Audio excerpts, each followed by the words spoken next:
Xia Xin traversed into a realm of cultivation, where, during an expedition within ancient ruins, he developed feelings for a woman, leading to an intimate union and their marriage. Upon exiting the ruins, he discovered that his wife was, in fact, a practitioner of the demonic path, allied with a notorious demonic enchantress. As a consequence, he was punished by his sect to reflect upon his actions in solitude at the Cliff of Reflection. While at the cliff, he awakened a sign-in system, granting him the formidable Hongmeng Sword Body, allowing his cultivation to ascend to unparalleled heights. Eagerly, he anticipated reuniting with his wife after his time at the cliff. As they embraced their marital bond and welcomed a child, he was shocked to learn that his wife was none other than the fearsome empress of the demonic path. Shortly thereafter, their son was born, revealing himself to be the reincarnation of a celestial sovereign. Chapter 1. Contemplating at the Cliff of Reflection, sign in for the Hongmeng Sword Body. Elder Xia Xin consorted with a demonic enchantress, undermining the righteousness of our path. He is to reflect in solitude at the Cliff of Reflection for 3 years. For the next 3 years, contemplate deeply and sever all ties with that demonic woman, the elder of the Demon Sect proclaimed before departing with his entourage of enforcers. Left alone, Xia Xin found himself bemused by the situation. His connection with the demonic enchantress extended beyond mere companionship. They had shared a profound intimacy.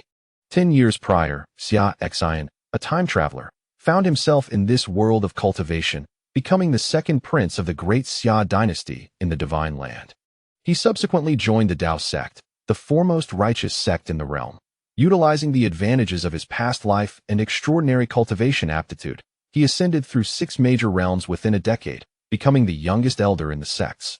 History. A month ago, an ancient ruin in the Divine Land was unearthed, and Xia Xin faced life and death trials alongside a woman, igniting a romantic bond between them. On a stormy night, just before their departure from the ruins, their passions flared, solidifying their union. Upon emerging from the ruins, Xia Xin learned of her true allegiance to the demonic path. Individuals known for their ruthless and capricious nature, often disregarding the well-being of others. This revelation drew scrutiny from many righteous cultivators, who pressured the Demon Sect due to Xia Xin's association with the demonic woman. Furthermore, discontent brewed among some sect members regarding his rapid rise to elder status. Consequently, he faced the punishment of 3 years of solitary reflection at the Cliff of Reflection, coupled with the mandate to sever all ties with the demonic woman. The cliff, rich in spiritual energy, served as a means for him to cultivate under the guise of punishment. After all, as the most gifted elder in a century, he would not face severe repercussions. 3 years of contemplation would solidify his resolve and sharpen his understanding of the path, preventing him from being swayed by the demonic enchantress. However, Xia Xin dismissed the notion of being manipulated. As a time traveler, his perspective diverged significantly from that of the sect's antiquated elders.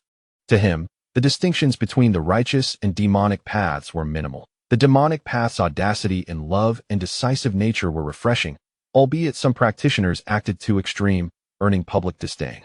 Yet, just as there are moral hypocrites in the righteous path, Xia Xin refused to condemn all demonic practitioners based on the actions of a few. Since I am to reflect at the cliff for 3 years, I shall devote this time to cultivation, striving to reach the boundless realm. Then, I will seek out my beloved wife, Xia Xin contemplated. Currently, he was at the 3rd level of the immortal realm, strong yet insufficient to pursue his wife openly.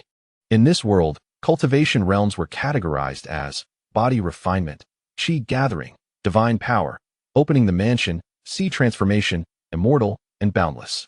Achieving the boundless realm would position him among the pinnacle experts of the Divine Land, allowing him to pursue his wife without opposition. Of course, should anyone oppose him, he would simply deal with them. As Xia Xin pondered, a voice echoed in his mind. Ding! Congratulations, host, you have awakened the sign-in system. The system allows for daily sign-ins, with rewards corresponding to the uniqueness of the location. Would you like to sign in at the Cliff of Reflection? Startled, Xia Xin recognized the significance of this development. After a decade in this realm, the system had finally manifested. Without hesitation, he declared, sign in at the Cliff of Reflection. Ding! Sign in successful. As this is the host's first sign-in, rewards are multiplied by 10,000. Congratulations, host, you have acquired the Forbidden Constitution, Hongmeng Sword Body. Astounded, Xia Xin felt his breath quicken. The world held many unique physiques, and those endowed with such traits were favored by heaven, achieving cultivation speeds far surpassing others while possessing formidable abilities. As a sword cultivator, he marveled at receiving a sword-related physique on his first sign-in system. Fuse the Hongmeng sword body immediately, Xia Xin exclaimed with excitement. In an instant, a surge of potent energy enveloped him. A fierce wind whipped around him, sharp sword chi swirling in a dance around his form. The abundant spiritual energy in the vicinity coalesced into a whirlpool, rapidly entering his being. Awakening this forbidden physique would draw upon the world's spiritual energy to refine his body and enhance his cultivation. Under the tremendous influx of energy, Xia Xin's physique underwent relentless refinement, his immortal golden body growing ever more solidified. As he was in the immortal realm, this was the perfect time for him to forge his indestructible golden body. With each passing moment, Xia Xin's cultivation soared rapidly. Immortal realm, 4th level. Immortal realm, 5th level. Immortal realm, 6th level. As his physique strengthened, the awakening of the Hongmeng sword body intensified. Above the vast sea of spiritual energy within his dantian, a purple divine sword began to take shape, surrounded by strands of ethereal purple energy. As the purple divine sword continued to coalesce, every sword wielded by cultivators within the Dao sect trembled in unison, sensing the emergence of a formidable entity, struck by a wave of trepidation. What is happening? My sword trembles in fear. A terrifying sword physique is awakening. The swords cry out in despair. Countless Dao sect cultivators gasped in astonishment. Not only the swords in their hands, but every renowned blade within the Dao sect's sword burial mountain began to shake, bowing in reverence toward the cliff of reflection. The awakening of the forbidden sword body summoned a multitude of swords to pay homage. Meanwhile, Xia Xin, immersed in his endeavor to awaken the Hongmeng sword body, remained oblivious to the commotion around him, fully dedicated to his cultivation. His cultivation continued to ascend. Immortal realm, 7th level. Immortal realm, 8th level. Immortal realm, 9th level. Only upon reaching the 9th level of the immortal realm did the awakening of the Hongmeng sword body conclude. Beneath Xia Xin's skin, golden radiance emanated, showcasing his divine brilliance. The pinnacle of the immortal realm, his golden body was fully realized, rendering him indestructible and timeless. Furthermore, the awakening of the Hongmeng sword body significantly elevated his swordsmanship, as he stood there like an unsheathed divine sword, radiating an unparalleled brilliance. With the Harmony sword body, Xia Xin was confident that he could slay a cultivator of the immortal realm's 9th level, even one from the boundless realm. At that moment, a small crane, formed from condensed spiritual energy, soared from the distant sky and landed delicately in his hand. This was the spirit crane technique, a method employed in the cultivation world to convey messages. Surely, this was a message from his little demoness. The small crane perched in Xia Xin's hand, delivering a message. It has been many days since we parted, my husband. Have you missed your humble servant? Chapter 2. The malevolent ones observing the message delivered by the celestial crane, a faint smile graced Xia Xin's lips, as the image of an exquisitely beautiful figure surfaced in his mind. She, clad in a flowing purple gown and veiled, often expressed her disdain for the beast meat Xia Xin prepared, engaging in playful arguments that sometimes ended with her biting him when she couldn't best him in words. A rather unreasonable girl, despite being merely in her 20s. She feigned an air of profound wisdom, as if she possessed an understanding of the complexities of human relationships. In matters of romance, she was entirely innocent. A pure-hearted girl who, after merely a month of acquaintance, dared to pledge her lifelong devotion to him. Reflecting on these thoughts, Xia Xin responded, as I sit in contemplation at the cliff of reflection, burdened by my longing for my beloved and unable to focus on my cultivation, I suffer greatly from this heartache. He then performed a hand gesture, condensing the message into the celestial crane, which took flight. Meanwhile, within the Dao sect, a fervor erupted. The swords of all the sword cultivators trembled in fear, as the mournful cries of the blades echoed from the sword burial mountain, directed towards the east in reverence. It was likely that a terrifying sword physique had awakened, giving rise to such a phenomenon. Many high-ranking officials of the Dao sect mobilized, departing to the eastern territories to investigate the situation. A prodigy capable of awakening such a sword physique must be brought into the fold of the Dao sect. To the east of the sword burial mountain lay the direction of the cliff of reflection. unbeknownst to the Dao sect's higher-ups. The sword prodigy they sought had already joined their ranks and had even become an elder. After conveying his message to his beloved, Xia Xin immersed himself in cultivation at the Cliff of Reflection. Now at the 9th level of the immortal realm, he stood just a step away from the beginningless realm. However, that step was akin to crossing an insurmountable chasm. For ordinary cultivators in the immortal realm, it was exceedingly rare for even 1 in 100 to achieve this advancement. Yet, for a prodigy like him, who had awakened the primordial sword physique, such bottlenecks were non-existent. Once the necessary accumulation was achieved, a breakthrough could be made directly. Setting a modest goal for himself, he aimed to reach the beginningless realm within a year. Channeling the primordial sword physique, a tempest of spiritual energy surged within him, as the natural essence of the world was voraciously devoured into his being. The rate at which he absorbed this spiritual energy astounded Xia Xin. He had not anticipated the speed of absorption to be so swift, truly befitting a forbidden physique. This rate surpassed his previous pace by more than tenfold. If this trend continued, it would take him no more than a month, perhaps even less, to break through to the beginningless realm. Indeed, having an advantage felt exhilarating. While others toiled in their cultivation, he would emerge as the unparalleled one in the end. As a day passed, the system reset, allowing him to sign in once more. System, continue signing in at the Cliff of Reflection, Xia Xin declared. With a chime, you have successfully signed in at the Cliff of Reflection. Congratulations, host. You have received a body of gold elixir. The body of gold elixir is a precious pill consumed by formidable practitioners of the immortal realm, allowing one to bypass a month of arduous training. In the mundane world, it is worth its weight in gold. The month referred to here corresponds to the training period of an ordinary practitioner of the immortal realm. However, Xia Xin possesses exceptional talent, enabling him to cultivate at a pace far surpassing that of an average practitioner. Now that he has awakened the primordial sword body, his training speed has increased tenfold, making it exceedingly rapid. He estimates that a single day of normal cultivation for him equates to the potency of consuming a body of gold elixir. Having acquired only 1 body of gold elixir this time, he mused that it pales in comparison to the primordial sword body he received during his initial sign-in. After all, that first sign-in at the Cliff of Reflection marked both his inaugural sign-in and the inception of his system, yielding rewards 1,000-fold greater, which naturally cannot be rivaled by subsequent occasions.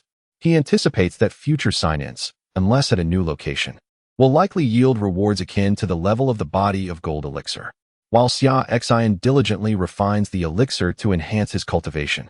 At the heart of the demon path's foremost power, the heavenly Demon Sect, within the Grand Hall, formidable figures steeped in demonic might kneel reverently before a woman clad in a purple gown, her face veiled. Among them are the Hunyuan Demon Lord, the Purple River Ghost King, the black-faced Rakshasa, the childlike Granny, the Grim Reaper Judge, the Soul Reaper, and the Heavenly Shadow Assassins, each a terror to the outside world. They kneel before the veiled woman, scarcely daring to breathe. At that moment, the woman seated upon the dais, gazing at the information conveyed through Xia Xin's celestial crane technique, stifled a giggle, her demeanor reminiscent of a love-struck maiden, softly murmuring, "He only knows how to sweet-talk to make me happy." After perusing the message sent by Xia Xin, the woman responded, "My dear husband, focus on your meditation at the Cliff of Reflection. I have matters to attend to these days. When time permits, I shall seek you out for a reunion." The message transformed into a small celestial crane, soaring from the grand hall of the Demon Sect towards the Cliff of Reflection. Once the celestial crane exited the hall, the smile vanished from the woman's face, replaced by her customary icy demeanor, repelling all who approached. She lowered her gaze to the kneeling leaders of the demon path, her tone indifferent. "Investigate which righteous sects have pressured the Dao sect to send my husband to the Cliff of Reflection for meditation. Once identified, those associated with this matter need not exist in this world." Her seemingly casual words bore the weight of an imperial decree, embodying the will of the heavenly demon sect, the foremost force of the demon path. Understood. The leaders of the demon path acknowledged the command and began to withdraw from the grand hall, setting their plans into motion. A single simple directive would soon unleash a storm of bloodshed and chaos upon the cultivation world. Meanwhile, Xia Xin remained oblivious to these machinations. diligently signing in and cultivating at the Cliff of Reflection each day. Beep. Successfully signed in at the Cliff of Reflection. Congratulations, host. You have acquired swordsmanship. Beep. Successfully signed in at the Cliff of Reflection. Congratulations, host. You have obtained the Sword Manual of 100 Solutions. Beep. Successfully signed in at the Cliff of Reflection. Congratulations, host. You have received a golden body pill. Beep. Successfully signed in at the Cliff of Reflection. Congratulations, host. You have gained an entry-level understanding of alchemy. In the blink of an eye, 7 days have passed. During this week, Xia Xin's cultivation has advanced significantly.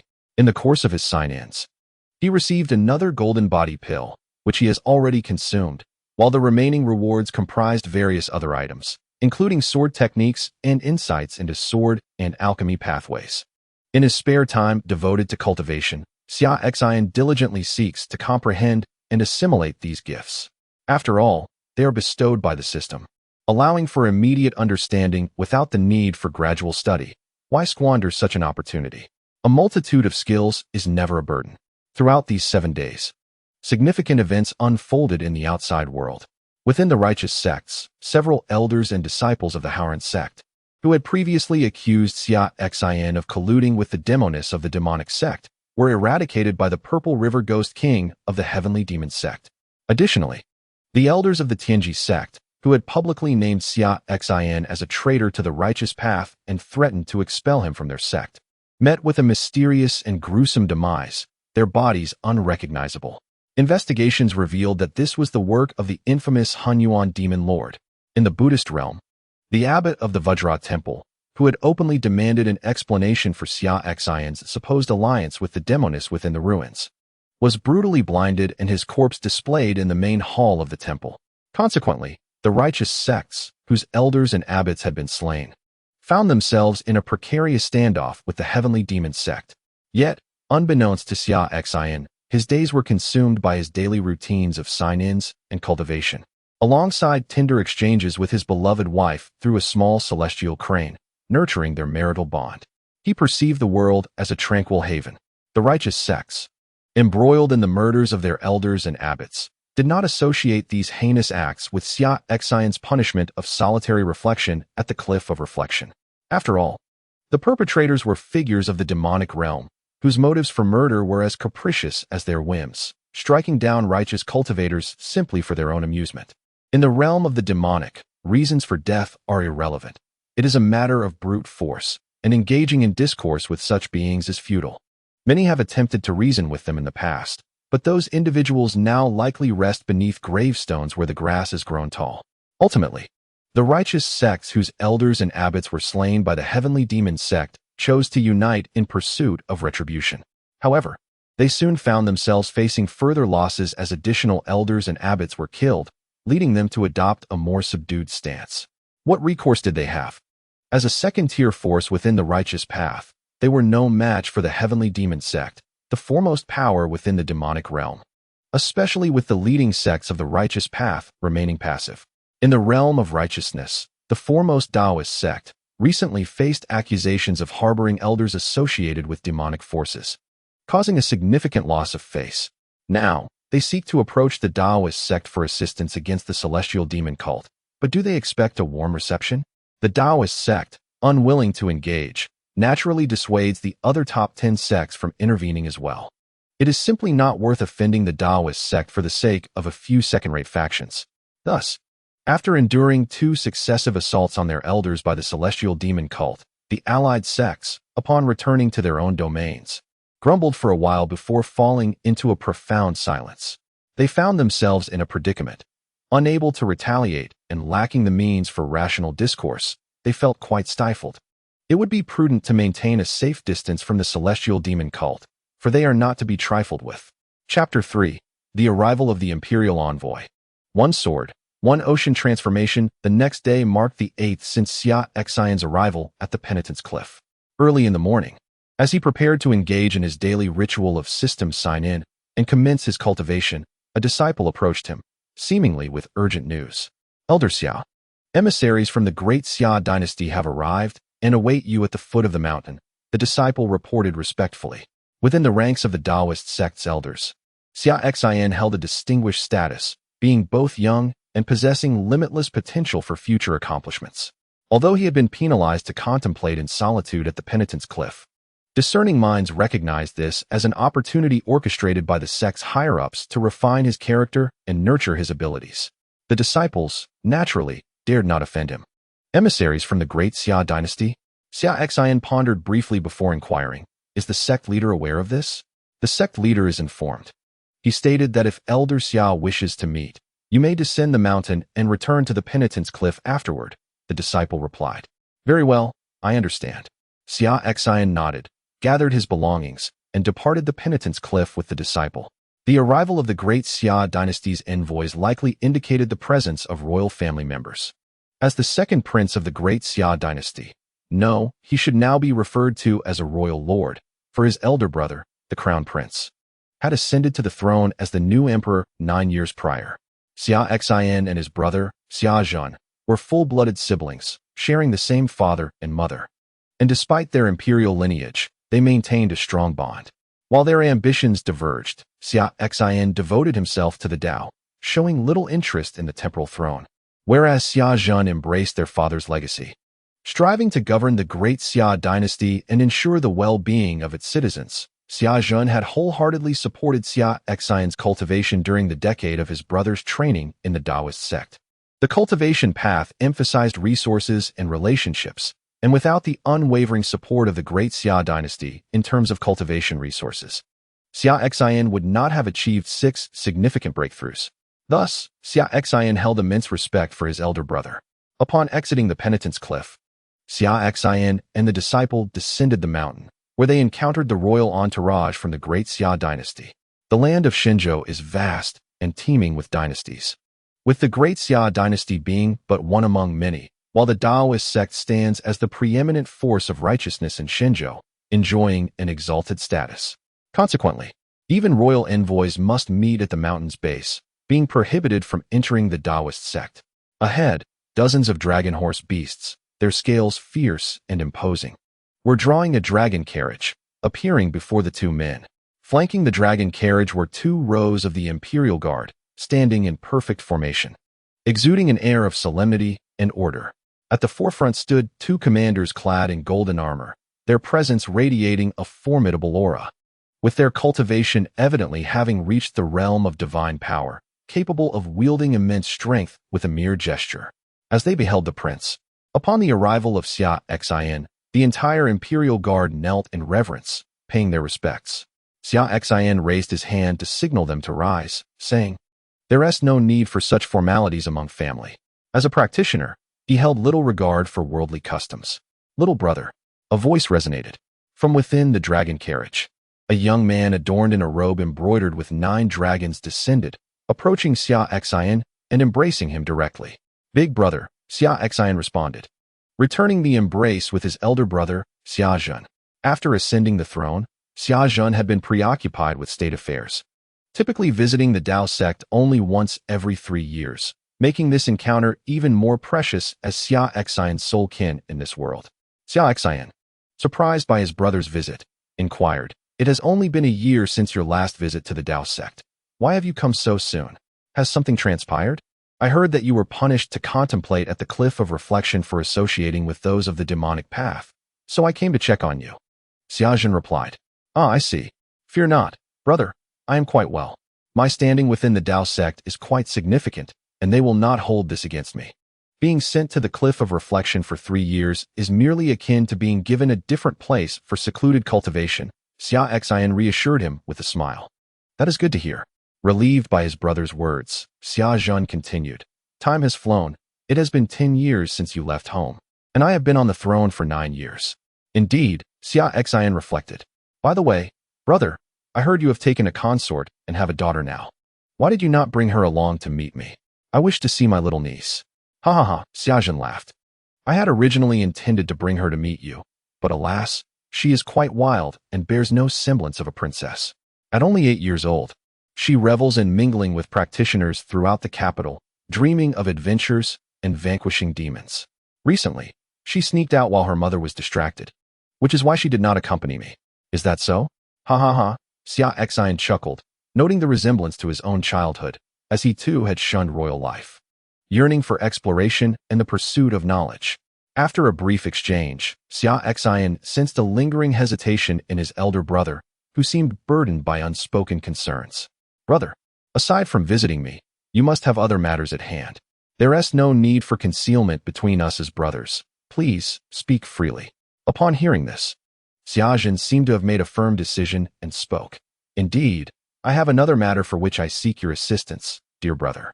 However, given that you are currently in solitary contemplation at the Cliff of Reflection and cannot leave the Demon Sect, it may pose some challenges. That is why I hesitated to broach the subject. What is it? Speak plainly, elder brother, Xia Xin replied. It is as follows. Over the years, since I ascended to the throne, while I have achieved certain accomplishments, my imperial authority pales in comparison to that of our father. In summary, my strength remains insufficient. Xia Xin sighed. In the past, our father, being an extraordinary master at the sea transformation realm, could suppress those with ulterior motives within the dynasty and compelled the royal vassals to submit. Now that he has passed, I have inherited the throne. Yet my cultivation is merely at the splitting mansion realm, which fails to command the submission of several sea transformation vassals within the royal court. Recently, 2 of the sea transformation vassals who protected the royal family have departed, and a loyal sea transformation master perished a month ago. Presently, only 2 sea transformation experts remain within the royal family. The Great Xia dynasty, with its vast territories, has numerous feudal lords stationed beyond its borders, commanding substantial armies. With only 2 sea transformation masters remaining to guard the royal family, it has become increasingly challenging to maintain control over the empire. Recently, several feudal lords have begun to stir, and upon my clandestine investigation, I have discovered that these lords are supported by external cultivation forces. Some of the more formidable feudal lords already have at least 4 sea transformation masters backing them. These feudal lords, in collusion with foreign forces, harbor ambitions. If this situation continues unchecked, I fear they will soon seize the opportunity to rebel. Therefore, I wish to request your intervention to send a message to the cultivation forces behind these feudal lords, making it clear that even if I am inadequate with your presence, they cannot afford to entertain thoughts of undermining the Great Xia dynasty. At this point, Xia Xin felt somewhat embarrassed, for as the elder brother who governs the empire, he had failed to adequately protect his younger sibling and now found himself seeking assistance from him. Are there any formidable beings above the immortal realm among the cultivation forces behind these feudal lords? Xia Xin inquired. None. How could there be? Xia Xin replied. The immortal realm represents the pinnacle among mortals, an existence that surpasses the sea transformation realm, and is usually confined to legend. The cultivation realms are as follows: body refinement, chi gathering, divine power, splitting mansion, sea transformation, and immortal. Each realm presents disparities akin to chasms that cannot be traversed. It is important to note that a divine power cultivator possesses strength exceeding 10,000 jin, capable of commanding tens of thousands of troops. Within the Great Xia dynasty, a splitting mansion cultivator is already regarded as a top-tier expert, capable of establishing a faction and founding a sect. I, Xia Xin, as the emperor of the Great Xia dynasty, am merely at the splitting mansion realm. As for those stronger than the splitting mansion realm, the sea transformation realm signifies a qualitative leap in power by transforming one's dantian into an expansive spiritual sea. In the context of the Great Xia dynasty, such beings represent the pinnacle of combat prowess, serving as stabilizing pillars for the dynasty, of which there are no more than 10 in total. In the realm beyond the sea transformation, there exists a level of immortality, where one attains an eternal golden body, imperishable and indestructible. For the practitioners of the Great Xia dynasty, such beings belong to the realm of legend. The Great Xia dynasty has never given rise to such entities. Only the mightiest dynasties or regions across the divine land could possibly do so. Without any stronger beings than the immortal realm, there is little to fear. Xia Xin assured. Elder brother, rest assured. In a month's time, I shall personally descend from the mountain to eliminate these obstacles for the royal family. Currently, his cultivation had reached the 9th level of the immortal realm, and with the Primordial Sword Body, he could even slay those at the unbeginning realm. Dealing with these practitioners of the sea transformation would be as simple as a sword strike for each. Those who dare to covet the imperial throne must prepare for their own destruction. Chapter 4. The Phoenix Bloodline. As for why he must wait a month rather than act immediately, it is because he is on the verge of a breakthrough. Xia Xin estimated that in another 20 days, he could advance to the unbeginning realm, joining the ranks of the most elite practitioners in the divine land. To descend with the invincible demeanor of the unbeginning realm would be far more exhilarating. After conversing a little longer with Xia Xin, Xia Xin returned to the Cliff of Reflection, while Xia Xin made his way back to the Great Xia Dynasty. 20 days is a wait that the Great Xia Dynasty can afford. As he ascended the mountain and passed the gates of the Dao Sect, Xia Xin activated the system, sign in at the Dao Sect gate. The Dao Sect gate is considered a special location, and he anticipated receiving something noteworthy. Beep. Sign in at the mountain gate successful. Congratulations, host. You have received the famed sword Qi Xiao. The Qi Xiao sword, one of the 10 renowned swords, is known as the Sword of Imperial Dao. It is indeed a fine acquisition. While it may not compare to the Primordial Sword Body, it is certainly a significant improvement over the rewards previously obtained from the Cliff of Reflection. Xia Xin mused to himself. The Qi Xiao sword ranks 3rd among the 10 famed swords, surpassed only by the Sacred Path, Sword Xianyuan, and the Benevolent Path, Sword Zhonglu. Its properties surely exceed those of the heavenly-grade spiritual artifacts of this era. Upon returning to the Cliff of Reflection, a message from his beloved arrived via a small celestial crane. Husband, having been apart for 9 days, I find myself missing you dearly. Shall we arrange a time to meet? Or mayhap I could come to the Dao Sect to seek you. Reading the message from his beloved, he acknowledged that during their passionate courtship, 9 days apart had indeed fostered a sense of longing. However, permitting her to come to the Dao Sect was out of the question. She is a figure of the demonic path, while the Dao Sect stands as the foremost righteous sect in the divine land. If she were to infiltrate the Dao Sect and be discovered, it could lead to perilous consequences. With his current cultivation at the 9th level of the immortal realm, it would be challenging to ensure her safety. After all, the Dao Sect, as the premier righteous sect, is home to countless ancient beings. Only those who reach the immortal realm can serve as elders. And above the elders are the protectors, the masters, and the esteemed ancestors who have lived for millennia. It is not merely the immortal realm, but even the unbeginning realm that pales in the presence of these living relics. Thus, it is prudent for his beloved, a figure from the demonic path, to refrain from taking unnecessary risks by venturing into the Dao Sect. Xia Xin contemplated for a moment and replied, My dear husband also yearns for his beloved wife. In 20 days, I shall stealthily descend the mountain to attend to some trifling matters in the Great Xia Dynasty. Let us rendezvous in the Great Xia Dynasty then. With a flick of his fingers, the message was dispatched by a little celestial crane to distant lands. Subsequently, he resumed his daily routine, diligently practicing his swordsmanship. The following day, the Dao Sect was teeming with people from dawn. Numerous prodigies from various regions of the divine land gathered here. For today marked the annual entrance examination of the Dao Sect. Among these talents were royal princes and princesses, heirs from illustrious families of cultivation, as well as outstanding disciples from minor sects, not to mention ordinary individuals seeking wisdom and enlightenment. All aspired to pass the Dao Sect's examination and gain entry, thus leaping into a new realm of existence. At the foot of the mountain lay a vast plaza capable of accommodating tens of thousands. At that moment, the plaza had been meticulously arranged for the examination's illusion array. The Dao Sect's assessment consisted solely of one criterion, the examination of one's heart. The illusion array set up in the plaza was named the Heart Examination Array, specifically designed to scrutinize the depths of one's soul while also evaluating one's moral character. Those with a wavering heart and questionable conduct would find it impossible to pass the trial of the Heart Examination Array. Every year, a multitude of aspirants participated in the Dao Sect's entrance examination, yet regrettably, 99% failed to pass the Heart Examination Array and had to depart in disappointment. Those who succeeded in this trial would be allowed to enter the Dao Sect for further testing of their innate talents and spiritual roots. The elders of the Dao Sect would then select their favored candidates to become disciples, guiding them in their cultivation. The higher one's innate talent, the greater the likelihood of being chosen by an elder. Conversely, those with insufficient talent who were not selected would only become servant disciples, facing a bleak future. In the plaza, tens of thousands entered the Heart Examination Array for assessment. Merely a few hundred emerged successful, ushered into the Tao sect to test their innate spiritual roots. The hundreds of successful youths followed the examining elders into the Tao sect, all the while marveling at its magnificent scenery and chattering excitedly. In our great Zhou dynasty, a cultivator at the Sea transformation realm could serve as a stabilizing force for the royal family, yet within the Tao sect, even those at the Sea transformation realm do not qualify as external elders.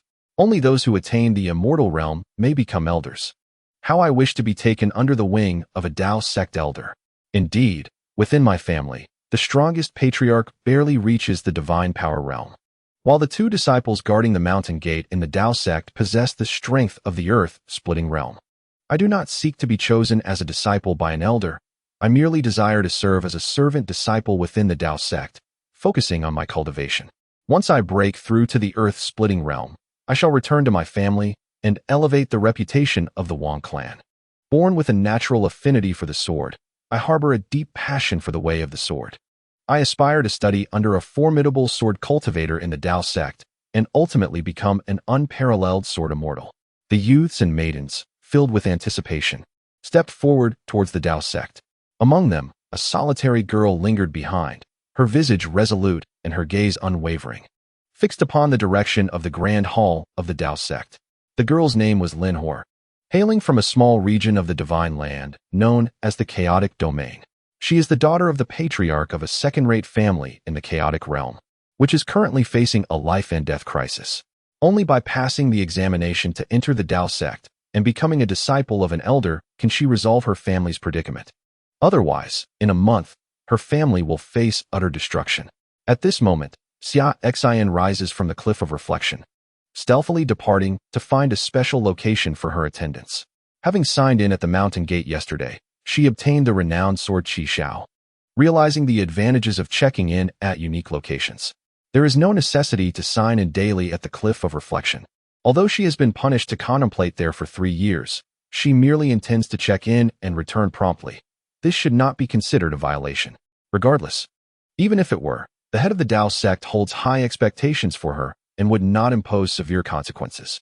Meanwhile, in the plaza outside the great hall of the Tao sect, numerous elders have gathered to assess the talents of those who have passed the entrance examination, simultaneously selecting their preferred disciples. Glancing around, Xia Xin prepares to complete her attendance and return, disinterested in the prospect of taking on disciples despite the privileges that come with being an elder. Just as she is about to access the system for her check-in, a notification chimes. Ding, system alert, Phoenix bloodline holder detected. The notification catches Xia Xin off guard. Phoenix bloodline holder. Following the system's prompt, she directs her gaze towards Lin Hoyer in the plaza. Ding, system task issued. Recruit the Phoenix bloodline holder as a disciple to receive special rewards. The prospect of recruiting a Phoenix bloodline holder for special rewards piques her interest. She observes Lin Hoyer, who has just passed the hard examination, with 30% of the hundreds assessed already having caught the attention of the elders and been accepted as disciples. The remaining 70%, having been overlooked, are destined to become mere servant disciples of the Tao sect. If fortunate, they may seize opportunities to emerge as inner disciples. If not, they shall remain servant disciples for life, with little hope for future achievements. Is my talent truly so lacking that no elder wishes to accept me as a disciple? Lin Hoyer contemplates, filled with despair. She has traveled from the chaotic realm to the Tao sect with the singular aim of becoming a disciple of an elder to save her family. Now, having been disregarded by the elders, the only fate awaiting her family in a month seems to be annihilation. Just as despair envelopes her, a voice resonates in her mind. Come to the cliff of reflection. If you catch this elder's eye, you may be accepted as a disciple.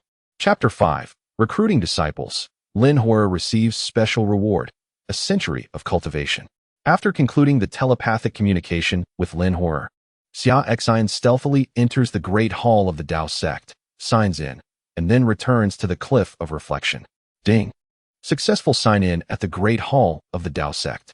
Congratulations, host, for acquiring the divine ability 1 Sword 9 Heavens. Upon returning to the cliff of reflection, having comprehended the divine ability acquired from signing in at the Taoist hall, Xia Xin was astounded. The technique known as 1 Sword to the 9 Heavens was an exceptionally powerful divine skill. According to the system's description, Its essence lay in the capacity to sever all things within heaven and earth, capable of cleaving through the 8 desolations and 6 realms with a single stroke. The sword energy spanned 30,000 miles, rendering the wielder unmatched. Indeed, it was a remarkable gift bestowed upon him at the Taoist Hall. With this divine skill, coupled with my Primordial Chaos Sword Body, I could vanquish even those at the pinnacle of the boundless realm with a mere strike. Xia Xin was filled with exhilaration. Meanwhile, Lin Hui'er, who had just received a telepathic message from Xia Xin urging her to seek him at the penitence cliff, had inquired along the way and arrived at the cliff's exterior. The voice that had recently echoed in her mind must have belonged to a senior elder of the Tao sect. Lin Hui'er pondered deeply. For the ability to transmit thoughts into another's mind without their awareness could only be accomplished by a formidable being at least at the sea transformation realm. The elder's invitation to her suggested an intention to accept her as a disciple, presenting her family with a singular opportunity to evade their impending doom. She could not afford to let this chance slip away. With that, she knelt on one knee outside the penitence cliff. Addressing the interior with utmost respect, Junior Lin Hui'er pays her respects to the elder. Xia Xin, aware of Lin Hui'er's actions outside, promptly replied, "You may enter." "Thank you, esteemed elder." Lin Hui'er, filled with excitement, rose swiftly to enter the penitence cliff. Upon reaching Xia Xin, she was taken aback by his youthful appearance, yet maintained her composure and respectfully greeted him. Junior Lin Hui'er greets the elder. Indeed, Xia Xin nodded. "You are the newly admitted disciple who has just passed the Tao sect's entrance assessment, correct? You were not accepted as a disciple by the other elders?" "Yes. The disciple is of limited talent and was not favored by the elders present today," Lin Hui'er admitted, a hint of embarrassment coloring her cheeks. Xia Xin responded thoughtfully. Then continued, "I wish to take you as my disciple. Would you be willing?" Accepting this girl with a phoenix bloodline as a disciple would grant Xia Xin special rewards from the system, and he was forthright in his proposal. As an elder, he had the authority to accept disciples. The fact that she had passed the hard examination demonstrated her character and temperament were sound. The reason for her oversight by the other elders likely stemmed from her perceived lack of talent, yet she harbored an unawakened phoenix bloodline within her. Once he assisted her in awakening this lineage, her potential would undoubtedly rival that of the most exceptional prodigies. Taking her as his disciple would not tarnish his reputation. "I am willing," Lin Hui'er exclaimed, her heart racing with excitement. She had not anticipated Xia Xin's directness. Upon her arrival, he immediately expressed his desire to accept her as a disciple. Although young, his willingness to take on a disciple indicated that he was at least an elder of the Tao sect. By becoming a disciple of such an esteemed figure, her status would elevate from that of a mere servant disciple to a direct disciple, a distinction of great significance. Becoming a direct disciple of an elder in the Tao sect, this news reaching her family would undoubtedly instill fear in those who harbor ill intentions against them. After all, an elder of the Tao sect is at least an immortal-level powerhouse. Anyone contemplating harm to her family must weigh their own strength carefully. "Disciple Lin Hui'er, here to pay my respects to my master." As she spoke, Lin Hui'er knelt and bowed deeply to Xia Xin. Xia Xin nodded. And once Lin Hui'er completed her bowing ceremony, the apprenticeship was officially established. The system should now issue rewards. True to expectation, as Lin Hui'er rose from her bow, a flurry of system notifications echoed in Xia Xin's mind.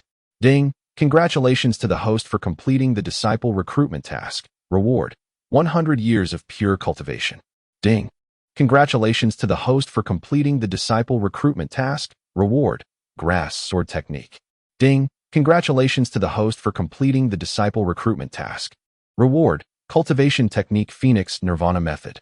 Ding! Congratulations to the host for completing the disciple recruitment task. Reward: death replacement puppet technique. At the moment the notifications ceased, a century's worth of pure cultivation was directly infused into his body, causing Xia Xin's realm to surge uncontrollably.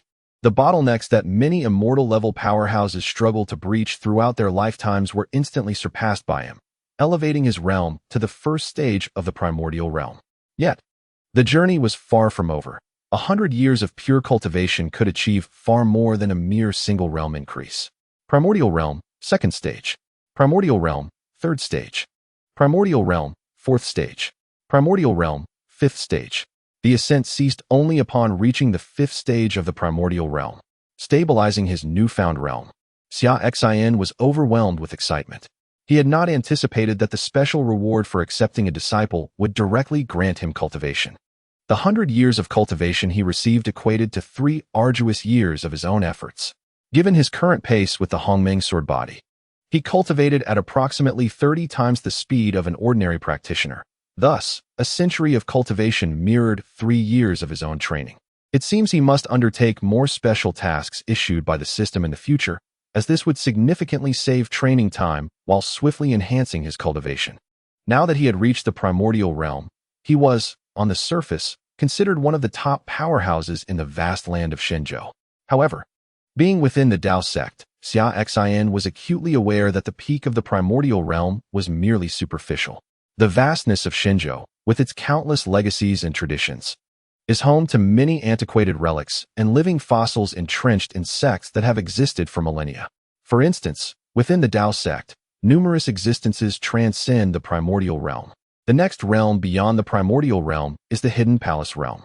In the Hidden Palace realm, one opens 5 great palaces within the body: the Palace of the Heart, the Palace of the Liver, the Palace of the Spleen, the Palace of the Lungs, and the Palace of the Kidneys. These 5 palaces operate in harmony with the cycles of the 5 elements of the universe, fostering perpetual existence. Reaching this realm grants one the eligibility to stand on the same level as those ancient relics of the divine land. However, with the possession of the primordial sword body and his extraordinary divine powers, he may not lack the strength to contend with these venerable beings. Furthermore, the rewards recently acquired from taking on a disciple seem to include several treasures: the techniques Phoenix Nirvana Art, Death Substitute Puppet Technique, and Single Grass Sword Technique. The Phoenix Nirvana Art is a technique that can only be cultivated by those possessing the bloodline of the Phoenix, presumably a reward bestowed by the system for him to impart to Lin Hor. This technique comprises 9 tiers. Achieving each tier allows one to undergo nirvana once, awakening the Phoenix bloodline. After 9 cycles of nirvana, one may ascend from the mortal realm to the divine, reaching that ethereal state unattainable by ordinary beings, thus categorizing it as a divine-level technique. As for the Single Grass Sword Technique, it is an ancient and exceedingly formidable sword art, surpassing the one sword 9 heavens. According to its description, mastering this sword art allows one to sever the sun, moon, and stars with merely a blade of grass. The Death Substitute Puppet Technique, on the other hand, is exceptionally impressive, a very ancient method capable of conjuring a death substitute puppet with 70% of the caster's own cultivation. In times of life and death crises, this puppet can take the place of the original, sacrificing itself to spare the caster. The number of puppets one can conjure depends on their strength, and with his current cultivation, he can only manifest 1 substitute puppet. Fortuitously, Summer Xin found himself elated. He had been pondering how to evade the Taoist sect upon descending the mountain, as he had been sentenced to 3 years of wall-facing reflection at the Regret Cliff. Forbidden to leave, sneaking away would surely lead to complications. Now, with the Death Substitute Puppet Technique, he could create a puppet to take his place at the cliff while he ventured forth. The puppet would bear an identical appearance to him, alleviating any concerns of detection. With his cultivation at the 5th level of the primordial realm, the puppet would possess a comparable strength, at least at the 1st level of the primordial realm, thus evading suspicion. Equipped with a sign-in system, he could roam freely to sign in and receive rewards to enhance his cultivation. While the puppet pretended to meditate at the cliff, in times of peril, he could switch places with the puppet, returning to the cliff as the puppet ventured forth in his stead. This ingenious plan ensured his safety was well protected. Additionally, with his current cultivation at the 5th level of the primordial realm, coupled with his forbidden physique and extraordinary sword techniques, he should remain invincible unless those ancient beings, who have lived for millennia, choose to emerge. Now was the opportune moment to reunite with his beloved and indulge in some tender moments. Moreover, he could address the threats posed by certain factions within the Great Xia dynasty that jeopardized the royal family. Chapter 6. Divine Sword Nurturing Technique Master. Upon witnessing Xia Xin standing still after completing his initiation, Lin Hor called out. Xia Xin, realizing the situation, inquired, "Do you understand why I have taken you as my disciple?" The disciple, feeling rather dull-witted, responded, I do not comprehend why you, master, would wish to accept me as your student. Lin Hui'er contemplated for a moment before answering.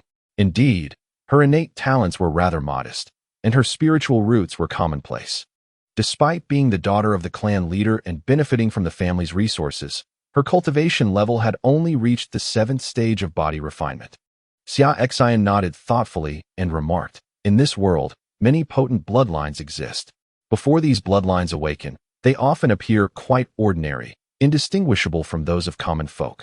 Yet, once awakened, they can leap like fish into the Dragon Gate, transforming into the most extraordinary prodigies of this realm. Lin Hui'er seemed to grasp something. She was aware of the existence of formidable bloodlines within the cultivation world, and those possessing such bloodlines were invariably top-tier experts. Among them was the Dark Robe Domain Master, one of the 3 lords of the Chaos Domain, who bore the bloodline of the mysterious Python. With this bloodline, the Dark Robe Domain Master ascended to the Ocean Transformation Realm in less than 20 years, becoming the youngest Domain Master in the Chaos Domain, with future accomplishments likely to surpass those of the other 2 lords. Wait a moment. Lin Hui'er found it difficult to process. Master had mentioned the reason for accepting her as a disciple, and then spoke of bloodlines. Could it be that she possessed a formidable bloodline? Was Master implying that there was some powerful bloodline within her? She asked, somewhat astonished. Indeed, Xia Xin affirmed. Lin Hui'er stood there, momentarily stunned and bewildered. A bloodline, comparable to a special constitution of great fortune. Once activated, it held significant potential to reach the Ocean Transformation Realm, if not even higher. How could she not be taken aback? What kind of bloodline do I possess? Is it as strong as the Dark Robe Domain Master's mysterious Python bloodline? Lin Hui'er managed to suppress her astonishment and inquired. The mysterious Python bloodline is merely a low-tier bloodline. In comparison to the bloodline you possess, it is unworthy of even carrying your shoes, Xia Xin replied. What you harbor within is the Phoenix bloodline, transcending even the super bloodlines. It is an ancient divine bloodline. Bloodlines are categorized by rank, ranging from low-tier, medium-tier, high-tier, to super bloodlines, and finally, the legendary ancient divine bloodlines. An ancient divine bloodline.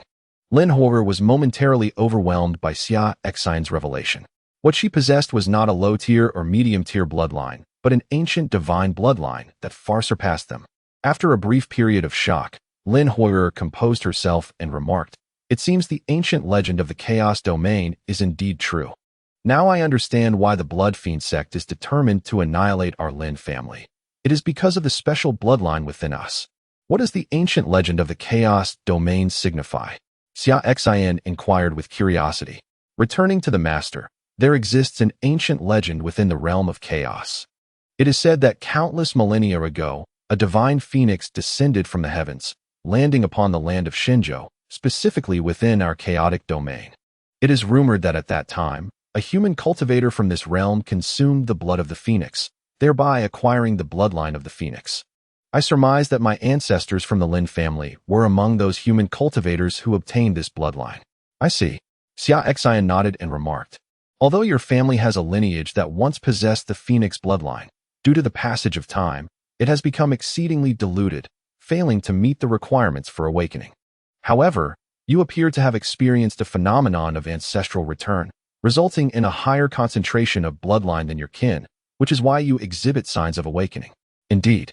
Lin Hui'er nodded earnestly and said, recently, the evil sect known as Blood Ming Zong has secretly been abducting practitioners from small families within the chaotic realm, extracting their essence to cultivate their sinister arts.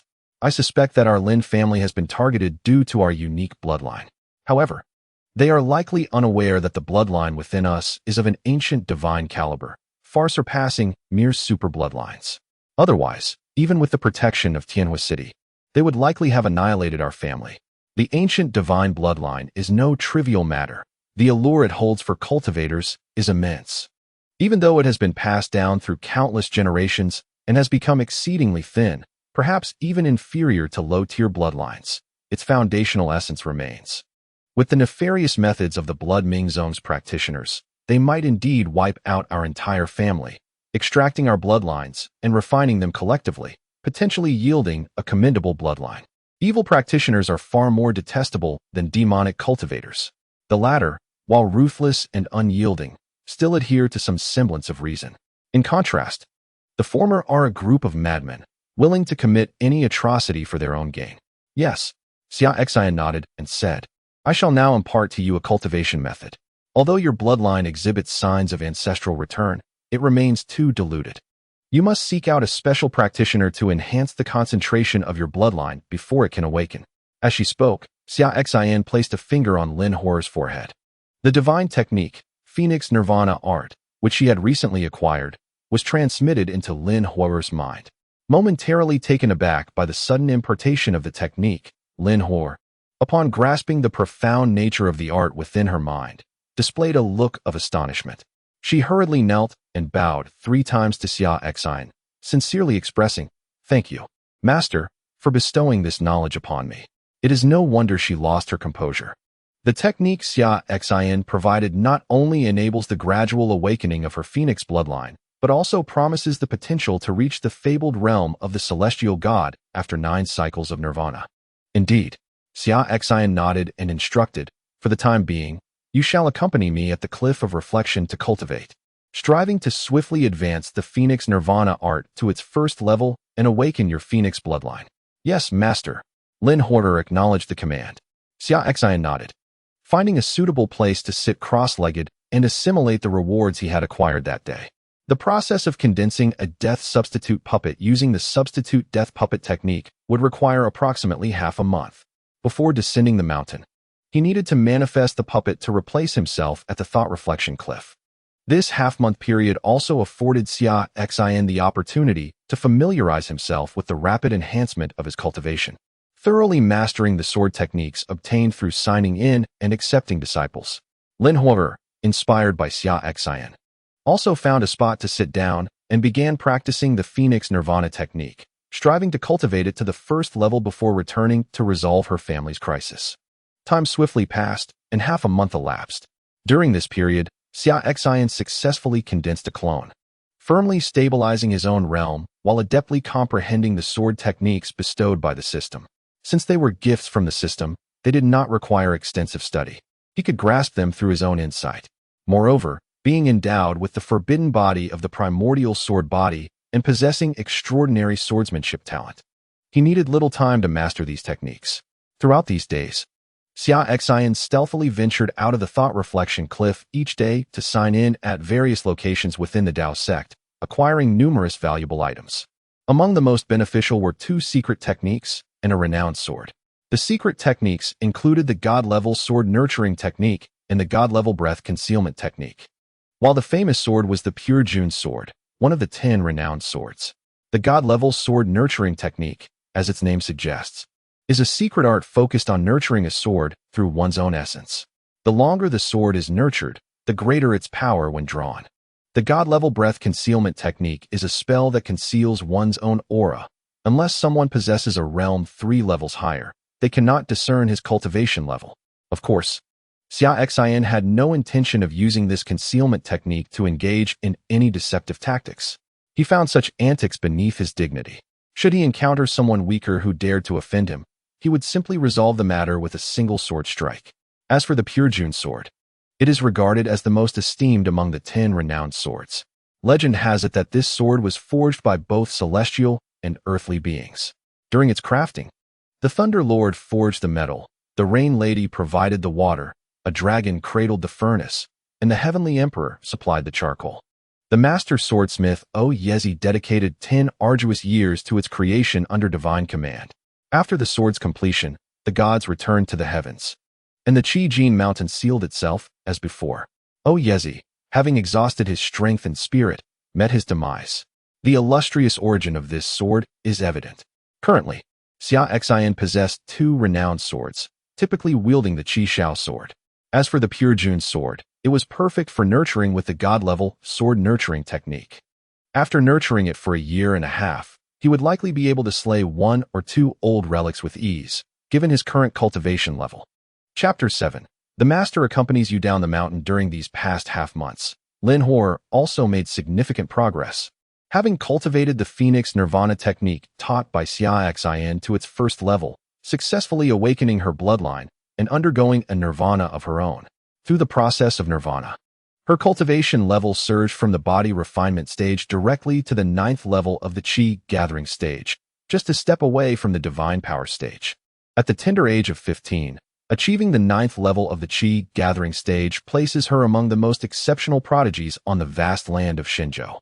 Lin Horror approached Xia Xin with a hint of trepidation and said, "Master, I have successfully cultivated the Phoenix Nirvana technique to its first level, and I wish to request something from you."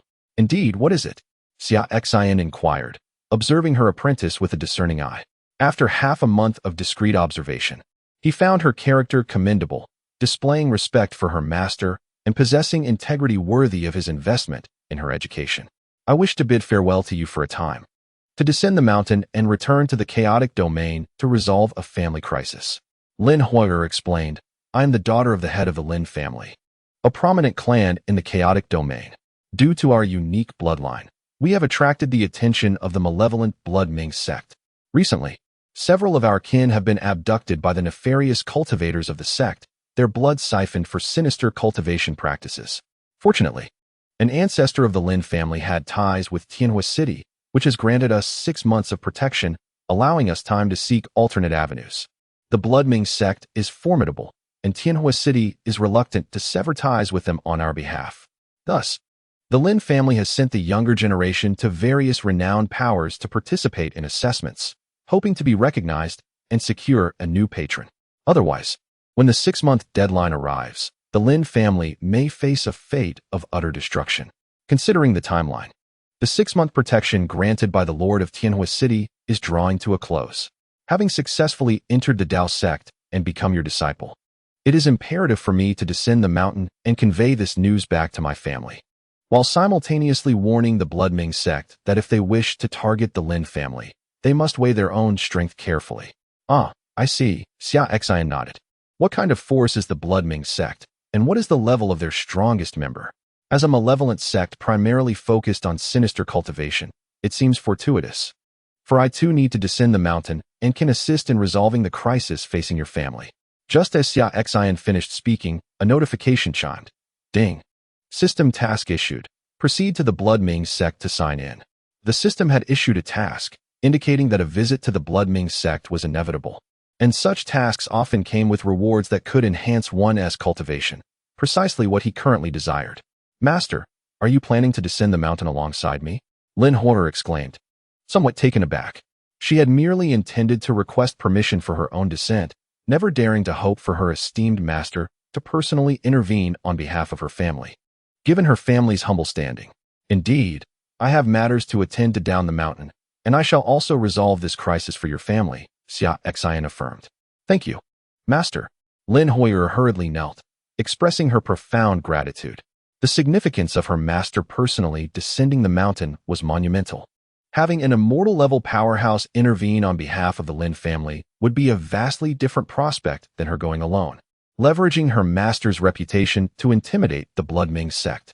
"Rise, henceforth as a disciple, one must not prostrate oneself before others indiscriminately," Xian instructed. Observing Lin Hoyer bowing before him, he nodded.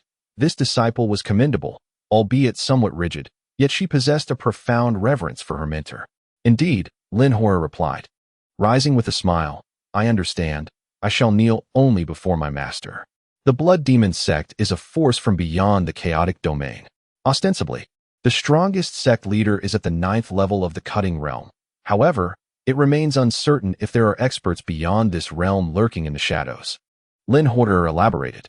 She refrained from elaborating further, as many factions often concealed their true strength, and the displayed power may not reflect their actual capabilities. "Is the strongest sect leader merely at the cutting realm?" "Understood," Xian acknowledged. "Prepare yourself today. We shall descend the mountain tomorrow, and I will assist your family in dealing with the Blood Demon Sect.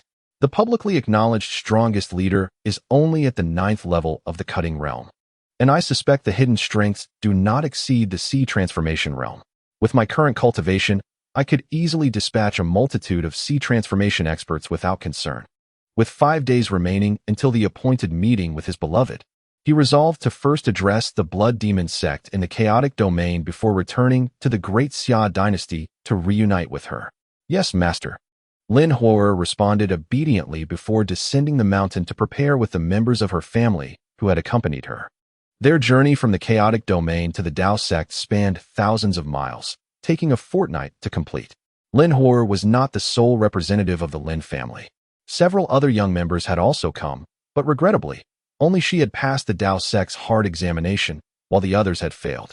In addition to the Lin family's younger generation, a contingent of guards and an elder had escorted them, for traversing such a distance from the chaotic domain was perilous, especially for a handful of junior cultivators.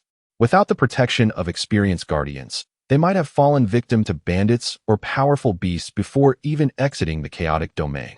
Meanwhile, in a modest courtyard not far from the foot of the Dao sect mountain, the Lin family's second elder, along with the guards and several younger members who had failed the examination, anxiously awaited news.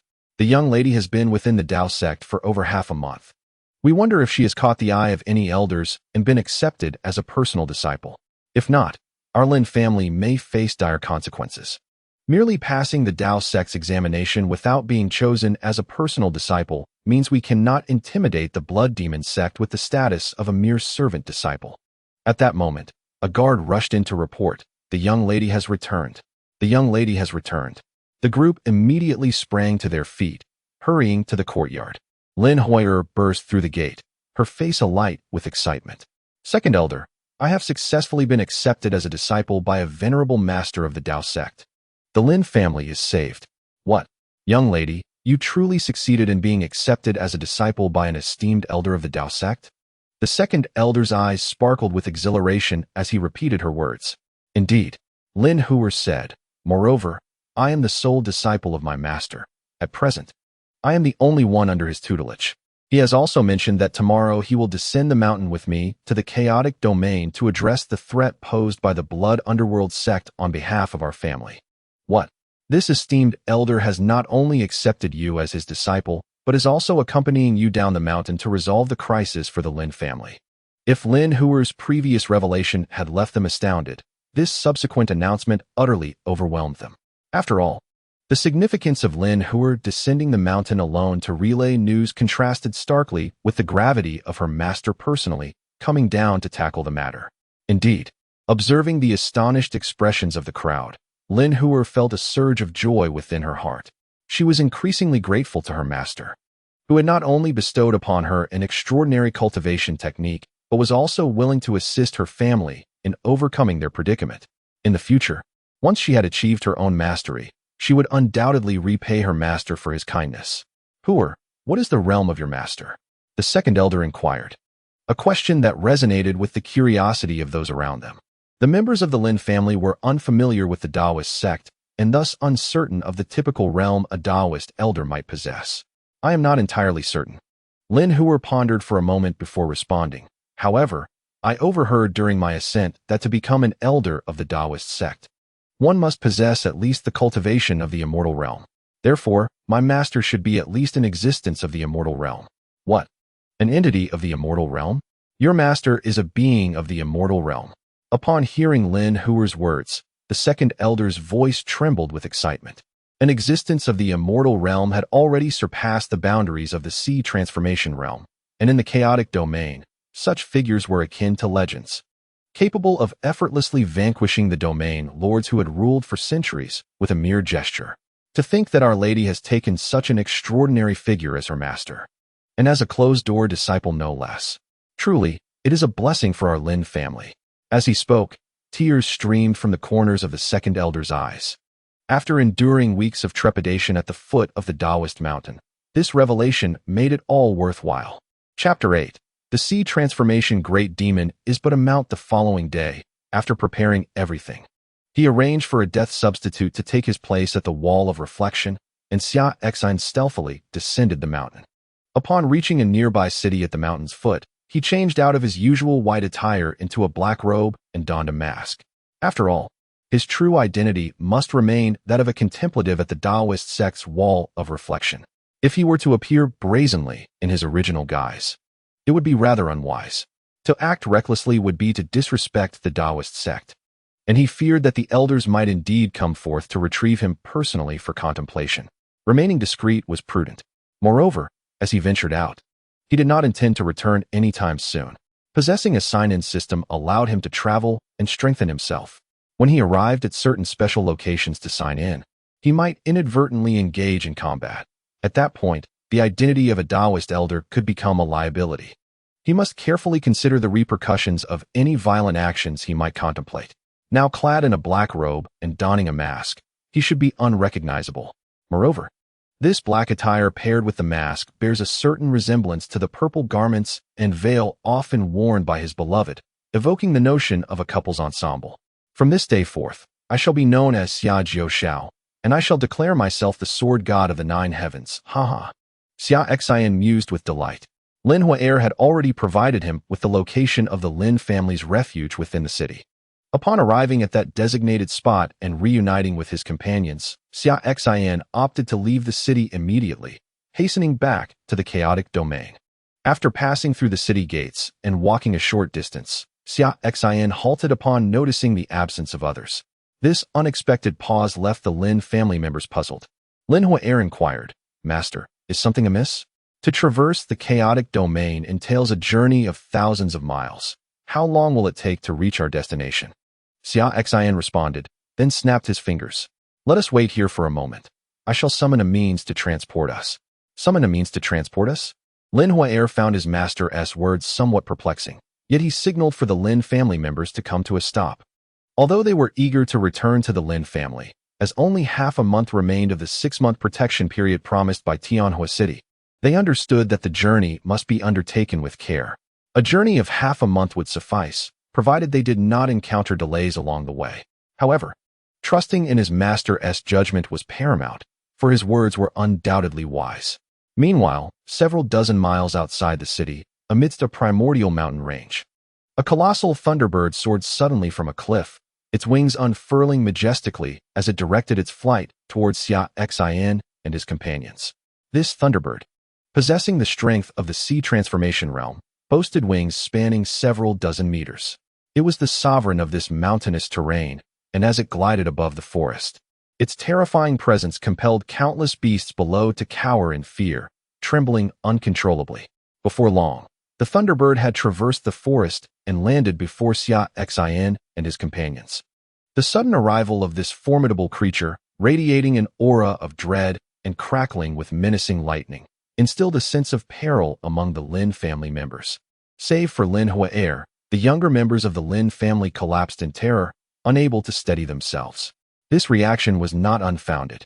Having grown up in a small town within the chaotic domain, they had only encountered adversaries of the mortal realm. Facing the imposing might of a sea transformation realm beast was enough to make anyone weak in the knees. "Little Qing, you're being mischievous again. Please retract your aura. They are our allies," Xia Xin instructed. This thunderbird had been his steed for several years. When not in use, it would return to the primordial forest, only to be summoned when needed. Upon hearing Xia Xin's command, the thunderbird reigned in its oppressive presence, and its gaze softened as it regarded the Lin family members. They collectively exhaled a sigh of relief, astonished that such a terrifying creature was, in fact, the mount of the esteemed individual among them. No wonder it had not attacked upon arrival. The memory of that fearsome aura lingered in their minds. It seems that only a figure of such stature, transcending the realm of immortality, would be deemed worthy of claiming this formidable demon of the sea transformation realm as a steed. The mere thought of a being of such caliber, revered as a domain lord within their chaotic domain, being relegated to the position of a mount under the auspices of this esteemed individual, is indeed a source of profound astonishment. Concurrently, their awe for Xia Xin deepened further.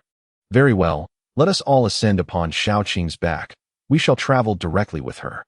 Otherwise, if we were to walk, we might not arrive for an eternity," Xia Xin declared. "Yes, master. As you command, esteemed one," the Lin family members responded with palpable excitement. Envisioning their return to the chaotic domain atop this demon of the sea transformation realm, surely accomplishing the journey in less than a day, thereby salvaging the Lin family's plight. As they mounted the back of the thunderbird, its wings flapped with vigor, propelling them into the vast expanse of the sky. On the back of the thunderbird, the Lin family's guards displayed expressions of exhilaration, never having imagined that they would one day ride upon the back of such a formidable demon. traversing thousands of miles with ease. This remarkable feat, upon their return to the chaotic domain and the small city of the Lin family, would provide them with tales to recount for a lifetime. The second elder of the Lin family also bore an expression of excitement. Although he held the esteemed title of elder, he was merely a practitioner of divine power, never having had the opportunity to ride even a flying beast, let alone a demon of the sea transformation realm. Observing the swiftly passing scenery below, the second elder marveled at the speed of this demon, which traveled in a straight line, unlike their earlier journey that had necessitated detours to avoid perilous areas. At this rate, they should reach the Lin family in the chaotic domain by tomorrow. Meanwhile, in the chaotic domain, within the city of Luoshan, the elders, patrons, and guest elders of the Lin family convened in the grand hall to deliberate on pressing matters. In an effort to resolve the familial crisis, the Lin family had dispatched 4 teams to powerful sects to participate in assessments, seeking refuge and support. Each of the 4 teams was led by a distinguished young talent from the Lin family, accompanied by several promising youths, safeguarded by a protective escort and an elder, tasked with attending assessments at prominent sects across the Divine Land. They harbored hopes that a junior would succeed in the evaluations, gaining entry into a great sect, befriending an elder, and securing a stronghold to mitigate the Lin family's crisis. Regrettably, over the past fortnight, 3 of the 4 dispatched teams had returned. While some members had successfully gained entry into formidable sects, none had been accepted as direct disciples of the elders, rendering them incapable of leveraging the sect's influence to intimidate the Blood Underworld sect. Now, only the team led by Miss Lin Huaer remained unaccounted for. However, given that her destination was the Dao sect, and considering that her talent was not the highest among the other 3 Lin family prodigies, a sense of trepidation began to settle within their hearts. Although the Dao sect's entrance examination does not consider innate talent, only the ability to pass the heart-questioning array, the Lin family refrained from sending their most gifted junior. After all, navigating the heart-questioning array carries its own risks, and it is wiser to opt for a more reliable sect, where there exists a greater chance of being accepted as a direct disciple by the elders. The young lady was chosen for this task due to her pure heart and her dutiful nature, which offered a substantial probability of successfully passing the heart-questioning array. However, everyone understood that even if she were to succeed in the Dao sect's examination, her spiritual root talent would likely render her unremarkable in the eyes of the elders, relegating her to the status of a mere servant disciple. While the entrance assessment of the Dao sect does not necessitate exceptional talent, the selection by the elders certainly does. At present, their only hope is that the young lady's team can successfully pass the examination and attain the rank of servant disciple within the Dao sect. Should this occur, perhaps their position as the foremost servant disciples of the righteous Dao sect could instill a degree of trepidation within the Bloodfiend sect. Even if it does not compel the Bloodfiend sect to relent, it would at least afford the Lin family some respite to devise a strategy. Recently, the Bloodfiend sect has increasingly targeted members of the Lin family, and although they ostensibly enjoy the protection of Tianhua City, it appears that the Bloodfiend sect has discerned a distinct quality in the Lin family's blood essence compared to that of other second-rate cultivation families from the chaotic realm, developing a peculiar fondness for it. If the young lady's team can pass the examination, they must return swiftly. Otherwise, upon their return, there may no longer be a Lin family to come back to. Chapter 9. The conditions of the young lord of the chaotic realm, the unyielding Lin family. Perhaps the family head should make another trip to Tianhua City, beseeching the city lord for further protection for the Lin family. A guest elder of the Lin family suggested. Even if the young lady's team fails the Dao sect examination, we would still have time to devise new strategies. Indeed, family head, another echoed. Let us implore the city lord of Tianhua City for an extension of protection, even if just for a month. If need be, the Lin family can relocate en masse. This vast land of Shenzhou must harbor a sanctuary beyond the reach of the Bloodfiend sect, the grand elder of the Lin family asserted. Sighing deeply, the family head lamented, "Do I not wish to plead with the city lord of Tianhua City for an extension of our protection? Yet last time, the city lord made it abundantly clear that after 6 months of protection, the old ties between Tianhua City and the Lin family would be severed. Though the city lord is powerful, being merely an 8th-tier cultivator, there remains a disparity when compared to the Bloodfiend sect. He cannot risk enmity with them for the sake of a single Lin family. Is it truly the will of heaven to extinguish our Lin family? Lamented the senior members of the Lin family. I will uphold my promise. Your safety shall be assured. A voice resonated from outside the hall. The senior members of the Lin family were taken aback, quickly turning their gaze towards the entrance. They beheld a young man clad in black, accompanied by two robed enforcers, striding into the Lin family hall. Despite his youth, he had already attained the 8th tier of Qi gathering, placing him among the elite of the younger generation in the chaotic realm. Beside him stood two dark-robed guardians, their cultivation having reached the terrifying realm of the Split Mansion, surpassing even the head of the Lin family. Cold Han, what brings you here? The Lin family will never acquiesce to your demands. The Lin family patriarch stated coldly upon seeing the visitor. This individual was no ordinary person. He was Cold Han, the son of the Dark Robe Lord, one of the 3 domain lords of the central city in the chaotic domain. The Dark Robe Lord, a formidable being of the sea transformation realm, possessed the bloodline of the mysterious Python, which Cold Han had also inherited. Those endowed with the Python's bloodline had a chilling constitution that accumulated poisonous cold over time, necessitating frequent unions with women of fiery bloodlines to suppress their innate cold toxin. However, the women who engaged with him would fall victim to the backlash of this cold toxin. Cold Han had been observing the Lin family for quite some time, noticing that the bloodlines of its members were exceptionally unique, brimming with potent fire energy capable of countering the cold toxin he bore. His proposition to the Lin family was straightforward. If they were to send him 10 female relatives to assist in suppressing his cold toxin, he would ensure protection from his father, a domain lord who wielded immense power in the chaotic domain and was not intimidated by the Blood Demon Sect. Yet, how could the Lin family possibly agree to such terms? Sacrificing 10 female relatives and subsequently providing one each year in perpetuity was tantamount to annihilating the Lin family itself.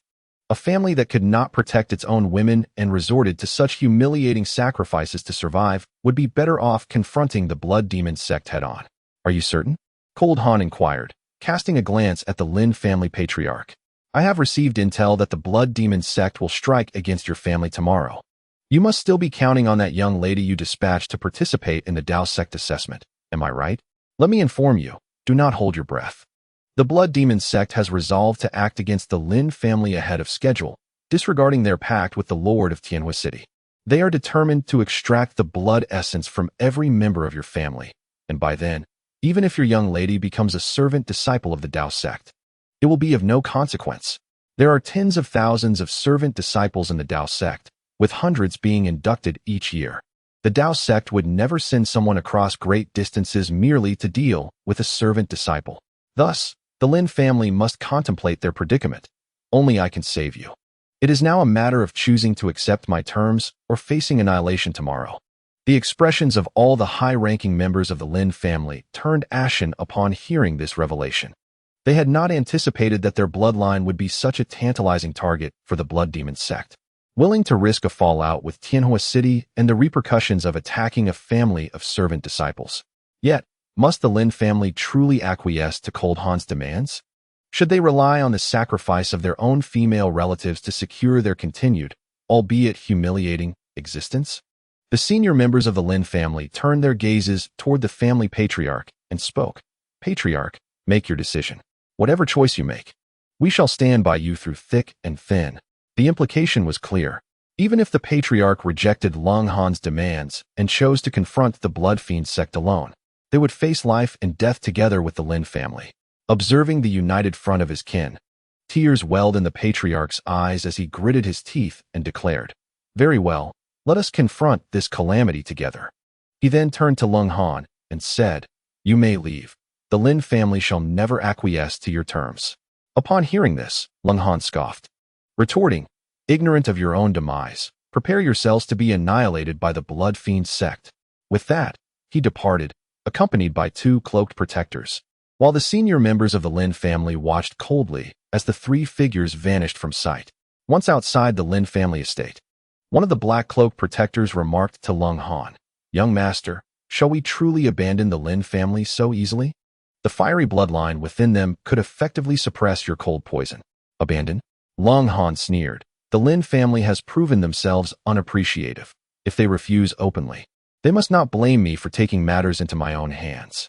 He continued, "Rather than allow the Blood Fiend sect to seize their bloodline tomorrow, it would be better for me to act tonight. This evening, you two shall gather some skilled fighters and return to the Lin family to take all of their female members. If any man dares to resist, show no mercy." As the rulers of the chaotic city, they were not supposed to engage in such actions, but given the Lin family's lack of gratitude, he felt justified. "As you command, young master," the two protectors replied. Meanwhile, within the Lin family hall, the patriarch issued a decisive order. "Elders, the first, third, and fourth, prepare yourselves. Tonight, take a portion of our most talented juniors and leave the Lin family, escaping the chaotic domain. The remaining elders and guest elders shall stay behind to buy you time. As long as you can escape, the Lin family will not face extinction."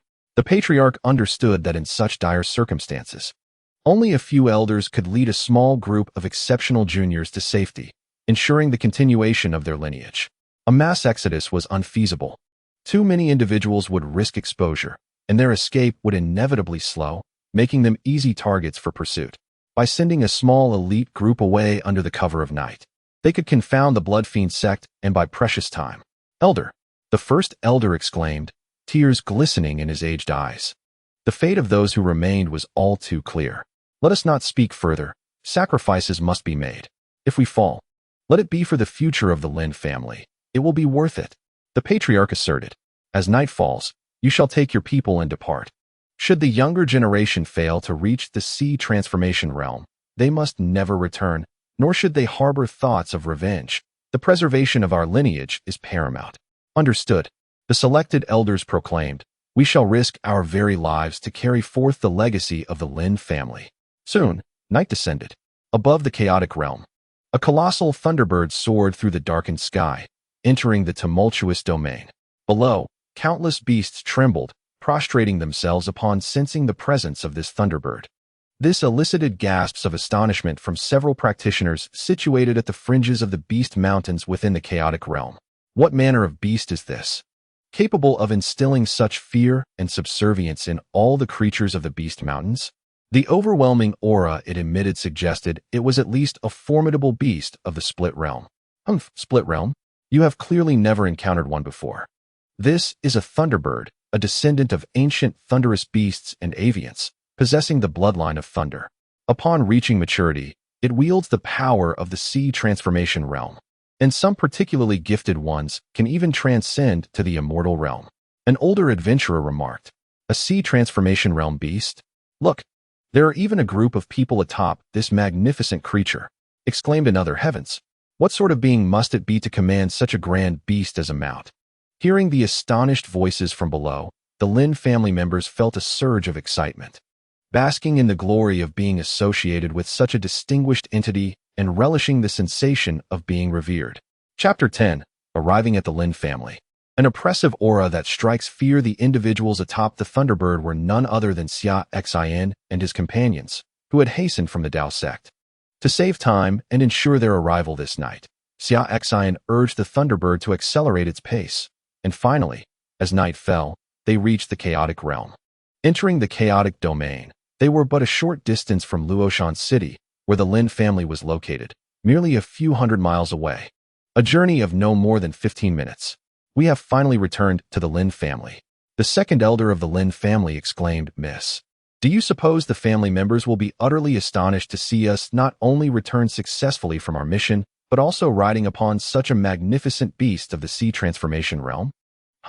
I can already envision the expressions of the other elders, jaws agape in disbelief upon witnessing our grand mount. Observing the exuberance of the second elder, Lin Hoyer beamed with a smile, her gaze filled with gratitude towards her master. All of this was made possible by her master, transforming her from an ugly duckling into a phoenix. A quarter of an hour later, the Thunderbird hovered above the forest outside Luoshan City, preparing to land so that the group could proceed on foot into the city, for the Thunderbird's size rendered it incapable of descending within the city limits. Just as Xia Xin was about to command the Thunderbird to land, the members of the Lin family atop the creature spotted a group of figures hastily emerging from the city, fleeing into the distance. It was the Grand Elder, the Third Elder, the Fourth Elder, along with Lin Chun, Lin Jinger, and Lin Jia.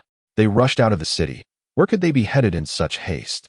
The second elder of the Lin family pondered, for they were all practitioners, possessing keen eyesight, allowing them to discern the situation on the ground even in the dark. Let us descend and investigate. Lin Horror observed the three elders of the Lin family, accompanied by a host of promising younger members, hastily departing the city. A foreboding sense gripped her heart. Xia Xin nodded, commanding the Thunderbird to descend towards the fleeing Lin family members. With a thunderous roar, the ground trembled violently as the colossal Thunderbird plummeted from the sky, landing directly before the fleeing Lin clan. The terrifying aura and crackling lightning emanating from its form left the Lin family members utterly paralyzed with fear. What manner of beast is this? Had the Bloodfiend sect sent their forces to ambush them? Panic surged through their hearts, only to be swiftly quelled by the realization that the Bloodfiend sect could not possibly command such a formidable creature. At that moment, Lin Horror and the members of the Lin family aboard the Thunderbird leaped down, approaching their kin who had just escaped the city. Eldest Elder, what is happening? Why are you in such haste to leave the city? Upon recognizing the figure before them, none other than the young lady who had recently been dispatched to participate in the Demon Sect's assessment, the elders and younger members of the Lin family were astounded. What was the meaning of this? The young lady had returned riding the Thunderbird. Perceiving their shock and confusion, Lin Horror clarified. I have successfully passed the Demon Sect's examination and have become a disciple of my master. This Thunderbird is my master's steed. We have returned specifically to resolve the crisis facing our Lin family. What? Young lady, you passed the Demon Sect's assessment and became a disciple of your master? This great beast is your master's mount. The members of the Lin family who had just emerged from the city gazed at Xia Xin and the Thunderbird in sheer astonishment. Indeed, Lin Horror continued. Now, tell me, what has transpired? Why were you in such a rush to escape? The heavens do not forsake our Lin family. The eldest elder exclaimed, his voice laced with excitement. Before recounting in detail the recent events afflicting the Lin family, from the Bloodfiend sect's disregard for their pact with Tianhua City, planning an assault on the Lin family the following day, to the family's refusal of Lung Han's terms, culminating in the head of the family ordering the escape of the younger generation. As Lin Horror listened, shock mingled with trepidation surged within her. Had she and her master arrived just a moment later, the Lin family might have faced annihilation. Let us return to the Lin family at once, Lin Horror declared.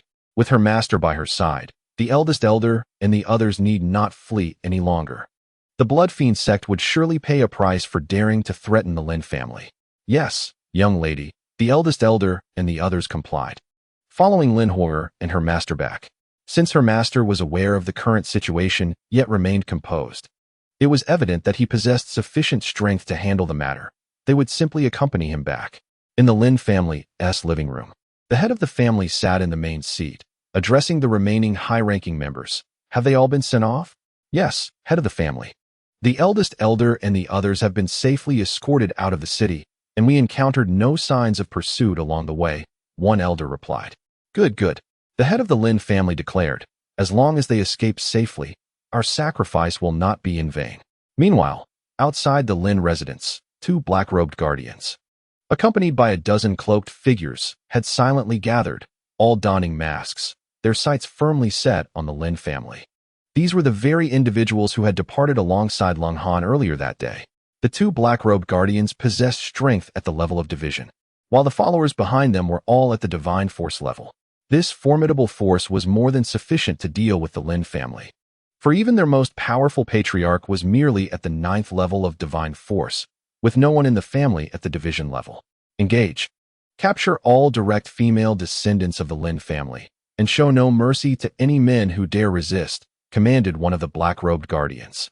Understood, replied the cloaked figures, charging directly into the Lin residence. Inside, the defending guards quickly rushed out to intercept them. However, the majority of the Lin family's guards were at the body refinement level, with only their captain at the gathering chi level, rendering them no match for the intruders. The guards attempting to obstruct the advance were swiftly sent flying, bloodied, and defeated.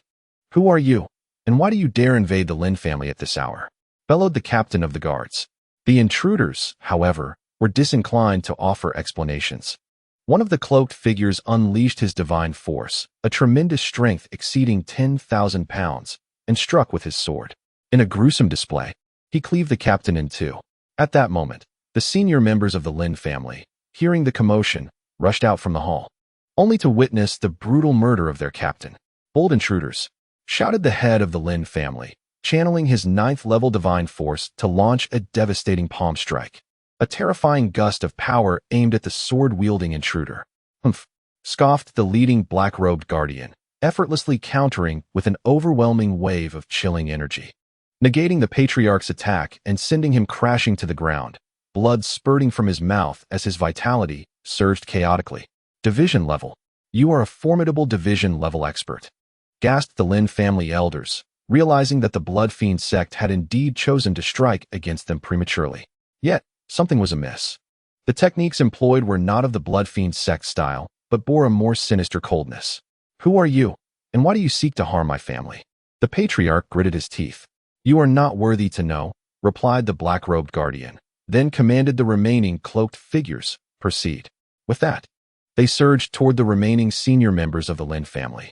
Panic spread among the Lin clan, for the presence of a division-level expert was beyond their capacity to resist. Their strongest patriarch, merely at the 9th level of divine force, had been defeated with a single strike by the division-level warrior. The vast chasm between the division and divine force levels was painfully evident. "Truly, the heavens conspire against the Lin family," lamented the patriarch, lying on the ground and watching the black-clad assailants charge toward the Lin family's elite. First, it was the Blood Fiend sect, and now this group. What could the Lin family possibly possess that was so enticing? At the moment when despair enveloped the Lin family, a thunderous shout echoed from outside their gates. "Halt!" It was Lin Hor. Instantly, every black-clad assailant poised to strike against the Lin family's upper echelons found themselves immobilized, unable to move an inch. An overwhelming aura of terror descended upon the Lin estate, rendering all present utterly motionless. The two leading black-robed guardians exchanged anxious glances. A peerless powerhouse was about to descend upon the Lin family. The oppressive force they felt surpassed even that of the domain lord from their chaotic realm. All eyes turned toward the entrance of the Lin family estate, where Xia Xin and Lin Hor entered with measured steps, followed by those who had recently escaped the Lin family and the members who had accompanied Lin Hor to the Dao sect examination. Upon witnessing the Lin family's captain of the guard cleaved in twain and the injuries sustained by the family head, Lin Hor's countenance turned icy. The cruelty of these intruders, who had dared to invade her family and unleash carnage, was unfathomable. Had they arrived any later, the Lin family would likely have been reduced to a mere collection of corpses. Lin Hor cast a pleading glance toward her master. "Very well," Xia Xin nodded, unleashing an even more terrifying pressure that erupted from his being. The winds howled around them, and the very heavens seemed to change hue. Within the Lin estate, the black-clad intruders experienced an intensifying weight upon their shoulders, as if an immense mountain had descended upon them. They were crushed into the ground, their bones cracking and dislocating, while several of the weaker assailants were driven to the brink of death, collapsing like lifeless husks. The leading black-robed guardians coughed up blood, their faces pale with terror as they beheld Xia Xin. What manner of being was this, capable of extinguishing the lives of divine power practitioners merely through the release of his oppressive aura? "Are these individuals from the Blood Fiend sect?"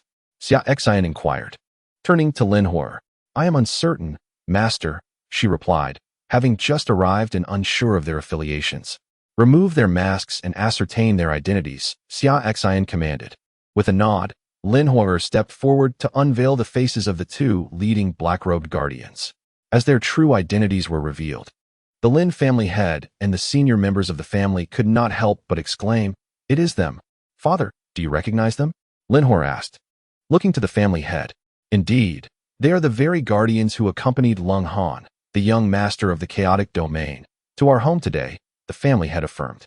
"It seems that the guardians beside Lung Han have come here with ill intentions toward our Lin family," Lin Hor declared, her expression cold. "I never imagined that Lung Han would resort to such underhanded tactics against us. Firer, what brings you here, and who is this esteemed individual?" At this moment, the Lin family head had stabilized his injuries and risen to his feet. The black-robed guardians and the black-clad assailants who had stormed the Lin estate were now entirely under the control of the oppressive aura, utterly immobilized.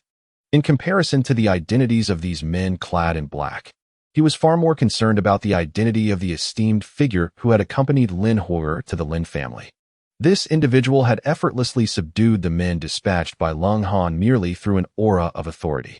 "This is my revered master, an elder of the Dao sect," Lin Huo proudly introduced. "Father, I have successfully passed the Dao sect's assessment and have taken my place as a direct disciple under my master." Upon learning of our Lin family's predicament, my master specifically descended the mountain with me to assist. Upon hearing their daughter's introduction, the head of the Lin family and the senior members were momentarily taken aback, their expressions reflecting deeper reverence towards Xia Xin. This esteemed figure was indeed a renowned elder of the Dao sect. An elder of the Dao sect, no less, held a status superior to that of a lord of the chaotic domain. It was astonishing that his daughter had managed to become a disciple of such a prominent being. This was indeed a blessing for the Lin family. Furthermore, the fact that this esteemed individual held Lin Huo in such high regard, accompanying her down the mountain to aid the Lin family in their crisis, only heightened their respect. The head of the Lin family and the senior members promptly knelt partially. Bowing to Xia Xin, "We, the Lin family, pay our respects to you, esteemed one. We are grateful for your personal descent to assist our Lin family." "There is no need for excessive formality," Xia Xin replied. "Since Huo is my disciple, it is only natural that I would not stand idly by in her family's time of need." He gestured for the members of the Lin family to rise, and then turned his attention to the black-clad individuals pinned to the ground by his imposing presence. "What you just mentioned, are these individuals part of a certain faction, and have they come to confront the Lin family?" "In response to your inquiry, esteemed one," the head of the Lin family began, "these individuals are associates of Lung Han, the young master of the chaotic domain. It appears they have indeed come to target our Lin family.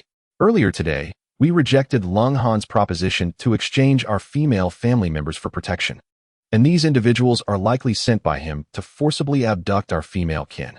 It was unexpected that Lung Han, despite his status as the young master of the chaotic city, would resort to such despicable tactics, opting for underhanded methods instead of straightforward confrontation. So, it is the influence of the chaotic domain." Xia Xin nodded in understanding. "Tomorrow, guide me, and I shall assist you in resolving this matter." Upon hearing this, the members of the Lin family gazed at Xia Xin with excitement, hastily expressing their gratitude. "Thank you, esteemed one. Thank you for rescuing our Lin family from peril." This esteemed figure not only intended to aid them against the Blood Underworld sect, but was also prepared to address the threat posed by Lung Han. It seemed their young mistress had indeed chosen an exceptional master. The strength of the central city within the chaotic domain far surpassed that of the Blood Underworld sect.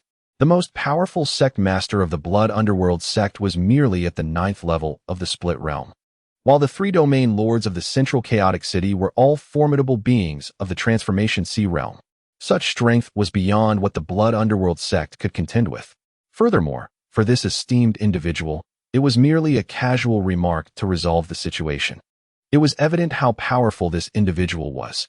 The forces of a small place like the chaotic domain were inconsequential in his eyes. Xia Xin nodded and then turned to Lin Huo, saying, "Huo, we shall stay at your Lin family residence tonight, and tomorrow we will address the matters concerning your family before I take my leave." "Yes, master," Lin Huo replied with a nod, then looked towards her father, the head of the Lin family, and urged, "Father, please arrange the finest guest room for our esteemed master." "Of course," the Lin family head replied hastily, instructing an elder to prepare, for this gentleman was now their family's savior, a benefactor deserving of the utmost hospitality. "To resolve my chaotic city. Don't you think such words are rather audacious?" At that moment, a black-robed guardian from the ground spoke up. "I acknowledge your strength. Yet our chaotic city has ruled the chaos domain for centuries. We are not to be trifled with. Today, we indeed acted rashly. Unaware of your relationship with the Lin family, we have killed one of their guardians, and you have retaliated by taking several of ours. It would be prudent to allow us to depart in peace. I assure you, from this day forth, the chaotic city and the Lin family shall remain at a respectful distance. Our domain lord possesses the bloodline of the Shin Python, a renowned figure within the Transformation Sea realm. Should you choose to eliminate us entirely, inciting his wrath would not be a trivial matter." Hearing this, Xia Xin's eyes narrowed, a flicker of murderous intent flashing within. Had he been too lenient or overly merciful? How dare mere figures of the splitting mansion realm threaten him? Moreover, was the so-called master of the transformation sea realm truly formidable? With a wave of his hand, a terrifying pressure descended, obliterating all the black-clad figures within the Lin family, including the two black-robed guardians, reducing them to mere pulp. No remains left. He had no inclination to engage in further dialogue with them. As for their domain lord, Xia Xin would pay a visit tomorrow to discern the true capabilities of this reputed figure within the transformation sea realm. The members of the Lin family present were left in shock by Xia Xin's display of power.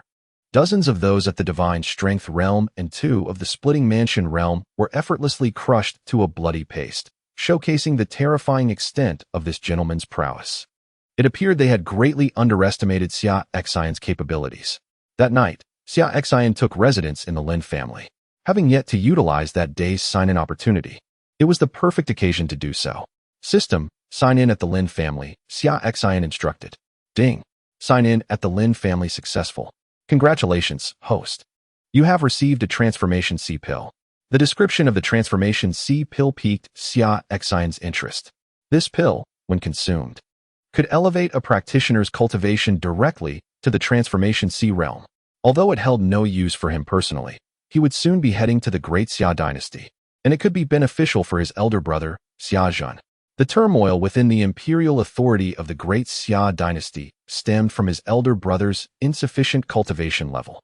Remaining at the splitting mansion realm, were Xia Xin to possess the strength of the transformation sea realm, he would be able to maintain control over the Great Xia dynasty himself, thus eliminating the need to seek assistance for every matter. Indeed, the Lin family's visit was not in vain. This ocean transformation elixir alone is worth the trip, Xia Xin mused silently. Potent elixirs capable of elevating one's cultivation to a specific realm are exceedingly rare, and those that can elevate an individual's prowess to the divine power or opening of the abyss stages are typically fraught with significant side effects. Elixirs that can directly elevate one's cultivation to the ocean transformation stage are virtually non-existent. Furthermore, those capable of propelling one to the divine power or opening of the abyss stages often deplete one's potential, leaving the foundation irreparably damaged, thus hindering any future advancements in cultivation.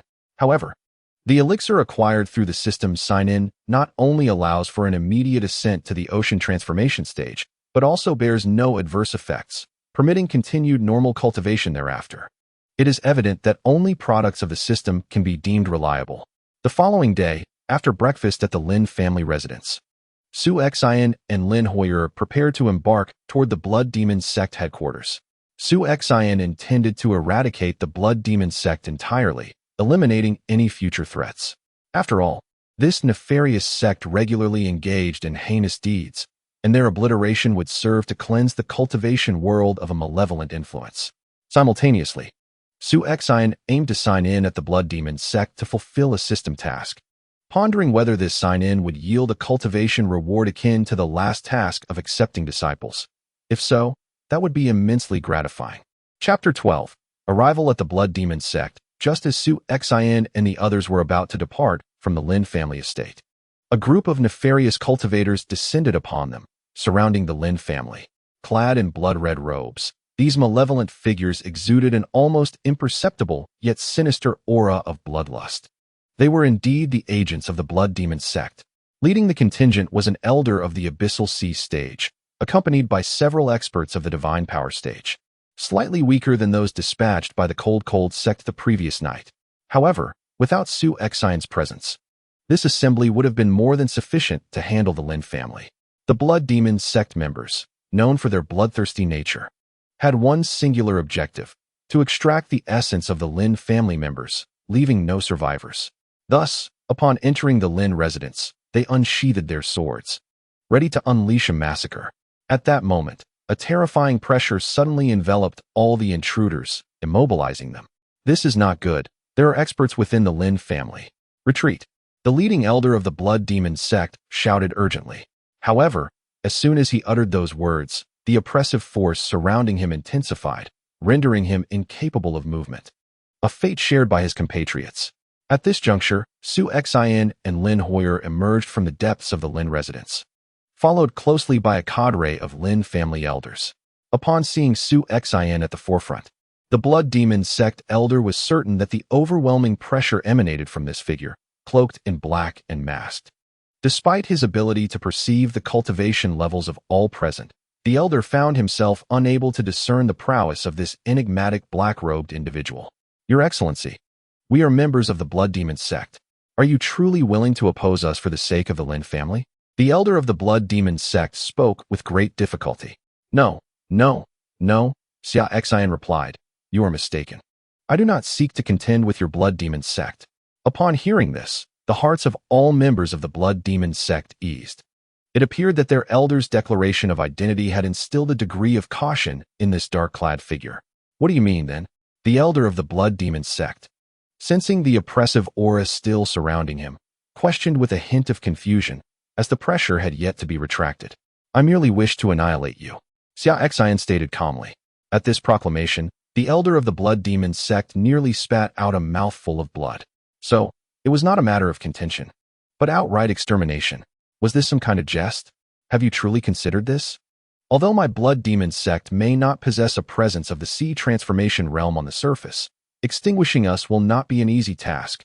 He had scarcely finished speaking when a resounding command echoed. Silence, Xia Xin declared indifferently, and with a mere wave of his hand, an overwhelming pressure descended upon them. Just as the previous night when the dark-clad figures had fallen, the members of the Blood Demon Sect were crushed into mere pulp beneath his might. Body Refinement Realm, Chi Gathering Realm, Divine Power Realm, Split Palace Realm, Sea Transformation Realm, Immortal Realm, Primordial Realm. His cultivation level far surpassed theirs. It was like a game to him. The head of the Lin family hastily organized for the removal of the bodies. Subsequently, Xia Xin summoned the Thunderbird, taking Lin Horror and several senior members of the Lin family directly toward the headquarters of the Blood Demon Sect. As they stood upon the back of the Thunderbird, the head of the Lin family and those among the higher echelons who were experiencing this for the first time were filled with astonishment and curiosity. The head of the Lin family quietly inquired of Lin Horror, "What is this magnificent bird?" "It is the steed of my master, a great demon of the sea transformation realm, the Thunderbird," Lin Horror replied. "What? This great bird is a demon of the sea transformation realm?" Lin Horror's words not only astonished the head of the Lin family, but also left the senior members of the Lin family equally taken aback. In their chaotic domain, a being of the sea transformation realm could serve as a domain lord, yet here, it was merely a mount for the young lady's master. Indeed, their perspective was still too narrow, their imagination was lacking. However, despite their limited vision, their vanity was unaffected. Though the world lacked cameras, there were numerous spells and items capable of recording scenes. The elder of the Lin family stepped forward a few paces, approaching the neck of the Thunderbird, and addressed the third elder of the Lin family. "Third elder, once I strike a pose, you must use this recording stone to capture my image. I shall return and have it replicated to adorn the walls of my chamber. I, too, have ridden a great demon of the sea transformation realm." The third elder accepted the recording stone, preparing to document the elder's pose. The elder struck a posture of standing with hands clasped behind his back, exuding an air of ethereal grace atop the back of the great demon. The third elder hurriedly captured the moment. Once he had finished, he remarked, "Who would have thought that even at your advanced age, you would still be so concerned with such ephemeral matters? Alas, there remains a considerable distance to the Bloodfiend sect.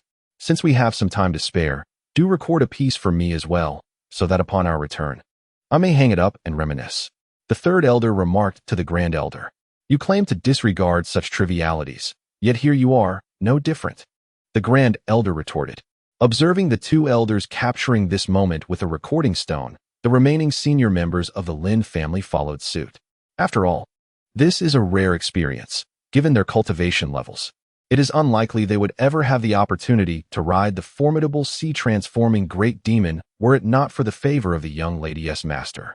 Such an occasion cannot be missed. Watching the Lin elders in this manner, Xia Xin smiled silently. For the members of the Lin family, this indeed represents an extraordinary experience. In his past life, he would have undoubtedly flaunted it on social media.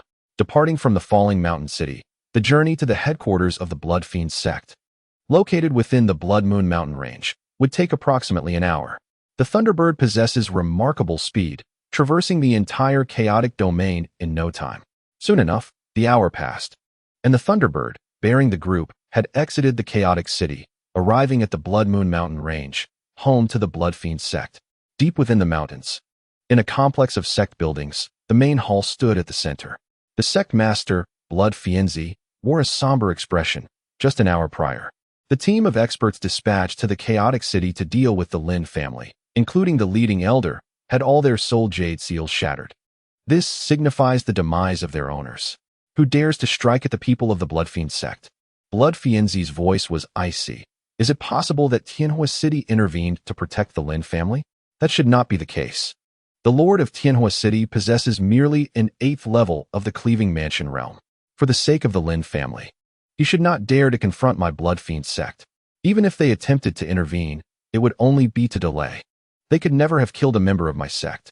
Who could it possibly be? His concern did not stem from the loss of the fallen Blood Fiend experts. Though training a Cleaving Mansion elder is no simple task, it is certainly achievable with sufficient resources. Rather, he feared that those audacious enough to eliminate his sect's elders might also target the Blood Fiend Sect itself. After all, to act so brazenly against them without fear of retaliation implies they possess adequate strength to confront the Blood Fiend Sect. As Blood Fienzi pondered, a terrifying pressure surged towards him from afar, enveloping the entire Blood Fiend Sect. His expression changed drastically. This pressure emanated from the sea-transforming realm. Rushing out of the main hall, he beheld a colossal thunderbird hovering in the sky, the source of this formidable aura. Upon its back stood a group of individuals, leading among them a figure clad in black robes and a mask, while the others were none other than the members of the Lin family from the chaotic city. These were the Lin family members seeking vengeance after having slain the experts they had sent to deal with them. Chapter 13. A Sword to Annihilate the Blood Demon Sect. Gazing down at the Blood Demon Sect, Xia Xin refrained from uttering a single word. He addressed Lin Hui'er beside him, saying, Hui'er, I shall now impart upon you a sword technique. All things under heaven can be severed by a single sword. As he spoke, Xia Xin transformed his finger into a sword, a terrifying aura enveloping him, while the forces of the universe converged. Waves of sword energy coalesced above his fingertip, instantaneously transforming it into an unparalleled divine sword. All things under heaven can be severed by a single sword. Lin Hui'er murmured Xia Xin's words. In the next moment, Xia Xin stood upon the back of a thunderbird, launching his strike toward the Blood Demon Sect below. In an instant, the sky appeared to split in two, cleaved by this sword strike, rendering the world devoid of color. The senior members of the Lin family were astounded, witnessing their young lady's master attempting to obliterate the Blood Demon Sect with a single sword. No. The members of the Blood Demon Sect below cried out in terror and fury, but their voices bore no weight. As Xia Xin's sword descended, a chasm hundreds of meters wide and thousands of meters deep was cleaved into the earth, resembling a rift in the ground. The area surrounding the chasm transformed into a realm of sword energy. Palatial structures were instantly annihilated, mountains shattered, and forests reduced to dust.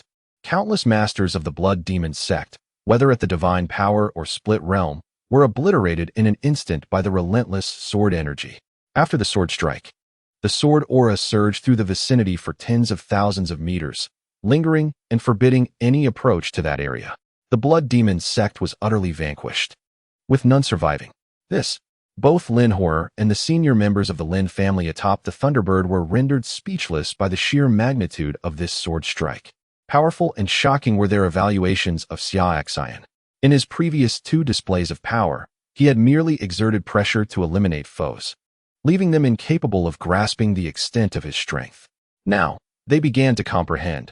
He was not merely strong, but exceedingly so. With but a finger as his sword, he effortlessly annihilated the entire Blood Demon Sect, a feat not achievable by any practitioner of the sea transformation realm.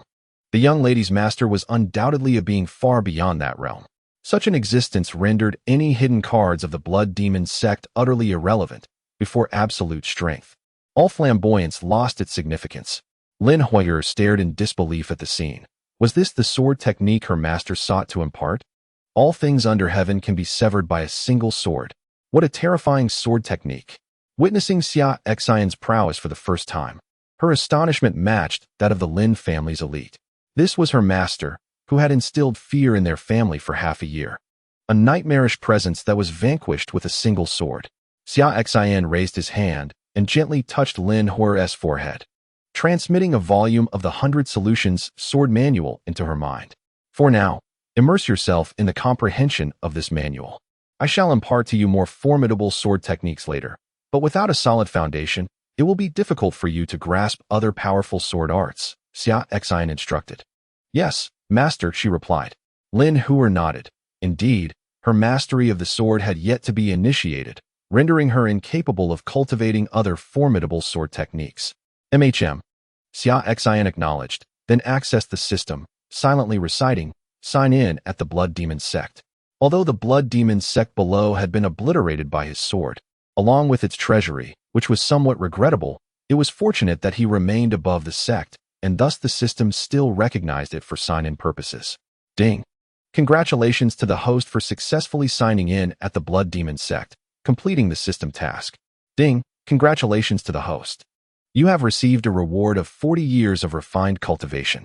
Ding! Congratulations to the host. You have acquired the divine ability, All Swords Return to the Sect. Ding! Congratulations to the host. You have obtained an indestructible pill. As the notification sounds concluded, the reward of 40 years of cultivation was instantaneously infused into Xia Xin's body, causing his realm to ascend rapidly. From the 6th layer of the boundless realm to the 7th layer, he directly advanced 2 levels of cultivation. Compared to the 100 years of reward he received during the last disciple acceptance, this was a few levels less, which was understandable, as advancement became increasingly challenging at higher realms. In addition to the cultivation reward, the other 2 rewards, the divine ability All Swords Return to the Sect and the indestructible pill, were indeed valuable. The All Swords Return to the Sect was a powerful area attack technique, while the indestructible pill was akin to the ocean transformation pill, capable of significantly enhancing one's cultivation in a single dose. However, the indestructible pill was a tier above the ocean transformation pill, capable of elevating one's cultivation directly to the indestructible realm. Originally, Xia Xin contemplated giving the ocean transformation pill to his elder brother, Xia Xin, but now with the arrival of the indestructible pill, it was only fitting to bestow it upon him. This would elevate Xia Xin's cultivation directly to the indestructible realm, allowing not only the suppression of the Daxia dynasty, but also ensuring the submission of several neighboring dynasties. After all, the indestructible realm was already a legendary existence in the secular world. Very well, we shall now proceed to the central city of the chaotic domain. Once we have resolved the issues there, I will take my leave from the chaotic domain, and you may remain here with your kin for a while. Later seeking me in the Daxia dynasty, Xia Xin declared. Yes, master, Lin Huo nodded in agreement. They were indeed heading to the central city of the chaotic domain. Last night, she had not forgotten the actions of the Lung family against the Lin family. Had she and her master not arrived in time, the Lin family might have faced annihilation. This journey to the chaotic city must ensure that Lung Han pays a price. Very well. Xia Xin commanded the Thunderbird to change course towards the central city of the chaotic domain. At that moment, in the chaotic city, Lung Han sat in the grand hall of his father, the dark-robed domain master, his expression frigid. The hall was filled with numerous black-robed guardians, numbering in the dozens, with the 4 strongest guardians having reached the 9th layer of the Splitting Mansion realm. Each of them could rival the sect master of the Blood Demon Sect. Moreover, this was merely the power under the command of one of the 3 domain masters of the chaotic domain, illustrating that the strength of the central city in the chaotic domain far surpassed that of the Blood Demon Sect. Observing the dark-robed domain lord seated in the main chair, Lung Han spoke, "Father, let us depart at once. Today, I shall ensure the complete annihilation of the Lin family. Moreover, I never anticipated that they would secretly dispatch formidable experts to protect the Lin clan, obliterating all the skilled individuals I had sent."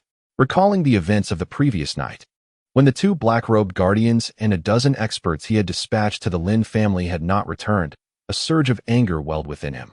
Upon realizing that his dispatched personnel had failed to return, he sensed something amiss and hastened back to the City of Chaos, only to discover that the soul jade tokens of those he had sent had all shattered, signifying their demise. The Lin family lacked any experts at the Splitting Realm. The two black-robed guardians he had sent were at the first and second levels of the splitting realm, accompanied by several experts at the divine power realm. To annihilate such individuals, at least those at the third level of the splitting realm or higher would be required. It was clear that the forces behind the Lin family, specifically those from the city of Heavenly Fire, had intervened to protect them, as the city lord had reached the 8th level of the splitting realm and commanded several at the 5th and 6th levels. What perplexed him was why the people of the city of Heavenly Fire would dare to oppose the city of Chaos for the sake of the Lin family. Given the cautious nature of the city lord, it seemed improbable. Could it be that the ancestral ties between the Lin family and the city of Heavenly Fire were so significant as to prompt this level of protection? Even at the risk of offending the city of Chaos? Patience, wait. The black-robed domain lord interjected, his vision and wisdom far surpassing that of the youthful Lung Han. In his eyes, the city of Heavenly Fire would not dare to confront the city of Chaos merely for the Lin family. This situation was indeed peculiar. He had already dispatched someone to verify matters in the city of Heavenly Fire. With the skills of his envoy, if the city had indeed acted, it would not escape his notice. Now, he awaited their return with answers. Chapter 14. Arrival at the city of Chaos. At that moment, a colossal thunderbird demon beast soared from the distance, entering the city of Chaos. The thunderbird made no effort to conceal itself, emanating an overwhelming aura that made countless individuals in the city turn pale with fear. Look to the sky. What manner of beast is that, radiating such terrifying energy? It is the great demon thunderbird, a relic of ancient species. This one has likely reached maturity. Why has it suddenly descended upon our city of Chaos? A mature thunderbird demon may possess the strength of the sea transformation realm. Good heavens, if this beast wreaks havoc in the city of Chaos, it would be a veritable nightmare. Fear not, for our city of Chaos is guarded by 3 domain lords, all of whom are of the sea transformation realm. They will not permit this great demon to rampage through the city. Beneath, countless cultivators engaged in fervent discussion. Shortly after the Thunderbird entered the city of Chaos, 2 figures emerged and soared into the air, confronting the Thunderbird, revealing themselves to be the other 2 domain lords of the chaotic domain. Upon encountering the Thunderbird, which stood among a throng of individuals, the foremost being a figure cloaked in black and adorned with a mask, it became evident that this formidable creature was merely a steed for this imposing individual. This revelation astonished the 2 domain lords of the chaotic realm. The Thunderbird's aura was not inferior to their own, and yet it served as a mount. It raised questions about the true might of the masked figure atop the creature. The 2 lords pondered the purpose of this dignitary's arrival in their chaotic city.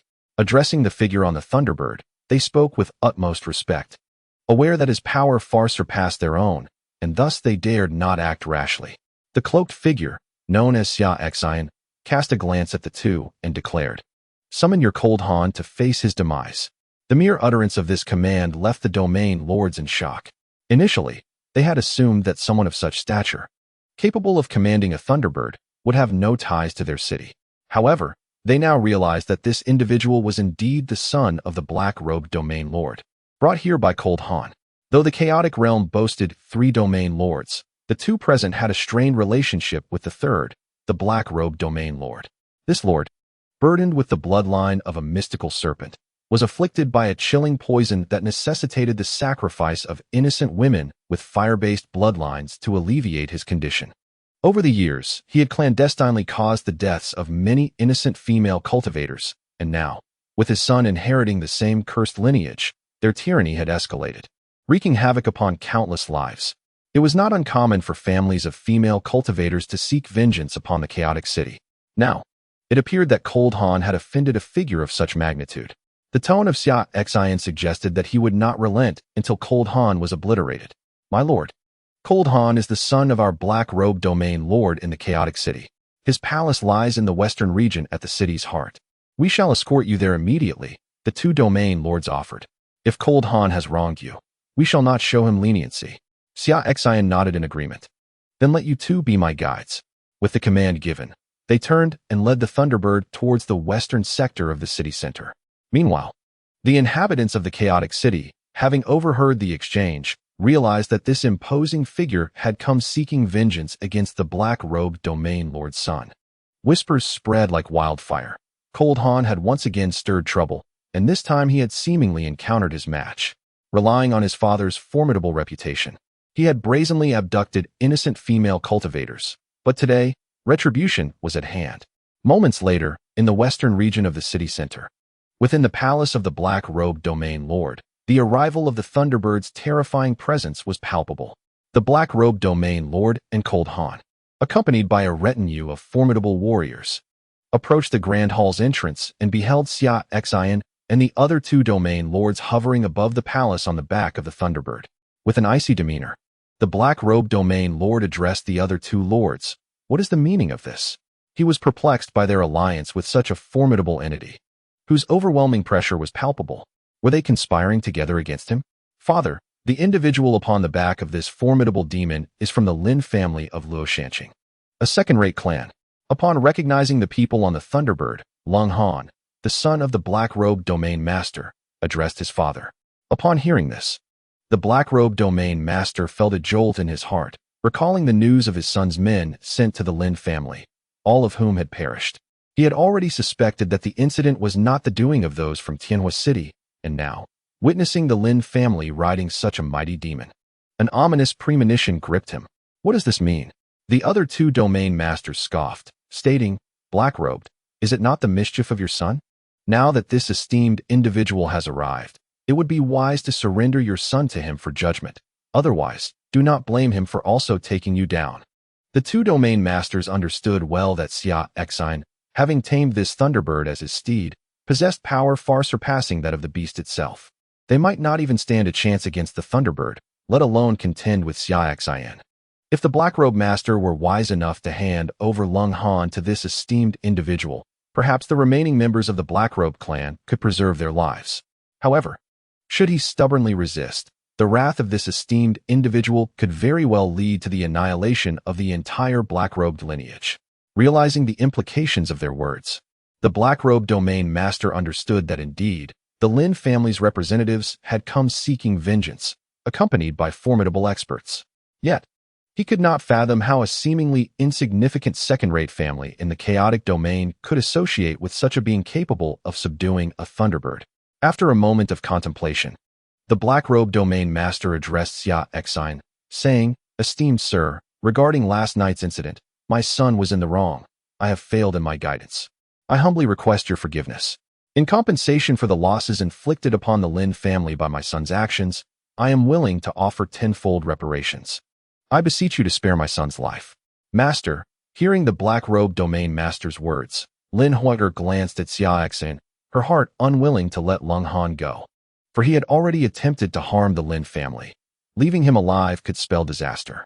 "Rest assured, he shall not see another day," Xia Xin replied, fully aware of his disciple's intentions, as he had no intention of sparing Lung Han. "Enough with the pleasantries. Surrender Lung Han, or you shall all perish alongside him," Xia Xin declared, directing his gaze at the Black-Robed Domain Master. Upon hearing this, the Black-Robed Domain Master's countenance darkened as he replied, "I recognize your strength. But our Black-Robe lineage has thrived in the chaotic domain for decades. Do you truly believe us to be easily trifled with? Then there is nothing left to discuss." Xia Xin retorted, "If that is the case, then let you all meet your demise."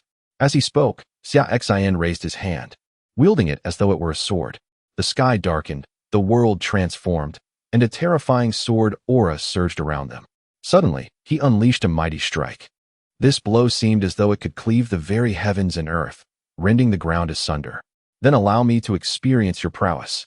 The Black-Robed Domain Master, witnessing this, unleashed his full strength, holding nothing back. Simultaneously, he activated the bloodline of the Shin Python. An aura of chilling darkness enveloping him as an ethereal shadow of a black serpent materialized behind him. Chapter 15. Decapitating the cold and frigid, the dark-robed domain lord stretched his hands toward the heavens, gathering a spiritual barrier in preparation to withstand Xia Xin's sword strike. Alas, in the face of Xia Xin's blade, it proved utterly futile. As the sword light descended, the barrier he had conjured shattered instantaneously, dissipating into nothingness. The sword light, unleashed from Xia Xin's fingertip, remained undiminished, relentlessly cleaving towards the dark-robed domain lord and those behind him. In the aftermath of the sword's passage, The dark-robed domain lord was obliterated by the sword energy, reduced to mere void, his bones and flesh entirely annihilated. The cold and frigid beings behind him, including a host of black-robed guardians, were similarly struck down before they even had a moment to plead for mercy. The palace that stood behind the crowd was cleaved in twain by the might of this sword, the earth itself rending apart as wisps of sword energy lingered in the chasms surrounding the site. A collective gasp echoed through the air as onlookers, aside from the two domain lords of the Chaos Domain, were drawn to the scene, many scattered cultivators from the city of Chaos captivated by the spectacle. Witnessing such an event, they were utterly astounded. How formidable!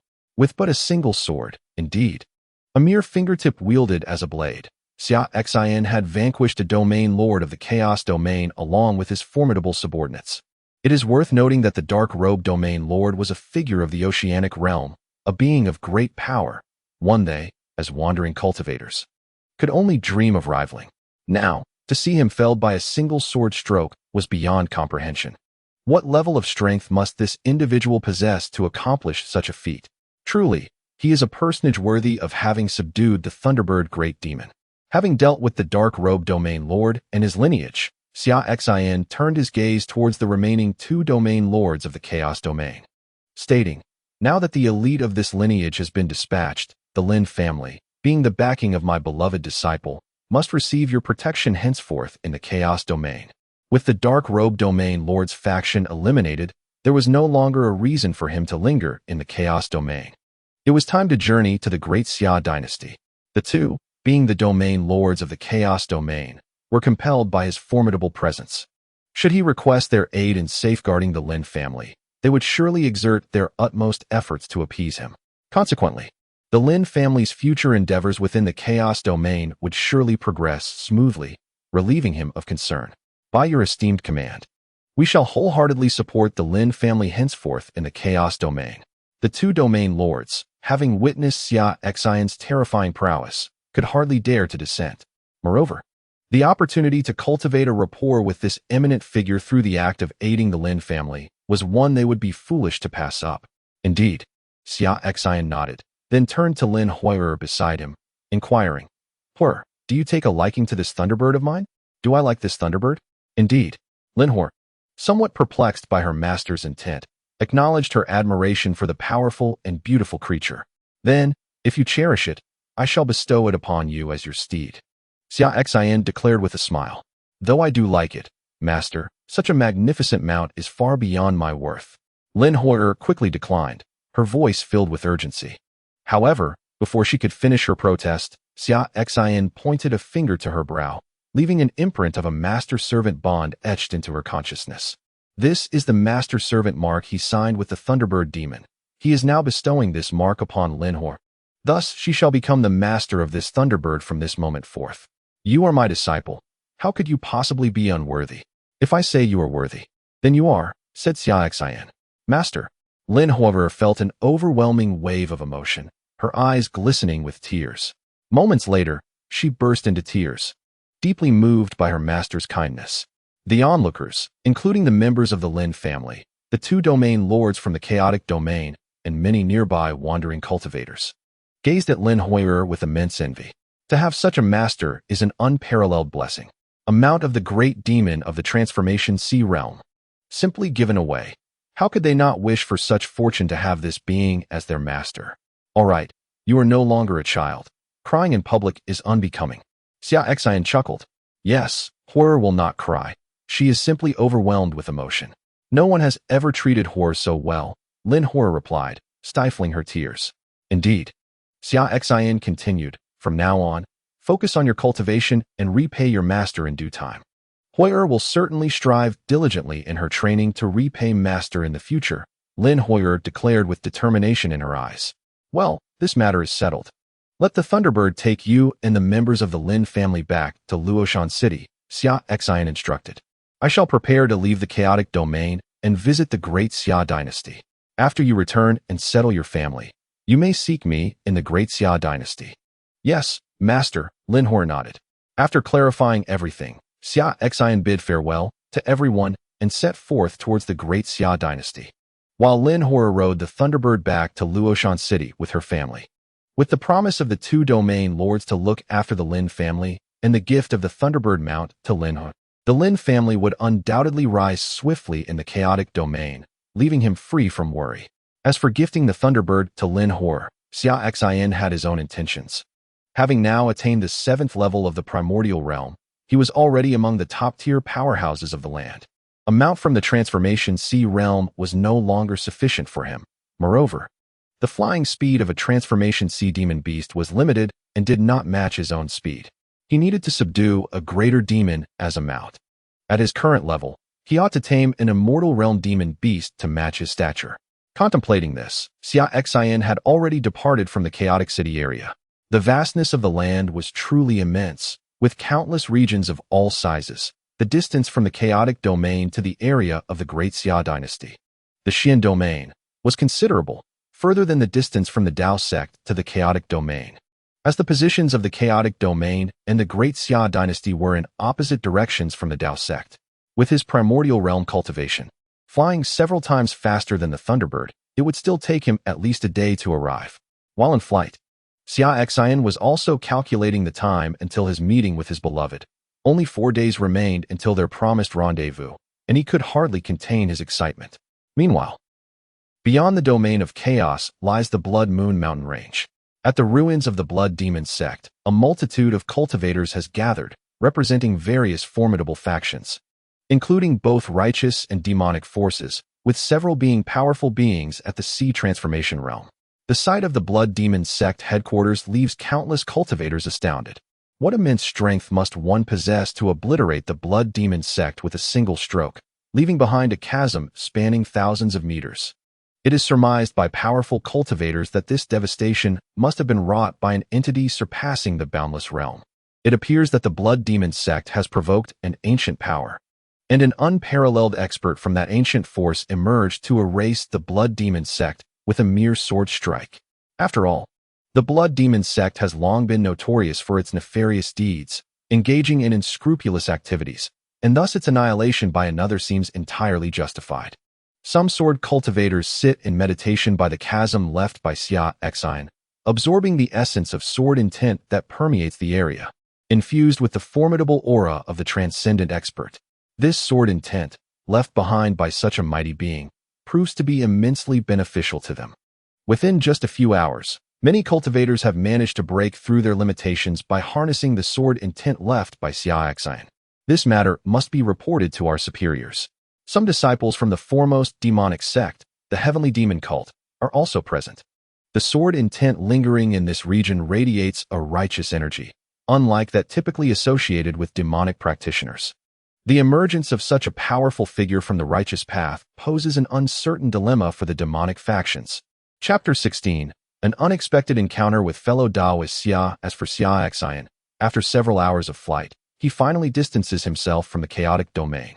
As twilight descends, he arrives in the Black Domain, adjacent to the Xian Domain where the Great Xia dynasty resides. The Black Domain is relatively small, merely 1/10 the size of the Xian Domain, and even smaller than the chaotic domain. While soaring above the Black Domain, passing over a mountainous forest, Xia Xin's attention is captured by a chase unfolding below. To be precise, a group of cultivators is pursuing a 7- or 8-year-old girl. The girl possesses low cultivation, seemingly at the 3rd or 4th stage of body refinement, yet her agility is remarkable. She evades her pursuers with extraordinary speed, deftly predicting their attacks and skillfully dodging them. After being chased for nearly half an hour, the girl appears to be exhausted as she nears the edge of the mountainous forest and can no longer continue. Surrounded by her pursuers, she gasps for breath and pleads, "I truly am the little princess of the Great Xia dynasty. Please spare me. I assure you my father will reward you handsomely. Fellow cultivators, please let me go. I haven't overheard your conversation. Why would you run if you haven't heard us?" One cultivator retorts, "Stop wasting time with her. Just kill her so we can return and report," another chimes in. Nodding in agreement, the man raises his long sword, ready to strike down. The girl, terrified, squats on the ground and shuts her eyes tightly. Yet, the anticipated sword strike does not descend. The little girl trembled as she opened her eyes, discovering that the swordsman before her remained poised to strike, yet his body was immobile. Not only was this swordsman frozen in place, But the other cultivators who had pursued him were also rendered motionless, as if constrained by an inexplicable force. She gazed upwards and beheld a figure clad in a black robe and mask, descending from the mountainous forest, stepping gracefully through the void until he stood before her. Simultaneously, the assailants who had been chasing her were crushed into oblivion by the sheer weight of his presence, meeting their demise on the spot. A formidable being, indeed, a peerless powerhouse. This thought echoed in Xia Xiaoxiao's mind. The ability to traverse the air and annihilate her pursuers with mere pressure suggested that he was at least a master of the sea transformation realm. Rising from the ground, she wiped her flower-streaked face with her hand and, with an air of decorum, clasped her hands together in salute. I am Xia Xiaoxiao, the little princess of the great Xia dynasty. I am deeply grateful for your life-saving intervention, esteemed friend. Without uttering a word, Xia Xin regarded the disheveled girl before him, her face resembling that of a small, mottled cat, yet exuding a maturity that belied her tender years, akin to an old sage. He found her demeanor somewhat amusing. Observing her features, he noted a striking resemblance to his elder brother, Xia Xin, during his own childhood. You are Xia Xiaoxiao, the princess of the great Xia dynasty? Xia Xin inquired. Is your father the current emperor, Xia Xin? Upon hearing this, Xia Xiaoxiao's eyes widened in surprise. How do you know, esteemed friend? Indeed, it is true, Xia Xin replied. He had intervened only upon hearing her claim to be the princess. Recently, when his brother Xia Xin had visited the Demon Sect, he had asked why he had not brought along his little niece. Xia Xin had remarked that she was too wild-spirited for a princess at merely 7 or 8 years of age, preferring to roam free, wielding her sword in the world, and had slipped away unbeknownst to him. He never anticipated encountering his niece here. It was truly serendipitous. My dear girl, what were you thinking, wandering out here alone? Did your parents not assign someone to discreetly protect you? Xia Xin ruffled her hair, reflecting on how perilous her situation could have been had he not arrived in time. They did send someone, but I evaded them. I am quite impressive, am I not? Xia Xiaoxiao declared proudly. She continued, they were simply too cumbersome. I set out to find my royal uncle at the Demon Sect, so he could impart to me the art of martial skills and mystical abilities. To seek your royal uncle at the Demon Sect? Xia Xin chuckled incredulously, realizing that this young girl had stealthily ventured out for such a purpose. He was at a loss for words. She was blissfully unaware that had she delayed her escape from the great Xia imperial capital by just a few days, her father would have personally escorted her to the Demon Sect. Yet, Xia Xiaoxiao remained oblivious to Xia Xin's peculiarities. She exclaimed, Indeed, my royal uncle is quite formidable. According to my father, he is the greatest genius in the history of the great Xia dynasty. Within merely 10 years of entering the Demon Sect, he has shattered 6 major realms, becoming the youngest elder of the Demon Sect. I have grown up listening to tales of my royal uncle. He is my utmost idol. My aspiration is to become a powerful practitioner like him in the future, traversing the world to vanquish demons and subdue malevolent forces. Her eyes sparkled with longing. Is your royal uncle truly that powerful? Have you ever met him? Xia Xin teased. Caught off guard, Xia Xiaoxiao faltered momentarily. She had indeed never encountered her royal uncle. The stories of him were spun by her father, and her deep yearning for the cultivation realm and the dream of wielding a sword in the world were largely influenced by her uncle. She wished to emulate him. Often in the imperial capital, she would hear fantastical tales from the cultivation world, such as the one about a great demon wreaking havoc and devouring an entire city's populace, which the authorities were powerless against, only to be slain by a formidable sword practitioner passing through. Another tale spoke of wicked cultivators who preyed upon innocent children to enhance their powers, causing great harm to many cities. Yet ultimately, righteous practitioners emerged to subdue the demons and vanquish evil. Each mesmerizing story left an indelible mark on her youthful spirit. The reason she had sneaked out was to seek her royal uncle at the Demon Sect, for her father had informed her that her uncle was the most gifted and powerful practitioner in the royal family of the great Xia dynasty. Unable to respond to Xia Xin's inquiry, she brushed it aside with a laugh and turned to him, saying, after all this talk, I still do not know your esteemed name, fellow Taoist. I am a solitary sword practitioner, Xia Jiuxiao. Xia Xin replied, withholding his true name, wishing to amuse the young girl. So you are a distinguished sword practitioner. It is an honor to meet you, Xia Xiaoxiao said, cupping her hands in respect. Although she had not witnessed Xia Xin wield his sword, she had seen him step through the void and effortlessly subdue those pursuing her, along with the two formidable swords strapped to his back, which indicated he was indeed a powerful sword practitioner. Observing that Xia Xiao, merely 8 years old and entirely unversed in the cultivation world, was attempting to play the part of a seasoned veteran. Addressing him as a fellow Taoist as if she were truly a part of that realm, Xia Xin found it amusing. He returned her gesture with a fist salute, saying, "Princess Xia, it is a pleasure to meet you. While out and about, there is no need to call me princess. Simply refer to me as Taoist Xia," she replied nonchalantly, wiping her face. "Very well, Taoist Xia," Xia Xin chuckled. "By the way, how is it that you ventured to the Demon Sect in search of your royal uncle, yet encountered those who pursued you? What prompted their pursuit?" "Oh, this involves a secret, but since you have saved my life, I suppose I can share it with you," Xia Xiao began. "It is like this." Chapter 17. The innate double pupils. Have you heard of the Kunping ruins in the northern sea of the Xin domain? Asked Xia Xiao. The Kunping ruins. One of the 3 great ruins of the Xin domain? Replied Xia Xin. Indeed, that very one, Xia Xiao affirmed. The Kunping ruins will soon be opened in a month. The reason I am being pursued is that I possess a map to the ruins.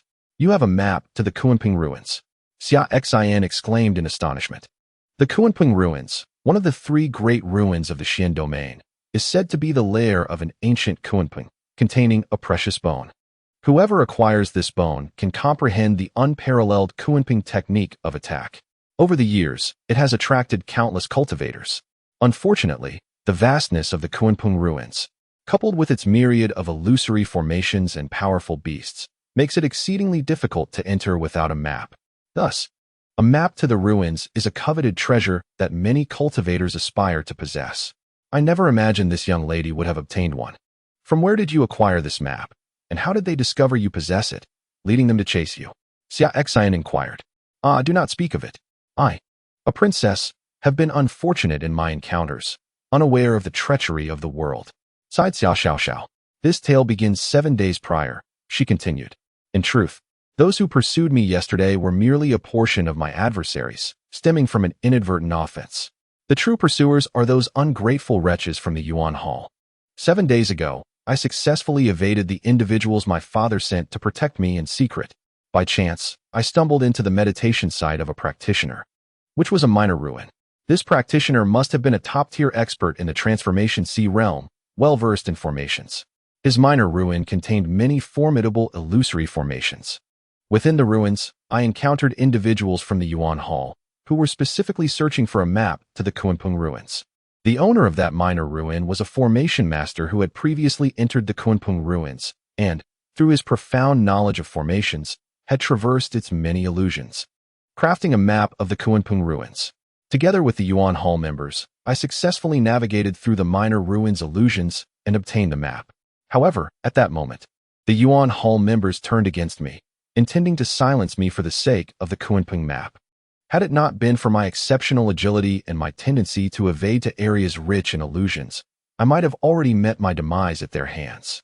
Xia Xiao recounted, a shiver of fear still evident in her voice.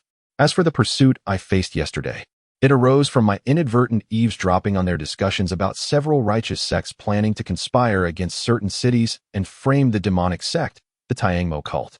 Unable to suppress my curiosity, I listened a while longer, only to be discovered and subsequently pursued, Xia Xiao lamented. Upon hearing this, Xia Xin gazed down at the petite Xia Xiao, who barely reached his thigh, disbelief etched upon his face. You, a mere 8-year-old with a cultivation level of merely the 3rd stage of body refinement, possess no remarkable strength, yet your knack for attracting trouble is unparalleled. Surprisingly, you have managed to survive this long while being pursued. It piques my curiosity how Xiao managed to elude the grasp of the Yuan Temple's formidable members. I have heard of the Yuan Temple. It is a significant force beyond the Xin domain, reputed to be mightier than the central cities of the chaotic domain, and allegedly presided over by an ancestor of immortal stature. Furthermore, this young girl mentioned that she led the Yuan Temple members through the illusion array within a minor relic to obtain the map of the Kunping relic. How could she have achieved such a feat? Seemingly perceiving my bewilderment, Xiao elucidated. My eyes are somewhat different from others. they can pierce through the illusions of the array. And they also greatly aid my agility in martial arts. I commenced my training in the supreme body technique of our great Xia dynasty, the dragon dance technique. At the age of 5, and in just 3 years, I have perfected it. Coupled with the unique ability of my eyes to foresee my opponent's movements, I was quick to react when I discovered the Yuan Temple members intended to assassinate me. Clutching the relic map, I plunged into the illusion array, and they, lacking knowledge of the formation, became ensnared by the illusions, allowing me to escape unscathed. Upon hearing this, I gazed into Xiao Xiao's eyes, which indeed bore a distinctiveness from ordinary ones. It appeared as though she possessed 2 pupils, a wielder of the rare dual pupils. I was taken aback. This young girl was a natural-born dual pupil user. Such individuals possess the innate ability to see through all illusions. Ding! An unawakened ancient dual pupil has been detected. A task has been issued. Assist the ancient dual pupil in awakening to receive special rewards. The system has issued a task. This young girl truly is a natural dual pupil user. No wonder she can discern the illusion arrays set by masters of the sea transformation realm with merely her eyes. It is no wonder her progress in martial arts has been so fluid, achieving mastery of the great Xia dynasty's dragon dance technique in just 3 years while also predicting others' movement trajectories. Now I understand. The task issued by the system requires me to assist this girl in awakening her abilities, which poses quite a challenge. Ancient dual pupil users are exceedingly rare, and the resources needed for awakening are likewise scarce. Alas, for the sake of the special reward, I must gradually collect what is required. What are your plans moving forward? Will you be heading to the Dao sect to seek your royal uncle? I inquired. Fellow Taoist, shall we strike a bargain? Xiao Xiao proposed. What sort of bargain? I asked with interest, intrigued by her proposition. Simply put, if you safely escort me back to the great Xia dynasty, I shall provide you with a copy of the Kunpeng relic map upon our arrival. What do you think? Xiao Xiao stated. You possess such formidable strength. Escorting me back to the great Xia dynasty would be a trivial task for you, and you would acquire a map of immense value in return. It is quite a lucrative deal. Noticing my hesitation, Xiao Xiao clutched my leg tightly, looked up with her big, innocent eyes, and pleaded, Xia Jiu Xiao, the great sword master. Sword deity, please, I implore you to assist me. Upon arriving at the great Xia dynasty, I shall not only provide you with a map, but also have my father present you with some rare treasures as a token of gratitude. Observing the young girl before him, Xia Xin couldn't help but chuckle. At such a tender age, she had already learned the art of sweet talking. Moreover, this peculiar child, despite her lack of proficiency in other techniques, had mastered the dragon's dance technique to perfection, honing her escape skills even before stepping into the world. Her current request indicated a shift in her aspirations. It seemed she had abandoned her quest for self-discovery in the Dao sect and sought his protection back to the great Xia dynasty. Not lacking in wisdom, she recognized that he possessed the Kunpeng relic map and was being pursued by the Yuan Hall, making it impossible for her to approach the Dao sect alone. Thus, she opted to negotiate a deal, offering him a trade for her safe passage. Very well, I agree, Xia Xin replied. Splendid, it's a deal, Xia Xiao exclaimed, releasing her grip on his leg, her excitement palpable. With such a formidable ally escorting her back to the great Xia dynasty, her journey would surely be safe. Indeed, the night has fallen. Let us find a city within this dark domain to rest for the night, and I shall escort you back to the great Xia dynasty come morning, Xia Xin stated. Observing the exhilaration of the young girl, he surmised that the past 7 days of being pursued by the Yuan Hall had taken a toll on her. Her attire, tattered and filthy from her frantic escape, rendered her akin to a little stray cat. Anything will suffice. You may arrange it, fellow cultivator, Xia Xiao responded, her eagerness to return outweighing any concern over the delay. Chapter 18. The professional trickster, Xia Xiao Mitian City, the largest city in the dark domain, also serves as its central hub. Situated at the intersection of the Xian domain and several neighboring regions, it is devoid of any fixed order, teeming with chaos. This place is a haven for countless fugitives and outlaws, a paradise of crime where morality holds no sway, and only the strong prevail. Xia Xin escorted Xia Xiao to Mitian City and secured accommodations at a tavern. He then procured her a new outfit, as her previous garments had been rendered unwearable after 7 days of flight. Once everything was in order, they settled down to dine at the tavern. As they ate, They overheard conversations around them.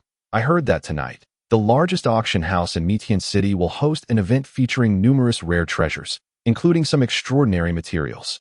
It would be a shame to miss it. Indeed, I heard a top-tier Xian-level spirit weapon will be auctioned tonight, coveted even by those of the Split Realm. The Xian-level spirit weapon isn't even the main highlight tonight. I've heard whispers of several treasures that would entice even those in the Sea Transformation realm, including a rare material said to awaken the double pupils. Listening to the discussions around him, Xia Xin felt a smile creep across his lips. The prospect of a material capable of awakening double pupils being auctioned tonight was indeed a fortuitous arrival. Today, the system issued a task, urging him to assist Xia Xiaoxiao in awakening her dual pupils, an endeavor that promised special rewards. He was troubled, pondering where to find the rare treasures capable of such an awakening. Little did he expect to encounter them so soon. Xia Jiuxiao, what are you smiling about? Are you planning to attend tonight's auction? Xia Xiaoxiao inquired, her mouth full of food. Indeed, there are items that pique my interest. Will you accompany me? Xia Xin responded. I would like to go, but I have no money, Xia Xiaoxiao lamented. Never mind, lack of funds is not an issue. I will accompany you for the experience. Very well, Xia Xin nodded.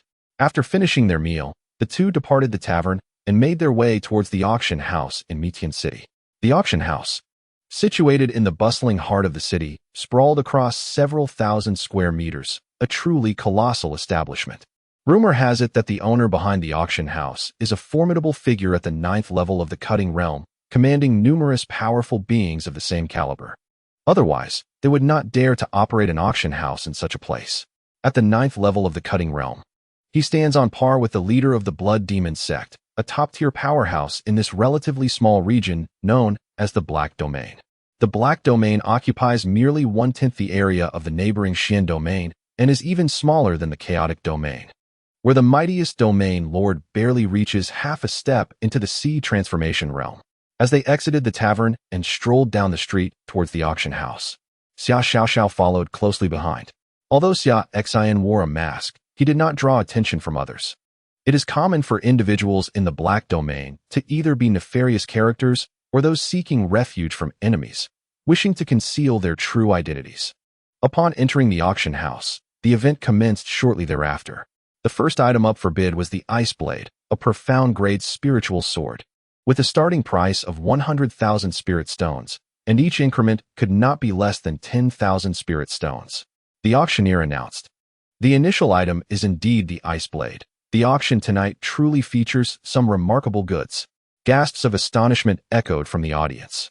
No wonder it is a top-tier, profound-grade spiritual weapon. The starting bid is a staggering 100,000 spirit stones, a daunting figure indeed. Others reflected. 100,000 spirit stones is no trifling sum. It likely represents the annual income of a typical second-tier family. 120,000, 130,000, 150,000. The bidding war swiftly ensued. In a VIP booth, Xia Xiaoxiao exclaimed, "Wow, Xia Jiuxiao, that Ice Blade is a top-tier, profound-grade spiritual weapon. Could you lend me some spirit stones? I desire this sword. I will repay you when we return to the great Xia dynasty," she said, her eyes wide with anticipation. "Certainly," Xia Xin replied, then turned towards the auction stage and bid 200,000. He had no interest in such a profound-grade weapon, as his own two renowned swords far surpassed the heavenly tier. However, since the young lady was fond of it, he resolved to procure it for her. In the decades since he joined the Taoist sect, his elder brother, Xia Xin, has provided him with cultivation resources valued at over 100 million spirit stones. Spending several 100,000 spirit stones to purchase this sword for his little niece is of no consequence. During his last expedition into the ruins, he acquired numerous treasures and amassed a considerable amount of spirit stones. After all, he was once a formidable figure of the immortal realm, with substantial wealth to his name. Presently, Xia Xin possesses around 20 million spirit stones, which is quite affluent. At the auction venue, when someone in the private room bid 200,000, many competitors immediately withdrew from the contest. The Xian-level spiritual weapon is typically wielded by those at the cutting realm, with an estimated price around 150,000 spirit stones. A bid of 200,000 far exceeded their expectations, rendering further competition unnecessary. Moreover, Those capable of entering the private room were not ordinary individuals. They were either influential figures from the Black Domain, with cutting realm experts backing them, or members of prominent families within the Black Domain, making competition futile. With no one else contending, Xia Xin successfully secured the ice sword for 200,000 spirit stones. When the sword was delivered to the private room, Xia Xiaoxiao excitedly grasped the treasured blade, waving it around, and exclaimed, "What do you think, Xia Jiuxiao? Do I look impressive wielding this sword? Am I not exuding the aura of a peerless sword cultivator?" Observing her antics, one couldn't help but find it amusing. The sword nearly matched her height, rendering the scene quite comical. Not impressive at all, utterly ridiculous. Xia Xin teased. "Humph." Xia Xiaoxiao pouted, declaring, "I will grow taller eventually. I owe you 200,000 spirit stones, and once we return to the great Xia dynasty, my father will repay you." She then continued to cherish the ice sword. Her dream of becoming a powerful sword cultivator now realized with her first sword, a premium, Xin-level spiritual weapon. How could she not be overjoyed? In truth, her request for Xia Xin to purchase the sword was driven by her own motives. Back in the great Xia dynasty, Xia Zhen forbade her from handling swords due to her young age. She was still shorter than the sword itself, and not yet of an age to forge weapons. She often snuck around to touch swords, and thus, she had longed for a sword of her own. The moment she laid eyes on this long sword, she was enamored and persuaded Xia Xin to lend her the money for the purchase.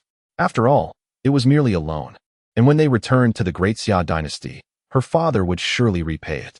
Once the purchase was made, Xia Zhen would undoubtedly not refuse to pay for the 200,000 spirit stones. Unbeknownst to him, Xia Zhen had already fallen prey to his little niece's charms. Xia Xin paid little heed to her excitement and refocused on the auction items. Securing the ice sword was merely a matter of convenience. Acquiring the rare treasure capable of awakening the dual pupils was the true objective of the evening. After several more items were auctioned, they finally reached the main attraction of the night, the first of the headlining items to be auctioned, the Dragon Blood Snow Lotus, a rare heavenly treasure. The Dragon Blood Snow Lotus, a rare treasure of the 5th rank, possesses extraordinary qualities that, when consumed by practitioners with a water attribute physique, may give rise to the subdragon bloodline. Its value is self-evident, and I trust that all present are well aware of this. Many have gathered here today precisely for the sake of this Dragon Blood Snow Lotus. Without further ado, let the auction commence. With an opening bid of 2 million spirit stones, and each subsequent bid must not be less than 100,000. Chapter 19. What are you to speak of rules before me?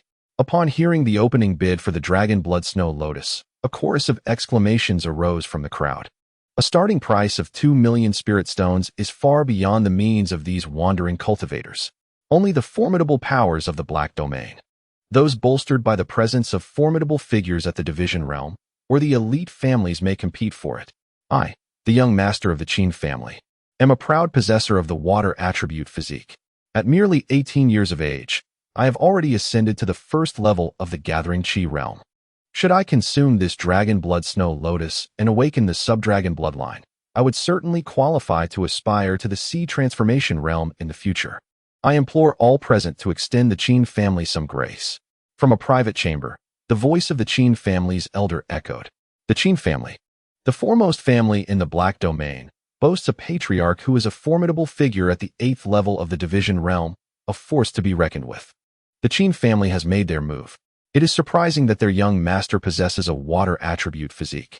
It seems that the Qin family is determined to acquire this Dragon Blood Snow Lotus. Securing the lotus and nurturing a subdragon bloodline cultivator would surely pave the way for the Qin family to produce a dominant force in the Black Domain. Such a rare treasure as the Dragon Blood Snow Lotus shall not be monopolized by the capable alone. I, the young master of the Coldwater Sect, am also a bearer of the water attribute physique, and this Dragon Blood Snow Lotus is destined to be ours.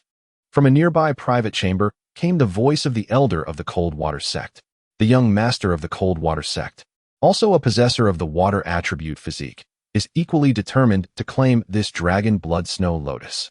The onlookers could sense the impending clash between these two powerful factions. The Coldwater Sect is a formidable force within the Black Domain, with a sect master who is a powerful figure at the 8th level of the Division realm. Rivaling the Qin family, Just as the assembled crowd anticipated a fierce battle between these two factions for the Dragon Blood Snow Lotus, a sinister voice rang out from the audience. 210,000. I shall take it. Any who wish to bid against me shall find themselves my enemy. At this proclamation, all eyes turned to the elderly figure in the audience, who appeared to be an independent cultivator, audacious enough to make such a bold claim. 210 million spirit stones to claim the Dragon Blood Snow Lotus, daring any to contest him. My good sir, the Dragon Blood Snow Lotus is awarded to the highest bidder. Your approach does not seem to align with the established rules. Spoke the elder of the Qin family from his private chamber. I, the Coldwater Sect, bid 250 million, declared the elder of the Coldwater Sect. This Dragon Blood Snow Lotus is a 5th-rank treasure. To think you could secure it for 210 million is a delusion. Upon hearing this, the independent elder scoffed. Rules, delusions? Allow me to enlighten you on what constitutes rules. And with that, he concluded his statement. The terrifying pressure emanating from the solitary elders surged forth, enveloping the surroundings in an oppressive atmosphere. In an instant, everyone present felt their breath stifled, as the overwhelming force rendered them gasping for air. Subsequently, the elder raised his hand and exerted a sudden pull, causing the walls of 2 private rooms to explode. The dreadful suction forcefully extracting the 2 elders from the Coldwater Sect and the Qin family, grasping them by the throat. Their faces etched with fear as they gazed at the solitary elder, a being of the half-step transformation sea realm. This solitary elder was indeed a superlative powerhouse at the threshold of the transformation sea realm. Such a being was comparable to the lords of the Black Domain. And with the Domain Lord in seclusion, it was unlikely anyone could challenge him. The Domain Lord had been in closed-door retreat for years, striving to reach the transformation sea realm. Even if he were not secluded, he would not dare offend a half-step transformation sea powerhouse for the sake of an auction. With a cold snort, the elder abruptly slammed the 2 individuals into the ground, shattering the surface, causing them to spit blood and lose consciousness. The elder surveyed the onlookers and declared, 210,000 for this Dragon Blood Snow Lotus. Does anyone have any objections? Silence enveloped the crowd, none daring to speak. With the 2 elders of the Qin family and Coldwater Sect lying incapacitated on the ground, who would still dare to compete against him? On the stage, the auctioneer glanced towards the depths of the auction house where the master resided. The master of the auction house was a formidable presence at the 9th level of the split house realm, waiting for the master's directive.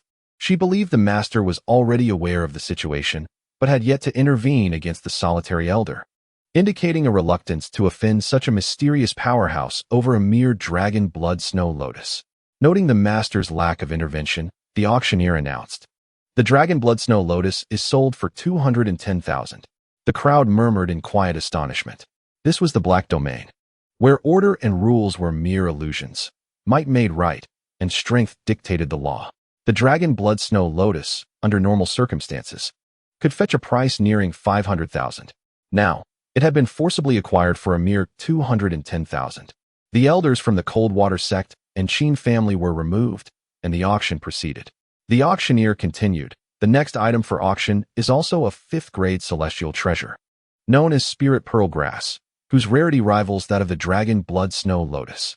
The Spirit Pearl Grass, upon consumption, could yield spiritual eyes, akin to those of ancient dual-eyed beings, enabling the user to awaken their latent powers.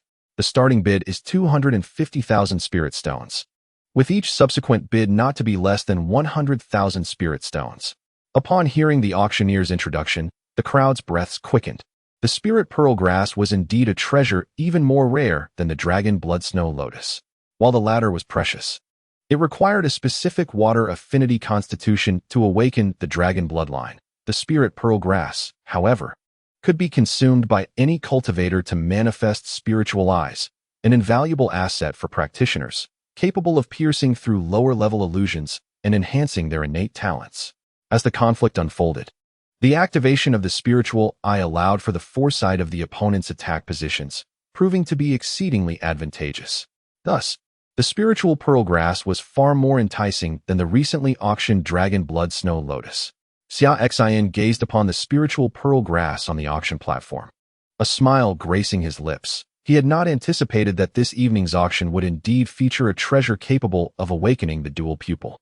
This journey was not in vain. He was determined to secure the spiritual pearl grass. 2,600,000 spirit stones. I shall take it, declared an elderly rogue cultivator who had just purchased the dragon blood snow lotus. Upon hearing this, expressions of resentment surfaced among the surrounding cultivators, for it appeared the spiritual pearl grass was about to be forcibly acquired. Despite their indignation, they felt powerless. Typically, no one dared to cause a disturbance at the auction house, as its proprietor was a formidable presence, a 9th-level cultivator of the Splitting Mansion, one of the most potent beings in the entire Black Domain, second only to the domain's master. However, this elder seemed to have come from beyond the Black Domain, possessing strength surpassing that of the auction house's owner, leaving them at a loss for what to do. 3 million, Xia Xin interjected from his private room. Instantly, silence enveloped the auction house. It was a rare occurrence for someone to dare compete with the rogue cultivator. How audacious! It seems I have yet to teach you all the rules, the rogue elder scoffed, abruptly extending his hand, unleashing a terrifying force that surged towards Xia Xin's private chamber. Come forth and face me. Let me see what you are worth, he bellowed. However, as his force approached Xia Xin's quarters, it was met with an even more formidable pressure, emanating from within, a force hundreds of times more powerful. In an instant, the rogue elder was forced to spit out a mouthful of blood, collapsing to the ground in submission. Terror painted his features as he realized that the individuals within the private room were of an incomprehensibly higher caliber, existing beyond the realm of the sea transformation. At that moment, a colossal hand of spiritual energy coalesced from the chamber, descending upon the rogue elder with overwhelming force, pinning him to the ground.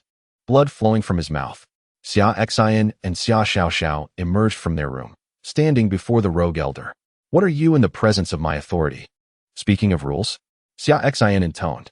On the ground, the rogue elder, blood spilling from his lips, stammered, Senior, spare me. I realize my mistakes. I will not contest with you. He now comprehended that Xia Xin's power far exceeded his imagination, a level of strength that one of his station could not provoke. The mere pressure exerted had easily subdued him, and a single gesture from Xia Xin could lead to his devastating defeat. Engaging with such an entity would only lead to certain demise. He silently lamented his previous arrogance.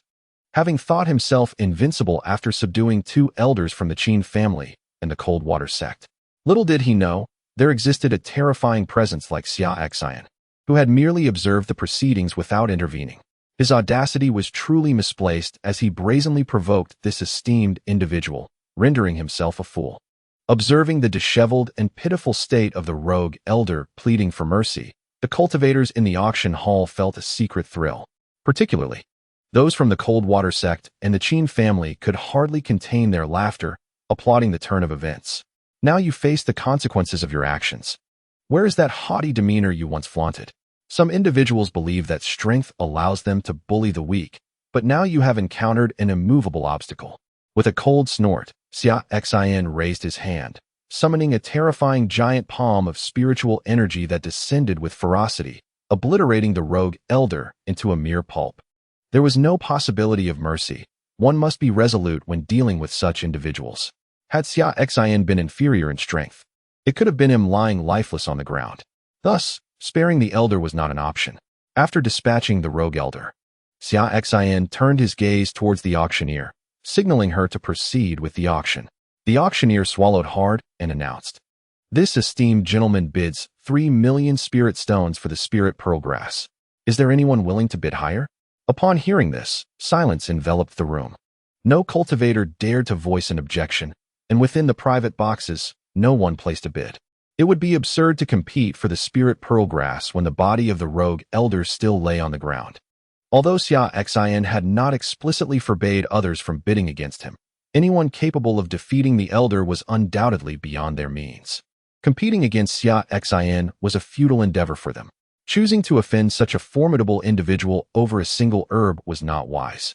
It was far more prudent to let him acquire the spirit pearl grass without contest. Realizing that no one was willing to compete, the auctioneer declared, "The spirit pearl grass has been sold to this esteemed gentleman for 3 million spirit stones." Xia Xin and Xia Xiaoxiao returned to their private room, completed the transaction, and upon acquiring the spirit pearl grass, Xia Xin remained to observe the subsequent auction items, hoping to find something of interest, to awaken his dual pupils. He required not only the spirit pearl grass, but also several other rare materials, and he was prepared to tempt fate once more.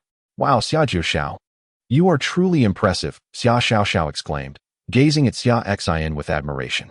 You are a sword cultivator who didn't even draw your sword. Yet you effortlessly subdued a master at the half-step ocean realm.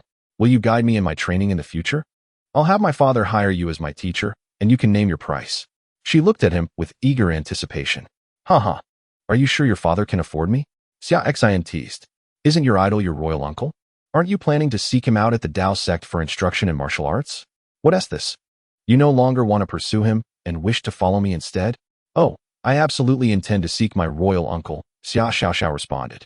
However, having a teacher to guide my training before I find him would be beneficial. If I lay a solid foundation, it would be even better when I approach him for advanced techniques. That is indeed a sensible perspective, Xia Xin remarked, impressed by the girl's cleverness. Let us discuss the possibility of guidance once I return you to the great Xia dynasty. There is no rush at present. Very well, it's settled, exclaimed Xia Xiao. Her excitement palpable. The prowess of Xia Xin was formidable. If he were to guide her, it would be nothing short of extraordinary. The concluding item at the auction, although rare, did not hold what Xia Xin desired. Thus, after participating in the auction, Xia Xin escorted Xia Xiao back to the tavern for rest, planning to return to the great Xia dynasty the following day.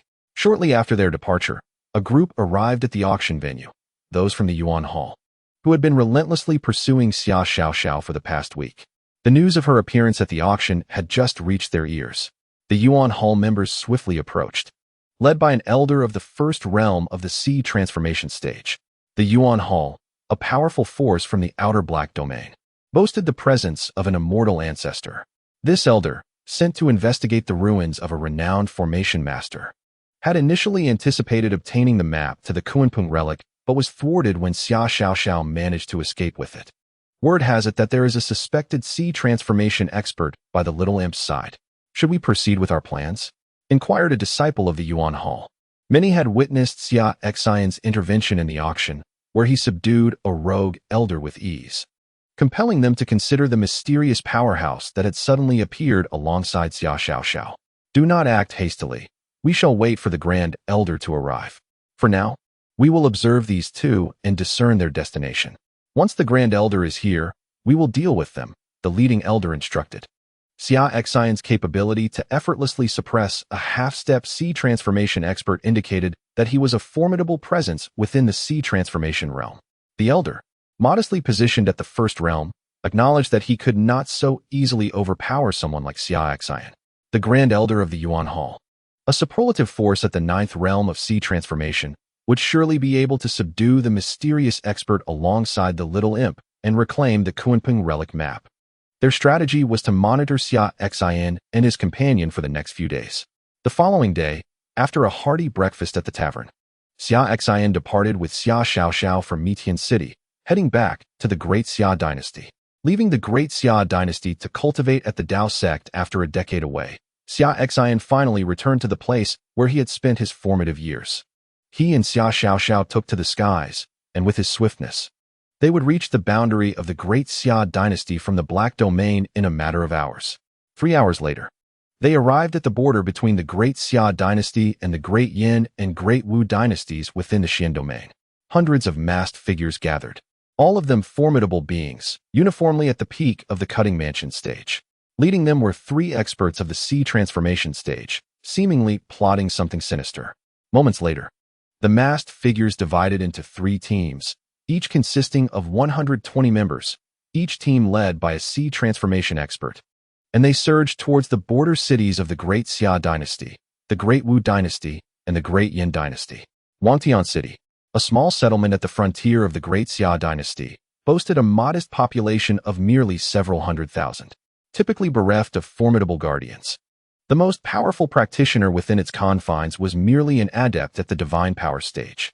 A quarter of an hour later, 120 masked assailants from the Pifu stage, led by a master at the sea transformation stage, stormed into Wangtian City, commencing an indiscriminate slaughter. They spared neither the ordinary citizens nor the practitioners, leaving a trail of blood in their wake. In an instant, The city was engulfed in despair. Xia Xin, accompanied by Xia Xiao, traversed Wangtian City and was taken aback by the horrific scene below. His expression shifted, revealing a countenance of fury.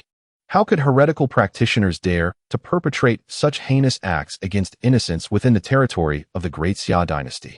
Wangtian City, a border town of the Great Xia, housed citizens and practitioners alike, all subjects of the dynasty. The resources provided annually by the Great Xia for cultivation likely included contributions from these small towns. As a prince of the Great Xia, witnessing his people being slaughtered in such a barbaric manner ignited his wrath.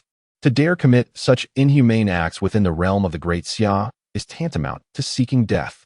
Xia Xin bellowed, unleashing a terrifying pressure that enveloped the entire Wangtian city.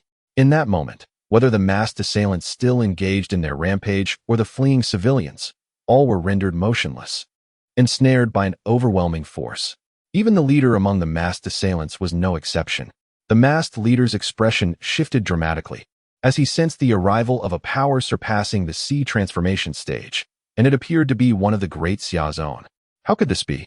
The strongest practitioners of the Great Xia were believed to be confined to the sea transformation stage, and those few were situated in the heart of the dynasty.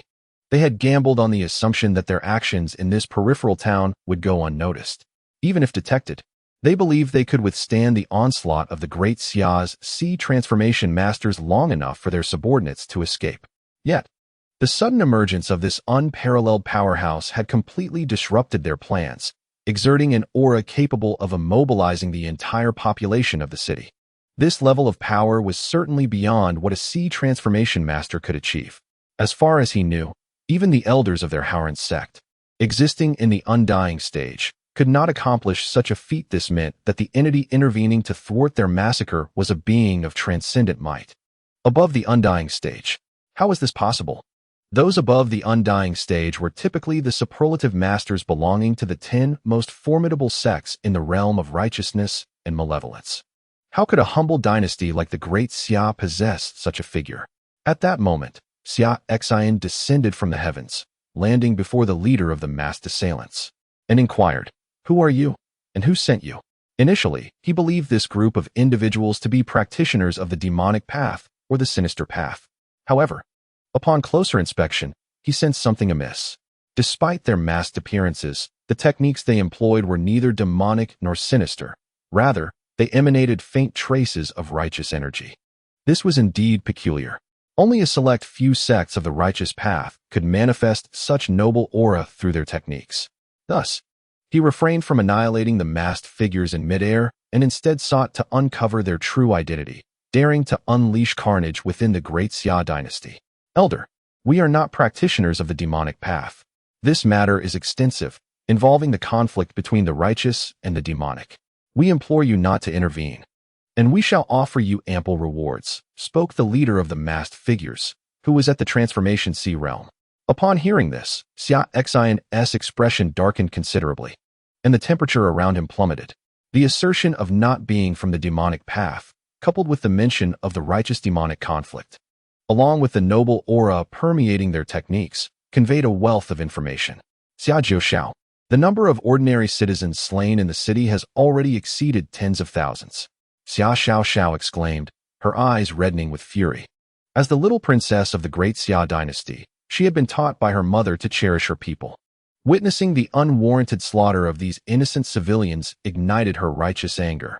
Xia Xin turned to the masked figures and commanded, "Disclose your plans and the reasons behind the needless slaughter of my subjects, along with your true identities.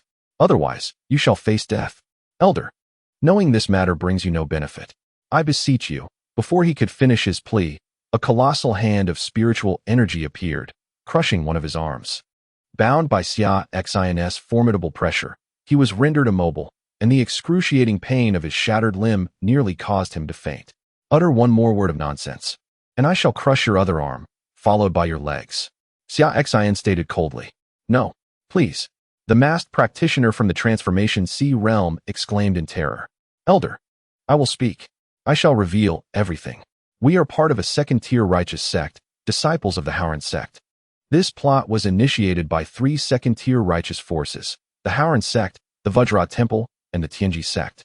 The three factions conspired to massacre the inhabitants of several small cities and then frame the demonic sect, the Tiangong sect, thereby compelling the more prominent righteous sects to take action against them. Currently, our three factions have gathered hundreds of masters at the borders of the Great Xia dynasty, the Great Wu dynasty, and the Great Yin dynasty to execute this plan. The Haoran sect is responsible for the city of Wantian in the Great Xia dynasty. The Vajra temple oversees the cities in the Great Wu dynasty, and the Tianji sect manages those in the Great Yin dynasty. Recently, our three factions suffered significant losses, with many elders being slain by the Tiangong sect. The higher-ranking righteous sects have refrained from aiding us due to our prior accusations against the Daoist elder Xia Xin for consorting with the demonic sectess enchantress. We resorted to this desperate measure out of necessity. The Tiangong sect has posed a long-standing threat to the cultivation world. If not eradicated, they will surely become a grave peril in the future. We hope you can comprehend our course of action. Upon hearing this, Xia Xin's murderous intent surged forth. For these individuals were indeed the epitome of shamelessness. In pursuit of their own selfish interests, they had mercilessly slaughtered countless innocent lives. How dare they proclaim themselves as righteous sects, spouting benevolence and morality for the sake of the world's populace? Compared to the followers of the demonic path, these individuals deserved a hundredfold punishment. With a sudden, forceful strike, Xia Xin crushed the masked leader before him into a mere pulp. Subsequently, the oppressive force enveloping Wang Tian City intensified, annihilating all masked individuals within. After retracting his power, Xia Xin departed with Xia Xiaoxiao, heading towards the two cities in the Great Yin dynasty and Great Wu dynasty that were currently facing massacre. His intentions were not those of a saint meddling in affairs, for he retrieved 2 illusion stones to record the process of interrogating the masked leader, gathering evidence. While he was indifferent to the 3 righteous sects' intent to slaughter the innocent and frame the Heaven Demon Sect, he could not overlook their audacity in attacking his Great Xia dynasty. The Haoran sect had acted so despicably, thus, their destruction was warranted. Once he had documented the evidence with the illusion stones and returned Xia Xiaoxiao to the Great Xia dynasty, he would personally visit the Haoran sect, ensuring that these scoundrels, who masqueraded under the banner of righteousness while committing heinous acts, would vanish from the realm of cultivation. As Xia Xin and Xia Xiaoxiao departed, the remaining hundreds of thousands of civilians in Wangtian City knelt in unison towards the direction the two had flown away, exclaiming, "It is a celestial being. The celestial being has saved us. Thank you, celestial being." Among the survivors, the cultivators also knelt. Yet they understood that it was not a celestial being who had rescued them, but rather the mightier cultivators from the Great Xia dynasty. They had heard Xia Xin's declaration that those masked individuals dared to commit slaughter in the Great Xia dynasty at their own peril. Confirming his allegiance to the Great Xia dynasty, Xia Xin and Xia Xiaoxiao continued their efforts in the same manner, arriving at the 2 cities in the Great Yin dynasty and Great Wu dynasty where the civilians were being mercilessly slaughtered. Xia Xiaoxiao took charge of recording with the illusion stone, while Xia Xin focused on interrogation. After shattering the arm of an elder from the Tianji sect and both arms of an abbot from the Golden Buddha temple, they finally elicited the truth. Following this, he exterminated both groups and returned to the Great Xia dynasty with Xia Xiaoxiao. Chapter 22. This time, let my husband marry me at this moment. Within the territories of the Great Xia dynasty, in the city of the Western Liang King's residence, 3 formidable cultivators at the sea transformation stage convened to discuss significant matters alongside the Western Liang King. The Western Liang King was ranked second among the many vassal kings of the Great Xia dynasty, presiding over the Western territories and commanding an impressive army of 600,000. I have received word that a staunch loyalist of the Great Xia royal family, at the sea transformation stage, has recently passed away. There are 2 other sea transformation cultivators who refuse to acknowledge the new emperor and have departed. Now, only 2 sea transformation cultivators remain stationed in the imperial city of the Great Xia dynasty, the Western Liang King stated, addressing the 3 cultivators seated before him. In the realm of the transformation sea, one among the trio serves as a vassal to the Western Liang Kingdom, while the other 2 hail from the formidable forces of the Xian domain, namely the Qingmu sect and the Luofugong. Since time immemorial, the Great Xia dynasty has maintained its independence, refusing to submit to any external powers. These forces from the Xian domain have long sought an opportunity to seize control of the Great Xia dynasty. After all, controlling the Great Xia would mean a substantial annual tribute of spiritual stones and cultivation resources from the dynasty to bolster their own sections. Until now, they have lacked the right moment. With the new emperor's influence waning and only 2 masters of the transformation C remaining within the royal family, their opportunity has finally arrived. By supporting the Western Liang King to ascend the throne and usurping the royal authority, they could directly dominate the Great Xia dynasty. The Western Liang King remarked, "We are merely awaiting news from the Northern Desert King. Once we receive his message, our combined forces of Transformation C experts shall strike directly at the emperor's head within the imperial city, thereby seizing control of the Great Xia dynasty." The Northern Desert King is the most powerful among the numerous vassal kings of the Great Xia, commanding the northern territories with an army of 800,000. Alongside 4 masters of the Transformation C, together with the Northern Desert King, they could topple the imperial reign. The Western Liang King understood that although the royal family currently possesses only 2 Transformation C masters, they have held dominion over the Great Xia for centuries, possibly harboring formidable hidden assets. Relying solely on himself or the Northern Desert King would lead to significant losses, even if they managed to overthrow the royal family. It is far more prudent for them to join forces, with a combined total of 7 Transformation C experts, rendering them unafraid of any royal trump cards. Once the royal family is vanquished, they could negotiate the division of territories, should it come to that. They could simply partition the Great Xia dynasty and govern their respective domains. Soon, an intelligence officer entered the residence. "Your Highness, a secret missive from the Northern Desert King." The officer knelt, presenting the letter.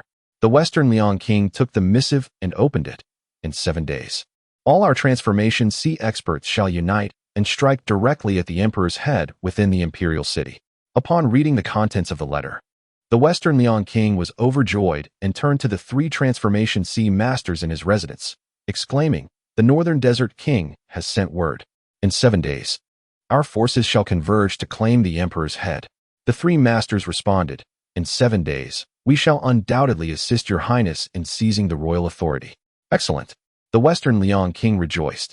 "Once we have obliterated the royal family, you may select treasures from their vast treasury at your leisure." The 3 Transformation C masters were elated. The Great Xia royal family, having ruled for centuries, must possess countless rare and exotic treasures, many of which would be of great benefit to them as Transformation C cultivators. "Thank you, your highness," they responded, driven by this motivation, and assured that in 7 days, they would strike, leading to the royal family's demise. In the Great Xia dynasty, within the imperial city, in a luxurious residence of the outer city, a stunning woman clad in a purple gown and veiled sat regally at the head of a gathering of dark sorcery experts. It is indeed the Empress of the Heavenly Demon Sect, the foremost power of the demonic realm. Along with the various leaders of the sect, the Hunyuan Demon Lord, the Purple River Ghost King, the Black-Faced Rakshasa, the Childlike Granny, the Death-Summoning Judge, the Soul Reaver, the Heavenly Shadow Assassin, and the Laughing Crying Duo, among others. Originally, the Heavenly Demon Sect had no foothold in the small realm of the Great Xia dynasty. This mansion had only recently been acquired to serve as a temporary base. The reason for establishing a presence in the Great Xia dynasty is solely due to the sect's leader, the Empress, who is soon to rendezvous with her husband here. Preparations must be made in advance. The various demon leaders are utterly obedient to any command from their Empress, for they alone comprehend the terrifying extent of her power. Years ago, she possessed the strength to effortlessly slay ancient masters of the righteous path who had remained hidden for centuries. Given her astonishing cultivation speed, it is likely that even those ancient figures, who have lived for millennia, would struggle to match her prowess today. However, they find it incomprehensible that their invincible Empress would conceal her abilities and engage romantically with a junior elder of the righteous sect within the ruins, ultimately marrying him. Nevertheless, they dare not voice any opinions on her personal matters. They simply focus on fulfilling her orders. Any reckless speculation could lead to dire consequences. The day of her meeting with her husband draws near, and you are to ensure the stability of the Great Xia dynasty behind the scenes, preventing any disturbances that might affect our rendezvous. You are aware of the repercussions should anything jeopardize this meeting, the Empress stated in a calm tone. Yet, Her tranquil demeanor held an icy edge that brooked no dissent among the once bloodthirsty demon leaders. Rest assured, we will maintain the stability of the great Xia dynasty and ensure it does not interfere with your meeting, the demon leaders replied in unison. Indeed, the Empress, Ji Ruor, nodded. At that moment, the Hunyuan demon lord stepped forward and spoke. Your Majesty. Yesterday we received reports of a mysterious swordsman appearing in the chaotic domain beyond the lands of Shenzhou. He cleaved the earth for thousands of meters with a single strike, annihilating an evil sect. His sword intent is pure, and his mastery of the sword is divine. He is likely in existence beyond the unbeginning realm. And it seems he is not one of our kind. We wonder if this emergence might impact our sect. Upon hearing this, Ji Ruor fell into contemplation and after a brief moment remarked, the chaotic domain is far from our sect's headquarters. It is likely that some ancient figures from the righteous path are merely venturing out. It poses no concern, as long as it does not affect my forthcoming meeting with my husband. Understood. The Hunyuan demon lord bowed and returned to his seat. Alas, their empress speaks of her husband in every other sentence. She is beyond saving. At this moment, Ji Ruor felt a wave of nausea wash over her, a sensation that made her want to retch. Yet, in the presence of her subordinates, she managed to suppress it. Since there are no further matters, you may all leave. She concluded. Ji Ruor addressed her subordinates. Yes, my lord. The group of demons bowed and withdrew. Once they had departed, Ji Ruor could no longer contain herself. She covered her mouth with one hand and began to retch. After a while, unable to expel anything, she gradually regained her composure. The sudden wave of nausea filled her with a sense of foreboding. As an empress of unparalleled cultivation, she was acutely aware that her body was in good health. Yet the inexplicable queasiness could only signify one thing. She was likely to become a mother. Reflecting on the passage of time, she realized that nearly a month had elapsed since she and her husband parted ways at the ruins. On the night before their separation, he had taken her numerous times, and it was likely then that she had conceived. The thought made her cheeks flush with embarrassment. Her mischievous husband had caused her to bear a child even before their marriage. Nevertheless, the prospect of carrying her husband's baby filled her with joy. Upon their next meeting, she would insist that he arrange for her to meet his family, and then he must marry her. Chapter 23. Xia Jiuxiao. You are indeed my royal uncle. At that moment, Xia Xin, who was flying with Xia Xiaoxiao towards the great Xia imperial city, suddenly sneezed in midair. Who spoke ill of me? He muttered to himself. However, upon catching sight of the faint outline of the great Xia imperial city ahead, he quickly dismissed the interruption from his mind. After 10 years, he was finally returning home. As his consciousness enveloped the imperial city, he discovered that his elder brother, Xia Xin, was strolling in the rear garden of the palace with a woman clad in a phoenix robe, exuding grace. With a thought, Xia Xin swiftly guided Xia Xiaoxiao to their location. In the palace's rear garden, the woman in the phoenix robe spoke. Your Majesty, are you still troubled by the Northern Desert King and the Western Liang King's conspiracy? Indeed, Xia Xin nodded and replied, Your Majesty may not be aware, but reports have come in that the Western Liang King has garnered the support of 3 sea transformation realm experts, while the Northern Desert King has the backing of 4. Should even one of them launch an attack, it would be exceedingly difficult for the royal family to resist. Lately, I have been plagued by a sense of impending doom. If these 2 unite and bring 7 sea transformation realm experts to invade the imperial city, our royal family will be in grave danger. Did your Majesty not summon the prince from the Taoist sect recently? The 20 days agreed upon with him will soon arrive. Once he arrives, our royal family's crisis will be resolved. You need not worry excessively, lest it affects your health, the Empress reassured him. Now, we can only await my second brother's descent from the mountains, Xia Xin replied. Once he descends, not only the 7 sea transformation realm experts, but even the forces backing them can be uprooted. Xia Xin held unwavering trust in Xia Xin's abilities.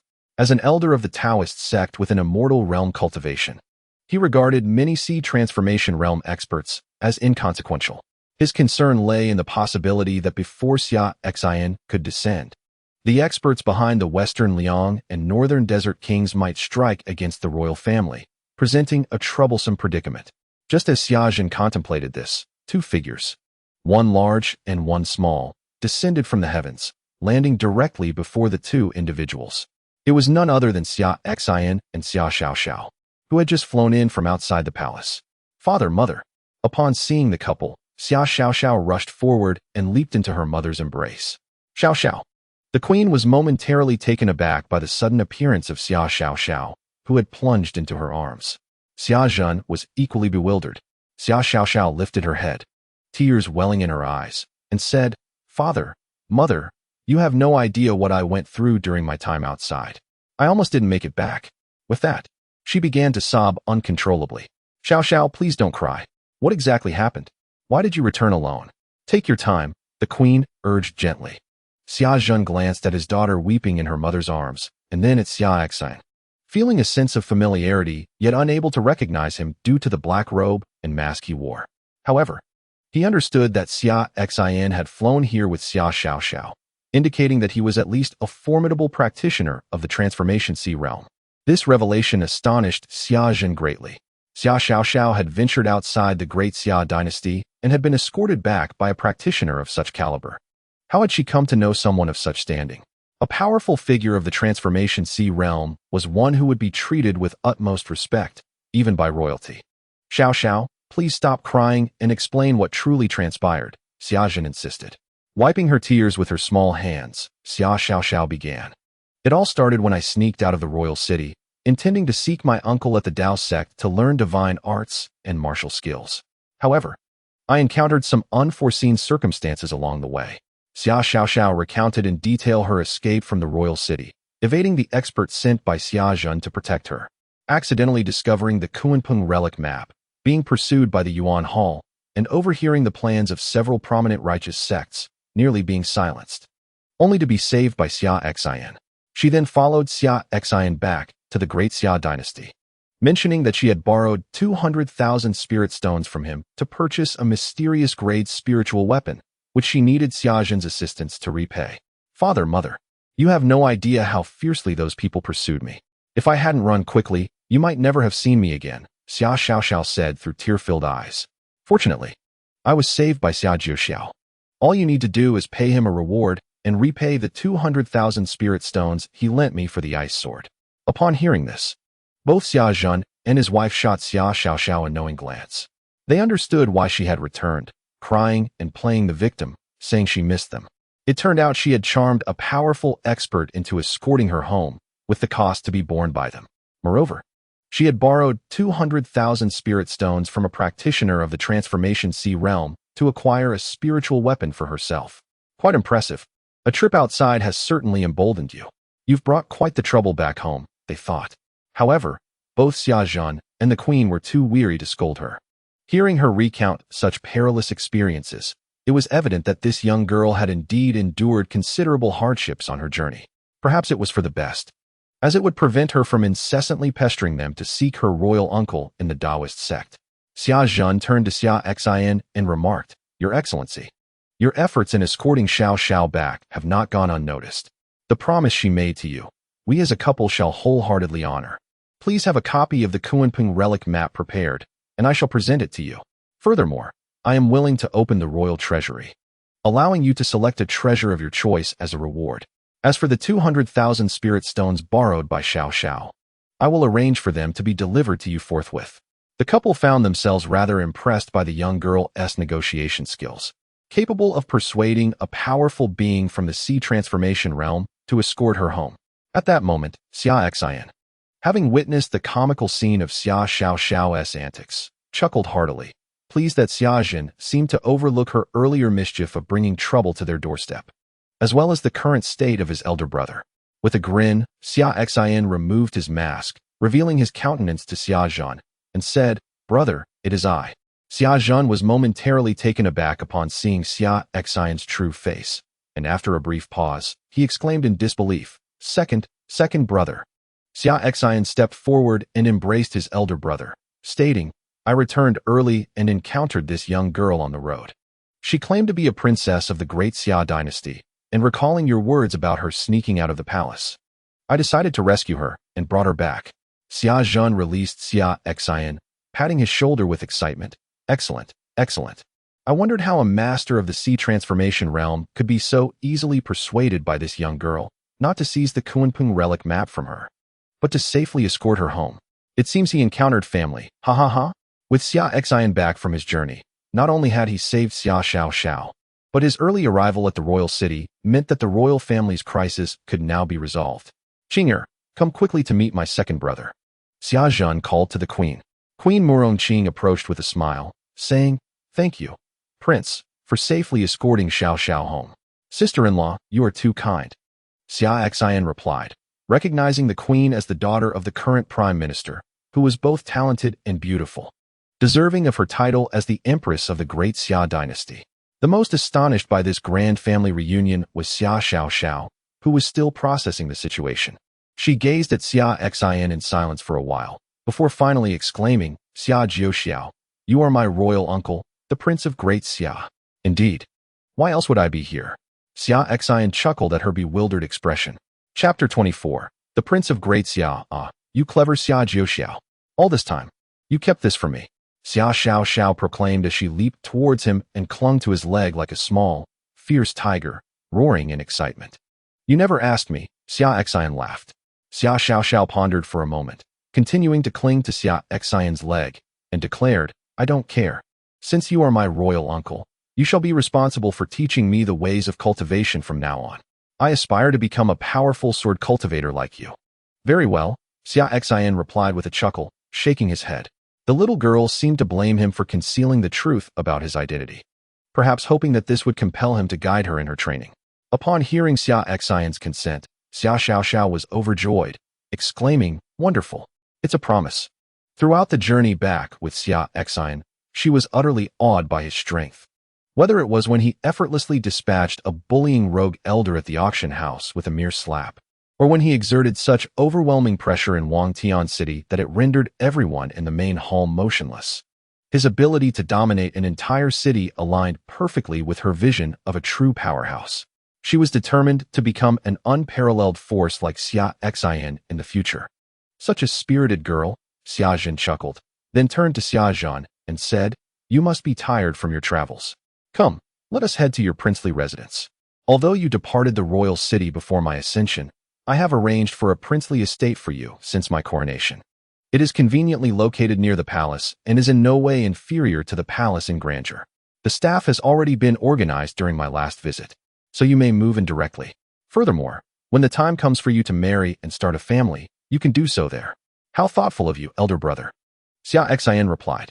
The construction of a princely residence of such magnitude, rivaling the palace itself, was indeed a splendid arrangement, facilitating his future stay in the Great Xia dynasty. Upon arriving at the princely residence, its magnificent aura was undeniable, rivaling that of the palace. As they entered, the steward promptly gathered all the maids and servants to welcome them. Your Majesty, the steward announced, accompanied by hundreds of bowing attendants. Rise, Xia Xin instructed. Now that the prince has returned, he shall be the master here. Understood, the steward and the assembled servants replied as they stood. Brother, you have just returned and must be weary from your journey. You may rest in the residence for now. This evening, we shall dine together and share a few drinks. Xia Xin suggested. Tomorrow, I will attend court to announce that in the Great Xia dynasty, seeing the prince is akin to seeing me. Very well, elder brother.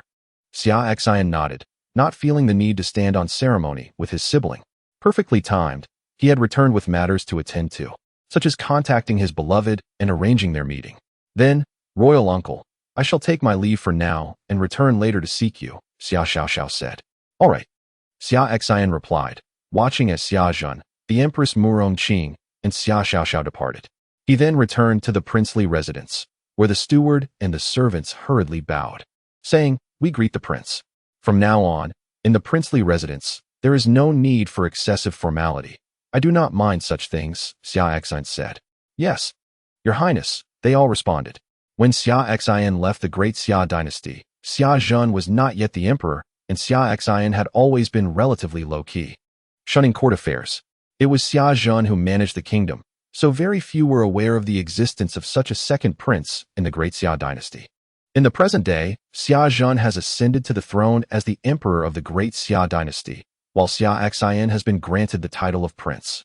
Xia Zhan has constructed a magnificent prince's residence for him. The populace is merely aware of Xia Xin's impending arrival. Yet they remain oblivious to the fact that he is an esteemed elder of the foremost righteous sect in the land of Shenzhou, possessing strength that far exceeds the realm of the sea transformation. This ignorance serves his purpose well, as it allows him to descend from the mountains without the knowledge of the sect. Now, go about your own affairs, Xia Xin instructed. He then took a leisurely stroll around the prince's residence. Aside from the slightly thinner spiritual energy compared to that of the sect, everything else was quite satisfactory, indeed. In comparison to the sect's meager living quarters, the prince's residence was exceedingly luxurious. It is worth noting that during his period of reflection at the Cliff of Contemplation, he had endured nearly 20 days seated upon the stone slabs at the cliff's edge, even when not in seclusion at the Cliff of Contemplation. His usual accommodations within the elders' quarters of the sect were merely a humble and ordinary courtyard.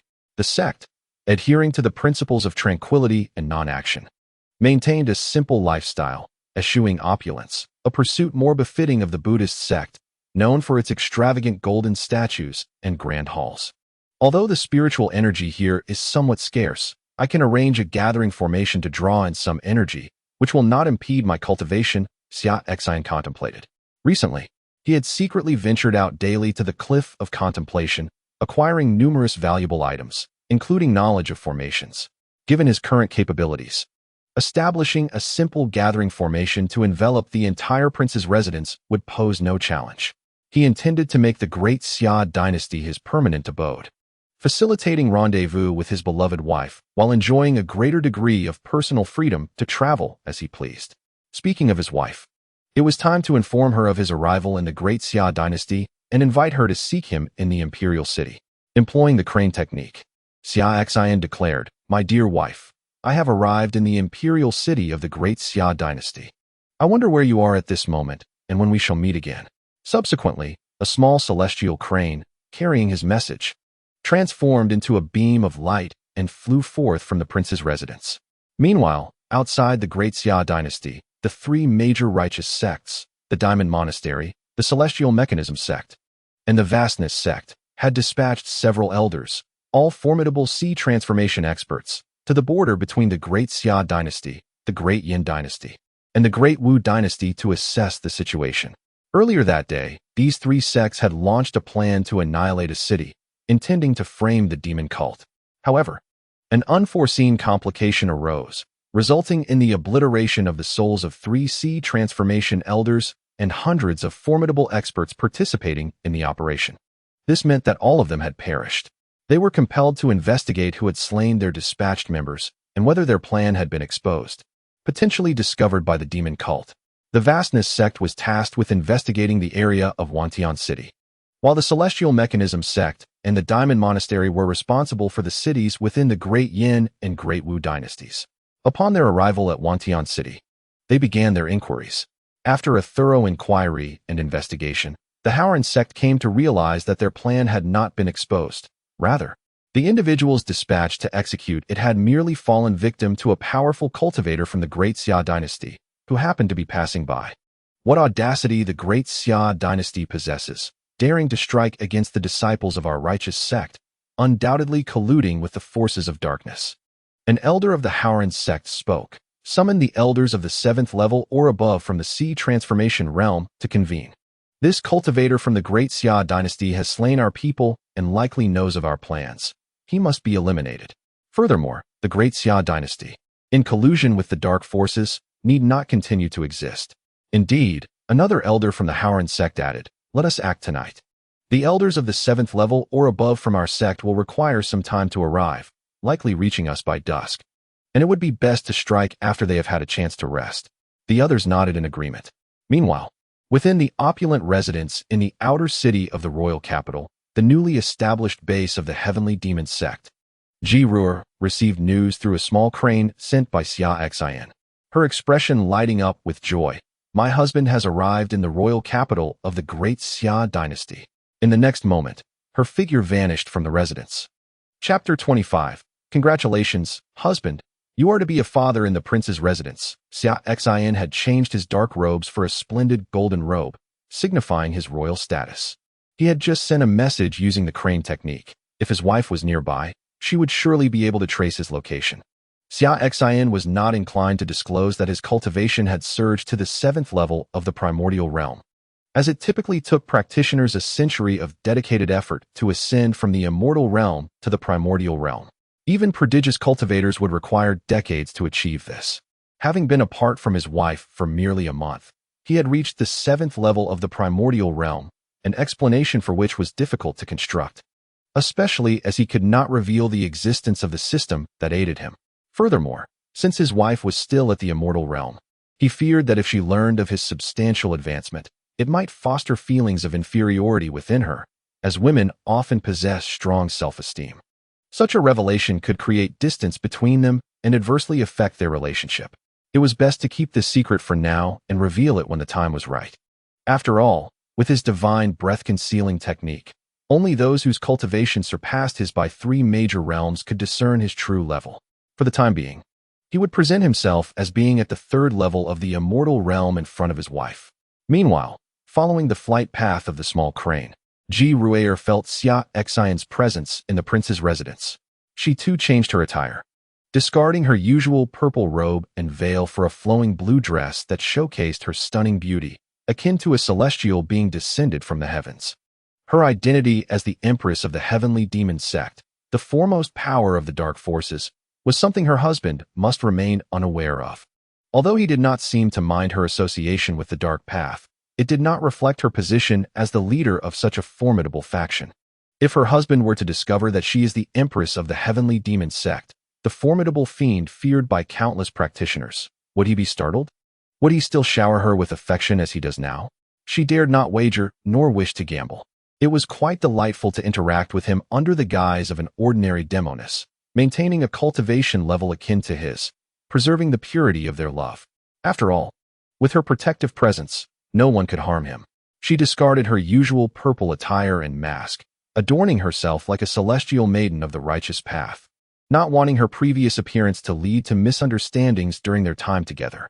Though her husband was indifferent to such matters, the gaze of certain righteous individuals could unjustly tarnish his reputation, bringing about unnecessary troubles. Once everything was prepared, Ji made her way directly to the prince's residence. Within the estate, sensing the arrival of his beloved, Xia Xin's face lit up with joy as he rushed out to meet her. As one hurried from the street towards the prince's residence and the other dashed out, they encountered each other on the road not far from the estate. Their eyes locked. Memories of their time together in the ruins and the longing experienced during their month apart surged to the forefront of their hearts. My beloved, my husband. In the bustling street, they embraced one another. The countless days of yearning dissipated in that moment. The cherished one was right before her, nestled in her arms. Husband, I have missed you dearly. Ever since you mentioned our meeting in the imperial city of the great Xia dynasty, I have traveled tirelessly to await you here. Finally, we meet, Ji whispered, her voice soft. In that instant, she was no longer the exalted empress, but rather Xia Xin's tender lady. It must have been arduous for you, my dear. I was delayed along the way due to certain matters, Xia Xin expressed, deeply moved, realizing that his beloved had been waiting for him in the great Xia dynasty all along. It was not difficult.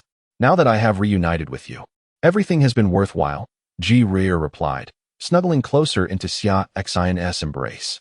Meanwhile, not far away, a group of formidable figures from the heavenly demon sect, including the Hunyuan demon lord, the purple river ghost king, the black-faced Rakshasa, the childlike granny, the grim reaper judge, the soul snatcher, the celestial shadow assassin, and the crying and laughing dual evils, secretly observed their empress's reunion with her husband, left speechless. Their once dominant leader, who instilled fear in countless cultivators, had so easily succumbed to love.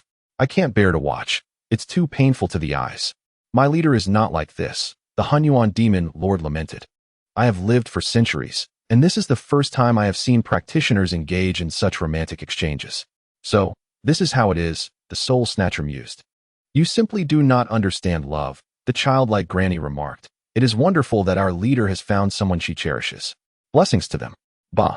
The purple river ghost king, the black-faced Rakshasa, the grim reaper judge, the soul snatcher, the celestial shadow assassin, and the crying and laughing dual evils all scoffed in unison. As the crowd dispersed, unwilling to witness their lord succumb to the whims of love, Xia Xin turned to his beloved wife. My dear, let us retreat into the prince's residence. We are attracting quite a bit of attention. Indeed, Jiru nodded. Her cheeks flushed as she realized the multitude of onlookers captivated by their embrace in the street. The pair proceeded into the prince's abode. Upon noticing their arrival, the steward, Fu Bo, respectfully bowed. Greetings, your highness. Xia Xin acknowledged him with a nod and introduced. Fu Bo, this is my wife, who will henceforth be known as the princess consort of the prince's residence. At this declaration, Jiru's face turned an even deeper shade of crimson.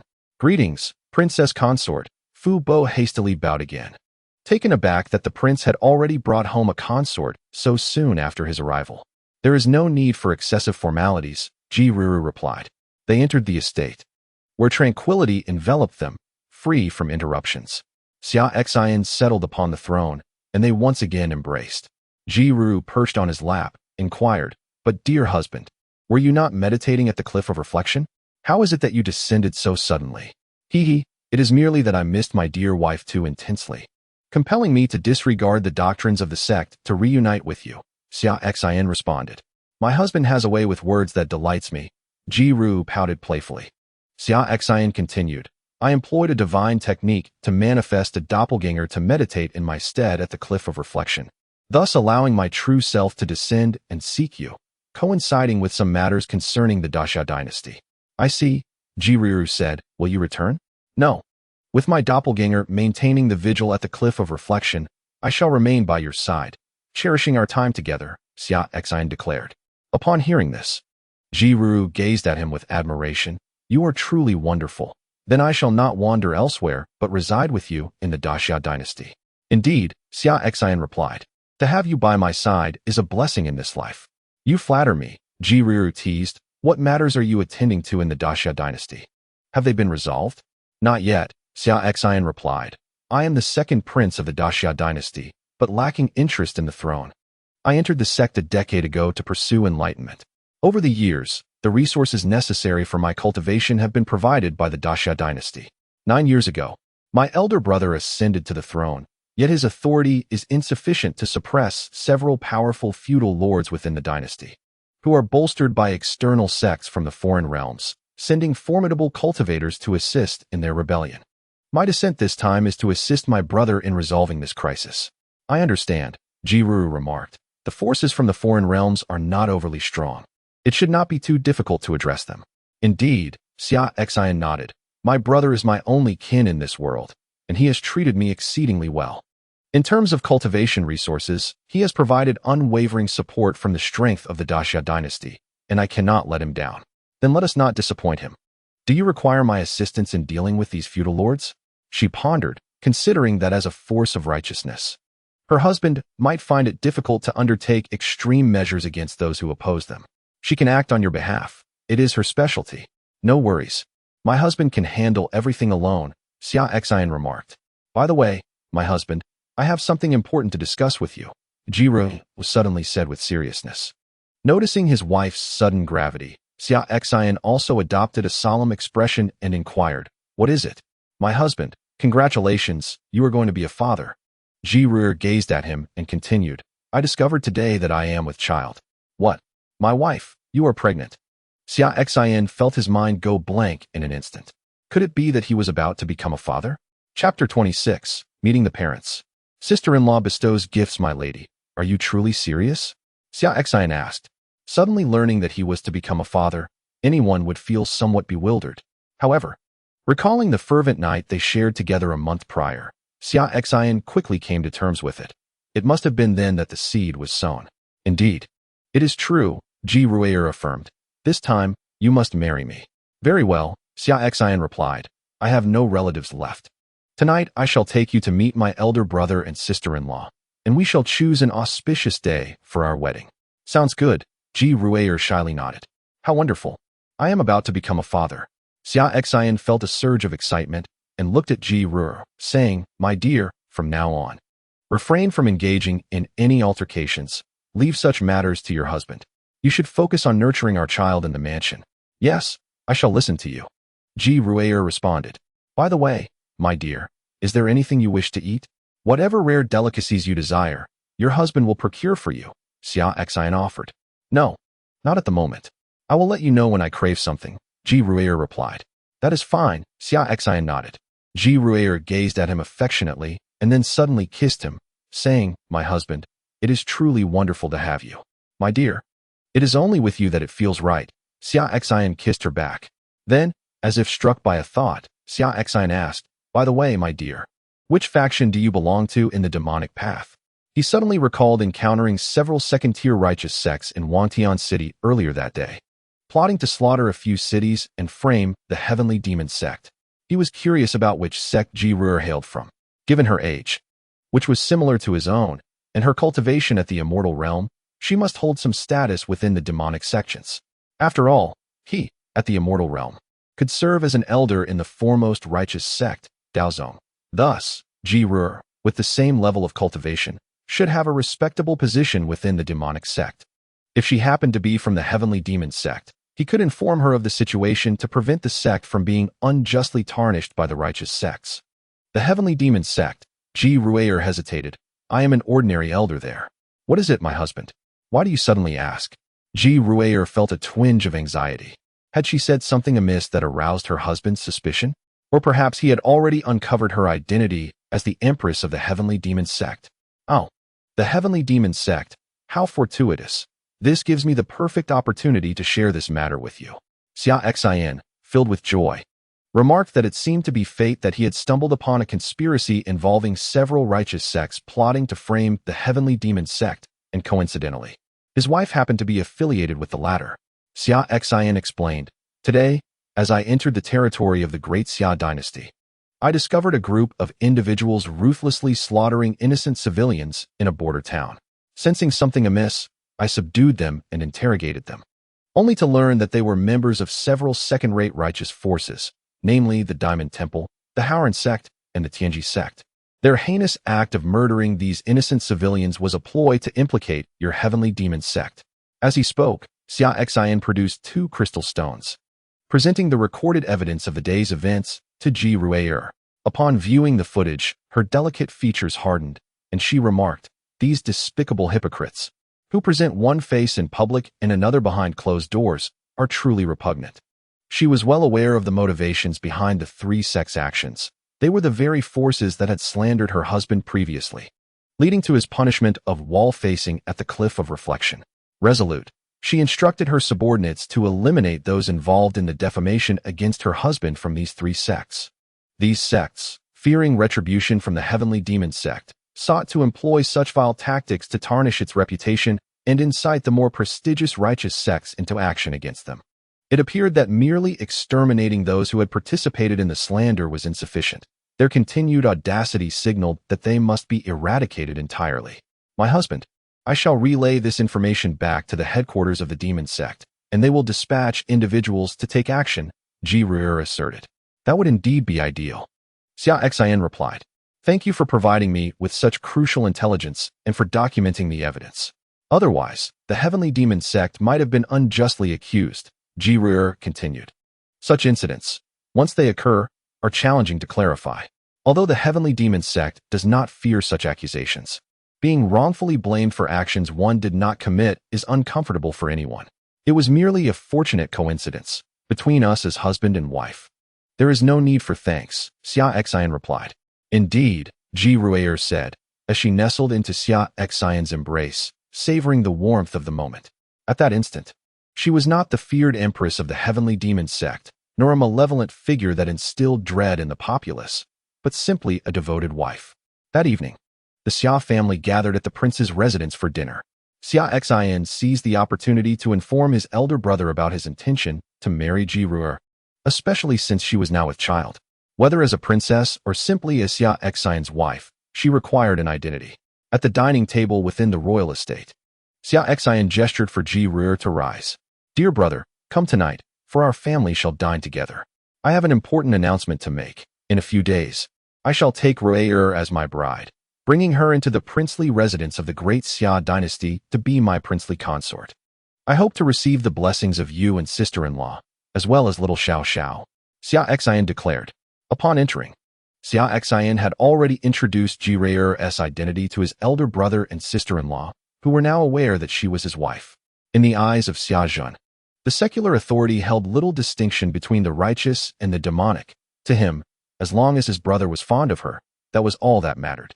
Marriage is indeed a splendid thing, Xia Xin exclaimed, rising alongside Murong Qing. Noticing everyone standing, Xia Xiao paused her meal and joined them. The fair maiden Rueer, blessed with beauty akin to a celestial being, is truly fortunate to marry into our family, Xia Xin continued. 3 days hence shall be an auspicious date for her to enter our household. I shall declare a 3-day nationwide celebration in the great Xia dynasty to honor your union. Indeed, the enchanting Rueer and my royal uncle make a match made in heaven, Queen Murong Qing added. However, I was unaware of this beforehand and have made no preparations. She removed a Hunyuan jade bracelet from her wrist and approached Ji Rueer, adorning her with it. Sister-in-law, now that you are joining our family, I offer you this piece as a token of our first meeting. This violet-green jade bracelet, carved from a millennium-old spirit jade, nurtures one's spirit and soul. A woman's sentiments often possess a subtlety that exceeds that of men. With Xia Xin's parents no longer present, his elder brother stood as a father figure. This meeting with Ji Rueer was akin to her introduction to the elders of the family, and it was only fitting that she express her gratitude. The violet-green jade bracelet was one of her most treasured possessions, and presenting it as a gift signified their acceptance of her as the beloved sister-in-law. Indeed, women often yearn for acknowledgement. Ji Rueer felt a sense of warmth as she realized that Xia Xin's elder brother and sister-in-law took an immediate liking to her, especially when Murong Qing gifted her the cherished bracelet. A beautiful smile graced Ji Rueer's face. Thank you, brother and sister, she said gratefully. My dear sister-in-law. You are too modest, they replied with smiles. Chapter 27. I, Xia Xiao, agree to this marriage at that moment, Xia Xiao interjected. Aunt, now that you are wed to my royal uncle, we shall be family. If I ever face any bullying outside, you will help me retaliate, won't you? The little girl addressed Ji Rueer as aunt without hesitation, instantly amusing her. Ji Rueer responded, Indeed, my dear niece, now that I am married to your royal uncle, we are family. Should anyone dare to bully you, I shall ensure they are dealt with. Hearing this, Xia Xiao nodded in satisfaction and declared, Then it is settled. I, Xia Xiao, hereby agree to this marriage. Today, when Xia Xin introduced Ji Rueer to the couple Xia Xin, Xia Xiao instantly recognized her as the wife spoken of by her uncle. Curious about Ji Rueer's prowess and cultivation level, she discreetly summoned Xia Xin to inquire if she was formidable. In the eyes of the young girl, her uncle was the mightiest cultivator in the world, and to be worthy of him, one must possess equal strength. Xia Xin reassured her that Ji Rueer was indeed impressive, matching her uncle's abilities. This revelation brought Xia Xiao great relief. However, during their conversation, she had her own motives. She boldly sought a promise from her future aunt, once married, as family. Would she come to her aid if she were ever bullied? If her aunt agreed to support her, it would be akin to having two powerful guardians like her uncle. With such formidable allies, there would be few places in the world that Xia Xiao could not venture into. The thought made her want to burst into laughter. Suddenly, a light tap on her head from her father, Xia Xin, interrupted her thoughts. You little imp, how dare you speak on this matter? You should be learning instead of meddling. You're too young to be so mischievous, he admonished. If you keep calling me by my name, you're asking for a beating.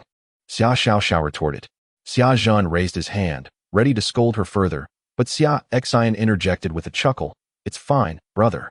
Xiao is part of this family and has the right to express her views. Indeed, if anyone bullies you in the future, just inform your aunt, and she will stand up for you, Ji Rueer added with a warm smile, helping to smooth over the moment.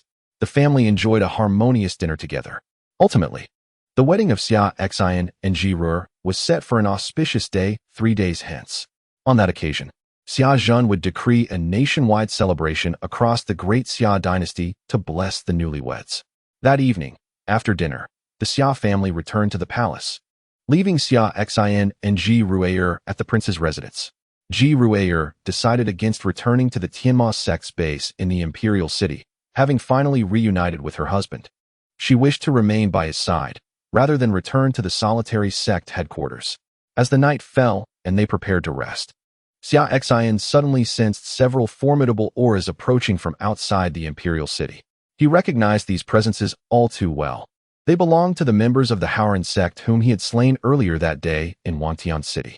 Given the nature of the Haoran sect's cultivation practices, their cultivators emitted a distinct aura, making them easily identifiable.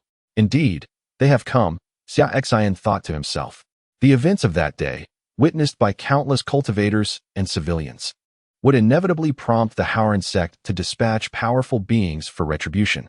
With so many witnesses in Wantian City, it would not take long for them to uncover that a formidable cultivator from the Great Xia dynasty was responsible for their deaths. In the realm of the Great Xia dynasty, only the royal family possesses cultivators of the Transformation Sea realm who would dare to act for the protection of the common folk. Thus, it is inevitable that the Haoran sect will dispatch formidable individuals to promptly investigate the situation in the imperial city.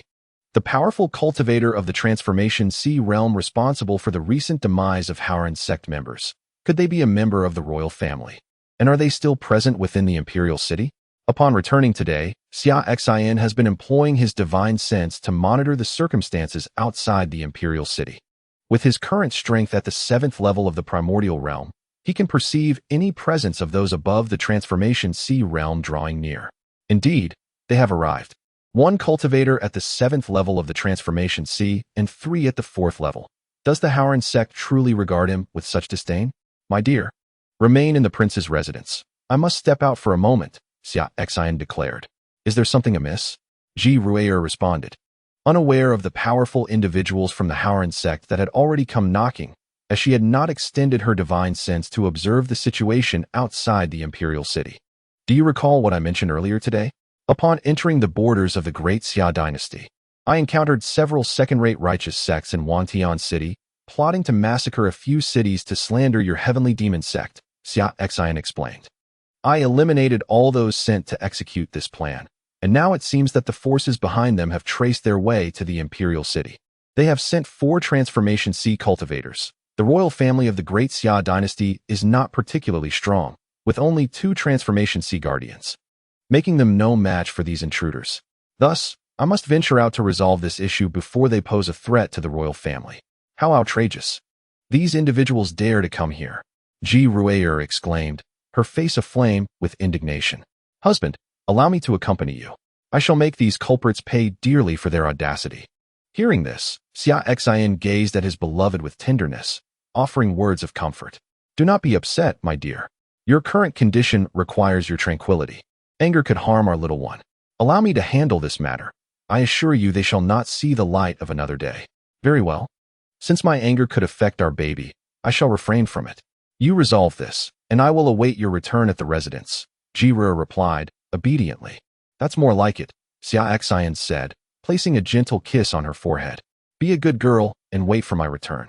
With that, he departed from the prince's residence, vanishing into the streets. Once he had distanced himself, he donned a black robe and a mask. It is far wiser to conceal one's identity when engaging in combat outside one's own abode. Having prepared himself, Xia Xin swiftly appeared before the 4 elders of the Haoran sect, who were poised to fly into the imperial city from above. As he approached, he released his oppressive aura, instantly binding them in place, rendering them immobile in the air. In the blink of an eye, the cultivators who had been soaring forward found themselves abruptly restrained by an overwhelming force, their expressions shifting to one of alarm. Who has bound us? We beseech you to reveal yourself. A master of the 7th realm of the sea transformation from the Haoran sect spoke. The oppressive aura emanating from the opponent was enough to subdue him, indicating that the opponent was a formidable being of the 7th realm or higher. It was inconceivable for the Great Xia dynasty to possess such a powerful figure. What could this mean? Could it be the enigmatic sea transformation cultivator who had slaughtered their disciples in Wantian City earlier that day? He quickly dismissed this notion. Such a mysterious cultivator must belong to the royal family, and the royal family could not possibly harbor such extraordinary strength. In the next moment, a figure cloaked in black robes and wearing a mask appeared before the 4, startling them. Indeed, it was the very same mysterious sea transformation cultivator who had eliminated their sect's experts in Wantian City. According to the accounts of the common folk in Wantian City, The deity who had rescued them was none other than this masked figure in black robes. Yet, how could it be possible for him to possess such formidable cultivation? Chapter 28. Special Reward. Divine Servant Pill. Ninth Realm of the Beginningless. Shocked, was he not? Xia Xin remarked with a cold smile. You are from the Haran sect, are you not? Have you come to eliminate me to cover up today's incident? And no, Senior, you misunderstand. We could never be here to harm you. We are no match for you. The elder of the seventh realm of the sea, transformation, hastily denied. We were merely passing by, just passing by. Yes, yes. Merely passing by. The other three elders of the fourth realm of the sea transformation echoed in a flurry. Oh, just passing by, are you? Xia Xin replied nonchalantly, before a chilling smile crept across his face. Then you shall perish. With that, he prepared to crush the four with a mere gesture. At that moment, the elder of the seventh realm, realizing Xia Xin had turned hostile, threatened. Senior, knowing we are elders of the Haran sect, you dare act thus? Are you not afraid of our immortal ancestors? Even if you are unafraid, what of the royal family of the great Xia dynasty? Would they not be concerned? Can you guarantee your safety at all times? I advise you to reconsider your actions and let us go. Let this incident be forgotten. Seeking death.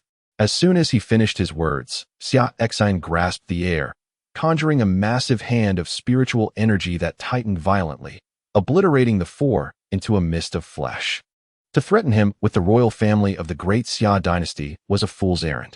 If the immortal ancestors of your Haran sect are so powerful, then perhaps a visit to your sect is in order to eradicate the entire Haran sect. That should dissuade anyone from seeking trouble again. At that moment, a notification echoed in his mind. Ding, mission issued. Sign in at the Haran sect. Another system task. Xia Xin rejoiced, for each time a system task was issued, it signified a bestowal of cultivation. Among all the rewards, his favorite was the direct grant of pure cultivation energy. To think that in the course of annihilating the Haran sect, he would also receive a system task. How delightful. The Haran sect, cloaked in the facade of righteousness while engaging in deeds unworthy even of demonic forces, truly deserved to be eradicated. Xia Xin transformed into a streak of light and soared towards the direction of Haran sect. Given that Haran sect is not far from the Xin domain, with his cultivation at the 7th level of the primordial realm, he could reach there and return in a mere 4 hours. He planned to spend around 10 minutes obliterating the sect, a minute to sign in, and then return in time to accompany his beloved wife for a restful evening. Little did Xia Xin know, shortly after his departure, his wife, Jiru, also left the prince's mansion. She ventured into the imperial city, the stronghold of the heavenly demon sect. Jiru resumed her former icy demeanor and summoned all of her subordinates who were above the primordial realm, including the Hunyuan demon lord, the Sichuan ghost king, the black-faced Rakshasa, the ageless granny, the life-taking judge, the soul reaper, and the shadow killers, to kneel before her.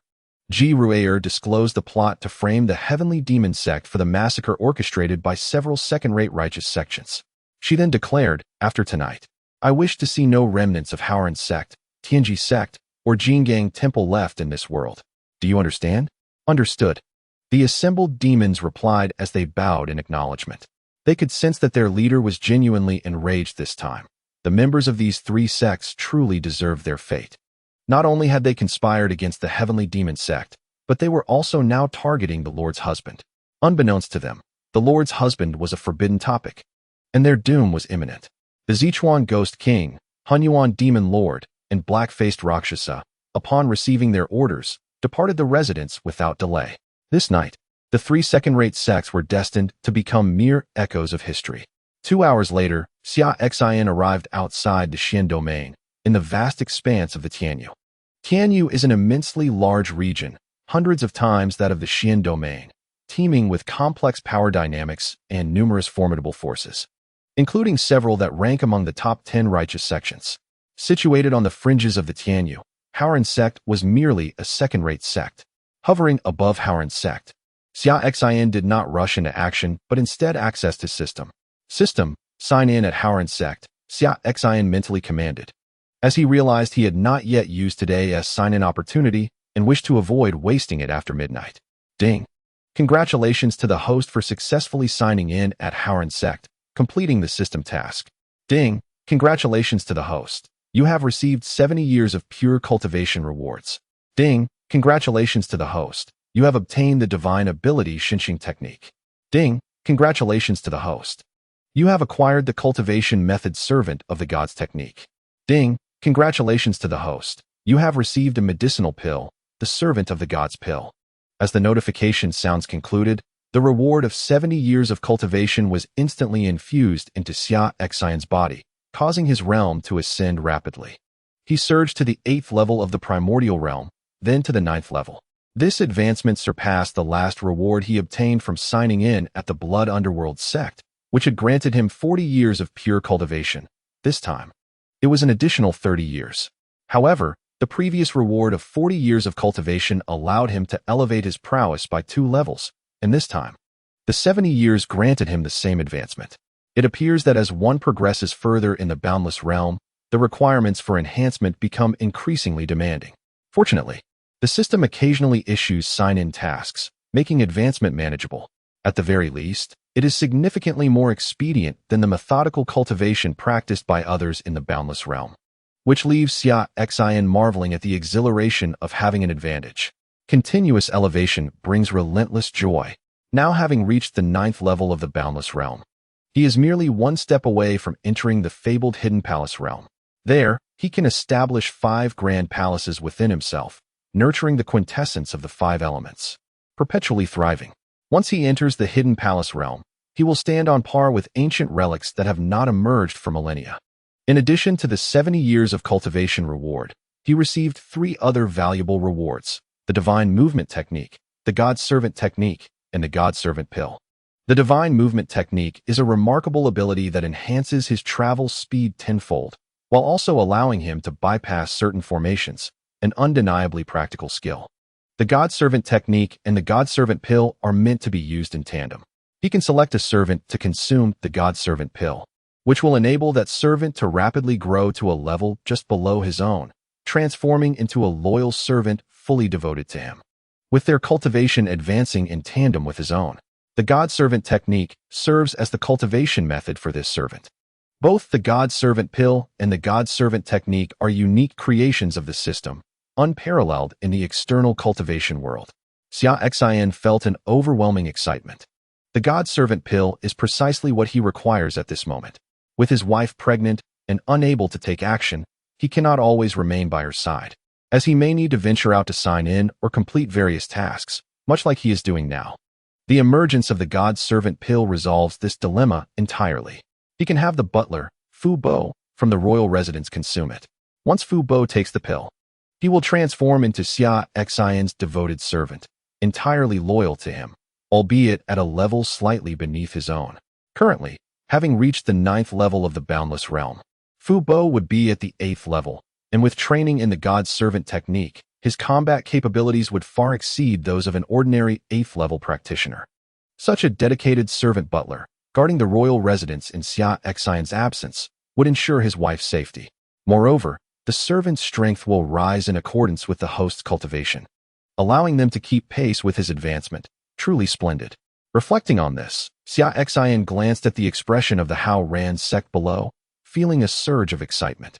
Although he had acquired numerous valuable items from signing in here, the Hao Ran sect must still face its reckoning. The Hao Ran sect's unprovoked massacre of the citizens of Wangtian City in the Great Xia dynasty is a crime that cannot be forgiven. Hovering above the Hao Ran sect, Xia Xin declared, "Tonight, I shall bestow upon you the punishment you deserve." Just as he finished speaking, within the esteemed halls of the Hao Ran sect, several potent auras of the immortal realm erupted forth, accompanied by a voice steeped in age.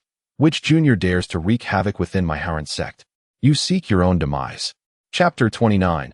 The Plunder of Hao Ran sect's Treasury. A bountiful harvest, a contingent of venerable elders, their hair as white as snow, soared from the palatial structures of the Hao Ran sect, hovering before Xia Xin, confronting him midair. Following them, a dozen more presences of the sea transformation realm ascended from below, positioning themselves behind the esteemed ancestors of the Hao Ran sect. The sect leader, at the pinnacle of the 9th level of the sea transformation realm, cast a disdainful glance at Xia Xin and declared, "What audacious rodent dares to defame my Hao Ran sect?" Defame? Xia Xin chuckled coldly, fixing his gaze upon the sect leader.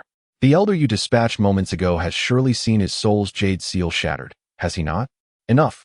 You speak nonsense. The sect leader's countenance hardened as he retorted, such wild fabrications must surely originate from the forces of darkness. Today, you have walked into your own snare. Do not blame me for exorcising demons and vanquishing evil. As he spoke, he conjured a colossal hand of spiritual energy, hurtling it towards Xia Xin. With a disdainful snort, Xia Xin raised his hand, effortlessly neutralizing the attack, while simultaneously summoning forth a hand of energy that dwarfed the sect leaders by several multiples, casting a shadow that enveloped all the Howren sect members suspended in the air. A terrifying aura radiated from this colossal hand, an existence of the primordial realm. How can this be? Gasped one of the elders of the Howren sect, his voice trembling with fear. How could a mere junior from the mystic domain possess such prowess? Honored elder, spare us. We acknowledge our transgressions. We beseech you, grant us our lives, and the Howren sect shall willingly submit to you. The sect leader implored, his voice laced with dread. No need for mercy, perish. Xia Xin's giant hand descended, as if swatting flies, directly suppressing the esteemed elders and several high-ranking members of the sea transformation realm into the ground. In an instant, the palatial structures crumbled into ruins beneath the weight of the colossal hand, and all within its grasp, those of the Howren sect, were utterly annihilated, their bodies reduced to dust. With a cold snort, Xia Xin vanished, reappearing within the treasury of the Howren sect, a sect of such renown, possessing an ancestor of the immortal realm. Undoubtedly harbored vast wealth. Having thoroughly looted the treasury, he amassed over 100 million spirit stones and a plethora of rare materials. An excellent haul, Xia Xin smiled, reflecting on the rewards from this venture. Not only had he fulfilled the requirements of the system's signing-in task, but the treasures from the Howren sect's treasury also represented a substantial fortune. Furthermore, among these treasures was a rare material essential for awakening the Chungtung, marking this as a significant bounty. Upon exiting the treasury, chaos reigned within the Howren sect, a group of cultivators at the level of the severing path. Upon witnessing Xia Xin emerge from the treasury, brandished their swords to block his path, demanding, "Who are you to act so brazenly, intruding into our Howren sect's treasury amidst this turmoil?" The brief skirmish in the sky had transpired too swiftly. Many members of the Howren sect were still in shock, as the higher echelons above the sea transformation realm had been swiftly eliminated by Xia Xin. Thus, they remained unaware that he was indeed the one who had dared to invade their sanctum. Xia Xin, indifferent to the chaos around him, unleashed a terrifying surge of sword energy with a mere wave of his hand.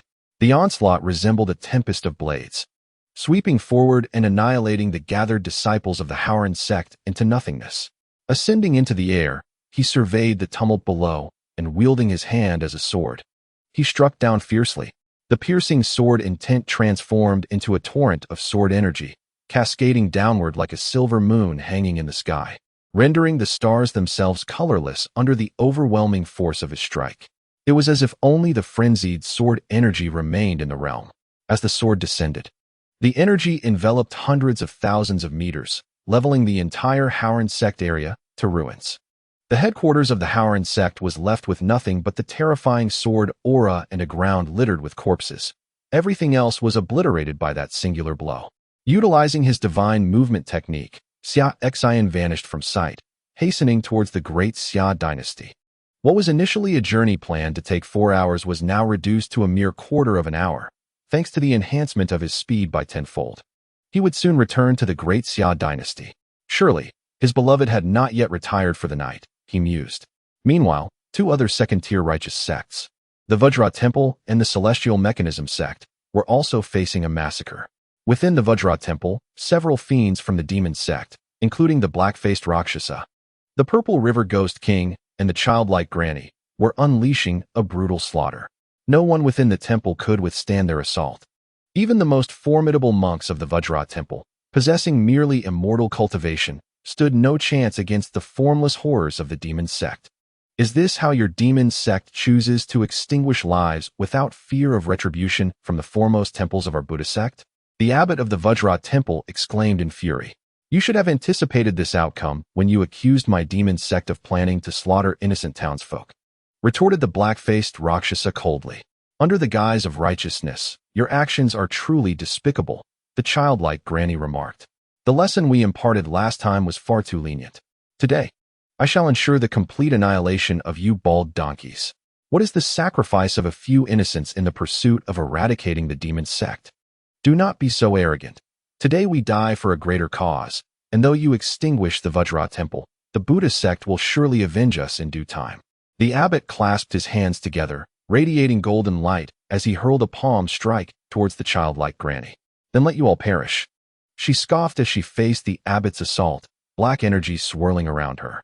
With a single palm strike, she shattered the abbot's body into countless fragments. Ultimately, under the slaughter orchestrated by the three major fiends of the Demon Sect, every monk of the Vajra temple was eradicated, leaving not a single survivor. The Vajra temple was obliterated. As for the Celestial Mechanism sect, it too faced swift annihilation at the hands of other fiends from the Demon Sect, including the Grim Reaper and the Soul Collector. Above the Howran sect, additional fiends from the Demon Sect arrived, namely the Hunyuan Demon Lord and the Crying and Laughing Twins.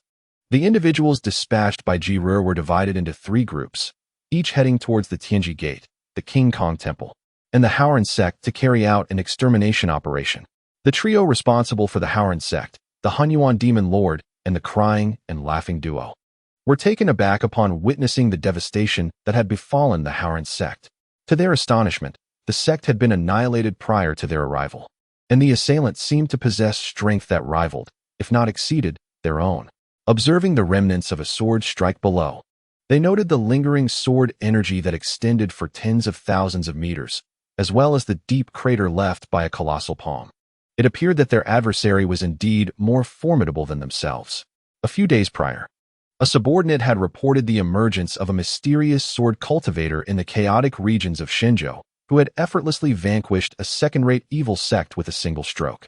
The Hunyuan Demon Lord remarked, "The one who recently attacked the Howran sect must also be a powerful sword cultivator."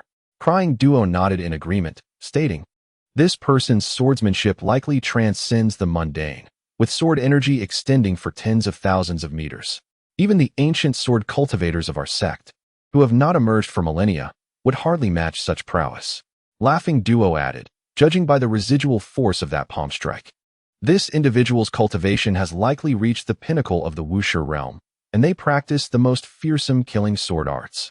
I wonder how the appearance of such a master near the Xian domain might impact our Lord's plans. This matter is significant. We should return to report to our Lord for his judgment," declared the Hunyuan Demon Lord. Afterward, the three departed from the Howran sect and returned to the Daxia dynasty.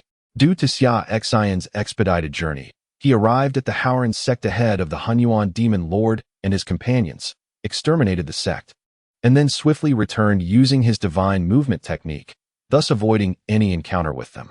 Upon returning to the imperial city of the Daxia dynasty, Xia Xin changed out of his attire and donned his princely robes before returning to the prince's residence. His wife was still awake. Upon seeing Xia Xin return, she rushed into his embrace, softly inquiring, "Husband, you have returned. Are you well? Has everything been resolved?" "Yes, it has all been taken care of. There should be no one left to cause us trouble now," Xia Xin replied. "Why are you still awake at such a late hour? It is sufficient that everything has been resolved. I have been waiting for you to return so we can rest together," Ji-Ru said as she nestled in his arms. "Rest together, you say?" Xia Xin teased, looking at her with a playful glint. "Husband, you are insufferable," Ji-Ru blushed in response. The two then entered their chamber. Though his wife was with child, cultivators could employ certain techniques to safeguard the fetus, rendering such activities inconsequential. This night would prove restless. Chapter 30. The terrifying mysterious sword cultivator. Not only was the atmosphere in the prince's residence unsettled, but the Tian domain adjacent to the Xian domain was similarly disturbed. The three prominent second-rate righteous forces, Tianji Gate, Howran sect, and King Kong Temple, were slaughtered to the last man in a single night. This shocking event stirred considerable uproar within the Tian domain, and it would not be long before the news spread throughout Shenzhou. These three factions were formidable, each with several immortal ancestors presiding over them, and in the Xian domain, they would have easily dominated their territory. Yet, they were annihilated overnight. From the traces left by the Tiangong sect and the Vajra temple, it can be inferred that the hand of the demonic path's heavenly demon sect was involved. However, the aura remaining at the scene of the Howren sect was markedly different from the previous two. It was merely an overwhelming and piercing sword energy stretching across hundreds of thousands of meters, rendering it impossible to determine the identity of the assailant. The following day, within the celestial domain, the two dominant forces, the Lingtai Temple and the Zhangjian sect, both ranked among the top 10 of the righteous path, convened all righteous factions in the celestial domain. 3 first-rate powers and several second-rate forces were engaged in strategizing their response. The celestial domain is one of the 10 super-regions of the Divine Land, housing countless formidable factions, overtly ruled by the two paramount forces of the righteous path, the Lingtai Temple and the Zhangjian sect. In the past, while there had been friction between some righteous forces and the demonic path, with a few elders and disciples perishing in mere verbal disputes, these two dominant forces would typically remain indifferent. However, this time, with the complete annihilation of 3 second-rate factions, the situation was markedly different. Should they fail to take decisive action, it could undermine the status of the righteous path and tarnish their image among the many righteous factions within the celestial domain. After all, if the demonic path could obliterate righteous forces at will without fear of reprisal, who would still respect the righteous path in the celestial domain? What foolish actions did the Tiangong sect and the Vajra temple undertake to incur such wrath from the heavenly demon sect, compelling them to mobilize several formidable demons to eradicate them completely?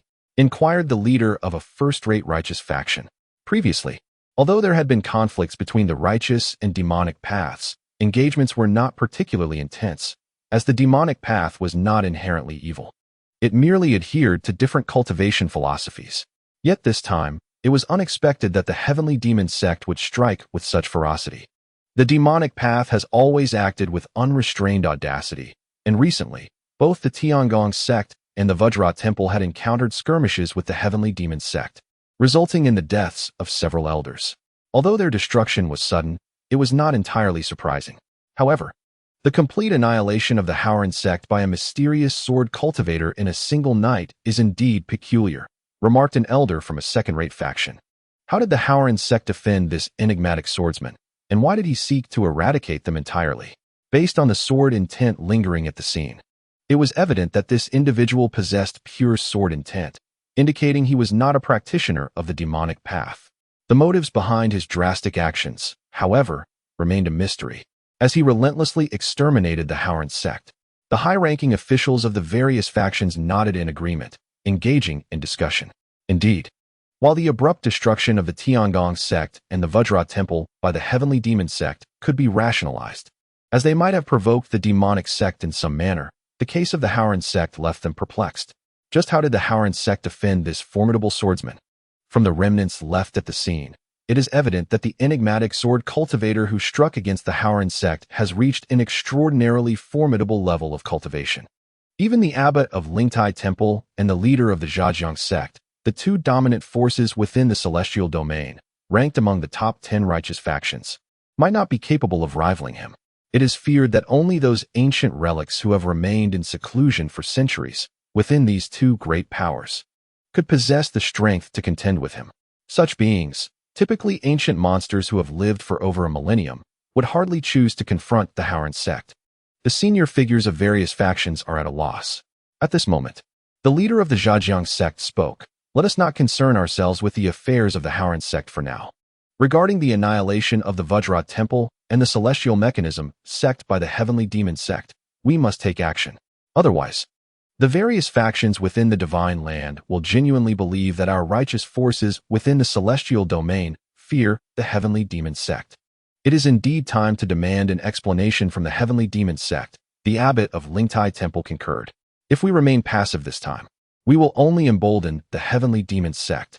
In the future, should they wish to eradicate any faction within our domain, they will do so without hesitation. Indeed, we must seek an explanation from the heavenly demon sect. We cannot allow them to be so arrogant, stated a leader of a first-rate faction. The Zhajiang sect and Lingtai Temple stand as the two paramount forces of our celestial domain, and with your leadership, the righteous factions will undoubtedly rally to seek redress from the heavenly demon sect. The leaders of the righteous factions echoed in agreement. Although the Haoran sect has been destroyed, the mysterious sword cultivator is not affiliated with the demonic forces, and we have yet to uncover his identity, so there is no immediate need to address him. However, the matters concerning the Vajra Temple and the Celestial Mechanism sect are pivotal in the struggle between righteousness and evil. Thus, it is imperative that the Heavenly Demon Sect provides a satisfactory explanation. Very well. I shall represent the righteous forces of our celestial domain alongside the abbot of Lingtai Temple to visit the headquarters of the Heavenly Demon Sect and demand an explanation, declared the leader of the Zhejiang sect. Should the Heavenly Demon Sect continue to act as they have, unreasonably, and without providing us with a clear response, we will not let this matter rest. Then we shall rely on the leader and the abbot. It is crucial to convey to the Heavenly Demon Sect that our righteous forces in the celestial domain are not easily trifled with. If the Heavenly Demon Sect persists in their obstinacy, simply signal to us, and we shall surely gather the righteous power of our domain to confront them, affirmed the leaders of the righteous factions. Thus, the plan was settled. Representatives from the Zhejiang sect and Lingtai Temple would proceed to the Heavenly Demon Sect to demand an explanation. Both the leader of the Zhejiang sect and the abbot of Lingtai Temple are superlative beings of the unfathomable realm, and even if negotiations falter, they should be able to retreat unscathed. At that time, it would not be too late to assemble the righteous forces of the celestial domain to confront the Heavenly Demon Sect. The reason for not initially gathering all the righteous factions for this endeavor was to avoid potential misunderstandings. If the Heavenly Demon Sect had justifiable reasons for their actions against these two factions, a large gathering of cultivators could inadvertently ignite conflict, which would be detrimental to both parties. After all, although they have united the righteous forces of the entire celestial domain, the Heavenly Demon Sect remains the foremost power among the demonic factions, comparable to the leading righteous sect, the Tao sect. Just in terms of the prominent figures in the infinite realm, there are quite a few. Not to mention the numerous ancient and formidable demons from the Heavenly Demon Sect who have chosen to remain hidden from the world. Engaging in conflict would be detrimental to all parties involved. Nevertheless, for the sake of the dignity of the righteous forces in the celestial domain, they felt compelled to make an appearance. At this moment, within the capital of the Great Xia dynasty, in the stronghold of the Heavenly Demon Sect, Ji Ruer's countenance bore signs of fatigue as she listened to the report from the demons she had dispatched to annihilate the three major factions the previous night. It had been a month since their last encounter, and despite her husband's insistence on moderation due to her pregnancy, she had resolutely refused. After such a prolonged separation, she would not easily let her husband slip away, reasoning that being merely a month pregnant posed no significant risk. Thus, they indulged in their affections until the midnight hour, ultimately succumbing to a deep slumber. My lord, the Diamond Temple has been eradicated by my subordinates. Not a single monk was spared, reported the Purple River Ghost King, the black-faced Rakshasa, and the child-faced old lady. My lord, the Celestial Mechanism sect has met the same fate, with all members ruthlessly exterminated, added the Judge of Life and Death, the Soul Reaper, and the Celestial Shadow Assassin. Ji Ruer nodded in acknowledgement. The crying and laughing duo alongside the Hunyuan demon monarch stepped forward, saying, My lord, the Haoran sect has also been obliterated. Every last one of them has been slain. However what? Ji Ruer lifted her gaze, her cold eyes piercing through the trio.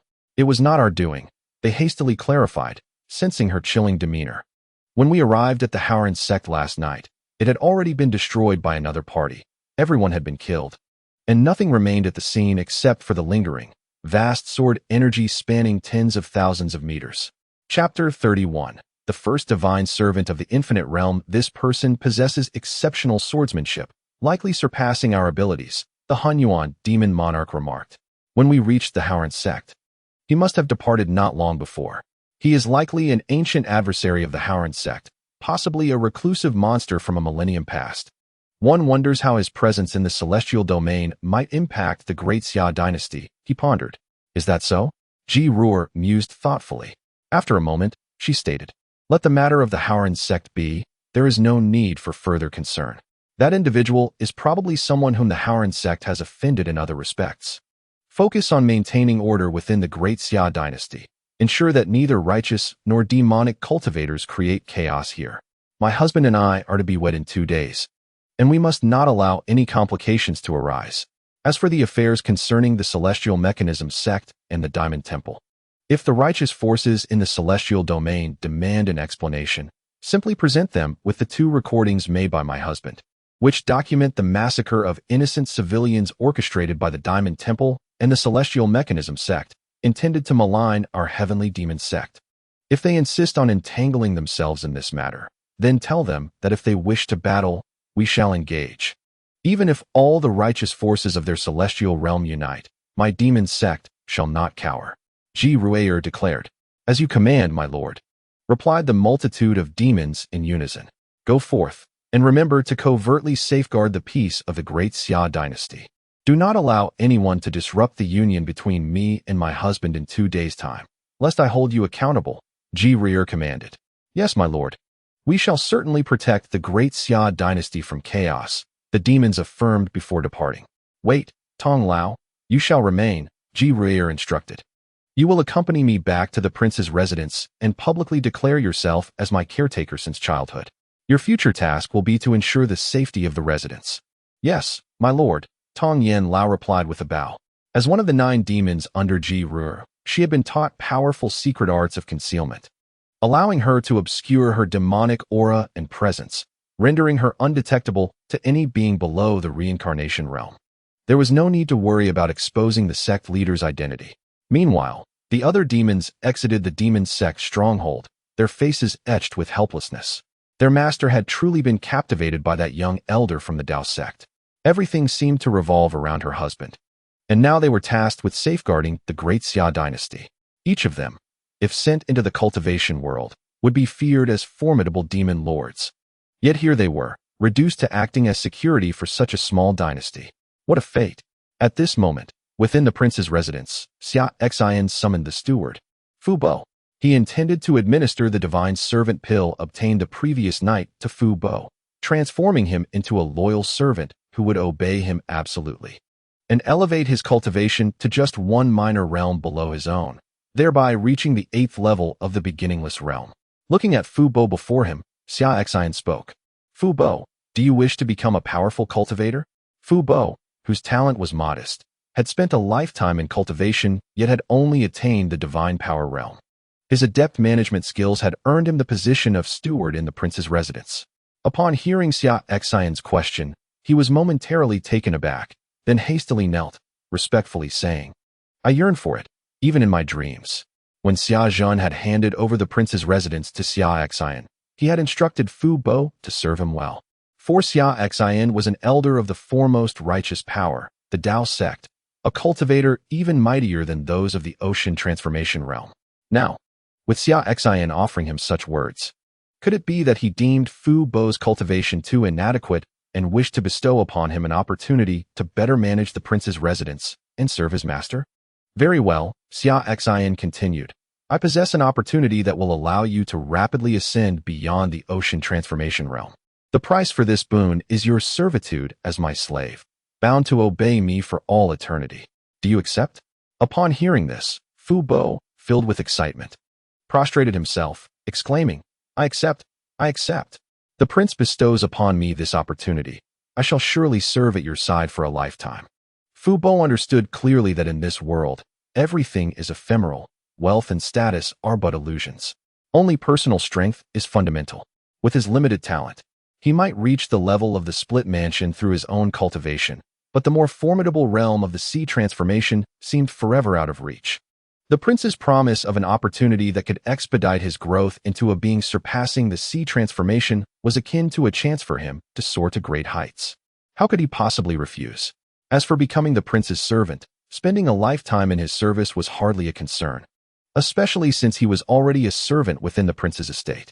Very well, Xia Xin nodded, producing the divine servant pill and handing it to him. This pill is your opportunity. Consume it, and your cultivation will swiftly ascend. Yes, your highness. Fu Bo's hands trembled with excitement as he accepted the pill and, without a moment's hesitation, ingested it.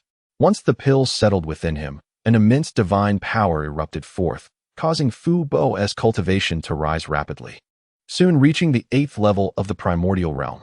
Furthermore, the transformation brought about by the divine servant pill forged a subtle bond between him and Xia Xin. akin to a master-servant contract of the soul. A mere thought from Xia Xin could bring about his demise. Thus, Fu Bo was irrevocably transformed into his divine servant. Old servant pays respects to my master, Fu Bo said, kneeling respectfully. Rise, Xia Xin replied, gesturing. From now on, you shall be responsible for guarding the prince's estate and ensuring my wife's safety in my absence. As he spoke, Xia Xin placed a finger on Fu Bo's forehead, imparting the divine servant technique to him. This technique was a powerful art, rivaling divine-level skills, specifically designed for divine servants. It encompassed abilities for concealing one's aura, as well as formidable offensive and defensive techniques, essentially rendering it an all-encompassing art. After practicing the divine servant technique, Fu Bo would remain undetectable to anyone but Xia Xin regarding his cultivation level, and should he wield the formidable offensive techniques within, no practitioner of the same realm would stand against him. Thank you, Master, for bestowing this technique, Fu Bo expressed reverently. Very well. Go now and acclimate to your new cultivation level, while thoroughly comprehending the divine servant technique, Xia Xin instructed.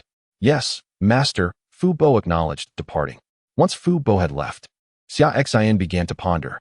He still possessed 2 pills capable of instantly enhancing one's cultivation, 1 sea transformation pill and 1 immortal pill. Initially, he intended to give the sea transformation pill to his elder brother, Xia Xin, but upon acquiring the immortal pill, he decided to grant that instead. Elevating his brother directly to the immortal realm would be preferable. Thus, even if he were to leave the great Xia dynasty in the future, Xia Xin would be capable of maintaining control over the realm. As for the sea transformation pill, he planned to give it to his sister-in-law, Murong Qing. During their first meeting, she had gifted his wife a jade bracelet intricately carved from a millennium-old spirit jade. He would not be stingy. Moreover, having his sister-in-law consume the sea transformation pill to become a formidable practitioner would benefit the great Xia dynasty as well. He would deliver the pills to his brother and sister-in-law shortly. Just then, he heard, "Uncle, I have come to see you." A tender voice echoed, unmistakably belonging to Xia Xiaoxiao. Even before she arrived, her loud voice could be heard from outside. Xia Xin stepped out of the hall of the Wangfu and immediately spotted his elder brother and the Empress Murong Qing, along with the Xia Xiaoxiao family of 3. "Brother," Xia Xin called out. Xia Zhen nodded in acknowledgement and said, "Second brother, during today's morning court, I have publicly declared your princely status. Henceforth, in the great Xia dynasty, to see you is to see me. Brother, there is no need for such formalities. I do not place much importance on these matters." Xia Xin replied with a smile. "I was just about to seek you out for something, and lo and behold, you have come. Haha, what a coincidence. This little girl insisted on coming to learn divine arts and martial skills from you. The Empress and I had nothing pressing, so we brought her along," Xia Xin chuckled. "What did you intend to discuss with me, second brother?" "I have returned to bring you and sister-in-law 2 elixirs," Xia Xin stated, producing the immortal pill and the ocean transformation pill to present to them. "Second brother, what are these 2 elixirs?" Xia Zhen inquired, his discerning eyes unable to recognize them. "One is the immortal pill for you, and the other is the ocean transformation pill for sister-in-law," Xia Xin explained. "I stumbled upon these elixirs during my last expedition in the ruins. The immortal pill will allow you to attain the immortal realm within 7 days, while the ocean transformation pill will elevate sister-in-law to the ocean transformation realm in the same time frame. Though they are potent elixirs for rapid cultivation, rest assured, they are unlike other enhancement pills and will leave no after effects. You and sister-in-law can consume them with confidence." "What?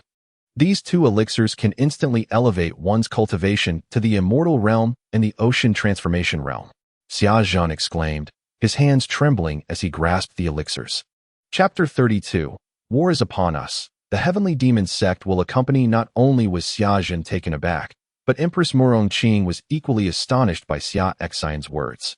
The impact of his revelation was profound, especially for 2 cultivators from a small corner of the great Xia dynasty. The ocean transformation realm stood as the pinnacle of existence, with each cultivator serving as a steadfast pillar for the royal family, let alone the more formidable immortal realm. Historically, there had never been an immortal in the great Xia dynasty. The immortal realm was regarded as a legendary existence, found only among the dominant forces outside the great Xia dynasty in the Xuanyu domain. A single individual of such caliber could instill fear throughout the Xuanyu domain and elevate their faction to supremacy. Now, Xia Xin directly informed them that the 2 elixirs he provided could elevate them to the immortal and ocean transformation realms, respectively. How could they not be astonished? Moreover, these elixirs promised no lingering aftereffects. It is well known that typical elixirs designed for rapid ascension often come with drawbacks, depleting one's potential and stunting future cultivation. Yet, the 2 elixirs Xia Xin presented bore no such consequences. Xia Xin took the elixir with trembling hands, and after a moment, he pushed it back, intending to return it to Xia Xin. Second brother, this elixir is far too precious. My wife and I cannot accept it. You should keep it for yourself, he stated. Murong Qing nodded in agreement. Indeed, these 2 elixirs were extraordinarily magnificent and beyond their means. Such valuable treasures were not something they could accept from Xia Xin.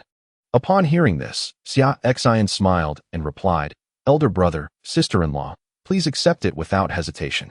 Moreover, my cultivation has long surpassed the immortal realm, rendering this elixir useless to me. Gift it to you both, allowing our great Xia dynasty to gain a presence in both the immortal realm and the sea transformation realm.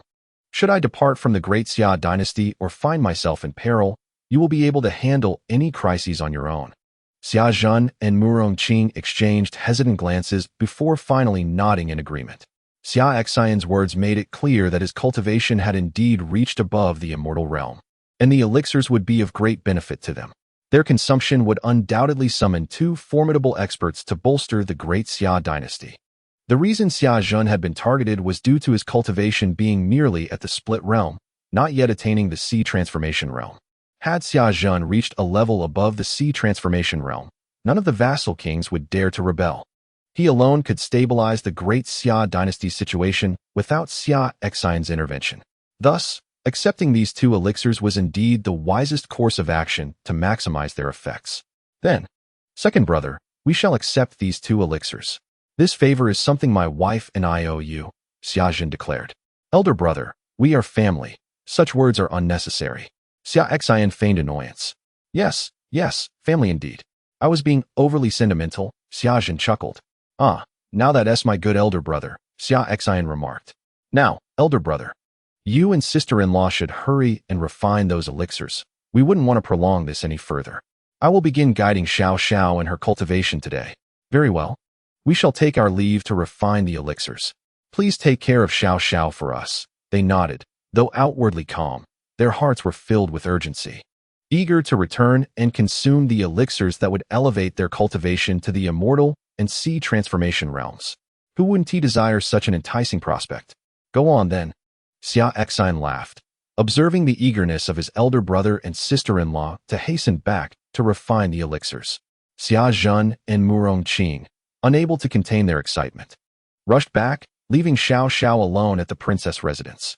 Uncle, those 2 elixirs are so powerful. Can you not give me one as well? I wish to elevate my cultivation to the immortal realm and become invincible, Xiao Xiao said with childlike innocence.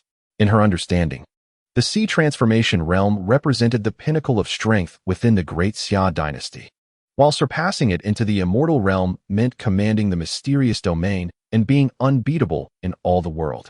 Little did she realize that there were realms beyond the immortal realm. Xia Xin gently tapped her small head and inquired, What are you pondering? Unlike your parents, who possess limited innate qualities and bear their own responsibilities, you have the ancient dual pupils, a gift far surpassing theirs. Therefore, you should diligently follow a structured path in your cultivation, aspiring to surpass your parents in strength. Oh, the young girl responded. Then Uncle Huang, please begin teaching me. Very well, Xia Xin nodded. At that moment, Ji Ruier and the elderly maid returned to the royal residence, approaching the 2. My dear husband, Ji Ruier called out affectionately. Welcome back, my wife. Is this the old servant you mentioned? Xia Xin inquired with a gentle expression. He and his wife were to wed in 2 days, and she had expressed that she had no family left in this world, save for an old servant who had cared for her since childhood. Now that she was marrying Xia Xin and preparing to reside permanently in the prince's residence, she had come to bring her old caretaker. Indeed, she is the one I spoke of. Due to her cultivation methods, her appearance retains the beauty of her youth. Husband, you may address her as Tong Lao, Ji explained. From now on, she will live in the prince's residence with me. Very well, since she has cared for you since childhood. It is only fitting that she resides with us, Xia Xin replied. Thank you, my lord, the elderly maid expressed. This was Ji Rue's instruction. Henceforth, she will be addressed as Miss and you as my lord, as her identity is that of the devoted caretaker who raised her.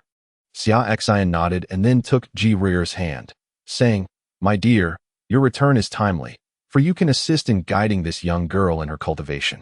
She possesses innate dual pupils and exceptional potential, making her an excellent candidate for training. Auntie, Xia Xiaoxiao quickly chimed in. Uncle Huang says Auntie is as strong as he is. With another aunt to teach her, how delightful. Indeed, Xiaoxiao is very obedient, Ji Rue said, patting the girl's head before gazing into her eyes. Dual pupils. She truly possesses innate dual pupils. Ji Rue turned to Xia Xin. With her natural dual pupils, Xiaoxiao's innate qualities are indeed remarkable. Let us jointly guide her cultivation. I have an unparalleled ancient text from the Heavenly Demon Sect, the Great Heavenly Luo Scripture, which I can impart to her. The Great Heavenly Luo Scripture. Wow, is it powerful? Xia Xiaoxiao eagerly inquired. Certainly, it is formidable, comparable to the Taoist's foremost ancient text. The Tao Scripture, Ji Rue affirmed. Then I shall learn this, Xia Xiaoxiao declared, brimming with excitement. Xia Xin added, in that case, I will teach you the Taoist Tao Scripture, allowing you to cultivate in both magical and Taoist paths. The Tao Scripture is the supreme text of Taoism, encompassing the profound truths of heaven and earth, transcending mere rank. Given the young girl's dual pupils, cultivating in both paths could yield intriguing results. Perhaps even nurturing a prodigy in the future. Yes, and Uncle Huang, I also want to learn your swordsmanship, Xia Xiaoxiao exclaimed. Upon reaching the realm of Qi gathering, your royal uncle shall commence your swordsmanship training, Xia Xin. The young girl nodded, determination gleaming in her eyes. In light of this, let us set a modest objective to swiftly attain the Qi gathering realm. Meanwhile, in the vast expanse of the divine land, within the esteemed Daluo domain, at the headquarters of the Heavenly Demon Sect, the two dominant forces of the Tianyu, the sword-wielding sect and Ling Tai Temple, had arrived. The leader of the sword-wielding sect hovered outside the Heavenly Demon Sect, his profound cultivation resonating as he spoke. Is the Heavenly Demon Sect not prepared to offer an explanation for the annihilation of our two righteous sects overnight? In response, the Hunyuan Demon Lord, accompanied by numerous elders of the Heavenly Demon Sect, emerged to present two recorded images to the public. Upon viewing the footage capturing the massacre of innocent civilians by the Golden Buddha Temple and the Celestial Mechanism Sect, intended to frame the Heavenly Demon Sect, both the abbot of Ling Tai Temple and the leader of the sword-wielding sect changed countenance. They now comprehended the Heavenly Demon Sect's deep-seated animosity towards these two factions, as their obliteration was entirely self-inflicted. At that moment, the Hunyuan Demon Lord declared, this is the rationale behind the Heavenly Demon Sect's eradication of these two factions. Should the righteous forces of Tianyu dispute this, we are prepared for war. Chapter 33. The Divine Phoenix Gate. It was unexpected that the Golden Buddha Temple and the Celestial Mechanism Sect would resort to such despicable tactics to frame the demonic path. The leader of the sword-wielding sect exclaimed in outrage, I hereby declare the expulsion of the Golden Buddha Temple and the Celestial Mechanism Sect from the ranks of our righteous forces in Tianyu. With that, he turned and soared into the distance, lamenting, what a disgrace to our Buddhist sect. The abbot of Ling Tai Temple also turned to leave the Heavenly Demon Sect, no longer entangled in this matter. They had no initial intention of confronting the Heavenly Demon Sect. Their presence was merely obligatory as the leaders of the two primary righteous sects in Tianyu seeking an explanation. Now that an explanation was provided, they were free to depart. Would they stake their lives for two factions unrelated to them? Such a notion was absurd. Moreover, it was clear that their side bore no fault. Were they to be wrongfully accused through such underhanded means, they would likely have taken immediate action against those two factions. Now that the Heavenly Demon Sect possessed justification for the elimination of the Celestial Mechanism Sect and the Golden Buddha Temple, they would return, disclose the reasons, and formally expel these two factions from the ranks of the righteous forces in Tianyu. Thus, the matter would find closure, and everyone could resume their pursuits. As for the demise of the Haoran sect at the hands of the enigmatic sword cultivator, Without a perpetrator in sight, they could only let it go. After all, as long as it was not the work of the demonic path, it was of little concern who was responsible. With no ties to the Demon Sect, who had the leisure to champion their cause. Within the royal estate, after Xia Xin and Ji Ruer entrusted their respective cultivation techniques to Xia Xiao, they allowed her to cultivate independently. The young lady has now reached the 3rd level of the tempering body realm. Given her innate talent and the fact that Xia Xin has recently plundered the treasury of the Demon Sect, she is not lacking in resources for cultivation. Provided that we do not rush her development, it is believed that she will soon break through to the Qi-gathering realm, especially if we can swiftly gather the rare materials needed to awaken her dual pupils. This awakening would further enhance her cultivation aptitude, and with the support of her dual pupils, she would soar to greater heights. To awaken her dual pupils, 5 rare materials are required: spirit pearl grass, twin soul flower, illusory fruit, purple gold celestial vine, and sea spirit fruit. Xia Xin has already acquired the spirit pearl grass and the twin soul flower. He obtained the former at an auction and the latter from the treasury of the Demon Sect. The remaining 3 must be sought after gradually. Turning to his wife, he said, "My dear, although this young lady possesses the potential for dual pupils, they have yet to awaken. I have prepared 2 of the necessary materials, but I still require the illusory fruit, purple gold celestial vine, and sea spirit fruit. Do you have any leads on these 3 rare materials?" Upon hearing this, Ji Ruer pondered for a moment and replied, "As for the illusory fruit and the purple gold celestial vine, it seems I have them in my collection. However, for the sea spirit fruit, it is said to be found near the Kuanping ruins in the Xin domain. I will have Tong Lao fetch the illusory fruit and purple gold celestial vine for you right away. As for the sea spirit fruit, the Kuanping ruins will open in less than a month, and I can accompany you there to seek it out," Ji Ruer added. Xia Xin was overjoyed at her response. "Your collection is indeed remarkable. The illusory fruit, and especially the purple gold celestial vine, are exceedingly rare. I am truly grateful to you. I will borrow these 2 materials for the awakening of the young lady's dual pupils and will return them to you once I acquire them." Xia Xin's eagerness to find these items for the young lady's awakening stemmed from his recollection of the system's task. The system had assigned him a special mission to assist in the awakening of her dual pupils, which promised a reward of pure cultivation essence. This was precisely what he needed, as he currently stood at the 9th level of the primordial realm. Typically, it would take ordinary cultivators a century to break through from the 9th level of the primordial realm to the hidden palace realm, but for him, it would take 3 to 4 years at his accelerated pace. He had no desire to remain stagnant in one realm for so long. Thus his hopes rested upon the system. He believed that upon completing the task to help awaken the dual pupils, he would be able to break through to the hidden palace realm, reaching the level of those ancient beings who had not emerged for millennia. At that point, combined with his forbidden physique, the Hongming sword body, and his myriad of divine abilities, he would truly dominate the realm, unrivaled across the land. "My dear, there is no need for such formalities. Your possessions are, after all, mine as well," Ji Ruer said softly, her eyes brimming with affection. Simultaneously, she communicated with Elder Tong Yan, instructing her, "You shall venture out shortly and send someone to the treasury of the Heavenly Demon Sect to retrieve the 1,000 illusion fruit and the purple gold immortal vine for my husband."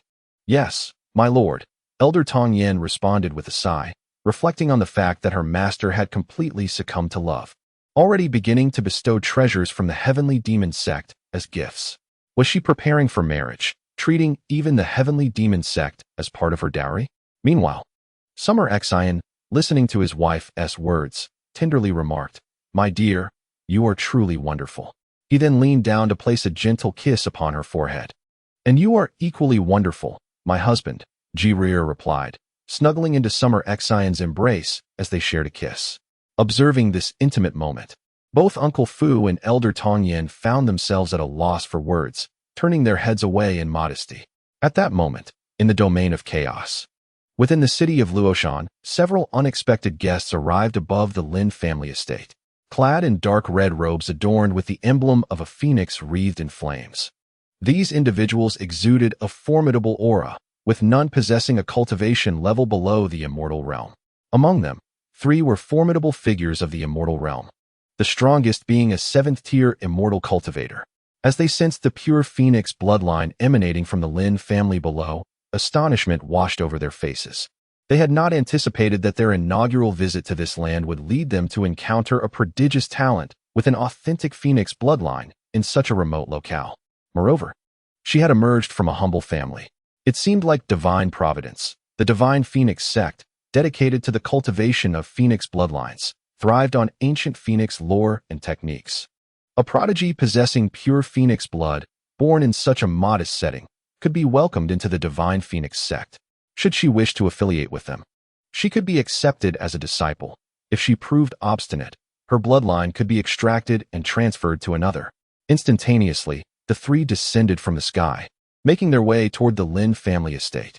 The Lin family guards, upon noticing their approach, obstructed their path and inquired, "May we ask the purpose of your visit to our Lin family?" The trio, elders of the divine phoenix sect, one of the most prestigious sects in the eastern wilderness, were superlative beings of the immortal realm. It was audacious for guards, lacking even the strength of the split mansion realm, to impede their progress. The foremost elder, Hong Kuan, a seventh-tier immortal, let out a cold snort, unleashing a terrifying aura that bore down upon the guards, causing one to spit blood and collapse to his knees before them, rendered immobile. This spectacle sent shivers through the lower-ranking members of the Lin family, who hastily scurried to inform the family head within the depths of the estate. The aggressive demeanor of these three suggested that they were not to be trifled with, and their display of power was reminiscent of the formidable master who had recently visited the Lin family.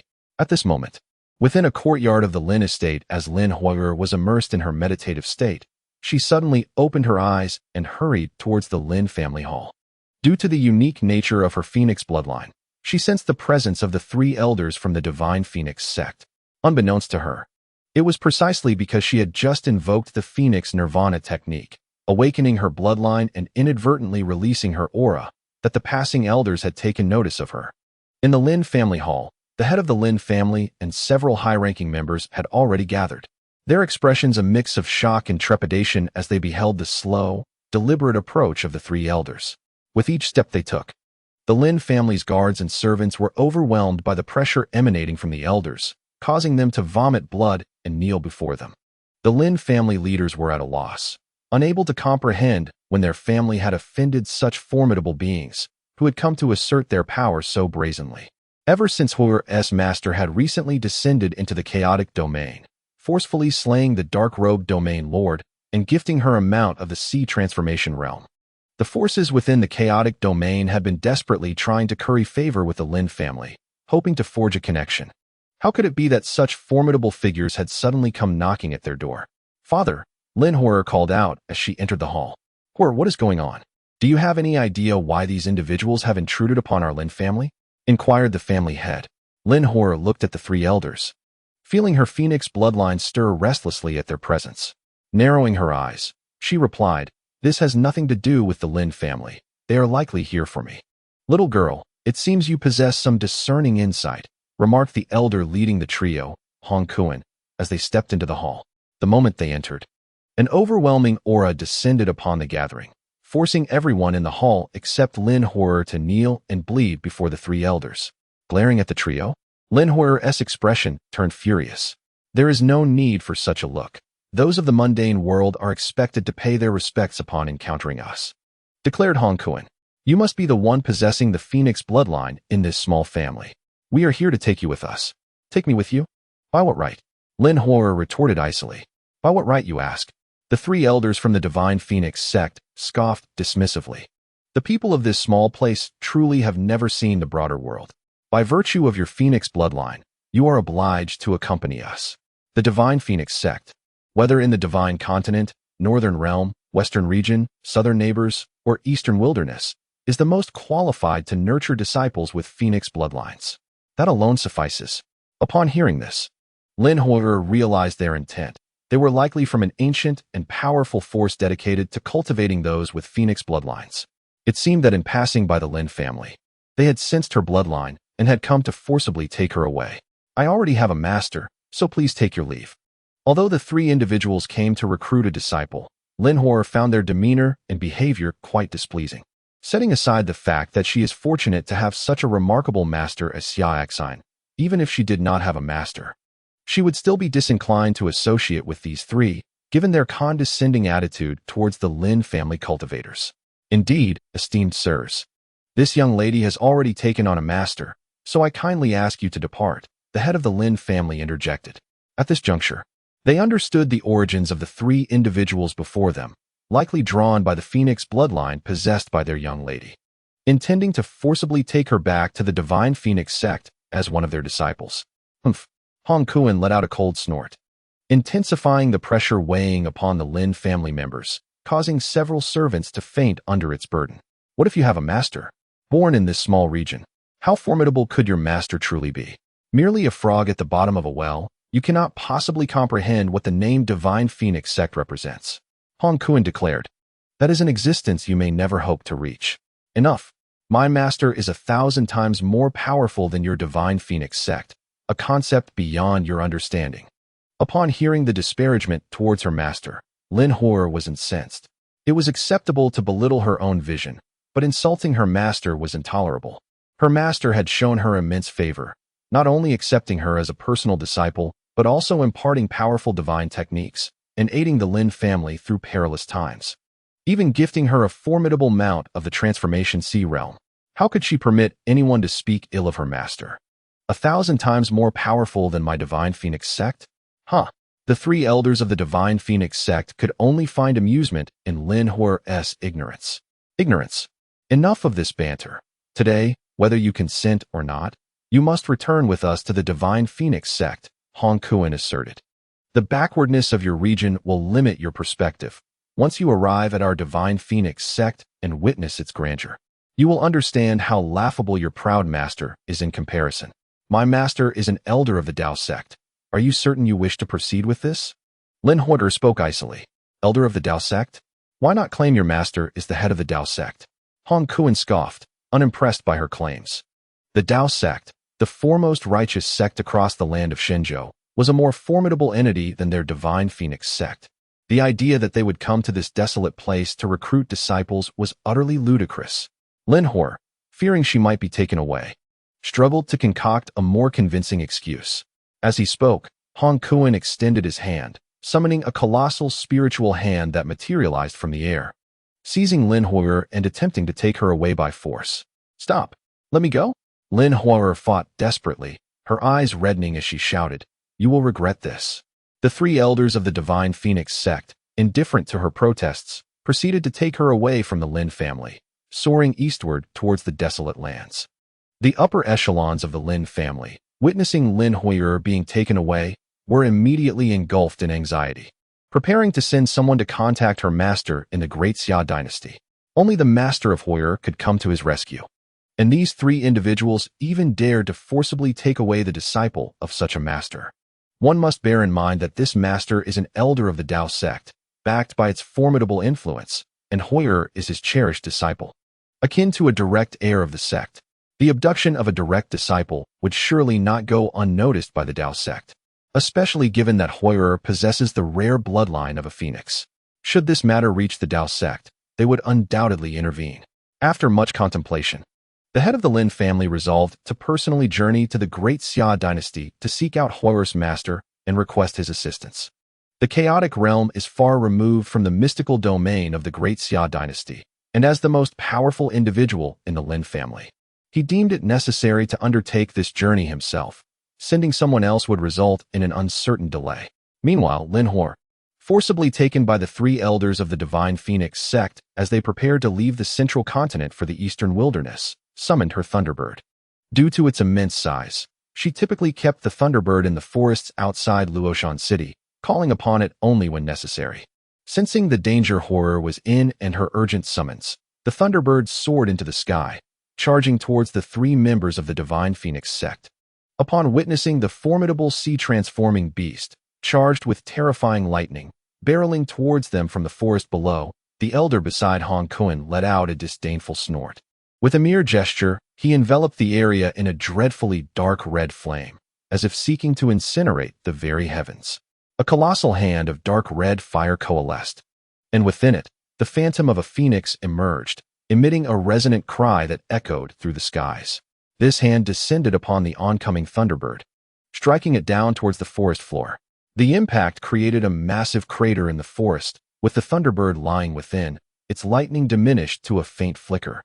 Blood trickling from its beak and its body marred by burns from the terrifying dark flames. A strike from an immortal-level expert was beyond the capabilities of a mere sea-transforming beast to withstand. Yet, despite its grievous state, the Thunderbird struggled to rise again, intent on thwarting the three from taking Lin Hor away. Seeing this, Lin Hor was overcome with sorrow and cried out. She hastily conveyed through their master-servant bond, Xia Xin, "Do not pursue. You are no match for them. Go to the great Xia dynasty and seek my master.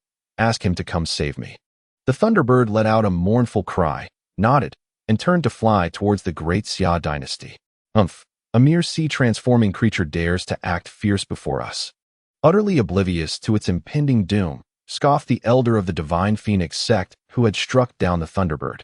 He discerned the exchange between the Thunderbird and Lin Hor, realizing that it was she who had urged it to contact her so-called master. He made no attempt to intervene, allowing it to depart freely. A cultivator capable of subduing a sea-transforming beast must surely be of immortal caliber. The existence of the immortal realm, before the eyes of those inexperienced cultivators in the chaotic domain, indeed presents a figure worthy of deification. It is no wonder that Lin Hor holds such unwavering faith in her master. Given her steadfast devotion, let this beast summon her master. Once her master arrives at the sacred Phoenix sect, let the ancient relics of the endless realm within the sect take action and eradicate her before Lin Hor's very eyes. She must witness how her seemingly invincible master amounts to nothing before the sacred Phoenix sect. This will shatter her illusions and allow her to focus on her cultivation within the sect. Should she remain obstinate, her Phoenix bloodline will be forcibly extracted and transplanted to another. The Thunderbird, dragging its severely injured body, recklessly soared towards the great Xia dynasty within the Xian realm. Given its current condition, reaching the great Xia dynasty would take at least 7 days. Such a duration was intolerable. It must convey the message swiftly. In that instant, the demon core within the Thunderbird surged with ferocity, unleashing a torrent of demonic energy and doubling its speed. It was exhausting its cultivation, and after this, its essence would be depleted, likely causing its realm to fall below the sea transformation stage. Watching the Thunderbird desperately burn its cultivation to fly afar, Lin Hor shed tears, her gaze coldly fixed upon the 3 elders of the sacred Phoenix sect. When her master arrives, they shall undoubtedly pay the price. Chapter 35. Marrying my bride in the great Xia dynasty. At the prince's residence, preparations for the wedding were bustling as the day approached. The residence was adorned with lanterns and decorations, radiating festivity. Given the unique identities of both the bride and groom, one an elder of the Dao sect, ranked first in the righteous path, and the other an elder of the Demon Sect, also ranked first, this union was considered unacceptable by both the righteous and demonic factions. Therefore, Xia Xin decided against inviting many guests. It would suffice to have just himself, his bride, and his elder brother and sister-in-law. In the great Xia dynasty, aside from his brother, sister-in-law, and Xiao Xiao, only Uncle Fu was aware of his identity as an elder of the Dao sect, and he was unperturbed by any potential revelations. Moreover, his puppet was still at the reflective cliff, standing in for him. In recent days, everything progressed smoothly. The prince's residence was diligently preparing for the wedding, and Xia Xin had announced to the entire great Xia dynasty that the prince was to wed, prompting a 3-day nationwide celebration. Meanwhile, in the celestial domain, the 2 major righteous forces, Ling Tai Mountain and the sword-wielding sect, publicly disclosed the reasons behind the annihilation of the Heavenly Machine sect and the Diamond Temple by the Demon Sect. They simultaneously declared the expulsion of the Diamond Temple and the Heavenly Machine sect from the ranks of the righteous forces in the celestial domain. Consequently, the righteous factions across the vast expanse of the divine continent condemned the Diamond Temple and the Heavenly Machine sect, astonished that these 2 powers engaged in such despicable acts to frame the Demon Sect. At the same time, curiosity about the mysterious sword cultivator who vanquished the Howren sect spread throughout the divine continent. In the wake of the recent massacre of civilians, which was orchestrated to cast aspersions upon the Heavenly Demon Sect, the Howren sect found itself embroiled in the affair. ultimately meeting its demise at the hands of a mysterious swordsman. This enigmatic figure has aroused suspicion, as many speculate that he is an ancient master, having cultivated for over a millennium, who fortuitously emerged from seclusion and encountered the misdeeds of the Demon Sect. Unable to tolerate their actions, he swiftly eradicated them with a single stroke of his sword. Conjectures regarding such a being suggest that his cultivation may surpass the boundless realm, having already established a hidden palace within himself. However, regardless of external speculation, it bore no relevance to Xia Xin. In recent days, he remained within the royal residence, guiding Xia Xiao in her training alongside his wife. During this time, he imparted his own supernatural techniques to her. While he refrained from teaching her the sword arts just yet, he deemed it prudent to equip her with the skills necessary for swift escape, ensuring that she possesses means of self-preservation in their absence. The day prior, his wife had dispatched an elder to retrieve the 1,000 illusion fruit and the purple gold immortal vine from her collection.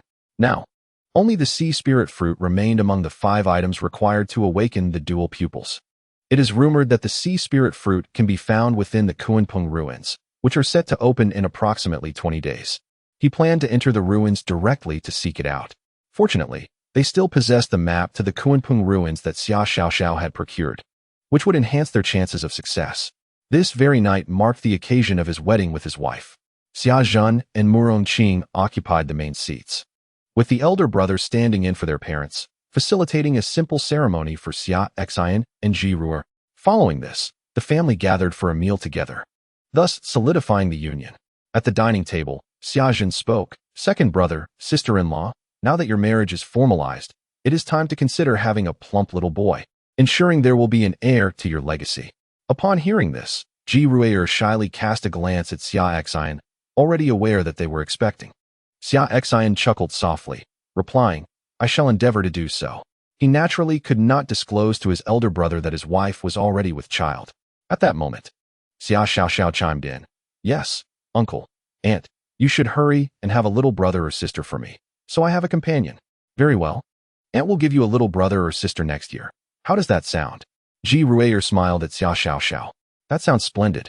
Once I master my martial skills and supernatural abilities, I shall be the one to teach them," Xia Xiao declared. "Just focus on your meal. Your uncle and aunt are unparalleled masters. There is no need for you to meddle," the queen, Murong Qing, playfully chided. The atmosphere at the family table was warm and joyous. After the evening feast, Xia Xin and Ji Ruer were escorted to the bridal chamber.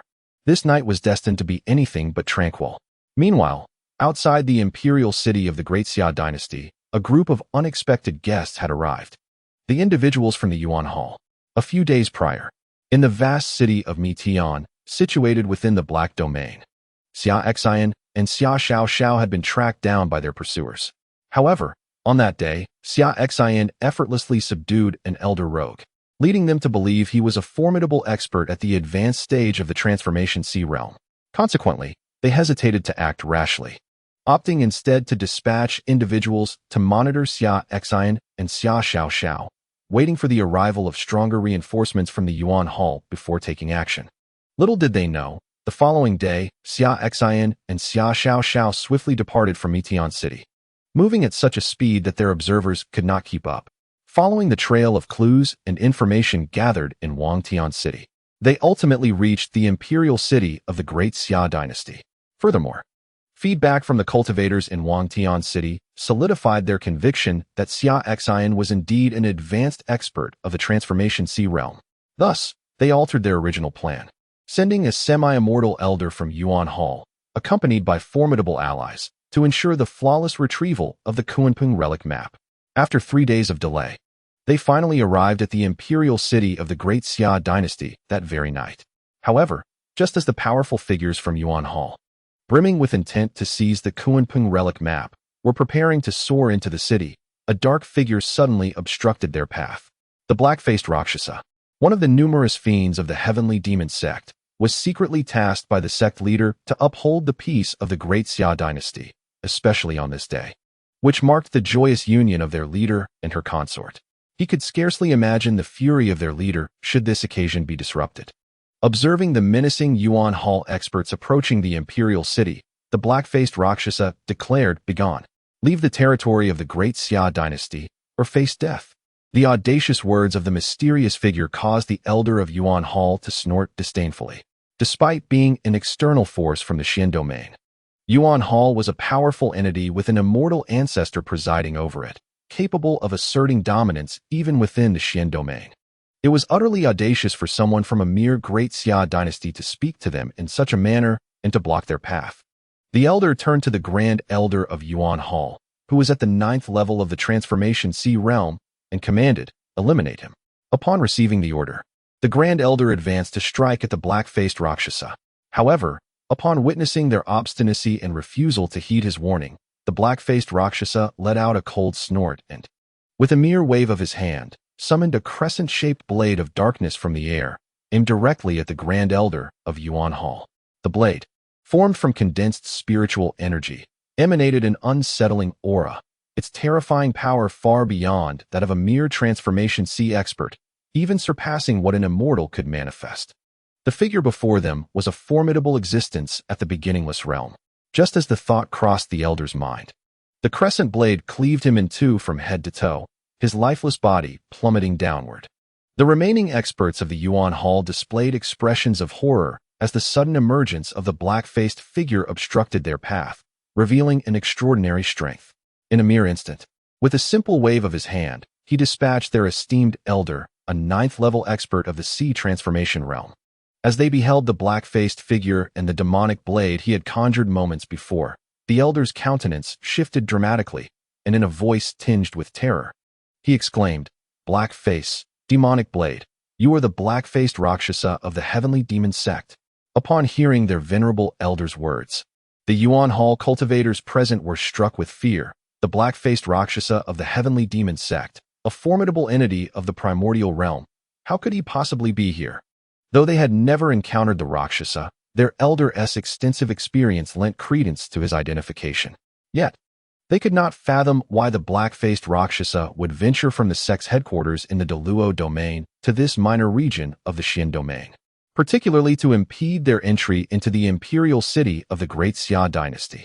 Even more terrifying was the fact that their elder had dared to confront him. Was that not courting death? "You are correct, and your reward is to descend to the underworld," the black-faced Rakshasa sneered. Chapter 36, New Sign and Task. Journey to the Eastern Wilderness. A moment later, all members of the Yuan Hall met a tranquil demise.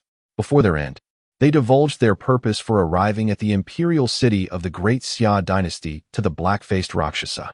They sought the map of the Kuanping relic in the possession of their lord's consort, a reckless endeavor indeed. This matter would surely warrant a discussion with the lord on the morrow, to see how she would decide. The next day, when Xia Xin and Ji Ruier rose, Ji Ruier appeared refreshed and radiant. While Xia Xin bore a hint of fatigue, his beloved wife had reveled in the night, leaving him somewhat drained. After breakfast, Tong Lao whispered a few words into Ji Ruier's ear, prompting her to depart from the prince's manor, claiming she had some small matters to attend to. Xia Xin did not pry further. As a practitioner of the dark arts, she had her own affairs, and it was unnecessary for her to disclose everything to him. Upon exiting the prince's manor, Ji Ruier encountered the black-faced Rakshasa.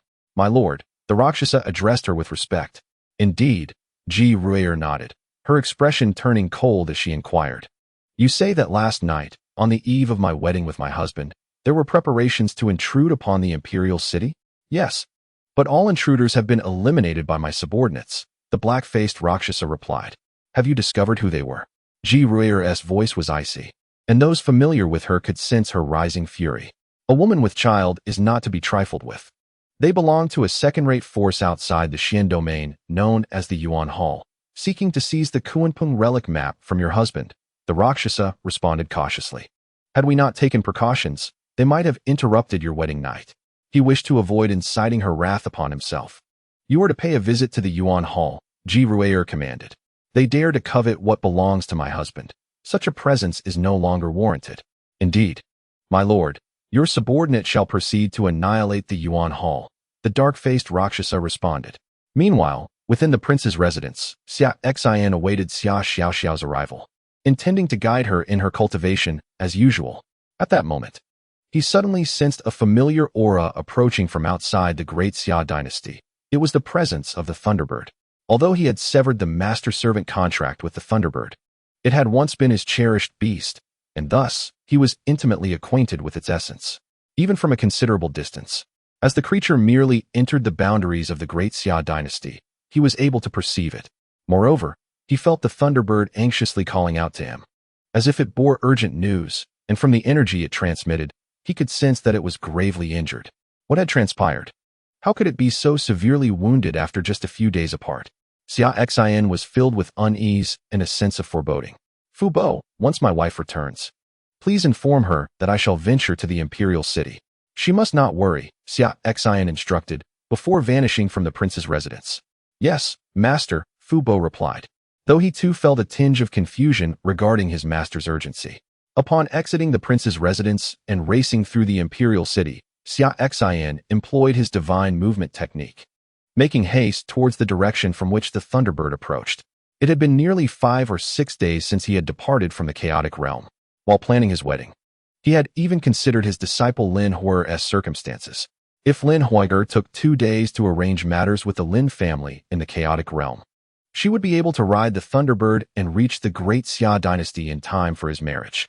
In truth, had the Divine Phoenix sect not unexpectedly descended upon the Lin family, Lin Huer would have set out on that very day to seek him.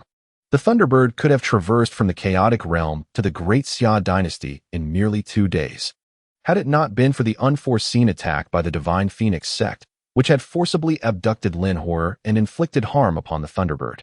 Thus, she had yet to arrive until yesterday. Xia Xin, situated within the great Xia dynasty, had sensed something amiss yesterday, presuming that Huer was delayed by some matter. However, upon the Thunderbird's urgent arrival early this morning, he realized that the situation was likely far more complex than he had anticipated. At the border of the great Xia dynasty, the Thunderbird, weary and battered, stumbled precariously, barely able to continue. The elder from the Divine Phoenix sect had already gravely injured it with a single strike, and in an effort to hasten its journey, it had recklessly activated its demon core, burning its life essence. Now, it was at the brink of collapse. Surviving this ordeal had been a stroke of luck, yet its cultivation level was likely to plummet below the sea transformation stage. Just as the Thunderbird was about to falter and descend, a gentle force enveloped it, easing its descent to the ground.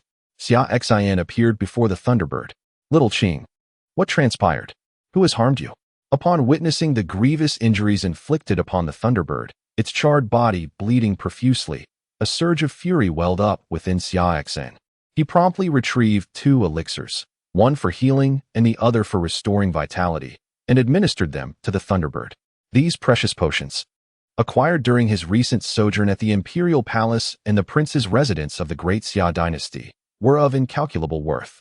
Recognizing the severity of the Thunderbird's wounds and the critical depletion of its essence, he understood the urgency of swift intervention to avert dire consequences. As the Thunderbird consumed the elixirs, its wounds began to heal at an astonishing rate. The burns inflicted by the flames started to scab over and mend. In a brief moment, it was restored to its former glory, its aura revitalized by the powerful essence of the vitality elixir. Reaching once again the pinnacle of the 3rd layer of the sea transformation realm, with subtle hints of impending advancement. It seemed that, in this misfortune, the Thunderbird had found unexpected fortune. With tears welling in its immense eyes, the Thunderbird affectionately nudged Xia Xin, rejoicing at the reunion with its formidable master. Although it had been reluctant to serve Lin Huer as her mount, it felt an unparalleled sense of security in the presence of such a powerful figure. The Thunderbird conveyed the circumstances it encountered with Lin Huer through a soulful connection. She had been forcibly taken, and it was those assailants who had harmed him. Xia Xin's gaze narrowed, a fierce glint of vengeance igniting within him. The sovereign Phoenix sect of the Eastern Wasteland. He had heard whispers of this formidable force. The world was divided into 5 vast regions: the Divine Continent, Eastern Wasteland, Southern Neighbors, Northern Realm, and Western Domain, each teeming with countless territories and myriad powers. The sovereign Phoenix sect stood as one of the preeminent forces in the Eastern Wasteland, its leader rumored to be a practitioner of the boundless realm. With a long-standing heritage that likely included beings of even greater power, secluded for millennia in hidden chambers, akin to the dominant factions of the Divine Continent. Nevertheless, despite such formidable stature, the audacity to brazenly abduct his disciple and injure the Thunderbird could not go unchallenged. Today, he would pay the Sovereign Phoenix Sect a visit. Throughout his cultivation journey thus far, he had never unleashed his full power, having only engaged in minor skirmishes. The Primordial Sword Body acquired from his first system sign-in was a forbidden physique, strongest in the path of slaughter. He could only speculate on the magnitude of power it would unleash if awakened. Moreover, he had yet to employ the several divine abilities he had obtained, such as the Nine Heavens Sword and the Grass Sword technique, or the two renowned swords, the Qishao Sword and the Chunjun Sword, which remained dormant. This time, he would utilize the cultivators of the Sovereign Phoenix Sect as a tribute to the illustrious swords of Huaxia, marking their inaugural emergence in this realm. At that moment, a notification resonated in his mind. Ding, system task initiated. Sign in at the Sovereign Phoenix Sect. Hearing the system's prompt, Xia Xin felt an overwhelming joy. It was as if fate itself had conspired to aid him. At present, he has reached the 9th level of the primordial realm. Should he complete the task of signing in at the Divine Phoenix Gate once more, he would not need to await the awakening of Xia Xiaoxiao's dual pupils. He could directly ascend to the Hidden Palace realm, attaining a level of power akin to those ancient beings who have remained hidden for millennia. With the strength of the Hidden Palace realm, coupled with his myriad of divine abilities and forbidden physique, he would pose no less of a challenge to the cultivators of the Divine Phoenix Gate. This time, he would confront those ancient entities, and Xia Xin would ensure their downfall. Those who dare to brazenly abduct his disciple should be prepared for annihilation. Little Qing, let us proceed to the eastern wilderness and rescue your master, Xia Xin declared. The Thunderbird let out a cry, nodded, and spread its wings, indicating for Xia Xin to mount its back. However, Xia Xin shook his head, employing the art of divine movement, enveloping the Thunderbird in a terrifying force. And like a shooting star, he propelled it eastward. The Thunderbird's speed was insufficient. Relying on it to reach the eastern wilderness would take an eternity. Chapter 37. Purity of Heavenly Grade. Exposure of techniques. The Thunderbird's sluggish pace was precisely why Xia Xin chose to bring it along. Its presence would assist him in locating Lin Huer. As Lin Huer is the Thunderbird's master, bound by a soul contract, she could sense its presence within a certain range. Thus, even if the Divine Phoenix Gate concealed Lin Huer, he would be able to find her through the Thunderbird's sensitivity. Dressed in his black robe and donning a mask, Xia Xin prepared for his visit to the Divine Phoenix Gate, fully aware that this encounter would not end peacefully. If he was to create chaos, he would do so under the identity of the Nine Heavens Sword God. With his full speed at the 9th level of Primordial Realm, augmented by the art of divine movement, he surged towards the eastern wilderness. The distance between the Divine Land and the eastern wilderness is vast. Ordinary cultivators unable to fly until reaching the Sea Transformation Realm would require decades to traverse on foot. Conversely, cultivators of the Sea Transformation Realm, even with relentless flight, would need at least a month to reach the eastern wilderness. Even those in the Immortal Realm, though significantly faster, would take 2 to 3 days. Yet, with Xia Xin's perfected Primordial Realm speed, enhanced tenfold by the art of divine movement, he could arrive in the eastern wilderness within the hour. Meanwhile, in the eastern wilderness, within the Fire Domain and the Divine Phoenix Gate, the Fire Domain is one of the 7 super regions of the eastern wilderness, with the Divine Phoenix Gate standing as one of its 2 dominant powers. At this moment, all the super strong beings of the primordial realm within the Divine Phoenix Gate had gathered, united by a singular purpose, a little girl. Earlier that morning, 3 elders of the immortal realm had returned from the Divine Land, bringing with them a girl of exceptionally pure Phoenix bloodline. 3 days prior, Hong Kuan and his companions had departed from the chaotic domain with Lin Huer, flying tirelessly at the 7th level of the immortal realm, and finally reached the Divine Phoenix Gate in the eastern wilderness that very morning. Just recently, through the unique methods of the Divine Phoenix Sect, the purity of Lin Huer's Phoenix bloodline was tested and astonishingly found to reach the legendary celestial grade. Traditionally, the Divine Phoenix Sect would extract the Phoenix bloodline if she were not wholeheartedly devoted, but her remarkably high bloodline purity compelled the sect to contemplate alternative approaches. This is because extracting a high-purity Phoenix bloodline would inevitably diminish its purity, resulting in the loss of a promising talent. The Phoenix bloodline is an ancient divine-grade lineage of exceptional rank, characterized by a classification of purity divided into 4 tiers: heaven, earth, mysterious, and yellow. A purity reaching the yellow tier merely meets the standard for training within the Divine Phoenix Sect, qualifying one as an ordinary disciple. Achieving the mysterious tier marks one as distinguished, granting direct entry into the inner sect. Reaching the earth tier is exceptionally high, generally allowing entrance as a core disciple under the tutelage of the esteemed elders of the sect. As for the heaven tier, it represents an existence that has not graced the Divine Phoenix Sect in over a millennium. The sect leader lacks the qualifications to accept disciples at this level. Only the most senior and powerful ancestor, who has lived for over 1,000 years, can do so. It is recalled that a millennium ago, the last appearance of a heaven-tier Phoenix bloodline was under the guidance of that very ancestor. Regrettably, the last heaven-tier Phoenix bloodline had not fully cultivated the sect's teachings before tragically perishing. Had that individual endured, the Divine Phoenix Sect would undoubtedly be more than just a top power in the Eastern Wasteland.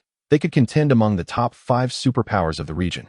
At this moment, an elder suddenly awakened from his contemplation, exclaiming, "Sect leader, something is amiss. This girl's Phoenix bloodline reveals peculiarities."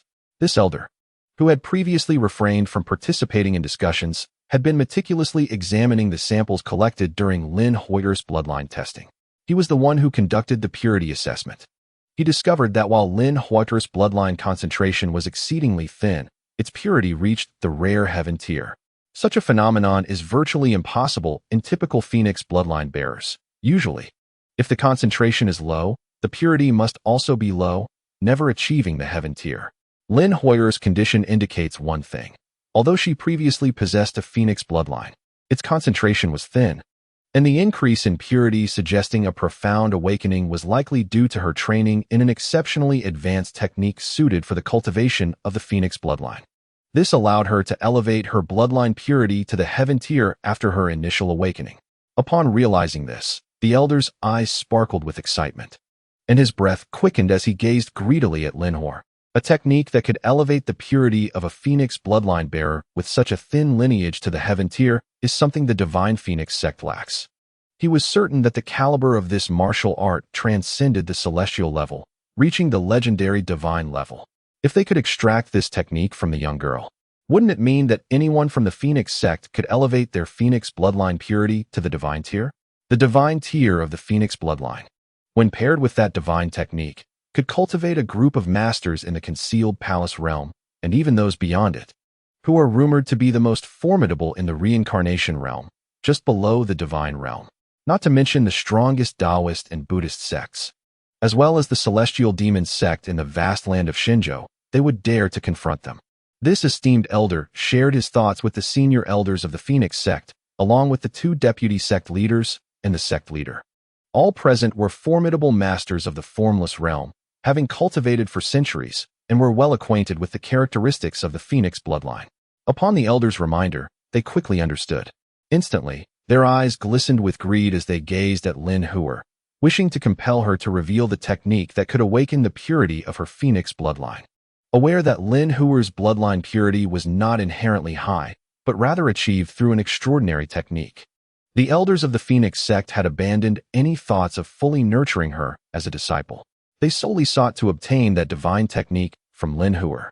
For once they possessed that miraculous divine technique, all disciples with the Phoenix bloodline could elevate their purity to the divine tier, rendering Lin Hoyer unnecessary. Little girl, your Phoenix bloodline purity is not as high as you claim, is it? It has merely been enhanced by an extraordinary technique, hasn't it? The sect leader inquired. Upon hearing this, Lin Hoyer's expression changed, as her greatest fear had come to pass. When her master first took her as a disciple, he had informed her that although she possessed the Phoenix bloodline, its purity had become exceedingly thin over generations, far from the possibility of awakening. Her awakening was entirely due to the powerful divine technique bestowed upon her by her master, the Phoenix Nirvana art. Only she understood the true terror of this technique, which comprised 9 levels. With each level she mastered, she could awaken the Phoenix Nirvana within her once, undergoing a rebirth. Having only cultivated the Phoenix Nirvana art to the 1st level, Her cultivation had surged from the body refinement realm directly to the 9th level of the Qi gathering realm. If she were to complete the remaining 8 levels, her cultivation would likely reach the legendary divine realm. Although she had been captured by the Phoenix Sect, she was not concerned about being forced to become a disciple, as she believed that the Thunderbird had gone to seek her master in the Daxia dynasty. Her master would come for her soon. However, she was apprehensive that the members of the Phoenix Sect would discover the secret of her bloodline. Realizing that her Phoenix bloodline's concentration was not high, but artificially enhanced through the divine technique, compelling her to surrender it. The cultivation technique was imparted to her by her master, and it has ascended to a divine level, bearing immense significance. Without her master's command, she could never divulge this technique, not even at the cost of her life. Chapter 38. Upon entering the Hidden Palace realm, it was you who pressured my disciple to surrender the technique, was it not? I do not comprehend what you are saying. Lin Horror feigned ignorance, responding coldly to the leader of the Divine Phoenix Sect. Do not pretend, the leader of the Divine Phoenix Sect scoffed. Having practiced the Phoenix bloodline for thousands of years, our understanding far surpasses your knowledge.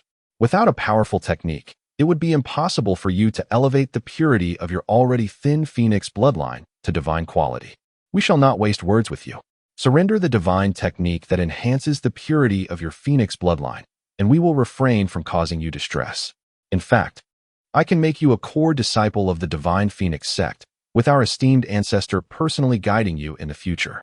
What say you? I do not understand what you are saying. I possess no technique that can enhance bloodline purity. The Phoenix bloodline awakened within me by chance. Lin Hua gritted her teeth in response. She had resolved to deny any possession of a divine technique at all costs. Her master had done far too much for her, rescuing her Lin family from peril, providing her with a great demon steed, and bestowing upon her a divine technique. Because of her master's existence, the entire chaotic domain held her Lin family in utmost reverence, granting her honors she had never before experienced. Without these gifts from her master, she would be nothing. She could never allow the divine technique imparted by her master to be exposed. It seems you are choosing to drink the punishment wine instead of the celebratory one, the leader of the Divine Phoenix Sect remarked coldly. You must understand that we possess countless methods to compel you to speak. Should you persist in your silence, we will be left with no choice but to forcibly search your soul. You are aware that your cultivation is merely at the gathering Qi realm, rendering your soul quite fragile. If we were to conduct a forceful search, your soul could be severely damaged, and you would become a mere fool thereafter. I hope you will contemplate this carefully. The leader's gaze was icy as it bore into her. Of course, had Lin Hua willingly divulged the information, they would not have resorted to searching her soul, as that process bears its own risks. If she resisted too fiercely, she might self-destruct her soul, leaving them with nothing. I have stated that there is no technique. The Phoenix bloodline is merely a chance awakening within me, Lin Hua asserted through clenched teeth. Having resolved that should they dare to search her soul, she would self-destruct. Leader, there is no need to waste words with her. Simply restrain her to prevent her from self-destructing, and then forcibly search her soul memories, one of the elder advisors suggested, his gaze fixed intently on Lin Hua, ready to thwart any attempt at self-destruction. The allure of the divine technique was too great, even if it required soul-searching. They would not hesitate to destroy a once-in-a-lifetime prodigy with divine quality bloodline to acquire it. Since you remain obstinately unyielding, we cannot be blamed. The master of the Divine Phoenix Sect, with a cold demeanor, extended a pair of colossal hands, unleashing a terrifying force that ensnared Lin Hua, drawing her closer as he prepared to probe her soul. As she was ensnared by this monstrous grip, Lin Hua was horrified to discover that she could not even summon the power to self-detonate her own soul.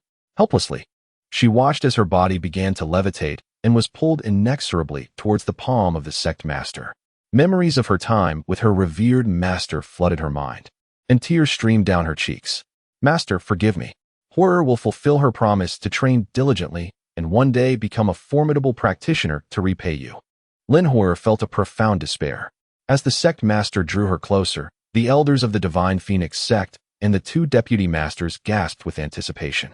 The legendary divine-level technique was within their grasp. Just as Lin Hua's body approached the master's outstretched hand, an overwhelming force descended, reaching the pinnacle of the primordial realm. On the verge of transcending into the hidden palace realm, In that instant, the force severed the Master's grip, breaking the connection with Lin Hui'er. She was enveloped in this gentle power, slowly drifting towards the grand entrance of the Divine Phoenix Hall. At that moment, a figure clad in a black robe and wearing a mask stepped through the door. Seeing that she was not being drawn into the Master's grasp, but was instead floating back towards the entrance, a thought struck Lin Hui'er, and tears filled her eyes. She quickly turned to look outside, and beheld the figure she revered most, the one she longed to see. Master! The cry escaped her lips, filled with emotion. Faced with the threat of death, she had remained unyielding. Even in death, she would not relinquish what her master had bestowed upon her.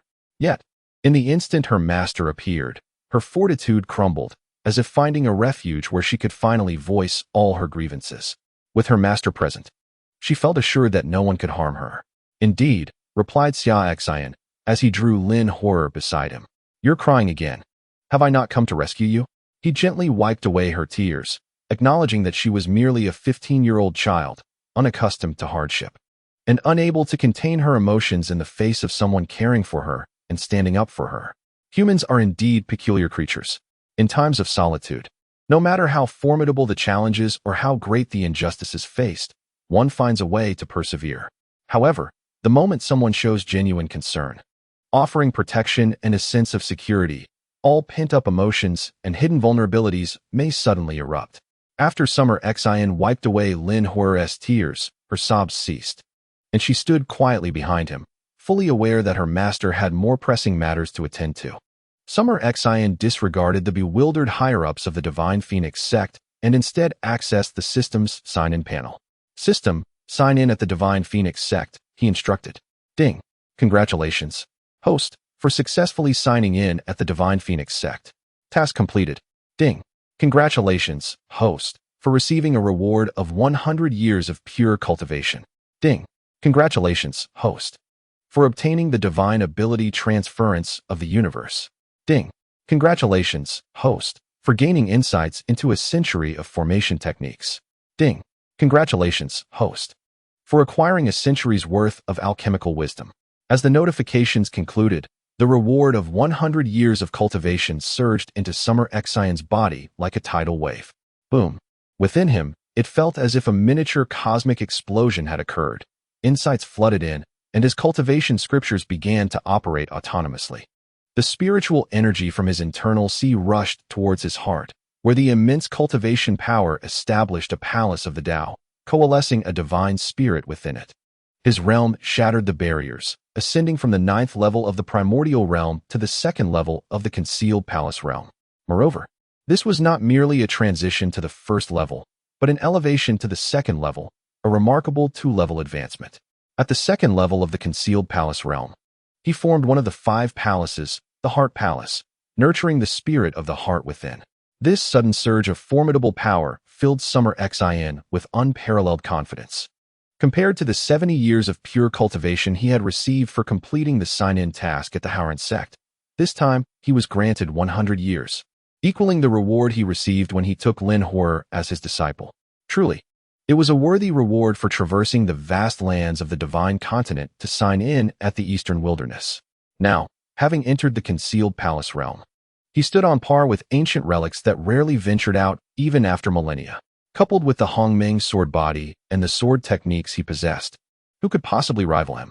Upon reaching the concealed palace realm, Summer Xin brimmed with unmatched self-assurance. The remaining 3 sign-in rewards were of little concern to him.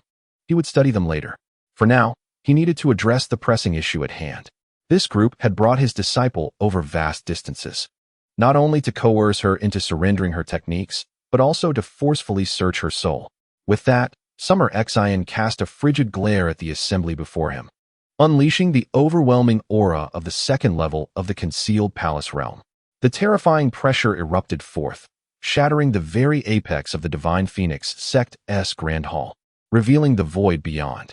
The sky outside suddenly transformed, darkening as ominous clouds gathered, heralding a terrifying force brewing within. In the realm of the Zhonggongjing, the very heavens shifted in response to its fury.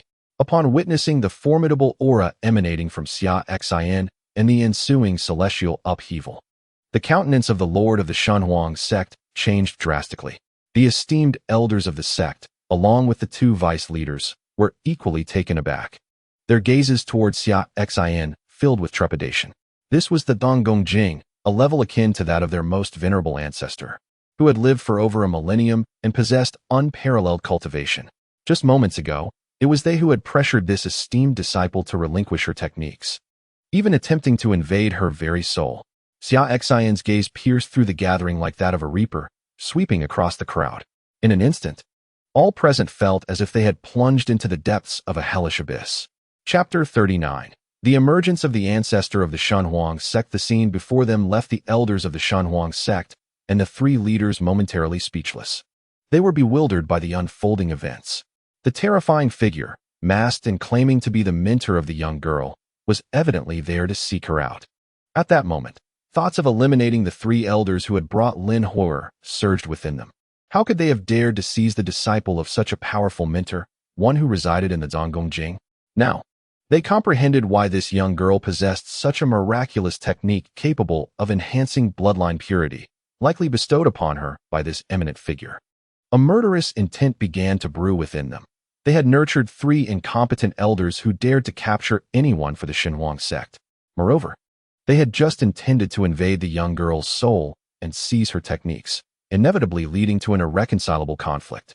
Given the profound cultivation of this esteemed elder and the seething hatred reflected in the young girl's gaze, they sensed that he would not easily forgive their transgressions. At this juncture, a throng of elders from the Shenhuang sect rushed to the scene, encircling the grand hall. Among them were Hong Kuan and his two companions, who had apprehended Lin Hor. Xia Xin's earlier outburst had shattered the very roof of the grand hall, precipitating a striking celestial phenomenon that left all members of the Shenhuang sect in awe. Elders of the immortal realm surged into the hall from the rear, surrounding both Xia Xin and Lin Hor. Outside, hundreds of elders from the transformation realm blocked the exits, while thousands of disciples hastened towards the hall. Upon seeing Hong Kuan and his companions, Lin Hor spoke. "Master, it was they who forcibly captured me. He was the one who injured the Thunderbird." Her gaze fell upon the elder beside Hong Kuan, the one who had wounded the Thunderbird 3 days prior. Upon hearing this, the expressions of Hong Kuan and his companions shifted dramatically, shock evident in their voices. "You are the master that this girl spoke of." Just as he finished speaking, a terrifying aura descended upon the three individuals, overwhelming them with an unparalleled might. Hong Kuan and his companions found themselves gasping as blood spilled from their mouths, collapsing to their knees, gazing up in sheer terror at Lin Hor's master. The source of such immense power was unfathomable. It surpassed even the boundless realm, residing instead within the hidden domain of the Qinggong realm, akin to the ancient ancestors of their Shenhuang sect, who had remained dormant for a millennium. How could this be possible? They could not fathom that this seemingly unremarkable girl from a small family in the chaotic regions of Xinzhou could possess such a formidable master. Previously, they had arrogantly believed that Lin Hor's master, no matter how strong, could only be at the immortal realm. They had even recklessly injured her pet, the Thunderbird, with the intention of luring Lin Hor's master into the open, planning to slay it before her eyes to demonstrate the might of the Shenhuang sect, hoping to compel Lin Hor to submit wholeheartedly to them. Yet, who could anticipate that their scheme would indeed succeed in attracting Lin Hor's master, only to find themselves confronted by a deity? Overwhelmed with fear, they were consumed by regret. Had they known the true strength of Lin Hor's master, they would have never let the Thunderbird escape to summon aid. They should have eliminated it instead, thus eradicating any future threats. It became painfully clear that in the realm of cultivation, one must tread carefully and avoid recklessness, for such folly would inevitably invite dire consequences. Trembling uncontrollably, they recalled their actions against Lin Hor and the Thunderbird, acutely aware that the presence before them belonged to the Qinggong realm. Would they be spared? "So, you were the one who injured the Thunderbird," Summer Xian declared, directing his gaze toward the elder from the Shenhuang sect, who had inflicted harm. With a mere gesture, an invisible hand seized the elder, lifting him as if he were a mere animal. "Please spare us. We were unaware she was your beloved disciple. Had we known, even 100-fold our courage would not have led us to act thus." The elder, utterly disheveled and terrified, was raised helplessly by Summer Xin, fearing that the next moment might spell his demise. This was no exaggeration, had they known Lin Huo's master-possessed Qinggong realm prowess. Even tenfold their courage would have deterred them from acting against her. Alas, the world is devoid of such hypotheticals. Wrongdoings demand a price. With a cold snort, Summer Xia Xin deemed further conversation unnecessary. With a swift motion of his hand, he crushed the elder, rendering him into a shower of flesh. Then, he turned his attention to Hong Kuan and the remaining elder among the three. In an instant, Hong Kuan and the elder fell to their knees, prostrating themselves, pleading for mercy. Please, esteemed one, spare us. We were momentarily foolish. We truly did not know she was your disciple. Xia Xin would not heed their explanations. With an invisible yet colossal hand, he struck down with a thunderous crash, creating a deep pit in the hard floor of the hall. The two individuals lay twisted within this pit, their bodies shattered beyond recognition. This scene instilled dread in the hearts of the numerous elders from the Divine Phoenix Sect. For 3 of their immortal elders had been mercilessly slain by Xia Xin. He exhibited no fear of the repercussions from the sect. While Xia Xin was indeed formidable, it was crucial to acknowledge that there were also beings of great power within the Divine Phoenix Sect. After the demise of Hong Kuan and his companions, Xia Xin turned his gaze toward the remaining leaders of the Divine Phoenix Sect and declared, "They have perished. Now it is your turn." Upon hearing these words, the sect leader and the esteemed elders were struck with terror. The sect leader hastily replied, "Do you truly intend to eradicate us entirely?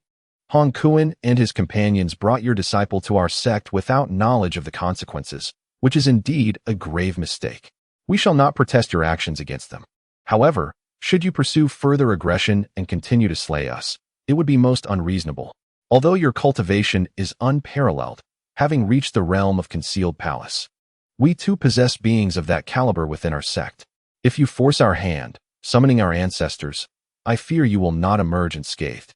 Thus, I advise you to depart now, and let us coexist peacefully in the future." In response, Xia Xin let out a cold laugh. With a mere wave of his hand, a massive sword intent coalesced, surrounded by countless sword energies, slicing toward the sect leader. The sect leader's countenance shifted dramatically as he sensed the impending strike, prompting him to muster all his strength in defense. A fiery phoenix illusion manifested around him, shielding his form, while his hands conjured a blazing phoenix that charged toward the descending sword. Alas, the fiery phoenix disintegrated upon contact with Xia Xin's sword, reduced to nothingness. The sword's momentum remained unyielding as it continued its trajectory toward the sect leader. As the sword drew nearer, the sect leader's pupils dilated in terror. He sought to evade, but the surrounding space had been sealed by Xia Xin's overwhelming power, rendering escape impossible. Ultimately, the sect leader was obliterated, his corporeal form shredded by the sword's energy, leaving not a trace behind. He had never anticipated that Xia Xin would disregard his threats and strike without hesitation. Did he truly fear the ancestor of the Divine Phoenix Sect? "Threaten me?" Xia Xin scoffed coldly, then turned his attention to the remaining esteemed elders and the 2 vice leaders of the Divine Phoenix Sect. "Today, not only shall he perish, but you shall not be spared either. Those who dare to forcibly invade the soul of my disciple shall find no salvation, even from the divine." At these words, the esteemed elders and vice leaders felt their hearts plummet into despair.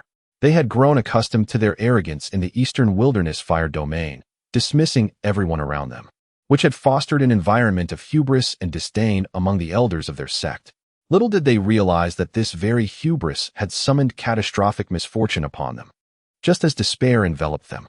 "Do not underestimate me, elder of the Divine Phoenix Sect. I shall witness the extent of your strength that permits such audacious words." An ancient yet resonant voice reverberated through the air. The moment it echoed, an overwhelming force enveloped the entire hall of the Divine Phoenix Sect, an embodiment of the celestial power unique to those of the concealed palace realm. This formidable presence signified the arrival of their long-absent ancestor, who had not emerged from seclusion for a millennium. As this power descended, the oppressive aura that enveloped Xia Xin and the esteemed elders of the Divine Phoenix Sect, along with the 2 deputy sect masters, dissipated entirely. Upon sensing the lift of the burden pressing upon them, the elders and deputy masters of the Divine Phoenix Sect displayed expressions of unrestrained joy. Their ancestor had come. The one from the concealed palace realm had finally emerged. At that moment, A figure draped in a dark red robe, with flowing white hair, descended from the heavens, landing gracefully at the center of the hall. Salutations, Ancestor. Countless members of the Divine Phoenix Sect, both inside and outside the hall, knelt in reverence. Ancestor. This individual is exceedingly arrogant, flaunting his concealed palace strength and unleashing carnage within our sect. We implore you to take action on our behalf, spoke one of the deputy masters. Moreover, Ancestor, another elder interjected, the young girl possesses a divine technique capable of purifying the Phoenix bloodline. Acquiring it would greatly benefit the future of our sect. The Ancestor nodded in acknowledgement, gesturing for everyone to rise. Then, fixing his gaze upon Xia Xin, he squinted and remarked, "You must have recently broken through to the concealed palace realm within the last millennium. For I do not recall anyone of your stature among the realm's practitioners in the land of Xinzhou." Xia Xin drew the Qishao sword, one of the 10 renowned blades strapped to his back. The Ancestor's cultivation level was inscrutable to him, indicating that the opponent's realm likely resided between the 2nd and 3rd levels of the concealed palace. In terms of realm alone, the Ancestor undoubtedly held the upper hand. However, in the realm of cultivation, superiority in level does not always equate to strength. One must engage in battle to ascertain true power. Lin Hor regarded the Ancestor with a frigid gaze. The elder was indeed formidable, as evidenced by the demeanor of the Divine Phoenix Sect's members. Yet she held unwavering faith in her master. Her master had always carried 2 swords on his back, and regardless of whether he faced the Blood Shadow Sect or the Dark Robe Lord in the Chaos City, he had never once drawn his blades. Now, witnessing her master unsheath a sword, she understood that he was prepared for earnest combat. Her anticipation soared. If her master could sever chasms spanning thousands of meters with mere fingers, how immense would his strength be when wielding a sword? As Xia Xin unsheathed his sword and regarded the Ancestor in silence, the elder continued, "You have indeed demonstrated exceptional talent by elevating your cultivation to this level within a millennium." Then, he abruptly shifted his tone. "However, if you believe that with your mere cultivation at the 2nd level of the Hidden Palace realm, you can act as you please within my Divine Phoenix Sect, then you are sorely mistaken."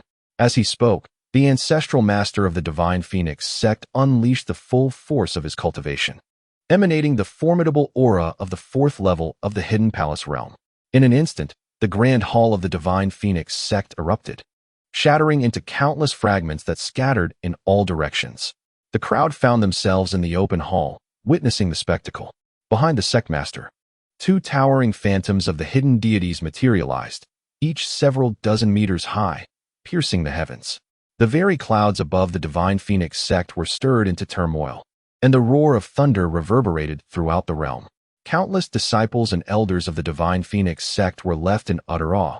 This was their invincible ancestor, who had opened 2 Dao palaces and manifested 2 hidden deities, achieving the 4th level of the Hidden Palace realm, an existence far beyond what Xia Xin, at the 2nd level of the Hidden Palace realm, could contend with. In that moment, a surge of boundless pride welled up within the hearts of the Divine Phoenix Sect's members, and they cast scornful glances at Xia Xin. Just moments ago, they had been filled with trepidation at Xia Xin's overwhelming slaughter of their sect master, but now, that fear dissipated like mist in the face of their ancestor's might. They longed to witness their ancestor exact vengeance upon Xia Xin for the fallen sect master and 3 elders. The ancestor of the Divine Phoenix Sect proclaimed, a millennium ago, "I reached the Hidden Palace realm. During this time, I have secluded myself in cultivation, and now I have opened 2 Dao palaces within me, manifesting the golden and wood hidden deities. What do you possess to challenge me?"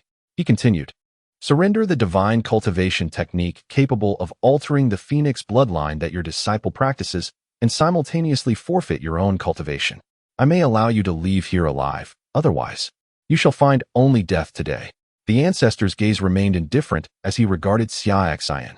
He had entered the Hidden Palace realm a millennium prior, and after 1,000 years of dedicated seclusion, he had ascended 3 levels within that realm. He was acutely aware of the vast chasm that separated each level of the Hidden Palace realm, especially considering that he had opened 1 more Dao palace than Xia Xin. This disparity was as profound as the gulf between the Boundless Realm and the Hidden Palace realm. To challenge one of such higher cultivation was akin to scaling a mountain, and given the current circumstances, Xia Xin dared to confront him across 2 levels. Thus, he never entertained the notion that Xia Xin could triumph over him today, nor that Xia Xin could leave this place alive. If he were to allow Xia Xin to depart under such circumstances, he would feel that his millennium of cultivation had been in vain. However, Xia Xin had no intention of engaging in further discourse. What did it matter if his opponent held 2 levels of higher cultivation? Such superiority was insignificant in the face of absolute power. With a mere gesture of his hand, he unleashed a tremendous force that propelled Lin Hoyer backward, sending her soaring far beyond the confines of the Divine Phoenix Sect, landing upon the back of the Thunderbird in the skies beyond the palace complex. Xia Xin had instructed the Thunderbird to wait there, ensuring it would not enter the hall where it could not unleash its full potential. In the present moment, Xia Xin has brought Lin Hoyer here, fearing that the impending clash might harm her. The battle in the Dongjing has reached a level where the forces of nature can be summoned in the blink of an eye, capable of moving mountains and filling seas, causing the very earth to tremble. Getting too close would be perilous. As Lin Hoyer arrives outside the Xinhuang Gate, she notices that individuals from various factions of the Fire Domain have gathered to witness the event. The Fire Domain, one of the 7 major superregions of the Eastern Wasteland, rivals any of the 10 superregions of the Divine Land, boasting formidable powers. Those who have come are all formidable beings of the Transformation Sea realm or higher, with several having already reached the realm of the primordial beginning. The onlookers from the Fire Domain are intensely curious about the extraordinary figure causing such a commotion at the Xinhuang Gate. Even the venerable ancestor of the Xinhuang Gate, who broke through to the Ongjing a millennium ago, has taken action. An elder of the primordial beginning, observing Lin Hoyer being propelled forth by a force from the Xinhuang Gate, inquires with intrigue, "Young lady, who might you be? Is the one engaging in battle with the ancestor of the Xinhuang Gate your master?" He hails from the Divine Fire Hall, another dominant force within the Fire Domain, which stands on equal footing with the Xinhuang Gate, also having a venerable ancestor of the Ongjing in their ranks. The Divine Fire Hall and the Xinhuang Gate have been rivals for years, each vying to supplant the other. Witnessing the Xinhuang Gate being confronted by such a powerful entity from the Dongjing brings them great delight. We are individuals from the Divine Land. The one battling with the ancestor of the Xinhuang Gate is indeed my master. The elder of the Xinhuang Gate apprehended me without cause, demanding to know my cultivation techniques, and now my master has come to settle the score. Lin Hoyer succinctly responds, understanding the situation. The elder from the Divine Fire Hall remarks, "It seems the elder of the Xinhuang Gate truly courted death by targeting the disciple of a Dongjing elder." His heart swells with joy at the prospect of the Xinhuang Gate being severely weakened today, paving the way for the Divine Fire Hall to dominate the Fire Domain unchallenged. Meanwhile, within the open palace below, the ancestor of the Xinhuang Gate does not intervene as he sees Xia Xin escort his young disciple beyond the confines of the Xinhuang Gate. He understands that Xia Xin is already preparing his sword intent, and the true battle is about to commence. The fate of a young girl of the Qi-gathering realm is inconsequential and will not sway the outcome of the conflict. Should he eliminate Xia Xin, he can simply capture her afterward. With his cultivation, she would have no means of escape, and he could extract the secrets of her divine cultivation techniques at will. At this moment, Xia Xin begins to levitate slowly, surrounded by a tempest of furious sword energy. In an instant, the swords wielded by the disciples and elders of the Xinhuang Gate, as well as those held by the observing cultivators from the Fire Domain, all begin to tremble. It is as if they sense the emergence of an incredibly formidable sword, one that has yet to take form but has already stirred the forces of nature, inciting a profound fear among all swords present. Xia Xion's body gradually ascended into the air, the Qishao sword raised high in his hand. A terrifying sword aura formed a tempest, swirling around him, transforming the entire area of the Divine Phoenix Sect into a realm of sword energy. What an awe-inspiring swordsmanship! The elder of the Divine Phoenix Sect's expression shifted, an ominous premonition washing over him. With a single sword strike, "I shall sever you," Xia Xian proclaimed, preparing to unleash his unparalleled sword technique, the Nine Heavens Sword. The sword energy spanned 30,000 miles. With the Nine Heavens Sword, no one could rival him. In this moment, as Xia Xian raised his sword, Every elder and disciple within the Divine Phoenix sect turned pale, a deep-seated terror emanating from their very souls.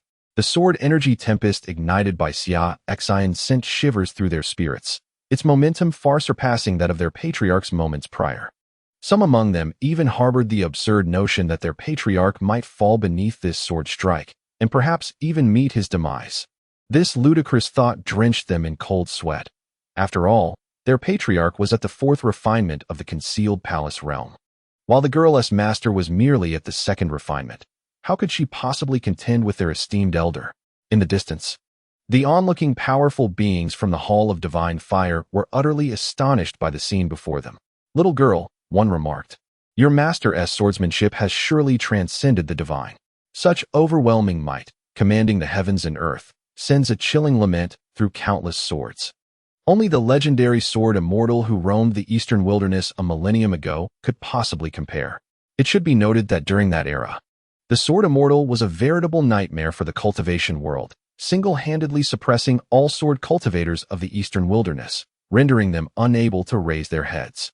Fortunately, after mastering divine swordsmanship and sweeping through the eastern wilderness, that being chose to settle in the eastern wilderness Sword Emperor City, never to re-emerge. Otherwise, sword cultivators of the world would still have to bow their heads in submission before Xia Xin, sensing the formidable sword momentum he had gathered. The elder of the Divine Phoenix sect coldly remarked, "You have not only attained divine comprehension of swordsmanship and mastered powerful sword-killing techniques, but it seems you also possess an extraordinary sword physique. Otherwise, it would be impossible for you to condense such a sword momentum." Xia Xin, who was currently concentrating on consolidating the sword momentum, was somewhat taken aback by the elder's discerning insight regarding his ultimate forbidden sword physique, the Primordial Sword Body. However, he was still unable to unleash the full might of the Primordial Sword Body at this moment. It required at least the Saint Realm to partially harness its forbidden power. The strength he could currently summon from the Primordial Sword Body amounted to less than 1%. Nevertheless, even this fraction was more than sufficient to vanquish the elder of the Divine Phoenix sect. Moreover, he had not yet activated the Primordial Sword Body or utilized its power. He was merely leveraging its essence to assist in condensing the sword momentum. The deadly technique he was about to unleash remained his supreme swordsmanship, the Nine Heavens Sword. "Perish!" Xia Xin bellowed, "Nine Heavens Sword." Upon the crimson sky sword wielded by Xia Xin, the overwhelming momentum of the sword path converged and suddenly descended with a fierce strike, accompanied by a terrifying celestial might. In an instant, the gathered sword aura above the Divine Phoenix sect was unleashed, summoning countless sword energy storms that transformed into the most resplendent sword intent, coalescing into this singular strike aimed at the ancestor of the Divine Phoenix sect. At that moment, the world lost its color, as if everything had frozen in time, leaving only this earth-shattering sword that could alter the very fabric of creation. "I do not believe you can fell me with a single strike," roared the ancestor of the Divine Phoenix sect. "Phoenix bloodline, awaken!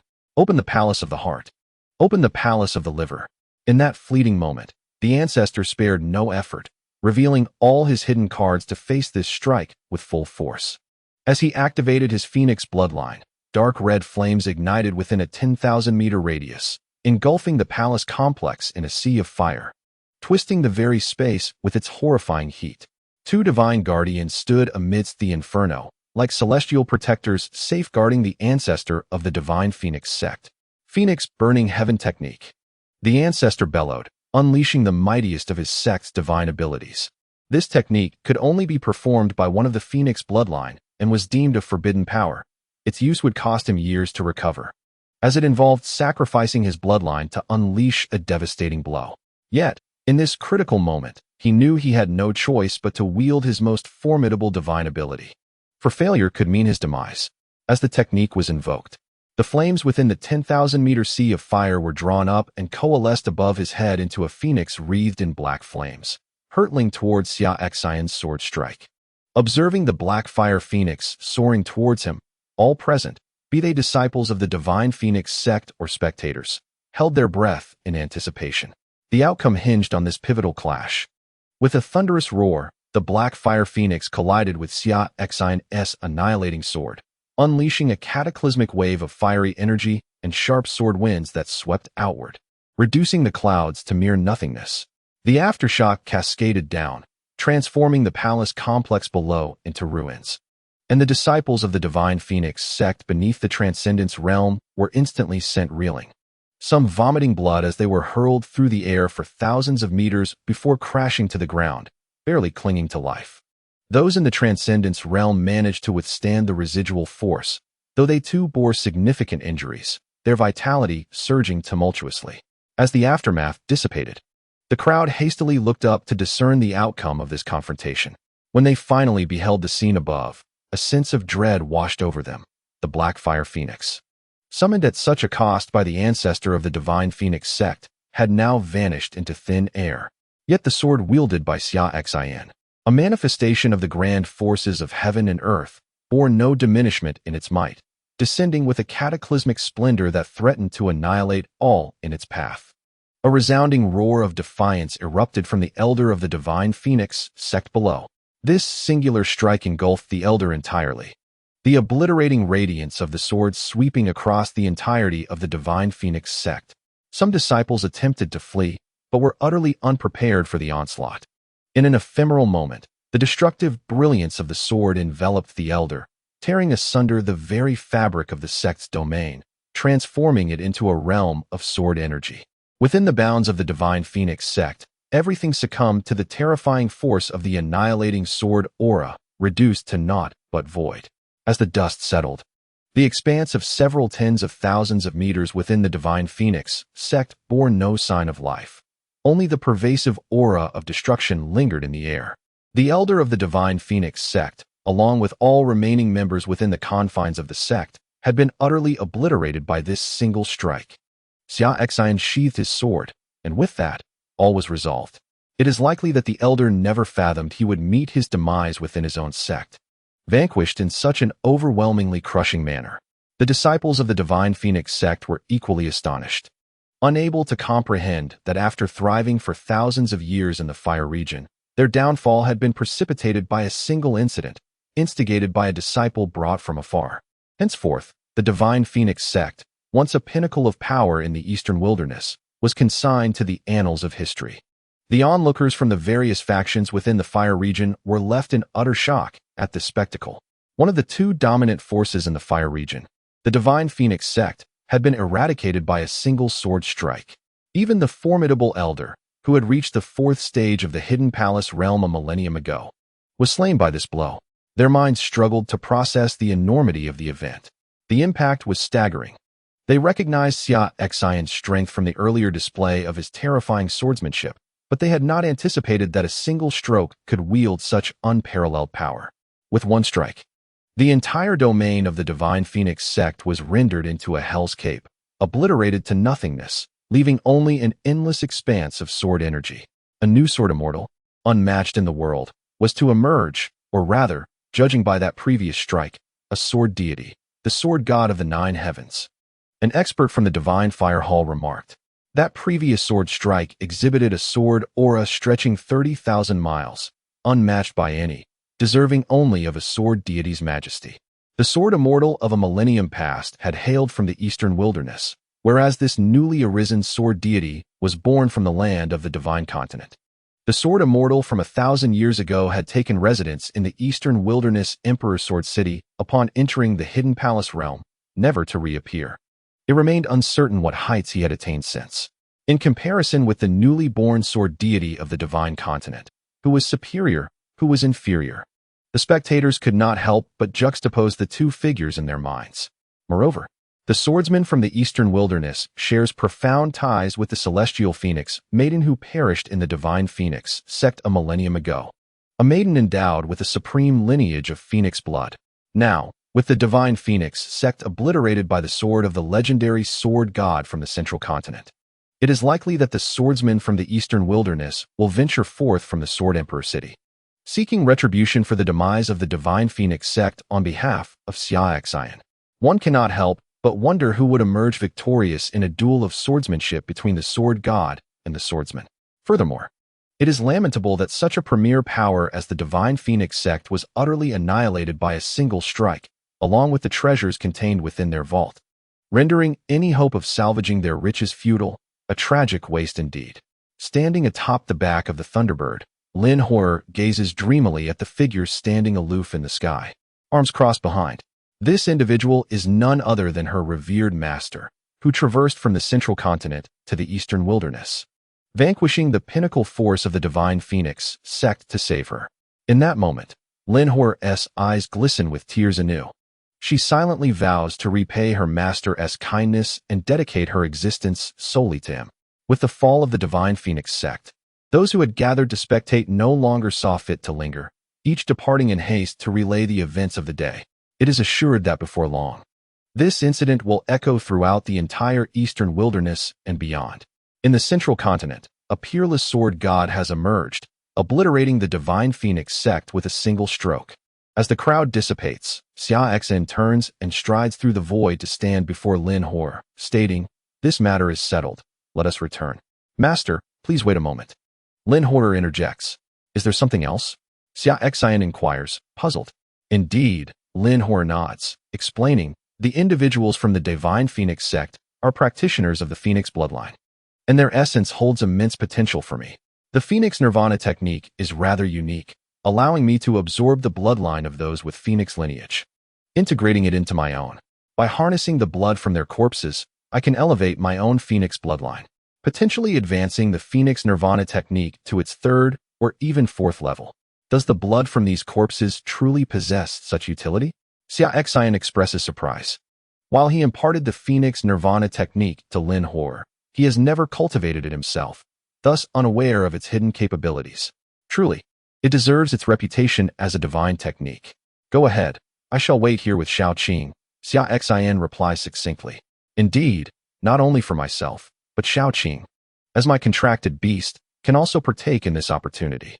Perhaps for Xiao Qing, this will also be a fortuitous event," Lin Horror adds. "Can Xiao Qing also utilize this Phoenix bloodline? Then let it accompany you," Xia Xin concurs. Lin Horror nods in agreement. She instructs the Thunderbird to elevate her above the palace of the Divine Phoenix Sect, where she sits cross-legged upon its back, channeling the Phoenix Nirvana technique. In an instant, an endless stream of Phoenix bloodline energy surges forth from below, entering her being. The source of the Phoenix bloodline's vital energy below stems from those individuals of the Divine Phoenix Sect who fell victim to Xia Xin's merciless onslaught, an elder of the fourth tier of the Hidden Palace realm, 16 supreme elders of the Boundless realm, 3 sect masters, over 100 elders of the Immortal realm, and tens of thousands of disciples of the Divine Phoenix Sect. Although their corpses were rendered to nothingness by Xia Xin's blade, the essence of their Phoenix bloodline lingered, swirling around the palace below. Utilizing the divine technique, the Phoenix Nirvana art, one could forcibly extract the Phoenix bloodline energy from the deceased members of the Divine Phoenix Sect, drawing it into Lin Horror's being. As Lin Horror operated the technique above the Divine Phoenix Sect, she felt the terrifying surge of Phoenix bloodline energy rushing into her, so immense that she could not absorb it all at once. Thus, through their master-servant contract, she transmitted some of it to the Thunderbird. As the Thunderbird received the Phoenix bloodline, its own lineage began to transform, its aura steadily ascending. While continuously cultivating the Phoenix Nirvana art to absorb the Phoenix bloodline energy from below, Lin Horror experienced a significant enhancement in her cultivation. Upon reaching the second tier of the Phoenix Nirvana art, her strength soared to the 9th level of the Divine Power realm. Upon attaining the 3rd tier, her cultivation directly elevated to the 6th level of the Cleaving Mansion realm. When she advanced to the 4th tier, her power ascended to the 1st level of the Sea Transformation realm. At this juncture, she had only managed to absorb a fraction, less than 1/5, of the abundant Phoenix bloodline energy. However, having elevated her Phoenix Nirvana art through 3 tiers, it was clear that further absorption was no longer feasible. Continuing would be detrimental. "Master, may I absorb the remaining Phoenix bloodline energy below? Could you assist me in sealing this energy within me?" Lin Horror inquired. "Once I have fully digested the energy I have already absorbed, I will proceed to take in the rest." "Very well," Xia Xin replied, recognizing that Lin Horror had reached her limit. Continuing to absorb would risk stunting her growth and damaging her foundation. With a flick of his hand, he invoked the insights he had recently acquired from a century of understanding formations, coupled with his own cultivation at the second tier of the Hidden Palace realm, to effortlessly seal the vital energy. Before long, the remaining energy was encapsulated into 3 luminous spheres of Phoenix bloodlight and infused into Lin Huer's being. Each sphere contained immense Phoenix bloodline power, meticulously proportioned by Xia Xin. Once Lin Huer had stabilized her current level, she could cultivate the Phoenix Nirvana art using the bloodline energy from these spheres. Each orb was expected to elevate her technique by 1 tier. Thus, upon absorbing all 3, her Phoenix Nirvana art would likely reach the 7th tier, and her cultivation would ascend to the Hidden Palace realm. However, this transformation would not occur overnight. It would require time for her to refine the energy. After all, these spheres contain the essence of a Hidden Palace elder, 16 boundless realm experts, over 100 immortal elders, and tens of thousands of divine Phoenix Sect disciples. Not a feat to be accomplished in a mere instant. However, elevating Lin Huer's cultivation from the 9th level of the Qi Gathering realm to the 1st level of the Sea Transformation realm is indeed a significant fortune, as it was acquired at the cost of the lives of everyone in the Divine Phoenix Sect. Furthermore, this time, the Thunderbird reaped considerable rewards as well. When Lin Huer absorbed the power of the Phoenix bloodline, due to her limited capacity, a substantial portion of that power was transferred to the Thunderbird, which absorbed it. Now, the Thunderbird's cultivation has reached the 1st level of the immortal realm, and it has also birthed the Phoenix bloodline within, promising even greater achievements in the future. Upon witnessing Lin Huer and the Thunderbird complete their absorption, Xia Xin did not hesitate any longer. He employed the divine movement technique and returned to the land of the divine continent with both the girl and the bird. At this moment, in the imperial city of the great Xia dynasty, within the base of the demon cult, Ji Ruer sat upon the throne. Having received the report from the black-faced Rakshasa, who had just returned after annihilating the Yuan Hall. Master, the Yuan Hall has been completely exterminated. The black-faced Rakshasa announced. Very well, I understand. You may leave, Ji Ruer replied indifferently, suppressing a cold snort within. The Yuan Hall, oblivious to the consequences, dared to covet the map of the Kuanping relic from her husband and even attempted to seize it on their wedding night. Foolishness indeed. Now that it was afternoon, she wondered if her husband had returned yet. It was time to go back to the princess residence. I should buy some ingredients on the way back. Tonight, I will personally cook for my husband. Surely he will be touched. Moreover, she must keep her identity as the leader of the demon cult a secret, for he must not discover that she is a ruthless woman capable of eradicating entire families without a second thought. Should he learn of her true nature, he might be frightened, especially since he is merely a small elder of the Tao sect at the immortal realm, and she could not allow him to feel inferior. In her heart, her husband is a refined and amiable individual, certainly not one who would appreciate her propensity for violence. Thus, she must ensure that he remains unaware of her deeds. Additionally, on her way back, she would buy some ginseng and goji berries to brew a nourishing soup for him, hoping to win his heart with love. Meanwhile, during their journey to the divine continent, Xia Xin continually cautioned Lin Huer. Remember what Master has just told you. Your mistress, my wife, is still unaware of Master's significant cultivation level. You must not let it slip. Your mistress possesses limited strength, only at the immortal realm, and is currently pregnant. She has a strong-willed nature, and if she were to learn that Master's cultivation far exceeds hers, it could lead to feelings of inferiority, which would negatively impact her relationship with Master. Just regard Master as an ordinary elder of the Tao sect at the immortal realm, and be sure to remember this. Yes, Master, Huer will remember, Lin Huer replied, feeling immense envy towards her mistress. Her master truly loves his wife, knowing her cultivation is modest. He voluntarily conceals his own power to maintain parity with her. Where can one find such admirable men? As a new book embarks on its journey, the urgency for reviews and ratings becomes paramount, significantly influencing the future success of this literary work. To those who have derived pleasure from the narrative, I humbly request your support in the form of encouraging reviews. For those with the means, a small token of appreciation would serve as a delightful motivation. Your support is my greatest inspiration. Chapter 43. Will the gentle demeanor of the Master's wife intimidate her? During their flight, Xia Xin suddenly recalled something and sighed. He spoke. Huer, I was rather hasty just now. Hasty? Lin Huer replied, her brow furrowed in confusion. Master, what do you mean? I do not quite understand. Xia Xin elaborated. It was unwise of me to annihilate the Divine Phoenix sect with a single strike. As one of the premier powers of the Eastern Wilderness, they must have accumulated a wealth of rare treasures and spirit stones within their treasury. Alas, I destroyed it with one sword stroke and obtained nothing. He lamented that it would have been wiser to first plunder their treasury before their destruction.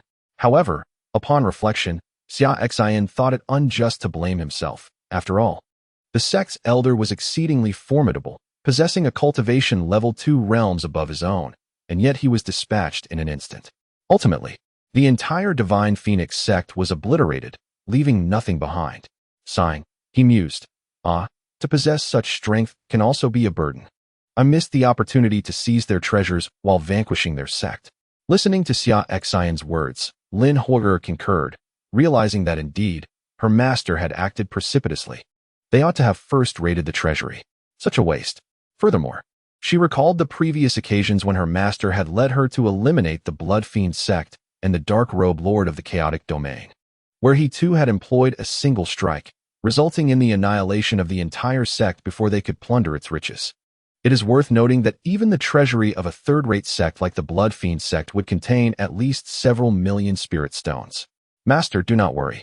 Next time we face a sect, I shall remind you to raid the treasury before destruction, Lin Huo'er declared earnestly. That is an excellent suggestion, Xia Xin nodded in agreement. No wonder you are my esteemed disciple. You grasp the essence of the matter swiftly. I shall rely on you for reminders in the future. Rest assured, I will take care of it, Lin Huo'er assured him with conviction. At that moment, the Thunderbird also chirped, indicating that it would remind Huo'er if she forgot. Yes, Shaoqing will remember to remind you. The resources obtained from raiding the treasury will ensure that you will never lack for cultivation materials, Xia Xin remarked. The Thunderbird, Shaoqing, excitedly chirped a few times, affirming that it would take charge of this task. Thus, the trio, 2 individuals and a bird, journeyed back to the Great Xia dynasty of the Xin domain.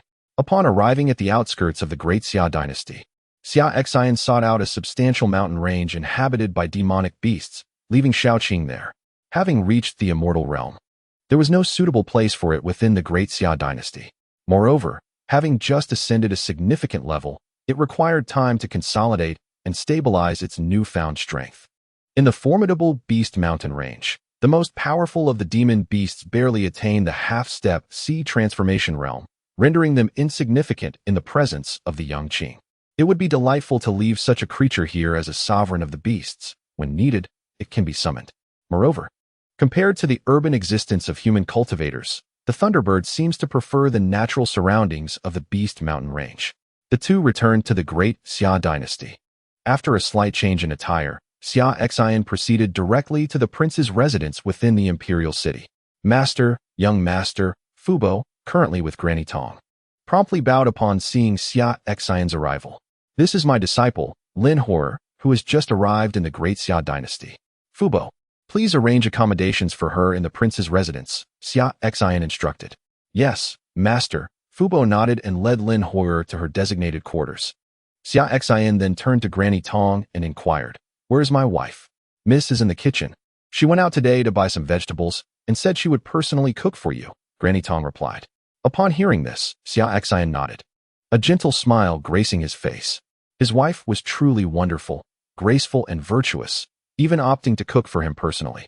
Such a tender-hearted person surely did not relish the violence of the outside world. Hence, he resolved to safeguard her from any harm that might come from it. Subsequently, Xia Xin made his way to the kitchen, while Granny Tong did not accompany him, instead heading in the direction where Fubo had just taken Lin Huo'er.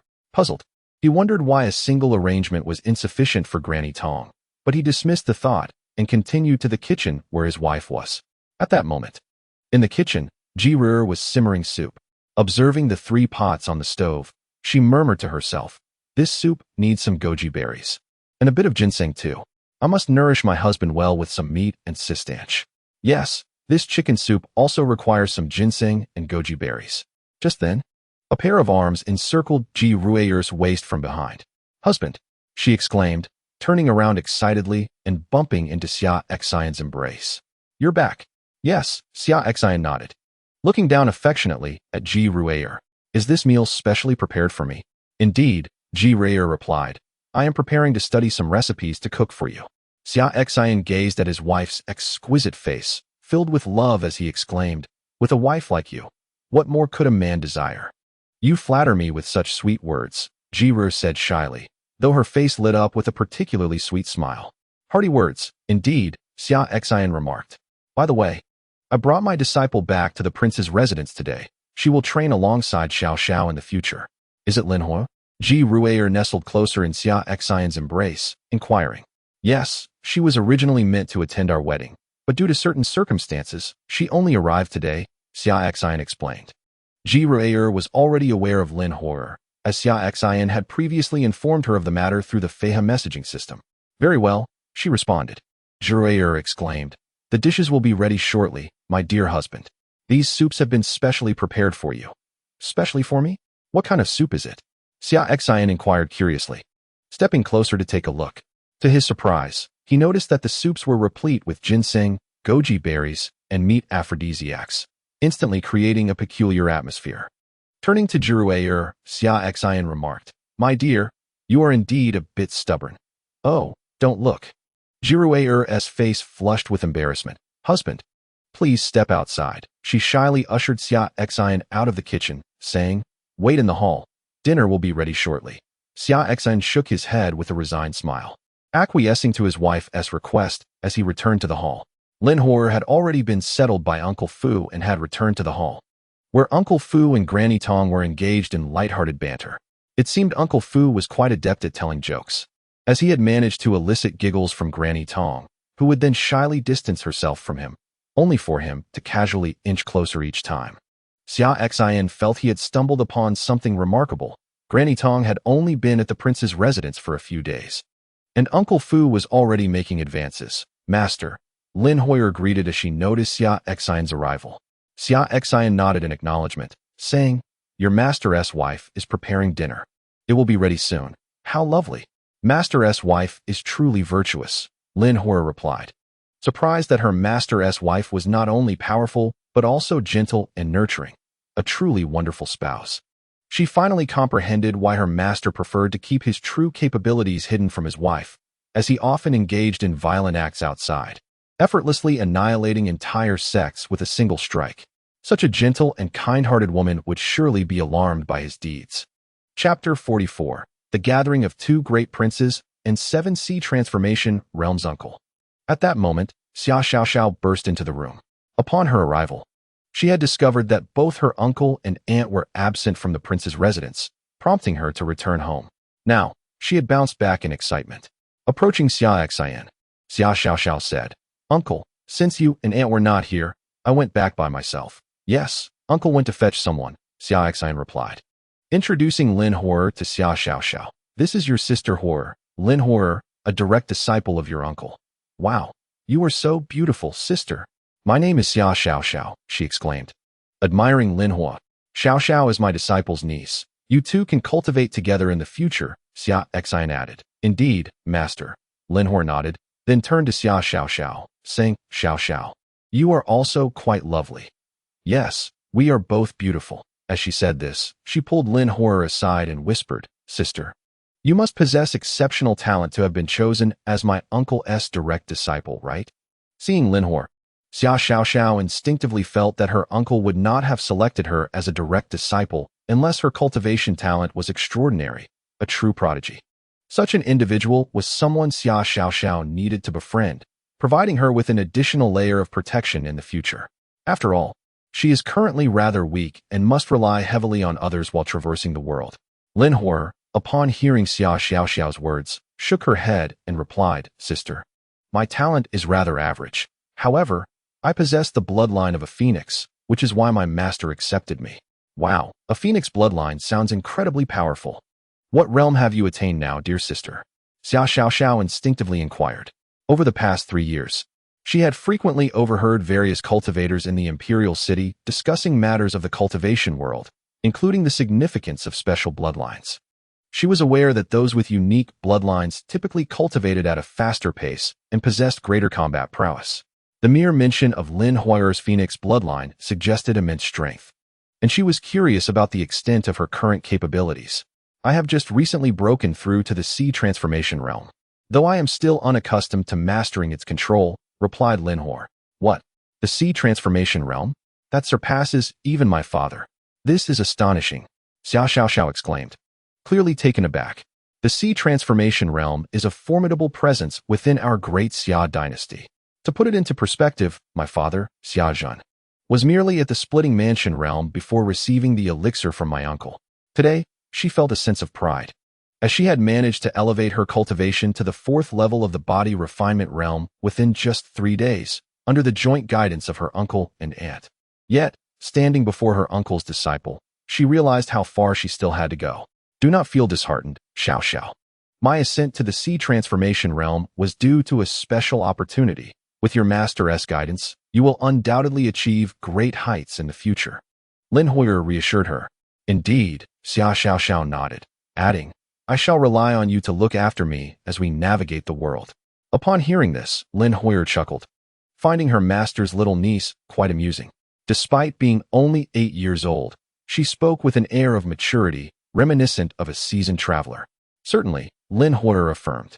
Time for dinner, came Ji Ruer's cheerful announcement. By this time, the meal had been prepared and served. The 4 gathered around the table, which was laden with a sumptuous feast, all prepared by Ji Ruer. Xia Xin sampled the dish and remarked, the flavors are exquisite. Your culinary skills are truly exceptional. My dear, is it delicious, my husband? Ji Ruer asked Xia Xin. Absolutely delightful, he replied. Then you must eat more, and be sure to enjoy this soup as well. Ji Ruer said joyfully, pleased that her husband enjoyed her cooking. She filled a small bowl with soup, its rich broth adorned with goji berries and ginseng. Very well, my lady, Xia Xin said, accepting the bowl with some reluctance and taking a sip. Observing him drink, Ji Ruer nodded in satisfaction and turned to Lin Huor and Xia Xiao, saying, you too, be sure to eat well and enjoy your vegetables. As she spoke, she served both of them some dishes. Thank you, Auntie. Thank you, Master, Lin Huor and Xia Xiao chorused, sharing a moment at the table that felt akin to children watching their parents express affection.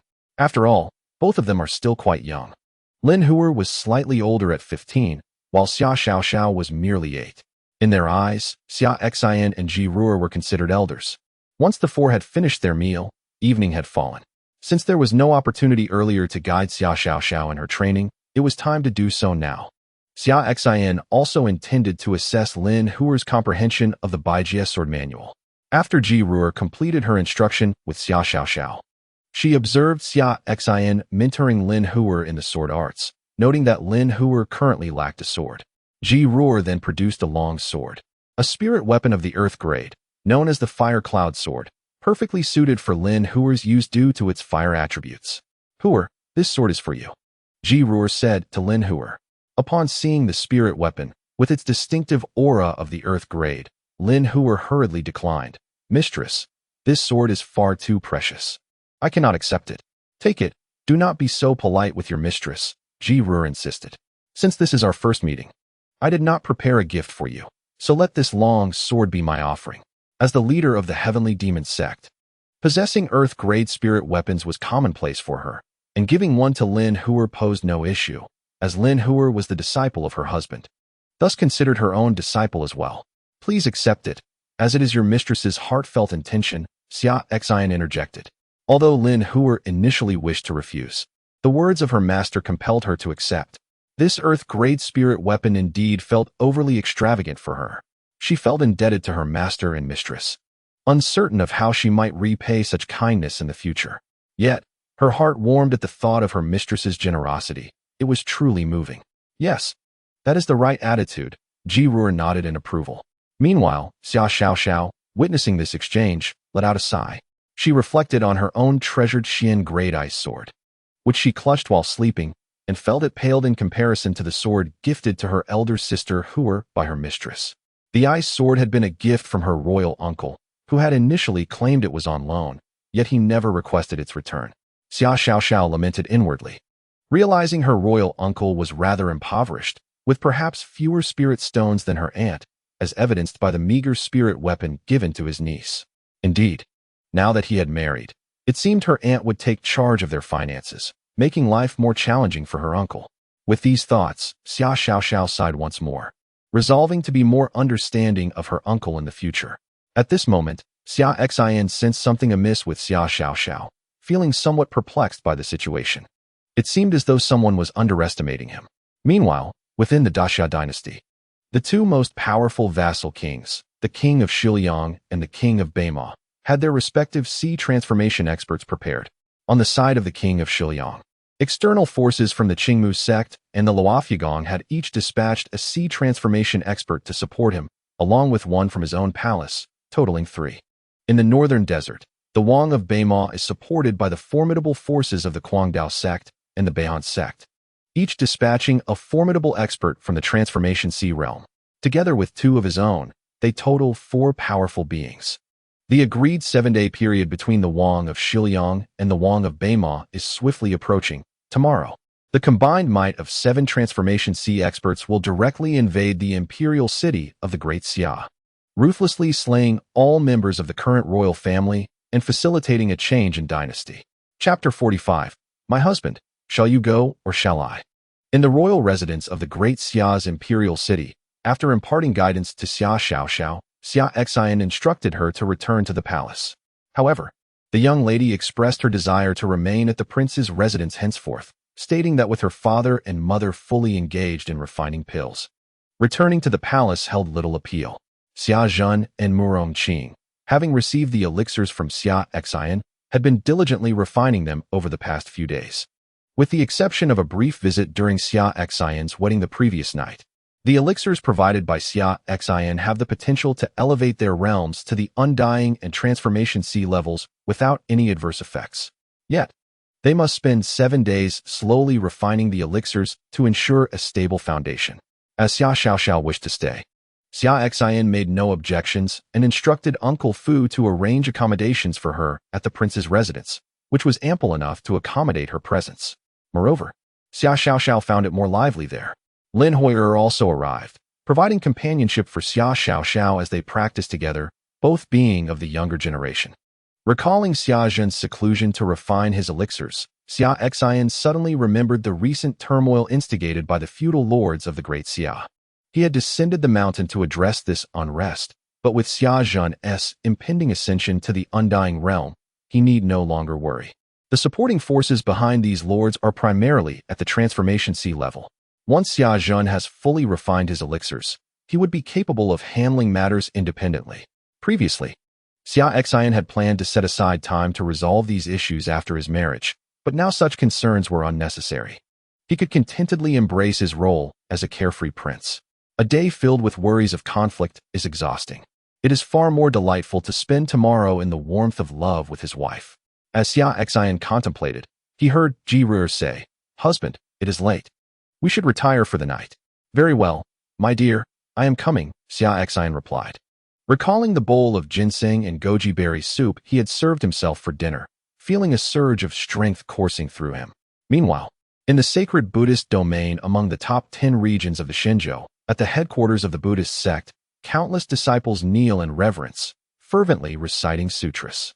A monk clad in a cassock emerged from the central hall, prompting the abbot of the sect to respectfully address him. "I pay my respects to the enlightened monk, Duhui." Indeed, the enlightened monk nodded, one of the reclusive monks of the Buddhist sect, a powerful figure of the concealed palace realm, belonging to the ancient lineage of a millennium past. In the present day, he has emerged from seclusion, compelled by the recent annihilation of the Vajra temple at the hands of the Demon Sect. The Buddhist sects across the realm are united, and the Vajra temple is a branch of his disciple, Duhui. The calamity that has befallen them is of such grave consequence that, regardless of the underlying reasons, he must venture forth. Having remained in the Buddhist sect's main temple for a millennium, he now perceives the rampant audacity of the demonic sects. They dare to wantonly eradicate a branch of the Buddhist faith. "Master, we have thoroughly investigated the matter. Indeed, it was the Vajra temple that sought to ensnare the Demon Sect first. Thus, your emergence at this moment might be ill-advised," the abbot of the Buddhist sect interjected. "Perhaps it is better to let this incident pass. My emergence from seclusion is unrelated to the Buddhist sect, and you need not worry that my actions will implicate it." Duhui, the master monk, replied. With that, without waiting for further words from the abbot, he took his leave. The demonic forces in this world have grown too rampant.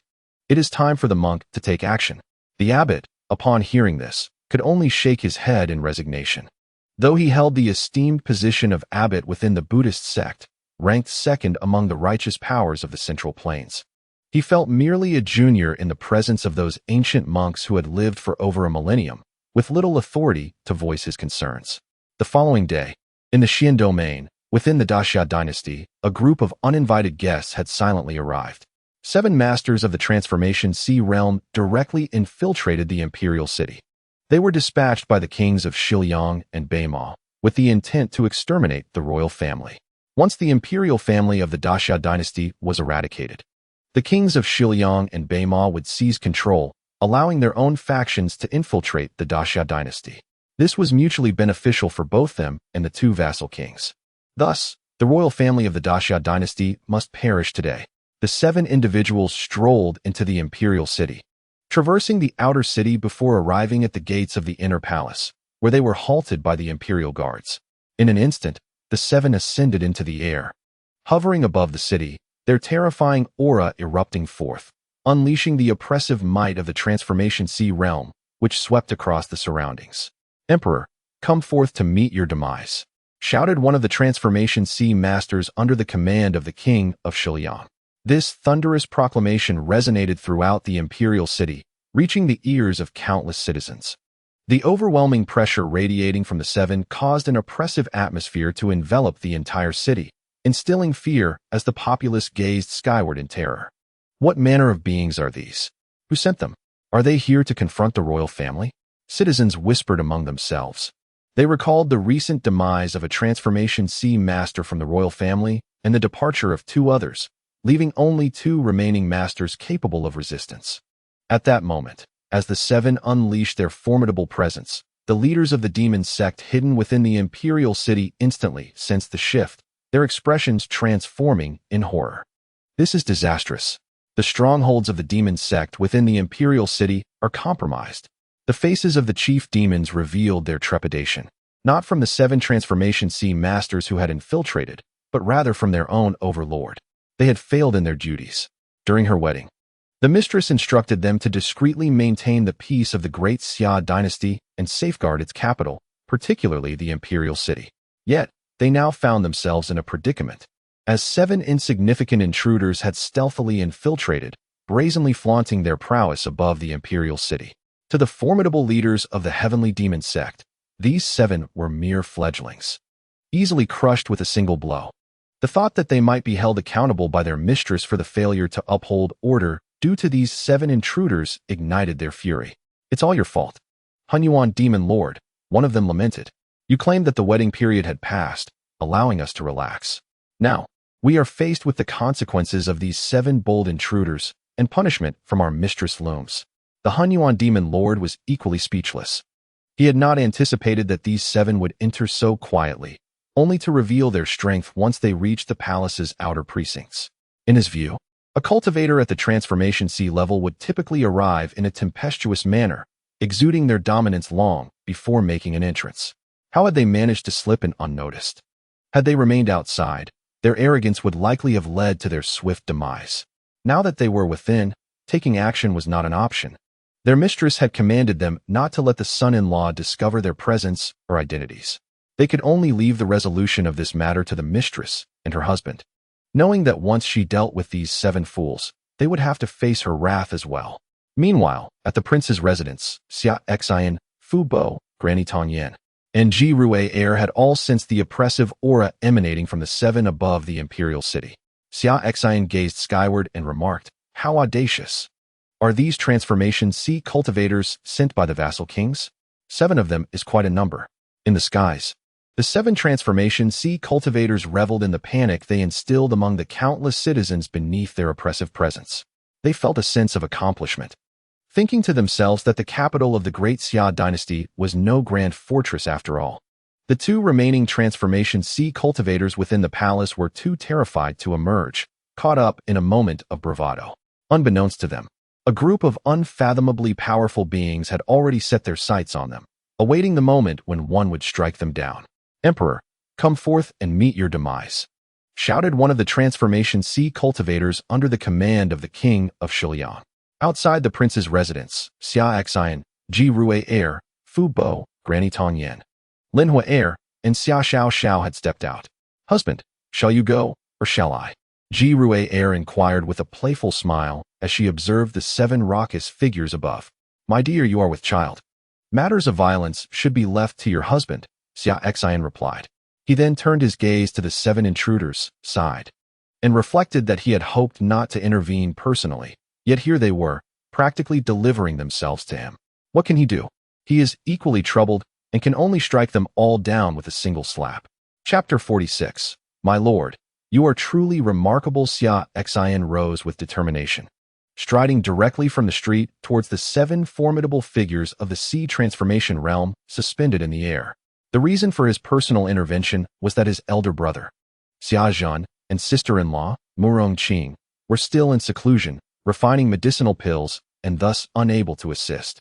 Furthermore, Uncle Fu had recently experienced a sudden surge in his cultivation, elevating him from the divine power realm, which would inevitably raise suspicions, rendering him unable to take action.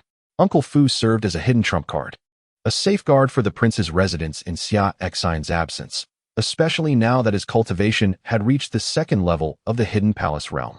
Uncle Fu's own cultivation had naturally ascended to the 1st level of the hidden palace realm, and with the divine guardian art, he had few rivals below the 3rd level of the hidden palace realm. With Uncle Fu's protection over the prince's residence, Xia Xin could embark on distant journeys with peace of mind, knowing his wife was safe at home. Thus, he resolved to confront the 7 little rascals himself. Xia Xin unleashed the overwhelming pressure of the 3rd level of the immortal realm. Wherever he passed, the oppressive force exerted by the 7 sea transformation realm figures dissipated effortlessly. The prince's residence was not far from the imperial palace, and clad in his royal attire, he strode through the void towards the 7 adversaries, exuding an aura that enveloped the imperial city below, leaving the citizens with a refreshing sense of ease. At that moment, Xia Xin appeared to the common folk of the imperial city like an immortal, banishing their fears. It was the prince. The prince had taken action. The oppressive aura had vanished, and to their astonishment, the prince turned out to be the legendary Immortal Realm Master. In the Great Xia Dynasty, the Immortal Realm was a mythical existence, and they never expected to witness such a figure today, especially one of their own princes. Recently, a prince had arrived in the imperial city, the younger brother of the current emperor, who had celebrated his wedding 2 days prior. The emperor had even decreed a nationwide celebration for 3 days. To their surprise, this prince was indeed a master of the Immortal Realm. Instantly, the citizens of the imperial city became animated, thinking that the 7 sea transformation realm assailants were doomed. Over the years, Xia Xin had been diligent in governance and beloved by the people, so they opposed the recent disruptive display of power by the 7 sea transformation realm figures. Now, witnessing Xia Xin emerge, their excitement overflowed.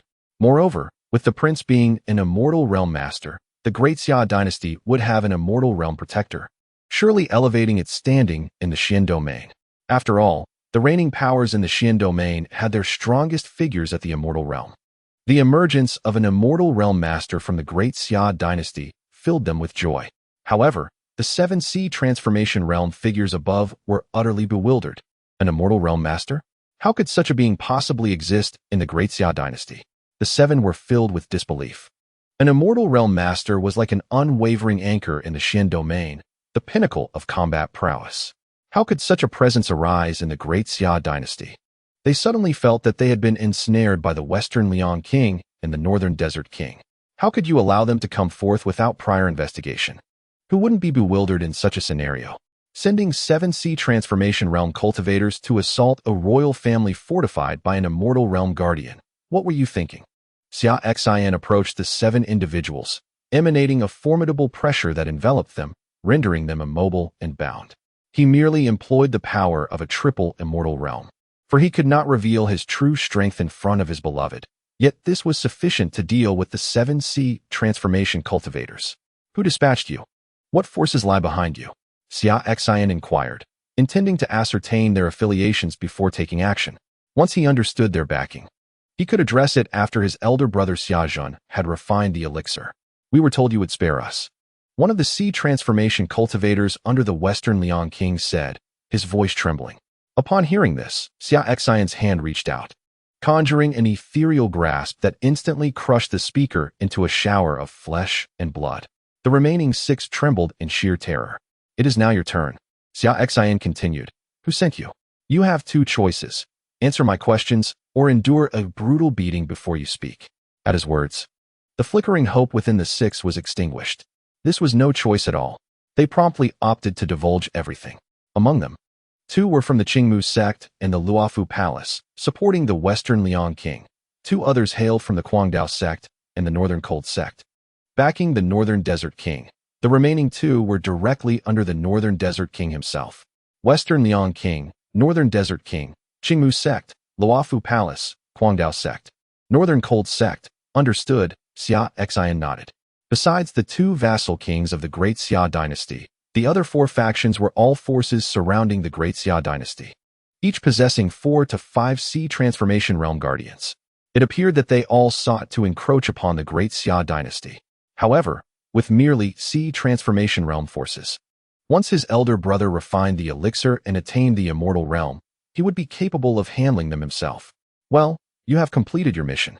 Allow me to see you off, Xia Xian stated, and with a swift motion of his hand, he obliterated the 6 into a fine mist, their existence collapsing into nothingness. In the face of an immortal realm, sea transformation realm cultivators were utterly powerless. The 6 could never have imagined that their aggressive entrance would culminate in such a fate. Xia Xian turned and descended from the void towards the prince's residence. Uncle, you are so incredibly handsome. You are my idol, Xia Xiaoxiao exclaimed, bouncing on her short legs, her eyes sparkling with admiration. Xia Xian smiled as he landed before Xia Xiaoxiao, Lin Hui, Jiru, and Uncle Fu. That move you just performed, slaying 6 sea transformation cultivators with a single strike, was truly magnificent. I have decided, Uncle, I want to learn that technique, Xia Xiaoxiao declared. Xia Xian gently rubbed her head and remarked, it is not a matter of skill, they are simply too weak. With my prowess at the immortal realm, I could easily dispatch them with a single strike. When you reach the immortal realm, you too shall effortlessly vanquish those at the sea transformation realm. How marvelous! I have made my decision. From this day forth, my goal shall be the immortal realm, Xia Xiaoxiao declared with unwavering determination. Xia Xian smiled faintly, dismissing her exuberance. For the young girl's aspirations seemed to change by the hour, and he could not concern himself with every whim. My dear husband, you looked exceedingly handsome just now, Jiru exclaimed as she leapt into his embrace. Those mere beings of the sea transformation realm are hardly worthy of notice, with a mere wave of your hand. You could subdue them, Xia Xian stated. Indeed, my husband is truly remarkable, Jiru chimed, nestling close. Meanwhile, Tong Yin Lao Lao observed the scene and sighed. Ah, this woman. Once she has a husband, everything he does is seen as right. Even a brief display of strength at the immortal realm is deemed impressive. Yet, as a woman who has transcended the palace concealment realm and is the empress of the reincarnation sect, she finds it embarrassing to acknowledge that an immortal realm being can effortlessly eradicate someone of the sea transformation realm. Chapter 47.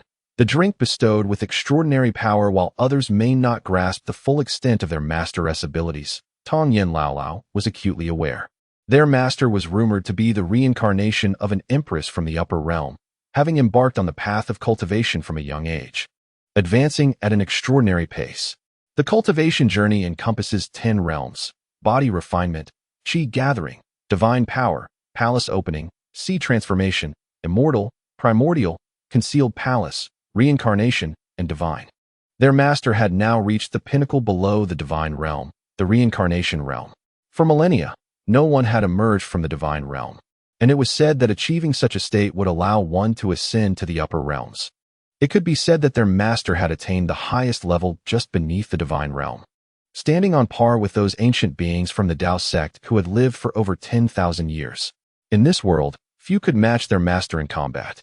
As Tong Yin Lao Lao contemplated the sight of her reincarnation realm master, watching his immortal realm husband effortlessly eliminate several diminutive opponents of the sea transformation realm, she felt a twinge of embarrassment as Ji Rurue flung herself into her husband's arms, exclaiming, "Husband, you are incredible." Yet, upon reflection, She considered that such matters of affection should not be intertwined with strength. After all, she found the steward of the royal residence, Fu Bo, to be quite charming despite his modest cultivation. Enough of this. I shan't dwell on it, she decided. My dear, the winds are fierce outside. Let us retreat into the royal manor, Xia Xin suggested, mindful of Ji Rue's pregnancy. Although he possessed immortal realm strength, he preferred not to expose her to the elements. Indeed, my husband is so considerate, Ji Rue replied. In the imperial city, upon witnessing the demise of 7 sea transformation realm beings at the hands of their master's husband, the likes of the Hunyuan Demon Lord and the Sichuan Ghost King all breathed a sigh of relief. Fortunately, no significant turmoil ensued. When the sovereign decides to impose punishment upon them, it will be less burdensome. Had a greater chaos occurred, the wrath of the sovereign would have proved troublesome, and they would have faced dire consequences. Indeed, later that evening, while Xia Xin was instructing Lin Horror in the art of swordsmanship, Ji Rue'er took the opportunity to persuade Tong Lao to accompany her on an errand to procure ingredients, as she wished to personally prepare a meal for Xia Xin. Thus, she departed from the prince's residence and arrived at the stronghold of the heavenly Demon Sect, summoning the likes of the Hunyuan Demon Lord, the Sichuan Ghost King, the black-faced Rakshasa, the Grim Reaper, the Soul Collector, and the Heavenly Shadow Assassin. Before Ji Rue'er, the assembly of fiends knelt, trembling in fear, scarcely daring to breathe. I shall not dwell on attributing blame for today's events, Ji Rue'er declared. My husband is inherently just and benevolent. Therefore, I deem it sufficient to execute the 7 who dared to intrude today. Yet, those who covet my husband's dominion are courting death. Her voice dripped with icy resolve. The 6 great powers, the King of Shiliang, the King of Beima, the Qingmu Sect, the Luofu Palace, the Guangdao Sect, and the Beihan Sect, must not see the dawn of tomorrow. Do you comprehend? Understood, my sovereign, the fiends replied in unison. We shall set forth immediately to eradicate these factions down to their roots. Very well, go, Ji Rue'er commanded. As the fiends departed, she turned to Tong Yin Lao beside her. Let us also make our way. Dusk approaches, and it is time to procure ingredients for my husband's meal. Tonight, I shall prepare a nourishing soup for him to indulge in. My sovereign, is the young master in poor health, requiring such rich nourishment nightly? Tong Yin Lao inquired. No, not at all. My husband is not unwell, but this nourishing soup. Ji Rue'er replied with a mysterious smile. You have yet to experience the wonders of matrimony. A man imbibes it and gains extraordinary strength. At the prince's residence, as Xia Xin guided Lin Horror in her training, he suddenly sneezed. What is this? Am I being watched? He pondered, somewhat bewildered. Could it be that someone is scheming or cursing me in the shadows? He mused, speaking of which, my wife should be returning with the groceries soon. She truly is a virtuous spouse, not only bearing his child, but also tending to the household. To have such a wife is indeed his greatest fortune. That very night, within the Western Liang royal palace, the king of Shiliang grew anxious due to the delay of the envoy sent to dispatch a powerful figure from the sea transformation realm. Could something have gone awry? He wondered. Logically, given the speed of a sea transformation expert, they should have returned by nightfall after striking at the royal city.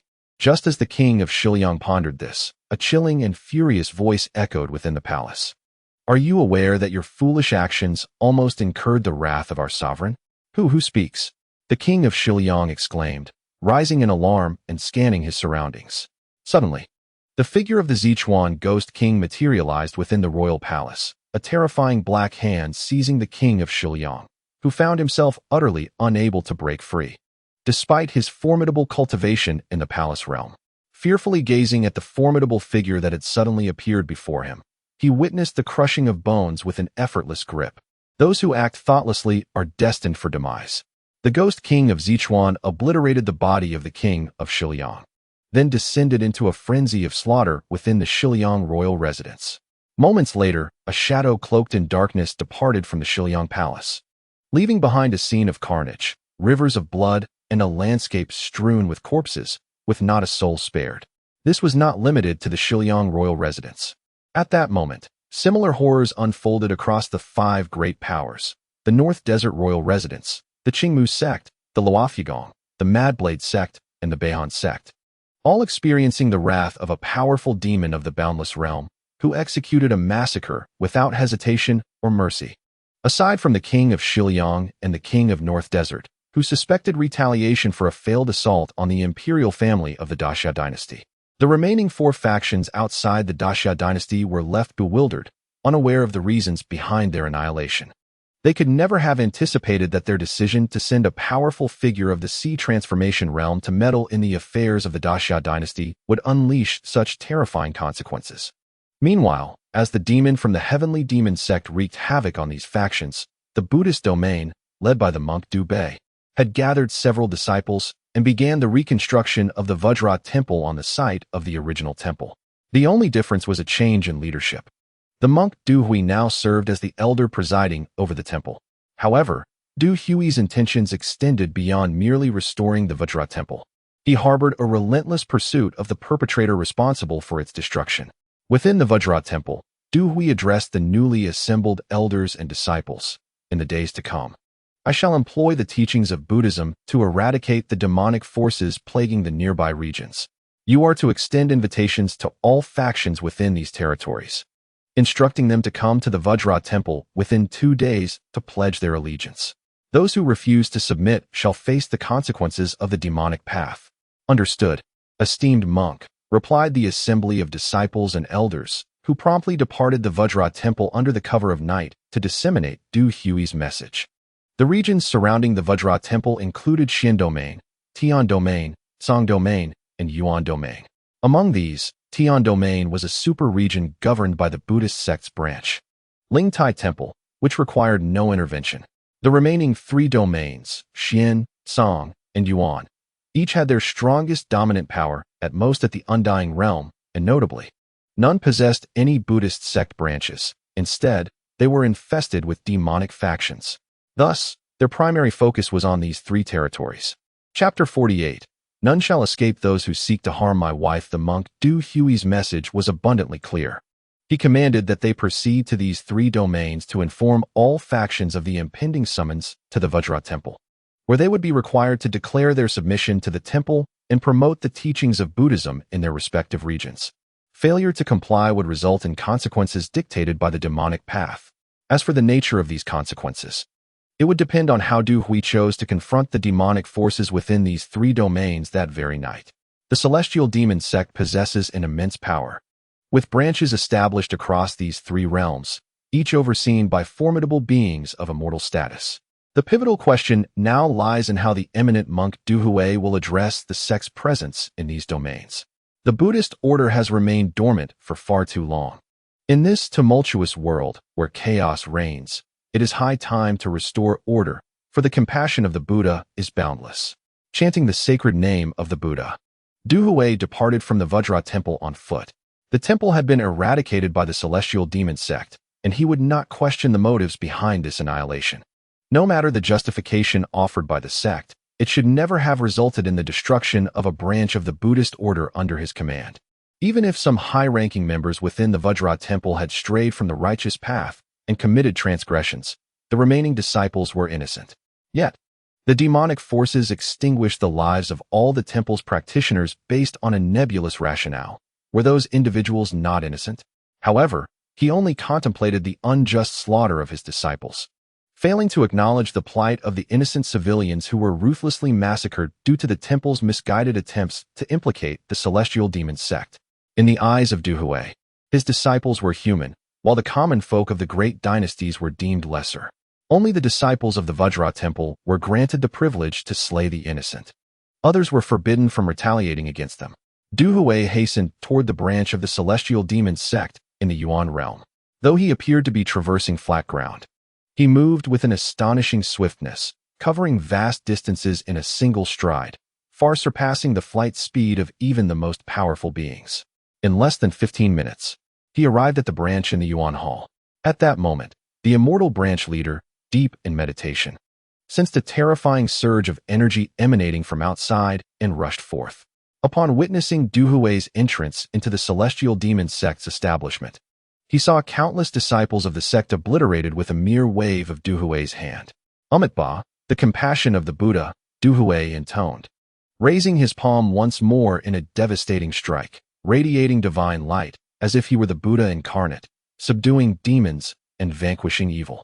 With a single blow, half of the sect's territory was annihilated, reduced to ruins, resulting in the demise of thousands of demonic disciples. Old Bald Donkey, seeking death, roared the branch leader of the celestial demon sect. Yet, scarcely had he finished his outburst before Duhui's palm struck him down, along with the remaining half of the sect's domain, which also fell into oblivion. As an ancient figure of great prowess from a millennium ago, Duhui effortlessly obliterated a branch of the celestial demon sect with just 2 strikes, causing the demise of thousands of demonic beings. Amitabha, the compassion of the Buddha, Duhui proclaimed, continuing his journey toward the remaining 2 realms, the Xian and Tsang realms, with the intent to erase the celestial demon sect's branches from existence. This was not only to avenge the destruction of the Vajra temple, but also to instill fear in the powers of the Xian, Tsang, and Yuan realms, compelling them to humbly pay homage to the Vajra temple in 2 days' time. They would be expected to propagate the teachings of Buddhism in the 3 realms. Otherwise, they would face the same fate as the branch of the celestial demon sect. While others may tremble before the celestial demon sect, Duhui was unafraid.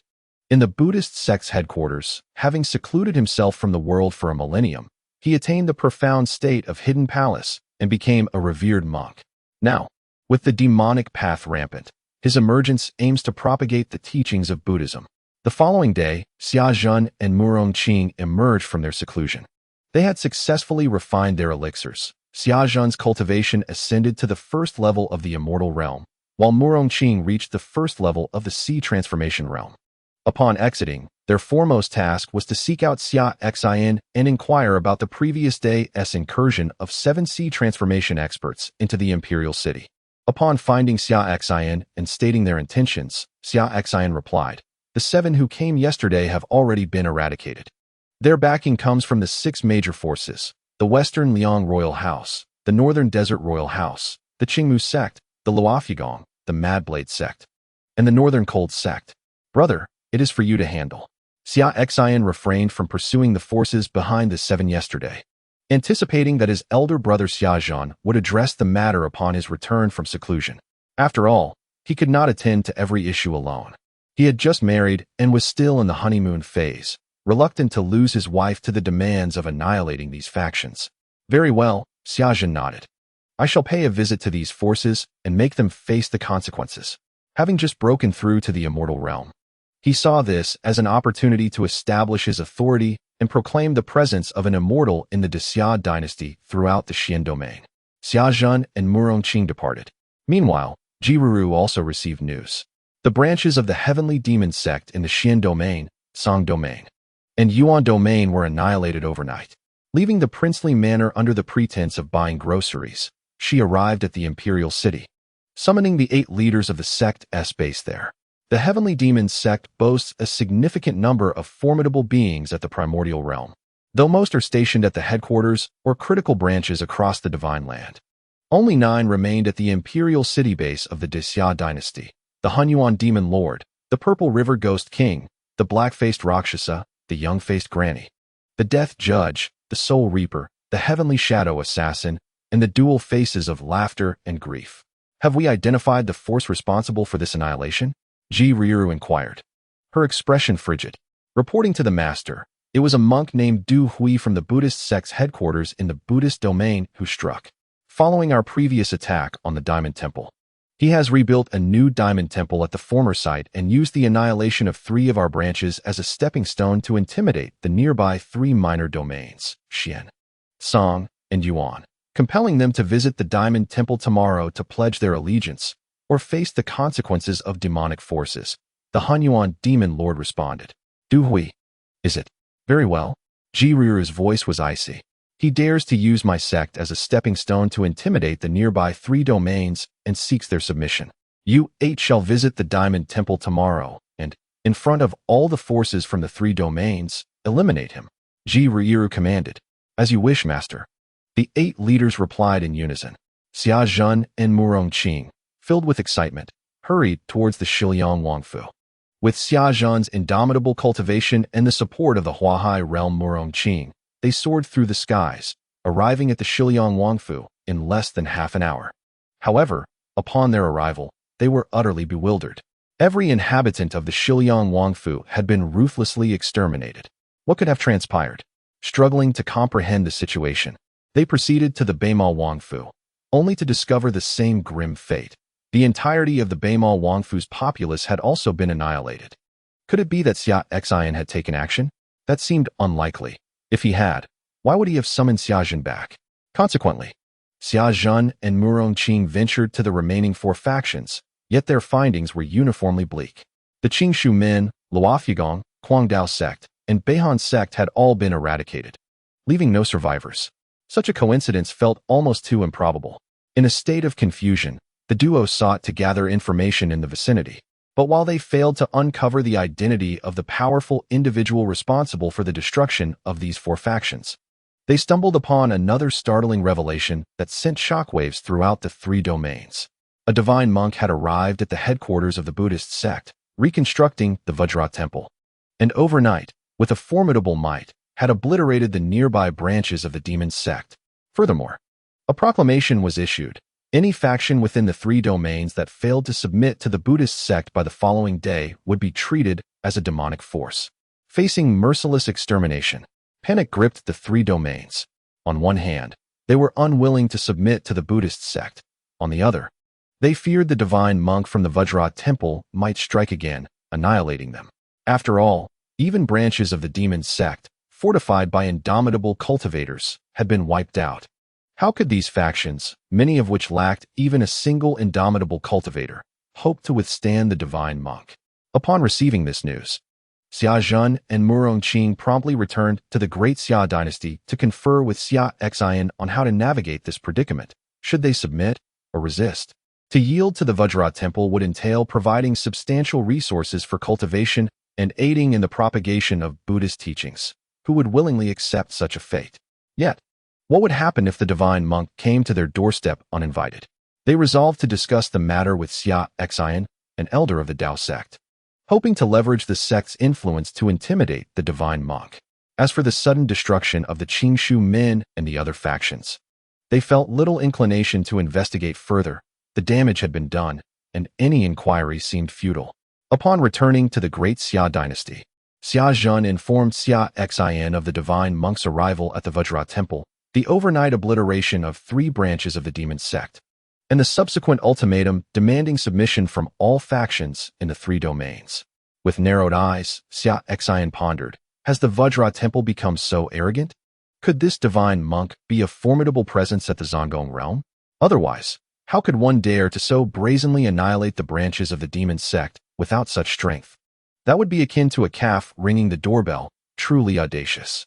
The eminent monk from the Vajra temple has proclaimed that should one fail to submit to their authority by tomorrow, they shall be treated as a force of demonic influence. Upon hearing this, Xia Xin felt a profound discomfort. To be treated as a demonic force implies an intent to eradicate those who refuse to bow to the Vajra temple. Given that his beloved wife is affiliated with the heavenly demon sect, would she not also be targeted for extermination? As husband and wife, does this mean that the Great Xia dynasty, in the eyes of the Vajra temple, is to be deemed a demonic force destined for annihilation? A surge of unbridled fury ignited within him. He could not tolerate any threat to his wife, nor would he forgive those who sought to harm her. Whether deemed tyrannical or accused of straying from the righteous path, when it comes to the safety of his beloved, there remains no room for negotiation. At that moment, a notification echoed in his mind. Ding, sign-in task issued. Proceed to the Vajra temple to sign in. Well then, the task has arrived. No need for further deliberation.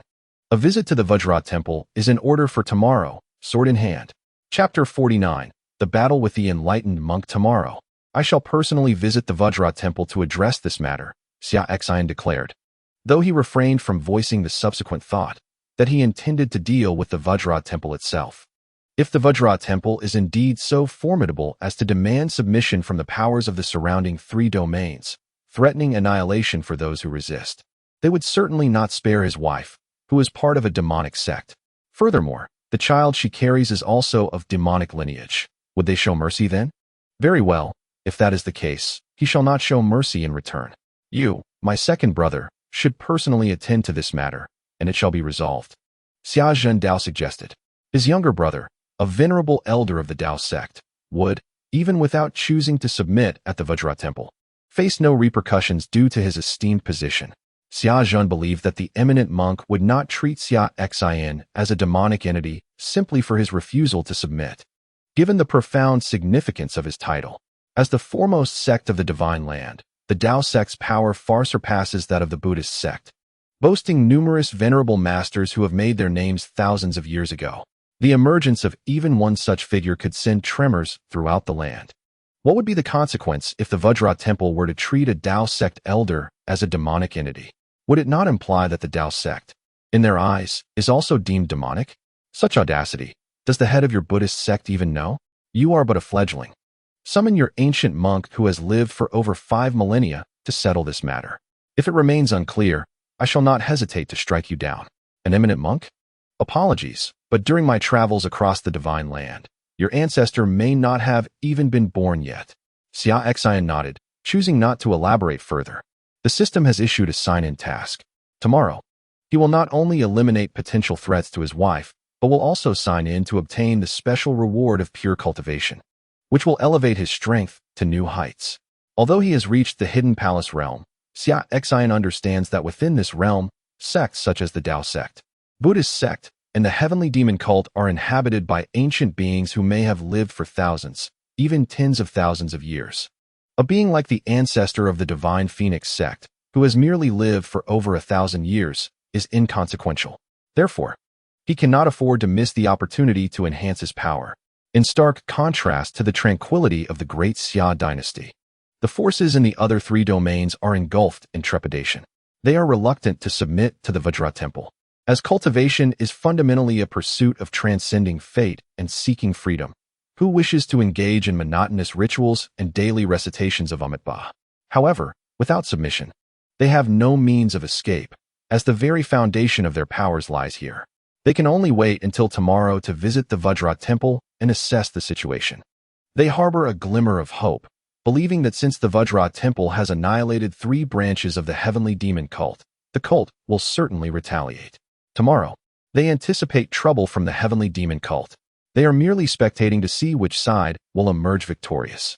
Should the heavenly demon cult prevail, they would rejoice, free from the obligation to submit to the Vajra temple or recite Amitabha daily, allowing them to continue their quiet lives on their own territories. Conversely, should the Vajra temple triumph, they would face dire consequences and be compelled to submit. Thus, the forces of the 3 domains are wholeheartedly supporting the heavenly demon cult in hopes of their victory. The next day, at the location of the Vajra temple, numerous forces from the 3 domains arrived early in the morning. The enlightened monk, Du Hui, presided over the Vajra temple, fully aware that after annihilating 3 branches of the heavenly demon cult overnight, the cult's fiends would not let this matter rest. Today, he awaits the arrival of these fiends, ready to confront them. Destroying the 3 branches was not his ultimate goal, for even the strongest among them barely reached the immortal realm. To Du Hui, such insignificant beings hold little value and can at most serve to irritate the heavenly demon cult. It is the greater prize, the powerful, formless fiends that had previously attacked the Vajra temple, that he seeks to draw out today. With his strength in the hidden palace realm, vanquishing these formless fiends would be effortless, simultaneously instilling fear in the 3 domains and elevating the reputation of the Buddhist sect. As more and more forces from the 3 domains congregated at the Vajra temple, 8 terrifying auras surged toward the temple. Amitabha, Du Hui intoned, sensing the approach of formidable adversaries.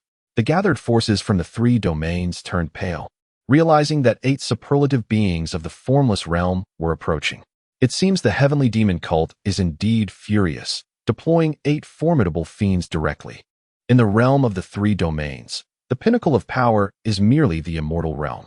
Among the 8 formidable fiends, the mere presence of one could suppress the entirety of the 3 domains. With the arrival of numerous beings from the eternal beginning realm, it seems that the Golden Vajra temple is doomed to destruction today. In a single night, the temple obliterated 3 branches of the Demon Sect, effectively uprooting their influence within the 3 domains, provoking their ire. Now, it appears the Demon Sect is poised for victory, which means we need not submit to the Golden Vajra temple anymore. What a relief! Surrounding forces discussed amongst themselves, favoring the side of the Demon Sect. Above the golden Vajra temple, the Hunyuan demon lord, the purple river ghost king, the black-faced Rakshasa, the soul-reaping judge, the soul snatcher, the shadow killer, and the crying and laughing duo encircled the temple from all directions, unleashing a terrifying pressure that cloaked the area in ominous clouds and black mist. Old bald donkey, come out and meet your demise. The Hunyuan demon lord bellowed. How dare the demonic fiends intrude upon our sacred Buddhist sanctuary? Truly, this world has succumbed to evil. The divine monk Duhui radiated a blinding light, dispersing the surrounding malevolent energy. Old bald donkey, you must be the esteemed monk from the Buddhist headquarters, daring to annihilate my demon sect's branches in the 3 domains. Today, you shall pay in blood for your transgressions, the Hunyuan demon lord retorted coldly. With that, endless waves of black, demonic energy erupted from him, swirling like thick smoke, coalescing above him into a colossal demonic hand aimed at the divine monk Duhui. Great demon hand. The Hunyuan demon lord cried out. Beside him, the soul snatcher unleashed a pair of blood-red scythes from the side, their crimson energy slicing through the air, targeting the monk's neck. The shadow killer transformed into countless ghostly apparitions, descending upon the divine monk Duhui in a relentless onslaught. The crying and laughing duo commenced their assault. The crying fiend wept sorrowfully, producing a heart-wrenching wail that could sever souls from bodies, a sonic wave capable of inflicting spiritual harm.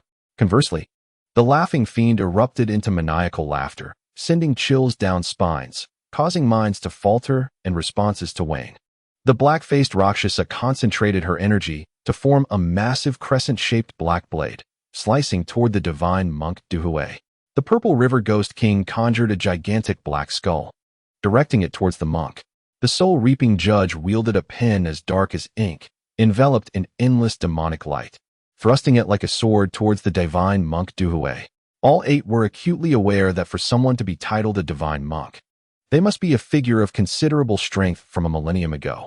His audacity to confront the golden Vajra temple alone and obliterate 3 branches of the Demon Sect indicated a profound confidence in his abilities. They estimated that the divine monk possessed at least the strength of the 9th layer of the eternal beginning realm, if not the formidable prowess of a half-step into the hidden palace realm. Thus, the Hunyuan demon lord and his companions held nothing back, unleashing their most devastating attacks.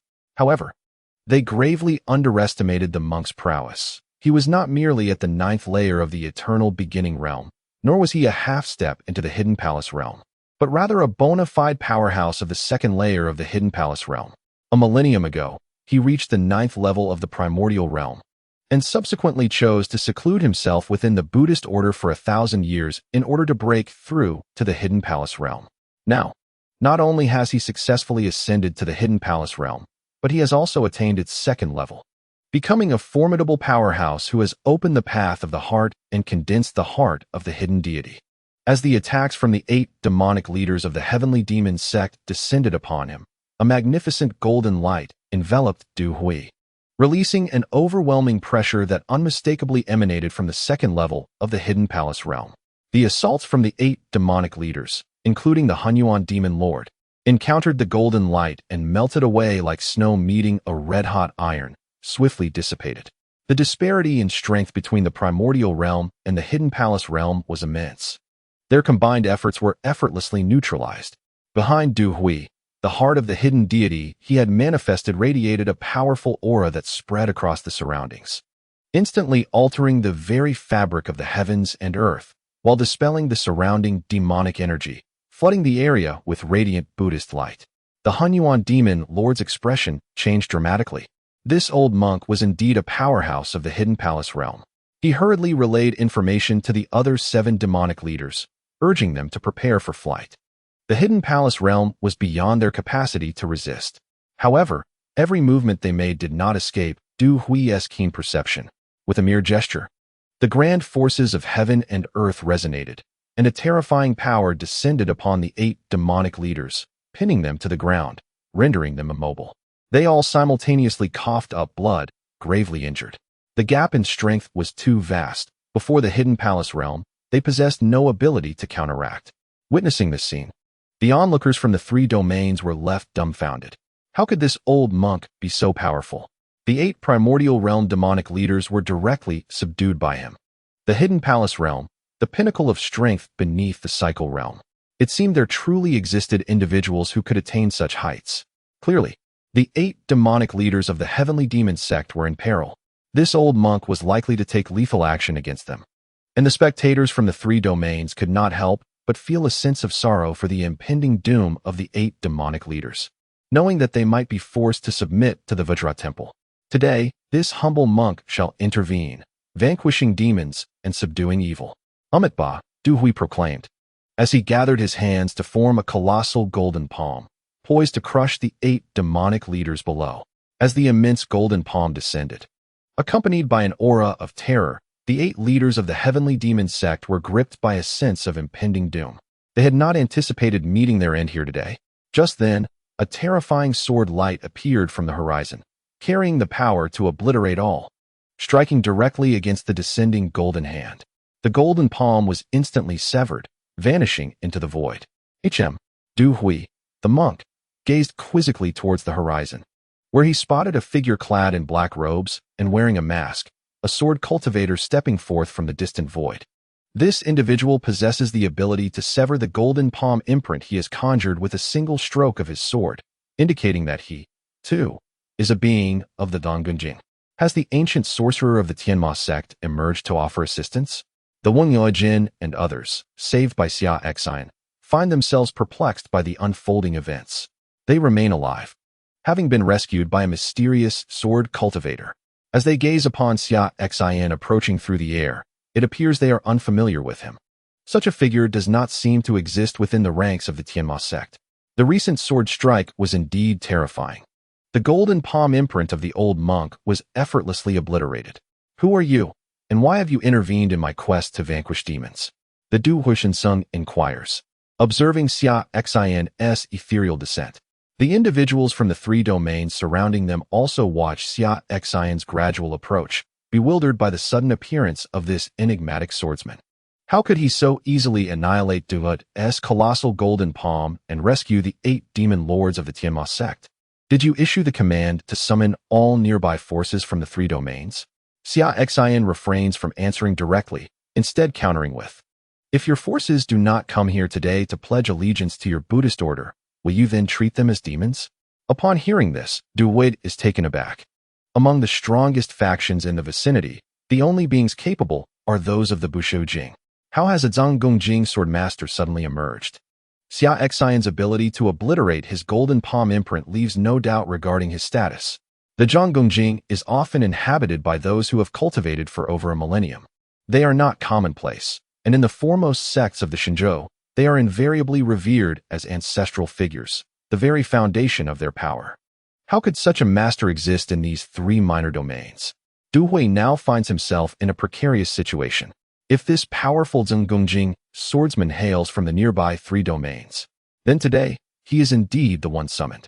Should the swordsman refuse to submit to the Jingdongsu, can he be treated as a demon? Such a scenario is clearly implausible. He typically bullies the smaller forces within the 3 domains, those lacking even the Bushu Jing, compelling their submission. Should they resist, he can simply eradicate them as demons.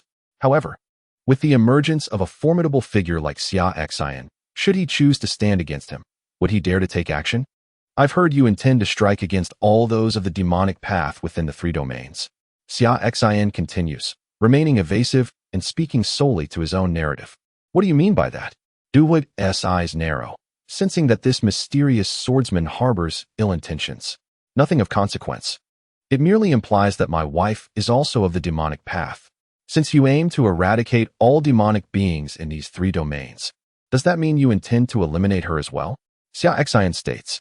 Thus you have come here? Du Wei glances towards Xia Xin. If his wife is indeed associated with the demonic path, it suggests he has taken an interest where he ought not to.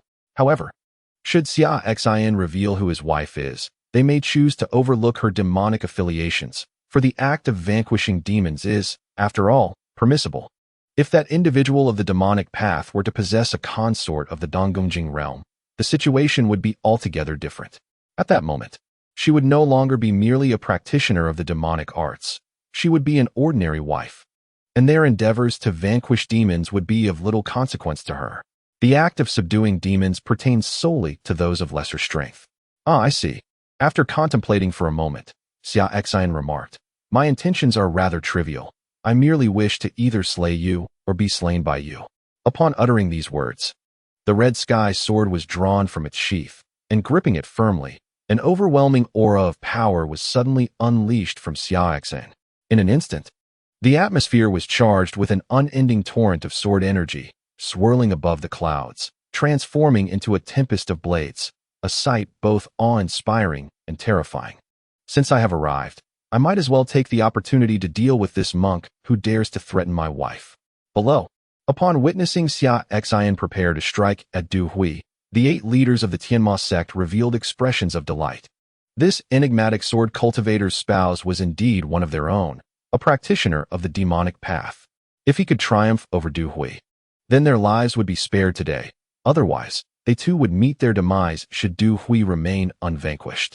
Sword God, you must prevail.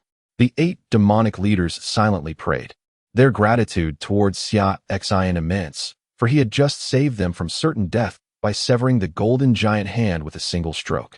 Chapter 51. Signing the Divine Slave Pill, the 3rd layer of Zongjing to wed a being of the demonic path. It seems you too have succumbed to the allure of darkness. In light of this, I shall subdue you alongside him today. Amitba. The monk Du Hui intoned the sacred name, unleashing the full extent of his cultivation, the aura of the 2nd layer of Zongjing radiating forth. Instantly, the entire area of the Vajra temple was enveloped in a luminous glow. The ethereal image of the heart of Zongxin manifested behind him, bathing him in divine light, as Du Hui, in that moment, resembled a deity incarnate. The myriad practitioners of the Vajra temple gazed upon him with longing. The monk's realm was an unattainable pinnacle for them. The sword cultivator before them was undoubtedly no match for the monk. Simultaneously, they cast their eyes downward, where the 8 leaders of the Demon Sect lay suppressed and grievously wounded by the monk. Once the monk extinguished this sword cultivator, it would mark their own demise. A reckoning for the monks of the Vajra temple who had perished before. Observers from the 3 realms, witnessing the impending clash of these titans, hastily retreated to a safe distance, prepared to watch from afar. Such a battle, even the residual force could prove fatal, and they could not afford to be careless.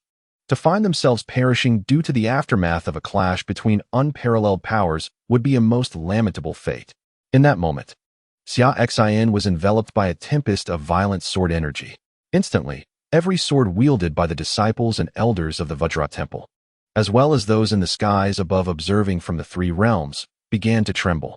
It was as though they sensed an incomprehensibly terrifying sword, brewing ominously, its form yet unshaped, yet stirring the very essence of the heavens and earth, invoking fear among all swords.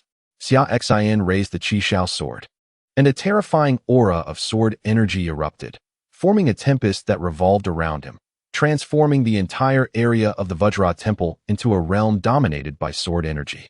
Such a formidable swordsmanship. The 8 formidable figures of the heavenly demon sect displayed expressions of astonishment. The might gathered within this strike was extraordinarily fearsome, seemingly transcending the boundaries of heaven and earth, endowed with the power to alter the cosmos. As Xia Xin elevated his sword, all the monks of the Vajra temple turned pale, a deep-seated dread emanating from the depths of their souls. The sword energy tempest he conjured caused their very souls to tremble, its momentum surpassing that of their revered monks. Xia Xin bellowed, "Die!" In that instant, the overwhelming sword intent coalesced upon the Qishao sword and descended with terrifying heavenly might. In a fleeting moment, the sword intent, amassed above the Vajra temple, was unleashed, summoning countless sword energy storms that transformed into the most resplendent essence of swordsmanship, striking towards the monk Du Hui. Du Hui, too, unleashed his full power. An infinite radiance of Buddhist light emanated from him, resembling a great sun that illuminated a radius of 10,000 meters, blinding all within its reach. Great Sun Rotation Seal. Du Hui shouted, invoking a powerful divine ability, the Great Sun Rotation Seal. This seal represented the pinnacle of Buddhist defensive techniques, capable of rotating yin and yang, employing softness to conquer hardness. At the moment the technique was executed, the Buddhist light within a 10,000-meter radius converged above his head, forming a magnificent golden seal that hurtled towards Xia Xin's sword strike. With a thunderous roar, the golden Buddhist seal collided with Xia Xin's devastating sword, producing an ear-splitting sound. The terrifying energy of the Buddhist light and the sharp sword energy tempest instantly surged outward, obliterating the clouds into nothingness. Once the chaos subsided, the golden Buddhist seal vanished, leaving only Xia Xin's sword, which retained its full power, still imbued with the devastating might of the heavens, descending unrelentingly. Not good. Du Hui sensed the dire situation. The divine entity behind him, the heart-concealed god, suddenly surged forth, self-destructing ahead of him. The self-detonation of the heart-concealed god could yield catastrophic force. However, this act would likely cause Du Hui's cultivation to plummet to the 9th layer of the primordial realm. Yet he cared not, for he sensed the imminent threat of death from Xia Xin's strike. Without the self-detonation of the heart-concealed god, he would surely perish. At the very moment the heart-concealed god self-destructed, Du Hui tore apart a dimensional teleportation talisman, vanishing from the spot. In the instant Du Hui disappeared, the energy generated by his self-detonation countered the destructive sword light. The sky returned to tranquility. He managed to escape. Xia Xin gazed at the vanishing figure of Du Hui. Realizing that just moments prior, faced with the threat of death, Du Hui had resorted to self-detonation of the heart-concealed god, sacrificing a millennium of cultivation to buy himself a moment, before tearing apart the dimensional teleportation talisman to flee. This cross-domain talisman is exceptionally precious, and it is likely that only a cultivator like Du Hui, who has lived for a millennium, possesses it. The other end of this talisman connects to a fixed location. Whenever a cultivator faces a life and death crisis in the outside world, they can immediately tear this talisman, and they will be transported to the predetermined location on the other side. As a member of the Buddhist sect, Du Hui has probably already utilized the talisman to return to the main temple of the sect. Pursuing him now is impossible. The Buddhist sect ranks second among the righteous powers in the land of Shenzhou, housing numerous formidable beings, some of whom have lived for over 5,000 years, even reaching 10,000 years. To dare to chase after Du Hui and commit murder within the Buddhist sect, one would need to possess the strength of the reincarnation realm, far beyond what Xia Xin considers himself capable of at this moment. Although, should he fully unleash the potential of the Hongmeng sword body, combined with his mastery of sword techniques and his divine sword nurturing skills, he would have the confidence to confront someone in the reincarnation realm. However, to provoke the headquarters of the Buddhist sect merely for the sake of Du Hui, who has already self-destructed, seems unnecessary. After self-detonating, Du Hui's cultivation must have fallen back to the 9th level of the primordial realm. He was at this level before retreating from the world a millennium ago. After such a long seclusion, he managed to ascend to the 2nd level of the hidden palace realm, only to emerge and be defeated by Xia Xin, leading to his self-destruction and a return to his original state. 1,000 years of cultivation, wasted in an instant. This is a consequence of his own recklessness, who urged him to emerge and boast about eliminating the demonic forces across the 3 realms. Now he finds himself in a comfortable predicament, having squandered a millennium of effort. Xia Xin decided not to dwell on this matter. Du Hui's escape was inconsequential. His initial intention was to eliminate Du Hui, but that was merely incidental. He primarily came to sign in. Alas, his cultivation level remains too weak. Just moments ago, his sword did not obliterate Du Hui, but merely forced him to self-destruct and flee. Clearly, further cultivation is necessary. He sighed, lamenting his slow pace of advancement. It appears that relying on the system for tasks and signing in to amplify his cultivation is the only feasible path for him. After obtaining the system, personal cultivation seems impossible. He can only depend on the system's tasks to rapidly elevate his abilities.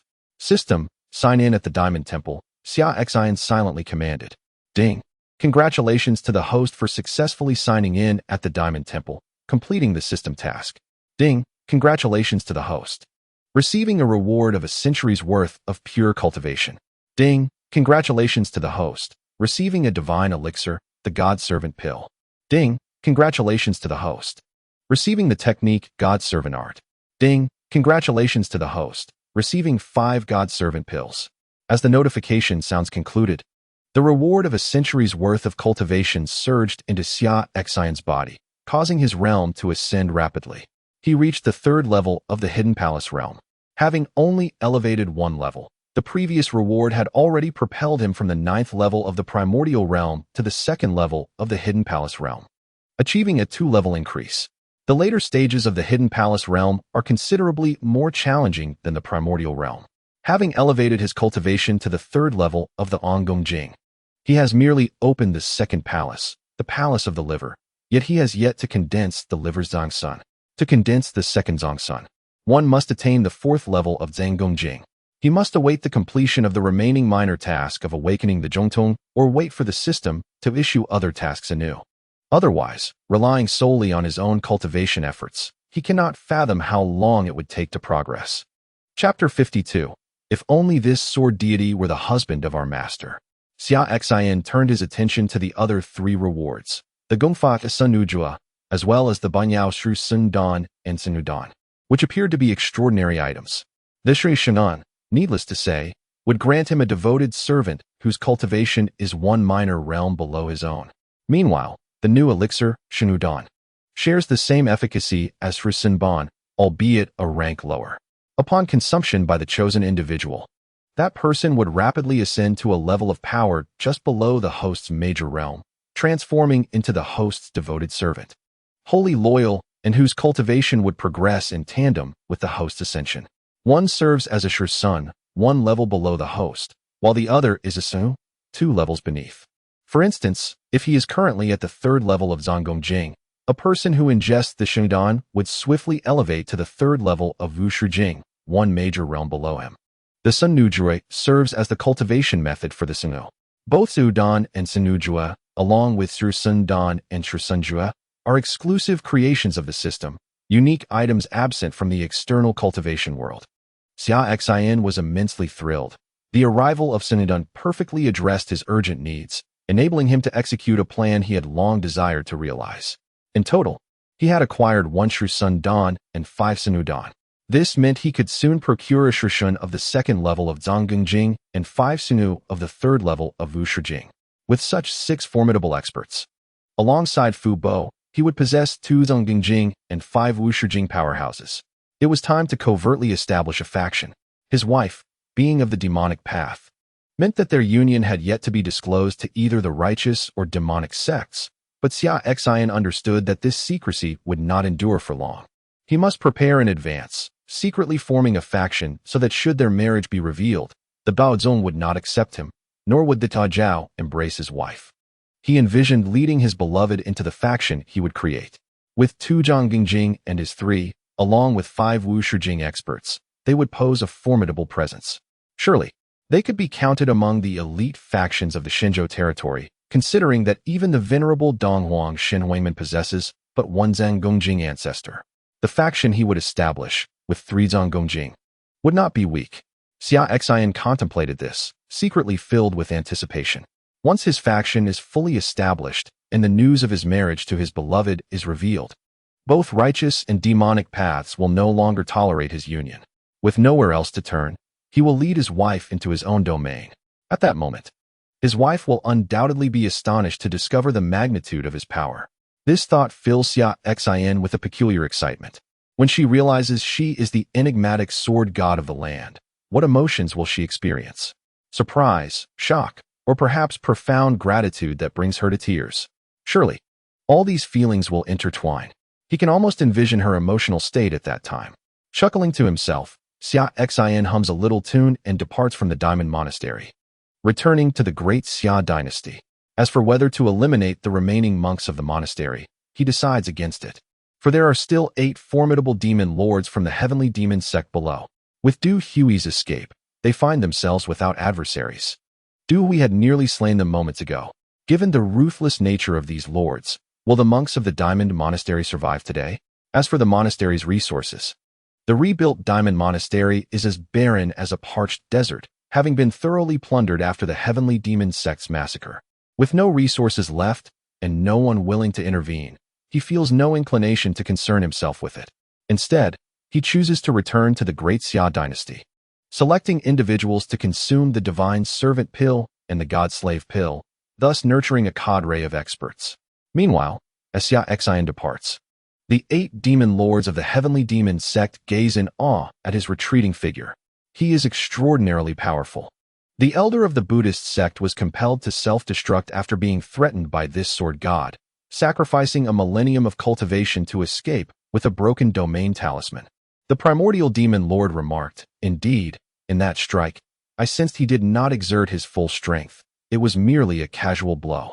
The black-faced Rakshasa added, "This sword god's talent and swordsmanship rivals, if not surpasses, that of the invincible sword immortal from a millennium ago in the eastern wilderness." The shock they experienced from Xia Xin was immense. They acknowledged him as a powerful being of the hidden palace realm, evident from his effortless annihilation of Du Hui's golden hand with a single strike. Yet, they had not anticipated such overwhelming strength. A simple sword strike forced Du Hui to self-destruct, obliterating centuries of cultivation and compelling him to flee via a broken domain talisman. They could only imagine that had Du Hui hesitated even for a moment, he might have faced death. A sword god destined to be unparalleled in the realm is emerging in this land. The primordial demon lord declared, moreover. He is a sword god who has taken a practitioner of our demonic path as his wife. Excellent. From this day forth, this newly born sword god of the land shall be my idol. The primordial demon lord stated earnestly. Xia Xin's seemingly ordinary strike invoked a sensation of sword energy stretching across 30,000 miles, leaving a profound impression in his heart. Only such a person is worthy of being the idol of the primordial demon lord. Before the emergence of this sword god, the Hunyuan demon lord had but one idol. Their master, the leader of the heavenly demon sect, a figure whose talent and combat prowess instilled unparalleled fear. Now, there exists another. A millennium ago, that unparalleled sword immortal manifested in the eastern wilderness, and now, in the land of Shenzhou, a new sword god has arisen.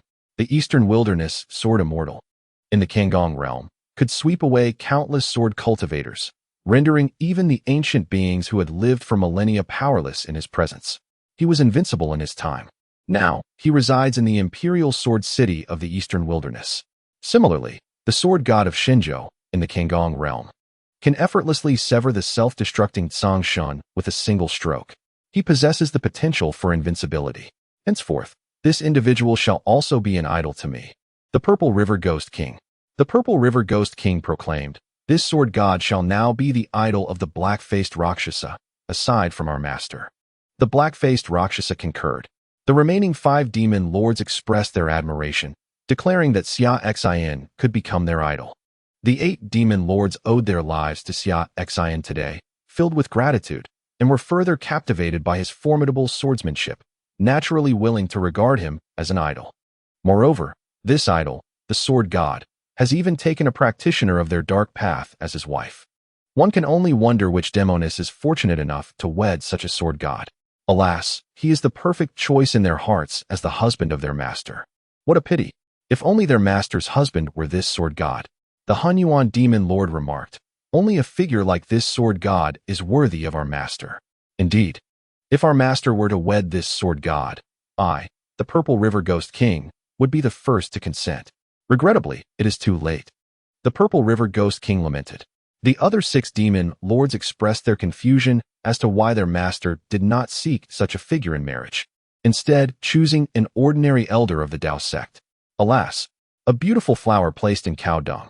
Alas, the matters of their master are beyond their discussion. They must simply allow their master to make her own mistakes.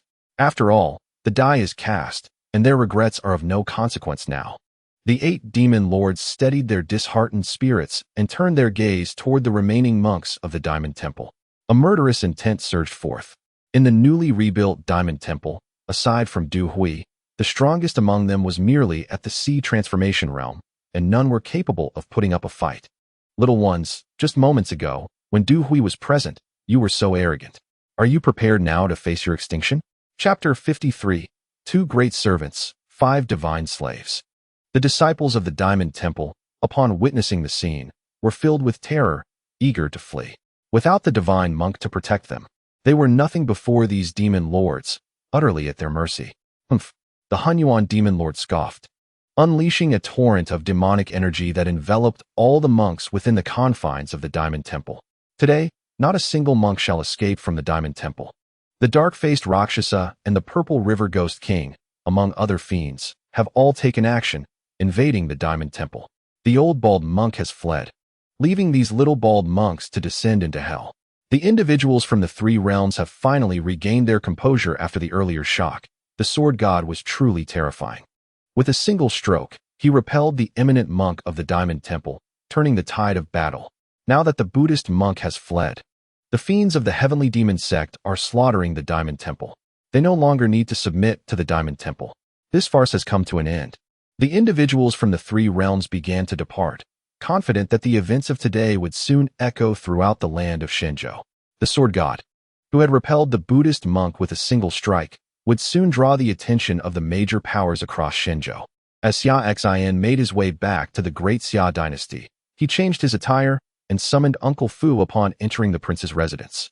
At the same time, he selected an elderly matron to manage the logistics within the prince's estate. The prince's residence was vast, staffed with numerous maidservants and servants, not solely reliant on Uncle Fu for management, although he held the most authority as the steward. Besides the elderly matron, Xia Xin also recruited 3 servants he found agreeable and 2 maidservants. With a total of 6 individuals, he possessed 1 divine servant pill and 5 divine slave pills, which required 6 people for consumption. Regarding loyalty, Xia Xin felt no concern.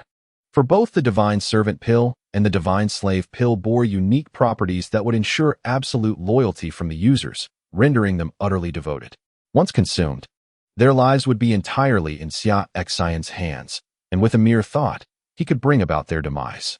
Xia Xin gazed upon the 6 individuals, the elderly matron, Yun Pe, and the 3 servants, Xiao Shun, Xiao Li, and Xiao Lu, and the 2 maidservants, Xiao Yu and Xiao Ling. Except for Yun Pe, the other 5 were unfortunate souls. Without any extraordinary opportunities, they would remain mere servants in the prince's residence for their entire lives. Looking at them, Xia Xin spoke. Now, a rare opportunity lies before you. Do you wish to seize it? Upon hearing his words, the 3 servants and the 2 maidservants were bewildered and hastily knelt, trembling with fear. In their eyes, the prince was akin to a deity, wielding the power of life and death with a single word. The sudden mention of an opportunity made them fear they had erred and would face punishment. The elderly matron, Yun Pe, also felt a surge of anxiety, fearing that one of her subordinates had committed an offense warranting punishment, and that she would be implicated alongside them. Please spare us, Your Highness, Yun Pe pleaded, kneeling as well. Seeing their reaction, Xia Xin felt a sense of helplessness. The lower strata of society in this world held such a low status and had endured the hardships of life. When he suddenly offered them a taste of sweetness, they misconstrued it as a sign of wrongdoing, fearing they had coveted something they should not, thus incurring the displeasure of their master. It is not punishment that I intend for you, but rather a genuine opportunity that awaits you, contingent upon your desire to embrace it, Xia Xin declared. Upon hearing this, the 6 trembling individuals kneeling on the ground gradually lifted their heads to gaze upon Xia Xin. You truly do not wish to punish us, but have a genuine chance to offer? Yun Pe tentatively inquired, while the other 5 shared the same uncertain gaze directed at Xia Xin. Indeed, I possess an opportunity that could elevate you to formidable practitioners. If you choose to remain unwaveringly loyal to me and willingly become my servants, I shall bestow it upon you, Xia Xin proclaimed. At this revelation, the eyes of the 6 individuals brightened with hope. In this world, those who wield the greatest power are undoubtedly the mighty practitioners. As individuals of lowly status with limited talent, they had access to poor cultivation techniques. Aside from Yun Pe, who had reached the divine power realm, the others remained at the qi gathering stage. The prospect of becoming formidable practitioners was one that none could resist. The notion of serving a prince for a lifetime in unwavering loyalty posed no dilemma for them. Their prince was a being of immortal strength, capable of vanquishing 7 foes at the sea transformation realm with a mere swipe of his hand, a feat witnessed in the skies above the imperial city. Many practitioners aspired to be his servants, yet few had the opportunity. Thus, the offer of a chance to become strong alongside the prince was irresistible. In an instant, the 6 hastily bowed their heads to the ground, exclaiming, "We are willing, we are willing." Very well, Xia Xin nodded. extending his hand to imprint the divine servant technique upon Yunpo's forehead, imparting the knowledge to her. He then produced a divine servant pill, presenting it to Yunpo. Consume this pill, and your cultivation will be enhanced immediately. Thank you, Your Highness, Yunpo replied, cradling the divine servant pill in her hands as she rose from the ground, excitement coursing through her. She promptly ingested the pill, and as it settled within her, her cultivation began to ascend rapidly, soon reaching the second layer of the concealed palace realm. A connection formed between Xia Xin and Yunpo, akin to a master-servant bond. Through this contract, as Xia Xin's strength grew, so too would Yunpo's. Conversely, with but a thought, Xia Xin could extinguish her very existence. Your servant greets you, master. Yunpo knelt, addressing Xia Xin with utmost reverence. Indeed, Xia Xin acknowledged with a nod. He then proceeded to impart the divine servant technique to Xiao Shun, Xiao Li, Xiao Lu, Yu Er, and Ling Er, subsequently producing 5 divine servant pills for them to consume. The moment they ingested the pills, their cultivations swiftly elevated to the 3rd layer of the primordial realm. Coupled with the divine cultivation technique, their combat prowess ranked among the elite within the 3rd layer of the primordial realm. Moreover, the technique endowed them with the ability to conceal their presence. Aside from Xia Xin, none would discern their true levels unless they chose to reveal them. Salutations, Master, the 5 knelt in respectful homage. Indeed, Xia Xin affirmed. Xia Xin nodded slightly, then turned to Yunpo and the 5 individuals, stating, from now on, without my consent, you must not reveal your true cultivation levels within the princess residence. Understood, the 6 responded respectfully. Observing the 6 before him, Xia Xin felt a surge of excitement. He had successfully assembled his entourage. He then addressed Uncle Fu, saying, Uncle Fu, you need not remain vigilantly at the princess residence. I shall assign Yunpo to oversee your duties as steward. I intend to covertly establish a formidable faction across the realm, and I entrust this task to you. Xiaolu, Xiaoli, Xiaoshun, Xiaoyu, and Xiaoling will assist you. Within a month, I expect to see this faction take shape. The old servant obeys, Uncle Fu replied, kneeling in acknowledgement. Chapter 54. Establishing one's own faction. Let this newly formed faction be named Tianmen. I shall serve as the leader of Tianmen, with you and Yunpo as the esteemed elders beneath me, while Xiaoshun and the others shall act as the guardians of Tianmen, Xia Xin declared. The remaining positions, such as elders, may be established by you. The hierarchy is as follows. The leader governs Tianmen. The elders hold the highest rank beneath the leader.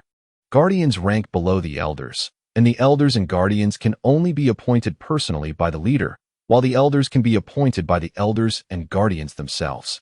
Xia Xin meticulously crafted the governing structure of his newly established faction. Xia Xin had his reasons for this arrangement. On 2 occasions, he had received the servant god elixir upon signing in, and on the last occasion, he had acquired 5 servant slave pills. Thus, he boldly speculated that future sign-in tasks might yield additional servant god elixirs and servant slave pills. If that were the case, the highest positions of elders and guardians within Tianmen would be under his direct appointment, ensuring that these individuals remained fiercely loyal to him, thereby allowing him to maintain firm control over Tianmen.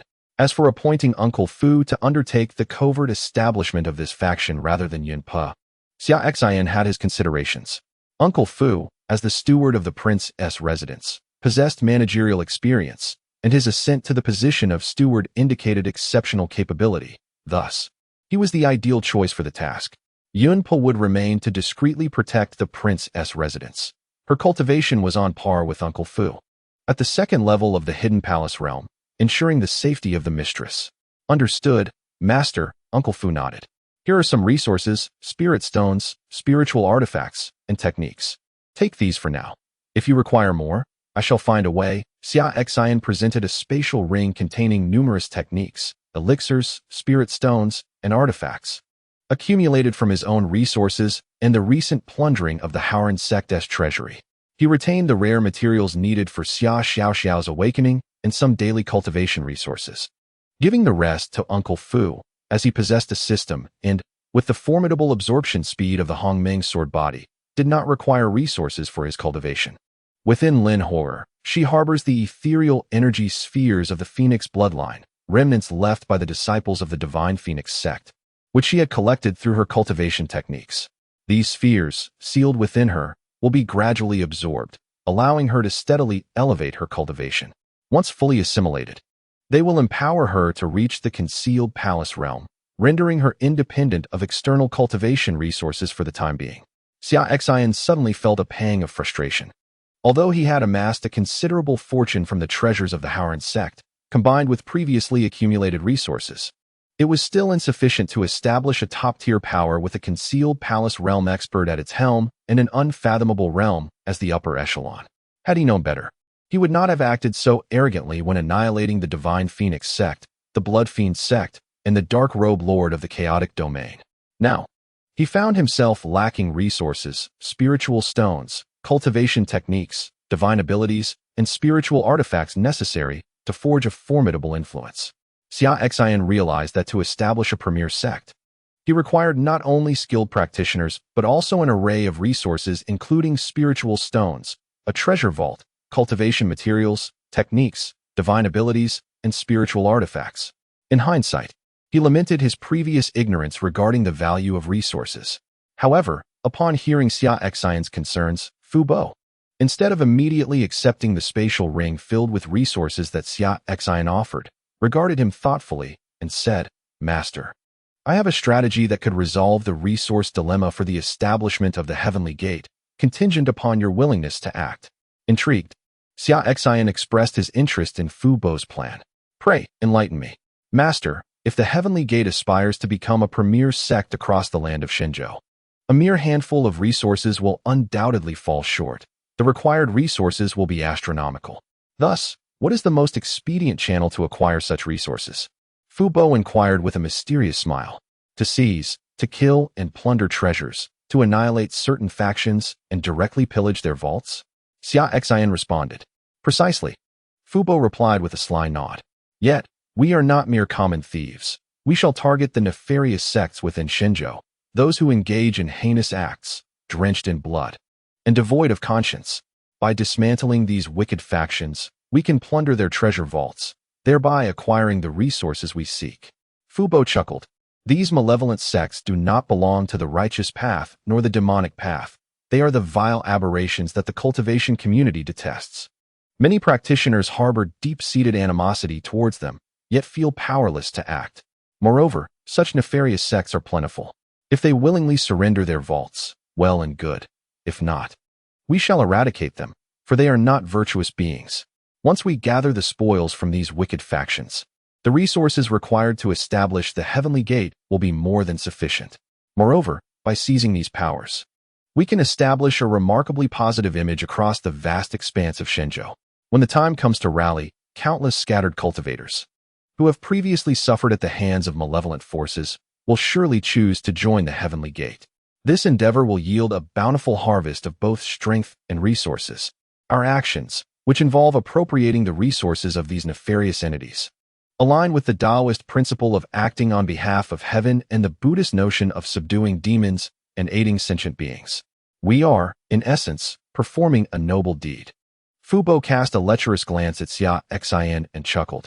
Xia Xin looked at Fu Bo with a hint of surprise, remarking on his cleverness, "You old rascal. You truly excel in this role." Although the analysis was astute, it indeed represented the most optimal approach at present. However, it would spell hardship for those malevolent forces. Xia Xin was acutely aware that, aside from the most formidable of the evil sects, no first-rate or lesser maligned sect could withstand the onslaught of Fu Bo and his companions, 5 formidable beings of the primordial realm. If this command were to be issued, the days of prosperity for the evil forces across Xinzhou would soon come to an end. Once their resources were plundered, they would be left to endure a meager existence. Yet, the fate of these malevolent forces was of little concern to him. Their countless heinous deeds rendered them deserving of their fate. It was a stroke of fortune that they had not been annihilated outright. Appropriating a few resources was entirely reasonable. In the words of Buddhism, benefactor, "We are alleviating your transgressions." Xia Xin had never considered himself a good person or one prone to mercy. Chapter 55. One should never neglect the cultivation of children is a fine idea. Xia Xin turned to Fu Bo, sharing a similarly mischievous smile. "Very well. I entrust this matter to you 6.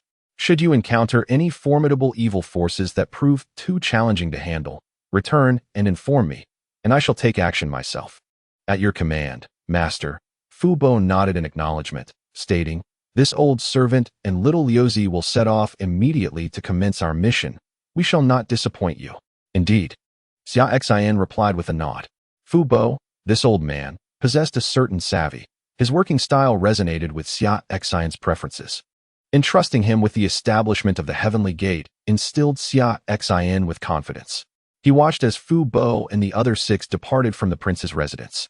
As they exited, determination etched itself onto Fu Bo's face. Having just garnered the master's favor, he realized that winning the master's approval was more valuable than the regard of others, such as Granny Yun. The recent emergence of Granny Yun and her companions instilled in Fu Bo a sense of urgency. He was no longer the master's sole divine servant. Moving forward, he resolved to dedicate himself to serving the master diligently, striving to earn further recognition and esteem. Furthermore, little Tong, await my return.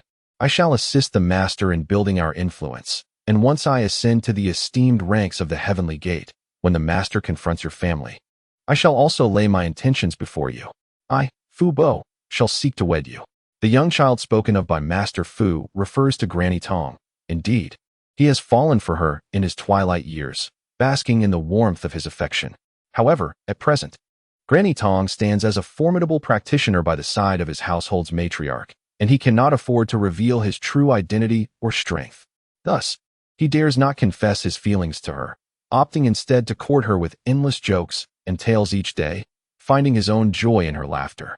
Moreover, Granny Tong belongs to the Heavenly Demon Sect, and lacking any substantial backing, he harbors a modicum of insecurity. With the recent decree from his master to establish a faction, he is determined to dedicate himself wholly to this task, aspiring to forge a powerful force.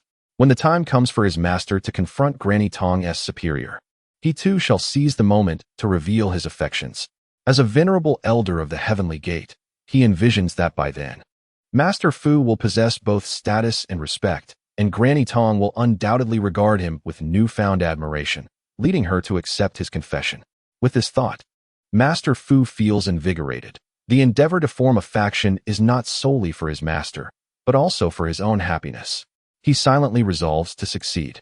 Accompanied by his 5 companions, Xiao Liuzi, Xiao Lizi, Xiao Shunzi, Xiao Yuer, and Xiao Ling he departs from the royal city of the Great Xia dynasty. This journey heralds an impending upheaval for the malevolent forces across the realm, and the days ahead are bound to grow increasingly arduous. Yunpe, you shall take over as the steward of the prince's residence, managing Master Fu's daily affairs, Xia Xin instructed. Yes, Master, Yunpe replied, having previously been a steward at the prince's residence, thus finding no difficulty in assuming the responsibilities. Indeed, being a steward is but one aspect. You hold another critical task, to ensure the safety of the prince's residence and my dear wife in my absence. Do you understand? Xia Xin emphasized. Protecting the prince's residence is trivial. Safeguarding my wife is paramount. This is of utmost importance. The recent incident involving Du Hui has made him more vigilant.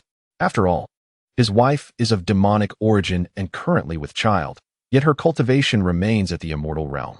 Should she encounter a madman from the Buddhist sect like Du Hui, who indiscriminately hunts demons across the 3 domains, it could spell danger for her. It is essential to note that only 2 nights prior, Du Hui had annihilated 3 branches of the Heavenly Demon Sect in a single night, with the strongest practitioners among them also at the immortal realm. They had all been slaughtered, prompting him to exercise heightened caution, for his wife's safety is his greatest concern. Everything else pales in comparison. If his wife were to fall victim to a fanatic from the righteous or Buddhist forces, even if he were to eradicate that sect in retribution, it would not restore her life. Thus, he must arrange for a protective force to safeguard his beloved wife. With a formidable guardian like Yunpe, who possesses the strength of a second-tier hidden palace practitioner, he can rest assured. As you command, Master, should anyone dare to harm the mistress, they must first tread over my corpse, Yunpe declared resolutely. Indeed, Xia Xin nodded. You may attend to your duties. With that, Yunpe turned to leave. Having just accepted her new role as steward of the prince's residence, many matters awaiting her attention. Meanwhile, Xia Xin, having entrusted her with everything, prepared for the tasks ahead. He has assumed the role of a carefree master, relishing the luxury of delegating tasks to his subordinates. With capable hands working under him, he can remain comfortably ensconced in the prince's residence, enjoying a tranquil life with his beloved wife. As she is now over a month pregnant, it is time to seek rare treasures that can nourish the fetus, preferably those that could awaken extraordinary qualities and innate talents in their child. Possessing the capability to do so, he naturally desires to provide his offspring with the finest prenatal care. During this period of gestation, he aims to procure supreme treasures that will nurture and protect the fetus, envisioning a remarkable child endowed with exceptional gifts. Ideally, he wishes to imbue the child with the essence of these treasures even before birth, ensuring that upon entering the world, the child possesses an innate strength surpassing that of peers, thus outshining the prodigies of their generation. Contemplating these aspirations, he approached his wife to discuss this endeavor. At that moment, she was in the training arena of the prince's estate, instructing Xia Xiaoxiao and Lin Huer on their martial practice. Recently, she had imparted powerful arcane techniques to them, equipping them with various means of escape and offensive capabilities to bolster their defenses. Upon sharing his plan to cultivate their child from the womb, Ji Ruer agreed wholeheartedly. She mentioned that she possessed certain treasures beneficial for ensuring a stable gestation and that she would begin utilizing them once the fetus reached a stage where it could absorb these resources effectively. Unbeknownst to him, she had already contemplated this strategy, recognizing that their child, being a product of both their legacies, deserved the utmost care from the very beginning. The aim was clear: to cultivate a prodigious talent that would astonish the realm upon birth. As for the necessary treasures, she resolved to utilize those available in the demonic sect's treasury. Should there be a shortage, she would find a way to procure more from the malevolent forces. Indeed, the most formidable of these factions in the land lacked any formidable beings in the reincarnation realm. If she were to confront them to borrow resources, they would likely oblige, as they were generally amenable. If she exhausted the resources from the wicked sects of the central lands, she would then seek out those from the regions of the East Wilderness, West Desert, North Wastes, and South Mountains. After all, these factions were not known for virtuous deeds, but rather for their nefarious acts. Thus, borrowing a modicum of resources for the well-being of her child seemed entirely reasonable. Ultimately, when it comes to nurturing the child, no expense should be spared. Feeling that the world harbors a certain malice towards those of the dark path, Xia Xin nodded and said, "My dear, let us ascertain how many treasures we can initially employ for our child's cultivation. Rest assured, I will find a way to acquire more for our offspring." Xia Xin understood that his wife was merely a cultivator of the immortal realm, and thus did not possess much wealth. However, this was of little concern. Uncle Fu had already embarked on a campaign to eradicate the forces of evil throughout the land, accompanied by the 5 companions, including Xiao Liuzai. In due time, they would gather all the resources from the evil factions they vanquished, providing the rare treasures of heaven and earth necessary for nurturing the fetus within his wife. Should that prove insufficient, he would take matters into his own hands, sweeping away the most formidable evil factions across the realm to seize their resources. And if that still fell short, he would extend his reach to plunder the evil forces from the eastern wilderness, western regions, northern desert, and southern ridges, ensuring ample provisions.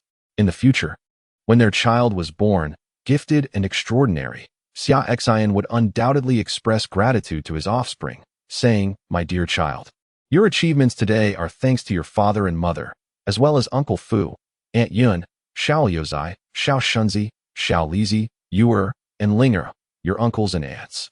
The cultivation resources and rare treasures you benefited from during your development in the womb were all generously borrowed from them. Special thanks are also due to those evil factions who willingly provided resources for your growth, even at the cost of their own well-being." After reaching an understanding with his wife, Xia Xiaoxiao and Lin Huer approached. Their days of cultivation had concluded, and Xia Xiaoxiao began, "Uncle, you're back. I have something to tell you. I heard that recently, the eastern wilderness has been thrown into chaos. Did you know?" Upon hearing this, Ji Ruer and Granny Tong Yin became intrigued. Both had been residing in the royal mansion recently, paying little attention to the affairs of the cultivation world, and were curious about the commotion in the eastern wilderness that Xia Xiaoxiao mentioned.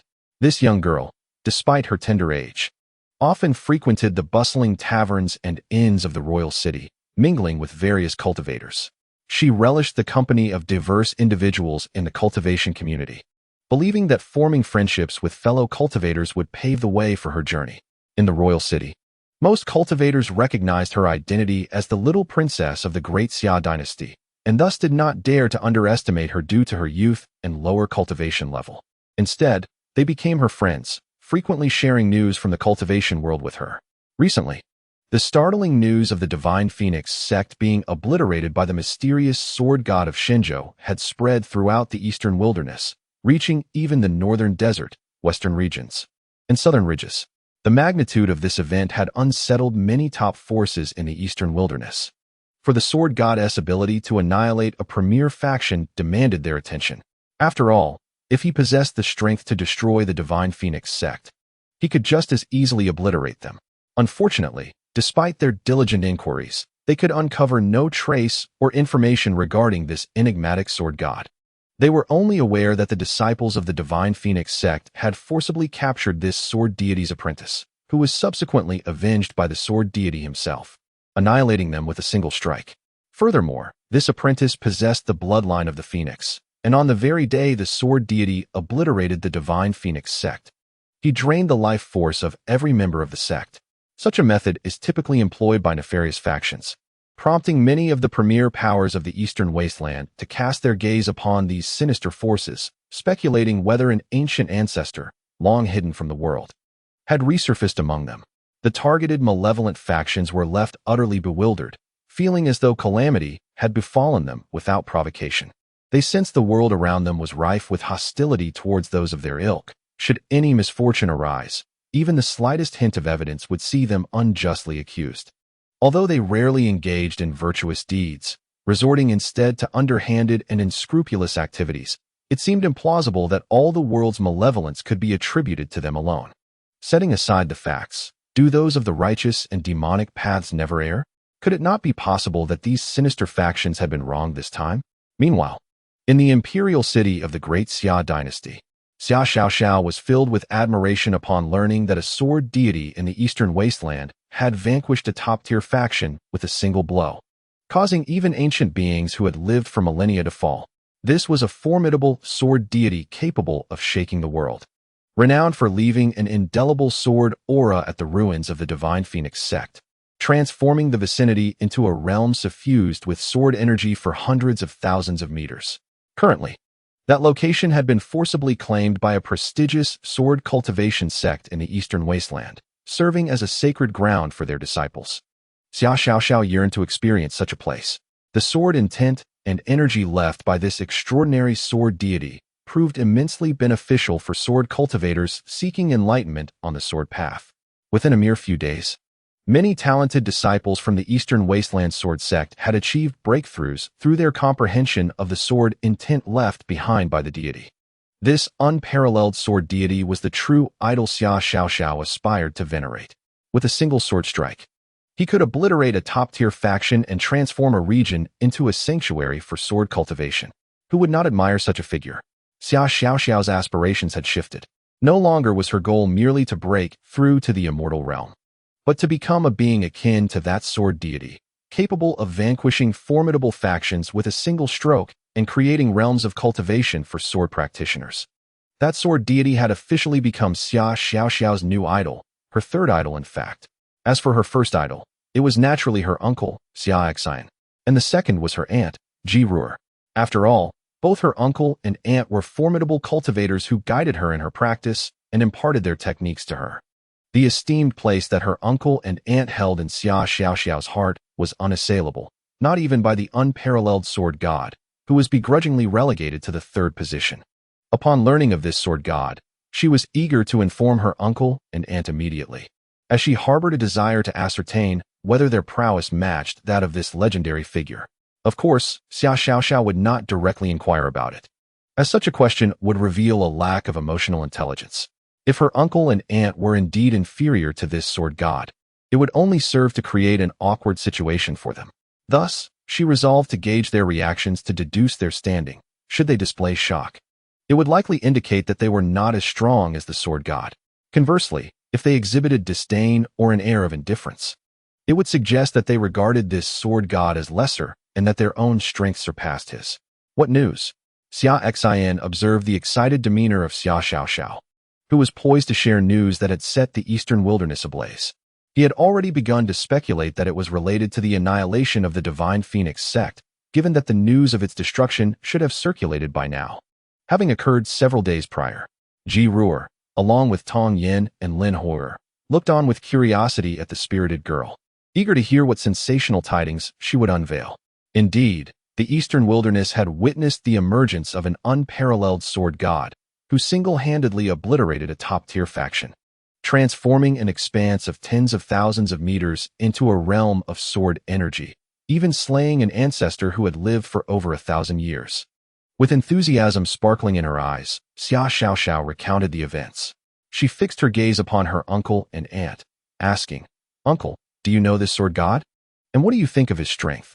At precisely 12:05 a.m., she updated her readers with 4 chapters and 10,000 words, tirelessly crafting her narrative, urging everyone to provide 5-star reviews to spur her on. As Xia Xiao spoke, she began to surreptitiously observe her uncle and aunt's expressions, eager to discern their reactions. However, upon hearing that her revelation was merely about this sword god, both Ji Ruer and Xia Xin lost interest, responding with a mere "oh" before falling silent. There was no hint of astonishment, nor any trace of admiration, only the impression that they had merely heard something quite ordinary. Such a response left Xia Xiao somewhat taken aback.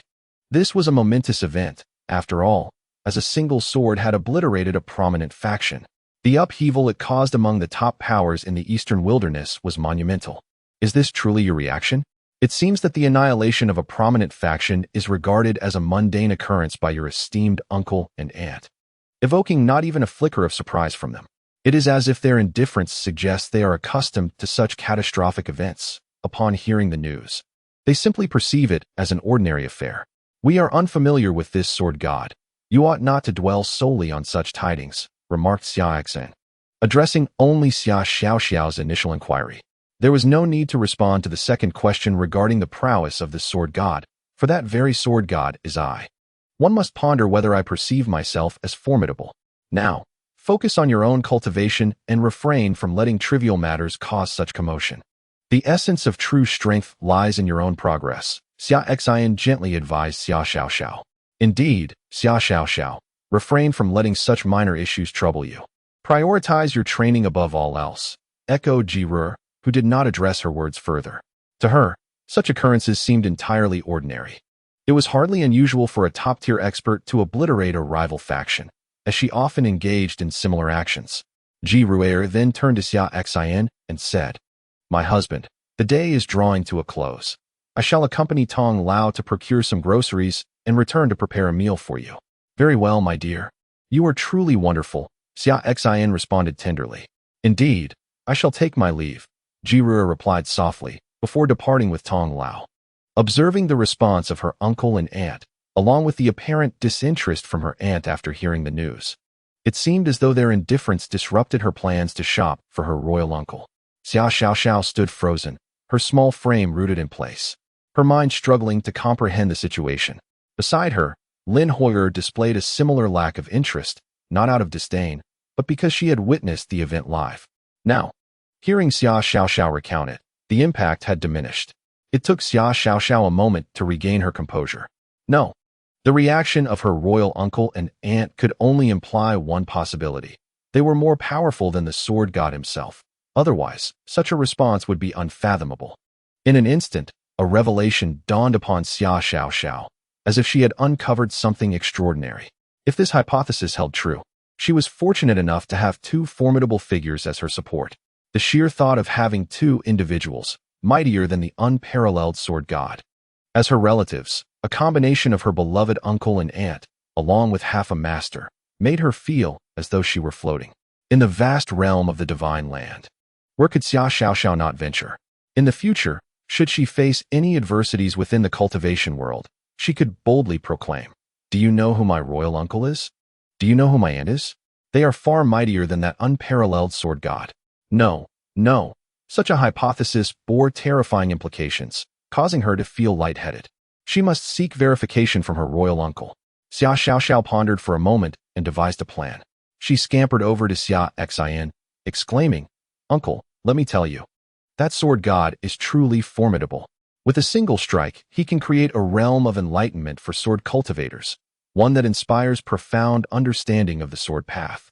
How enviable! If only I could cultivate the sword path in the future and attain such a realm for enlightenment." As she spoke, Xia Xiaoxiao glanced at her uncle, only to find his expression inscrutable, calm, and unperturbed. She continued to murmur, "I hereby declare that from this day forth, that sword god shall be my idol. How delightful it is to have such a sword god to look up to." Yet, upon observing Xia Xion's face, she noticed his lips twitch slightly. He then turned to her, saying, "Am I not your idol? How fickle you are! The moment a new sword god appears, you forget your uncle and choose another as your idol. You truly break my heart." Hearing her uncle's slightly sour tone, Xia Xiaoxiao instantly felt that she had misspoken. That was not her intention at all.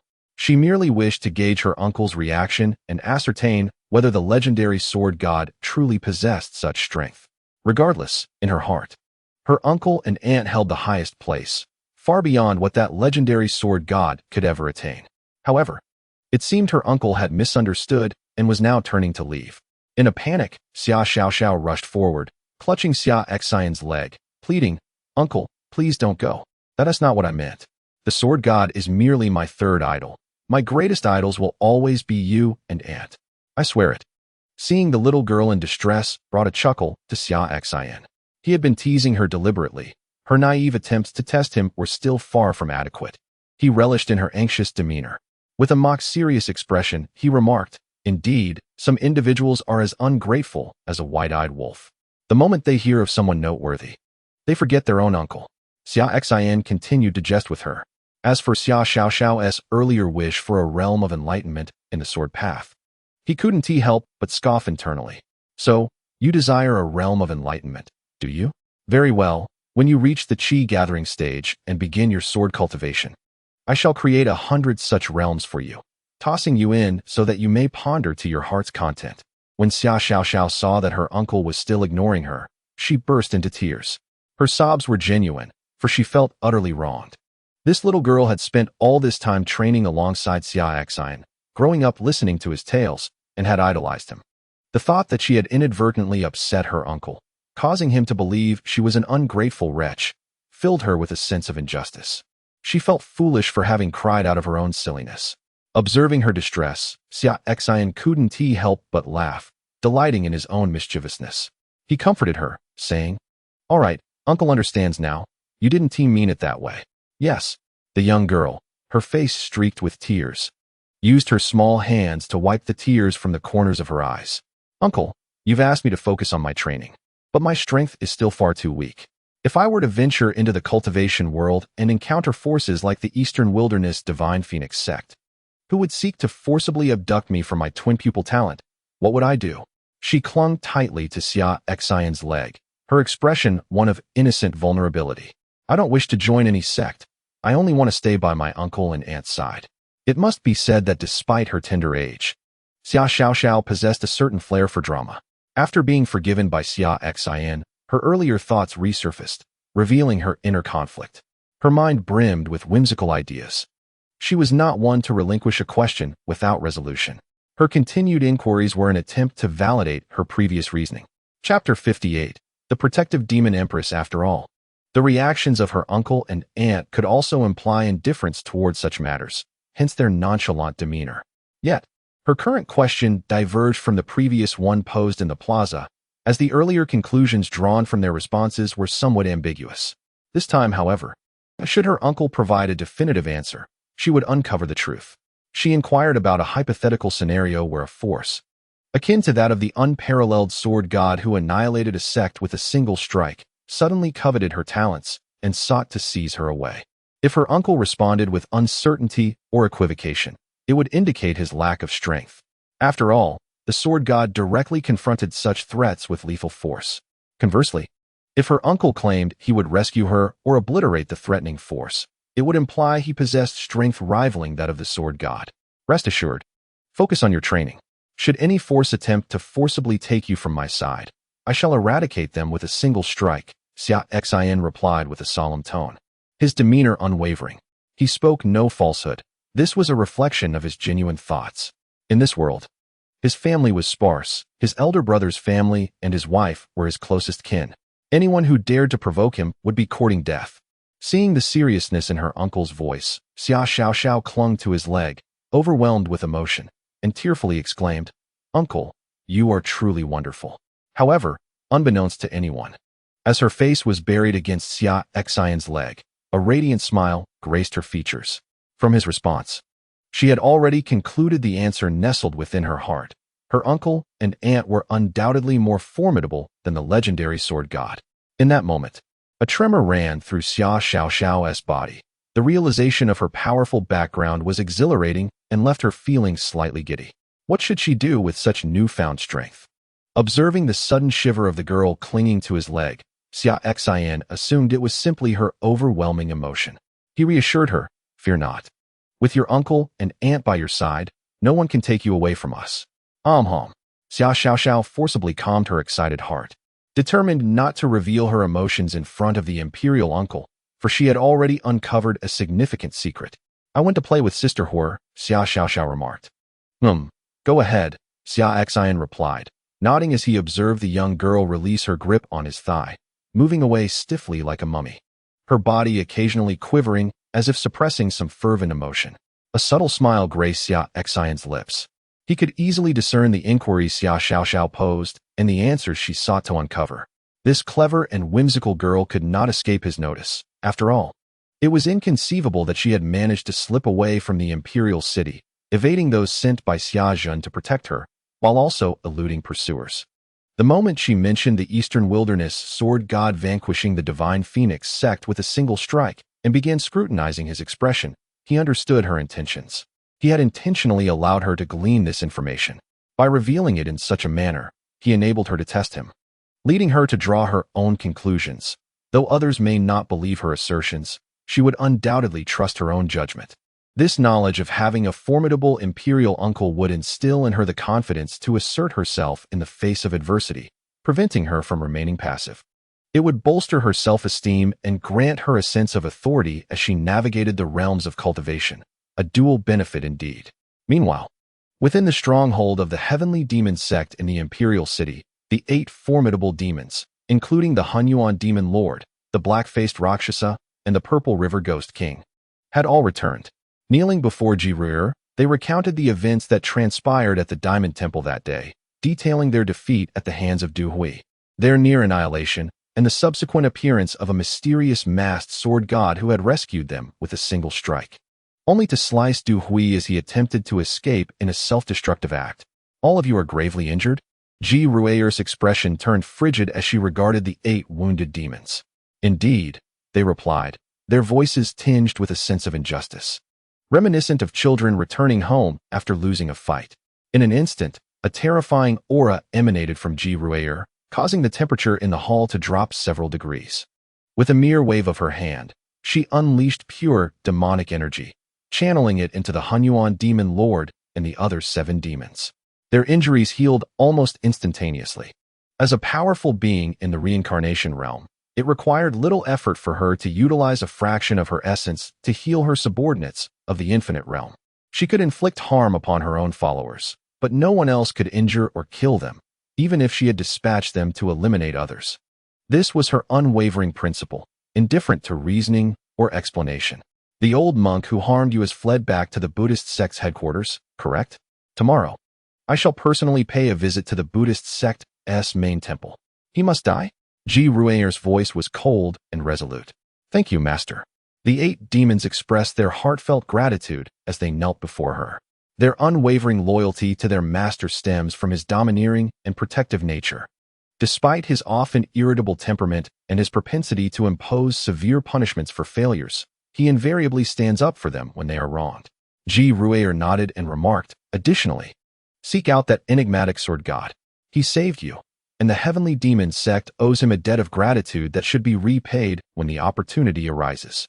"Yes, master," the 8 demons responded, their minds once again conjuring the image of that unparalleled sword god. How splendid it would be if he were to become the husband of their master. Ji Ruier nodded in agreement. At that moment, Granny Tongyin interjected, "Master, we have been out for quite some time. It is time to procure provisions, lest we return late."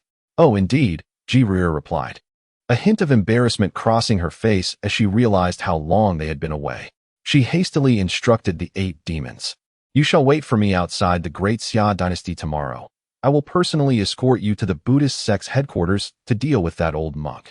With that, she and Granny Tongyin hurriedly departed, resembling a housewife in a rush to buy groceries, completely shedding the imposing demeanor of the once aloof empress. Alas, the 8 demons collectively sighed, pondering how their once fiercely independent master had transformed merely by marrying a man. They mused over the adage that dragons pair with dragons and phoenixes with phoenixes. If only their master had wed the idolized sword god instead of the ordinary elder from the Tao sect, would her aura not be profoundly different? They could only speculate.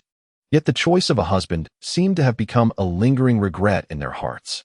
Chapter 59. The Complexities of Human Relationships. Xia Xiaoxiao, the ultimate devoted admirer.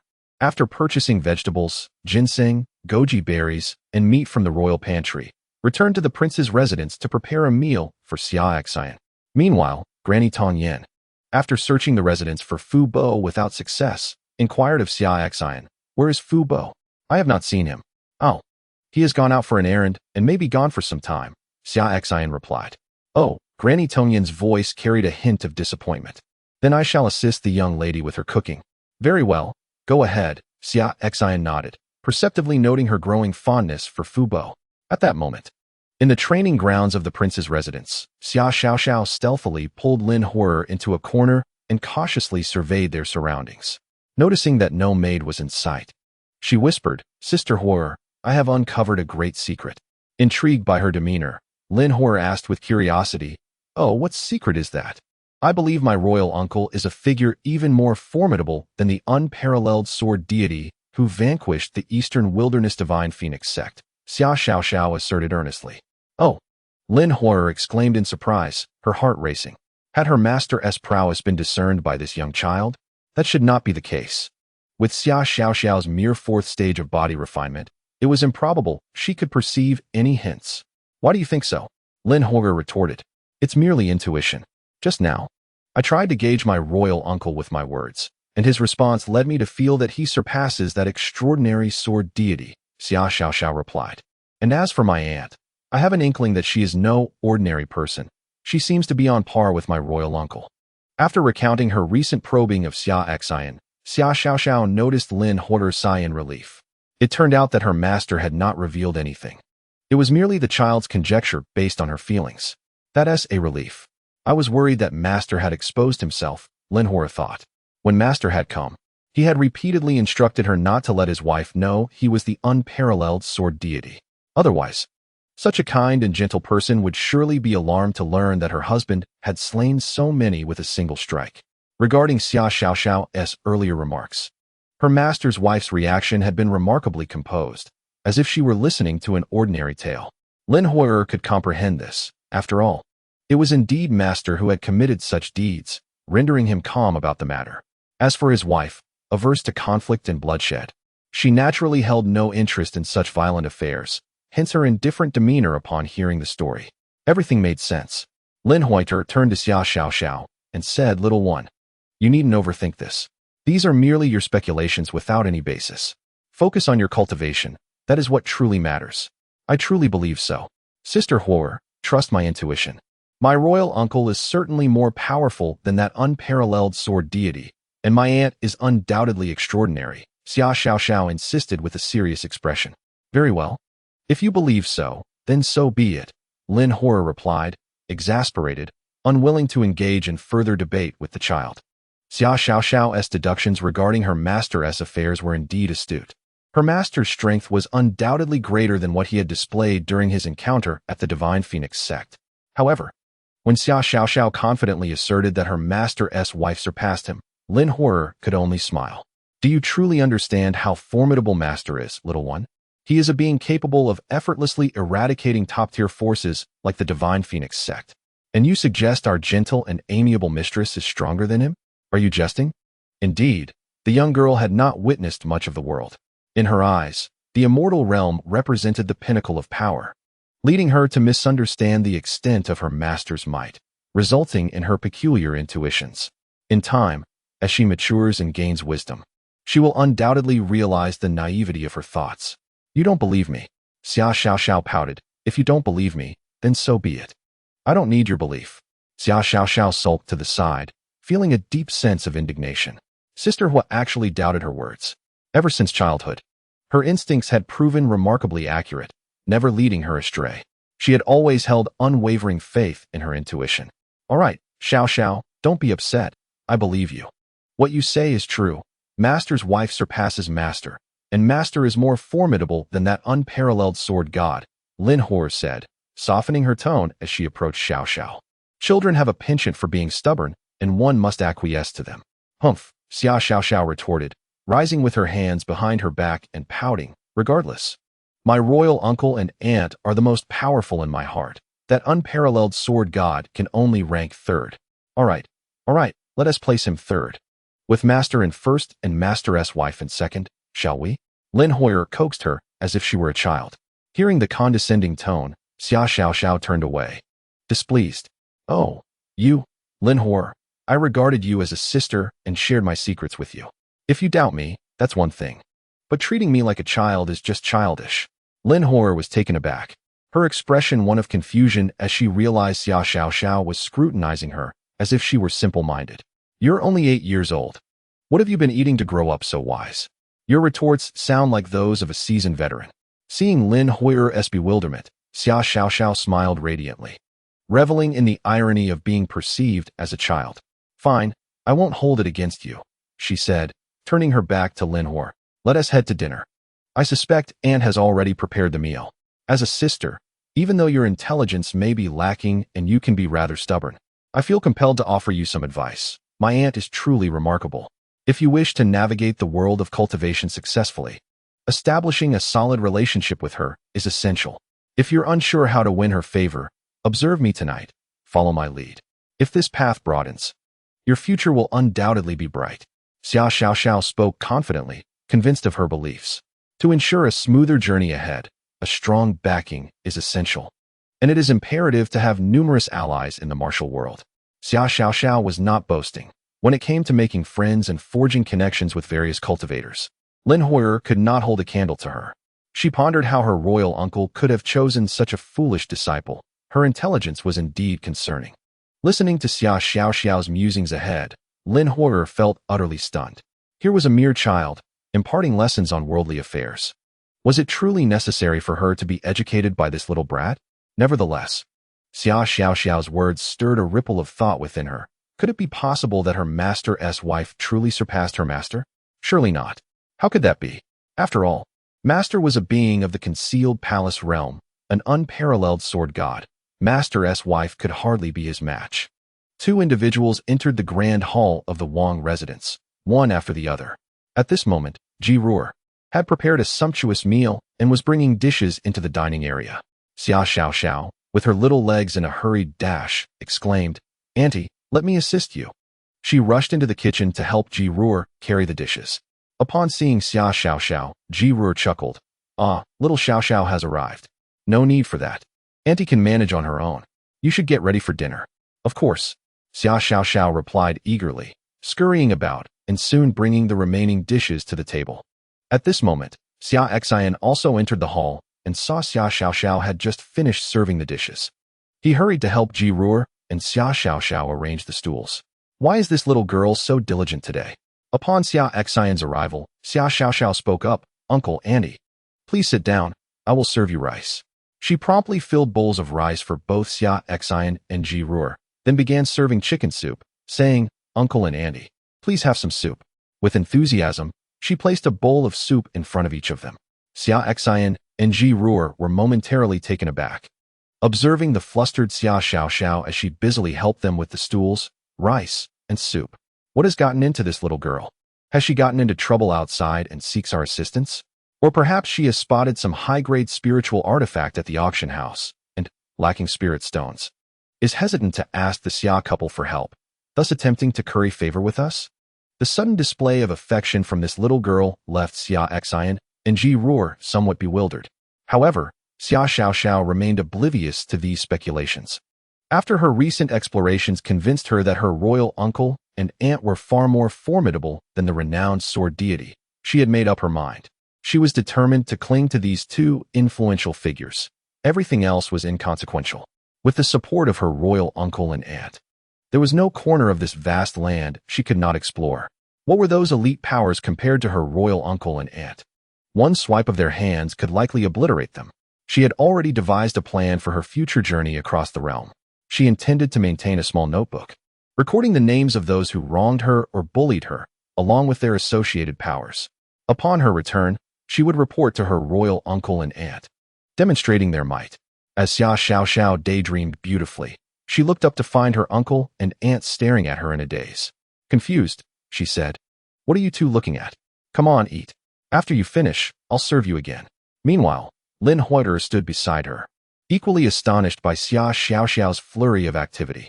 So this was the method Xia Xiaoxiao spoke of earlier regarding how to win over her teacher's affection and gain her attention. Could you possibly be any more affectionate? Such behavior is evident even to a fool who can discern the deliberate flattery at play. However, Xia Xiaoxiao does not share this sentiment. Upon seeing Lin Huider frozen in place, bewildered, Xia Xiaoxiao sighed, recognizing the futility of the situation. This individual is utterly inept. Failing to foster good relations now may lead to regret when future requests arise. Casting a sidelong glance at Lin Huider, she called out, "Sister Huider, come join us for a meal. Allow me to serve you." Lin Huider, now roused from her stupor, approached Xia Xin and Ji Ruo, greeting them with a bow. "Master, Mistress." Xia Xin and Ji Ruo nodded in acknowledgement, inviting her to take a seat at the table. They understood that, in contrast to Xia Xiaoxiao's whimsical nature, Lin Huider possessed a more stolid demeanor, albeit one marked by sincerity. "Here you are, Sister Huider," Xia Xiaoxiao said, presenting a bowl of rice. Despite her royal uncle's disciple being somewhat slow-witted and lacking adaptability, Xia Xiaoxiao was not one to disregard the needs of others. Since Huider was the disciple of her royal uncle, she resolved to impart some wisdom regarding social cues and awareness, for without her uncle's protection, navigating the world could lead to unforeseen pitfalls. Recalling the time she stealthily slipped out of the royal city to seek her uncle at the Demon Sect, Xia Xiaoxiao mused that had Lin Huider faced the same perilous pursuit, she would undoubtedly have struggled to escape unscathed. Though her own cultivation level was modest, Xia Xiaoxiao possessed a certain acumen for evasion. At that moment, Xia Xin and Ji Ruo regarded her with affectionate smiles. Xia Xin remarked, "Speak up. What trouble have you gotten into, or what do you desire? Do not act so strangely. It is unfamiliar to us." Taken aback, Xia Xiaoxiao quickly realized her eagerness to impress had rendered her uncle and aunt somewhat uncomfortable. She promptly adopted a serious expression, stating, "Uncle, aunt, you have imparted your teachings and guidance upon me, and your kindness has deeply moved me. I find myself at a loss for how to express my gratitude. Thus I wish to do something within my capabilities for you." As she spoke, tears welled in her eyes, as though she were genuinely overwhelmed by the generosity of Xia Xin and Ji Ruo. Lin Huider, witnessing this display, was left in a state of shock, thinking the performance rather exaggerated. Could one truly be so moved as to weep? However, Ji Ruo, observing the young girl's seemingly pitiable and tearful demeanor, found herself somewhat convinced. After all, she was merely an 8-year-old child, and Ji Ruo doubted any malicious intent. She quickly reassured her, saying, "It's all right, Xiao Xiao. You need not do anything. Simply focus on your cultivation, and that will suffice to please your uncle and me." "Yes, aunt, you are truly wonderful," Xia Xiaoxiao replied, her heart brimming with gratitude. Xia Xin, with a pained expression, rubbed his forehead, realizing that his beloved wife cared for him deeply, extending her affection to those around him, which left him unguarded against the subtle intentions of the young girl. Several acts had already moved him. However, how could he fail to discern the girl's sentiments? He decided to let her be. After all, the whims of a child are ever-changing, and he preferred to ignore them. When she eventually desired something or made a request, he would strive to accommodate her. In the end, A sumptuous meal concluded with Xia Xiao's various displays of adoration towards him and Ji Ruier. Once finished, Xia Xiao felt a profound sense of accomplishment. With her formidable uncle and aunt as allies, she felt emboldened to traverse the vast lands of the divine continent. That evening, as the night deepened, Xia Xin and Ji Ruier prepared to rest. Ji Ruier spoke up, "Husband, I plan to venture out tomorrow to the Heavenly Demon Sect to attend to some matters. If all goes well, I should return by nightfall." She casually fabricated an excuse, explaining that a high monk from the Buddhist sect had recently eradicated 3 branches of the Heavenly Demon Sect in the surrounding 3 realms, prompting the sect to summon its members back. "Very well, my dear, you may arrange your affairs as you see fit," Xia Xin replied. Given that his wife was an elder of the Heavenly Demon Sect, it was entirely reasonable for her to return, especially after such significant losses. Xia Xin surmised that the Heavenly Demon Sect might soon retaliate against the Buddhist sect. Nevertheless, he worried little for his wife's safety. The Buddhist sect had dispatched a hidden master, while the Heavenly Demon Sect would undoubtedly counter with an expert of equal or greater caliber. With Ji Ruier only at the immortal stage, she would not be in the line of danger, thus alleviating his concerns. "Indeed, my husband is wonderful," Ji Ruier murmured, nestling against Xia Xin like a tender kitten. "You two are splendid," he replied, embracing her. "My dear, it is late. We should rest," she said alluringly, gently guiding Xia Xin towards the bed. That night was yet another restless one. As cultivators with unique physiques, the couple employed certain techniques to ensure their intimate moments remained undisturbed. The following day, after sharing breakfast at the prince's residence, Ji Ruier bid farewell and departed with the child granny. Upon reaching the outskirts of the great Xia dynasty, they met the 8 formidable demons who had been wounded by Du Hui at the Diamond Temple the previous day. Ji Ruier had donned her previous purple gown and veil, presenting herself with an air of elegance. Upon seeing Ji Ruier and the child granny approaching from afar, the 8 demons hastily bowed, addressing her as master. Ji Ruier hovered before them, her countenance serene as she nodded slightly and declared, "Let us depart for the Buddhist sect's headquarters. Today, I shall personally avenge those who harmed you yesterday." With that, she and the child granny, accompanied by the 8 demons, soared towards the Buddhist domain, one of the 10 super-regions of the divine continent, which lay distantly from the Xian domain, akin to the distance between the Xian domain and the Dao sect. However, with the terrifying speed of her reincarnation realm, Ji Ruier arrived in the Buddhist domain within less than an hour, accompanied by the youthful Granny Tongyin and the 8 others. Upon reaching the skies above the Buddhist sect's headquarters, she hovered ominously in the air. The overwhelming aura of the reincarnation realm erupted from her, unleashing a formidable demonic might that darkened the heavens above. The oppressive atmosphere instilled a profound fear among the Buddhist practitioners below. The likes of the Hunyuan demon lord and his companions were exhilarated by the sheer strength of their leader, relishing the terror she invoked. "The Empress of the Heavenly Demon Sect has arrived.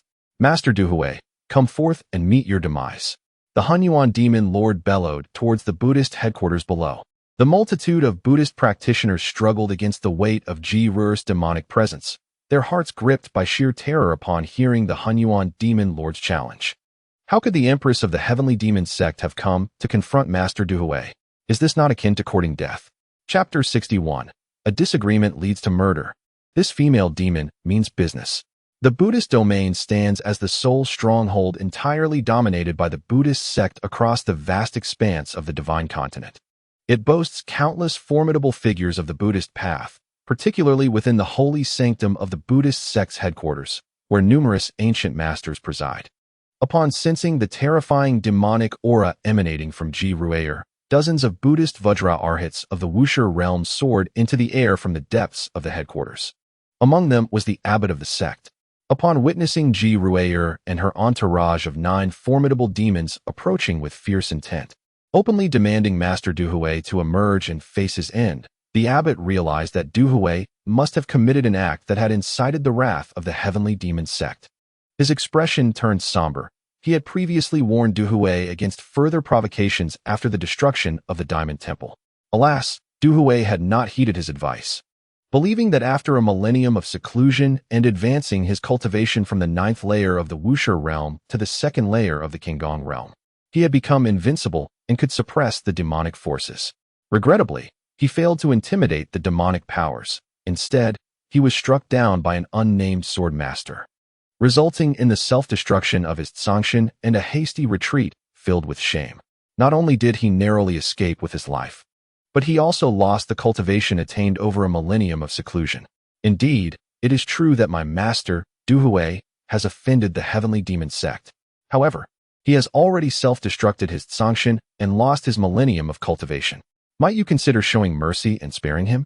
The abbot, accompanied by the numerous Wuxia realm Vajra arhats stationed at the Buddhist headquarters, floated in the air, confronting Ji Ruier and the 9 formidable demons of the heavenly demon sect. Humph!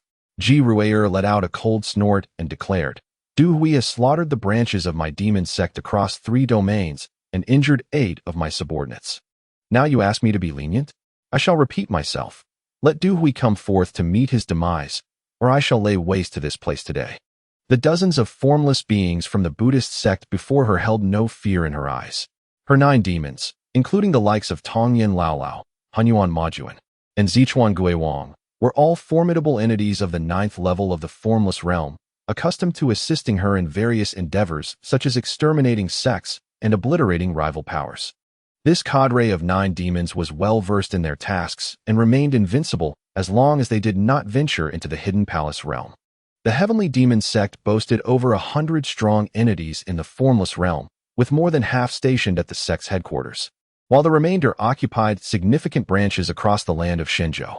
As for the ancient demons residing in the hidden palace realm, there were numerous, with several dozen retreating to the headquarters for solitary cultivation, having long since forsaken worldly affairs. Only in times of crisis would these millennial-old demons emerge to vanquish foes and assist the sect in overcoming peril. Some among them had lived for over 5,000 years, their mastery reaching the 9th level of the hidden palace realm, merely a step away from the cycle of reincarnation. In addition to Ji Ruier, the heavenly demon sect possessed 4 or 5 other demon emperors in the cycle of reincarnation, each having existed for over 10,000 years and wielding formidable power. Though they had chosen to remain detached from worldly matters, should the heavenly demon sect require their aid, they too would emerge. It is no wonder the sect maintains its position as the preeminent force in the demonic path, standing alongside the Tao sect in the righteous path. As the second-rank power of the righteous path, the Buddhist sect naturally harbors numerous strong individuals within its main temple. The recently appeared formless beings are merely the arhats stationed at the Buddhist headquarters. The hidden palace realm monks, who have chosen to seclude themselves, have yet to make an appearance.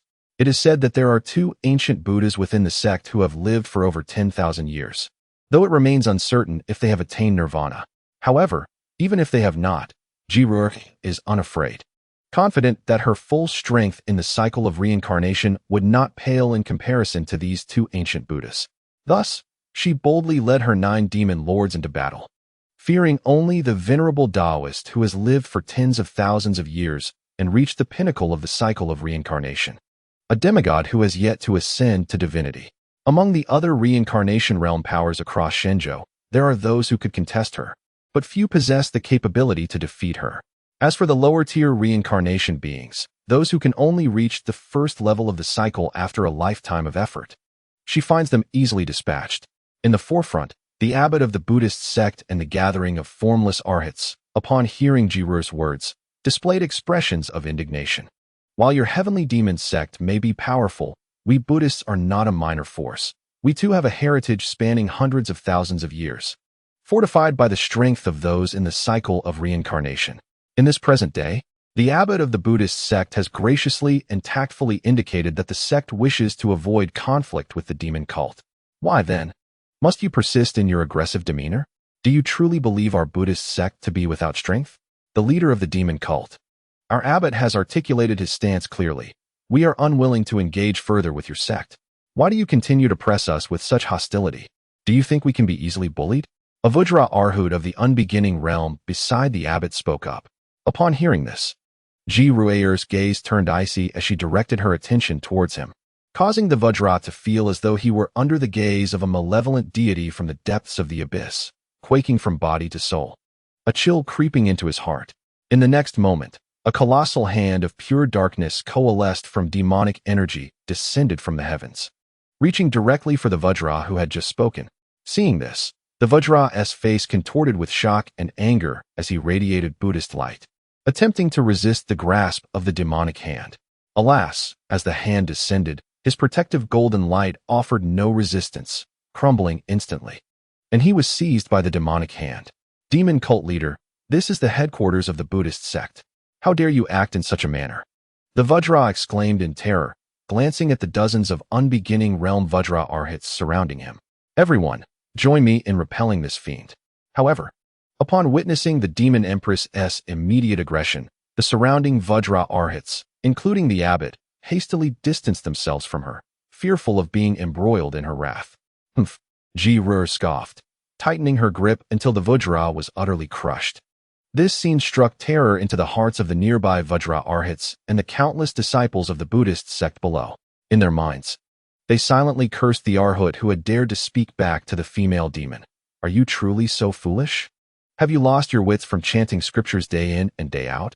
Do you not comprehend the disparity in our realms? You engage her in argument, and if she chooses to retaliate, could you withstand her might? You expect us to aid you against this demoness? Have you lost your senses? Do you think that after your demise, the Buddhist sect would wage war on the reincarnation realm demoness for a mere unbeginning realm individual? Spare us the absurdity. This demoness is serious. She is not here for idle chatter. Little did they expect that she would, in an instant of displeasure, obliterate one of their own Vajra arhats. It is noteworthy that within the lands of Shenzhou, there exists an unwritten rule among the top 5 powers, whether in the demonic or righteous path. While skirmishes may occur, they generally refrain from annihilating masters above the unbeginning realm. In the realm of the immortal, the formidable powers within the land of Shenzhou, particularly the top 5 factions of both righteous and demonic paths, are numerous, with estimates reaching 400 to 500, if not 1,000. For instance, the Dao sect and the Celestial Demon Sect, being the preeminent forces in both paths, boast over 1,000 immortal beings. Yet, within these 2 grand factions, they are relegated to the role of mere ordinary elders. The Celestial Demon Sect, for example, has branches across the vast expanse of Shenzhou in any moderately sized region. There exists a branch overseen by an immortal elder. Therefore, in these powerful factions, immortal beings do not hold particularly significant status, rendering their demise less consequential. However, those of the primordial realm and above belong to the echelon of high-level powerhouses. Whether in the Buddhist sect, Dao sect, or Celestial Demon Sect, such beings are scarce. The loss of a single primordial entity is grievous. Cultivating a high-ranking primordial being requires nearly a century of dedication, making the top-tier factions in Shenzhou mutually agree to refrain from slaying each other's primordial powerhouses during their skirmishes. After all, the conflict between the righteous and demonic paths is merely a clash of differing philosophies. There is no need for mutual destruction, as such actions lead to no favorable outcomes for either side. Thus, when the formidable Buddhist warriors witnessed Ji-Rur, in a moment of discord, swiftly crush one of their primordial beings, the astonishment was palpable. The newly appointed empress of the Celestial Demon Sect, Ji-Rur, indeed possesses a fierce temperament. Is she intent on escalating the conflict between the 2 factions? Ji-Rur proclaimed, I will reiterate, summon the old monk Dehui to come forth and face his demise. Otherwise, I shall raze this place to the ground.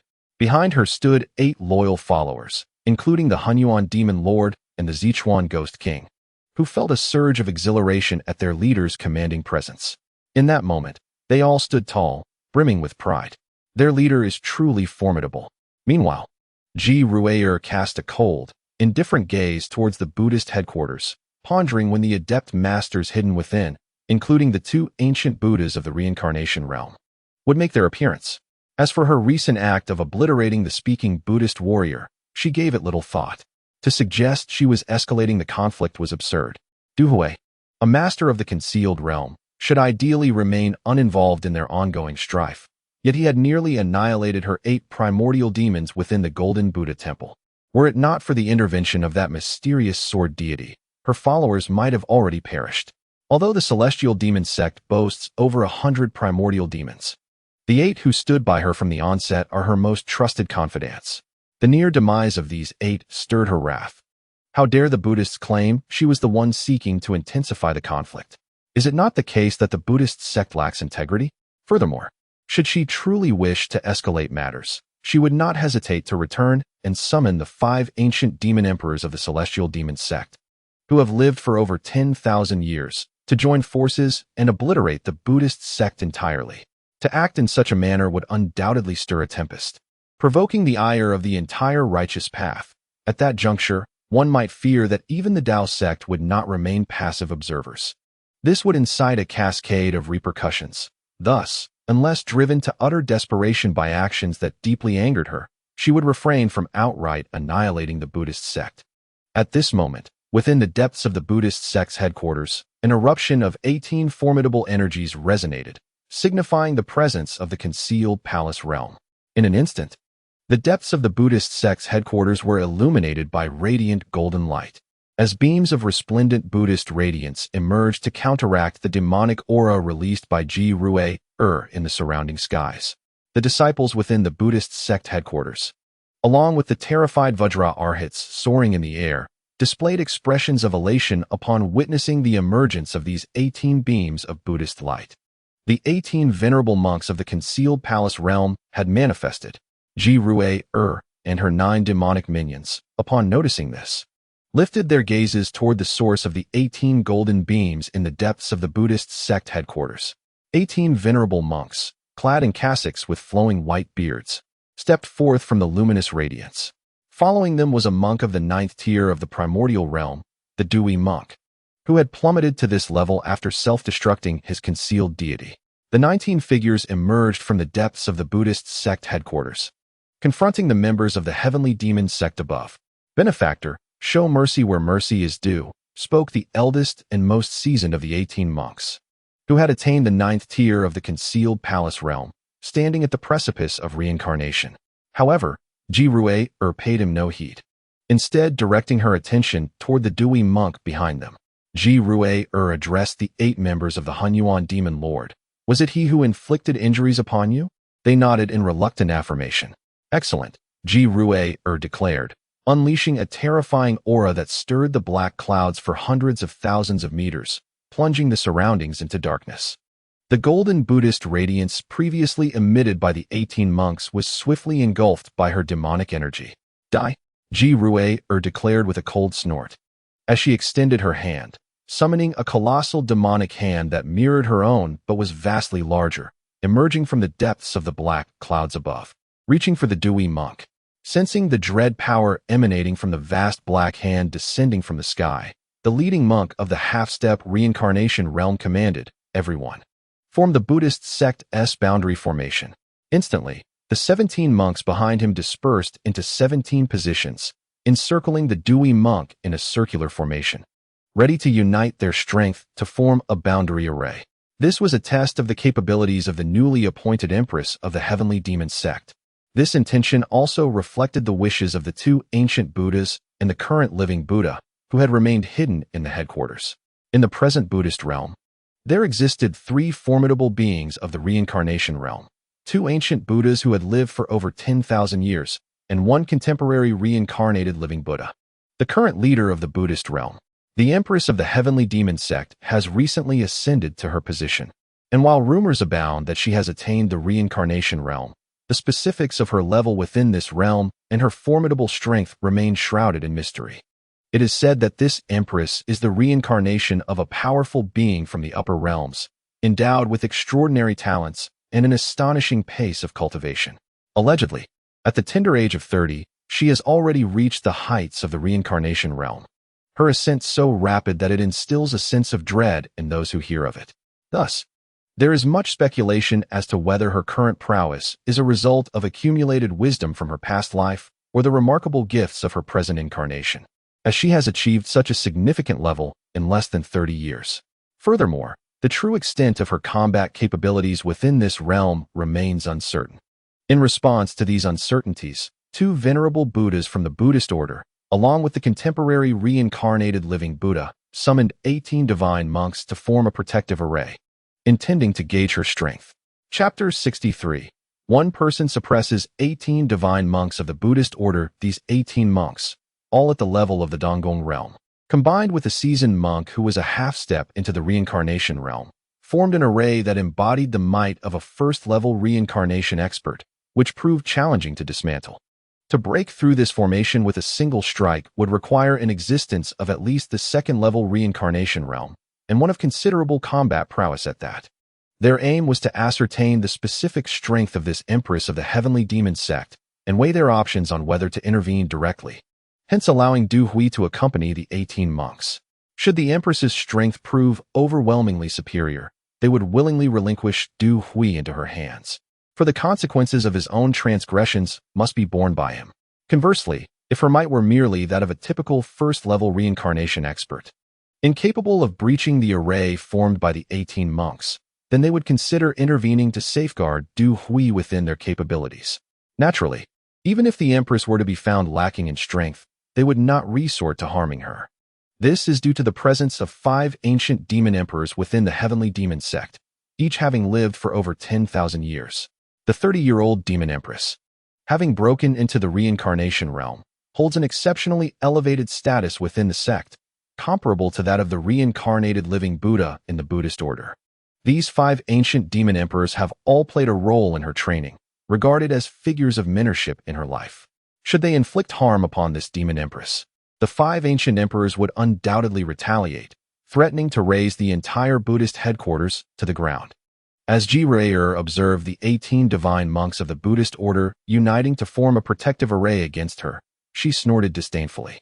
The celestial hand of the heavenly demon descended from the sky, its magical patterns glowing as boundless demonic energy was absorbed into it, causing the hand to swell in size, thereby exponentially increasing its lethality. With a sudden and forceful strike, the colossal heavenly demon hand collided with the array formed by the 18 monks. Instantly, the array erupted in a dazzling display of golden light, with countless Buddhist scriptures shimmering and radiating divine illumination. However, the defensive power of the array, solely derived from the strength of these 18 monks, was less than a tenth of the destructive force wielded by the descending heavenly demon hand. It held firm for but a brief moment before, boom. The formation, crafted by 18 esteemed monks, shattered instantaneously. With a guttural sound, all 18 monks of the Buddhist sect simultaneously spewed forth blood, grievously injured by the overwhelming force plummeting from the sky. As the formation was dismantled, they inevitably faced the backlash of their own power, compounded by the devastating might of the great demoness hand. Consequently, the 18 monks were stripped of their combat abilities. Particularly, the venerable monk at the forefront, a half-step into the reincarnation realm, suffered the most severe backlash and shock. Having been the principal architect of the array and positioned at the front, he had succumbed to unconsciousness. The formation lay in ruins. The great demoness hand, undeterred, reached directly for the monk Du Hui. "No, spare me. Do not kill me," Du Hui exclaimed in terror, his former composure as a revered monk evaporated. Regardless of his strength, he was gripped by fear in the face of death. Regrettably, Ji paid no heed to his pleas. The great demon's hand descended, seizing Du Hui and crushing him to oblivion in an instant. Thus perished a monk who had devoted a millennium to his cultivation, slain before the eyes of the disciples at the Buddhist sect's headquarters by the Empress of the Demon Sect. Countless disciples watched in stunned silence, their breaths held, as the remaining monks of the Buddhist sect gazed in horror at the scene unfolding above them. Such power! This Empress of the Demon Sect had effortlessly dismantled the array forged by the 18 monks, instantly incapacitating them through sheer force. Even the current reincarnated living Buddha of the sect could scarcely match such prowess. On the ground, the 17 monks who had not succumbed to unconsciousness yet found themselves devoid of combat strength were overcome with dread. It appeared that the Empress had chosen to show restraint. Otherwise, their injuries would have been the least of their concerns. Death itself might have awaited them. Her strength was unfathomable, certainly surpassing the lower echelons of the reincarnation realm, and likely reaching the mid to even high tiers. Among the reincarnation realm practitioners, the living Buddhas of their sect stood no chance against this demonic empress. Meanwhile, the 8 members of the Hunyuan Demon Lord's faction, witnessing Du Hui's demise at the hands of their leader, felt a profound sense of relief. "Thank you, our leader," for avenging us. In this life and the next, we shall vow to follow you unto death, they proclaimed. Ji Ruier nodded in acknowledgement, then turned her gaze toward the depths of the Buddhist sect's headquarters. Will the two elder Buddhas not intervene? If they choose not to act, I shall take my leave. She remained suspended in the air, a solitary figure confronting the entirety of the Buddhist sect, awaiting the elder Buddha's response regarding this matter, whether they would engage in battle or permit her to depart with her followers. As time ticked by, Ji Ruier remained, having slain Du Hui yet unwilling to depart, inciting a growing fear among the disciples below. Why did she not leave? Was she not merely intent on eliminating Du Hui? Did she now intend to annihilate the entire Buddhist sect? In an instant, the disciples of the Buddhist sect and the numerous Vajra Arhats felt an overwhelming sense of anxiety. The recent display of Ji Ruier's formidable demonic power, which had effortlessly subdued 18 eminent monks and extinguished Du Hui, left them profoundly shaken, casting a shadow over their hearts. Demonic Empress of the Heavenly Sect, you may depart. Let this matter rest, spoke the current leader of the Buddhist order, the reincarnated living Buddha. The prowess of this demonic empress was far beyond their expectations, especially since Du Hui had already met his demise at her hands. Continuing to resist her would serve no purpose. Today marked a silent defeat for the Buddhist sect. They must ensure their disciples remain restrained in the future, avoiding unnecessary provocations against the heavenly sect, lest they suffer a fate akin to Du Hui's, annihilation of both body and spirit. Upon hearing the living Buddha's words, Ji Ruier withdrew her overwhelming demonic presence, and the dark clouds that loomed over the Buddhist headquarters began to dissipate. Turning away, she departed the Buddhist headquarters with her 9 demonic subordinates. With Du Hui's death, her presence there held no significance. As the demonic empress and her 9 minions vanished, the sky brightened once more, allowing the countless disciples of the Buddhist sect to exhale in unison. They had, indeed, witnessed the might of the contemporary demonic empress. The events that transpired at the Buddhist headquarters today would soon echo throughout the vast lands of the divine continent. The strength of this demonic empress had escalated to such heights that it approached the apex of combat power within the divine continent. Henceforth, it seemed that no other faction, save for the Tao sect, would dare to challenge the heavenly sect. With the demonic empress's remarkable qualifications, it was believed she would inevitably rise to become a figure capable of breaching the divine realm, akin to the current strongest of the Tao sect, the demigod Tao Zun. Meanwhile, as Ji Ruier returned to the Great Xia dynasty with her 9 demons, within the royal prince's residence of the Great Xia dynasty, Xia Xin, after guiding Xia Xiaoxiao and Lin Huer in their training, activated the sign-in system to commence his daily routine. System, I would like to sign in at the prince's residence. Xia Xin instructed the system. In the imperial city of the Great Xia dynasty, there were only 2 special locations, the royal palace and his prince's residence, both of which he had already registered at. Since rewards for signing in at the same location were generally similar, he opted to sign in at the prince's residence. Ding! Congratulations, host. You have successfully signed in at the prince's residence and received 1 Sangshan pill. Chapter 64. Not a human, Uncle Fu. The Sangshan pill is quite remarkable. It is a medicinal elixir intended for practitioners at the Qinggong realm, exclusively produced by the system, with Xia Xin being its sole possessor. No alchemist within the divine continent is capable of concocting such a pill. The effects of the Sangshan pill are exceptional. Consuming one enhances one's cultivation equivalent to a year of pure refinement for a practitioner in the Qinggong realm. Since his return from the eastern wilderness, where he had elevated his cultivation to the Qinggong realm, he had been handling special sign-in tasks from the system, yielding diverse rewards.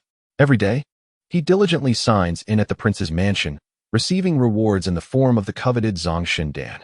Within just a few days of signing in, he has amassed enough Zong Shindan to enhance his pure cultivation by 3 to 4 years, a pace far exceeding his own training. When he dedicates a single day to his practice, his extraordinary innate talent, combined with the remarkable absorption and refinement of spiritual energy afforded by the Hongmeng Sword Body, allows him to achieve what would typically take an ordinary cultivator 100 days of effort. In other words, his self-cultivation speed is at least 100 times that of others. Before awakening the Hongmeng Sword Body, his cultivation speed was already about 10 times that of an average practitioner, and within 10 years, he had broken through 6 significant realms, reaching the immortal realm. After his awakening, the Hongming Sword Body, a forbidden physique, multiplies his training speed by another tenfold, culminating in 100 times the cultivation speed of an ordinary cultivator. This means that the cultivation he gains from just over 3 days of self-training equates to what others might achieve in an entire year. Additionally, he benefits from the daily signing in, which grants him another Zhongshen Dan, effectively augmenting his cultivation gains by an additional year. Xia Xin estimates that with his own training, combined with the assistance of the system's daily rewards, he will likely break through to the 4th level of the Zong Palace realm within just a few months. Initially, he had no intention of training himself, but considering his astonishing speed, it would be a waste not to engage in cultivation, especially since he has the time. Moreover, he hopes to train alongside his beloved wife, helping her to advance her cultivation and catch up to him sooner. Aside from his personal endeavors, one of the 3 great ruins of the Xian domain, the Kunpeng ruins, will be opening in about 10 days, and he must begin preparations to enter. He still needs one last rare treasure, the High Xian Chao, to awaken Xia Xiaoxiao's Chengteng, which can only be found within that ruin. This presents a perfect opportunity to retrieve it. He eagerly anticipates the special rewards from the system for awakening her Chengteng, which will undoubtedly include pure cultivation as a reward. When combined with his own training, he suspects that his cultivation could directly ascend to the 5th level of the Zong Palace realm. Old Fu has already begun assembling their faction, the Tianmen. Once it is established, Xia Xin will emerge as the leader of Tianmen, catching the attention of various powerful forces across the land. His cultivation must not be lacking. When the top powers of the realm discover that the leader of Tianmen is none other than the legendary sword god of Shenzhou, they will surely be astounded. He can already envision the shock on his wife's face upon realizing that her husband is not only the renowned sword god, but also the head of the newly formed and formidable Tianmen. He imagines her astonishment, unable to contain her surprise at his secret. Xia Xin mused with a mischievous delight in his heart. And at this moment, on the road from the Buddhist realm back to the great Xia dynasty, Jiro suddenly sneezed. A wave of perplexity washed over her. Having been out for just a short while, could it be that her husband missed her? It seemed likely. After all, with her cultivation at the reincarnation realm, how could she have sneezed without reason? In a moment of urgency, she quickened her pace, eager to return to the great Xia dynasty, intending to buy some ingredients in the imperial city before heading back to the prince's residence. She contemplated preparing dinner for her husband, her heart filled with warmth. Addressing the 8 demonic path of the Hunyuan demon lord, she commanded, upon returning to the great Xia dynasty, "You are to gather information about that unparalleled sword god and find a way to repay his life-saving grace. Our heavenly demon sect owes no one a debt of gratitude." "Yes, master," responded the Hunyuan demon lord and the other members of the 8 demonic path. Meanwhile, in a vast region of the divine land, at a first-rate evil sect known as the Evil Sect, an audacious robbery was taking place in broad daylight. This first-rate evil faction specialized in enhancing their power through the absorption of women's primordial yin.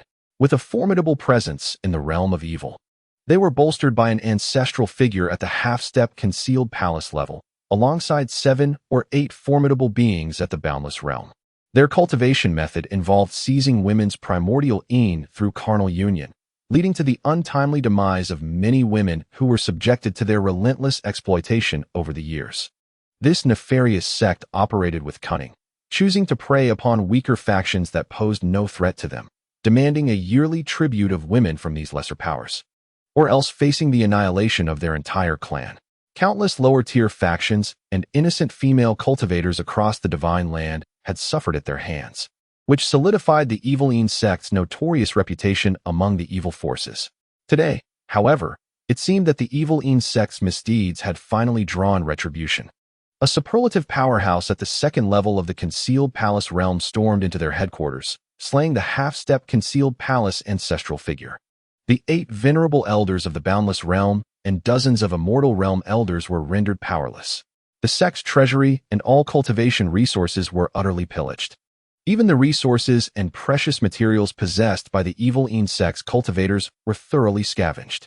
Before the arrival of this concealed palace powerhouse, the Evil Sect had been immensely wealthy. After his visit, they were left with nothing of value, save for the worthless garments on their backs. In the aftermath, With the ancestral figure slain and the remaining high-ranking members stripped of their powers, the only cultivators left in the sect were those at the C transformation level. Should any formidable adversaries discover their current plight, they would likely face utter annihilation. Fortunately, their usual demeanor is rather cautious. Even though there are numerous beings of the immortal realm and above within their sect, they prey upon those insignificant lower-tier factions that have yet to reach the C transformation realm. Even if these factions were to discover their current circumstances, they would be unable to stir up any significant upheaval. What truly concerns them is the possibility of powerful demonic or righteous forces taking a sudden disliking to them, seeking to rectify their misdeeds. In such a case, their fate would be sealed. After plundering the Eveline sect, Uncle Fu gazed at the resources contained within the spatial ring he held, comprising cultivation techniques, spirit stones, heavenly materials, earth treasures, spiritual artifacts, and an assortment of peculiar items. He couldn't suppress his joy.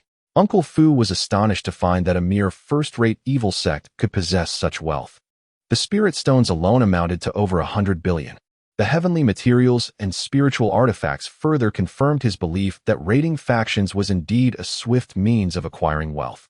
At this rate, it wouldn't be long before he amassed sufficient resources to establish the Heavenly Gate. Chapter 65. I, Elder Fu of the Heavenly Gate, wish to marry you. What Uncle Fu was unaware of was that merely plundering a first-rate evil sect would not yield such an abundance of resources. The spirit stones alone reached a staggering 100 billion. The primary reason for this windfall was Uncle Fu's sheer audacity. Not only did he pillage the sect's treasury, but he also left no stone unturned among the sect's cultivators. The resources on each cultivator were thoroughly looted, with the treasury's resources accounting for only 70%. The remaining 30% was what Uncle Fu had extracted from the cultivators themselves. Recalling the scene when he was robbing the group of cultivators from the Eveline sect, he remembered how they surrendered everything but their undergarments. They felt utterly humiliated. After his departure, they were left with nothing of value aside from their underclothes. He wondered how Xiao Shunzi, Xiao Lizi, Xiao Yozi, Xiao Linger, and Xiao Yuer were faring. As Uncle Fu made his way to the next first-rate evil faction, he pondered his plan. He had resolved to seize all the first-rate evil sect's treasuries across the great land of Xinzhou. For the most formidable among them barely reached the threshold of the half-step hidden palace realm, a challenge he was fully capable of overcoming.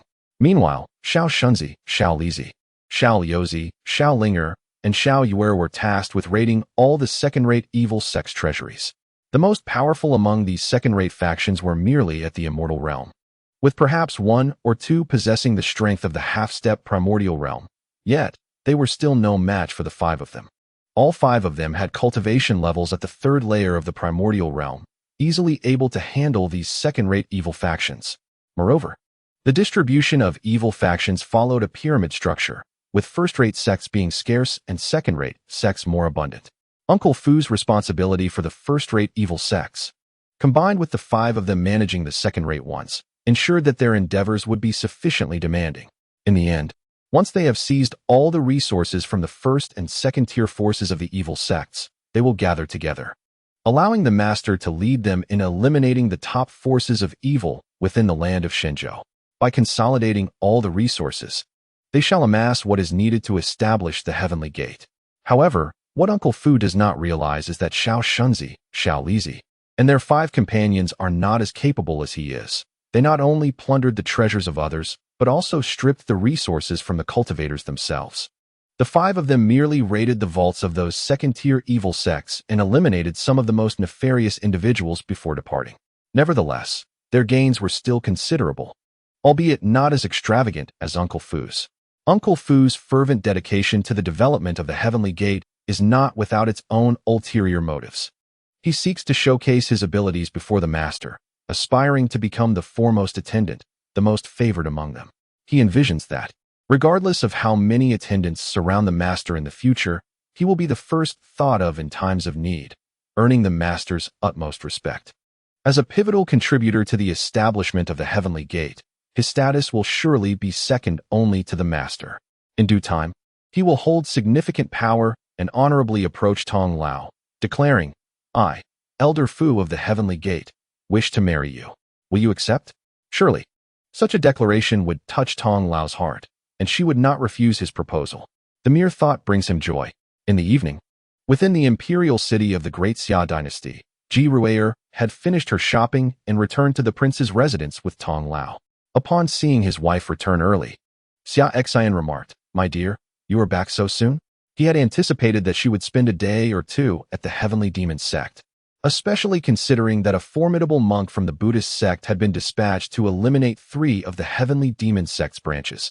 Thus, he expected a prolonged conflict. Indeed, Ji nodded in affirmation. The matters between the Heavenly Demon Sect and the Buddhist sect have been resolved. I heard that halfway through our journey, the headquarters notified us that everything was settled and there was no need to return. How splendid that it was resolved so swiftly, Xia Xin responded, relieved that his wife would not have to leave him. Yes, Ji agreed. I shall prepare dinner for you. Very well, my dear. You work so hard. Xia Xin smiled, feeling fortunate to have such a gentle and virtuous wife. Ji took the vegetables and some supplements to the kitchen to prepare a meal. While Tong Lao hesitated for a moment before asking Xia Xin, "Son-in-law, has Uncle Fu not returned yet?" "No, he has not," Xia Xin replied, inwardly marveling at Uncle Fu's capabilities, having only been gone for a little over a day.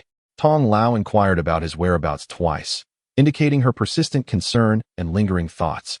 What business has Guy Fubber attended to? Will it take a considerable amount of time? Unable to restrain her curiosity, Tong Lao pressed for information about Fubber. He is borrowing something from someone, Xia Xin replied with a serious demeanor, as if Fubber truly had gone to secure a loan. Oh, Tong Lao nodded and said, "When he returns, could you kindly inform me in advance?" "Rest assured, I will ensure he visits you immediately upon his return," Xia Xin assured her. "Thank you, Guy."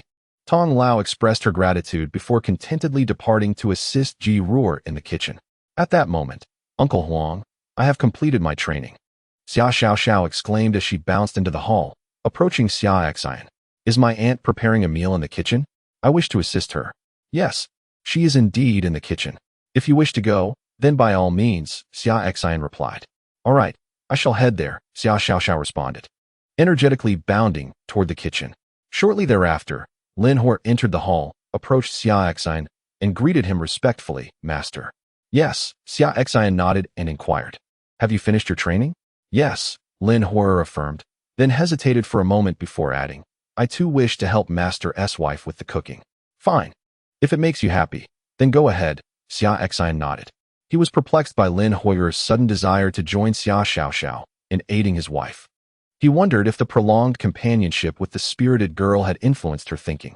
Unbeknownst to him, throughout the day, Xia Xiao and Lin Hoyer had been engaged in a spirited discussion regarding the credibility of her deductions from the previous day. She had insisted that her uncle was superior to the legendary sword god, and that her aunt outshone her uncle, emphasizing the importance of winning their favor promptly. After a day of such fervent discourse, Lin Hoyer found herself somewhat persuaded by Xia Xiao's assertions, leading her to join in the effort to assist their beloved Master S' wife. This endeavor might enhance her standing in the eyes of Master S' wife, and Xia Xin, who adored her, would undoubtedly be pleased. Thus, in the kitchen, the 2 young girls eagerly assisted Ji in preparing the meal, eliciting a chuckle from Xia Xin. He found their desire to please endearing. Recognizing that it would not cause any harm to his wife, but rather imbue their home with a touch of warmth and familial comfort, the royal residence would embody a semblance of homeliness. As for the motives behind the girls' actions, he chose to remain unconcerned. He resolved to accommodate their wishes whenever they made requests in the future. Chapter 66. The collapse of the malicious sect approached swiftly. 7 days passed. In the prince's residence, life remained largely unchanged. The daily routine consisted of Xia Xin and Ji mentoring the 2 young girls in their cultivation, followed by individual practice, and then indulging in each other's company. Tong Lao routinely inquired about Fu Bo's return, to which Xia Xin would respond with vague assurances, promising to send for Fu Bo the moment he returned. Ji consistently prepared meals and nourishing soups for Xia Xin, compelling him to partake with unwavering dedication.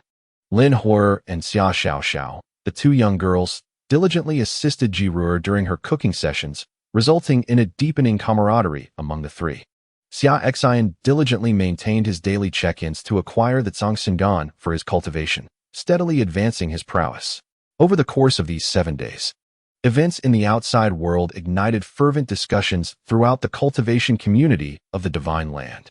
7 days prior, the formidable female emperor of the demonic sect, the Heavenly Demon Church, suffered a significant setback when the Buddhist sect's monk, Du Hui, emerged to annihilate 3 of the church's minor branches and nearly vanquished the 8 demons under her command at the Diamond Temple. In retaliation, she led the 9 great demon lords to the Buddhist domain, forcefully suppressing the combined efforts of 18 eminent monks, ultimately slaying Du Hui and a formidable Diamond Arhat. The overwhelming force displayed rendered the 2 venerable Buddhas and the contemporary reincarnated leader of the Buddhist sect hesitant to confront her. Rumors among cultivators suggested that this female emperor had possibly attained the high echelons of the reincarnation realm, with few rivals remaining in her path. It was also speculated that the unparalleled sword master who had saved the 8 demons at the Diamond Temple by slicing through Du Hui's self-detonation was the same enigmatic figure who had previously obliterated the Divine Phoenix sect with a single strike in the eastern wilderness. The 8 demon lords, spared by this extraordinary sword master, scoured the Divine Land for any trace of his identity, but to no avail. Another sensational piece of news emerged. A band of powerful cultivators had, within these 7 days, been systematically robbing resources from the evil sects across the Divine Land. In a mere week, 2/3 of the first and second-tier evil sects had been thoroughly plundered. Notably, the strongest among this group, a cultivator at the Dongungjing level, was particularly ruthless. Not only did he loot the resources of the first-tier evil sects, but he also stripped the possessions of the malevolent cultivators within those sects. Any first-tier evil sect that had been raided by him was left devoid of anything of value, aside from their personnel. After enduring 7 consecutive days of relentless plunder, 2/3 of the remaining first and second-tier evil sects chose to unite and sought refuge with a top-tier evil sect. Their eyes filled with fury as they issued a declaration of war. They proclaimed that all remaining resources of their third remaining faction were consolidated within that premier force, daring their aggressors to come and seize them. At this moment, within the prince's residence of the great Xia dynasty. After a week of successful raids against the forces of darkness, the 6 individuals, Fu Bo, Xiao Liuzi, Xiao Shunzi, Xiao Lizzi, Xiao Linger, and Xiao Yuer, returned, brimming with excitement and radiating joy. During those 7 days, they had indulged in the thrill of their exploits, with Fu Bo particularly triumphant, having filled dozens of spatial rings to the brim. Master, we have seized resources from 2/3 of the first and second-rate evil sects across the land of Shenzhou.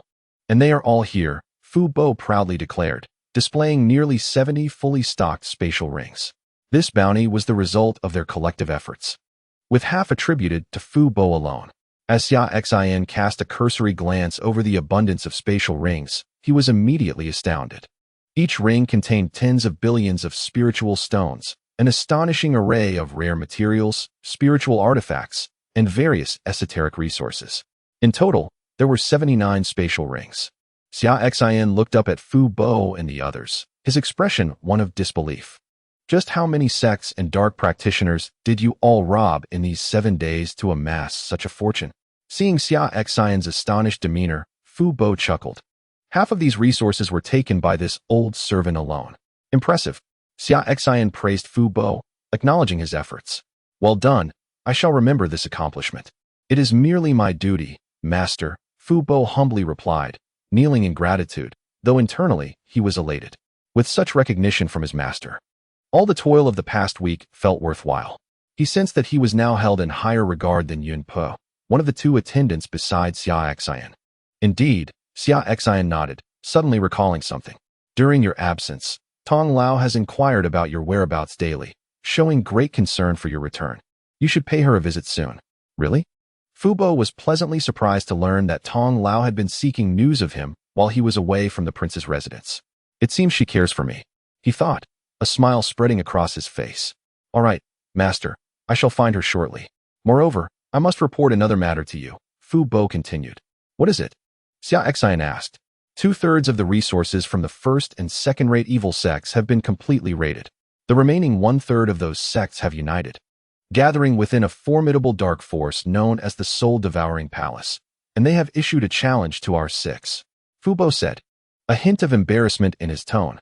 In those 7 days, They had instilled such fear in the dark forces that the remaining sects felt compelled to band together, seeking refuge under a powerful sect while preparing to confront them in battle. The soul-devouring palace stands as a formidable force among several top-tier malevolent sects, boasting over 30 masters at the Boundless Realm and 4 ancestral figures at the Concealed Palace Realm. The most powerful of these ancestors has reached the 5th level of the Concealed Palace Realm, rendering me unable to confront them directly. Thus, I could only bring back the 5 of them for now. Fu Bo expressed a desire for me to lead our 6-member team personally to subdue this sect. Currently, the soul-devouring palace has amassed a third of the resources from first- and second-rate malevolent sections. Fearing our attempts to seize these resources individually, they have relocated their sect's assets there. If we can strike decisively at the soul-devouring palace, we could capture all their resources along with what they possess as a top-tier sect. This bounty would be more than sufficient for us to establish a new top force in the Divine Land. Understood, Xia Xin nodded, stating, "All right. I shall personally take you all there tomorrow to harvest the resources from the soul-devouring palace and establish our new force, the Heavenly Gate." "Yes, Master," Fu Bo replied with excitement, realizing that only this final step remained before the establishment of the Heavenly Gate. He would then become a founding figure of the Heavenly Gate and could finally confess his feelings to Tong Lao. "Master, may I go find Tong Lao now?" Fu Bo asked tentatively. "Certainly, go ahead," Xia Xin responded. "Thank you, Master," Fu Bo said, his excitement evident as he nodded. He exited the hall, tidied his hair, and adjusted his new robe before hastening to where Tong Lao resided. Chapter 67. The False Check-in System, the True Demolition System after Fu Bo departed. Among the remaining 5, Xiao Li approached and said, "Master, I believe Fu Bo's remarks, while reasonable, were lacking in certain aspects." "Oh, in what way do you find them lacking? Please elaborate," Xia Xin inquired, intrigued. It appeared that Xiao Li had chosen to wait until Fu Bo left to voice his thoughts, perhaps hoping to impress me in his absence. Had they begun to engage in internal competition amongst themselves? I believe that when we go to subdue the remaining malevolent forces tomorrow, it is unnecessary to merely seize their resources without eliminating them. If possible, it would be better to annihilate all the malevolent sect members gathered at the soul-devouring palace. Xiao Li stated. "Why do you suggest this?" Xia Xin asked. "Because I have conducted some investigations during this time, and the location of the soul-devouring palace lies within the spirit domain, one of the 10 super regions of the Divine Land. It is also the only top malevolent sect situated in a super region. By eliminating the soul-devouring palace, we can establish the Heavenly Gate within the spirit domain. The geographical location chosen by any top-tier force for their sect is of utmost importance, and establishing a foundation in a super region would be ideal. In the realm of spirit, 80% of the forces are malevolent. These numerous sinister entities consist of those who are truly despicable. Some of these dark forces specialize in sacrificing mortals to enhance their own cultivation, while others draw upon the lifeblood of children, becoming a nightmare for the cultivation factions at the bottom of Shenzhou. Such forces are not worthy of remorse, as Xiao Lizzie remarked. Tomorrow, we shall eradicate those gathered malevolent forces within the spirit realm and seize control of the entire domain. This will allow us to establish a premier faction capable of dominating a vast region, which is an exceedingly fitting ambition. Xiao Lizzie, a person who harbors a deep-seated aversion to evil, insists on eliminating these malevolent forces due to the horrific scenes he has witnessed over the past 7 days among those he has confronted. It is often said that practitioners of the demonic path are wicked, yet they typically only retaliate when wronged or in cases of conflicting interests. In contrast, the forces of evil are genuinely vile. In these 7 days, he has personally witnessed countless innocent women being captured by these malevolent individuals, drained of their blood through dark arts, leading to their demise. Innocent children have been mercilessly tormented to death, transformed into vengeful spirits, and subjected to slavery.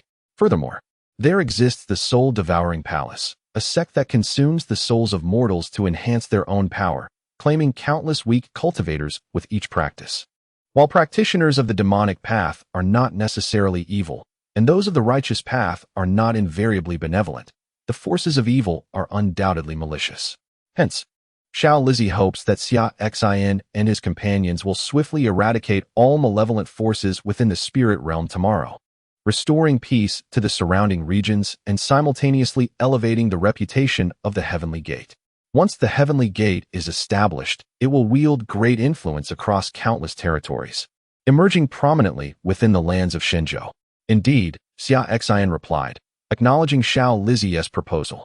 Eradicating these malevolent forces will cleanse the lands of Xinzhou and provide a solid foundation for establishing the Heavenly Gate. Suddenly, the system's notification chimed in Xia Xin's mind. Ding! System task released. Proceed to the soul-devouring palace in the spirit realm to sign in. A smile spread across Xia Xin's face. Well, this system has its merits.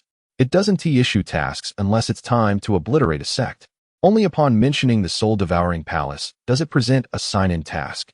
It might as well be renamed the demolition system. Despite his light-hearted complaints, Xia Xin felt a surge of excitement. The issuance of a sign-in task meant that tomorrow's visit to the soul-devouring palace would yield additional rewards. If he could acquire some divine slave pills and servant god pills, it would be splendid. With the Heavenly Gate on the verge of establishment, having more skilled individuals would be advantageous. After a while, dinner was prepared. Xia Xiao and Lin Horror assisted Ji Ruer with bringing the dishes to the table. However, Tong Lao was absent, and Fu Bo had returned. The two seemed to have gone off to find a quiet place for conversation. At the dining table, Xia Xiao spoke up. Uncle, Aunt, have you heard? 7 days ago, the formidable Empress of the Heavenly Demon Sect, the foremost power of the demonic realm, led the 9 great demon lords to the headquarters of the Buddhism sect.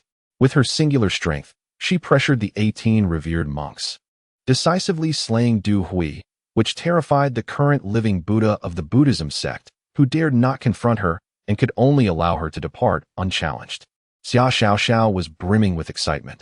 This incident had stirred great commotion across the vast land of Xinzhou. She often wandered through the imperial city and had heard the news from fellow practitioners in the cultivation community. From this day forth, that unparalleled Empress of the Heavenly Demon Sect shall be my new idol, for she is simply magnificent, she declared with fervor. Then, as if struck by a thought, she quickly added, of course, Uncle and Aunt will always be my number 1 and number 2 idols. She can only be 3rd. And that extraordinary sword god will be 4th. The young girl chattered on animatedly. I have indeed heard of the prowess of that Empress of the Heavenly Demon Sect. Xia Xin interjected. He too had caught wind of the matter during this time. It seems reasonable to place her in your idol hierarchy at 3rd, with the sword god at 4th. However, his tone carried a hint of envy. Just a few days prior, the sword god had held the esteemed position of 3rd in the young girl's idol rankings. With the emergence of the Empress's exploits, his ranking had plummeted to 4th. Was the sword god too low-key of late? Had his lack of grand displays caused his standing in her idol rankings to wane? It was time for him to make some noise and not be overshadowed by that Empress. Perhaps tomorrow, when he confronted the soul-devouring palace, he should create a greater spectacle. The more grandeur, the better. Aunt, since you are also part of the Heavenly Demon Sect, do you think that with the cultivation of the great Heavenly Luo Sutra you imparted to me, I could reach a level comparable to that Empress? Xia Xiao inquired, glancing at Ji Ruiru. Certainly, if you dedicate yourself to your training, you will undoubtedly become as formidable as that Empress in the future. Ji Ruiru smiled in response. Ha, that is wonderful, Xia Xiao exclaimed with joy, her excitement palpable as she danced about. Aunt, you cannot imagine how powerful that Empress of the Heavenly Demon Sect is. Her technique, the Great Heavenly Demon Hand, is simply astounding. She is the leader of the Heavenly Demon Sect, commanding the entire sect, so of course she is formidable, Ji Ruiru remarked, finding it amusing to observe the young girl's admiration for her, unaware of her true identity. Indeed, Xia Xiao nodded. It's a pity that the extraordinary sword god lacks a backing. If only he had a powerful force behind him, becoming the ruler of a top-tier faction. His image in my heart would be even more perfect, and I could consider elevating him to the position of 3rd idol. Standing alongside that Empress of the Heavenly Demon Sect, the young girl exhibited a remarkably fair and reasonable assessment of her idols in her heart. Though the unparalleled sword god possesses formidable strength, he lacks the backing of a dominant faction, placing him just behind the Empress of the Heavenly Demon Sect in the rankings of idols. Upon hearing this, Lin Hoyer cast a glance at her master, aware of the true identity of the sword god, unlike others. Yet, did her master really have no influence? The Dao sect should be at least as powerful as the heavenly demon sect, one would think. At that moment, Xia Xin interjected unexpectedly, suggesting, what if your idol, the unparalleled sword god, commands a top-tier faction? If he were to lead such a force, his esteemed status in my eyes would rise to match that of the Empress. Xia Xiao pondered this for a moment before responding. Oh. Xia Xin nonchalantly nodded, but internally, he hastened to prioritize the establishment of the Heavenly Gate and his ascension to its leadership. This insatiable desire for victory. There was no way the identity of the unparalleled sword god could be overshadowed by that of the Empress. It was simply impossible. Haha, Ji Ruer exclaimed, little Xiao.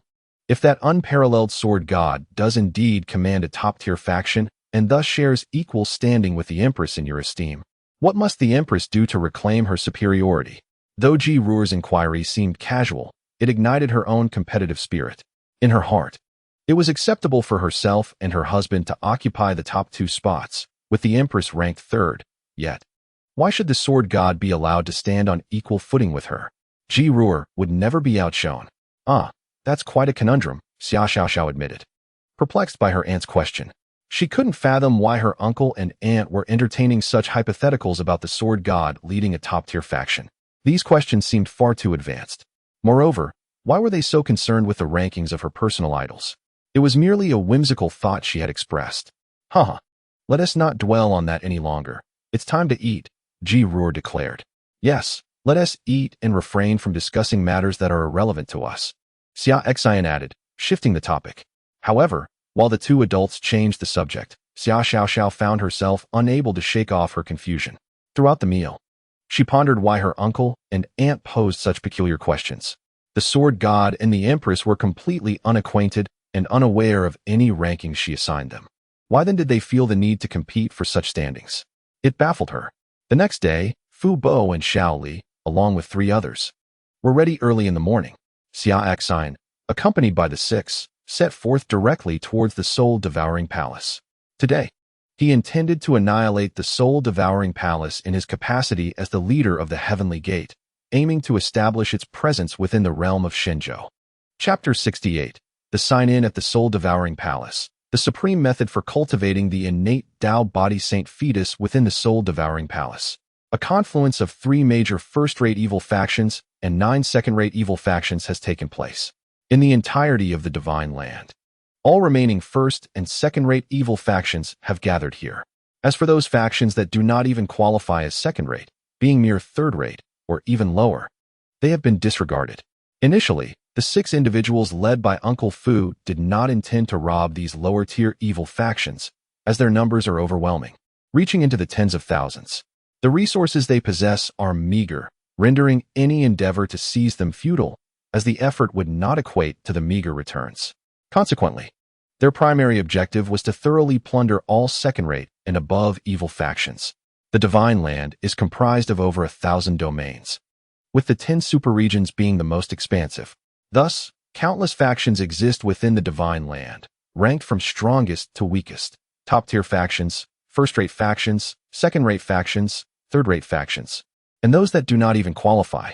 Top-tier factions are those protected by ancestral beings of the concealed palace realm, while first-rate factions are safeguarded by those of the primordial realm. Second-rate factions are protected by the immortal realm, and third-rate factions by those of the sea transformation realm. The lower-tier factions, which do not qualify, are merely guarded by those of the severing palace realm. A faction like the Demon Sect can be considered a second-rate faction within the chaotic domain, yet in the Divine Land, it ranks as a mere non-entity. At this moment within the soul-devouring palace, the combined might of the foremost experts from the 3 first-rate evil factions and the 9 second-rate factions totals 3 half-step concealed palace realm beings, 27 primordial realm beings, and over 200 immortal realm beings, alongside the 30 or so primordial realm masters and for concealed palace realm ancestors, as well as more than 100 immortal realm experts within the soul-devouring palace itself. Their high-end combat power has reached for concealed palace realm beings. 3 half-step concealed palace realm beings, over 60 primordial realm beings, and nearly 400 immortal realm beings. 1 half-step concealed palace realm ancestor of a first-rate evil faction, gritting his teeth, declared, "These individuals are truly audacious. We have already disseminated news throughout the divine land, issuing them a challenge. Let us see how long they can maintain their arrogance. If they dare to come to the soul-devouring palace for a confrontation, I, the ancestor, will ensure they are left with no place to bury their remains. Indeed, their audacity knows no bounds. Under the bright sun and vast heavens, they brazenly oppress and plunder our evil factions. Do they truly believe there is no one left to contend with in our ranks? Responded another half-step concealed palace realm ancestor of a first-rate evil faction. Especially the leader among them, a concealed palace realm brigand, has shown unparalleled ruthlessness, leaving no possessions untouched from our cultivators. This has been an unparalleled humiliation for our evil factions over the centuries. An ancestor of the concealed palace realm within the soul-devouring palace also expressed his indignation. Though the forces of the evil path are notorious across the vast lands of Xinzhou, their infamy is not confined to this realm alone. In the East Wilderness, the western regions, the northern desert, and the southern mountains, their reputation is equally disreputable. However, no faction dares to brazenly bully them in such an overt manner. The recent unprecedented plundering of the first and second-tier evil forces marks a historical first in millennia. This group, emboldened by the presence of a formidable leader at the second level of the concealed palace realm, has acted with impunity, raiding these evil factions in broad daylight, as if they presume that the top-tier forces among them are incapable of retaliating. Within the confines of the soul-devouring palace, a trap has been meticulously laid. Should these audacious marauders dare to approach, they shall find no sanctuary. The strongest ancestor of the soul-devouring palace, a master at the 5th level of the concealed palace realm, declared with confidence that his superior cultivation would ensure the demise of any who dared invade while he stood guard. At this moment, Xia Xin had already arrived above the soul-devouring palace in the Lingyu realm, accompanied by Fubo and 6 others. Though Lingyu lies some distance from Xuanyu, ordinary cultivators at the Sea Transformation realm would require 4 to 5 days of flight to reach it. However, Xia Xin, possessing the technique of divine movement and the speed of a 3rd-level concealed palace cultivator, arrived in just an hour. Upon reaching the skies above the soul-devouring palace, Xia Xin did not issue a challenge immediately. Instead, he accessed the system and mentally commanded, "Sign in at the soul-devouring palace." Other matters seemed trivial in comparison. Signing in took precedence over all else, for the destruction of the soul-devouring palace was secondary to the completion of the sign-in task. Ding! Congratulations to the host for successfully signing in at the soul-devouring palace, completing the system task. Ding! Congratulations to the host for receiving a century of pure cultivation as a reward. Ding! Congratulations to the host for acquiring 1 spirit servant pill. Ding! Congratulations to the host for obtaining 5 divine slave pills. Ding! Congratulations to the host for receiving the ancient inherent Tao body sacred fetus cultivation method. As the notifications concluded, the reward of a century's worth of cultivation was instantly infused into Xia Xin's being, propelling his realm to swiftly ascend until he reached the 4th level of the concealed palace realm. Within him, a new concealed deity was coalescing. The concealed palace realm involves the cultivation of the Tao palace and the concealed deity, harmonizing the 5 elements of metal, wood, water, fire, and earth to foster a cycle of rebirth and vitality. From the 1st to the 9th levels of the concealed palace realm, 1st level opens the heart Tao palace. 2nd level condenses the heart concealed deity. 3rd level opens the liver Tao palace. 4th level condenses the liver concealed deity. 5th level opens the spleen Tao palace. 6th level condenses the spleen concealed deity. 7th level opens the lung Tao palace. 8th level condenses the lung concealed deity. 9th level opens the kidney Tao palace. Great perfection of the concealed palace realm. Half step into the cycle realm condenses the kidney concealed deity. As long as one can establish the 5 great Tao palaces and the 5 great hidden deities within oneself, and successfully enable the forces of the 5 elements to circulate, one may transcend into the cycle of rebirth. Alas, the journey to unlock the 2nd Tao palace after the 1st becomes exponentially more arduous, and the subsequent openings become increasingly challenging. Without a century or even a millennium of cultivation, such feats remain unattainable. Particularly during the final step, After successfully establishing the 5 Tao palaces and condensing the 5 great hidden deities within them, achieving the perpetual flow of the 5 elemental forces is the most formidable challenge. Many who have attained the great perfection of the hidden palace realm, those on the precipice of the cycle of rebirth, find themselves stymied at this juncture. If one cannot advance this step and allow the 5 elemental forces to operate within, reaching the state of eternal continuity, it becomes impossible to enter the cycle of rebirth in one's lifetime. Yet, this step presents a challenge akin to scaling the heavens. Of course, this is true for others. For Xia Xin, such a bottleneck does not exist. He possesses the forbidden physique of the Primordial Sword Body, a rarity among the rare, coupled with his formidable talent. Once he attains the requisite realm, he can effortlessly surpass this step and enter the cycle of rebirth. Xia Xin then turned his attention to the other 3 rewards, a divine servant pill, 5 divine slave pills, and the ancient primordial Tao body holy fetus cultivation method, all of which appeared to be extraordinary treasures. The divine servant pill and divine slave pills, needless to say, would allow him to summon an additional hidden deity of the hidden palace realm and 5 divine slaves of the beginningless realm. With the recent eradication of the soul-devouring palace and the remaining first and second-rate evil factions gathered here, the establishment of the heavenly gate would be timely, with a new hidden deity and 5 beginningless beings joining his ranks. As for the ancient primordial Tao body holy fetus cultivation method, its significance cannot be overstated. This method pertains to nurturing an unborn child.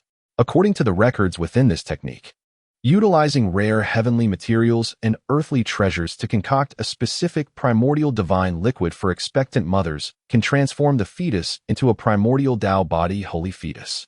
The primordial Tao body holy fetus is indeed remarkable.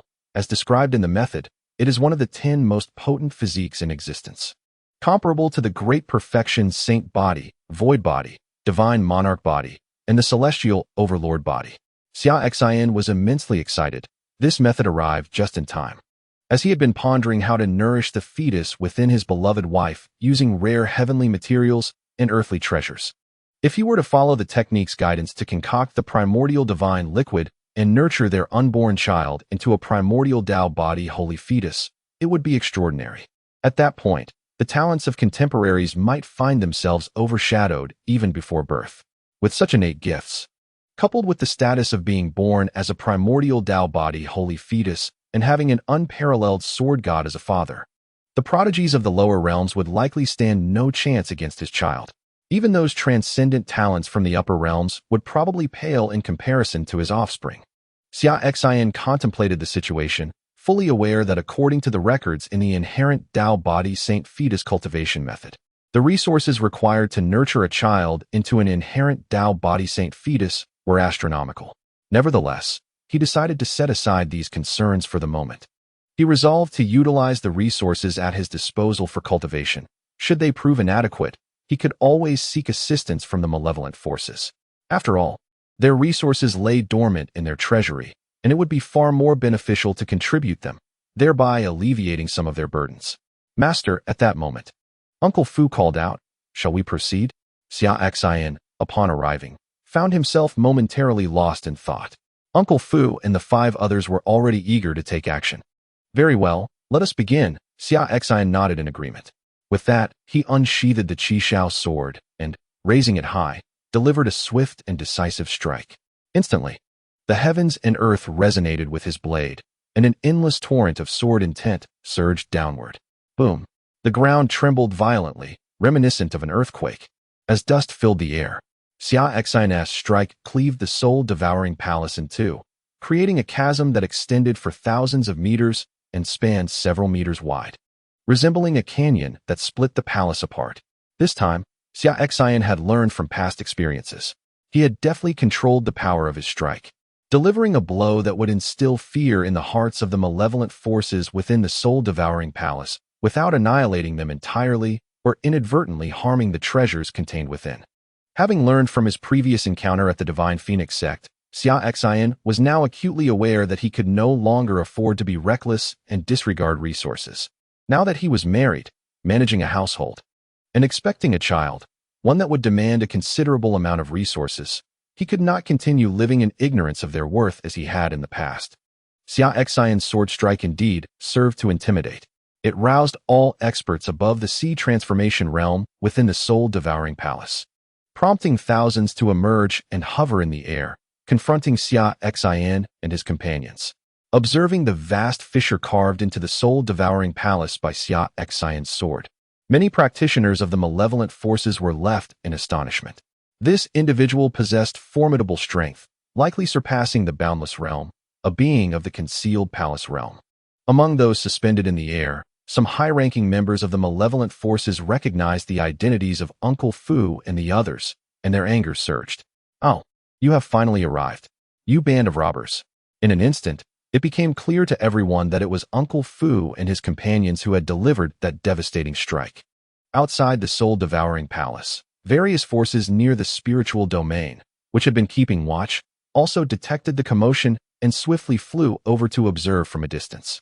Over the past 7 days, Uncle Fu and his companions had been seizing resources from the malevolent forces across the land, creating quite a stir.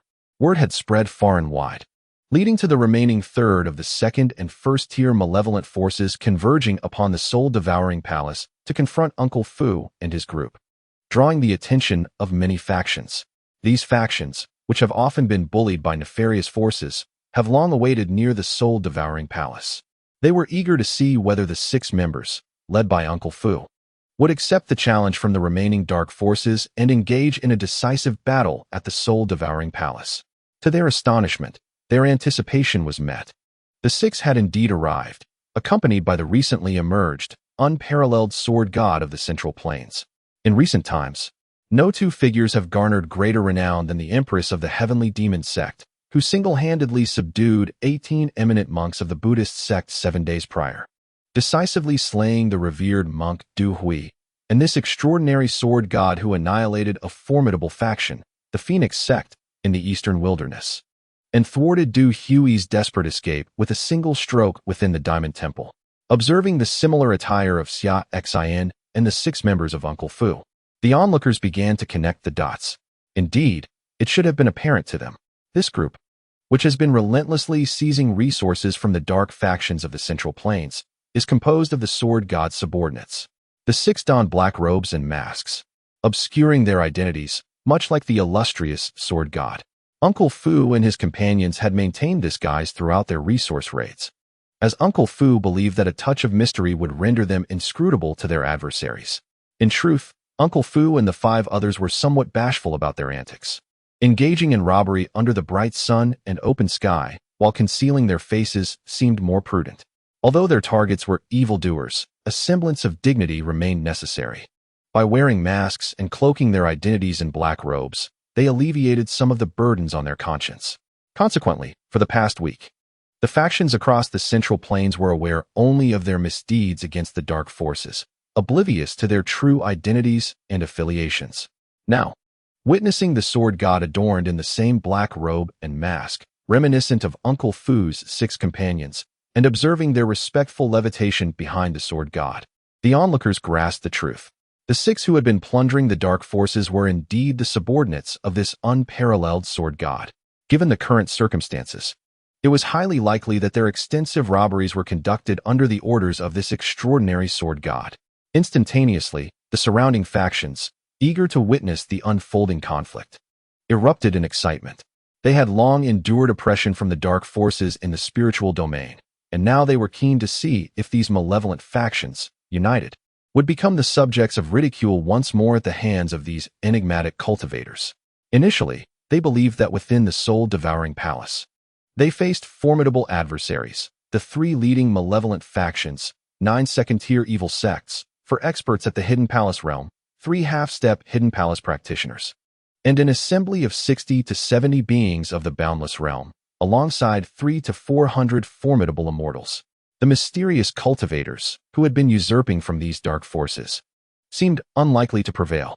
However, upon witnessing the presence of the unparalleled sword god, the atmosphere shifted, instilling a sense of hope among those gathered.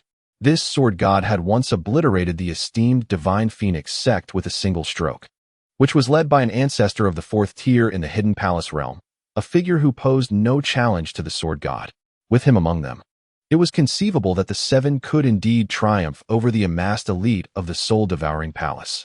As they proceeded, the senior members of the malevolent factions, emerging from the soul-devouring palace, recognized that Xia Xin, wielding the Chi sword, floated before Fu Bo and his companions.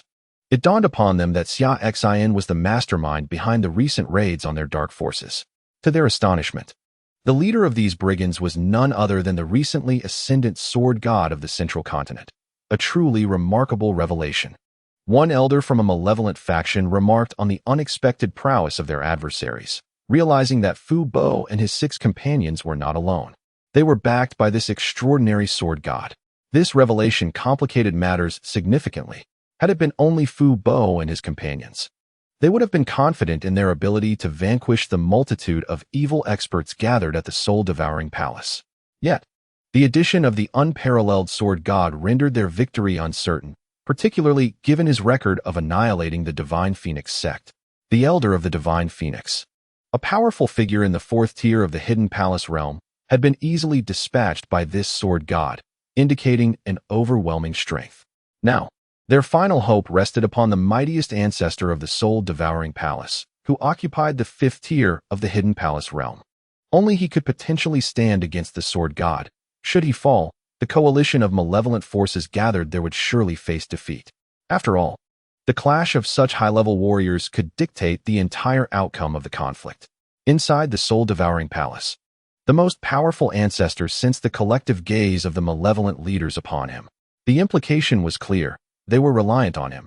Should he falter, their alliance would have unwittingly facilitated their own demise by consolidating their resources, saving them the trouble of raiding one by one. Observing the situation, Xia Xin slowly declared, "Have we all assembled? If so, let us commence." Xia Xin, disinterested in engaging in idle chatter with these individuals, decided it was time to take action now that everyone had arrived. The sooner he finished this, the sooner he could return to spend time with his beloved wife. Compared to the chaos of battle outside, he cherished the warm moments with her in the prince's residence far more. Such audacity. At that moment, the most formidable elder of the soul-devouring palace, a 5th-layer master of the Hidden Palace realm, spoke up. "Your ability to slay the elder of the Eastern Wilderness Divine Phoenix sect does not imply that you can surpass me. I have been in the Hidden Palace realm longer than that elder, accumulating deeper power over a millennium. I have yet to engage with any other Hidden Palace masters from the vast land of Shenzhou. Today, I shall witness for myself the mettle of the newly emerged sword god of Shenzhou. Who dares to believe that the evil path lacks formidable opponents and brazenly seize the resources of the dark forces within Shenzhou?" With a thunderous roar, the elder unleashed a formidable aura, dark crimson blood energy enveloping the sky behind him, saturating the entire soul-devouring palace area with a pungent scent of blood. The aura of those who walk the evil path is indeed such. Every battle transforms the surroundings into a realm of blood. The full force of the 5th-layer Hidden Palace realm erupted, and 2 spectral images of divine beings appeared, towering behind him, exuding a terrifying presence. Meanwhile, Xia Xin sheathed his Chi sword, preparing to conjure his sword technique. This time, he aimed to test whether he could, with his 4th-layer Hidden Palace realm, wield a portion of the Primordial Sword Body's power to unleash that extraordinary sword technique and see if he could effortlessly sever the elder of the soul-devouring palace, who stood at the 5th layer. As Xia Xin sheathed his Chi sword, the surrounding overwhelming sword energy began to converge inward, gathering towards the sword within its sheath. The atmosphere around them diminished, growing tranquil. However, the onlooking cultivators, whether they were from other factions or the Evil Path Alliance, understood that within this restrained sword energy, an astonishing sword strike was on the verge of being unleashed. The greater the restraint, the more potent the eruption. "Humph, prepare to die, old ancestor." Upon seeing Xia Xin begin to sheath his sword and accumulate his sword energy, the elder of the soul-devouring palace snorted coldly, transforming the surrounding blood energy into a sky full of blood skulls that lunged towards Xia Xin with a ferocious bite. In an instant, the heavens and earth echoed with the wails of spirits, as endless blood energy morphed into a deluge of blood skulls, all flying towards Xia Xin with gaping mouths. He had no intention of allowing Xia Xin the time to gather his sword energy. The act of sheathing the long sword and preparing to unleash a cataclysmic strike filled him with dread. He resolved to take the initiative. Humph, Xia Xin scoffed, activating the Primordial Sword Body. Within the vast spiritual sea of his being, a purple, forbidden sword shadow floated above, intertwined with strands of purple primordial energy, from which a stream of primordial essence surged forth, converging upon the Qishao sword, which had yet to be unsheathed. In that fleeting moment, within the vast expanse of several 100,000 meters, a formidable sword energy coalesced, centering around this primordial essence, entwining itself around the Qishao sword. The violet primordial energy merged with the sword aura, transforming into a radiant beam of light that entered the Qishao sword. Flash! With a thunderous shout, Xia Xin unleashed his sword technique, causing the Qishao sword to emerge in an instant, executing a powerful strike. A violet sword light was swiftly released, and the surrounding sword energy surged forth, targeting the ancestor of the soul-devouring palace. As the blood-red skulls advanced en masse, they were instantaneously obliterated by the overwhelming sword energy unleashed by Xia Xin, dissolving into nothingness. Meanwhile, the leading violet sword light surged forward unimpeded, aiming directly at the soul-devouring palace's ancestor. A sense of foreboding washed over the ancestor as he perceived the imminent threat posed by the descending sword light. This sensation had not graced him for a millennium since his ascension to the hidden palace realm, and he was horrified to discover that he had become ensnared by the sword's momentum. With no time to evade, he could only muster his defenses. Hastily summoning his two most formidable defensive artifacts, a heavenly-grade blood soul bell that enveloped him and a blood-colored soul suppression seal that raced toward the violet sword light. Should these two heavenly-grade artifacts fail to withstand the might of Xia Xin's strike, his fate would be sealed.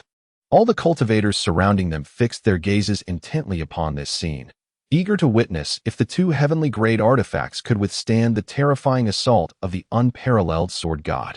Under the scrutiny of all present, the annihilating sword light, forged from primordial violet essence, effortlessly shattered the blood suppression seal and the blood soul bell. Cleaving through the soul-devouring palace's ancestor, the violet sword light sliced through without impediment, severing the ancestor cleanly in two. As the sword light passed through his corporeal form, it also extinguished his very soul. The remnants of the soul-devouring palace's ancestor plummeted from the sky, marking the fall of a once unstoppable force in the realm of evil. In that moment, the world seemed to fall silent. The mightiest ancestor of the soul-devouring palace had been vanquished so decisively, without a trace of hesitation. He had emerged with great ferocity to subdue the unparalleled sword god, only to be instantaneously dispatched by a single stroke. The hearts of those allied with the forces of darkness turned to ash, realizing that if even their strongest ancestor could not prevail, who among them stood a chance against this formidable sword god? Was he truly invincible, an unconquerable force? Just as the atmosphere thickened with gravity and tension, a figure dashed forth from Xia Xin's side, swift as lightning. It flew to intercept the descending halves of the soul-devouring palace's ancestor, catching them deftly.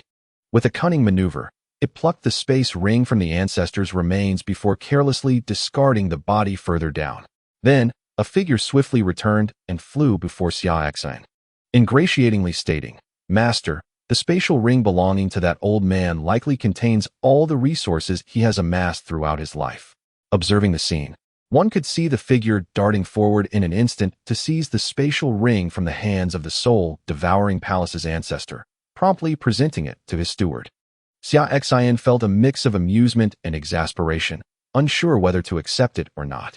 At that moment, he wished to convey to his steward, "You need not worry about the establishment of the heavenly gate and the scarcity of resources, hence your eagerness to seize every possible asset.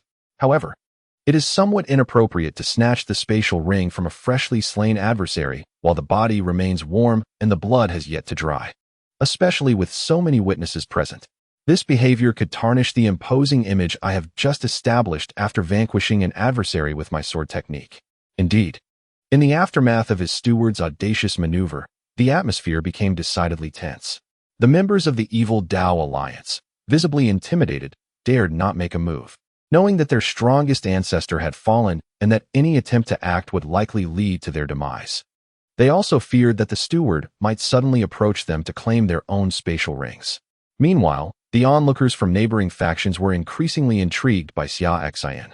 Did this unparalleled sword deity truly lack wealth or resources? Otherwise, why would his subordinate act so hastily to claim the spatial ring from a still warm corpse?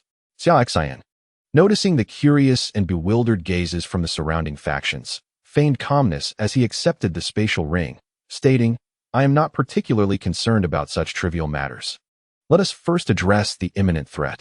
He then turned his attention to the members of the Evil Dao Alliance and declared, "Who else dares to challenge me?" Chapter 71.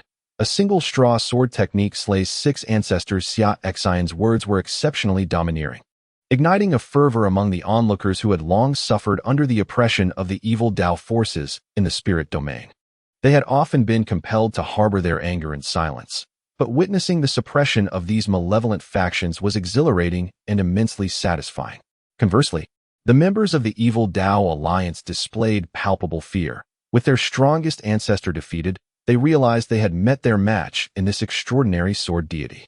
The remaining 3 ancestors of the soul-devouring palace, along with the 3 formidable half-step ancestors from the dark forces, exchanged knowing glances, each nodding in silent agreement. They resolved to stake everything on this moment. Instantly, their combined auras surged, each one unleashing their full power, 1 at the 4th level of the concealed palace realm, 2 at the 2nd level, and 3 at half-step concealed palace. They summoned their most potent offensive artifacts and directed their assault towards Xia Xin. Understanding the dire nature of their situation, they realized that without taking a gamble, they were left with no hope. Even if Xia Xin was formidable, they believed that if they could just delay him for a brief moment, an opportunity to escape might arise. As the 6 unleashed their deadly artifacts, a blood-red light soared into the heavens, their presence truly terrifying. However, Xia Xin merely smirked disdainfully, having anticipated their move and prepared for a sudden ambush to thwart their escape. Grasping the Qishao sword, he executed a single strike. The grass sword technique was invoked, channeling an endless torrent of sword energy into that one decisive blow, transforming it into an exquisitely restrained beam of light. If the one sword to the 9 heavens represented a broad, cataclysmic power, then the grass sword technique epitomized a concentrated, unparalleled attack on a singular target. With that singular strike, the combined assaults of the 6 were utterly obliterated by the terrifying sword light, their artifacts severed asunder. The sword light cleaved through their weapons and struck their bodies, resulting in their instant demise, their souls extinguished by the very laws contained within that strike. 1 blow, and 6 lives were claimed. Their corpses plummeted to the ground. In an instant, Fu Bo charged forward, cunningly reaching for one of the fallen's spatial rings. Observing this, Xiao Li and Xiao Shun, along with others, swiftly followed suit, eager to claim the spatial rings from the corpses. They had no choice, though they wished otherwise. Fu Bo's relentless ambition compelled them to act. All were working for their master, yet Fu Bo consistently sought to distinguish himself through these minor details, hoping to earn their master's favor. If this continued, their master would increasingly rely on Fu Bo, relegating them to the sidelines, a situation they could not abide. They too aspired to be among their master's most valued subordinates. As they witnessed Xiao Lu, Xiao Li, and others emulating Fu Bo's actions, Xia Xin's lips twitched in bemusement. Alas, with so many people and so many matters, he felt it was not his place to intervene. Was this the beginning of a competitive frenzy? In a matter of moments, the spatial rings from the slain 6 had been collected by Fu Bo and the others, who presented them to Xia Xin. "Master, the spatial rings." Xia Xin nodded, accepting the rings. Having come this far, there was no need for pretense. He could openly accept them. For the sake of the child in his beloved's womb, a bit of shamelessness was a small price to pay. Everything was for the child. Xia Xin cast his gaze upon the remaining members of the Evil Alliance and declared, "Listen closely, all of you remaining here. Within the span of 15 minutes, gather every resource from within the soul-devouring palace that can be taken, along with all the possessions you carry, and place them into spatial rings for me. Otherwise, you shall meet your demise." His voice was frigid, imbued with an undeniable authority, as if he would not hesitate to strike down anyone from the Evil Alliance who dared to defy him and withhold the accumulated resources. "Indeed, you heard correctly. Produce all the resources you have gathered here and those upon your persons, or face annihilation," added Uncle Fu. At this moment, all the experts of the Evil Alliance were already slain, and during the recent breakthrough of their master, his power had ascended to another level. Now, with his cultivation at the third tier of the concealed palace realm, he could effortlessly subdue the entire Evil Alliance. The 5 individuals, including Xiao Li and Xiao Shan, echoed his sentiments, brandishing their authority. The remaining members of the Evil Alliance wore expressions of despair, as if they had just lost their parents, their faces etched with anguish. Torn between their reluctance to part with their resources and their fear of being killed. After a brief moment, the members of the Evil Sect began to reluctantly gather all valuable resources on their persons into spatial rings, forming a line to hand them over to Uncle Fu and his companions. Observing this, a smile crept across Xia Xin's lips. "You are quite understanding and agreeable," he remarked. Typically, he preferred to resolve matters through negotiation rather than resorting to violence, as the latter was rather crude and could sour relationships. When a matter could be settled through reasoned discourse, resorting to force seemed pointless. Yet here he was, merely seeking to borrow a few items. And it appeared he would have to kill a few disobedient individuals before they would comply. Such a predicament left him feeling quite troubled. The onlookers from various factions, gathered to witness the spectacle, found themselves at a loss for words, as the atmosphere was charged with an intriguing tension. Just a moment prior, the Evil Alliance had been brazenly boasting, only to be swiftly subdued after the loss of 7 formidable ancestors. Now, they obediently formed a line to surrender their resources to the underlings of this unparalleled sword god. Following this raid, it was likely that within the entire vicinity of the soul-devouring palace, aside from the immovable palace structures, there would be little of value left. As for the members of the Evil Alliance, they would probably be left with nothing but their undergarments. The line for surrendering possessions stretched for over half an hour before all resources were finally submitted.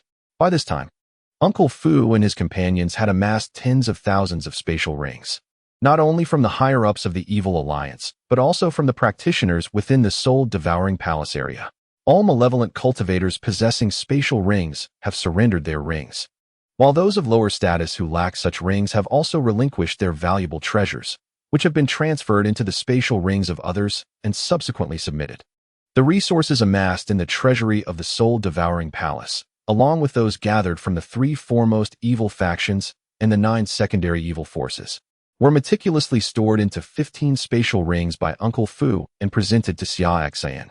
Witnessing the complete plundering, the malevolent cultivators of the allied forces felt an overwhelming sense of anxiety, uncertain whether the unparalleled sword god would show them mercy. The onlookers from various factions were equally intrigued, contemplating whether the sword god, after annihilating the 7 formidable ancestors of the Evil Alliance, would spare them. Upon seeing that Uncle Fu and his companions had finished gathering all the resources, Xia Xin pointed skyward, channeling his formidable sword intent and sword chi. In the skies above the soul-devouring palace, countless ethereal swords, composed of condensed sword chi, swiftly took form, numbering in the tens of thousands. This was a devastating technique he had acquired, known as the return of 10,000 swords. With a mere flick of his hand, Xia Xin commanded the multitude of ethereal swords to descend. Each sword possessed the power to effortlessly slay cultivators below the concealed palace realm. In an instant, the surrounding malevolent cultivators were thrown into a panic, scattering in all directions. However, their efforts were futile. The ethereal swords seemed to possess a consciousness of their own, darting with incredible speed and precision towards every malevolent cultivator within the vicinity of the soul-devouring palace. Cultivators above the Transformation Sea realm were obliterated by the ethereal swords, while those below were pierced through their dantians, rendering them powerless. Moments later, after a relentless barrage of ethereal swords had pierced through the area, all malevolent cultivators above the Transformation Sea realm were annihilated, and those below had their powers utterly eradicated. Xia Xin was not one to show mercy. Having resolved to establish the Tianmen faction within this spiritual domain, he could not allow any cultivators above the Transformation Sea realm to survive, for he understood that leaving roots intact would only allow new growth to flourish. While he refrained from harming innocent cultivators with his immense power, he would not extend the same courtesy to those who sought to provoke him or engaged in malevolent deeds. Those who were spared today would only return to oppress other innocent, lower-tier cultivators, a lingering threat. From this day forth, there shall be no malevolent forces within the spiritual domain. The Tianmin will soon be established as the dominant power governing the realm. Only one supreme faction shall exist, and that will be the Tianmin, proclaimed Xia Xin. Today marks the beginning of a new era. Before the onlookers from the nearby spiritual domains, he boldly proclaimed the existence of the Heavenly Gate faction. His intention was to establish the reputation of the Heavenly Gate first. Although the faction currently lacked a formal sect, resources were now available, and he entrusted Uncle Fu and others with the task of mobilizing the necessary funds to establish the Heavenly Gate. Subsequently, they would directly gather manpower to construct the sect. Given the speed at which practitioners can build, creating a top-tier sect would be a straightforward endeavor, likely completed within a month. The initial step was to spread their name. Reputation was paramount in establishing a faction. Seizing this opportunity, he aimed to ensure that the cultivators across the vast land of Xinzhou were aware of the Heavenly Gate's existence. Furthermore, with him serving as the sect leader, known as the Unparalleled Sword God, and alongside Uncle Fu and others who had been diligently eradicating evil and seizing resources from malevolent factions, it would undoubtedly attract a multitude of rogue cultivators who had previously suffered under the oppression of dark forces. A newly established faction is always in dire need of manpower. While the rogue cultivators who might come to their aid may not be particularly formidable, the presence of high-level warriors like Uncle Fu and Xiao Lizzie would suffice. The lower-tier practitioners of the Heavenly Gate could be composed of these lower-tier rogue cultivators, achieving a mutually beneficial arrangement. The onlookers from the nearby spiritual domains began to realize the implications of the Sword God's actions. It became clear that this legendary figure had eradicated all dark forces in the spiritual realm with the intention of establishing a new top-tier faction, the Heavenly Gate. No wonder his subordinates were so zealously acquiring resources. It was all for the purpose of founding this new apex power. Around them, many rogue cultivators who had been oppressed by dark forces were beginning to stir with anticipation. The upheaval within the spiritual domain, alongside the establishment of a new top-tier faction, presented a fresh opportunity for them. Naturally, this new faction would require numerous cultivators to join, and those who became part of the initial group would undoubtedly receive greater recognition and opportunities for development within this nascent power. As for the potential of the newly established Heavenly Gate, all present, including the various factions and rogue cultivators, could witness its promise. With the unparalleled Sword God at the helm, it was destined to rank among the foremost powers in Xinzhou. After all, this legendary Sword God had effortlessly vanquished the soul-devouring palace's ancestral figure, a being of the 5th level of the Hidden Palace realm.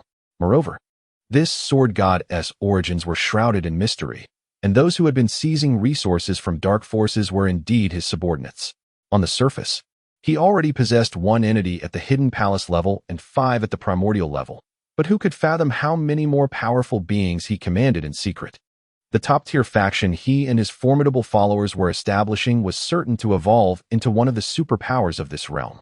A superpower is defined as a faction that surpasses even the top-tier powers, often referred to as an ancient legacy.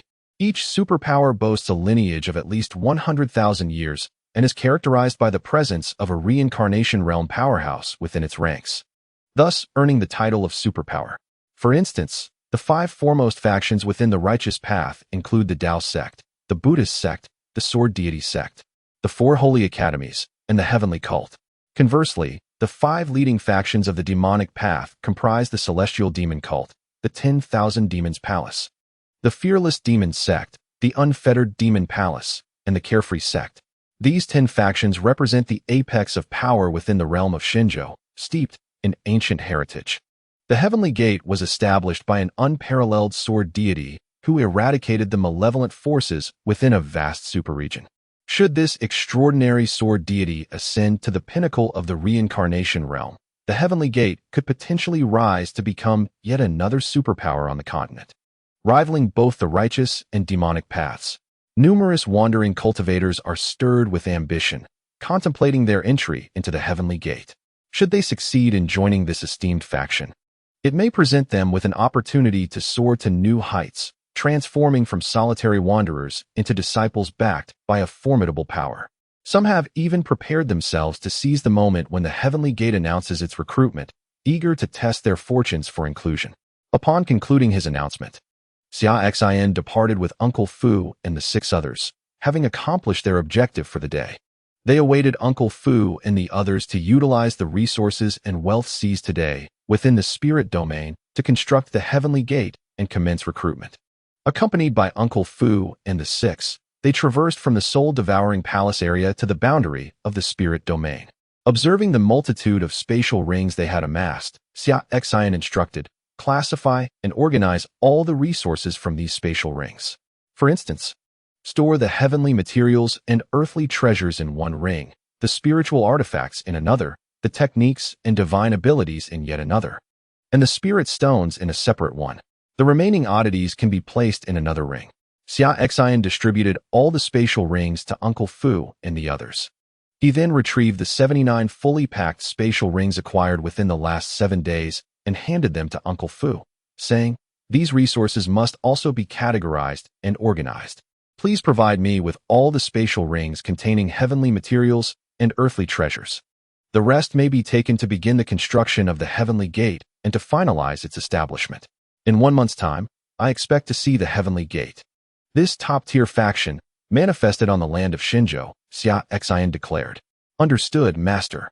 We shall exert our utmost efforts to fulfill this task," Uncle Fu and the 6 responded. Xia Xin nodded and continued. "As for the techniques and divine abilities we have seized, eradicate all those belonging to the malevolent cultivators, retaining only those suitable for righteous practitioners. If the number of available techniques is insufficient, procure additional ones through auctions using spirit stones. It is imperative that the Heavenly Gate possesses a substantial array of techniques for our disciples to choose from upon its establishment," Xia Xin emphasized. Aware that not all techniques acquired from the demonic factions were malevolent, a significant portion remained accessible to all cultivators. Retain only the aspects accessible to all practitioners, and discard the rest, for Xia Xin does not wish for the next generation of the Heavenly Gate to become reviled as heretical cultivators. Chapter 73. I shall reveal to my beloved the secret of being the unrivaled sword god only after the child is born, to spare her feelings of inadequacy. I will return to the great Xia dynasty in the Xian domain. You 6 shall remain in the spirit domain to establish the influence of the Heavenly Gate," Xia Xin declared. "As for the resources obtained through conquest, please designate someone to deliver the categorized treasures to the prince's manor for me. These treasures must be preserved. I intend to gather them all first, select those necessary for nurturing the fetus as per the innate Tao body holy fetus technique, and the rest can be placed in the Heavenly Gate's treasury to serve as its wealth. By the way, in a few days, I shall send another divine attendant and 5 divine servants to assist you in establishing the Heavenly Gate," Xia Xin added. "Yes, Master," replied Fu Bo and the others, though they were taken aback. Indeed, there were more divine attendants and servants surrounding their master than just their current group. Henceforth, they must devote themselves to serving their master diligently, striving to gain his favor, lest they become marginalized with the increasing number of divine attendants and servants. In that instant, Fu Bo and the others felt a surge of motivation. Xia Xin nodded, and then turned to return to the great Xia dynasty. Remarkably, he made the journey in just 1 hour, having spent a total of slightly over 2 hours from the moment he departed the prince's manor, annihilated the soul-devouring palace, and returned. The time spent in vanquishing the soul-devouring palace and instructing Fu Bo and his group on establishing the Heavenly Gate was still less than the time taken for travel. Yet, who could have imagined that for cultivators below the sea transformation realm, it would take several months to journey from the great Xia dynasty to the spirit domain? He had already completed a round trip in 2 hours, during which he had also obliterated a top-tier force. This exemplifies the swiftness of a supreme powerhouse and the advantages of possessing the divine movement technique. Upon returning to the prince's manor, his beloved was instructing Xia Xiaoxiao in her cultivation. In just 2 days, the Kunpeng ruins would be opening. Xia Xin planned to take the young girl inside, for her dual pupils could pierce through the illusions within the ruins and perceive what ordinary cultivators could not, greatly aiding in treasure hunting. It was the perfect opportunity to seek out the last treasure she needed, the sea heartgrass, to awaken her dual pupils. Due to her innate dual pupils, the girl possessed exceptional bone structure. Even before her awakening, her progress in cultivation was remarkably swift. under the guidance of both Xia Xin and Ji Ruo. Practicing the dual paths of magic and martial arts, she had ascended 3 minor realms in just half a month, reaching the 7th level of body refinement. Moreover, Xia Xin had imparted the divine movement technique to her, and she had already grasped it sufficiently to utilize it as a means of escape in critical moments. This led Xia Xin to ponder whether the young girl had strayed from her cultivation path. While she had not excelled in other techniques, she had mastered the art of escape with remarkable finesse. Over the course of the past 3 years, she has perfected the supreme martial art of the Great Xia dynasty, the Dragon's Dance, and now, in just 10 days, she has made her foray into the realm of the divine movement technique. It appears she has ventured ever further into the pursuit of skills meant for evasion. However, Xia Xin refrains from admonishing her. After all, swiftness can be advantageous, particularly when one is pursued, as it increases the likelihood of survival. Perhaps her reckless endeavors in the ruins have indeed drawn unwanted attention. It is prudent to prepare for unforeseen circumstances. On this day, Lin Huo is not training alongside Xia Xiaoxiao. She has ventured out, seemingly to see someone off.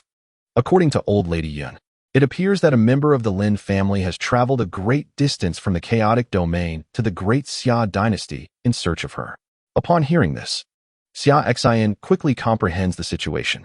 The Lin family must be seeking assistance regarding the incident when she was captured by the Phoenix Sect. The chaotic domain is already quite distant from the Great Xia dynasty, and when Xia Xin was in the primordial realm, it took her a day or two of flight to reach there. Thus, one can only imagine how long it would take for individuals from the Lin family, who are not even at the splitting mansion level, to traverse that distance on foot. Fortunately, the head of the Lin family possesses a cultivation level at the 9th stage of the divine power realm. After half a month of relentless travel without rest, he finally arrived in the Great Xia dynasty today. Alas, Lin Huo no longer requires assistance, for she has already been rescued by Xia Xin. Upon his arrival in the imperial city of the Great Xia dynasty, the Lin family head inquired and soon learned that Lin Huo's master is a prince of the royal family. Unaware of the existence of the prince's residence, he proceeded to the palace and encountered Xia Xin. Upon learning that Lin Huo's father had arrived, Xia Xin welcomed him warmly and summoned Lin Huo to the palace.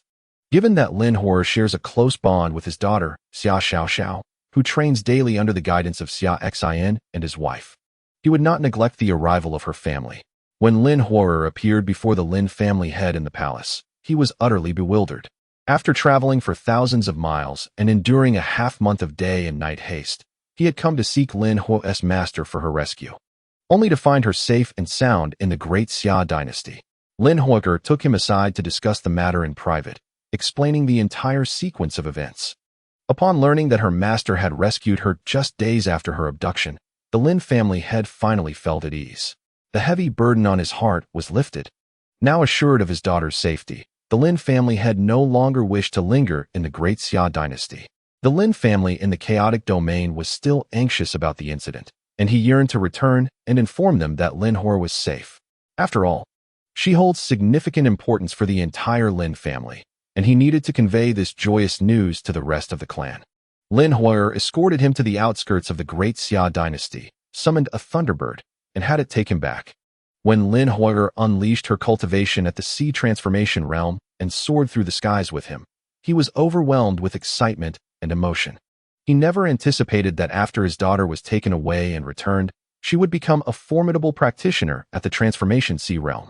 Lin Huo did not offer him extensive explanations, for the achievement of reaching such a level was a matter that the entire Phoenix Sect had secured through blood and sacrifice, something that could not be easily articulated. Before departing, Lin Huo inquired of the Lin family patriarch whether he had disclosed to Xia Xin the purpose of her journey to the Great Xia dynasty, to seek her master and rescue him from the Eastern Wilderness Phoenix Sect. If this information were to reach Xia Xin, she might deduce that her master was none other than the legendary sword god who had recently annihilated the Phoenix Sect with a single stroke. Lin Huo was unaware if her master had confided this to Xia Xin. However, since he had not explicitly stated it, she would naturally assist in keeping the secret. The patriarch's reply was negative. Being a man of his stature, he understood the gravitas of such matters. He would not disclose his intentions to anyone without first encountering Xia Xin. Upon hearing this assurance, Lin Huo felt a wave of relief. All was well. She then summoned the Thunderbird to escort the Patriarch back to the chaotic domain, for it would take him an eternity to return to the Lin family on foot. In truth, Lin Huer's concern regarding whether the Patriarch had revealed her search for her master Xia Xin to Xia Xin was somewhat unfounded, as both Xia Xin and Murong Qing were already aware of Xia Xin's identity as the unparalleled sword god. Just days prior, when Xia Xin and his companions were embroiled in uproarious confrontations against the forces of evil across the realm, Xia Xin had sought him out to discuss this very matter, and Xia Xin had candidly recounted everything to his brother. He had merely requested that aside from informing his sister-in-law, she refrain from sharing this information with others, thus preserving the secret. Chapter 74, 3 Hidden Palace Guardians and 10 Primordial Servants, the Kunpeng Ruins Unveiled. It was especially crucial to keep this secret from his wife, Ji Ruer. After all, she was currently with child, a time when emotions could easily fluctuate, and should she discover that her husband was indeed the renowned sword god, who wielded dominion over a powerful faction, it might evoke feelings of inadequacy within her.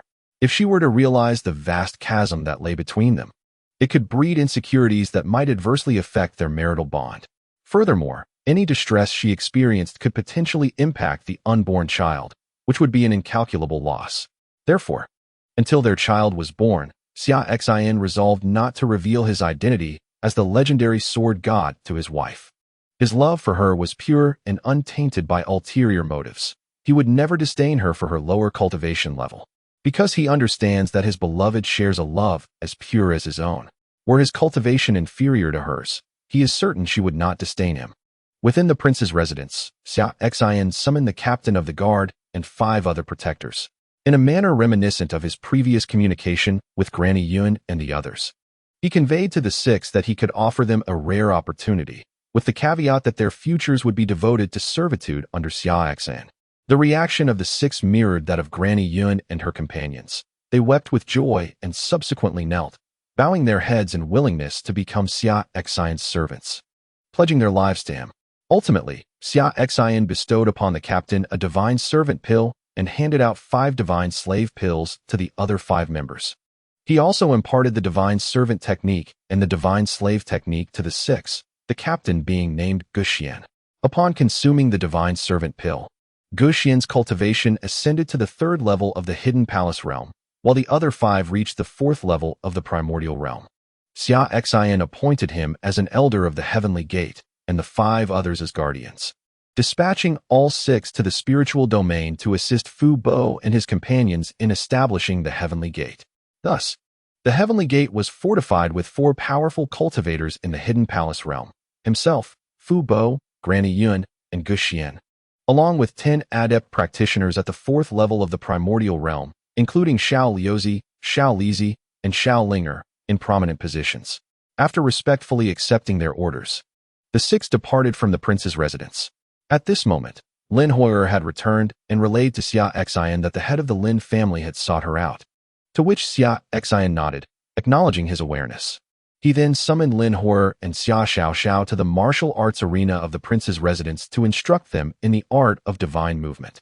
Although Xia Xiaoxiao had already grasped the basics, further refinement was always beneficial. As for Lin Huer, while she could employ the technique to a rudimentary extent, she still lacked proficiency. Due to her Phoenix bloodline, her path did not align closely with this particular skill, thus her innate talent was of limited assistance in mastering it. Should she pursue techniques related to flames, Xia Xiaoxiao would surely fall short in comparison. Xia Xin encouraged both to deepen their familiarity with the divine movement technique, as he planned to take them into the Kunpeng ruins when they opened in a couple of days. Xia Xiaoxiao would seek treasures and simultaneously awaken her dual pupils, while Lin Huer, having reached the sea transformation realm, could not remain in the prince's residence for prolonged cultivation. She needed opportunities for practical experience. In the evening, Ji Ruer routinely went out to procure groceries. Meanwhile, Tong Lao visited the base of the Heavenly Demon Sect in the Imperial City, where the 8 demons, including the Hunyuan Demon Lord, had returned. She reported the findings of their 7-day investigation into the unparalleled sword god and recent events transpiring across the Divine Land. After listening to the Hunyuan Demon Lord's report, Tong Lao departed the Heavenly Demon Sect's base and joined Ji Ruer, who had already purchased her groceries. as they made their way back to the prince's residence. Along the way, Tong Lao recounted, the Hunyuan Demon Lord and his associates returned today. They provided updates on recent happenings over the past 7 days. What matters were discussed? With a tone of indifference, Ji Ruier inquired, seemingly devoid of interest in anything other than matters concerning her husband. The 8 members of the Hunyuan Demon Sect had yet to uncover the whereabouts of the unparalleled sword god. Oh, let them continue their search. Our demon sect owes no debts of gratitude to anyone, Ji Ruier replied. Indeed, nodded Tong Lao, who continued, recently, a series of events have transpired across the divine lands. Numerous malevolent factions have been plundered by a group of formidable newcomers, and many first- and second-rate evil forces have fallen victim to their ruthless grip. Let them be plundered. After all, those wicked factions were never paragons of virtue, Ji Ruier remarked. True, Tong Lao agreed, adding, however, the leader of this band of marauders, a powerful being from the Qinggong realm, has been quite ruthless. Not only did he raid the treasures of those first-rate evil sects, but he also left no resource untouched from the practitioners within those sects, stripping them bare. Ji Ruier chose not to respond further, instead lost in her own thoughts as she moved ahead. The chaos unfolding across the divine lands held no allure for her. Her sole desire was to return swiftly and prepare a meal for her husband. Tong Lao, left to converse with herself, mused. While this individual may exhibit some ruthlessness in thoroughly plundering both people and their sects, I must admit I find their character rather appealing. After all, if one is to engage in robbery, they ought to seize everything in their wake. Otherwise, why leave behind resources for them to celebrate the new year? Lost in her reverie, Tong Lao noticed Ji Ruier had already distanced herself and hurriedly pursued her. Time passed swiftly. 2 days later, one of the 3 great relics of the Xian domain, the Kunping relic, was set to open. Xia Xin instructed his elder brother, Xia Xin, to meticulously replicate 3 copies of the Kunping relic map, distributing one to himself, one to Xia Xiaoxiao, and one to Lin Hua. Given the vastness of the Kunping relic, which boasted entrances not only within the Xian domain, but also in various regions of the divine lands, including the eastern wilderness, northern desert, western regions, and southern ridge, it was a site of ancient significance. Moreover, upon entering through the same entrance, individuals would find themselves in different locations within the relic, as the landing spots were randomized. Thus, Xia Xin deemed it prudent for Xia Xin to create 3 copies of the map, ensuring that they would not lose their way within the relic and would have a greater chance of locating treasures, as well as finding each other upon entry. As for Ji Ruier, Xia Xin advised her to remain at the princely residence to rest during her pregnancy, entrusting her care to Granny Yun while he was away. Ji Ruier understood that Xia Xin ventured into the Kunping relic to procure the final material necessary for awakening Xia Xiaoxiao's dual pupils. Therefore, she did not hinder him but instead urged him to take care and return promptly, as a beautiful wife, pregnant with their child, awaited his return. Bidding farewell to his wife, Xia Xin, accompanied by Lin Hua and Xia Xiaoxiao, set forth toward the Kunping relic. Upon entering the Kunping ruins this time, he sought the Haixin grass to awaken the dual pupils of the young lady, thereby fulfilling the system's task.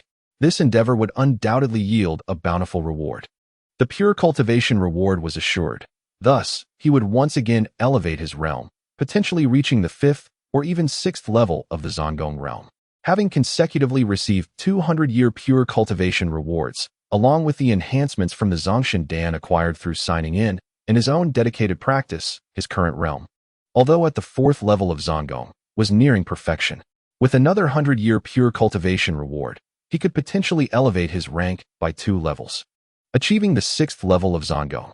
Moreover, the effort and resources expended on the dual pupil awakening task promised rewards superior to those of past special missions.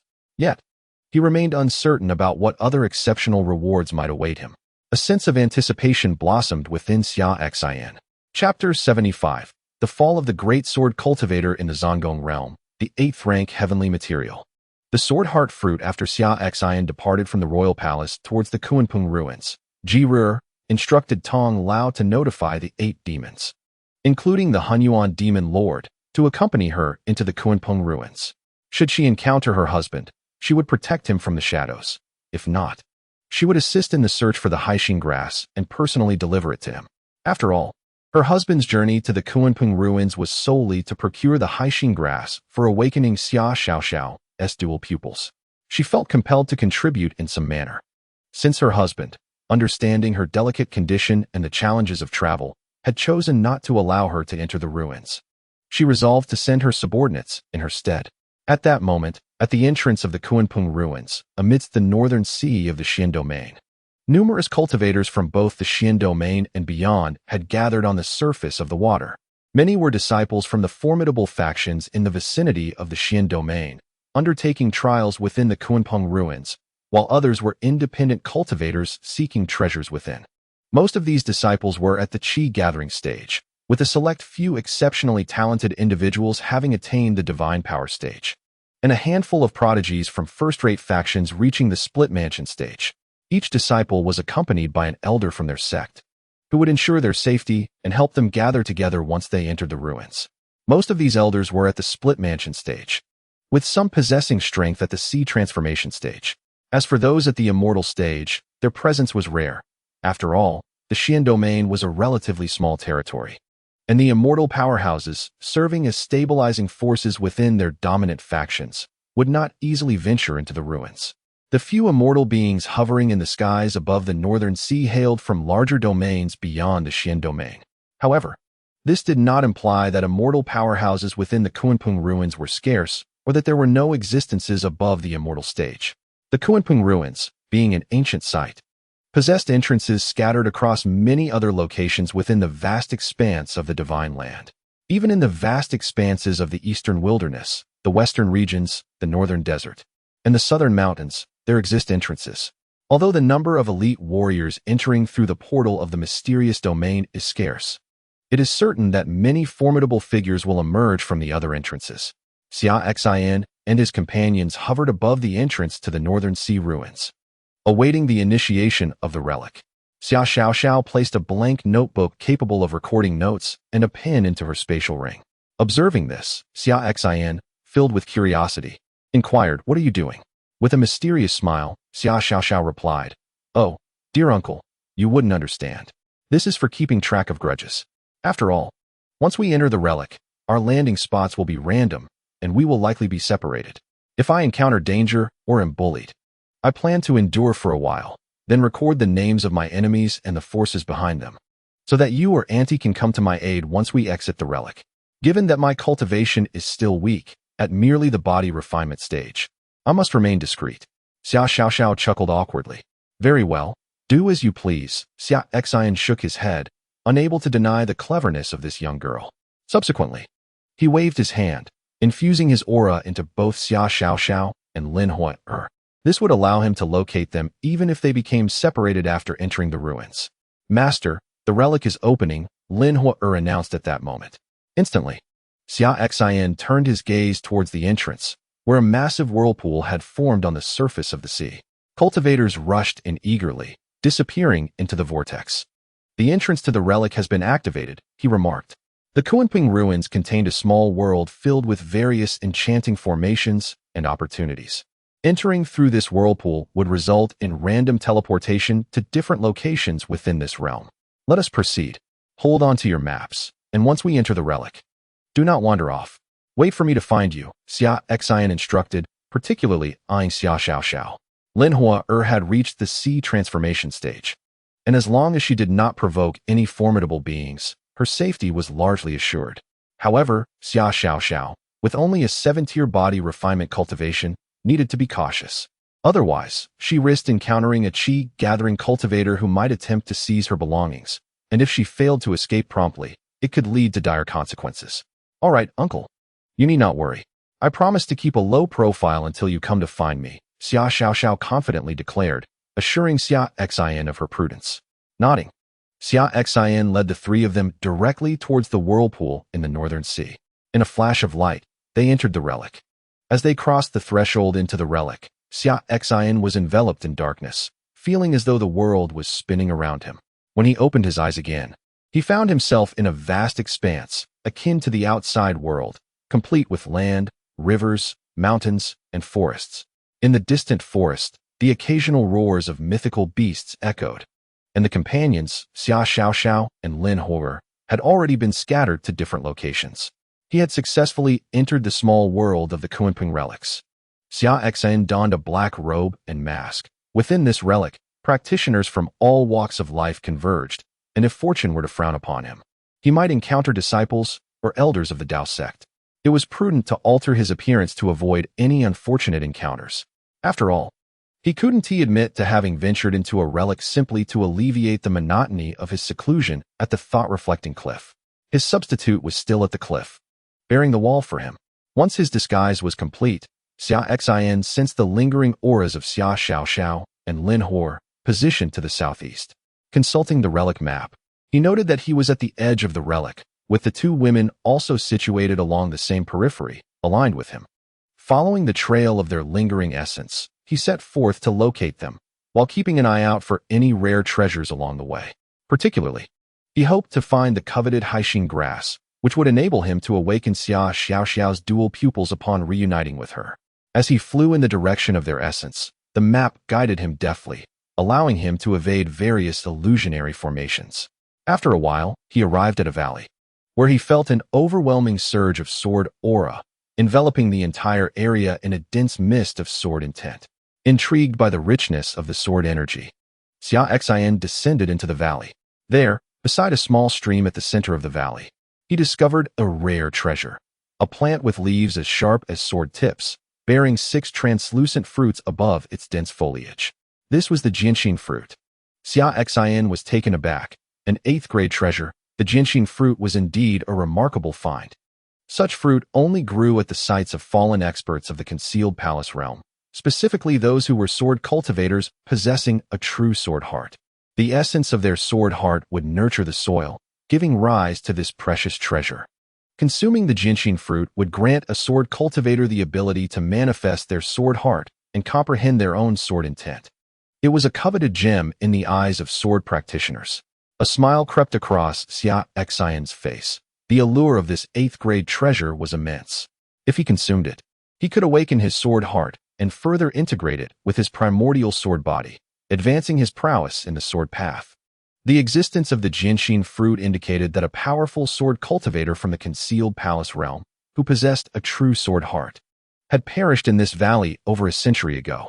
The Kunpeng ruins open once every century, attracting countless formidable beings in search of the Kunpeng's precious bones. After all, these relics are remnants left by the ancient Kunpeng, containing unparalleled techniques of destruction. It is not uncommon for powerful practitioners from the hidden palace realm to perish in this quest. The presence of 6 sword heart fruits indicates that the fallen swordsman here was at least at the 6th level of the hidden palace realm. Xia Xin stepped forward, preparing to pluck the sword heart fruits. He intended to consume one, leaving the remaining 5, one for Xia Xiaoxiao, one for Lin Hor, one for his beloved wife, and the last 2 for his yet-to-be-born children, one of whom would be a twin. At that moment, as Xia Xin reached for the sword heart fruits, a terrifying beam of sword light descended from above the valley, cleaving a chasm in the stream several meters away, sending mud and water flying. Xia Xin looked up to see 2 white-clad swordsmen hovering in the air, locked in a tense standoff.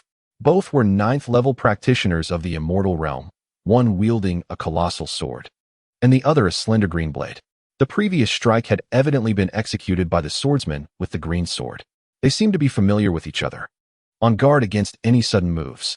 The swordsman wielding the green blade looked down at Xia Xin and commanded, "Leave that sword heart fruit immediately and vacate this valley, or face death." At that moment, Xia Xin's aura was still that of a 3rd-level practitioner of the immortal realm, leading them to underestimate him as merely a 3rd-level cultivator unworthy of contesting the sword heart grass. Indeed, before 2 9th-level practitioners of the immortal realm, a 3rd-level cultivator had no standing to vie for such treasures. Such celestial materials were beyond the grasp of someone of his caliber. Even for them, having reached the 9th level of the immortal realm and standing on the precipice of the unbeginning realm, the desire for these treasures was immense, necessitating vigilance against each other, leaving no room for a mere 3rd-level cultivator. However, Xia Xin disregarded the warning from the swordsman with the green blade, boldly uprooting the sword heart grass and placing all 6 fruits into his spatial ring. Witnessing this audacious act, both swordsmen were left dumbfounded. How brazen was this third-level cultivator? Ignoring their warnings, he had the audacity to seize all the sword heart fruits right before their eyes. You seek death. The swordsman with the green blade fumed. Turning to his companion, let us strike down this insolent fool before deciding the rightful ownership of the sword heart fruits. If we engage in a fierce battle, we might end up benefiting him instead. Another practitioner, wielding a colossal sword, nodded in acknowledgement. He was of comparable cultivation to the azure-clad practitioner before him and had no desire to engage in a futile struggle that could leave them both mortally wounded, allowing Xia Xin to reap the benefits. Just as the two conspired to strike against Xia Xin simultaneously, he slowly drew the Qi Shao sword from his back, unleashing a decisive strike towards the two in the sky. At the moment Xia Xin unleashed his sword, the two aerial figures felt an overwhelming force locking onto them, rendering them incapable of escape. They could only brace themselves for the impending strike. With that strike, it seemed as if the entire valley's sword energy converged into his blade, emanating a brilliant beam of sword light aimed at the two. In the wake of that light, the two were cleaved into mere fragments of their former selves, plummeting from the sky without a shred of resistance. They could scarcely fathom that the seemingly unremarkable practitioner of the immortal realm was, in fact, a formidable sword deity of the concealed palace realm. I harbor no desire to kill, Xia Xin lamented, gazing at the lifeless bodies, shaking his head before sheathing the Qi Shao sword. He considered himself averse to bloodshed, yet there were always those who compelled him to take action, leaving him with no alternatives. He felt a deep sense of conflict within. Subsequently, he retrieved a sword heart fruit from his spatial ring and consumed it. Instantly, a tempest of sword energy erupted around him, the valley resonating with the howls of boundless sword aura. Half an hour later, having absorbed the sword heart fruit, he successfully manifested his sword heart, experiencing a remarkable enhancement in his understanding of the sword path. Concurrently, his cultivation ascended from the 4th to the 5th level of the concealed palace realm, unlocking a new palace of the Tao, the Palace of the Heart. Originally having reached the pinnacle of the 4th level, he had now achieved a breakthrough with the aid of the sword heart fruit. It was indeed a moment of double fortune. Not only had he birthed his sword heart, but he had also transcended his previous limits. A smile graced Xia Xin's face. His encounter with the sword heart fruit was a delightful surprise during his venture into the ruins. After all, such fruits were exceedingly rare in the outside world, not merely obtainable with spirit stones, but rather requiring the possession of a sword heart and a cultivation level above the concealed palace realm, cultivated over a century in the resting place of fallen sword practitioners. This manifestation of his sword heart would undoubtedly elevate his future comprehension of the sword path. Rising to his feet, Xia Xin soared away from the valley, hastening towards the direction of Xia Xiaoxiao and Lin Hui'er. Meanwhile, at the location where Xia Xiaoxiao had descended, she was confronting a phantasmic formation, surrounded by several cultivators who had entered the Kunpeng ruins, comprising both first-rate and second-rate factions. These individuals were encircling Xia Xiaoxiao, their eyes glinting with malice. "Little girl, hand over all the sea spirit fruits," declared one elder from a first-rate faction. "If you comply, we may spare your life. Otherwise, your path today will only lead to death." The elders of several powerful factions, upon entering the ruins, found themselves randomly scattered nearby, much like Xia Xiaoxiao. In this vicinity, there existed an enchanting array, within which thrived a sea spirit fruit tree, bearing dozens of sea spirit fruits.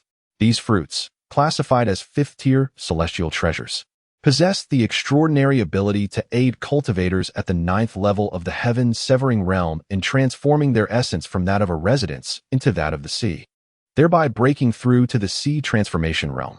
Furthermore, should a powerful being of the sea transformation realm consume one, it can elevate their level by 1 tier. However, such celestial treasures are not without limitations. The first fruit consumed is the only one of value, and subsequent consumptions yield no further benefit. Nevertheless, the prospect of gaining a level from a single fruit is enough to incite fervor among these formidable cultivators. Chapter 77. 2 Peaches slay 3 warriors. It is important to note that for an ordinary cultivator in the sea transformation realm, advancing even a minor tier typically requires over a decade of arduous training. Thus, the chance to elevate a tier with just 1 fruit is irresistibly enticing. Xia Xiaoxiao possessed dozens of sea spirit fruits, all of which she had discovered thanks to her unique insight through the illusory eye, allowing her to navigate the array's deceits and harvest the fruits. However, upon emerging, she found herself surrounded by 4 individuals. It turned out that these 4 had sensed the fragrance of the sea spirit fruits within the array, but had hesitated to enter due to its bewildering nature, fearing entrapment without securing the fruits. To their surprise, they witnessed Xia Xiao effortlessly traverse the illusions of the array. They quickly resolved to lie in wait outside. Since they could not enter and collect the fruits themselves, they would seize them from her once she emerged. The 4 comprised elders from the premier righteous faction, the Demon Sect, as well as elders from the second-tier factions, the Taiying Sect, the Taizhan Sect, and the Piamiao Sect. All 4 were at the sea transformation realm, with the elder from Demon Sect at the 7th level, while the others from Taiying, Taizhan, and Piamiao sects were at the 6th level. As Xia Xiao gazed upon her encircling assailants, a wave of grievance washed over her. The fruits she had painstakingly retrieved were on the verge of being snatched away. Yet, the astute girl recognized the futility of her situation. Should she refuse to surrender the sea spirit fruits, she feared they might resort to lethal measures. Concerning the fact that her royal uncle was an elder of the Dao sect, she deemed it unwise to disclose such information to intimidate these 4. She was not so naive as to believe it would deter them. In this desolate location, devoid of any familiar faces, she was certain that revealing her uncle's identity would lead to her immediate demise. In the ruins, the act of killing went unnoticed, and they bore no fear of repercussions from the Dao sect. Conversely, should Xia Xiaoshu reveal that her royal uncle held the esteemed position of an elder within the Dao sect, sparing her life would only invite greater troubles upon them. Having already committed robbery, even if they were to let Xia Xiaoshu go now, her uncle, the elder of the Dao sect, would surely not forgive them. Thus, it was far wiser to silence her permanently to eliminate any future threat.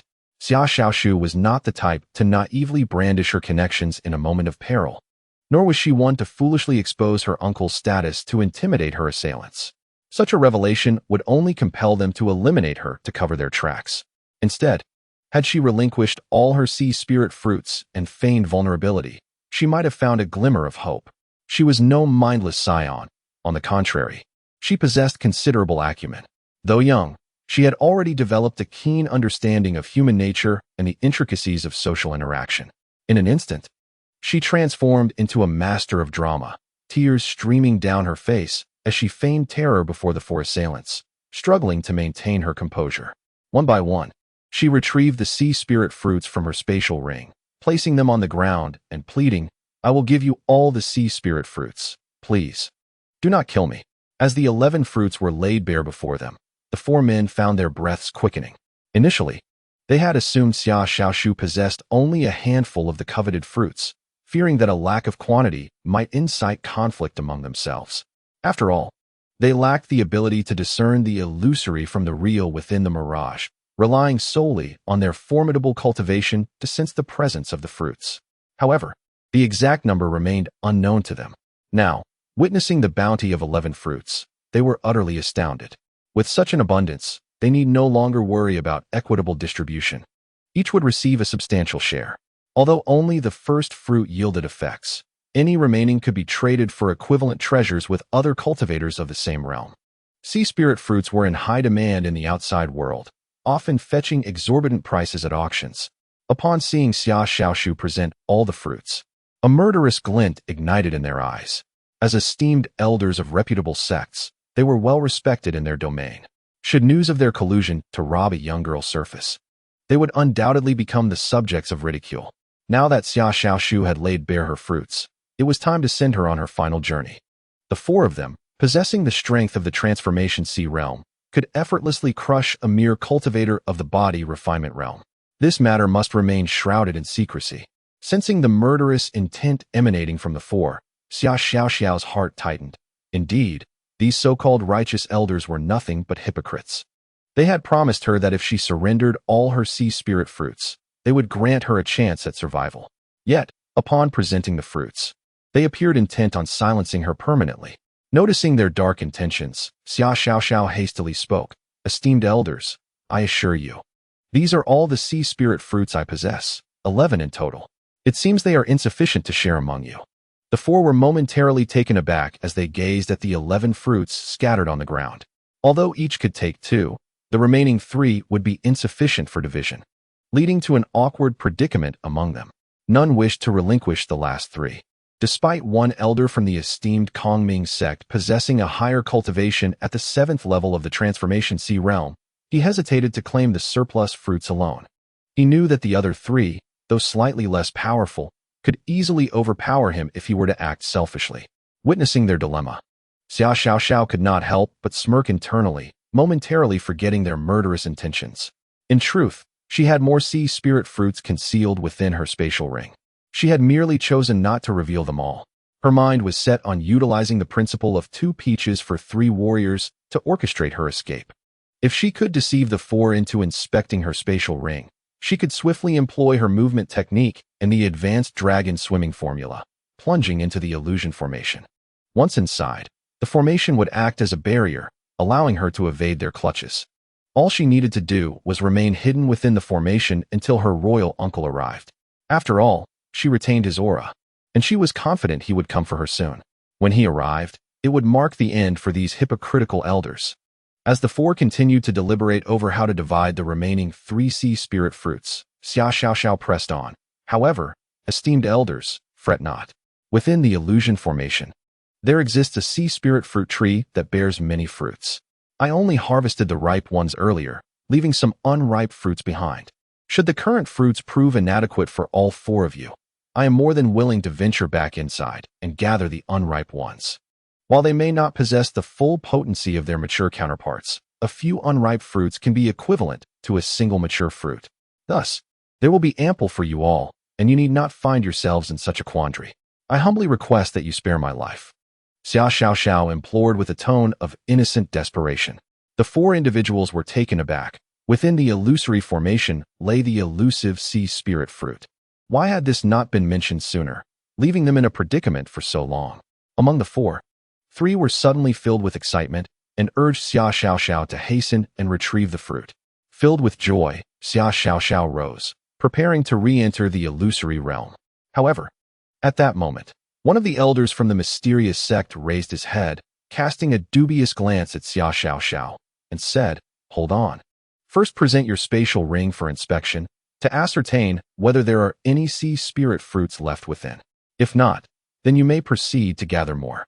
Upon hearing this, the other 3 quickly realized the necessity of examining this young girl's spatial ring to determine if any sea spirit fruits remained. If she were attempting to deceive them by withholding the fruits she possessed, claiming there were immature ones remaining in the illusion, what would happen if she entered and failed to return? They were all aware that they lacked any understanding of the intricacies of formations. Should she venture into the illusory realm again without returning, they would be utterly helpless. Xia Xiao felt a tightening in her chest. Indeed, these seasoned elders were astute and not easily fooled. Nevertheless, she quickly composed herself and replied, "The sea spirit fruit is indeed absent from my spatial ring. But if the esteemed elders wish, you may inspect it yourselves." At that moment, she was quite near the illusory formation. Yet she refrained from immediately employing her swift techniques to escape inside. She understood that all 4 of them were focused on her. Any hint of unusual behavior on her part would likely provoke them to strike her down without hesitation. Although her speed was remarkable due to her techniques, her cultivation was merely at the 7th level of body refinement, while the 4 before her were formidable beings of the sea transformation realm, far surpassing her in power and abilities. Thus, she could not gamble with her life. Her words had been artfully chosen. She had said, "You may check for yourselves," addressing them collectively rather than singling anyone out. The 4 were not allies. Their mutual distrust was palpable. They would not take the word of any single individual among them. Surely, they would all approach to inspect the ring. After all, if only one were to check and there still existed a sea spirit fruit within Xia Xiao's spatial ring, that individual could discreetly transfer the fruit into their own ring without anyone being the wiser. The process of inspecting and transferring items between spatial rings was conducted through spiritual awareness, making it undetectable to outsiders. Hence, they were unwilling to allow any one of them to inspect Xia Xiao's ring alone and would instead converge to examine it together. Indeed, as anticipated, as soon as Xia Xiao's words fell, the The four exchanged glances and resolved to approach together to examine her spatial ring. With keen awareness, Xia Xiao removed the ring and placed it on the ground for their convenience. Simultaneously, she prepared to employ the dragon dance technique and the godly movement art. Ready to make a swift escape, she was confident that the moment they beheld the 20 or so sea spirit fruits within her spatial ring, they would be utterly astonished. Their focus would shift to seizing the fruits, providing her with the perfect opportunity to flee. Indeed, as the four simultaneously probed the spatial ring with their spiritual senses, they were met with shock. Within the ring lay over 20 sea spirit fruits. The young girl had barely revealed a third of them. As their astonishment settled, their thoughts swiftly turned to the question of ownership, and they began to compete for the fruits within the ring with fervor, eager to claim as many as possible for themselves. Ultimately, amidst their frantic contest, the 27 sea spirit fruits were divvied up. The elder from the Void Spirit sect claimed 9, while the other 3 elders each acquired 6. Alas, their hand speed paled in comparison to that of the elder from the Void Spirit sect. The latter, being unmarried, naturally possessed quicker reflexes. However, the remaining 7 fruits necessitated that the 3 others each receive 3, leaving the elder from the Void Spirit sect with just 2. There was no way they would allow any other arrangement. As for the unripe sea spirit fruits left in the illusion array, they had become inconsequential, for each of them would at least end up with 9 ripe fruits. The unripe ones were no longer a matter of concern. Their primary goal now was to eliminate this cunning little sprite and preserve their reputations. Though small in stature, this little sprite had proven to be quite scheming, daring to deceive them by concealing so many sea spirit fruits within her spatial ring, a foolhardy act. However, when they turned to where Xia Xiao had stood moments before, she was nowhere to be found. The instant they had focused on competing for the remaining fruits within the spatial ring, she had fully unleashed the dragon dance technique and the godly movement art, slipping into the illusion array in an instant. Damn it! She managed to escape into the illusion array. The elder from the Void Spirit sect seethed, feeling as though he had been outwitted by the little sprite, his anger flaring. We shall wait for her here, lying in ambush. I refuse to believe she can remain inside indefinitely, he declared, with the other 3 elders echoing his indignation. They had never anticipated that in their moment of inattentiveness, the little sprite would slip into the illusion array. For several formidable figures of the sea transformation realm, allowing a mere body-refining little girl to slip away right beneath their noses was nothing short of a profound humiliation. At this moment, having safely entered the illusion array, Xia Xiao breathed a sigh of relief. Fortunately, her cleverness had saved her. Otherwise, she might have faced dire consequences. She vowed never to act so recklessly again. Had she known there were ambushers lurking outside, she would have resolutely remained within the illusion array, even if it meant waiting for her royal uncle to come find her. Now, after narrowly escaping death, she had finally managed to return. All that remained was for her uncle to trace her by the aura left within her. When he arrived, she would ensure that the old men outside understood the reason behind the blooming of the flowers. Meanwhile, Xia Xin was hastening towards the vicinity of Xia Xiao and Lin Huiyin at an astonishing speed. Chapter 79. An encounter with the demonic cult of Wanma. Lin Huiyin in pursuit. Following the 2 distinct auras, Xia Xin first reached Lin Huiyin's location. As all 3 were positioned at the edge of the ruins and aligned in a straight line, with Xia Xin and Xia Xiao at either end and Lin Huiyin in the middle, it was only natural that Xia Xin would encounter Lin Huiyin first. At that moment, Lin Huiyin found herself amidst a forest, desperately fleeing for her life. Utilizing her movement technique, she darted through the trees. A trace of blood stained her lips, and above her in the forest's canopy hovered a girl of about 10, riding atop a formidable beast of the immortal realm, relentlessly pursuing her. Ice Dragon Eagle, quickly! Unleash the ice spikes upon her, commanded the girl to her mount. The Ice Dragon Eagle immediately opened its massive maw, releasing hundreds of razor-sharp ice spikes directed at Lin Huiyin. Thanks to her movement technique, Lin Huiyin skillfully dodged, using the surrounding trees as cover to avoid being instantly obliterated by the icy projectiles. However, a few spikes managed to strike her before she could evade, causing her to spit out a mouthful of blood and sustain considerable injuries.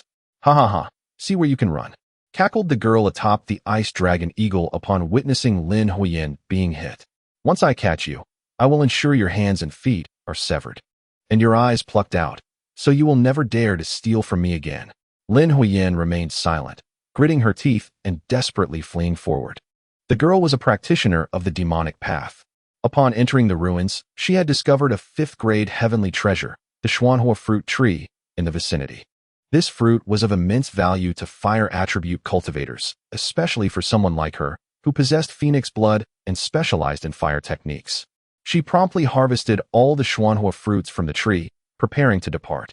However, at that moment, the girl appeared, claiming that she had discovered the tree first and demanded that Lin Huiyan return all the harvested fruits to her. Lin Huiyan was understandably reluctant. At that moment, the little girl's mount, a formidable demon, approached. Although the girl herself was merely at the gathering chi stage, her mount, an immortal ice dragon eagle, was exceedingly powerful. The girl belonged to the Wanma Hall, the second most formidable faction within the demonic path.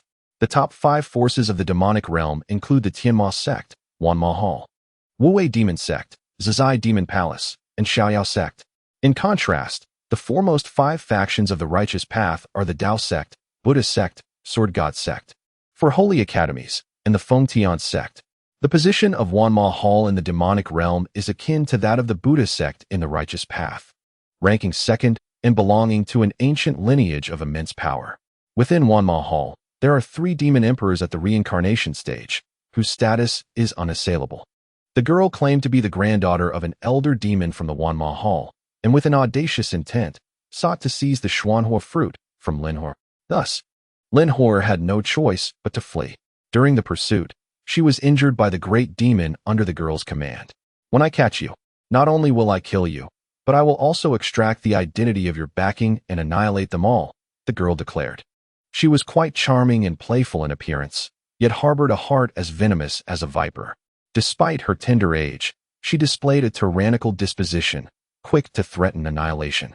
This behavior was largely a product of her upbringing. In Wanma Hall, her grandfather held a lofty position, and she had been pampered since childhood. Coupled with the demonic path's fiercely protective nature, she often instigated trouble, bullying others without consequence.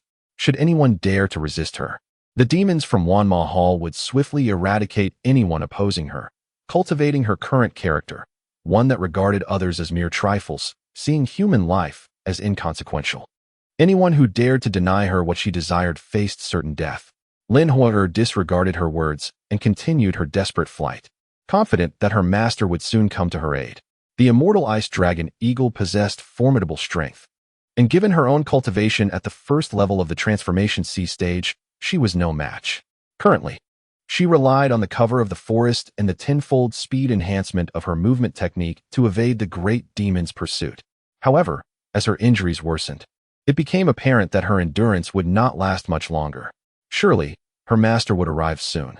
At that moment, the ice dragon eagle soared above the treetops, unleashing hundreds of ice spikes aimed directly at her. "Die!" The girl cackled, reveling in the thrill of hunting down a weaker cultivator. The barrage of ice spikes rained down upon Lin Huiyan, and due to injuries sustained in her previous evasion, it was unlikely she could avoid them all this time. It was estimated that at least 4 or 5 spikes would strike her, and if she were to endure another similar assault, her ability to continue fleeing would be utterly compromised. She would then fall prey to the girl's whims. "You can't escape. Die!" the girl exclaimed with glee. Just then, the ice spikes soaring towards Lin Huiyan abruptly came to a standstill, as if ensnared by an unseen yet formidable force, unable to advance any further. Lin Huiyan's fleeing figure came to a halt, and the ice dragon eagle that was pursuing her also ceased its relentless chase. They were all suddenly bound by an overwhelming power, rendered immobile. Xia Xin descended gracefully from the sky, landing beside the beleaguered Lin Huiyan in the forest. Observing the still fresh blood at the corner of her mouth and the wounds upon her body, he spoke gently. "What transpired? Pray tell me." Upon witnessing her master appear before her and intercept the attack from the ice dragon eagle, Lin Huiyan could no longer contain her tears. Her master had come to her rescue. After all, she was merely a 15-year-old girl. When the little girl had coerced her moments ago, she did not weep. Even when faced with the ice dragon eagle's life-threatening pursuit, she remained stoic. However, upon seeing Xia Xin arrive, she felt a sense of security. and the pent-up grievances within her finally found an outlet as tears streamed down her cheeks. I encountered a mysterious fire fruit tree within the ruins and plucked all its fruits. Then, this person suddenly approached, claiming that she had discovered the tree first and demanded that I return the fruits I had gathered. When I refused, she commanded her steed to hunt me down. Lin Hora recounted. Indeed, Xia Xin nodded, grasping the situation.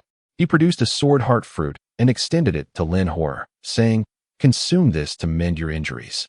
"Thank you, Master," Lin Hora replied, nodding in appreciation. Coming from a modest family, she was unfamiliar with the nature of the sword heart fruit and assumed it to be an ordinary healing remedy. Little did she know, it was an 8th-grade treasure, capable not only of healing physical wounds, but also of nurturing the sword heart, a coveted prize among many sword cultivators, even those at the profound levels of the Hidden Palace and the Reincarnation Realm. Taking the sword heart fruit, Lin Hora ingested it and began to meditate for its refinement. She dismissed any concern for the little girl in the sky, confident that her master would surely intervene on her behalf. "Who are you? Are you the master of this thief?" The girl atop the ice dragon eagle spoke, her voice still tinged with childhood, and she appeared no older than 12. Just a bit older than Xia Xiao. Hearing this, Xia Xin raised his gaze toward the girl and replied, "So it was you who incited this beast to pursue my disciple?" This served as a tacit acknowledgement of her inquiry. Simultaneously, the red sky sword on his back began to unsheath slowly. It was indeed I who commanded the ice dragon eagle to hunt her down. Who told her to pluck my fire fruits? You would do well to step aside. I am the granddaughter of the ice demon ancestor of the 10,000 Demons Hall. You cannot fathom the consequences of crossing me. The girl remained unabashedly arrogant, her demeanor a testament to her spoiled upbringing. Though she had encountered cultivators far mightier than the ice dragon eagle in the past, none dared oppose her once she revealed her lineage as the granddaughter of a revered ancestor from the 10,000 Demons Hall. The granddaughter of an elder from the 10,000 Demon Palace embodies an absolute identity and authority, for the demonic sect fiercely protects its own. Should any harm befall her, it would not merely invoke the wrath of her grandfather. He may very well summon other elders from the 10,000 Demon Palace to his side, thus barring life-threatening matters. Those who are aware of her lineage typically refrain from crossing her. Unfortunately, today she encountered Xia Xin. To dare to harm his disciple, even the esteemed granddaughter of an elder from the 10,000 Demon Palace must face death. With one hand gripping the Qishao sword, Xia Xin extended the other to grasp the air, instantly shattering the ice dragon eagle beneath the girl, reducing it to a cascade of flesh and blood that rained down below. Simultaneously, a colossal hand of spiritual energy ensnared the girl. The young girl, taken aback, struggled desperately, her voice filled with fury. "You dare to kill my mount. You are finished. Your faction will be annihilated. If my grandfather learns of this, he will not spare you." At that moment, a black jade tablet on her person shattered, and a spectral figure emerged from within. It was an identity projection, presumably left by her grandfather, the elder of the 10,000 Demon Palace, to manifest in times of mortal peril. This apparition bore no cultivation or offensive power.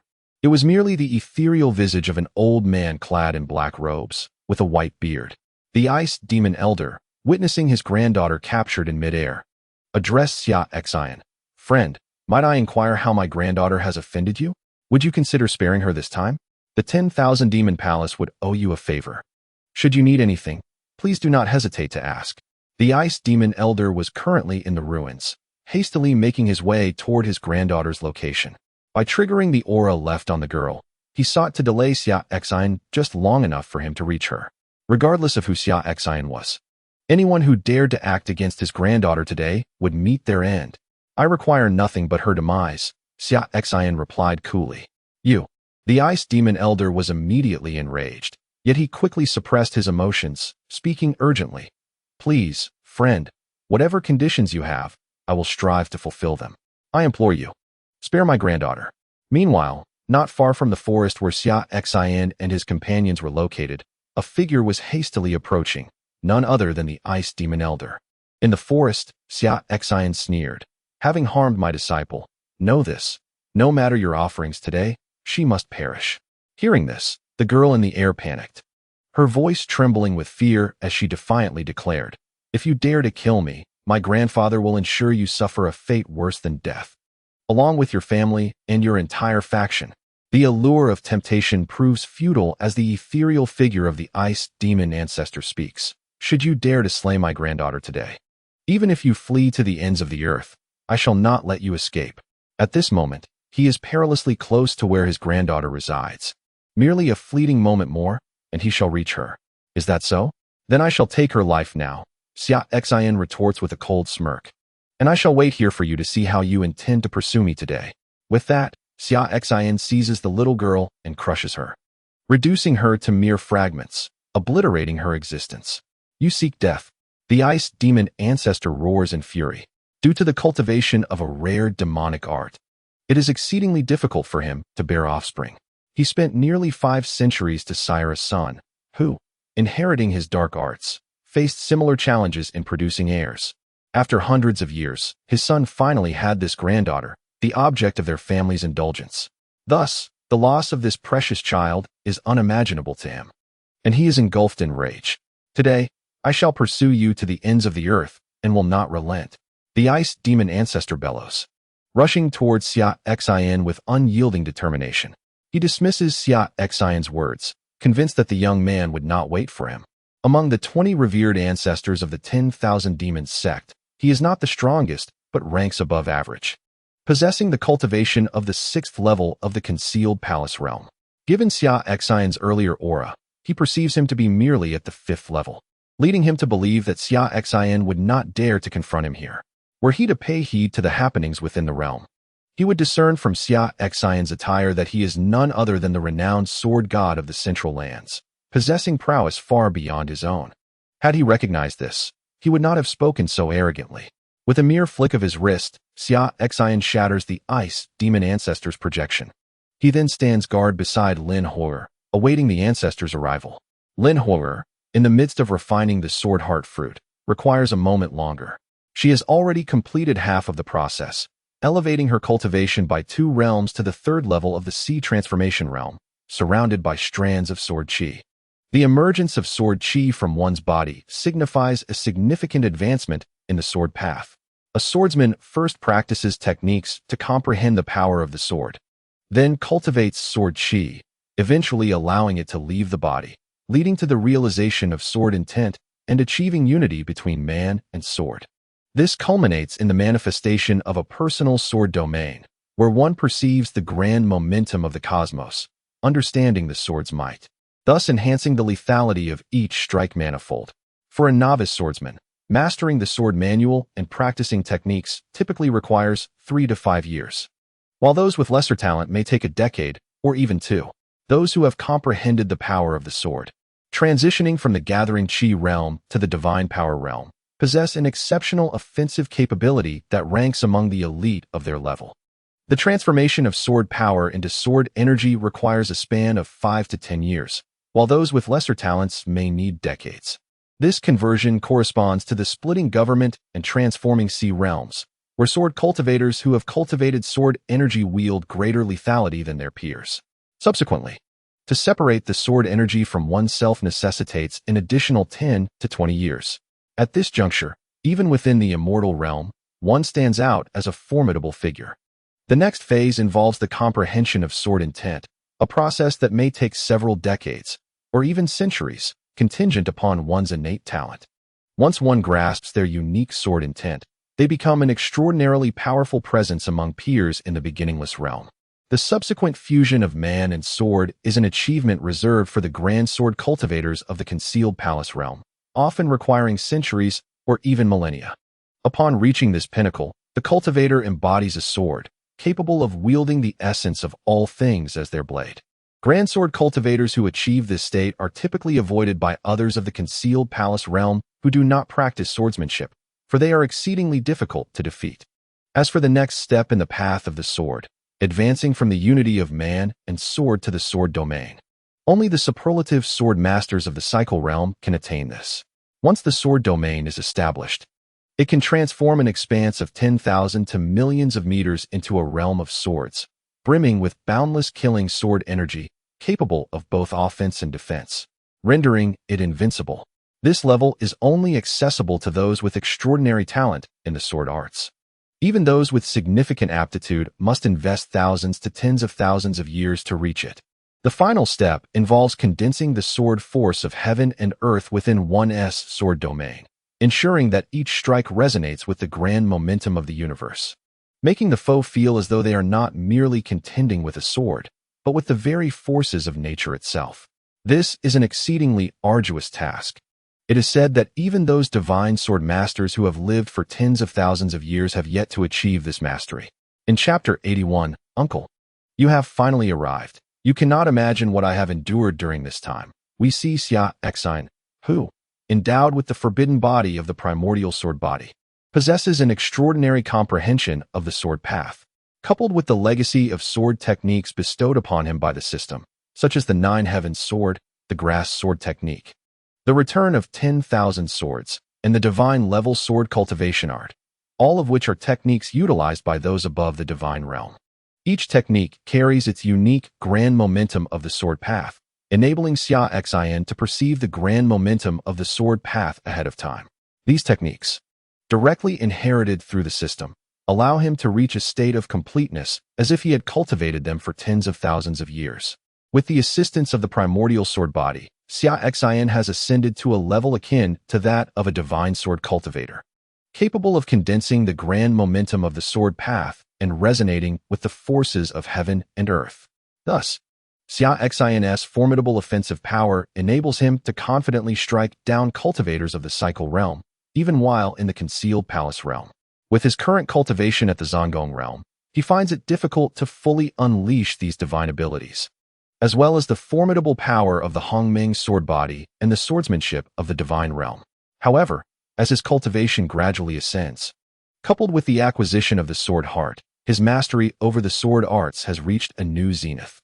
This advancement enables him to wield his powers more effectively. With his present capabilities and the possession of the Qishao sword, one of the top 10 renowned swords, Xia Xin is confident that he can contend with and even slay any cultivator below the high tier of the reincarnation realm. Should he employ all his trump cards and activate his divine sword nurturing technique, drawing forth the pure June sword that he has nurtured for nearly a month, he possesses the assurance to vanquish even high-tier reincarnation realm cultivators with a single stroke. After all, the divine sword nurturing technique involves continuously refining a sword with one's own sword path.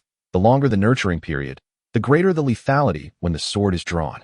Once a strike is executed, the sword must undergo another period of nurturing before it can be wielded again. Therefore, Xia Xin refrains from using the pure June sword in everyday circumstances, instead nurturing it through his divine technique as his ultimate trump card. At this moment, Lin Hoyer had already refined more than half of the sword heart fruit, elevating her cultivation by a small tier to the 4th level of the Huahai realm. Her swordsmanship has reached a level where she can stabilize her sword qi outside her body, an achievement typically reserved for cultivators of the immortal realm. The sword heart fruit, a precious 8th-grade material born from the demise of a grand sword cultivator at the Zongong realm who possessed the sword heart, embodies the profound insights of a master who has achieved the unity of man and sword. It is entirely reasonable for Lin Hoyer to elevate her sword path from 0 to the manifestation of sword qi through the refinement of this fruit. Moreover, upon fully refining this sword heart fruit, the birth of her sword heart will propel her future sword cultivation to unprecedented heights. Suddenly, a terrifying aura approached from afar, emanating from a 6th-level Zongong cultivator, imbued with overwhelming demonic might. A cold smile crept across Xia Xin's lips. It appeared that the little girl's grandfather from the 10,000 Demons Palace had arrived. Without further ado, Xia Xin gripped the Qishao sword, levitating in the air to confront the Ice Demon Ancestor. It was preferable to resolve the battle at the Zongong realm in the skies to prevent any residual impact from affecting Lin Hoyer below. You killed my granddaughter. Upon seeing Xia Xin refuse to flee, the Ice Demon Ancestor roared in a savage fury, "Die for me." He uttered no superfluous words. His sole intention was to ensure Xia Xin's demise as a sacrifice for his granddaughter. Endless cold demonic energy surged from the Ice Demon Ancestor, coalescing into a colossal, frigid demonic claw that lunged towards Xia Xin. Xia Xin, disinterested in engaging in further dialogue, raised the Qishao sword and unleashed a strike. Once again, he employed his divine abilities, wielding the grass sword technique. However, now that he had acquired the sword heart, he could execute the technique with greater ease and control, harmonizing the sword technique with the grand momentum of the heavens and earth.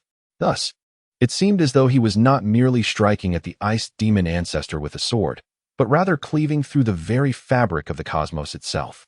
At the moment he unleashed his sword strike, a surge of primordial purple energy emanated from the depths of his vast spiritual sea, entwining around the radiant sword light produced by the ethereal purple sword shadow birth from the awakening of the Hongmeng sword body. This violet destructive sword light instantaneously cleaved through the ice magic elder's frigid claws, advancing towards him. The ice magic elder was struck with astonishment, sensing the breath of death emanating from this strike. Xia Xin was no ordinary sword cultivator of the concealed palace realm, typical practitioners at this level, upon achieving the unity of man and sword, could not possibly unleash such formidable might. In that moment, he felt as though he were confronting a sword cultivator of the reincarnation realm, one who had comprehended the invincible sword domain and could communicate with the divine essence of the sword path. How could this be? How could a mere concealed palace realm sword cultivator ascend to such heights? He found it utterly inconceivable. Indeed, he was left with the unsettling illusion that the sword path embodied in Xia Xin's strike transcended even the invincible sword domain. It seemed as though only a being of divine realm strength could harness the power of heaven and earth's sword momentum to such an extent. How could he possibly withstand such a terrifying technique? This was beyond the capabilities of any concealed palace realm warrior. Friend, spare me.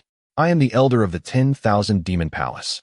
If you slay me, the palace will not rest until it avenges my death. The ice magic elder pleaded in terror. Such a technique, imbued with the momentum of the heavens, once it locked onto its target, offered no escape. One could only brace for impact. Yet, with his strength, he could not endure this strike, and thus he could only beg for mercy from Xia Xin. He hoped that, out of respect for the 10,000 demon palace, Xia Xin would spare him. Killing an elder of the palace would surely result in relentless pursuit. Xia Xin remained expressionless. What of the elder of the 10,000 demon palace? If my will demands your demise, then you shall perish. Your identity is of no consequence. As the violet destructive sword light cleaved through, the ice magic elder's body was severed in twain, resulting in his demise and the obliteration of his essence. Xia Xin reached out, and the spatial ring adorned on the elder's finger flew into his grasp. He seized it without hesitation. The wealth of a demon path elder of the concealed palace realm was not to be squandered. Subsequently, he placed the spatial ring into his own. Then, with a swift motion, he crushed the ice magic elder's corpse, erasing it entirely to avoid any potential troubles. Although he bore no fear of the 10,000 demon palace, he had little desire for complications. Meanwhile, below, Lin Hoyer had completely refined the sword heart fruit, elevating her cultivation to the 5th level of the sea transformation realm, giving birth to her sword heart and reaching the pinnacle of her sword path, where her sword energy had separated from her body. Once she became adept at mastering her newfound sword path, she would be able to begin the pursuit of comprehending sword intent. Thank you, Master, Lin Hoyer said, kneeling in respect to Xia Xin. Initially, she believed the sword heart fruit to be merely an ordinary treasure. However, upon refining it and witnessing her cultivation ascend for minor realms, along with the emergence of her sword heart and the enhancement of her sword path to its consummate form, she finally grasped the precious nature of the fruit her master had bestowed upon her. The esteemed master not only rescued her and avenged her, but also bestowed upon her this exceedingly precious fruit. The debt she owed her master in this lifetime may never be repaid.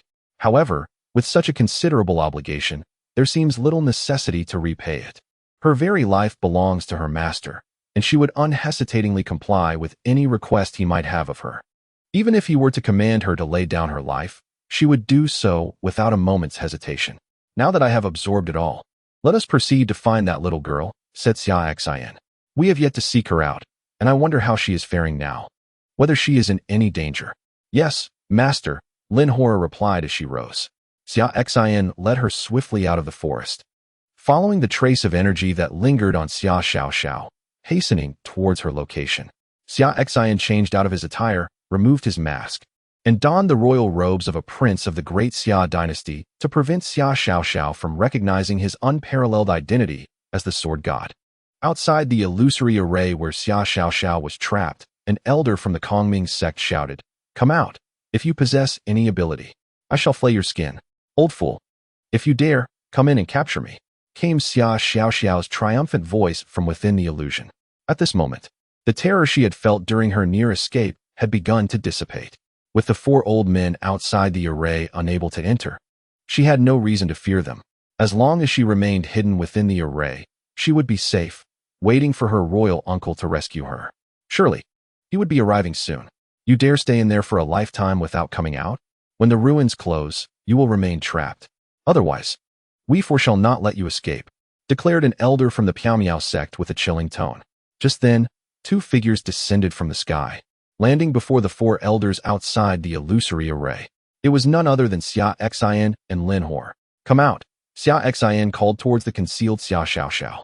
Upon hearing his voice, within the illusion, a figure swiftly dashed out and clung to Xia Xin's leg, her previous bravado vanishing as she looked up at him with tear-filled eyes, exclaiming, "Uncle, you have finally arrived. You have no idea what I have endured during these past few hours." Having been delayed by matters yesterday, she had longed to express her thoughts but had found no opportunity. The journey of writing has been fraught with obstacles, and she sincerely thanked all for their support. She had never received such gifts while writing before, feeling deeply moved. She expressed gratitude to Enide Songfeng for his generous gift, who ranked second among the benefactors, and to Yi Wangqi for his gift, who was among the top 3. She also thanked user 6461218 and all the esteemed benefactors on the gift leaderboard, including those who loved to read endless books, and commanders who enjoyed various delicacies. Chapter 82. Fellow Taoist, we may have had some misunderstandings. Let us speak earnestly. Xia Xin looked down at the weeping Xia Xiaoxiao, clinging to his leg. At this moment, the four elders behind were filled with curiosity regarding the sudden arrival of Xia Xin and Lin Hor. Their connection with Xia Xiaoxiao appeared to be quite extraordinary. Moreover, Lin Hor, despite her tender age of approximately 15 or 16, had astonishingly reached the 5th tier of the sea transformation realm. As for Xia Xin's cultivation, they found it inscrutable. However, judging by Lin Hor's respectful demeanor towards him, it was evident that Xia Xin must be her elder, a being of greater strength. What formidable force did these two represent? Their close rapport with this young child raised further questions. Just moments ago, the four had been intent on eliminating this child. But upon the arrival of these two, their spirits plummeted, and they instinctively sought to flee. Yet, just as they turned, Xia Xin's calm voice resonated. "Where do you think you are going?" A wave of pressure enveloped the four, rendering them immobile. "Immortal realm," they exclaimed in shock, realizing the oppressive force emanating from Xia Xin was that of an immortal realm expert. They had unwittingly struck a hard wall. This seemingly innocuous child was backed by such an overwhelming presence. Little did they know, Xia Xin had merely chosen to unleash the pressure of the immortal realm. Were he to exert his full strength, he would reach the concealed palace realm. Nevertheless, in front of Xia Xiaoxiao, he had to maintain the facade of being at the 3rd tier of the immortal realm. "Uncle, restrain them. Do not let them escape," Xia Xiaoxiao urged as she released her grip on Xia Xin's leg. The act was over, and it was time for serious matters to be addressed. "Understood." Xia Xin nodded. "Now let us discuss what transpired here and who these individuals are." Xia Xiaoxiao turned her gaze to the four elders, declaring, "These shameless old fools attempted to seize something from a mere child. Upon entering the ruins, I discovered a phantasmic array containing the rare 5th-grade treasure, the sea spirit fruit. These four old men, lacking knowledge of the array, dared not enter. I ventured inside and plucked all the sea spirit fruits, only to be ambushed by them. As if that weren't enough, they sought to kill me to silence me. Had you not arrived in time, uncle, I might not have been here at all." As she spoke, Xia Xiaoxiao feigned tears. Xia Xin's lips twitched. How could he have arrived in time when she had been hiding within the phantasmic array? It would not have been easy for them to kill her in such circumstances. However, Xia Xiaoxiao's words did hold some truth. Had he not come, she would have remained trapped in the array, leading to unpredictable outcomes. These four had dared to snatch his niece's precious treasures and plotted murder to boot. They had forfeited their right to exist. I understand, Xia Xin replied to Xia Xiao. Turning his attention to the four elders, he inquired, "Do you have any last words before your demise? Speak now, or I shall proceed to take action." Upon hearing this, the atmosphere thickened with tension. The four elders were taken aback by the directness of the confrontation, failing to inquire about the opposing forces before resorting to violence. It appeared they felt assured of their dominance. "Fellow cultivator, I am an elder of the Demon Sect. The misunderstanding with this young friend was merely a trivial one. We are willing to return all the sea spirit fruits to her, and I shall gladly offer all the precious materials I possess as compensation. Hoping that you will spare this old man," spoke the elder of the Demon Sect. His sect was a first-rate power, boasting formidable beings of the primordial realm and a considerable number of experts in the undying realm. By revealing his identity, he aimed to instill a sense of caution in Xia Xin and subsequently proposed the relinquishment of his treasures as a means of appeasement, hoping to blend kindness with authority to secure his safety. Indeed, we were merely embroiled in a misunderstanding with this young friend. We will forego the sea spirit fruits and are prepared to offer all our precious materials to this young friend, hoping that you might grant us mercy," chimed in the other three elders from the second-rate sections. Though they were merely elders of secondary powers, they too had ancestors of the undying realm backing them. They hoped that Xia Xin would consider their connections and agree to their terms, exchanging their treasures for their lives. However, upon hearing their pleas, Xia Xin shook his head, stating, "Foolish. If I were to slay you, your possessions would merely become mine." A gasp of realization escaped the four elders. His reasoning was undeniably sound, leaving them momentarily speechless. The elder from the Demon Sect was the first to recover, urgently interjecting, "Fellow cultivator, that cannot be. I am an elder of the Demon Sect, which has beings of the primordial realm. Should you kill me, the Demon Sect will not let this go unpunished. Indeed, our sects also have ancestors of the undying realm. You are not invincible simply because you are in the undying realm. Are you truly willing to make enemies of our formidable sects over a mere misunderstanding?" echoed the other three elders, hastily seeking to leverage their backing as a threat, hoping it would sway Xia Xin, for otherwise, they faced imminent doom. Regret filled their hearts. How could they have anticipated that such an unassuming young individual would possess the backing of a being from the undying realm? Had they known, they would never have dared to act against this young one for a handful of sea spirit fruits. Alas, it seemed too late for regrets now. "Have you all finished speaking? If so, let us proceed," Xia Xin replied coolly, unsheathing the Chaos sword from his back. With a single stroke, he aimed for the four elders, who were paralyzed by his overwhelming aura. In an instant, a crescent-shaped sword light cleaved through the space, striking directly at the four. Following the flash of the blade, their heads fell to the ground, their eyes wide with terror in their final moments. Unable to fathom that Xia Xin would act so decisively. Such decisiveness, devoid of any intention to engage with them. Beside them, Lin Hoyer observed the scene with indifference, believing that anyone who dared to harm her master's kin deserved their fate. Xia Xiao clapped her hands and murmured, "I warned you not to be too arrogant. Now look where that has led you. Those who commit wrongful deeds shall meet their demise." As she spoke, she confidently approached the corpses of the four individuals, deftly removing their spatial rings while thoroughly searching their bodies. Once she ensured that all valuable items were contained within those four rings, she clapped her hands and walked over to Xia Xin, presenting the rings. "Here you go, uncle. My spatial ring is within the possession of that elder from the Demon Sect, while the sea spirit fruits have been divided among the four old fools. Each ring contains some." Xia Xin nodded, accepting the rings, and then retrieved Xia Xiao's spatial ring from the elder's possession. He proceeded to extract all the sea spirit fruits from the four rings and place them into hers. He deemed it unnecessary to claim the treasures she had acquired. Subsequently, Xia Xin took out all the precious materials and techniques from the elder's rings, placing them into his own. The remaining spirit stones were evenly distributed between Xia Xiao and Lin Hoyer, as both had been present during the grim act. Those who witnessed partake in the spoils.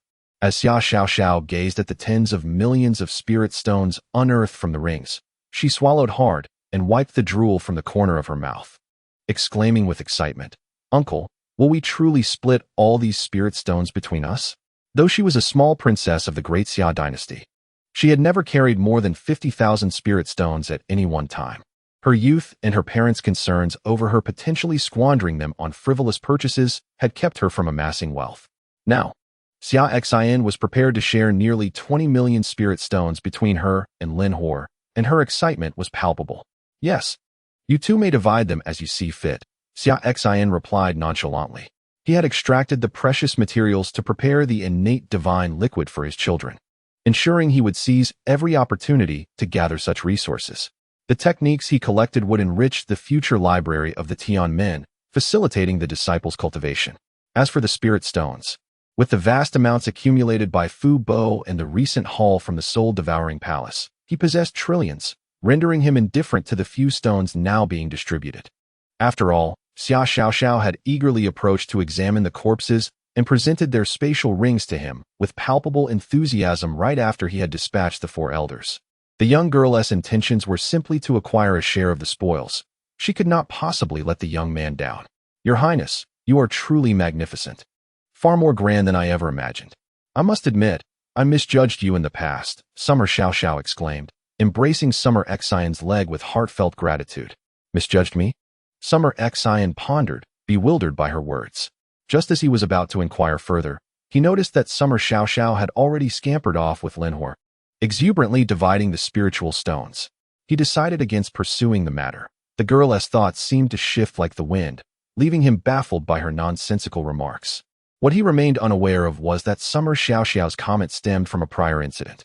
He had spent 200,000 spiritual stones to procure for her a Xi spiritual artifact, the Ice Sword.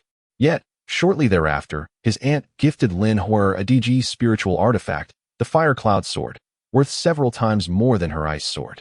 At that moment, she had assumed her uncle's financial situation was strained post-marriage, thus limiting his generosity towards her. However, witnessing her uncle's lavishness now, treating spiritual stones with utter disregard, and even suggesting she and Lin Hor share the millions of spiritual stones, she realized her earlier misjudgment. Clearly, even after marrying her aunt, her uncle must have retained a private fortune. Otherwise, he would not be so free with his wealth, discarding over 20 million stones with such ease. Lin Hor, among the 4 rings, there are a total of 21,210,000 spiritual stones. How about we each take 10,605,000? Summer Xiaoxiao proposed. That sounds fine, Lin Hor nodded in agreement. For her, over 10 million spiritual stones represented a significant sum, equivalent to years of her family's income. She had never possessed such wealth before. Accompanying her master had its perks. It allowed her to seize treasures from those who were less discerning. If only more of those foolish individuals would attempt to ambush them, they could retaliate with righteous indignation. She mused darkly, her young mind wandering down a dubious path, even contemplating the notion of entrapment. Meanwhile, Summer Xiaoxiao reveled in her newfound wealth, her smile widening with excitement. With the spiritual stones in hand, she envisioned the DG spiritual artifact, the long sword she had coveted for so long at the Royal City Auction House. It would soon be hers. The sword was a broad weapon, imposing in appearance, and she had long desired it. The auction house owner had promised her a discount. The 5 million spiritual stones required would be reduced to 4 million for her.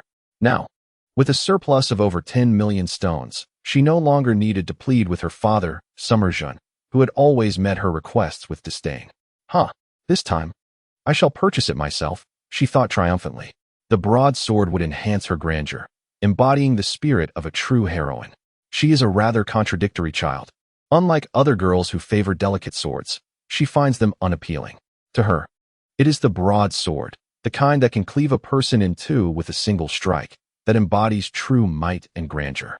All else, in her eyes, is mere ornamentation.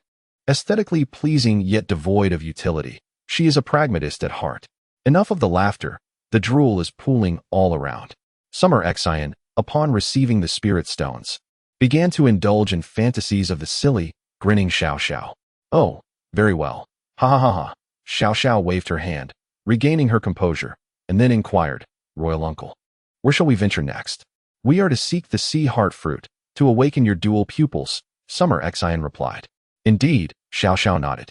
Retrieving the map of the Kuanping ruins and observing, the sea heart fruit is marked at several locations within the ruins. We can explore them one by one. This map, drawn a century ago, designates various sites where the sea heart fruit may grow. However, given the passage of 100 years, many things may have changed. It remains uncertain whether those locations still harbor the fruit, necessitating a thorough search. After all, while the ruins open only once every 100 years, it is improbable that anyone has ventured to those places to harvest the sea heart fruit during the closure. Yet, the ruins are home to many mystical beasts, and it is entirely possible that some creature may have consumed the fruit during this time, hence the need for a meticulous search. Nevertheless, Summer Xia Xin is not anxious, for they have ample time. Typically, the Kuanping ruins remain accessible for a month. Within that span, at his pace, he could traverse the ruins and surely locate the sea heart fruit. Without hesitation, he led the two of them forth, heading toward the first location marked on the map where the sea heart fruit was said to be found. After half a day's journey, they arrived only to discover that it had seemingly been plucked by others who had recently entered the ruins, or perhaps consumed by some beast. As night fell, the trio decided to rest amidst the forest. The next day, they continued to the subsequent site, but there was still no sign of the fruit. On the third day, upon reaching the third location, they finally spotted several sea heart fruits hanging from a tree. The three were elated. They had finally found it. However, as they approached, a colossal sea serpent emerged from the vicinity of the fruit tree. This was a formidable beast of the sea transformation realm, guarding the sea heart fruit tree to prevent it from being taken by other creatures. The sea serpent had already attained the fourth tier of the sea transformation realm and intended to reserve these fruits for consumption upon reaching the pinnacle of the fourth tier. Preparing for a breakthrough to the fifth. Fire, go forth and confront this great beast. Let me witness your strength, Summer Xia Xin instructed Linhua. Linhua has now attained the fifth level of the sea transformation realm, coupled with the consumption of the sword heart fruit. She has birthed her sword heart and reached the realm of sword chi separation. This time, she is prepared to test her mettle and ascertain her true combat prowess. Yes, Master, she replies, retrieving the earth-grade fire cloud sword bestowed upon her by her teacher's wife, Jiru, and soaring towards the great sea serpent demon. Chapter 84. Completing the awakening of the Heavy Eye task, gaining the reward of the ancient Heavy Eye, elevating 2 levels in cultivation. Uncle, is Sister Huo capable of contending with that serpent demon? Xia Xiao inquired curiously. Having reached the 5th level of the sea transformation realm, dealing with a serpent demon at the 4th level should pose no problem. Xia Xin remarked. I wonder how many swords it will take her to slay that sea transformation demon. Oh, Xia Xiao nodded, gazing ahead. At that moment, Lin Huo had already engaged in battle with the serpent demon. The great sea serpent demon, a water attribute beast, inherently counters Lin Huo's fire attribute. However, such counteraction is not absolute. If Lin Huo's fire attribute is sufficiently potent, it can turn the tables on the sea serpent. Suddenly, Lin Huo activated her phoenix bloodline, and a fiery phoenix apparition emerged behind her, igniting the surrounding sky with blazing flames that distorted the very air. Gripping the fire cloud sword, she unleashed her sword heart, enveloped by terrifying sword chi. With a fierce swing, she released a sword chi ablaze with spiritual flames, aimed directly at the sea serpent demon. The sea serpent demon, exuding a formidable aura, conjured a water barrier in front of it while swiftly whipping its tail towards Lin Huo. Unfortunately, it seemed to have underestimated both the ferocity of Lin Huo's sword chi and the intensity of the flame she emitted. Her bloodline, a pure phoenix lineage of heavenly quality, and the flames she wielded, the phoenix heavenly fire, were far beyond the capabilities of a mere water barrier. The searing heat from the flaming sword chi swiftly vaporized the water barrier, and the sword chi cleaved through, striking the serpent demon's tail with devastating force, severing it entirely. The sea serpent demon, alarmed, let out a howl and frantically attempted to flee. At that moment, Lin Huo unleashed her second strike, decapitating the serpent's head in one swift motion. The 4th level sea transformation demon met its demise in just 2 strikes. Wow, Sister Huo is incredible, Xia Xiao exclaimed in excitement, genuinely impressed by Lin Huo's remarkable display. 2 strikes to slay this great demon, quite impressive, Xia Xin remarked as he and Xia Xiao approached Lin Huo. However, your control over your own power still requires refinement. After all, you possess the 5th level of the sea transformation realm, surpassing this serpent demon by 1 level. And with your ancient divine phoenix bloodline and the realm of sword chi separation, your performance can only be deemed satisfactory. His expectations for Lin Horror were not excessively high. Achieving this level was commendable in itself. After all, Lin Hoyer had recently ascended from a mere body refinement realm practitioner to the 9th level of the Chi gathering realm. Furthermore, at the Divine Phoenix Sect, she forcefully absorbed a considerable amount of Phoenix bloodline power, elevating her cultivation to the 1st level of the Sea transformation realm. Just a few days prior, with the aid of an 8th grade celestial treasure, the Sword Heart Fruit, she advanced to the 5th level of the Sea transformation realm. It can be said that her journey from the body refinement realm to the Sea transformation realm spanned merely about a month, leaving her little time to consolidate her newfound strength. Her mastery over her abilities was, therefore, less than ideal. If she were to stabilize her current power and harness it effectively, utilizing her pristine Phoenix bloodline of divine quality alongside her sword intent and sword heart, she could effortlessly vanquish any adversary below the 9th level of the Sea transformation realm with her 5th level cultivation. Master, I shall strive to master my own strength, Lin Horror declared, uncertain if her recent performance had disappointed her mentor. Her master had invested considerable effort in nurturing her, providing her with techniques, the Sword Heart Fruit, and daily guidance in her swordsmanship. She resolved to dedicate more time each day to familiarizing herself with her powers, determined not to let her master down. Indeed, Xia Xin nodded, then approached the Sea Heart Fruit tree ahead, plucking a fruit directly from its branches. He then retrieved the 4 other celestial treasures required for awakening the Zhongtong from his spatial ring and handed them to the ever-enthusiastic Xia Xiaoxiao, saying, "Here, consume all 5 of these celestial treasures at once. Doing so right here will awaken your Zhong." "Understood, Uncle," Xia Xiaoxiao replied without hesitation, accepting the 5 celestial treasures and immediately beginning to consume them. The 5 treasures necessary for awakening the Zhongtong included the Spirit Pearl Grass, Twin Soul Flower, Thousand Illusion Fruit, Purple Gold Immortal Vine, and Sea Heart Fruit. The Spirit Pearl Grass and Sea Heart Fruit were of the lowest value, classified as 5th grade celestial treasures. The Thousand Illusion Fruit followed, belonging to the 6th grade, while the Twin Soul Flower was a rare 7th grade treasure. The most precious among them was the Purple Gold Immortal Vine, an 8th grade treasure that had originally been gifted to him by his wife.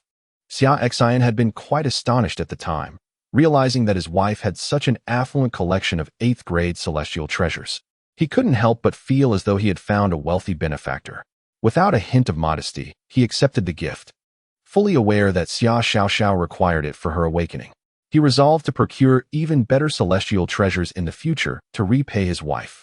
As Xia Xiaoxiao consumed these 5 celestial treasures, her cultivation began to ascend rapidly.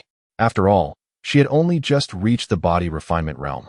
5th grade celestial treasures were typically consumed by practitioners of the Sea transformation realm, while 6th grade treasures were suited for those in the immortal realm, 7th grade for the boundless realm, and 8th grade for the hidden palace realm. Thus, having ingested 2 5th grade treasures, 1 6th grade, 1 7th grade, and 1 8th grade treasure in one go, her cultivation experienced a remarkable surge. It is only under the condition that she possesses the dual pupils, which can aid in absorbing and suppressing the immense medicinal power of these rare herbs, that she is able to consume them. Were an ordinary body refining practitioner to dare ingest these 5 types of rare herbs in one go, they would likely meet an immediate and explosive demise. After a brief moment, the tremendous medicinal potency of the 5 rare herbs was completely absorbed by Xia Xiaoxiao and her extraordinary dual pupils, elevating her cultivation to the 1st level of the divine power realm.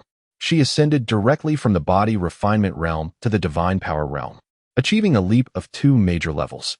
This remarkable advancement was largely due to the fact that 90% of the medicinal energy from these 5 rare herbs had been absorbed by her dual pupils. Otherwise, her cultivation could have risen even further. After all, the awakening of the dual pupils necessitates the absorption of vast amounts of energy.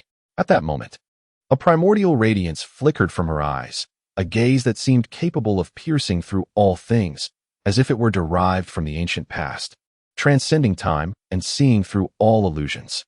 Her dual pupils were finally on the verge of awakening. Xia Xion's breath quickened. He had gone to great lengths to bring Xia Xiaoxiao into the relics for this very moment.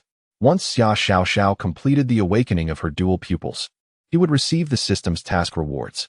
At that instant, with the awakening of her dual pupils, Xia Xiaoxiao's cultivation surged once more, jumping from the first level of the Divine Power Realm directly to the first level of the Splitting Mansion Realm, achieving another significant elevation. At this moment, her eyes radiated with divine light, and numerous profound runes emerged around her body, each one ancient and arcane, filled with supreme mysteries. After a brief pause, she closed her eyes, retracting the infinite divine light. Her awakening of the dual pupils came to an end. Within Xia Xian's mind, a series of notifications sounded. Ding. Congratulations to the host for completing the task to assist in the awakening of the dual pupils. Ding. Congratulations to the host for receiving a reward of 150 years of pure cultivation. Ding. Congratulations to the host for obtaining the ancient dual pupil. Ding. Congratulations to the host for receiving 1 divine guardian pill. Ding. Congratulations to the host for receiving 5 divine servant pills. The moment the notifications ceased, the reward of 150 years of cultivation surged into Xia Xian's body, causing his cultivation to rapidly ascend until it reached the 6th level of the concealed palace realm. Within him, a new concealed deity was formed, solidifying the 6th level of the concealed palace realm and manifesting the spleen deity. However, what astonished him most was not this, but rather the system's second reward.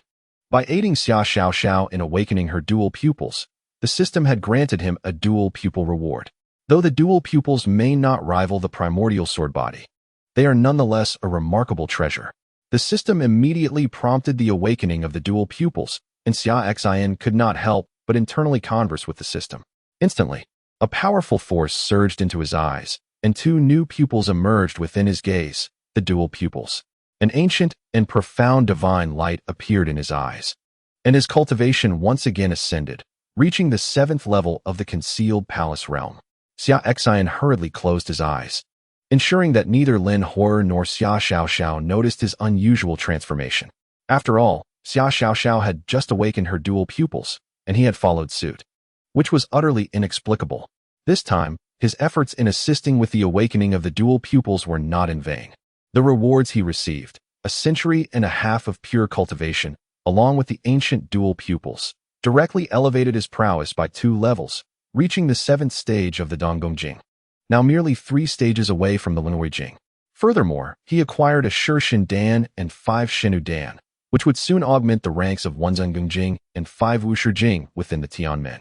Delighted, with Xia Xiaoxiao's dual pupils awakened, Xia Xian prepared to venture to the heart of the Kunping ruins, the fabled site rumored to house the Kunping technique. Having entered, he was eager to partake in the contest for the Kunping technique, to uncover the might of the supreme sacred law inscribed upon the ancient bones left by the Kunping. At that moment, a notification from the system chimed. Ding, system task issued. Proceed to the central Kunping ruins. Sign in at the pinnacle of the Wanfa Tower. What? Stunned by the system's announcement, Xia Xian was taken aback. The system actually issued a task. Was he expected to sign in at the top of that Wanfa Tower? Given the system's past tendencies, it seemed likely that such tasks often led to unfavorable outcomes. Wanfa Tower, danger. In a mere 3 days, individuals had begun to make their way to the ruins. It was said that the precious bones within the Kunping ruins resided in the Wanfa Tower. Xia Xian turned to Xia Xiaoxiao and Lin Huo and said, I plan to visit the Wanfa Tower. This journey may involve unforeseen circumstances, so you 2 should exit the ruins first. Uncertain of what challenges awaited him at the Wanfa Tower, he knew that signing in at the top would require ascending the tower. Accompanying the 2 would not be convenient. It would be prudent for them to remain outside while he ventured within. Their objectives for entering the ruins had already been fulfilled, with Xia Xiaoxiao awakening her dual pupils and Lin Huo testing her abilities. Thus, it seemed meaningless for them to linger. He would accomplish his tasks more effectively alone. As for the Wanfa Tower, he was confident about securing the sign-in rewards. The special reward of pure cultivation would likely exceed a century, sufficient for him to ascend another small realm. There was also the potential to obtain additional Shixin Dan and Shinu Dan. Once the awakening was complete, he encouraged Xia Xiaoxiao and Lin Huo to return. Within the ruins, I have matters to attend to. You may leave first, Xia Xian said. Royal uncle, are you heading to the Tower of 10,000 Laws to contend for the Kunping technique? Xiao inquired. Despite their recent elevation in cultivation, she had only attained the level of the splitting realm, while Lin Huo had reached the sea transformation realm. They lacked the qualifications to vie for the Kunpeng technique, as those aspiring to claim it in the heart of the ruins were predominantly experts of at least the immortal realm.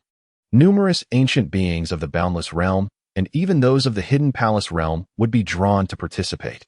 The Kunpeng ruins, an ancient relic, boasted entrances not only throughout the divine continent, but also in the eastern wilderness, western regions, northern desolation, and southern ridges.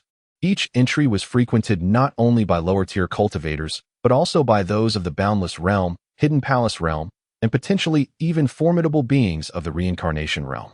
Xia Xin nodded but refrained from disclosing his true purpose of merely signing in at the Tower of 10,000 Laws. Very well, we shall take our leave first. Xia remarked, Royal Uncle, do emerge promptly. We will return to the great Xia dynasty and await you. Both understood that since Xia Xin intended to pursue the Kunpeng technique, their assistance would be of little value. Moreover, following him might render them burdensome. If Xia Xin succeeded in acquiring the Kunpeng technique, attracting covetous eyes, their presence could hinder rather than help him. Indeed, Xia Xin replied, I shall escort you both outside before returning to the ruins. During the opening of the Kunpeng ruins, one could exit at any time before its closure. Should they delay until the ruins sealed, they would be unable to depart until the next opening. All right, they did not decline his offer, allowing Xia Xin to lead them out. Only when he confirmed their safe exit from the ruins could he feel at ease returning to the central tower of 10,000 Laws to contend for the Kunpeng technique. Xia Xin nodded resolutely, guiding the two towards the exit of the ruins. The exit, while distinct from the entrance, was a fixed location. For instance, the exit connecting to the mysterious domain within the ruins was always in the same place, though the positioning within the ruins would be randomized upon entry, leading to spatial displacements and unpredictable locations. Upon reaching the exit to the mysterious domain, Xia Xin said, All right, you may both depart now. Royal Uncle, please take care. Xia advised. Master, we shall take our leave first. Do your utmost, Lin Huo added, aware of Xia Xin's unparalleled identity as the sword god, unlike Xia. She believed her master possessed the strength to contend for the Kunpeng technique. Xia Xin nodded, watching them depart before promptly returning to the ruins, heading towards the central tower of 10,000 Laws. At this moment, at the heart of the ruins, the Tower of 10,000 Laws was surrounded by countless cultivators, all eager to seek their fortunes within its hallowed halls. The Wanfa Tower not only boasts the ultimate reward of the Kunpeng technique, but also houses various other treasures, gathered from the ancient Kunpeng's collection before its demise, comprising a total of 100 levels. All cultivators who enter the ruins may ascend the Wanfa Tower to vie for opportunities. Each challenger, upon surpassing the 30th level, is granted a reward with each subsequent ascent, be it resources, techniques, or rare treasures. I must break through the 30th level and seize an opportunity, declared one cultivator. Surpassing the 30th level is not difficult. A century ago, I reached the 35th level in the immortal realm. Now that I have ascended to the primordial realm, I shall strive to surpass the 40th level in this Wanfa Tower. Another cultivator exclaimed eagerly. At this moment, the crowd began to surge into the tower. Beside the Wanfa Tower stood two boards, the celestial list and the earthly list, which recorded the names of those who had ascended beyond the 50th level since the ruins were opened.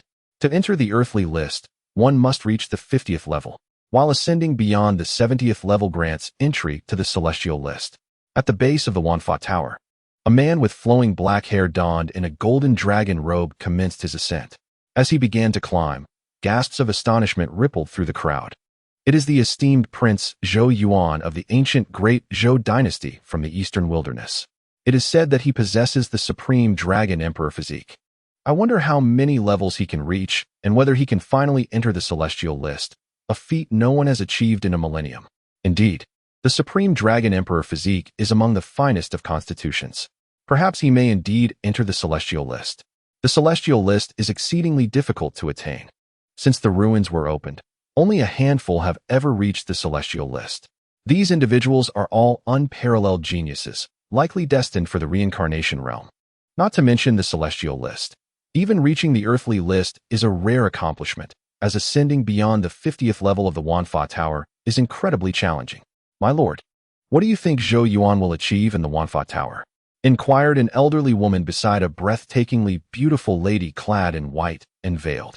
At most, he will reach the 50th level. Beyond that, he cannot ascend, replied the veiled woman. The two held extraordinary identities. The enchanting lady in white was the leader of the ancient sect, the barbarian Holy Church, a formidable force in the eastern wilderness and a supreme powerhouse of the reincarnation realm. The elderly woman beside her was her former protector, a formidable cultivator at the 9th stage of the Hidden Palace realm. Only to the 50th level? It seems I have overestimated him. I thought he could surpass that, the elderly woman remarked. Just wait. The outcome will soon reveal itself, the veiled lady replied. Indeed, the elderly woman nodded in agreement. At that moment, Siguoyan commenced his ascent. Swiftly, he breezed through the first 10 levels. Upon reaching the 20th level, his momentum remained unabated as he continued upward. Culminating at the 30th level, his speed began to decelerate as he traversed the 40th level, requiring more time than he had spent on the previous 30 levels combined. In Chapter 86, Forbidden Demonic Prodigy, it became evident that each subsequent level demanded considerable time from Siguoyan. Ultimately, after enduring a stalemate for half an hour, he halted at the 50th level, precisely as the veiled woman in white had indicated. While his Supreme Dragon Emperor body was formidable, the Tower of 10,000 Laws tested not only physical prowess, but also combat capability across levels and the innate talent associated with age. For instance, the younger one was upon entering the tower, the weaker the guardians encountered, whereas older entrants faced stronger adversaries. This mechanism serves as a covert filter for talent, thus granting a distinct advantage to those who are both young and highly skilled. Xia Xin, venturing into the Tower of 10,000 Laws, held a significant advantage due to his youth, barely 30 years old. For an average cultivator at 30, reaching the sea transformation realm would be remarkable. Yet he had attained the Hidden Palace realm, with actual combat strength nearing the high tier of the reincarnation realm. It is worth noting that those in the reincarnation realm are often beings who have existed for tens of thousands of years. With his high-tier reincarnation strength, he would only need to contend with the guardians of the sea transformation realm when challenging the tower. Therefore, Xia Xin's endeavor in the tower was exceedingly favorable. At this moment, Xia Xin stood at the base of the Tower of 10,000 Laws, his objective being to reach the 100th level. After all, the quest required signing in at the pinnacle of the tower. Additionally, the legendary Kunpeng Law awaited him there, which he also sought to acquire. Meanwhile, Siguoyan emerged from within the tower. His name appeared on the earth ranking beside the tower, placed at the 79,000th position. This indicated that since the relic's awakening, 79,000 formidable individuals had already ascended to the 50th level and entered the earth ranking before him. His ranking was merely at the tail end. Siguoyan has entered the earth ranking. Truly, he is a prodigious talent of the younger generation from the eastern wilderness. To ascend the earth ranking on his first venture into the Kunpeng relic is a testament to his limitless potential, exclaimed some who recognized him among the strong who had entered the relic from the eastern wilderness.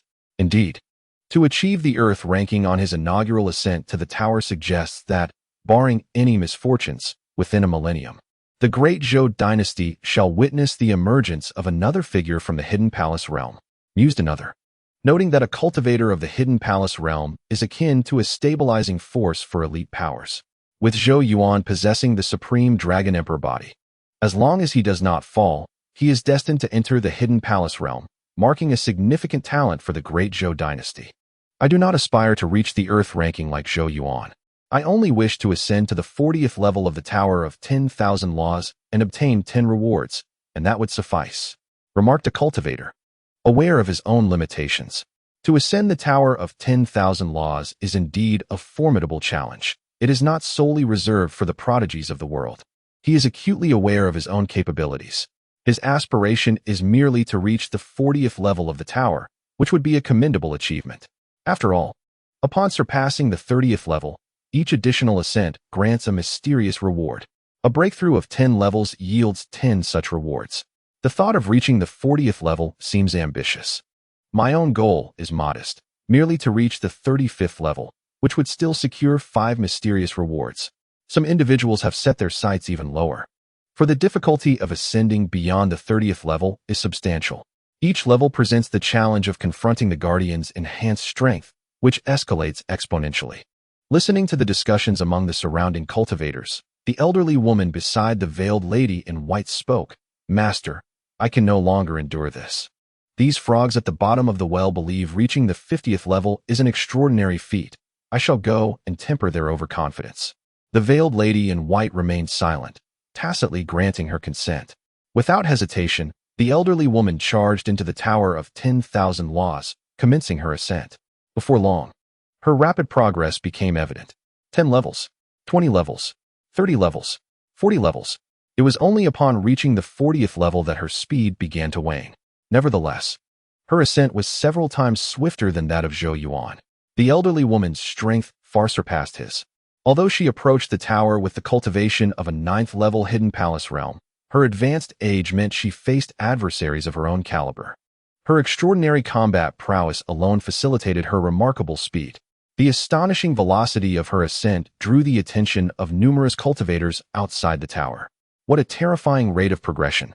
Faster than Siguoyan, they exclaimed in astonishment. At this pace, she would soon reach the 50th level. Her limits certainly extend beyond that threshold, allowing her to attain even greater heights. Indeed, what sort of prodigy is this? I have never heard of such a force before. The veiled lady in white, witnessing the elderly woman's formidable ascent, felt no surprise. She was well aware of the woman's capabilities, although she may not ascend the celestial rankings. Reaching the 69th level and entering the top 100 of the terrestrial rankings was well within reach, just as the veiled lady had anticipated. The elderly woman continued her rapid ascent until she approached the 51st level, where her speed began to decelerate. By the time she traversed the 60th level, she required more time than she had to conquer the previous 50 levels. Subsequently, each level demanded considerable effort, and after an hour of stalemate, she halted at the 69th level, failing to ascend the celestial rankings, yet securing the 97th position in the terrestrial rankings. As the elderly woman emerged from the tower, all eyes were drawn to her. Who was this remarkable individual capable of reaching the top 100 of the terrestrial rankings? Such a figure must be an ancestral presence of a formidable superpower. Alas, what a pity! When the crowd beheld the figure of the old woman emerging, none recognized her, as if she seldom traversed the mortal realm. However, the surrounding practitioners dared not offend her. Instead, they respectfully parted to grant her passage. Such a personage, regardless of their anonymity, was beyond their capacity to provoke. As the old woman approached the lady in the white veil, the latter began her ascent toward the Tower of All Laws. Upon witnessing this, Xia Xin's curiosity was piqued. This old woman possessed considerable strength. Having ascended to the 69th level, securing a position within the top 100 of the celestial rankings, the lady in the white veil was evidently of even higher status. As evidenced by the old woman's deference, one could only wonder how many levels the white-clad lady could ascend. Upon entering the Tower of All Laws, the lady swiftly demonstrated her ascent. 10 levels, 20 levels, 30 levels, 40 levels, 50 levels, 60 levels, 70 levels. It was only at the 70th level that her speed began to wane. In a single breath, she had ascended 70 levels, propelling herself onto the celestial leaderboard. The onlookers were utterly astonished. After a millennium, someone had once again reached the celestial rankings, the last occurrence having transpired 1,000 years prior. Who was this lady in white, possessing such formidable prowess? Yet, before the crowd could fully process their astonishment, her ascent continued unabated. 73, 77, 81. Upon reaching the 80th level, her speed diminished. Each advancement required considerable time. Ultimately, when she reached the 90th level, she remained stalemated for several hours, ultimately unable to surpass it and ascend to the 91st level, succumbing to the formidable guardian at that tier. The guardian of the 91st level was exceedingly powerful. She deemed it utterly impossible to prevail. As the sovereign of the savage holy sect, the most exceptional and forbidden genius of her lineage, she had achieved the reincarnation realm before her centennial. Yet, she could not conquer the 91st level. One could only ponder the caliber of prodigies capable of breaching such heights. Emerging from the Tower of All Laws, her ranking materialized on the celestial leaderboard, placing her at the 10th position. This indicated that, throughout the countless millennia since the unveiling of the relic, 9 prodigies had surpassed her, ascending beyond the 91st level, hence her placement. Jiang Xuanqi shook her head, filled with profound reflections. Since her birth, she had been adorned with countless accolades. Before reaching the age of 100, she ascended to become the esteemed leader of the formidable barbaric holy sect in the eastern wilderness.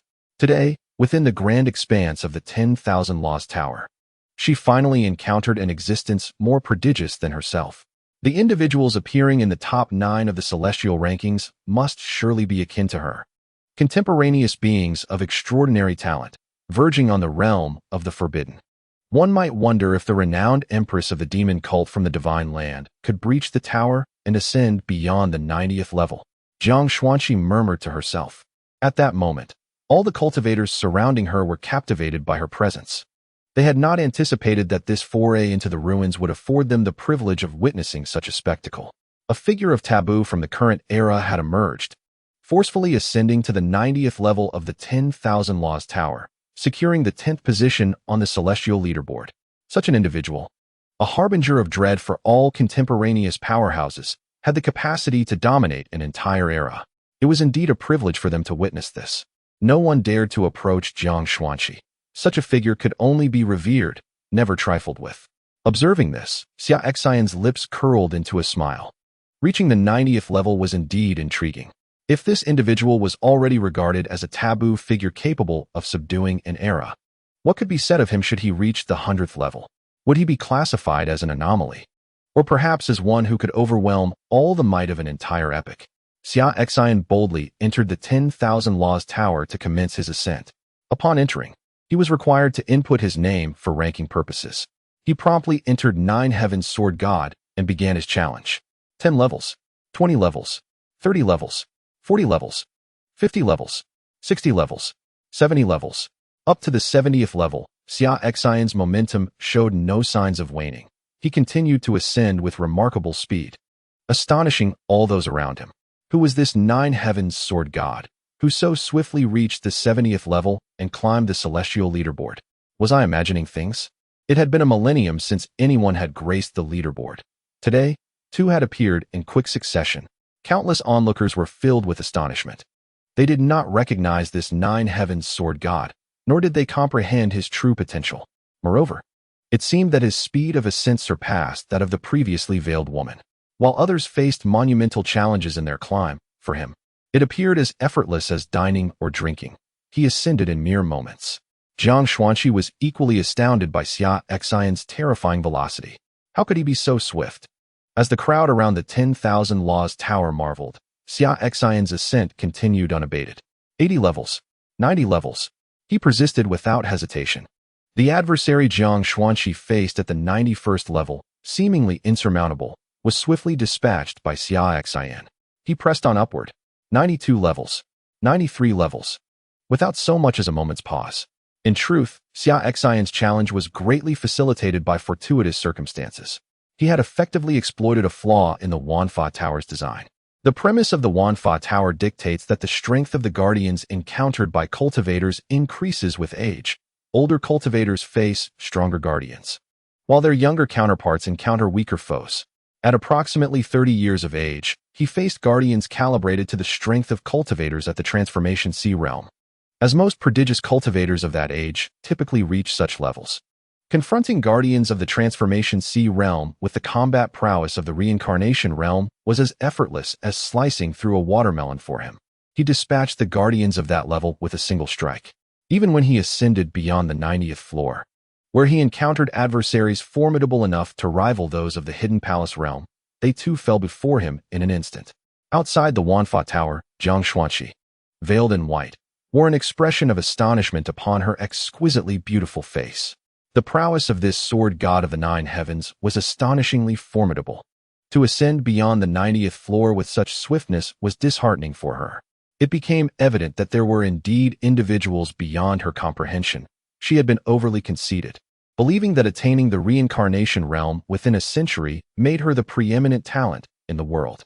Upon witnessing this sword god of the 9 heavens, she recognized her error. She was not the pinnacle. It was this sword god who truly held that title. She surmised that this sword god of the 9 heavens must be under 50 years of age, having effortlessly reached the reincarnation realm. The notion of someone achieving such a level before 50 was almost inconceivable to her. It was hard to believe that such a person truly existed. Meanwhile, Xia Xin, having effortlessly vanquished his opponents, finally arrived at the final floor of the Wanfa Tower. The guardian of this last level was an ancient Kunping demon at the first level of the reincarnation realm. Upon witnessing Xia Xin's ascent to the 100th floor, the demon was taken aback. When he initially established the 100th floor challenge, it was merely a whimsical notion, as he believed no cultivator could ever reach that height. To his astonishment, today, a prodigy had accomplished it. The ancient Kunping demon regarded Xia Xin and said, "Young human, your abilities astonish me. Should you defeat me, you shall obtain the ultimate reward of this relic, the Kunping's precious bones." Upon hearing this, Xia Xin hastily interjected, "Wait, senior, before we fight, please hold on."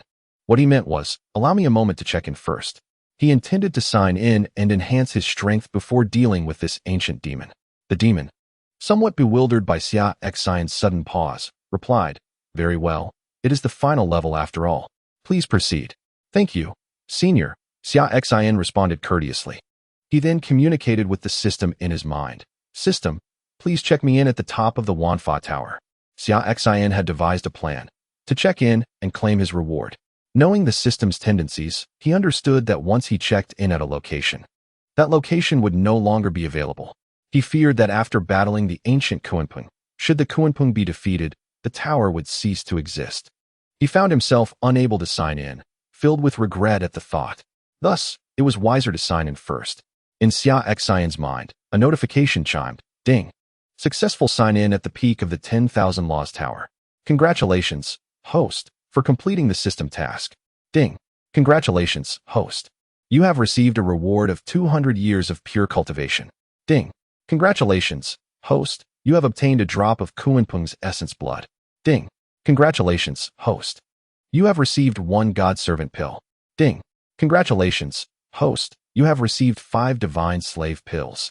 As the notifications concluded, the reward of 200 years of cultivation was instantly infused into Xia Xin's body, causing his realm to rapidly ascend until he reached the 8th level of the Hidden Palace realm.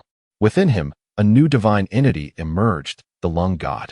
Simultaneously, he acquired a drop of Kunping's essence blood. Chapter 88. What is the relationship between the 9 Heavens Sword God and the Demon Empress? This essence blood of the Kunping is a remarkable treasure. Integrating it into one's bloodline not only grants an opportunity to enhance the physical form, but also bestows the Kunping bloodline. The Kunping bloodline is a formidable lineage, rivaling even that of the Phoenix, belonging to the ancient divine tier.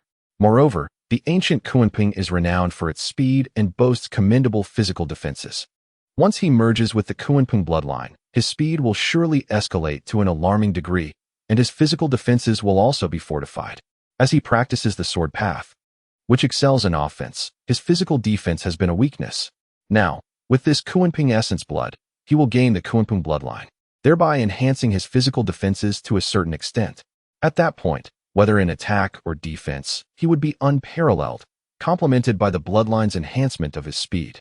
A versatile cultivator with high offense, strong defense, and swift speed, who wouldn't he be intimidated? Furthermore, having integrated the Kunping essence blood, acquiring the Kunping divine bone will facilitate his learning of the Kunping divine arts. Xia Xin was immensely excited and without hesitation commanded the system, commenced the fusion of the Kunping essence blood. Instantly, the essence blood began merging into Xia Xin's body, turning his flesh a vibrant crimson, as if branded by a glowing iron. A powerful aura radiated from within him as his body began to fortify. Beneath his skin, a tattoo depicting the Kunping emerged, shimmering with golden light, resplendent and radiant. The Kunping bloodline was born within Xia Xin. This scene left the ancient Kunping demon beside him utterly bewildered. What was happening? Did he have a son thriving in the outside world? Or had he once left a bloodline with a human female cultivator, resulting in the birth of a human with the Kunping bloodline? That shouldn't be possible. He recalled never having engaged in such an affair. Could it be that during his visit to the Dragon Clan, the old Dragon King had intoxicated him with divine wine, allowing the Dragon Maiden to secretly take his seed? It must be so. No wonder the old Dragon King treated him with such warmth. continuously arranging for the dragon maiden to serve him. Oh, you cunning old dragon king. Who would have thought that even after falling for countless millennia, you would still manage to ensnare me? Xia Xin, oblivious to the ancient Kunpeng demon's transformation beside him, focused intently on the power he had acquired from merging with the essence of the Kunpeng bloodline. This bloodline was of exceptionally high purity, as it was derived from the true essence of the Kunpeng. In comparison, the Phoenix bloodline within Lin Huo'er paled in purity. With the awakening of this bloodline, his physical defenses could instantly amplify by more than tenfold, and his speed would similarly soar. It could be said that with the activation of the Kunpeng bloodline, his combat prowess and overall strength would experience a substantial enhancement. Indeed, the system city did not deceive me. My decision to sign in at the pinnacle of the 10,000 Laws Tower was indeed fortuitous, Xia Xin mused with satisfaction. This time, the sign-in not only granted him the Kunpeng essence, but also 200 years of pure cultivation and a God-servant pill along with 5 God-slave pills.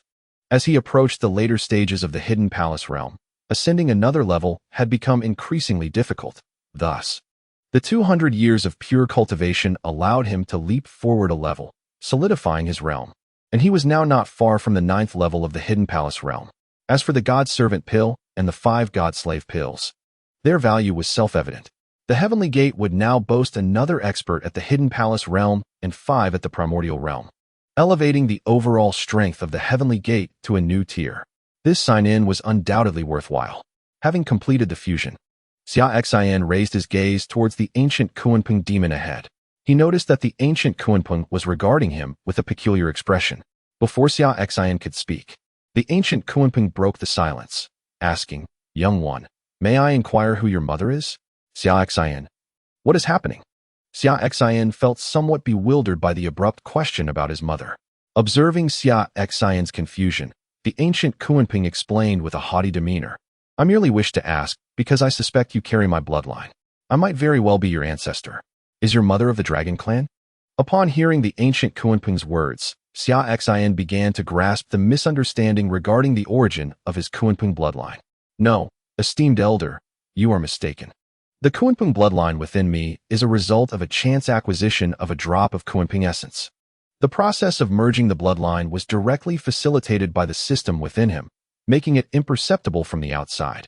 To onlookers, it would merely seem as though he had briefly unleashed his Kunpeng bloodline, revealing its aura. In response, the ancient Kunpeng's demeanor shifted dramatically. It turned out that the bloodline was not one he had left behind, but rather an accidental fusion of Kunpeng essence.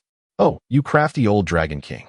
You intoxicated me and did not allow the dragon maiden to extract my essence. Instead, you had someone draw away a portion of my Kunpeng essence. Truly remarkable.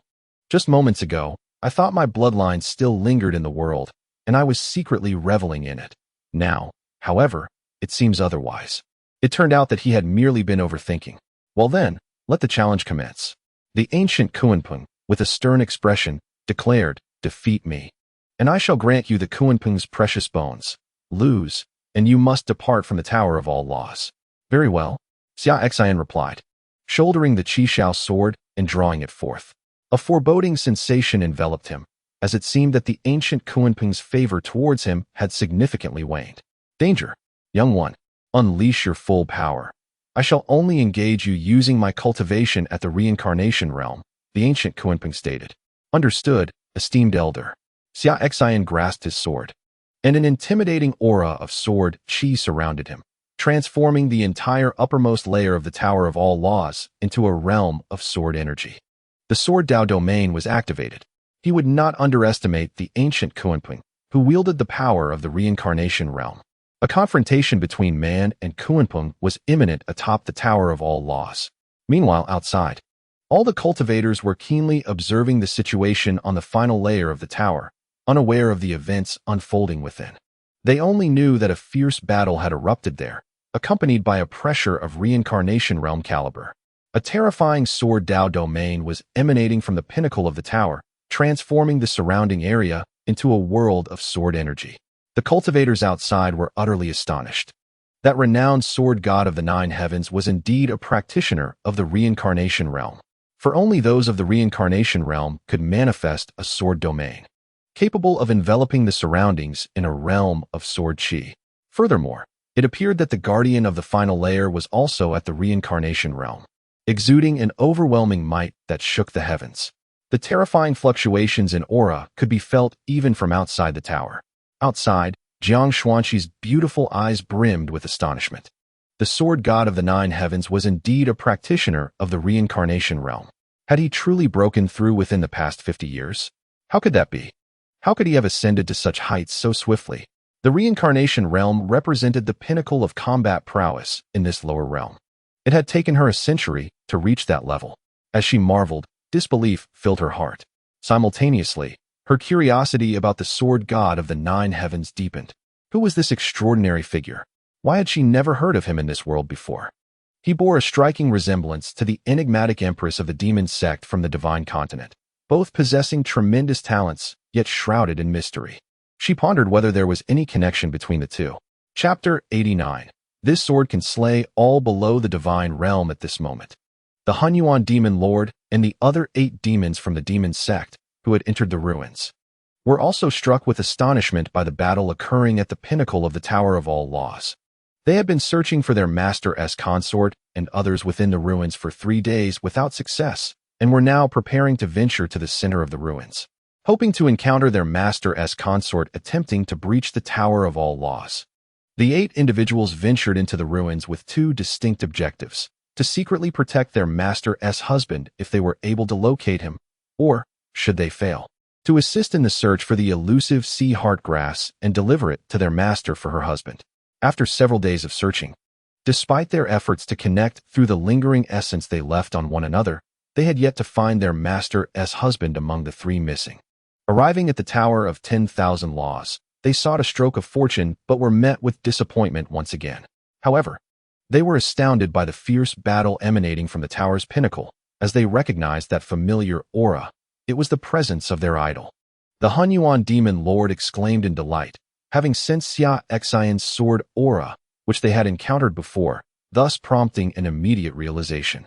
During this time, they had scoured the land for news of this unparalleled sword god, yet found no trace. They had just remarked on the familiarity of the name of the Nine Heavens sword god when they finally connected the dots. The Nine Heavens sword god was indeed their idol. Indeed, who else could possess such a forbidden talent capable of reaching the summit of the Tower of 10,000 Laws? Becoming the first on the celestial rankings in millennia, they were astonished to discover that their previous assessments of their idol's strength had been underestimated. He possessed the power of the reincarnation realm, and astonishingly, he was a very young practitioner of that realm. This was not their first foray into the Kunpeng ruins, and they were well aware of the tower's rules. The younger the cultivator, the higher their realm, the easier it was to ascend the tower, allowing them to reach greater heights. Their idol's effortless ascent to the pinnacle indicated his youth, and they were taken aback to learn that another such prodigious figure had emerged in the world, aside from their master. Their master was the most remarkable genius recorded in the annals of history, having reached the reincarnation realm by the age of 30. They understood that their master had not come to challenge the Tower of 10,000 Laws, for she would certainly have ascended to the top with ease. To their astonishment, they had discovered a peerless talent comparable to their master. While they were unsure of their idol's exact age, they were confident it could not exceed 50, for otherwise, he would not have so effortlessly conquered the tower. It was overwhelmingly impressive, and I cannot help but wish that our idol were indeed the husband of our master. The Hunyuan Demon Lord remarked, I feel that in this world, aside from him, no one else is truly worthy of our master. Both are prodigious figures of forbidden talent. Within a span of 50 years, the 2 individuals elevated their cultivation to the realm of reincarnation. In this world, can anyone be more perfectly matched than they? Do not utter another word. Your remarks only weigh heavily on my heart. The Ghost King of Sichuan remarked, the mere thought of such an idol not being paired with our sovereign leaves me in a state of discontent. Indeed, the others, including the black-faced Rakshasa and the remaining 6 demons, sighed and shook their heads in unison. Why cannot the idol be the consort of our sovereign? Amidst the astonishment from the outside world, atop the pinnacle of the 10,000 Laws Tower, the battle between Xia Xin and the ancient Kunpeng demon had reached a fever pitch. This ancient Kunpeng demon displayed an utter lack of shame. Why, you may ask? Initially, He claimed he would only engage in combat with Xia Xin using the first level of reincarnation cultivation. However, upon facing a single strike from Xia Xin that nearly led to his defeat, he shamelessly escalated his cultivation to the third level of reincarnation to withstand Xia Xin's blade. Temporarily boosting his prowess, the Kunping insisted that only by defeating him at the third level would Xia Xin earn a victory. Thus, Xia Xin unleashed a second strike. Given his current strength, he possessed the capability to vanquish an opponent at the third level of reincarnation with a single blow. Yet, as the second strike was launched, the audacious Kunping realized he could not withstand it and once again raised his cultivation, this time to the sixth level of reincarnation, successfully fending off the attack.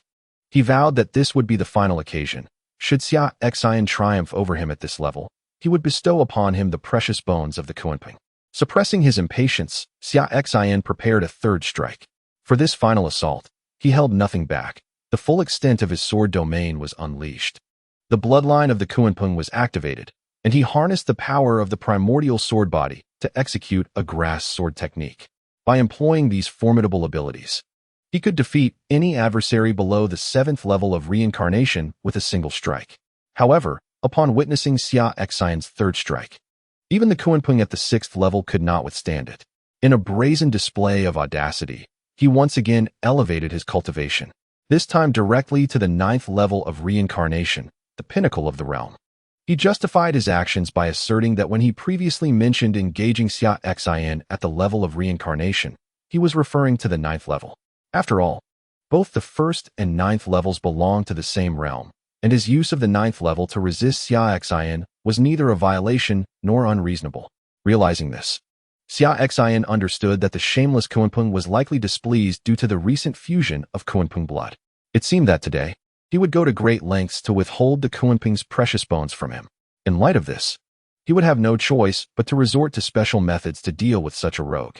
He also discerned that the ninth level of the reincarnation realm was the pinnacle of power that this ancient Kunping could wield. It became evident to Xia Xin that this primordial Kunping was merely a fragment of its soul, its true form having long since perished. This fragment lingered within the ruins in search of exceptional talents to inherit its precious Kunping bones.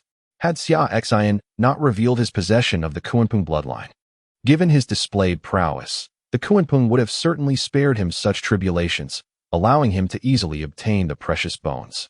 However, it was clear that due to his bloodline, he had offended the Kunping, which had now resolved to make things difficult for him and prevent him from acquiring the Kunping's treasures. This fragment of a soul could reach no higher than the ninth level of the reincarnation realm, constrained by the laws of the lower realms. Thus, it was no wonder that he was resolute. The ninth level of the reincarnation realm was not beyond his means to confront. With a single strike, the ancient Kunping would find itself with no room for retreat, facing annihilation. It was the Kunping that had acted shamelessly. He was merely compelled by circumstance and could not be blamed. In an instant, the full power of Xia Xin's primordial sword body was unleashed. Surrounding the ethereal image of the violet divine sword within the vast ocean of spiritual energy in his body, countless strands of primordial purple energy emanated. Intertwining with the second sword on his back, the pure June sword, which had been nurtured by divine swordsmanship. Simultaneously, the sword intent of the heavenly sword converged, brewing an impending earth-shattering strike. After 30 days of nurturing with divine swordsmanship, combined with the enhancement of the primordial purple energy of the primordial sword body and the support of the grand sword intent, this strike would be unleashed. Below the divine realm, all could be severed. Chapter 90. I beg you, no more showboating. With a resounding cry, Xia Xin unleashed the pure June sword from its sheath, delivering a fierce slash. Instantly, the sword energy within the entire sword domain converged, coalescing into Xia Xin's strike. This sword was enveloped in primordial purple energy, accompanied by the might of divine sword intent. Wherever it passed, space itself tore open, carrying an unmatched force toward the ancient Kunping. Upon witnessing this astonishing strike, the ancient Kunping was utterly dumbfounded. It had no inkling that Xia Xin harbored such a devastating move. It had assumed that the strike he performed against the sixth level of the reincarnation realm was his limit. However, it soon realized how gravely mistaken it was. This strike represented the true extent of Xia Xin's capabilities. Wait, I concede. The Kunpeng bones are yours. I shall not fight. The ancient Kunpeng hastily declared. Regret washed over it, and fear took hold. It had once been immensely powerful, even in the higher realms, and understood all too well the level to which Xia Xin's strike had ascended. Below the divine realm, this strike was utterly invincible, with no force capable of withstanding it. Its fragment of a soul would be obliterated by this strike. Yet, it was too late for regret. From the moment it had initially disregarded the rules and temporarily heightened its power, its fate had been sealed. He forcefully elevated his realm several times, compelling Xia Xin to battle him, unwilling to grant Xia Xin the Kunpeng bone. Had Xia Xin failed to unleash this sword and been unable to defeat him, he would ultimately refuse to bestow the bone upon Xia Xin. Xia Xin discerned this intent from the Kunpeng, which motivated him to employ the divine sword-nurturing technique. Executing this strike, the rule he established dictated that upon challenge, the bone would be granted. If he was reluctant to give it, he could simply state so. There was no need to mock him by repeatedly forcing an elevation of power as if he were a mere plaything. Since the Kunpeng acted in such a manner, Xia Xin felt no remorse in slaying it. You have compelled me. I have no other choice. Had Xia Xin been unable to deliver this strike, he suspected the Kunpeng would not have offered a pleasant demeanor either. Furthermore, once the divine sword-nurturing technique was invoked, it could not be retracted or halted forcefully. The target must be slain for the act to conclude. Had the Kunpeng conceded just a second before his sword struck, he might have refrained from the attack. Alas, it was too late for such considerations. Ultimately, beneath the terrified gaze of the ancient Kunpeng's soul, Xia Xin's sword descended, obliterating it entirely. Concurrently, in the outside world, an unparalleled and terrifying sword light erupted from the Myriad Law's tower, cleaving it from its pinnacle, splitting it asunder, and causing it to collapse in two directions. Below, a vast chasm manifested on the ground, carved by Xia Xin's sword. This rift extended for hundreds of thousands of meters, seemingly endless, bisecting the very heart of the ruins. Xia Xin's figure suddenly appeared in the air, where the ancient Kunpeng's soul had just been vanquished. Suspended before him was a radiant Kunpeng bone, aglow with divine brilliance. With the destruction of the Kunpeng's soul, the bone emerged. Xia Xin extended his palm and drew it forth, catching it in his grasp. At last, it was within his reach. He placed it into his spatial ring and gazed down at the Myriad Law's tower, now cleaved in twain and utterly collapsed. Xia Xin shook his head. The system had triumphed. The Myriad Law's tower had been dismantled. He had been contemplating how to control his strength in the battle against the Kunpeng, aiming not to damage the tower, thereby avoiding destruction. Yet, as it turned out, human calculations could not rival the heavens, and ultimately, he could not preserve the Myriad Law's tower. This was not his fault. It was merely fate's design, the ancient Kunpeng's soul seeking its own demise. Otherwise, the tower would not have been dismantled. No, suddenly a chilling thought crossed Xia Xin's mind. Initially, the ancient Kunpeng had treated him well. Why had it suddenly sought to complicate matters? Was it not because he had merged with the Kunpeng's essence and acquired its bloodline? And who had granted him the Kunpeng essence, if not the system itself? Upon this realization, Xia Xin's expression darkened significantly. He had thought he had evaded the system's machinations, only to discover that he was still ensnared by it. Each step he took seemed fraught with peril. It appeared the system possessed a hint of obsession, as if it devised every possible means to compel its host to dismantle a designated location whenever it issued a sign-in task. Otherwise, the system would be left in a state of discontent. At that moment, countless cultivators around him gazed in astonishment at Xia Xin suspended in the air. In their hearts, a singular thought emerged. It was astonishing that a single sword could wield such power, effortlessly cleaving through the myriad forms of the Law Tower and creating an immeasurable rift in the central region of the relic. This sword god of the nine heavens. They had revered him as the epitome of swordsmanship. Jiang Xuanqi was equally taken aback, her beautiful eyes widening in disbelief. Had she been the one to confront that strike, she was certain she would have been unable to withstand it. That blow had reached the zenith of the reincarnation realm, and it would be exceedingly difficult for anyone beneath the divine realm to resist it. However, she was uncertain whether this sword god of the nine heavens could unleash another such strike. She keenly perceived that after Xia Xin executed that sword strike, His aura had diminished significantly, leaving him with an imposing presence akin to that of an 8th-level cultivator in the concealed palace realm. This indicated that Xia Xin's true cultivation level was beneath the reincarnation realm. He had merely employed some astounding sword technique to unleash that strike, rendering the reincarnation realm powerless against it. She speculated that this sword god would likely be unable to wield such a formidable technique again for some time. It was not only Jiang Xuanqi who discerned this. The elderly woman beside her, also a cultivator of the concealed palace realm, had noticed it too. Many cultivators present, including those of the concealed palace and the immortal and primordial realms, recognized the truth. After Xia Xin had unleashed that sword strike using his divine swordsmanship, his aura had notably waned, as if the very essence of his being had been siphoned away by that singular blow. This indicated that his actual cultivation was merely that of a high-level concealed palace realm practitioner, having simply employed a remarkable strategy to execute that strike. Nonetheless, even so, it was sufficient to demonstrate the might of this sword god of the 9 heavens. In the vast land of the divine continent, no sword cultivator beneath the reincarnation realm could rival him. As for the great sword cultivators of the reincarnation realm, unless he unleashed that previous strike once more, few would stand a chance against him. Perhaps there would be some capable of contending with him if he refrained from employing that technique. This sword god of the 9 heavens had ascended to the pinnacle of martial prowess, comparable to those ancient beings of the reincarnation realm who had lived for over 10 millennia.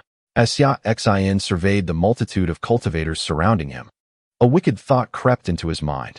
In typical relics, the one who secures the ultimate legacy often attracts covetous eyes, leading others to attempt to seize it.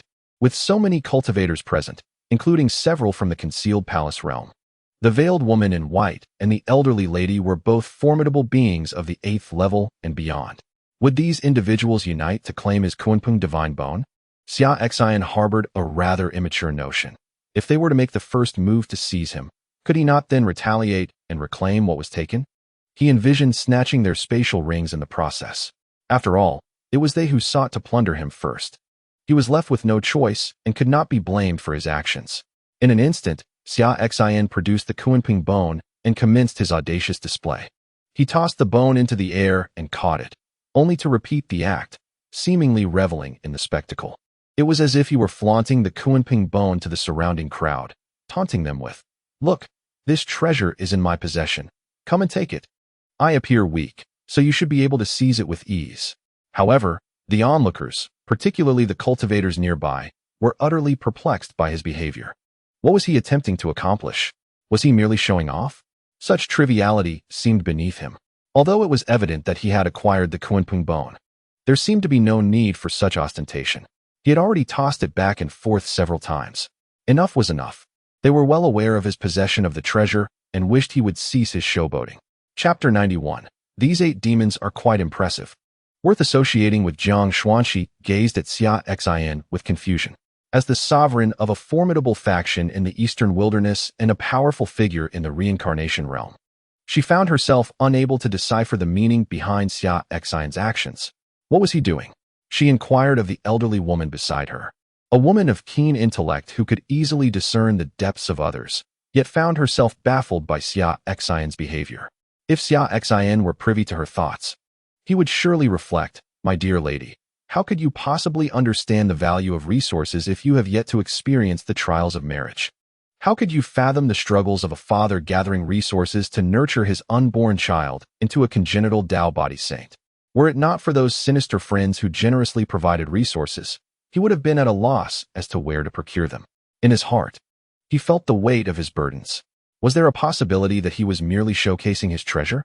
The elderly woman ventured.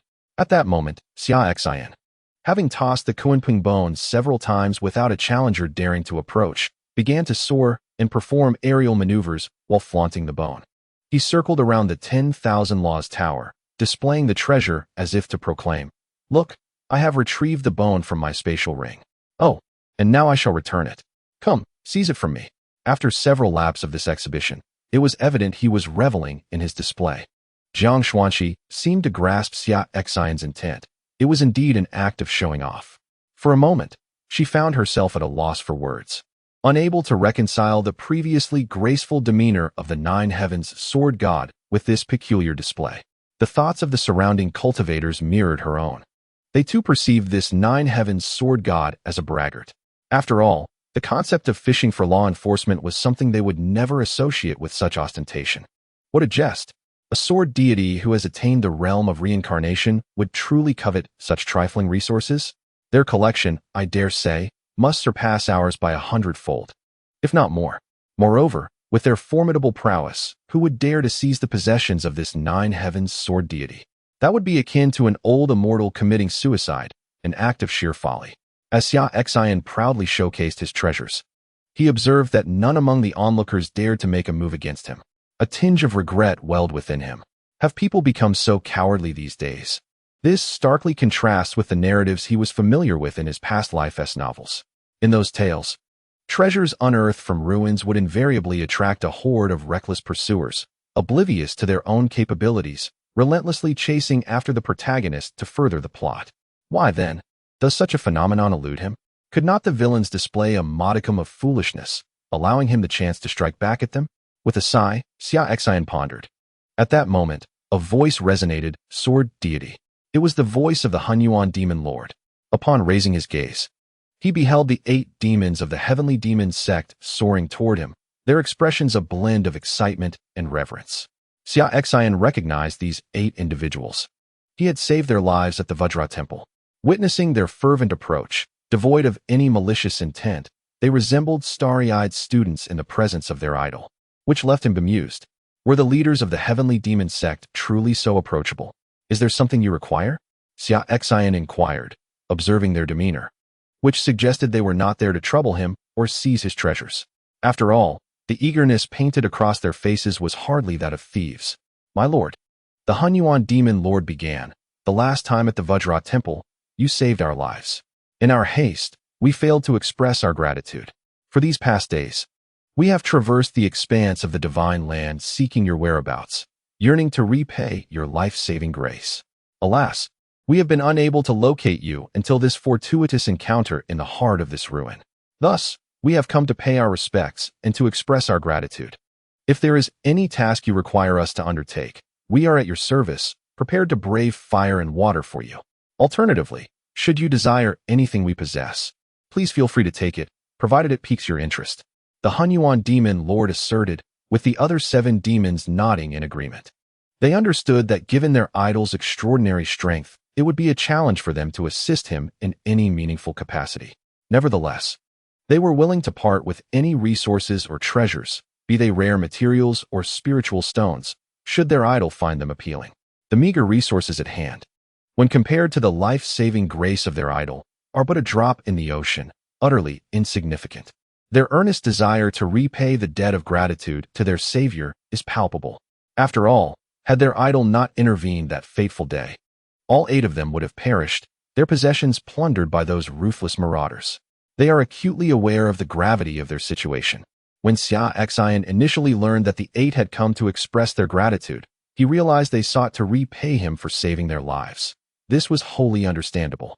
He remained composed, standing with an air of aloofness befitting a high-status idol. However, when he heard the 8 declare that they could freely offer him anything he desired from their belongings, a flicker of excitement stirred within him, momentarily disrupting his facade of indifference. Is that true? I can take whatever I fancy from your possessions? He inquired, his gaze keenly fixed on the 8 individuals before him. These formidable figures from the demon sect were sincere in their intentions to repay kindness. They were earnest in offering whatever resources he might desire. Unlike some righteous individuals who, when expressing gratitude for a life saved, merely utter grandiose platitudes without any tangible actions. Indeed, my lord, feel free to take anything you wish from the treasures within our spatial rings, the Hunyuan demon lord affirmed. While uncertain about what their idol might covet, they were resolute in their commitment to bestow upon him anything he desired. Excellent, Xia Xin replied, his excitement palpable as he patted the Hunyuan demon lord on the shoulder. You all are quite impressive. It is only right to repay the life-saving deed rendered to us. The Hunyuan demon lord was elated. To receive praise from his idol in a friendly gesture was an exhilarating experience. The other 7 demons looked on enviously, wishing to be in his position, receiving such commendation from their idol. Now, all of you, please present your spatial rings for my inspection, Xia Xin instructed. My child is soon to be born, and I require some rare materials to nurture the fetus. I would like to see if you possess any of the treasures I need. I shall take what is necessary, and the rest shall remain with you. He was well aware of the specific rare materials recorded in the sacred method for cultivating the innate divine liquid. If any were contained in the spatial rings of these 8 demons, he would procure them for immediate use, justifying his request by recalling that he had saved their lives. Chapter 92. The idol's affairs are our affairs very well. The Hunyuan demon lord promptly retrieved his spatial ring, eager for Xia Xin to peruse its contents for any of the required materials. Meanwhile, he marveled internally at the revelation that their idol had established a family and that a child was soon to arrive. Previously, they had entertained thoughts of their master and the idol possibly becoming a couple. Alas, it now seemed that such a union was unlikely, a pity indeed, for 2 such perfectly matched individuals had thus missed their chance. The remaining 7 demons also took out their spatial rings for Xia Xin to inspect, hoping to find any precious materials that he might require. Meanwhile, they felt a pang of discomfort upon realizing that their idol seemed to have settled down and was soon to welcome a child. This revelation dashed their lingering hopes and fantasies, as it signified that the possibility of their idol being with their master was utterly extinguished.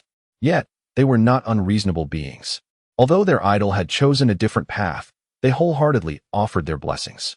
Understanding the necessity of extraordinary resources for the well-being of the impending child, they felt compelled to assist their idol in the search for such treasures. After all, even someone of their idol's caliber, possessing the strength of a reincarnation realm warrior, had humbled themselves to seek their help, indicating the monumental quantity of resources required for the child's nourishment, likely surpassing the idol's personal reserves. Honored one, could you kindly share the specific list of materials you require? We shall exert ourselves to procure as many as possible, spoke the Hunyuan demon. The other 7 demons nodded in agreement. At that moment, Xia Xin had completed his examination of the spatial rings belonging to the 8 demons. To his astonishment, the wealth they possessed was astonishingly abundant. Each of the 8, at the pinnacle of the 9-fold perfection of the boundless realm, amassed resources that far exceeded that of ordinary beings of their rank, rivaling even the amassed fortunes of many ancestral figures from the hidden palace realm. The variety of resources was vast and comprehensive, evidently collected in bulk from the obliteration of several factions. The treasures accumulated during this time, similar to those seized by Fu Bo from the sinister forces, were diverse and plentiful. Goodness, just how many factions have you 8 vanquished over the years? Xia Xin marveled, recognizing that their accumulated wealth surpassed that of many ancestral figures from the hidden palace realm. Realizing the peculiar gaze Xia Xin cast upon them, the Hunyuan demon quickly understood that their idol had drawn a connection between the resources in their spatial rings and their past conquests. The Hunyuan demon and the other 7 felt a twinge of embarrassment. Their minor skirmishes with various factions over the years had indeed led them to acquire some of their resources. The Hunyuan demon, feeling somewhat bashful, reassured, rest assured, honored one, that all these resources have been obtained through legitimate means. None were acquired through nefarious actions, and there is no cause for concern regarding any repercussions. The various sects have been annihilated. How could they possibly seek vengeance, transformed into phantoms? Hence, these precious resources are undoubtedly of impeccable origin, acquired through honorable means rather than petty theft. They have been obtained through the legitimate destruction of others. Xia Xin nodded in agreement, exhibiting no hesitation as he retrieved all the rare materials from the 8 demon spatial ring, which could be utilized in the refinement of the innate divine liquid. With the inclusion of these 8 precious resources, the prospect of nurturing his child into an innate Tao body, saint body, grew significantly brighter. After Xia Xin took those resources, the total quantity within the 8 demon spatial ring was reduced by merely 1/6, which underscores the formidable wealth of the 8. Of course, it is worth noting that the materials suitable for refining the innate divine liquid are scarce and require specific varieties. Not all precious resources can be employed for this purpose. Thus, the reduction in the resources from the spatial ring was minimal. Nevertheless, the 1/6 that Xia Xin appropriated was still considerable. clearly indicating the numerous factions the 8 demons have vanquished over the years. The forces defeated by the 8 have inadvertently contributed to the nurturing of Xia Xin's child, which is quite commendable.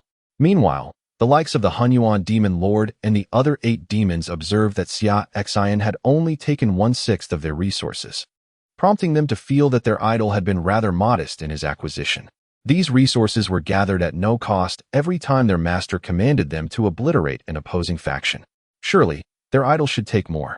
Despite their insistence, Xia Xin declined their offer for additional resources, stating, "If you truly wish to assist me, I will provide you with a list of the rare materials necessary for nurturing my child.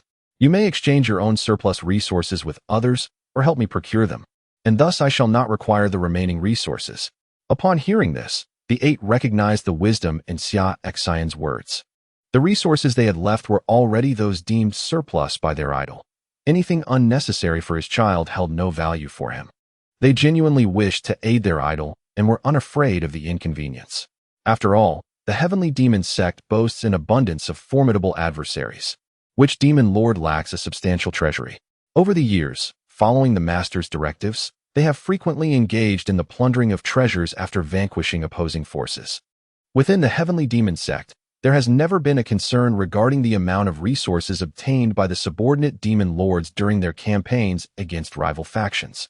In the realm of demonic cultivation, power speaks volumes. The resources acquired through the destruction of enemy forces rightfully belong to the conqueror, with the Heavenly Demon Sect never demanding a tithe.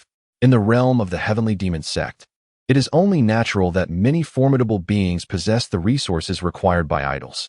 When the time comes, they can exchange their remaining assets to obtain what they need.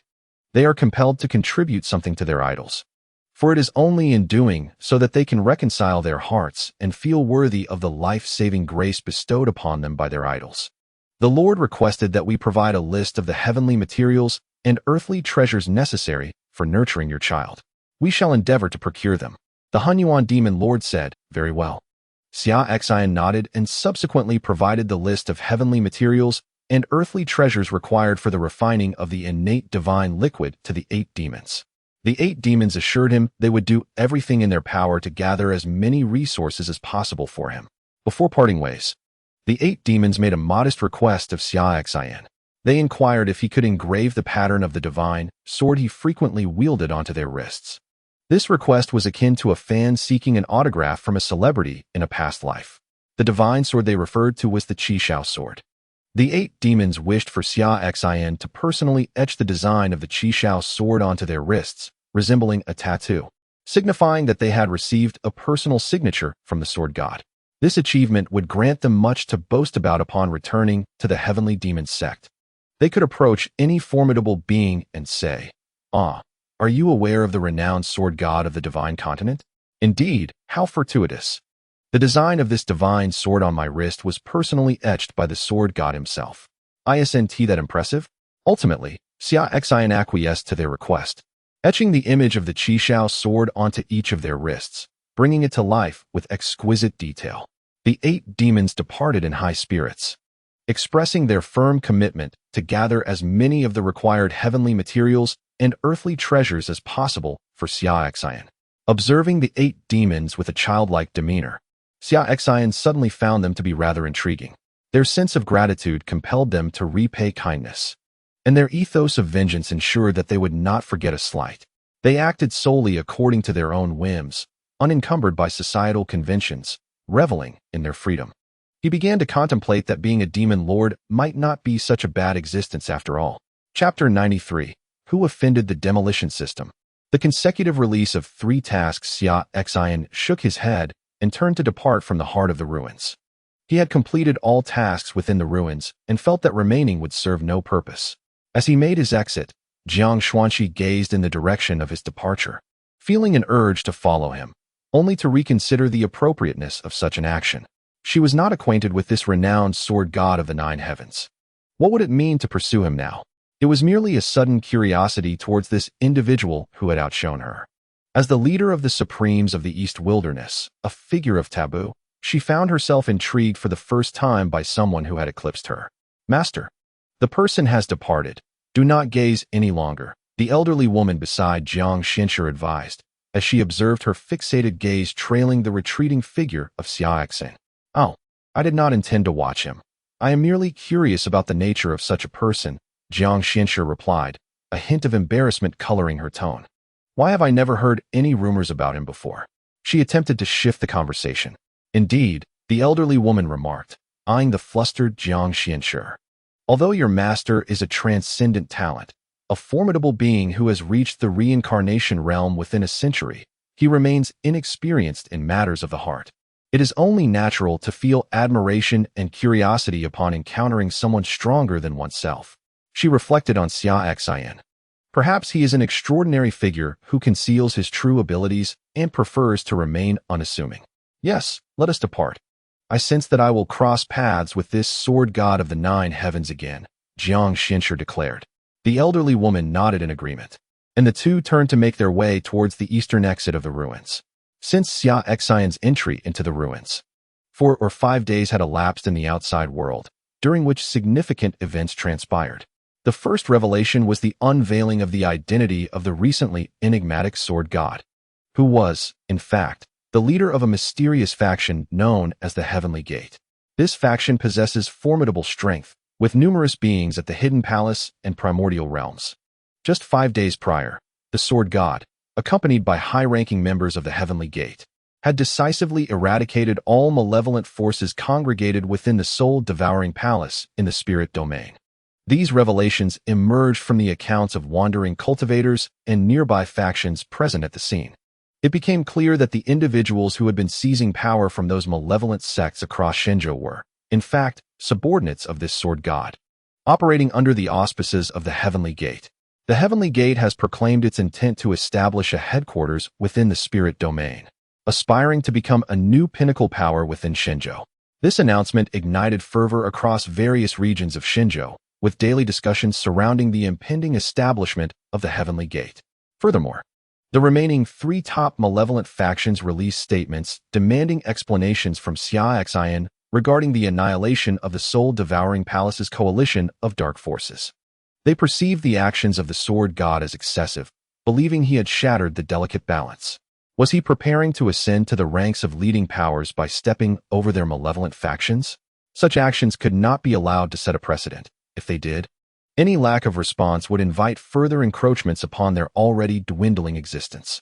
Consequently, the 3 remaining malevolent factions united, with the Blood God Temple leading the charge, and disseminated a message throughout Shenzhou demanding accountability from the Heavenly Gate's leader regarding the obliteration of the soul-devouring palace's malevolent forces.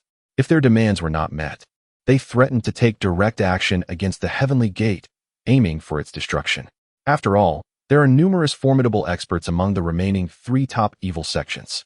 Collectively, the ancestors at the concealed palace level total over a dozen, with the most powerful being the Blood God Ancestor of the Blood God Temple, who has already attained the cultivation level of half a step into reincarnation. He represents the pinnacle of combat strength among the evil forces in the land of Shenzhou. With the Blood God Ancestor present, they consider themselves unafraid of this unparalleled sword god. Simultaneously, while they target the Heavenly Gate, a superpower in Shenzhou, the second-ranked demonic force known as the 10,000 Demons Hall has also set its sights on the Heavenly Gate. The reason is simple. An ancestor of the 10,000 Demons Hall, the Ice Demon Ancestor, perished within the Kunpeng ruins. The higher-ups of the 10,000 Demons Hall were enraged, dispatching several ancestors from the concealed palace to the Kunpeng ruins, where, through secret methods, they located the site of the Ice Demon Ancestor's demise. At that location, they sensed a tremendous fluctuation of sword intent and sword energy. This sword intent and energy closely resembled that which was left by the unparalleled sword god during the obliteration of the soul-devouring palace. Thus, the 10,000 Demons Hall surmised that the Ice Demon Ancestor had fallen at the hands of this extraordinary sword god. Consequently, they demanded an explanation from the sword god to clear himself of suspicion. Otherwise, the 10,000 Demons Hall vowed to annihilate the Heavenly Gate. As the second-ranked demonic force, the 10,000 Demons Hall possesses 3 reincarnation-level Elder Demon Emperors and nearly 20 ancestors at the concealed palace level. The sudden demise of one of their ancestors necessitates that they exact a heavy toll from the perpetrator. A person capable of killing an ancestor at the concealed palace level is no ordinary individual, and thus the unparalleled sword god is highly suspect. The 10,000 Demons Hall has even begun to preliminarily conclude that this sword god is indeed the culprit, merely awaiting his response. Should the sword god fail to absolve himself of suspicion, the 10,000 Demons Hall shall demand his life. Moreover, not only within Shenzhou, but in the distant eastern wilderness, others have also begun to take notice of this unparalleled sword god. In the eastern wilderness, at Sword Emperor City, a peerless sword immortal who reached the pinnacle of the concealed palace realm a millennium ago has emerged, declaring his breakthrough into the reincarnation realm and the attainment of an invincible sword path. He has invited this sword god, who recently obliterated the Phoenix God sect, to a duel in Sword Emperor City, both to resolve the grievances of the Phoenix God sect and to compare their swordsmanship to determine who is superior. A month prior, the Phoenix God sect was annihilated by Xia Xin with a single sword strike. At that time, all individuals within the sect were eradicated, leaving only a few scattered elders and disciples who were not present at the sect's headquarters to escape. These fortunate survivors have been kneeling outside Sword Emperor City for a month without rising, solely to implore the Sword Immortal to take action and avenge the Phoenix God sect. This extraordinary Sword Immortal, a millennium ago, was the master of the Phoenix Fairy from the Phoenix God sect and shares certain ties with the sect. In the present day, the Phoenix sect finds itself embroiled in a grievous calamity, and they fervently hope that this unparalleled Sword Immortal will intervene to restore justice for the sect and simultaneously vindicate the swordsmanship of the eastern wilderness.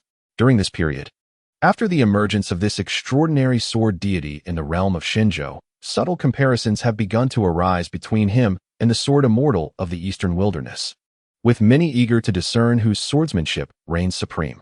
Consequently, upon breaking through the reincarnation realm, the eastern wilderness Sword Immortal promptly issued a challenge to the unparalleled sword deity of Shenzhou at Sword Emperor City, aiming not only to determine superiority, but also to resolve the grievances between the two parties.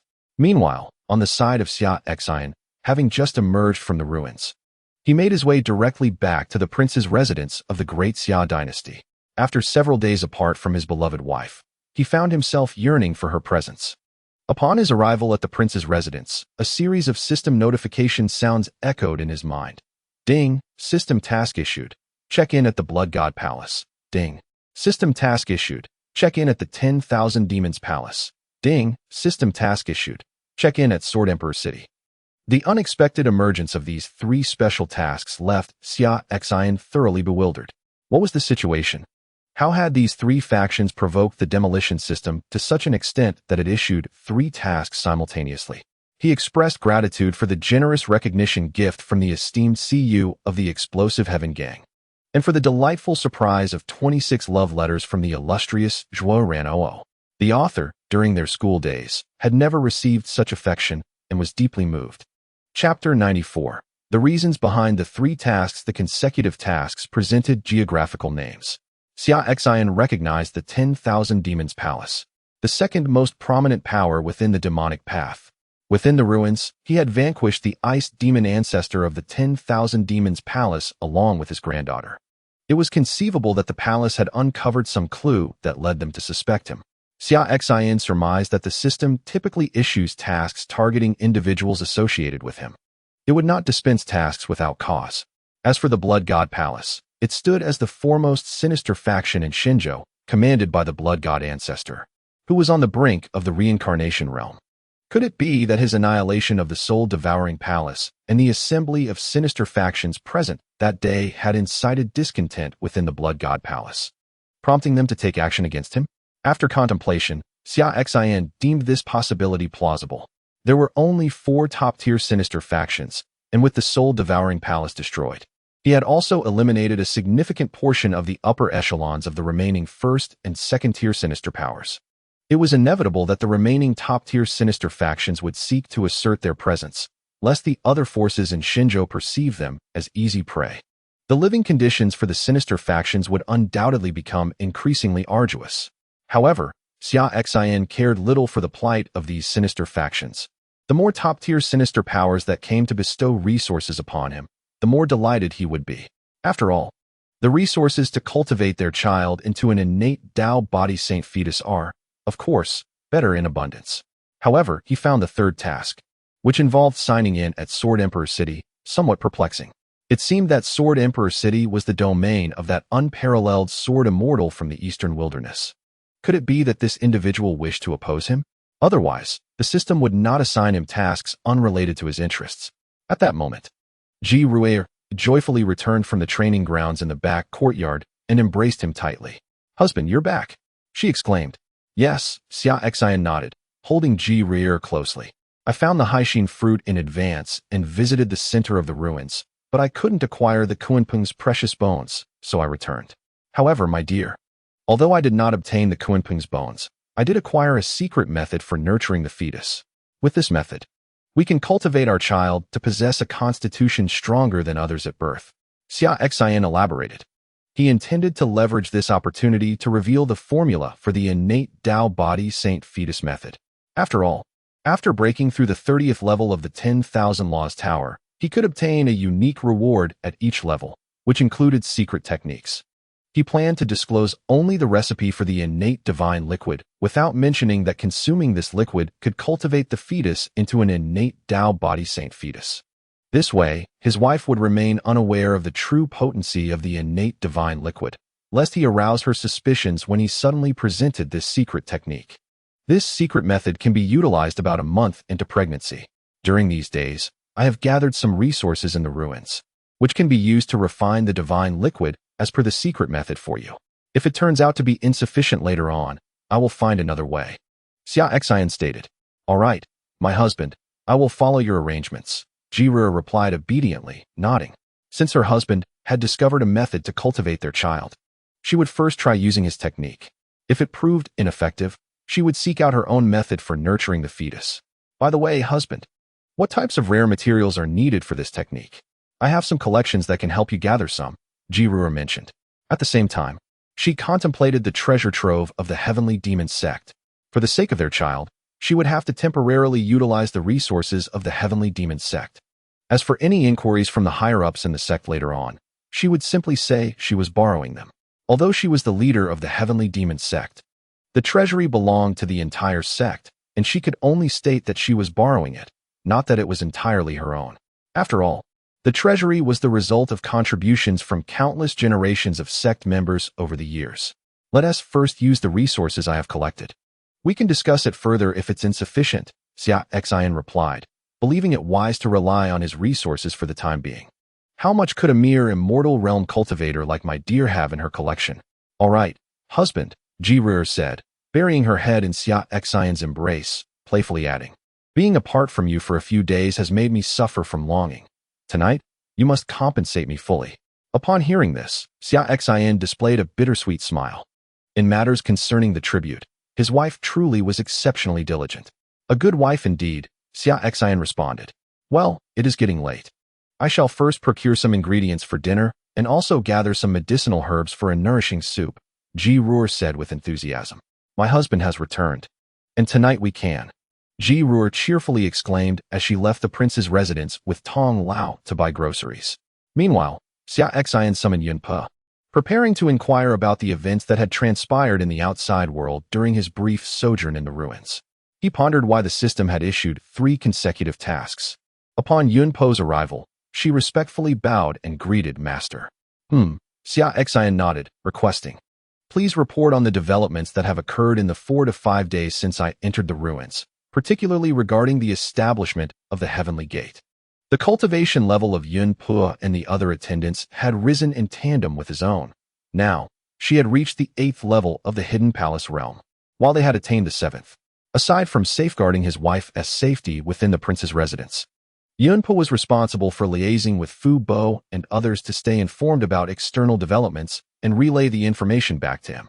Xia Xin, being somewhat indolent, preferred to delegate such matters to his subordinates, lacking the patience to monitor them himself. "Yes, Master," Yun Pe began her report. "In recent days, the location for the Heavenly Gate has been finalized. It is situated upon a spiritual vein in the Lingyu, a place rich in spiritual energy. This vein was previously occupied by a formidable demon of the 1st level of the Hidden Palace realm. but Fu Bo managed to subdue the creature and successfully took control of the vein. Well done, Xia Xin nodded in approval. The site selection for any formidable sect must be in areas abundant in spiritual energy, such as atop spiritual veins or places where energy converges. Moreover, Yunpa continued, Fu Bo has most cunningly coerced that first-level demon into becoming the guardian beast of the Heavenly Gate, binding it to protect the sect for a century. Fearing Fu Bo's might and the prospect of daily beatings, the demon reluctantly agreed to this arrangement, with the promise of freedom after 100 years. Upon hearing this, Xia Xin nodded, acknowledging Fu Bo's relentless nature. He truly spares no effort, does he? Not only did he forcibly seize the demon's territory, but he also managed to secure its willing compliance in a seemingly amicable manner. Regarding the notion of the demon departing after a century, Xia Xin found it unlikely. Given his current rate of advancement, he was certain that the Heavenly Gate would evolve into a major superpower in this realm within that time. He surmised that upon witnessing the Heavenly Gate's might, the demon would probably choose to remain rather than leave. Chapter 95, The Demon Cult Empress. Let us see if my ranking surpasses yours. Yes, please continue, Xia Xin prompted. The craftsman for the construction of the Heavenly Gate arrived 3 days ago, and the building process is steadily progressing. Within a month, we shall surely complete the entire Heavenly Gate. However, there remains one essential item, Yunpa concluded. What is it? The protective formation for the sect? Xia Xin inquired. Indeed, Yunpa nodded, responding, in recent days, among the resources gathered by Fu Bo and others, there are indeed some protective formations for the sect. The most formidable is that of the soul-devouring palace, yet regrettably, it can merely withstand a half-step into the hidden palace realm. No stronger formations are available. I see, Xia Xin nodded, stating, I shall devise a solution. The protective formations are indeed crucial. We must acquire a more powerful one. Otherwise, if we rely solely on something like that of the soul-devouring palace, which can barely resist a half-step into the hidden palace realm, it would be utterly ineffective against any formidable adversaries above that level. Thus, when they sought confrontation with the soul-devouring palace, the high-ranking members of that establishment, allied with various sinister factions, opted to forsake activating the protective formation and instead took to the skies to engage in battle. After all, Xia Xin and his companions had already reached the hidden palace realm, rendering the activation of a formation meant to resist only half-step adversaries quite unnecessary. The Heavenly Gate he intended to establish required a top-tier protective formation. This matter cannot be rushed. It demands careful consideration. Moreover, in these past few days, the 3 mightiest sinister factions on the Divine Land have united, gathering at the Blood God Palace, led by the Blood God Ancestor. They demand an explanation regarding the obliteration of the soul-devouring palace, questioning whether the Master considers them weak and easy to bully. Should the Master fail to provide a satisfactory account, the elite of the 3 top sinister factions will unite to annihilate the Heavenly Gate. Oh, so the 3 top sinister factions have indeed allied, with the Blood God Palace at the forefront. How intriguing, Xia Xin remarked coolly. No wonder the demolition system assigned him a task to sign in at the Blood God Palace immediately upon his emergence from the ruins. Everything aligns perfectly. Very reasonable indeed. You seek an explanation, do you? Very well, I shall provide them with one. Xia Xin chuckled coldly. Not only would he furnish them with an account, but he would also arrange for the resources of all 3 sinister factions to be delivered to him. Furthermore, no spatial rings worn by the practitioners from these factions would be spared. They shall all be brought to him. Now, what of the 10,000 Demon Palace and the Eastern Wilderness? Have any developments occurred? Xia Xin continued to inquire about the other 2 tasks assigned by the demolition system. Given the system's tendencies, it was likely that these locations were also intertwined with his affairs. Indeed, Yunpa replied, the individuals from the 10,000 Demon Palace suspect that you, Master, have slain one of their elders in the hidden palace realm, the Ice Demon Ancestor. During your time in the ruins, they demand that you provide an explanation and present evidence of your alibi to clear your name. Otherwise, they will take action against you. Understood, Xia Xin nodded. What evidence could he possibly present to exonerate himself? He was indeed the one who had committed the act. How could he possibly provide an alibi? At the time, aside from his disciple Lin Hor, no one else had been present. The Ice Demon Ancestor, along with his granddaughter and the Undying Beast, the Ice Dragon Eagle, had all been obliterated by him. The individuals from the 10,000 Demon Palace undoubtedly lack any direct evidence. Yet they are convinced that the Ice Demon ancestor was murdered by him. Their suspicions likely stem from the lingering sword intent and aura at the scene. However, he is acutely aware that those of the demonic path operate without the need for concrete proof. If they believe you are the perpetrator and you cannot provide an alibi, that suffices. They will not relent. Moreover, in a few days, once the news of Xia Xin splitting the 10,000 Methods Tower with a single sword reaches the 10,000 Demon Palace, they will be firmly convinced of his involvement.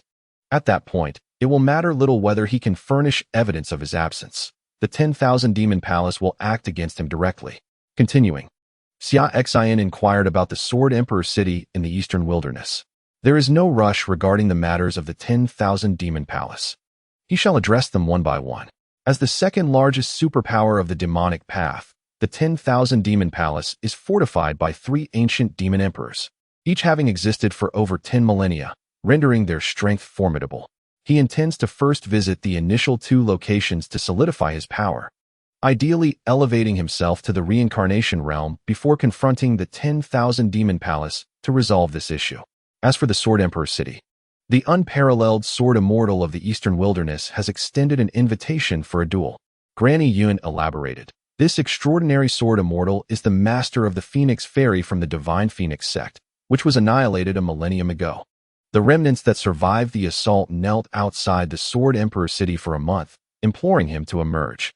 This challenge serves not only as a contest of swordsmanship, but also to settle the grievances of the Divine Phoenix Sect. Understood. This clarifies everything, Xia Xin replied. Let us tackle these matters one by one. Please summon the 2 captains of the royal guards and 10 of their subordinates. I have arrangements to make. Yes, master. Granny Yun acknowledged before departing. On this occasion, Xia Xin ventured to the Kuanpung relic, where he secured 2 divine servant pills and 10 divine slave pills, sufficient to cultivate 2 more concealed palace realm and 10 primordial realm warriors for the heavenly gate. These would prove quite useful. Before long, the 2 captains and 10 guards of the royal household arrived in the hall, kneeling before Xia Xin. Following the usual protocol, he briefly explained the sacrifices required to become a divine servant and a divine slave, inquiring if they were willing before deciding on administering the pills.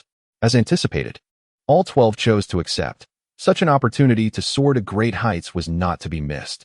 Ultimately, Xia Xin administered the pills to the 12 and imparted upon them the techniques of the divine servant and divine slave. The 2 captains, named Helian Jie and Ouyang Jing, saw their cultivation levels rise directly to the 7th layer of the concealed palace realm, while the remaining 10 ascended to the 8th layer of the primordial realm. Now, alongside Butler Fu, Granny Yun, and 10 others, the Heavenly Gate boasts 5 formidable warriors of the concealed palace realm and 20 adept practitioners of the primordial realm, establishing a nascent yet powerful force. Despite his cultivation still being at the 8th level of the hidden palace realm, his combat prowess has ascended to that of a high-ranking lord in the reincarnation realm. Even some of the less formidable superpowers, including the Heavenly Gate, have sought to engage with him. Xia Xin recalled the idol ranking of that little girl, Xia Xiao. At that time, due to the absence of top-tier support, he was merely recognized for his identity as the unparalleled sword god, placing him 4th on the list, just behind the empress of the demonic cult. Now, however, with the backing of a burgeoning elite force, it seems to be time for that little girl's rankings to be revised. He, Xia Xin, the sword god of the 9 heavens, would not be overshadowed by anyone in his lifetime, not even the empress of the demonic cult. Let us see if I can surpass your ranking. Chapter 96. The ultimate strain. Today, you shall remain at the residence. Tomorrow, we will head to the Blood God Temple together, Xia Xin stated with a calm demeanor. Since they seek an explanation, I shall personally go and articulate my thoughts. Yes, Master, the 10 individuals replied, kneeling in respectful acknowledgement. At that moment, within the imperial city, the base of the heavenly demonic cult, the 8 demons dispatched by Ji Rear to the Kuanpung ruins had emerged from the site. Although they did not find their master as husband, they encountered their idol, the unparalleled sword god, and had an amiable exchange with him. Furthermore, their idol had cleaved the 10,000 Laws Tower in 2 with a single strike, leading the 8 demons to feel that remaining within the ruins held little significance. Regarding the sea heart fruit, their master tasked them with locating. They had already found it upon their exit. After all, the sea heart fruit was merely a 5th-grade heavenly material, abundant in the Kunpeng ruins, making it relatively easy to procure. Master, here is the sea heart fruit. The Hunyuan demon lord presented several pieces of the fruit to Tong Lao. The husband has already found the sea heart fruit himself. It is no longer needed. Ji Ru interjected. Yes, master, the Hunyuan demon lord complied, stowing the fruit away before continuing. Master, we encountered our idol, the unparalleled sword god, within the ruins. He is truly formidable. Having cleaved the 10,000 Laws Tower at the center of the Kunpeng ruins, his combat strength must be of a high level within the reincarnation realm. The Hunyuan demon lord spoke with admiration, his heart swelling with reverence for their idol. We, the 8 of us, bear the emblem of the divine sword inscribed by our idol. Master, look, they said, as they displayed the crimson sky sword patterns on their wrists to Ji Ru and Tong Lao, a hint of pride evident in their demeanor. We have repaid our idol in our own way. His child is soon to be born and requires various heavenly materials for nurturing. We have given him all the heavenly materials we possess that he needs, the Hunyuan demon lord declared. The 8 demons spoke of their idol with reverence, extolling the prowess of the sword god, showcasing the divine sword signatures he had left them. Little did they know that, at that moment, Ji Ru's exquisite face was tinged with a hint of anger and jealousy. Isn't your idol me? Ji Ru's voice turned somewhat frigid. After a single visit to the ruins and an encounter with that so-called sword god, has my status as your idol been usurped? A sense of displeasure stirred within Ji Ru, akin to a subordinate feeling overshadowed by another. Please, do not be angry, my lord, the 8 demons, including the Hunyuan demon lord, hastily knelt in anxiety. Our loyalty to you is as evident as the sun and moon. You shall forever remain our foremost idol, our most devoted master. That unparalleled sword god can only rank 2nd, his position undeniably inferior to yours. Humph, Ji Ru scoffed, dismissing the 8 without further regard, and departed with Tong Lao. Before leaving, Tong Lao cast a pitying glance at the 8 demons. Why are you all so misguided? Praising another in front of our lord, claiming him as your idol, even requesting the sword god's autograph. Did you not invite your own chastisement? The 8 demons wore expressions of helplessness. Their master was admirable in every aspect, save for her excessive jealousy. Having multiple idols was simply untenable. It seemed they must keep their promise to assist the idol in acquiring the precious resources needed for the gestation secret method from their remaining assets, a secret from their master. Otherwise, she would surely grow envious, suspecting they had been swayed by that exceptional sword god.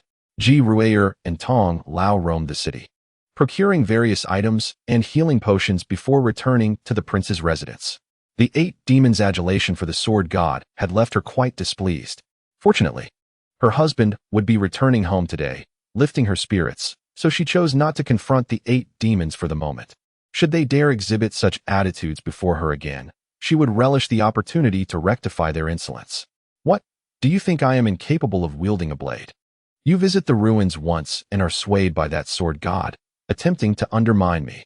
Upon arriving at the prince's residence, Xia Xin, Xia Xiaoxiao, and Lin Hor were occupied assisting Xia Xiaoxiao in analyzing her idol rankings. They had been deliberating for a while, but had yet to reach a definitive conclusion. The crux of the matter lay in the ranking of the unparalleled sword god and the empress of the Demon Sect, particularly who should occupy the 3rd position. Previously, Xia Xiaoxiao had asserted that the sword god was placed 4th while the Demon Empress held 3rd due to the backing of the entire Demon Sect, whereas the sword god lacked such support. However, it had recently come to light across the land of Shenzhou that the sword god was, in fact, backed by a formidable and elite force known as the Heavenly Gate. Moreover, the Heavenly Gate had demonstrated remarkable combat prowess in their 2 recent interventions. In addition to the sword god, there were other masters from the Kangong and Wushi realms. Upon its emergence, the Heavenly Gate had swiftly eradicated a top-tier evil faction and plundered all 1st and 2nd-rate forces of the Dark Path, gaining unparalleled prestige in Shenzhou. After emerging from the ruins, Xia Xiaoxiao, upon learning of the recent events transpiring across the Divine Land, resolved to elevate the unparalleled sword god to the esteemed position of 3rd on her idol list, placing him on equal footing with the female empress of the demonic sect. However, Her aunt, upon discovering this notion yesterday, cautioned her against it. The reasoning was straightforward. The demonic empress was a practitioner of the reincarnation realm, while the sword god was not. Hence, how could he possibly be ranked alongside the empress? Xia Xiao, upon hearing her aunt's words, found them to be quite sensible.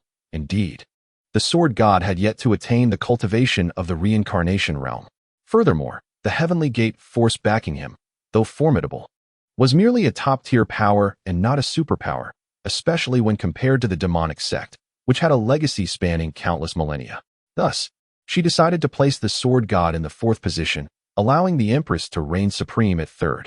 Unexpectedly, her royal uncle inquired about her idol rankings shortly after emerging from the ruins, asking whether the sword god had ascended to the 3rd position, surpassing the demonic empress. Xia Xiao was left bewildered. Why did her uncle seem to share her aunt's interest in her idol standings? She explained to Xia Xin her reasoning for the rankings, including why the sword god was relegated to 4th place. Upon hearing her justification, which hinged on his lack of reincarnation realm cultivation and the lesser foundation of the heavenly gate compared to the demonic sect, Xia Xin was left speechless. So, a lower cultivation renders one unworthy of the top ranks? Am I not formidable? I cleave through the tower of 10,000 laws with a single sword strike in the ruins. Shouldn't that be acknowledged? He lamented, feeling unjustly placed in 4th. Xiao, your perspective is rather myopic, he remarked, feigning indifference to the rankings. Observing her master's demeanor, Lin Hua found it amusing. Unlike others, she was aware that her master was the illustrious sword god. Seeing him eager to learn about Xia Xiao's idol rank, only to be met with disappointment, made her find it quite entertaining. Chapter 97. Unable to wait, let us sign in at the Blood God Temple tomorrow morning. Xia Xiao, perplexed, gazed at Xia Xin and asked, Uncle, what do you mean by that? Xia Xin, shrouding his words in mystery, explained, You two have exited the Kunpeng ruins early and are unaware of the events that transpired in the heart of that ruin. His words successfully piqued the interest of both Xia Xiao and Lin Huiker. At this moment, Ji Ruiru approached with curiosity and inquired, Husband, what transpired in the ruins thereafter? Xia Xin smiled and continued, addressing the three. I must inform you that in the heart of those ruins, that unparalleled sword god defied the heavens, cleaving the tower of 10,000 laws with a single strike. That blow was truly earth-shattering and soul-stirring. Even formidable beings of the advanced reincarnation realm would likely find it insurmountable. Xia Xin then turned his gaze towards Xia Xiao, stating, Thus, as my royal uncle mentioned, your perspective is rather limited. You remain unaware that this extraordinary sword god has already attained combat prowess akin to the reincarnation realm. Your failure to place him among your top 3 idols simply because he lacks the reincarnation realm cultivation suggests a narrow outlook. In this world, how many can possess the power of the reincarnation realm while still in the concealed palace realm? To call this sword god a rare and exceptional prodigy of the past millennium would not be an exaggeration. It is bewildering that you fail to recognize his potential, relegating him to 4th place while positioning that demonic empress ahead of him. Is this not a display of myopic vision? Xia Xin's analysis was thorough and profound, leaving Xia Xiao momentarily stunned. After hearing her royal uncle's reasoning, she began to see the merit in his argument. However, at that moment, Jiru interjected, acknowledging, Husband, your analysis is indeed compelling. That unparalleled sword god is certainly a remarkable figure, possessing reincarnation realm strength even while at the high tier of the concealed palace realm. Yet, she continued, directing her attention to Xia Xiao, I believe that this alone is insufficient for him to surpass the demonic empress. Consider, Xiao, that the empress is said to be the reincarnation of an imperial power from the upper realm, having elevated her cultivation to the reincarnation realm by the age of 30. Moreover, she single-handedly subdued 3 reclusive reincarnation realm masters of the Buddhist sect, who had lived for over 10,000 years, rendering them incapable of resistance. To claim she lacks the ability to challenge beyond her level is something I cannot accept. I surmise that this demonic empress, even among advanced reincarnation realm practitioners, faces few rivals and ranks among the pinnacle of this world, just below the demigods. Additionally, she is supported by the Demon Sect, a superpower with a legacy spanning countless millennia. For the unparalleled sword god to aspire to be considered equal to her in rank is still somewhat ambitious. At least for now, he does not possess the qualifications, Jiruru concluded. After absorbing Jiru's insights, Xiao found her words to be quite reasonable. Although the unparalleled sword god demonstrated the ability to challenge higher tiers and had reached reincarnation realm strength, his cultivation indeed fell short compared to that of the demonic empress.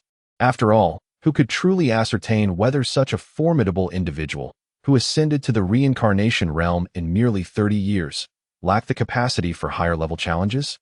Perhaps she had already achieved an invincible status just beneath the demigods, standing among the elite of this world.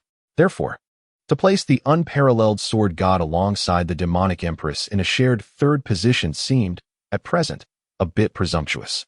Haha, I merely offer a suggestion, nothing more. If that unparalleled sword deity were to learn of his fourth-place ranking, he would likely be quite pleased.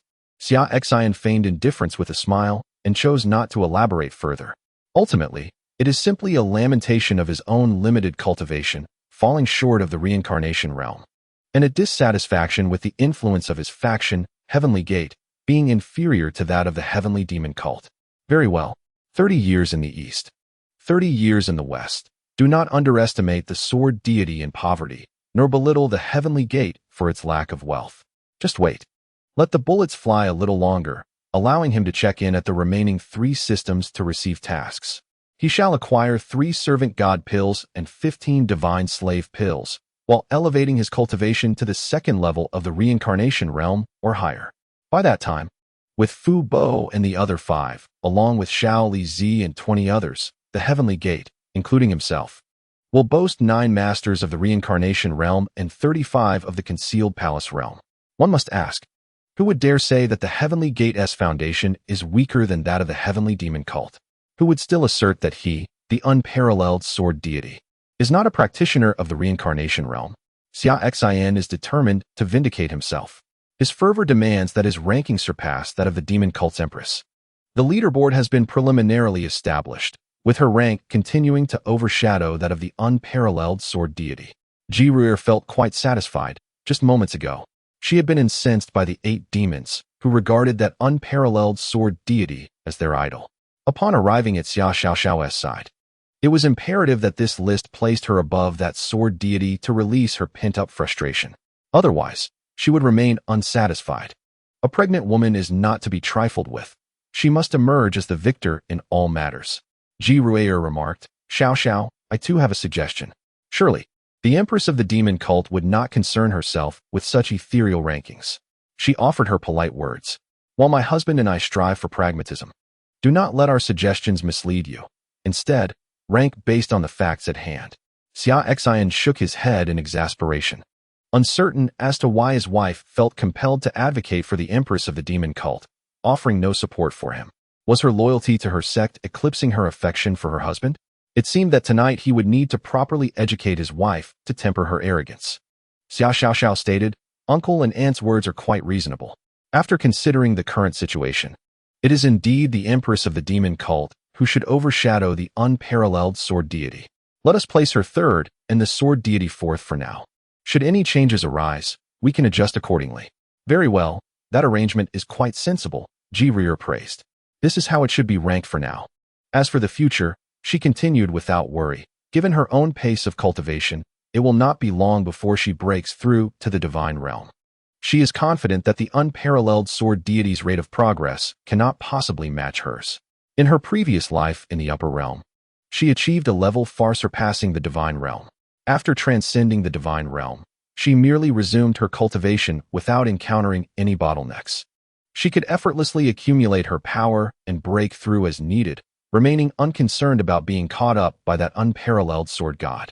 Moreover, she possessed the supreme secret arts from the upper realm, which enabled her to continue advancing her cultivation in the lower realm after reaching the divine realm, allowing her to exist without the need to ascend.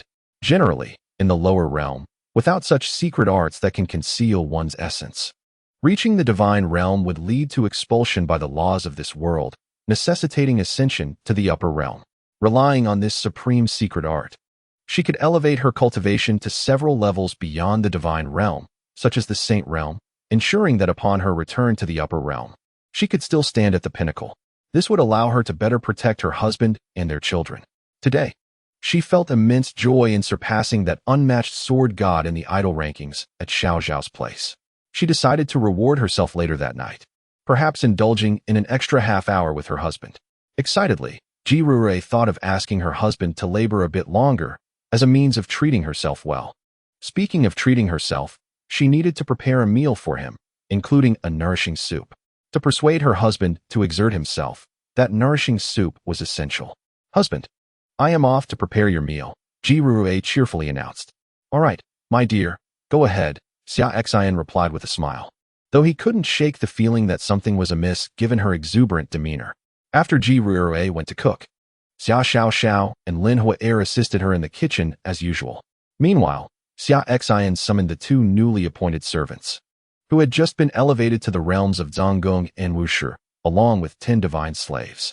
The two newly appointed Zhonggong servants, Helian Jie and Ouyang Jing, knelt respectfully before him. Xia Xin spoke. "Prepare yourselves. We shall set out early tomorrow to strike at the Blood God Temple." He was eager to sign in and swiftly elevate his cultivation to the reincarnation realm, surpassing that demonic empress. He, the Nine Heavens Sword God, would never be inferior to anyone. Chapter 98. The beginning of the story at this moment. Within the Blood God Temple, the remaining two top evil factions, the Corpse Sect and the Evil Soul Sect, gathered their experts. Among them were over a dozen powerful beings of the Donggong realm, led by the strongest, the Blood God Ancestor. They had just received news that the unparalleled Sword God seemed to have entered the Kunpeng ruins in recent days. And under the name of the Nine Heavens Sword God, he had ventured into the Tower of 10,000 Laws, the most formidable member of the Evil Soul Sect. The sevenfold Onggong ancestor of the Evil Soul spoke. Not only has he challenged the Tower of 10,000 Laws, but he is also said to have reached the unprecedented height of 100 floors, ultimately cleaving the tower with a single sword strike. The strongest member of the Corpse Sect, the eightfold Onggong ancestor of the Corpse, added, Indeed. I have heard that his final sword strike exhibited an aura of invincibility beneath the divine realm. The most formidable of the Blood God Temple, the Blood God Elder, spoke as the leader of the united three factions. Is it not rather inappropriate for us to openly declare our intention to oppose him and demand explanations regarding the annihilation of the malevolent forces congregated in the soul-devouring palace? The elder of the Evil Soul replied. Previously, during the alliance of their three factions, they were aware that this unparalleled sword god possessed the strength to vanquish those at the 5th level of the concealed palace realm, which instilled in them a sense of fearlessness. In order to uphold the reputation of the malevolent forces and suppress the momentum of the heavenly gate, ensuring the continued dominance of the malevolent factions across the land of Shenzhou, they did not hesitate to unite and provoke this exceptional sword god.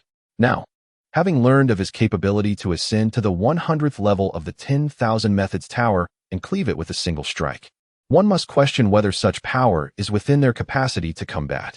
If they were to recklessly engage this unparalleled sword god merely for the sake of an illusory reputation of the malevolent path, risking their lives would be utterly foolish. Although that final strike from the sword god was indeed formidable, as far as I know, it was merely a culmination of his accumulated energy. Based on the conjectures of some sword cultivators present, the strike was likely executed after a prolonged period of nurturing his sword. The elder of the blood god continued. This method of nurturing a sword over many years and then unleashing a strike, while powerful, can only be employed once, meaning that after its use, he would be unable to wield it again for at least a year, if not 3. According to rumors from the cultivators present that day, after delivering that earth-shattering strike, the sword god's aura diminished sharply, revealing that he was merely at the 8th level of the concealed palace realm. Thus, his true strength amounts only to that level. He merely relied on a particular sword-nurturing secret technique to break through to the final layer of the 10,000 Methods Tower. If we are to confront him, we still have an opportunity. If we delay 2 or 3 years until he can employ that nurturing technique again, it may very well spell our doom. You all should be aware that our actions have already provoked this unparalleled sword god. Given his merciless stance towards the malevolent forces, once he regains his composure, the consequences for us will be dire. The elder of the blood god cast a glance at the dozen or so elders of the malevolent concealed palace realm present. His message was clear. They were not prepared to retreat or spare this unparalleled sword god. Rather, they intended to annihilate him while he was unable to employ his sword nurturing technique. They had recognized the sword god's potential, having witnessed him ascend through the 10,000 Methods Tower to its pinnacle, indicating that he was of youthful age yet possessed a high realm of cultivation. If they allowed him to develop further, there would undoubtedly be no place for their malevolent forces to exist in the future. I concur with the blood god elder's sentiments. We must take advantage of the fact that he cannot utilize that nurturing technique and eliminate him now, lest we face endless troubles once he recovers. The elder of the evil soul declared. Indeed, the true strength of the unparalleled sword god is merely at the 8th level of the concealed palace realm. Here, we possess a formidable being at the half-step reincarnation realm, another at the 8th level of the concealed palace realm, one at the 7th level, as well as approximately 10 ancestors of lower to mid-levels in the concealed palace realm. I refuse to believe we cannot subdue him, declared the ancestor of the Demon Sect. Agreed. Agreed. The other ancestors voiced their unanimous support. They collectively resolved to eliminate this unparalleled sword god while he is unable to employ the sword cultivation secret technique, thereby eradicating any future threats. What they remain oblivious to is that Xia Xin can effortlessly annihilate them without relying on the sword cultivation secret method. Moreover, Xia Xin's technique is not merely an ordinary sword cultivation method, it is a divine-level art. The speed and power of his sword cultivation surpass those of conventional techniques by an extraordinary margin. Divine-level sword cultivation allows for a speed that exceeds that of ordinary methods by over 100-fold. The power from a month of divine cultivation equates to that of a decade's worth of typical sword cultivation, particularly for a prodigy like Xia Xin. Endowed with the forbidden sword body of the primordial sword and the heart of the sword, the power of his cultivated sword can multiply exponentially. Thus, a month of Xia Xin's sword cultivation is tantamount to 50 years of effort from an average sword practitioner. The terrifying nature of Xia Xin's lethal technique is evident. Even with just 5 days of sword cultivation, he can effortlessly slay high-level beings within the reincarnation realm. At this moment, within the royal residence of the great Xia dynasty, the evening meal had concluded. Xia Xin and Ji Ruier sought a tranquil chamber for cultivation, guided by the methods in the Primordial Tao Body Holy Fetus Great Method. Xia Xin commenced the refinement of the primordial divine liquid. This divine liquid, worthy of nurturing the Primordial Tao Body Holy Fetus, requires thousands of rare materials, each varying from 1 to 10 specimens. Some materials are merely of the 5th or 6th grade, while others demand the rarer 7th or 8th grade. Ji Ruier observed from the side, astonished to discover that merely a single drop of this nurturing divine liquid necessitated such an abundance of precious materials. What kind of secret method is this? Is it truly something obtainable from the 10,000 Laws Tower within the Kunping relic? Before her reincarnation, she had never encountered such a powerful secret technique in the higher realms, where the production of a single drop of divine liquid required such an extensive array of rare materials.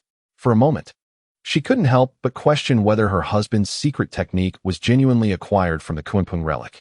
Could her husband, with his immortal realm cultivation, truly have ventured into the tower to obtain such an extraordinary method? Nevertheless, she refrained from inquiring, since her husband wished to keep it from her. She would not press the matter, believing there must be a reason for his discretion. Xia Xin diligently labored to refine the primordial divine liquid according to the system's instructions. Some of the rare materials required for the secret method were indeed scarce. However, the method noted that alternatives of similar properties could be utilized, significantly alleviating Xia Xin's burdens. Otherwise, the concoction of this innate divine liquid is exceedingly arduous. In Chapter 99, My Husband Truly Loves Me, Xia Xin utilized all the resources acquired from the spatial ring of the Ice Demon Ancestor, as well as those obtained from the 8 demons of the Heavenly Demon Sect. Furthermore, after conquering the 100 floors of the Tower of 10,000 Laws and amassing resources from each level, he combined everything he possessed to finally produce a mere small bowl of this precious liquid. This illustrates the sheer magnitude of resources required to concoct such an innate divine liquid. Moreover, according to the secret methods recorded, To nurture the fetus within a pregnant woman into an innate Tao body saint fetus, consumption must commence after 1 month of pregnancy, and it must be continuous, requiring no less than a small bowl daily.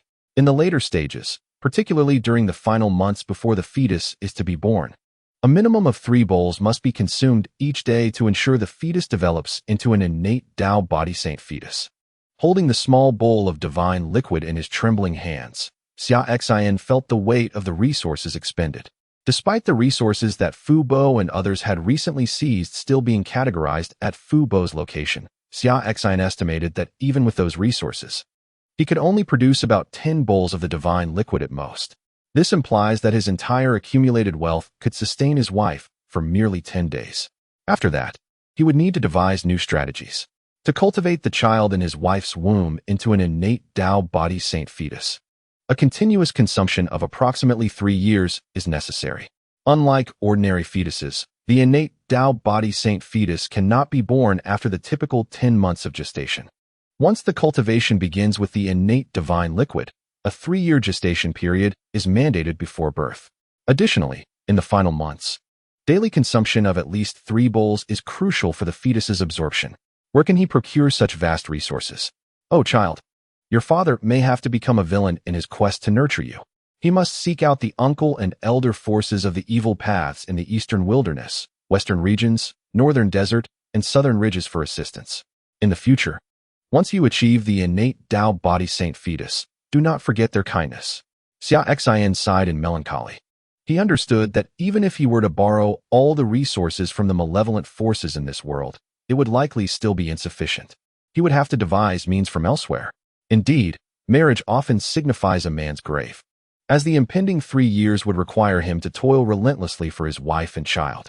Suddenly, Xia Xin contemplated whether he could venture to other realms beyond this one, to seek resources from those places as well. The upper realm is a singular, vast expanse where all the lower worlds ascend together. While the lower realms consist of numerous worlds of varying sizes, the world Xia Xin inhabited is merely one among them. However, this endeavor cannot be rushed. He must wait until he reaches the divine realm and can break through the barriers of the world to achieve this. Now, let us first endeavor to swiftly enhance our cultivation and address the resources required for my beloved's consumption of the innate divine liquid. Xia Xin joyfully presented the small bowl of innate divine liquid to Ji Ru, exclaiming, "My dear, this is a marvelous treasure. Do drink it." Ji Ruer accepted the divine liquid with a soft voice, imbued with affection, responding, "Husband, you have worked so hard." During Xia Xin's time spent refining the innate divine liquid, his identity had suddenly taken on an air of mystery in her eyes. The sheer abundance of rare materials he had procured from his spatial ring was astonishing, numbering in the tens of thousands. How could a mere immortal realm cultivator possess such a vast collection of treasures? She pondered the origins of these extraordinary materials and the secret methods for concocting the prenatal divine liquid. Amidst her curiosity, her heart swelled with gratitude. Her husband had gone to great lengths for her and their unborn child, gathering such an impressive array of treasures and powerful nurturing secrets. She felt deeply moved, contemplating the immense difficulty her husband must have faced in acquiring such a bounty. The journey of collection must have been fraught with hardship. She could easily envision him enduring great trials for her and their child. For the sake of this precious divine liquid, he must have suffered greatly outside. Yet here he was, joyfully presenting it to her. Overcome with emotion, she found herself at a loss for words. It was overwhelming. Tears threatened to fall. For her husband loved her so dearly, as well as their child. In countless unsaid sentiments, all she could express was, "You have worked hard, my love." Everything was understood without the need for words. In her previous life, she had cultivated the path of detachment, reaching the pinnacle of the Emperor realm in the upper realms, belonging to the elite echelon of powerful beings, just a step away from transcendence. Yet that step was insurmountable. Thus, she chose to reincarnate in the lower realm to cultivate anew, this time embracing the path of affection. She opted for a life of marriage and motherhood, with a husband, children, familial bonds, and emotional connections, seeking to perfect her understanding of the path. She aspired to take that final step and achieve what all cultivators in the upper realms yearned for, immortality. In this life, she chose to love someone, to create a home, and to experience the warmth of familial ties on her journey of cultivation. Hence, when she concealed her cultivation in the ruins and encountered Xia Xin, his unique aura and thoughts, along with his exceptional ability to charm women, compelled her to choose him. During their month together in the ruins, she often engaged in playful banter with him, teasing and sometimes unreasonably bullying him, even expressing disdain for the beast meat he roasted. Whenever she was upset, she would intentionally bite him. Yet, Xia Xin always showed her understanding, consistently utilizing his unconventional reasoning to bring her joy. It was as if he were not of this world. His thoughts were peculiar yet endearing, earning him the affection of a girl like her. In her previous life, having cultivated the path of emotionlessness, she was utterly naive when it came to matters of romance. How could she withstand the relentless advances of Xia Xin, the seasoned traveler from another realm, during a month of fervent courtship? Before they even exited the ruins, Xia Xin had already captured her heart, rendering her utterly compliant, with her intellect seemingly abandoned. On the eve of their departure from the ruins, the two shared an intimate moment. For Xia, a figure who had already reached the pinnacle in the upper realm during her former existence, encountering powerful cultivators was nothing new. She had seen countless formidable beings. Thus, in her reincarnation, she did not prioritize strength in a partner. Instead, she sought someone who could bring her joy and intrigue. Xia Xin, with his advanced thinking and understanding of a young girl's heart, was precisely what she desired. Thus, their story commenced. Chapter 100. I alone am blessed. Yet I could conquer the world, my dear. Why are you crying? Xia Xin asked, noticing the glimmer of tears in Rui's eyes. With a heart full of compassion, he swiftly embraced her, offering comfort. Husband, I just feel that you are truly too wonderful. I cannot bear to be without you. I wish to be with you always. Rui murmured, placing the innate divine liquid she held onto the nearby table, resting her head against Xia Xin's chest. My dear, what are you thinking? He reassured her gently. Do not fret, for I shall never leave you, nor our unborn child. He pressed a tender kiss to her forehead, his voice soft and filled with affection. At that moment, he resolved to risk everything, his life and reputation, to protect his beloved and nurture the child within her into an innate divine body. The resources required for this endeavor would need to be acquired from various sources. Suddenly, an excellent idea struck him. Why should he be the one to step forward? Uncle Fu was far more suited for this task. He excelled in the art of negotiation and borrowing. It would suffice for him to handle the arrangements while Xia Xin remained in the shadows, waiting for Uncle Fu to procure the necessary resources. Uncle Fu was well acquainted with this line of work. After all, it was not his first rodeo. A few more instances would pose no issue. Uncle Fu, for the sake of the master's child, I must regrettably sacrifice your reputation. After all, your dignity has never been of utmost importance. Rest assured, once this task is accomplished and the master's child successfully nurtured into an innate divine body, you shall be elevated to the foremost position among all attendant deities, second only to the master. Your loyalty is evident to the heavens. With this realization, entrusting someone else to gather resources lightened his heart considerably. It seemed that nurturing an innate divine body was not as daunting a task as he once believed. In the future, as Uncle Fu became more adept and more skilled attendants emerged within the celestial gate, he and his beloved could ascend to the upper realm, and even consider having a second or third child.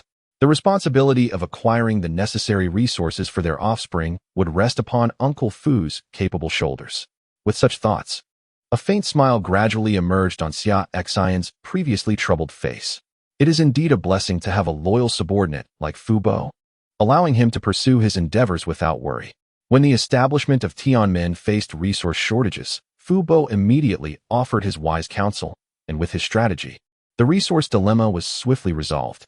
Now, as they sought to nurture the child, Fu Bo once again proved his worth, demonstrating that he alone could rival 1,000 troops and seize the world for Xia Xin. At this moment, Rui's spirits had noticeably lifted. Xia Xin hastily presented her with a bowl of innate divine liquid, urging, My dear, please drink this at once. Rui obediently nodded, lifting the bowl and consuming it in one swift motion. Instantly, the innate divine liquid coursed through her body, its immense divine power spreading throughout. Half of it surged toward the fetus within her womb, where it was absorbed, while the other half enveloped her body, augmenting her strength. Unbeknownst to her, Ruayer's cultivation level subtly broke through, ascending from the 6th to the 7th level of the reincarnation realm. She had been stuck at the 6th level for quite some time, so it was unexpected that a mere half bowl of this divine liquid could facilitate such a breakthrough. In her previous life, Ruayer had reached the pinnacle of the Emperor realm in the upper realm. Thus, her current ascension was contingent solely upon the accumulation of energy, devoid of any bottlenecks or the need for comprehension of realms. Her reincarnation was primarily to grasp the essence of the path of affection, which required her to live alongside her husband, experiencing love and familial bonds, and deriving the true meaning of emotions from their daily life. This was unrelated to her cultivation progress. The energy contained within this bowl of nurturing divine liquid astonished Ruayer. The mere half bowl she had absorbed was sufficient to elevate her cultivation level directly. If she were to consume it regularly, she could ascend to the divine realm in just a few days. She pondered the origins of this miraculous nurturing technique that could simultaneously enhance the mother's cultivation alongside that of the child. What Ruayer was unaware of, and even Xia Xin himself did not know, was that this profound method, bestowed through the system's signing in rewards, was designed to cultivate the fetus into an innate Tao body sacred fetus. To nurture such a sacred fetus, the mother must possess formidable strength, at least at the saint level. Without the power of a saint, how could one hope to give birth to a Tao body sacred fetus? Therefore, when Ruayer consumed the innate divine liquid, half bolstered her physique and cultivation, while the other half was absorbed by the fetus, nurturing the innate Tao body sacred fetus. After all, if the mother were too weak, how could she provide sufficient energy for the fetus's development? In the upper realm, cultivation begins from the body refinement realm, albeit with a higher ceiling than in the lower realm, allowing for more formidable levels of achievement. For instance, while the divine realm marks the pinnacle in the lower realm, it is but a stepping stone in the upper realm. Divided into various realms: the tempered body realm, the chi-gathering realm, the divine power realm, the splitting domain realm, the sea transformation realm, the immortal realm, the primordial realm, the hidden palace realm, the reincarnation realm, and the celestial god realm, the realm of earthly deities. Following these are the Tao fire realm, the divine king realm, the body severing realm, the sage realm, the supreme realm, the semi-emperor realm, and the great emperor realm. Furthermore, in the legends of the upper realm, exists the ethereal and elusive supreme realm, the immortal realm. It is said that upon reaching the great emperor realm, one may pursue the ultimate essence of immortality, the realm of the divine.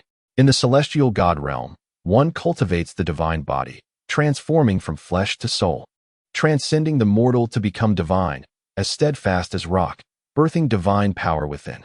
In the Tao fire realm, one ignites their inner Tao fire, akin to a sacred flame, undying and immortal, achieving the status of a divine king.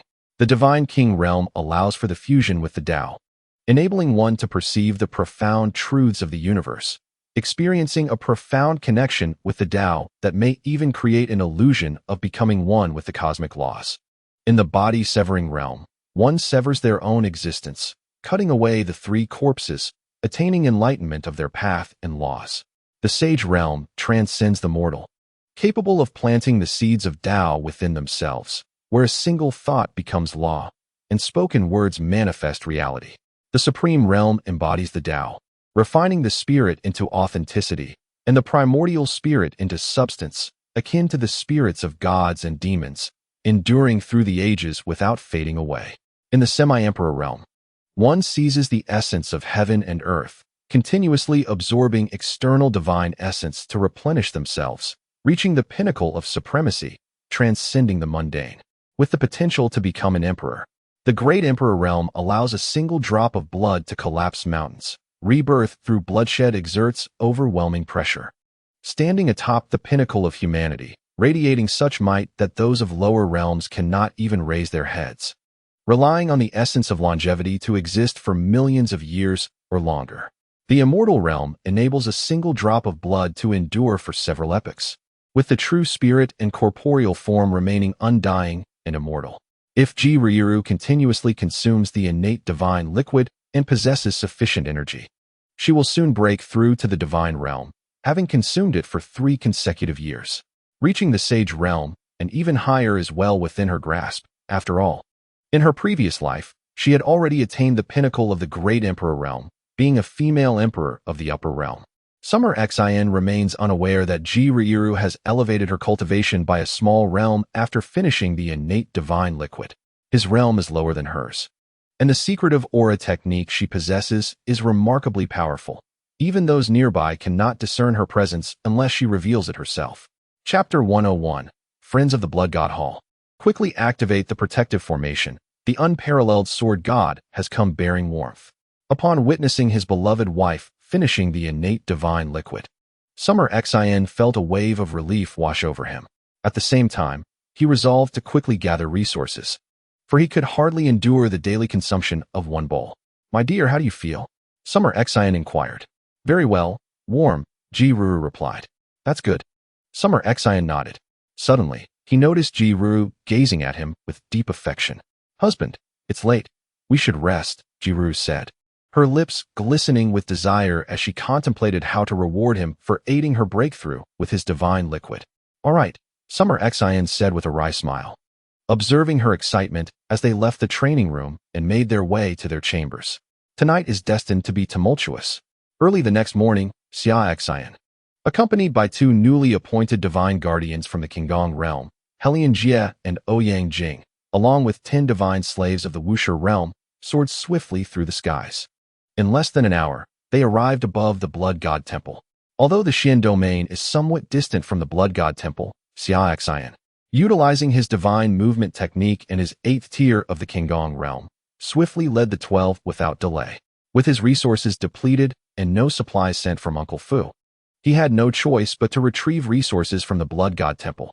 Upon reaching the temple's zenith, Xia Xin refrained from immediately challenging the establishment. Instead, he accessed the system. "System, sign in at the Blood God Temple," he intently instructed. Other matters were trivial. Signing in was of paramount importance. Ding. Congratulations to the host for successfully signing in at the Blood God Temple, completing the system task. Ding. Congratulations to the host. You have received a reward of 300 years of pure cultivation. Ding. Congratulations to the host. You have obtained 1 divine guardian pill. Ding. Congratulations to the host. You have acquired 5 divine slave pills. Ding. Congratulations to the host. You have received the ancient technique concealment of heavenly secrets. As the notifications concluded, the reward of 300 years of cultivation surged into Xia Xin's being, causing his realm to ascend rapidly. Qinggong Realm 9th Tier. Qinggong Realm 10th Tier. Reincarnation Realm 1st Tier. His advancement ceased upon reaching the 1st tier of the Reincarnation Realm. Within him, a new Tsang god was coalesced, the god of the kidney.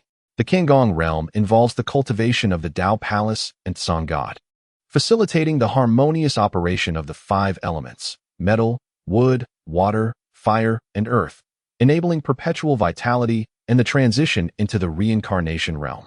One must establish 5 Tao Palaces and 5 Tsang gods within to successfully channel the 5 elemental forces, thereby breaking into the reincarnation realm.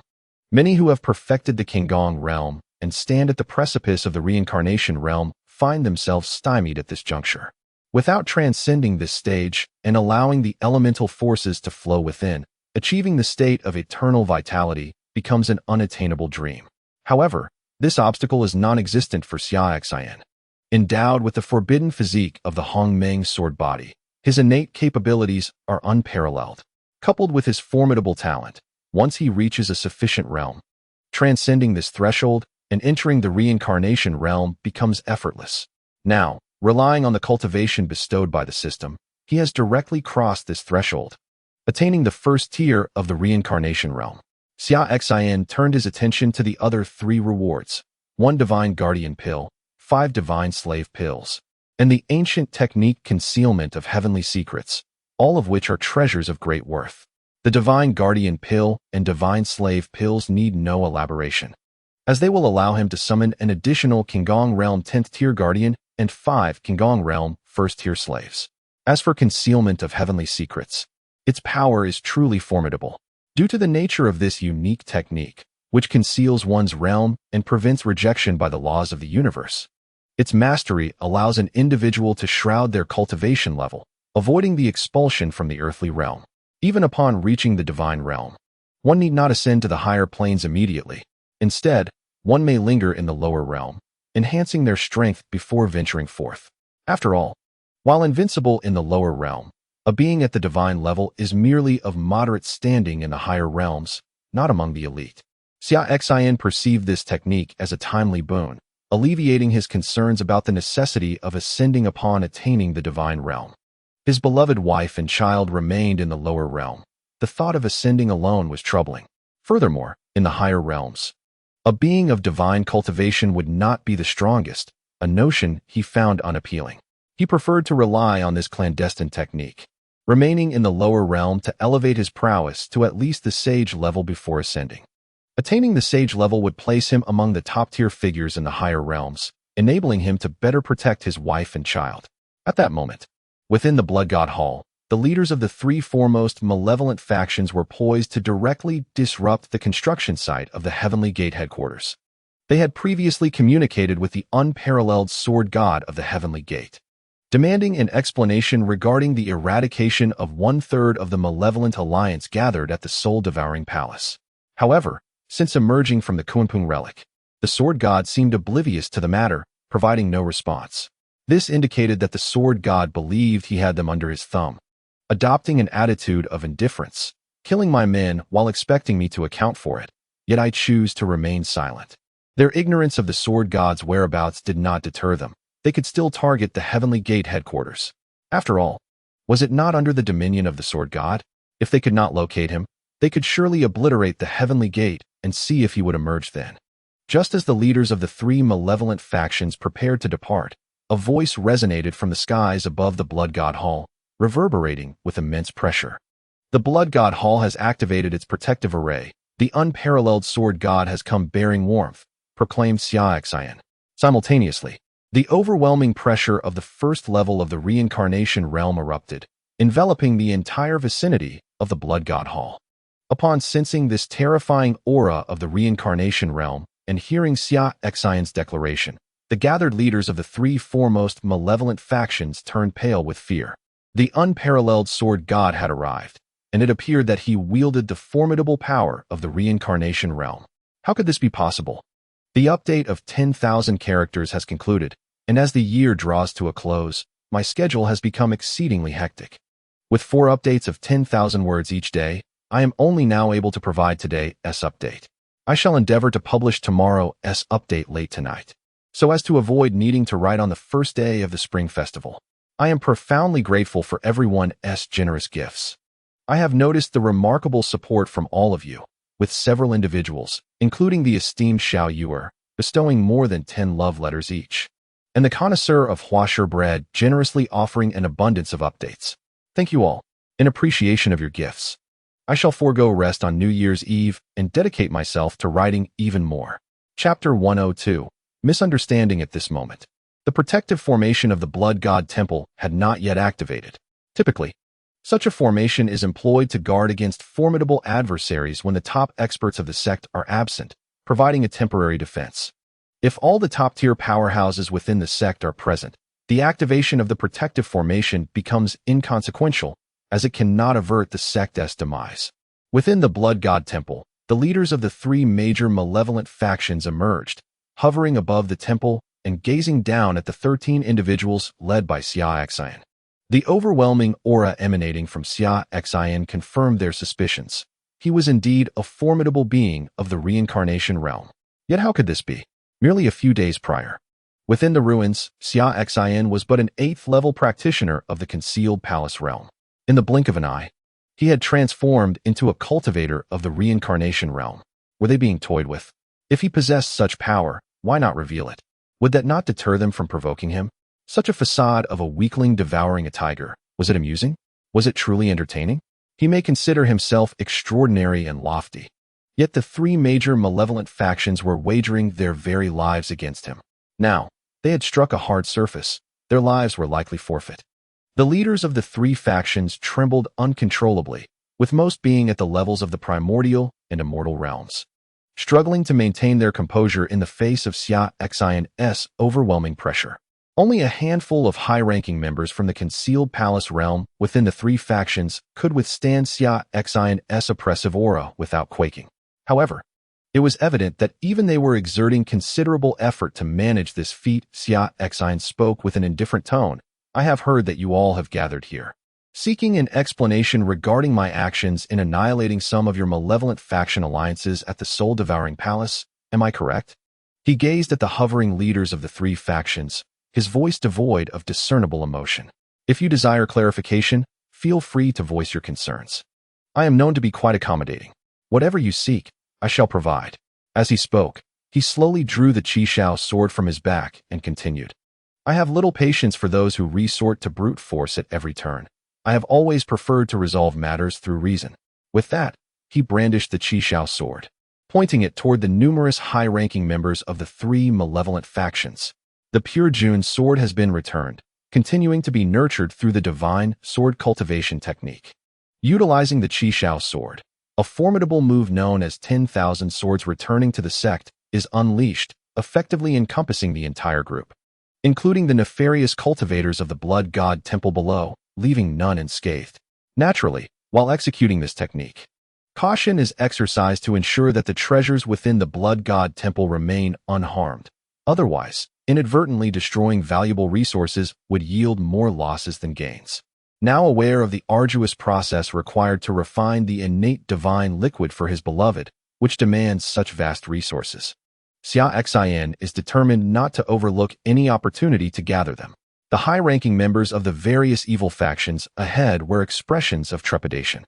They understand that Xia Xin values reason over brute force, yet they implore him to lower his sword, as its mere presence renders genuine dialogue impossible. Do you not see how we tremble? We are on the verge of losing our balance and plummeting from the sky. Your Excellency, the Sword God, we harbor no intent of opposing you. The rumors circulating outside are mere fabrications, the blood god ancestor interjected. The scoundrels of the soul-devouring palace frequently wreak havoc across the land of the divine continent, tarnishing the reputation of our sinister factions. We, the major powers, have long sought to purge them. It is inconceivable that we would approach you regarding their demise. This is clearly the work of despicable forces within the divine continent, attempting to incite conflict between you and our factions by spreading falsehoods that we seek retribution from you. They wish to exploit our discord for their own gain. We bear no grievances against you, nor do we have any ties to the soul-devouring palace. Consider, why would we provoke you on their behalf? On the contrary, we are grateful that you have eradicated the soul-devouring palace and the malevolent forces associated with it, preserving the reputation of our own sinister factions. The leaders of our three factions have convened to discuss offering resources as a token of gratitude to you. In fact, we were just deliberating when you fortuitously arrived. The blood god ancestor remarked to Xia Xin. One must admit, their audacity is strikingly evident. Just moments ago, they were plotting against Xia Xin. Yet upon sensing his overwhelming aura of the reincarnation realm, they swiftly altered their narrative from intentions of annihilation to claiming it was all a misunderstanding, a ploy by someone to sow discord and misrepresent their aims. They lament the disgraceful actions of the soul-devouring palace, asserting that they, too, are eager to cleanse their ranks. Xia Xin eliminated them, and they were grateful rather than resentful. Today, they specifically came to present him with gifts as a token of their appreciation. One must wonder, are you all so shameless? You speak of the soul-devouring palace and how it tarnishes your wicked reputation. Do you still possess any semblance of honor among the dark forces in the land of Shinjo? No, that is not quite right. There is indeed a reputation, one that is steeped in infamy. How fortuitous it is that upon my arrival, resources are already being prepared for me. Very well. Since you are so intent on expressing your gratitude, I cannot refuse. Hand over all the resources you have prepared. Xia Xin spoke in a calm tone.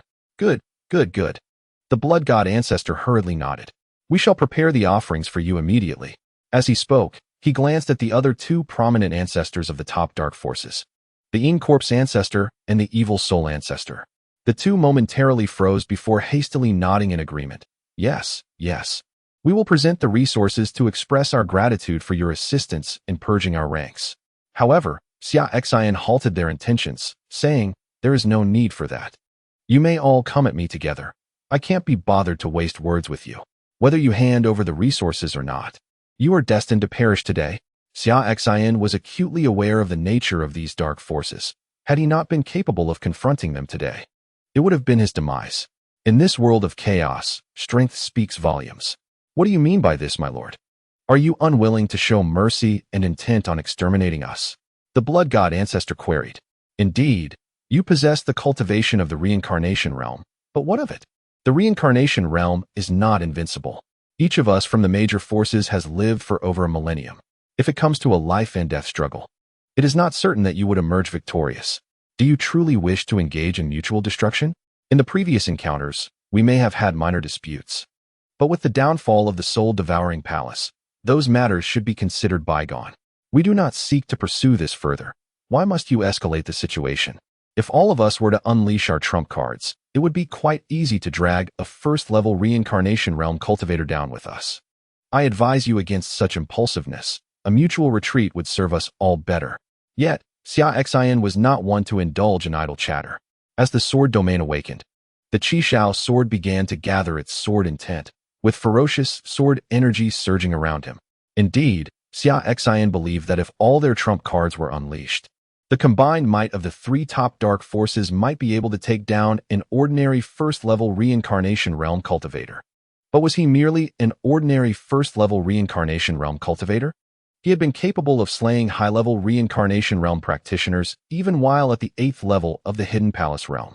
Now that he had reached the first level of the reincarnation realm, even without employing his divine sword nurturing techniques, he could easily dispatch an ordinary high-level reincarnation realm cultivator. He had no cause to fear these dark ancestors, who were merely at the Hidden Palace realm. Despite the challenges ahead, they resolved to strike swiftly, seizing resources before returning to concoct the primordial divine liquid for their beloved. Upon witnessing Xia Xin beginning to consolidate his sword intent, the elders from the Blood God Hall, the Een Corpse sect, and the Evil Soul sect exchanged knowing glances, each acknowledging the unspoken understanding to eradicate their foe without mercy. They would not hold back. All their hidden cards would be laid bare, unleashing their full might.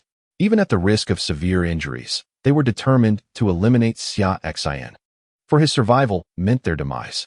In an instant, the group unleashed their formidable auras, engaging in battle with fervor. 14 warriors, one at the half-step reincarnation realm, one at the 7th level of the concealed palace realm, one at the 8th level, and 11 others ranging from initial to mid-stage of the concealed palace realm. All their cultivation levels activated, they summoned their most potent offensive spiritual artifacts, charging towards Xia Xin. Behind the Blood God Elder, 5 Dao palaces and 5 concealed gods emerged, his cultivation reaching the half-step reincarnation realm, having solidified all 5 palaces and gods. Yet, he had yet to transcend that pivotal threshold to allow the elements of gold, wood, water, fire, and earth to flow within him, achieving the state of eternal vitality. Otherwise, he would have already entered the reincarnation realm. A sea of spiritual blood materialized behind the Blood God Elder, an endless tide of blood energy surging forth. This was the result of his sinister cultivation, a culmination of the essence extracted from countless slain cultivators. It was his ultimate technique. Employing it would sap his own essence, a risk he would take only when faced with the brink of death. He understood that in this dire moment, resorting to this source technique was his only chance for survival. The Een Corpse Elder likewise unveiled his lethal move, summoning 4 Dao palaces and 4 concealed gods that radiated a chilling aura, saturated with deathly energy. A shadowy figure, identical to him in presence, manifested beside him. Each practitioner of the Een Corpse sect bore a lifebound corpse, their realms ascending alongside their own. This lifebound corpse, embodying the same aura as the Elder, was at the 8th level of the concealed palace realm and served as his trump card. In moments of peril, it had always been this corpse that rescued him. He intended to direct it towards Xia Xin for a devastating self-detonation. The explosion of an 8th level concealed palace corpse, he believed, would be formidable enough to challenge even a reincarnation realm cultivator, inflicting significant damage. Though Xia Xin was undeniably powerful, he felt confident that if the corpse could injure him and delay him even momentarily, it would afford him a chance to flee. As for engaging in a desperate fight, as the Blood God Elder suggested, he had no intention of doing so. After all, Xia Xin was the kind of formidable individual who had ascended to the 100th floor of the 10,000 Laws Tower while at the 8th level of the Concealed Palace Realm. Did they truly believe that they, a mere group of Concealed Palace Realm cultivators, could defeat someone who had already reached the Reincarnation Realm? It was absurd. A feigned maneuver, at some cost, was the only prudent course for survival. The corpse of the Een has vanished, yet one can still refine. However, once life is lost, it is truly gone forever. He would not be foolish enough to charge recklessly at the blood god ancestor merely upon being deceived by his words. Whoever is foolish will step forward. Nearby, the most formidable elder of the evil soul sect unleashed his full potential. With 3 manifestations of hidden deities and 4 grand palaces appearing behind him. Spirits, formed from blackened death energy, encircled him, gradually materializing before all darting towards Xia Xin. He did not intend to exert his full strength against Xia Xin. Rather, he planned to feign an attack and then flee. Among the dozen or so present, he surmised that none truly wished to engage Xia Xin in a life-or-death struggle. Most were likely prepared to sacrifice a few trump cards to momentarily hinder Xia Xin before making their escape. After all, the longer one lives, the greater their fear of death. They are not foolish enough to gamble with their own lives. Had they possessed any certainty of defeating Xia Xin, they would have acted the moment he arrived, rather than engage in idle chatter that allowed him to survive until now. In the absence of such assurance, their only option was to flee. Those who wished to fight Xia Xin could do so at their own peril. With so many of them escaping together, Xia Xin could only pursue one person, and it was uncertain whether he could catch anyone. If Xia Xin chose to ignore the others and focused on one target, that individual could only blame their misfortune. They speculated that Xia Xin would likely pursue the blood god ancestor, as he had been the most ostentatious from the beginning and possessed the highest cultivation level. They believed Xia Xin would never let him go.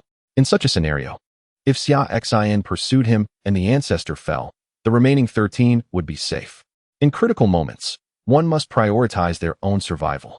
The remaining 11, too, summoned their lethal artifacts with full force, unleashing a terrifying aura of blood. Yet, Xia Xin's lips curled into a disdainful smirk. The collective assault of over 10 individuals would be futile. Upon reaching the reincarnation realm, he had already fused the sword domain with the might of heaven and earth, enveloping the area. As the sword domain activated, the grand forces of nature descended upon them, ensuring none could escape. With a single strike, these individuals were locked in place, unable to evade and forced to endure. Given their strength, to withstand his lethal attack meant certain death. Grasping the Chi sword, Xia Xin executed a single, powerful slash. A technique of the grass sword method was unleashed. An endless flow of sword energy from the heavens converged upon his strike, transforming into a profoundly restrained beam of sword light aimed at the 14 individuals. With this strike, death was inevitable for them all. As this New Year's Eve arrives, I wish everyone a happy new year. The author extends their greetings. Might there be a kind soul willing to bestow a gift upon the author as a New Year's red envelope for encouragement? Haha. I extend my heartfelt gratitude to the esteemed connoisseur of Huasher bread for the 15 love letters and the remarkable gift, as well as to the venerable Guidaurin for the abundant updates and character summons.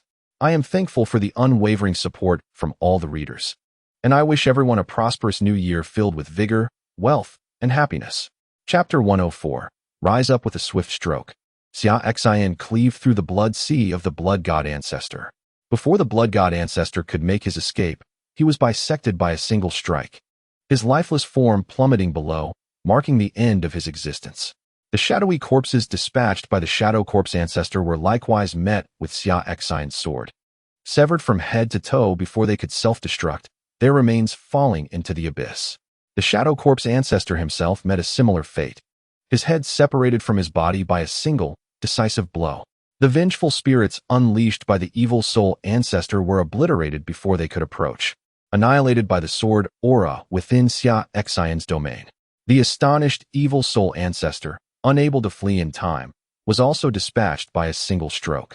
The combined onslaught of the 14 ancestors was rendered futile as Xia Xin's formidable sword light extinguished the attacks of the remaining 11, shattering their spiritual artifacts with ease. The sword light cleaved through both the artifacts and the bodies of the 11, severing them completely and extinguishing their souls in accordance with the rules of the strike. In a single stroke, 14 malevolent ancestors fell, their corpses cascading downward. Xia Xin hastily turned to the 2 newly summoned attendants and the 10 divine servants by his side. To his dismay, the 12 looked at him with utter confusion, inquiring, "Master, is there something amiss?" Xia Xin shook his head. Realizing that these individuals lacked the perceptiveness of his trusted aides, Fu Bo and Xiao Lizi. It was evident that they would not rise to prominence under his command as Fu Bo had. Had Fu Bo been present, he would have seized the opportunity to collect the spatial rings from the slain adversaries and respectfully presented them to Xia Xin. In contrast, the 12 stood obliviously, even questioning if there was a matter needing attention. Their lack of awareness was disappointing. Without the keen insight of Fu Bo, the task of gathering spoils became cumbersome. "Go and retrieve the spatial rings from the 14 I have just slain," Xia Xin commanded. Upon hearing this, Helian Jie and Ouyang Jing belatedly sprang into action, leading the 10 divine servants to each corpse to collect the rings. As the 12 departed, an unsettling sense of disappointment lingered in their hearts, as if they had failed to meet their master's expectations by not promptly gathering the spoils from the fallen adversaries. However, they were left questioning why this was the case. Due to this incident, the master was left disappointed with them. Initially, the master had not reminded them that in killing someone, they should seize the space rings. No, it must be that someone had done this before. Right after the master had slain an enemy, that person had rushed forward, flattering the master by presenting the enemy's space ring. This had undoubtedly earned them the master's admiration. Now, faced with the same situation, they had not been informed. Yet they failed to act similarly, resulting in the master's disappointment in them. How infuriating. Who could that person be? Were they not inciting competition among everyone? Might it be Uncle Fu? It is plausible, as they all served in the prince's court and shared some understanding. Only Uncle Fu would have the audacity to do such a thing. They must learn to read the master's intentions and preferences and avoid being sidelined. Suddenly, the 12 acted swiftly, particularly Helian Jie and Ouyang Jing, who each managed to seize 2 space rings from the slain. In a matter of moments, the rings of the 14 victims were collected by Helian Jie, Ouyang Jing, and the others, who then eagerly presented them to Xia Xin. "Master, here are the space rings." Xia Xin nodded, accepting the rings from the 12, appreciating their perceptiveness, and began to cultivate a competitive spirit among them. This competition is beneficial. It fosters pressure, compelling everyone to exert themselves more diligently for his sake. Xia Xin intentionally promoted them in batches to the rank of divine attendants, aiming to create distinct groups. Those who were elevated together would naturally bond more closely, forming small factions. These disparate groups would then begin to compete, enhancing their efficiency in serving him. Xia Xin turned to the remaining members of the 3 leading malevolent factions and commanded, "You all listen closely. Within half an hour, gather all resources within the Blood God Temple that can be taken, along with everything you possess, and store them in the space rings for me. Otherwise, face death." His words were unmistakably a decree, meant to strip them of all their remaining resources. The others appeared visibly distressed, fully aware that Xia Xin was not jesting. After all, he had previously annihilated the elite of the malevolent faction gathered at the soul-devouring palace, confiscating every resource they possessed, save for their undergarments. Despite this knowledge, they dared not refuse to hand over their resources. Because of their refusal to comply, Xia Xin would certainly not let them off easily. The malevolent cultivators present began to gather all their valuable resources and stow them into spatial rings, forming a queue to present them one by one to Ouyang Jing, Helian Jie, and the other 10 individuals. Xia Xin displayed a smile, demonstrating his understanding. There would be no need for violence. A mutual agreement was within reach. After this submission, it was estimated that apart from their undergarments, these individuals would retain nothing else.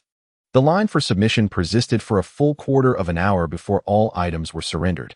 At this point, Ouyang Jing and Helian Jie, along with the other 10, had amassed nearly 10,000 spatial rings. Although the quantity was less than what they had collected from the soul-devouring palace's alliance of evil forces, the quality of resources within these rings far surpassed those from the previous haul. This was because these spatial rings were possessed by cultivators from the 3 top-tier factions, whose overall prowess exceeded that of the evil alliance present in the soul-devouring palace. thus containing a greater bounty of resources. The resources from the Blood God Temple's treasury had also been completely gathered and turned over, filling over 100 spatial rings, which were then delivered into Xia Xin's hands.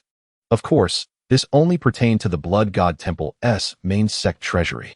The remaining treasures from the Evil Soul Sect and the Incorp Sect had yet to be pillaged.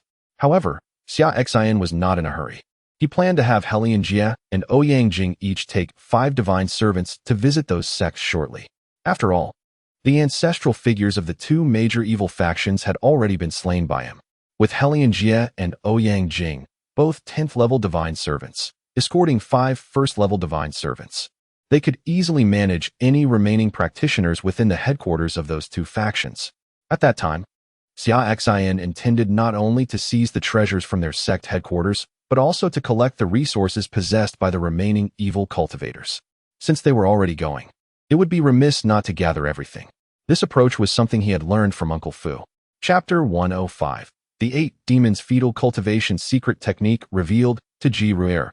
Tracing clues to the Sword God's identity upon witnessing the completion of the plunder, the remaining evil cultivators from the 3 top-tier factions were visibly anxious, uncertain whether this unparalleled Sword God would extend them mercy. After all, they had heard tales of how the Sword God had shown no leniency during the previous incident at the Soul-Devouring Palace. Those above the Transformation Sea realm were directly annihilated, while those below had their cultivation rendered useless. Being practitioners with heinous reputations, even if they were not killed outright, they would not survive long if their powers were stripped away, as their enemies would not spare them either. Nearby, several practitioners from non-evil factions had gathered to observe, eager to see how this exceptional sword god would proceed. If he chose to spare these practitioners of the evil factions, they would likely face little consequence. If this unparalleled sword god had merely incapacitated the cultivation of these high-ranking malevolent practitioners without slaying them, the onlookers from various factions would undoubtedly take action once the sword god departed. They would not spare these wicked cultivators whose hands were stained with blood. As Xia Xin felt all eyes upon him, he pointed a finger skyward, and an overwhelming sword intent began to coalesce. Above the Blood God Temple, countless ethereal swords, formed from sword energy, rapidly materialized, numbering in the tens of thousands. With a collective destructive force, the myriad swords converged, and with a mere flick of his finger, Xia Xin commanded this legion of ethereal swords to descend. Each sword possessed the power to effortlessly slay practitioners below the concealed palace realm. In that instant, as the myriad ethereal swords rained down, the practitioners of the 3 foremost malevolent factions below scattered in terror. Alas, their flight was futile. The swords, as if endowed with sentience, swiftly and accurately targeted the malevolent practitioners within the Blood God Temple's domain. Similar to the previous encounter at the Soul-Devouring Palace, malevolent practitioners above the Sea Transformation Realm were annihilated by the ethereal swords, while those below the Sea Transformation Realm found their dantian pierced, rendering them powerless. Moments later, after the relentless onslaught of the countless ethereal swords had pierced through the Blood God Temple's vicinity, the malevolent practitioners above the Sea Transformation Realm were entirely exterminated, and those below were left devoid of their powers. Having accomplished this, Xia Xin turned to depart. With the elimination of the high-ranking members of the 3 top malevolent factions, the malevolent forces across the land of Shenzhou were effectively subdued, unable to rise again. From this day forth, there would be no prominent malevolent factions remaining in Shenzhou. Xia Xin, accompanied by Ouyang Jing and Helian Jia along with 12 others, left. He then instructed the 2 to lead 5 individuals each to the headquarters of the Incorp Sect and the Evil Soul Sect, to plunder the resources contained within the strongholds of these 2 malevolent factions, as well as the resources on the bodies of all the malevolent practitioners. Although Xia Xin had already seized the resources from the higher-ups, the treasures within their headquarters remained untapped. The acquisition of these resources, along with those from the practitioners, would amount to a considerable sum. The 12 individuals, having disappointed Xia Xin by not immediately seizing the spatial rings during the earlier slaughter, vowed with fervor to completely strip the treasures from the headquarters of the 2 malevolent factions and the resources from the practitioners. Satisfied with the over 100 filled spatial rings he had recently acquired, Xia Xin made his way back, content. having signed in at the Blood God Temple. It resembled a mere errand to retrieve a parcel. I arrived empty-handed, yet departed with over 100 space rings brimming with resources. The bounty within these rings far exceeded that which I had seized during my previous foray into the soul-devouring palace. I dare say, it is sufficient to concoct at least 10 bowls of innate divine liquid. My beloved shall have ample supply of this elixir for the next 10 days. Truly, the resources possessed by a top-tier force are incomparable to those of second-rate or even first-rate factions. Once Uncle Fu allocates all the resources previously acquired, I shall augment them with what I procure alongside Ouyang Jing and Helian Jie from the remaining 2 headquarters of the Dark Forces. This will yield an additional 20 bowls of innate divine liquid, ensuring that the resources required for my beloved's consumption over the next month are secured. However, a month passes swiftly, and I must prepare in advance, ensuring that resources for the month following are meticulously arranged. I cannot afford to be negligent. While I can bide my time, my wife cannot. The cultivation of the innate Tao body sacred fetus technique must remain uninterrupted, lest we risk producing a mere half-finished product, which would be rather disappointing. Contemplating this, I plan to visit the Eastern Wilderness Sword Emperor City and the 10,000 Demon Palace once the Heavenly Gate is firmly established. I will instruct Uncle Fu to acquire resources from the Dark Forces in the Eastern Wilderness, Western Regions, Northern Desert, and Southern Ridge. Additionally, I intend to sign in at the Eastern Wilderness Sword Emperor City in a couple of days, devising a scheme to outwit the unparalleled Sword Immortal of the East. After all, if that Sword Immortal wishes to share a name with me, he is, by extension, akin to an uncle to my children. It would not be unreasonable to obtain some resources for the nurturing of my nephews and nieces. At that juncture, I shall propose a wager. A duel to determine who emerges victorious, with the stakes being the entirety of the treasures within his Sword Emperor City's vault. I am confident that, under my provocation, the illustrious Sword Immortal will acquiesce. After all, the essence of sword cultivation lies in an unwavering resolve. Should I present a challenge he hesitates to accept, it may tarnish his spirit. Accepting the wager poses little difficulty for me, given my current prowess, ensuring a likely victory. In doing so, the resources of his Sword Emperor City will become mine. A Sword Emperor City under the aegis of a reincarnation realm powerhouse would transcend top-tier forces, positioning itself within the realm of superpowers, and the treasures amassed therein would be formidable indeed. Little does the Eastern Wilderness Sword Immortal realize that, before even engaging in combat with me, his treasure trove may be at risk. As these thoughts crossed my mind, my spirits lifted, and I hummed a cheerful tune on my way back to the Great Xia Dynasty in the Xian region. Meanwhile, within the imperial city of the Great Xia Dynasty, the stronghold of the Heavenly Demon Sect, the 8 demons, including the primeval demon lord, knelt apprehensively before Ji Ruer, their hearts heavy with trepidation. The unusual smile that adorned Ji Ruer's face rendered them uneasy, leaving them uncertain about her thoughts. This peculiar grin emerged when Ji Ruer learned of the prenatal nurturing formula provided by their idol, the Sword God. Her laughter oscillated between sweetness, playful reproach, and deep melancholy, indicating an unsettling shift in her demeanor. The situation unfolded as such. The 8 demons, in their hubris within the Heavenly Demon Sect, boasted incessantly about their idol, the Sword God, who had bestowed upon them a tattoo of a divine sword. They also possessed the coveted formula for nurturing, which they sought to exchange for rare materials within the sect. During their time in the royal capital of the Great Xia Dynasty, they approached the ageless Tong Lao to trade for the necessary treasures. Upon receiving the list of required materials for the secret technique, Tong Lao promptly relayed this information to Ji Ruer. Upon reviewing the list, Ji Ruer recognized that the materials perfectly matched those needed for the calming elixir her husband had concocted for her the previous night. However, the 8 demons merely had the list, lacking the method of preparation, which her husband possessed. This revelation indicated a profound truth. Her husband was indeed the idol revered by the 8 demons, the legendary sword god, famed throughout the realm. Master, have we erred in some way? The primeval demon lord inquired nervously, noting Ji Ruer's continued strange laughter, which left them feeling unsettled. No, Ji Ruer replied, regaining her composure as she addressed Tong Lao. Let us procure some groceries before returning home. My husband should be back by now. I wish to prepare a surprise for him.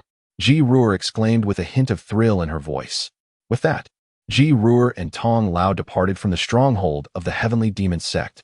Once they left, the Purple River Ghost King whispered, "Is our master all right?" The last time she spoke in such a tone, she obliterated several sections. Who knows? Perhaps her husband has inadvertently offended her. "I hope all is well when she returns home," the primeval demon lord replied, haunted by memories of Ji Ruer's volatile temper. At this moment, Xia Xin, filled with excitement as he hurried back to the prince's residence in the great Xia dynasty, suddenly sneezed. What could this mean? Could it be that my beloved wife is yearning for me, urging me to return post-haste? He mused, quickening his pace in anticipation of reuniting with her. Chapter 106. Fu Bo, a man of delicate sensibilities. On the journey back to the prince's residence, Ji Ruer took a moment to collect her thoughts. The 8 demons possess a compendium of secret techniques akin to the prenatal nurturing method of their esteemed husbands.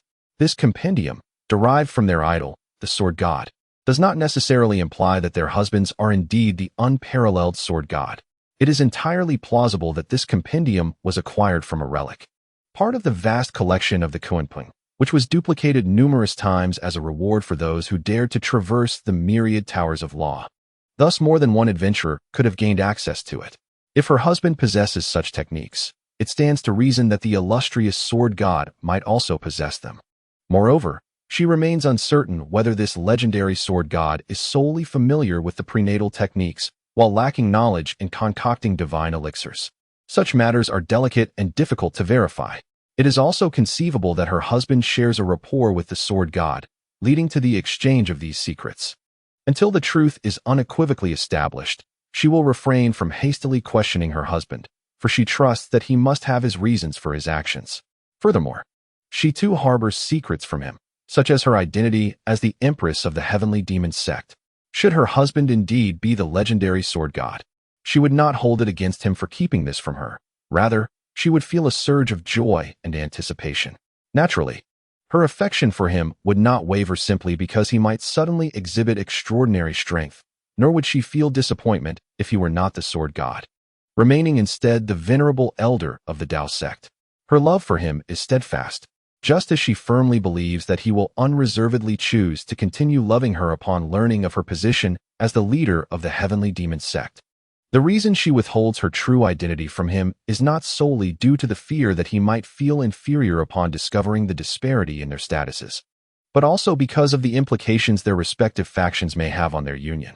As the leader of the heavenly demon sect, wielding immense power and reverence, she can afford to disregard any opposition to their relationship. Yet, what of her husband?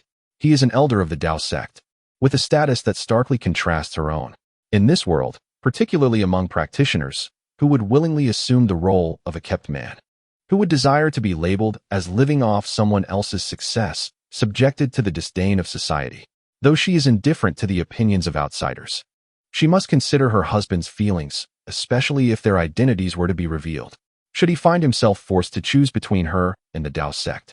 Even if he were to relinquish his status for her sake and join her in the heavenly demon sect, would that truly be in his best interest? To the eyes of the world, he would be perceived merely as a man who has climbed the ranks of the demon sect's leader, a mere consort in the eyes of society, forever unable to hold his head high. Within the heavenly demon sect, he too would face scorn. Their future children would similarly bear the burden of being the offspring of a man who is seen as a mere son-in-law, unable to lift their heads in pride. This is undoubtedly not a fate she wishes to witness. Thus, she would not easily reveal her identity as the leader of the demonic sect to her husband. Simultaneously, she harbored a certain anticipation, for her husband was none other than the unparalleled sword god. In the eyes of the world, their statuses would be perfectly matched, rendering any accusations of him living off her to mere folly. As for the Tao sect, she decided to wait and see, planning to disclose the truth when the time was ripe. As she pondered, she had already arrived at the prince's residence, where, as usual, she began preparing a nourishing soup for her husband. Deep within her heart, she was inclined to believe that he was indeed the fabled sword god, for the sheer number of rare treasures he possessed indicated that his identity was far from ordinary. An average immortal realm cultivator could not possibly gather such a wealth of heavenly materials in a single instance. Moreover, her husband was a practitioner of the sword, making it highly plausible that he was the legendary sword god, or at the very least, had significant ties to him. However, she hesitated to fully embrace this possibility. Recent rumors circulating throughout the land spoke of the Sword God, not only possessing formidable powers, but also commanding the elite force known as Tianmin, which included numerous skilled warriors, even those of the concealed palace realm. Her husband, in his unassuming demeanor, could hardly transform into such a remarkable figure overnight. She vividly recalled their first encounter in the ruins, when she was certain he was merely a cultivator of the third level of the immortal realm. A gifted young elder of the Demon Sect, nothing more. In less than 2 months, he had inexplicably evolved into a being of reincarnation realm prowess, leading a top-tier force as the unparalleled Sword God. This was utterly implausible.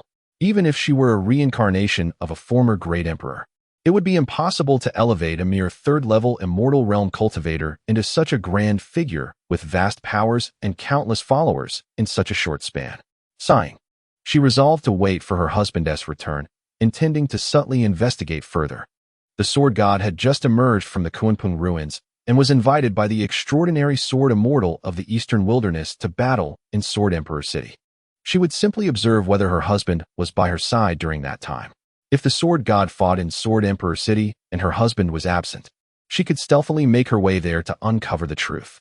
The reality would soon become abundantly clear. "My lord, I wonder where Uncle Fu has been these days," she mused. Tong Lao, her subordinate, replied with a hint of disappointment. "Ever since he hurried back to the princess residence a few days ago to meet with me, he has left once more. What's the matter? Do you miss him?" Ji Ruier inquired playfully, well aware of Tong Lao's affections for Uncle Fu. After all, it was evident from Tong Lao's daily inquiries about Uncle Fu's return that her subordinate was indeed beginning to develop feelings and was on the verge of falling in love. The elder lady nodded and said, "He told me to wait for him. He has gone out to strive for success and will undoubtedly return to marry me in grand style." "That sounds wonderful," responded Jiruier. "So why do you feel disheartened?" With a sigh, the elder lady replied, "I am worried that if Uncle Fu discovers my true identity, he may no longer care for me." Her concerns were quite understandable, for those of the demonic path are regarded as fearsome by ordinary mortals. In her eyes, Uncle Fu was a man of great understanding, humor, and approachability. Would he still love her upon learning that she is a formidable figure of the heavenly Demon Sect, a ruthless killer at the pinnacle of the boundless realm? Would he dare to marry her? Uncle Fu seemed like a person who had never harmed anyone. She feared that he would be unable to accept her once he knew her true identity. "I dread that once Uncle Fu realizes the disparity in our backgrounds, he may no longer wish to marry me resolutely," the elder lady expressed. Although Uncle Fu claimed he was out striving for success and would return triumphantly to marry her, as a mere cultivator at the divine power realm, what achievements could he possibly attain? They would likely be insignificant. Of course, she did not disdain Uncle Fu.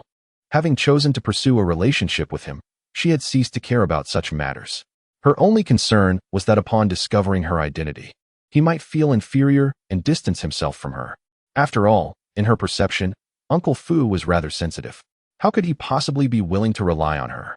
She thought that while many might depend on women, Uncle Fu would certainly not be among them. Chapter 107. Husband, what is your relationship with that unparalleled Sword God? Why worry about such things? Just keep your true identity hidden from Uncle Fu, Jiruier suggested. "Isn't that what my husband and I are doing? We are living well now, and whether he discovers the truth in the future is a matter for later." Jiruier encouraged the elder lady. "For us of the demonic path, why should we concern ourselves with the opinions of outsiders? As long as the person we love reciprocates our feelings, that is enough. As for concealing our true identities, who in this world doesn't have a secret? As long as the concealment is well-intentioned and beneficial for both parties, there is no need to dwell on it." In seeking to enlighten the elder lady, Jiruier also sought to enlighten herself. Upon hearing this, the elder lady contemplated and nodded earnestly. "You are right, my lord. If I fear that my identity may affect our relationship, then I shall simply keep it hidden from him. In this world, who does not harbor secrets? As long as that secret remains unspoken and is for the good of both, it is best to keep it concealed. What matters most is to cherish the person before us." Having come to this realization, the elder lady felt much better and declared, "When Uncle Fu returns, I will ensure we formalize our union. Once we are wed, even if he learns of my identity, he will not dare to abandon me. Otherwise, I shall take drastic measures.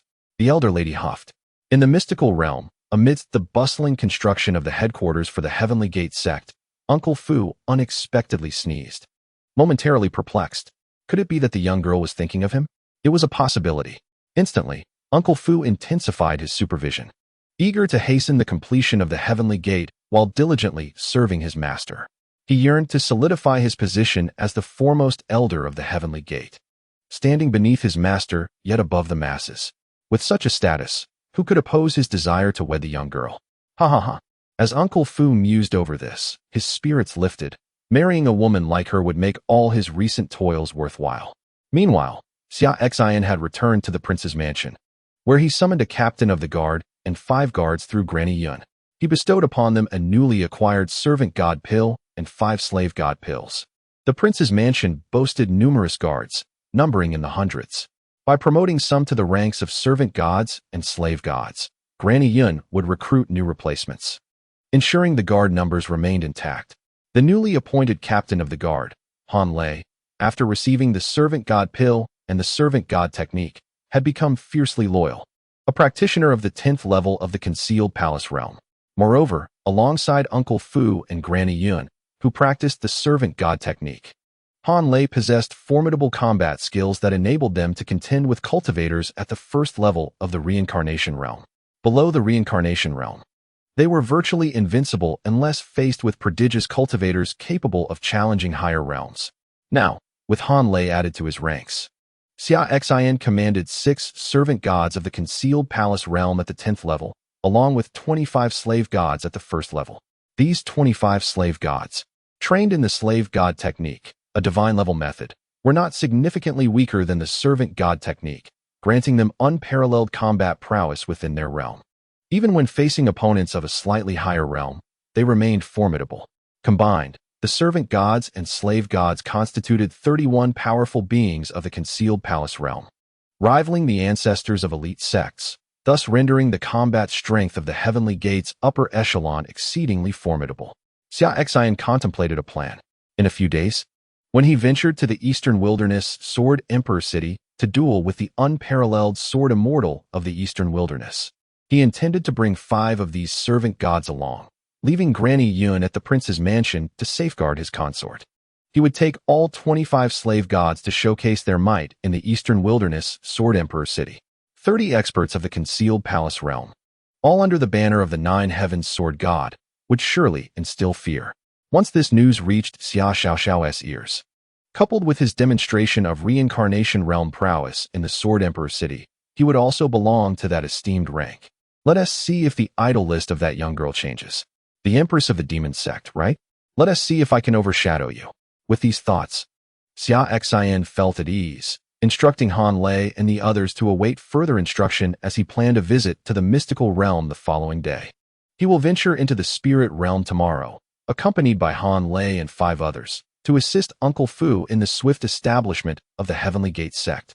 Simultaneously, he plans to visit the headquarters of the Heavenly Gate, where he intends to formally check in. Currently, the protective grand formation of the Heavenly Gate remains unresolved. Through the rewards obtained from recent check-ins, Xia Xin speculates that the system tends to provide what he lacks most at the moment of signing in. Therefore, he believes that his inaugural check-in at the Heavenly Gate tomorrow may yield a formidable protective formation. Furthermore, he aims to collaborate with Uncle Fu at the headquarters to devise a plan regarding their forthcoming journey to the Eastern Wilderness Sword Emperor City and how to exploit the upcoming duel to outsmart the extraordinary Sword Immortal from the Eastern Wilderness. After all, Uncle Fu excels in such matters.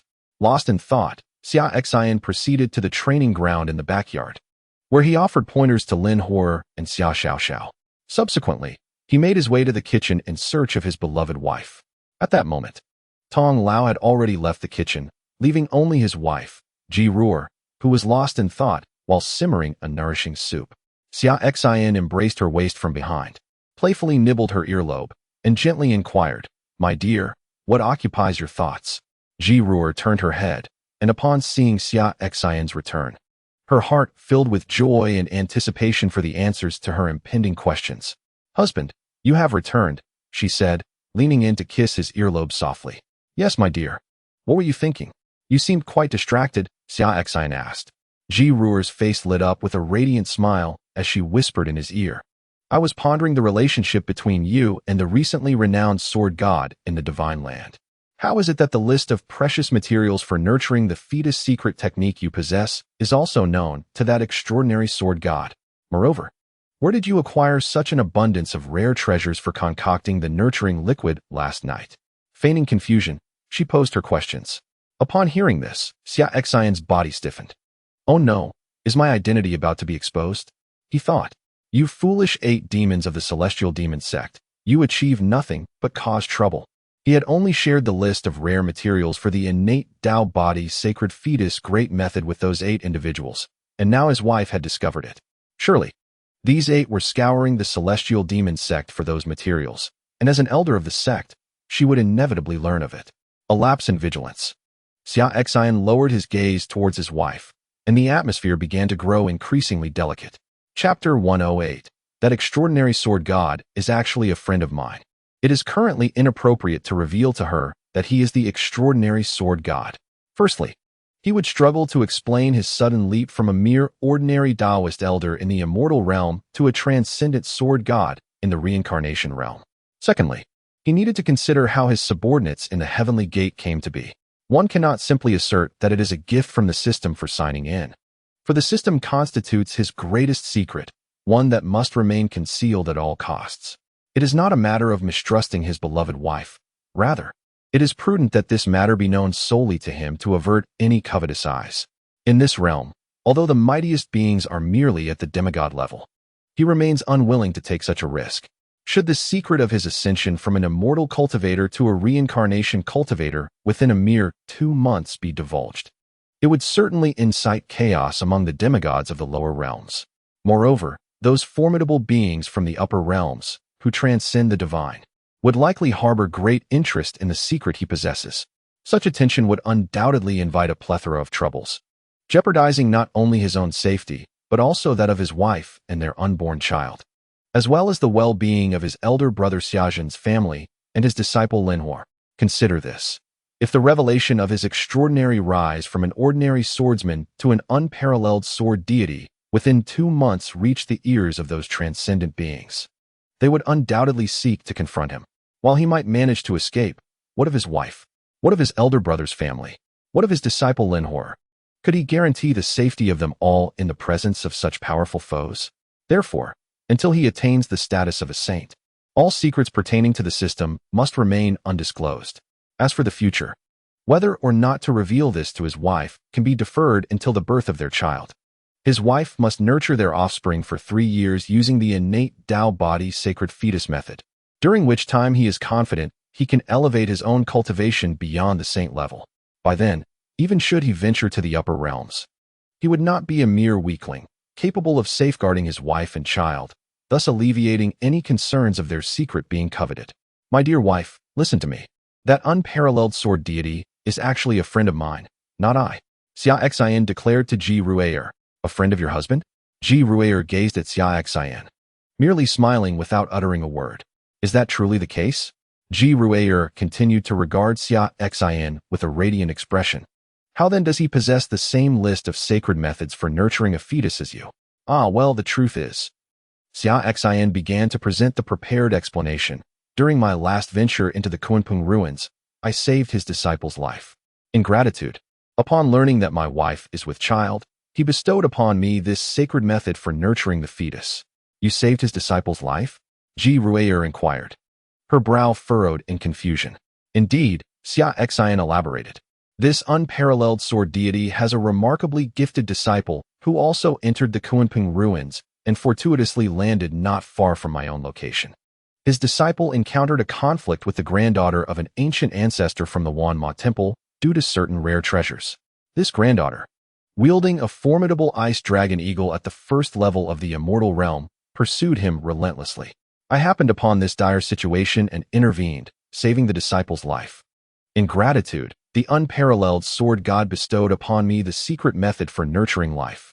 Aware that the crafting of divine elixirs requires a plethora of precious materials, he expressed concern that a mere cultivator at the immortal realm like myself would lack the necessary resources.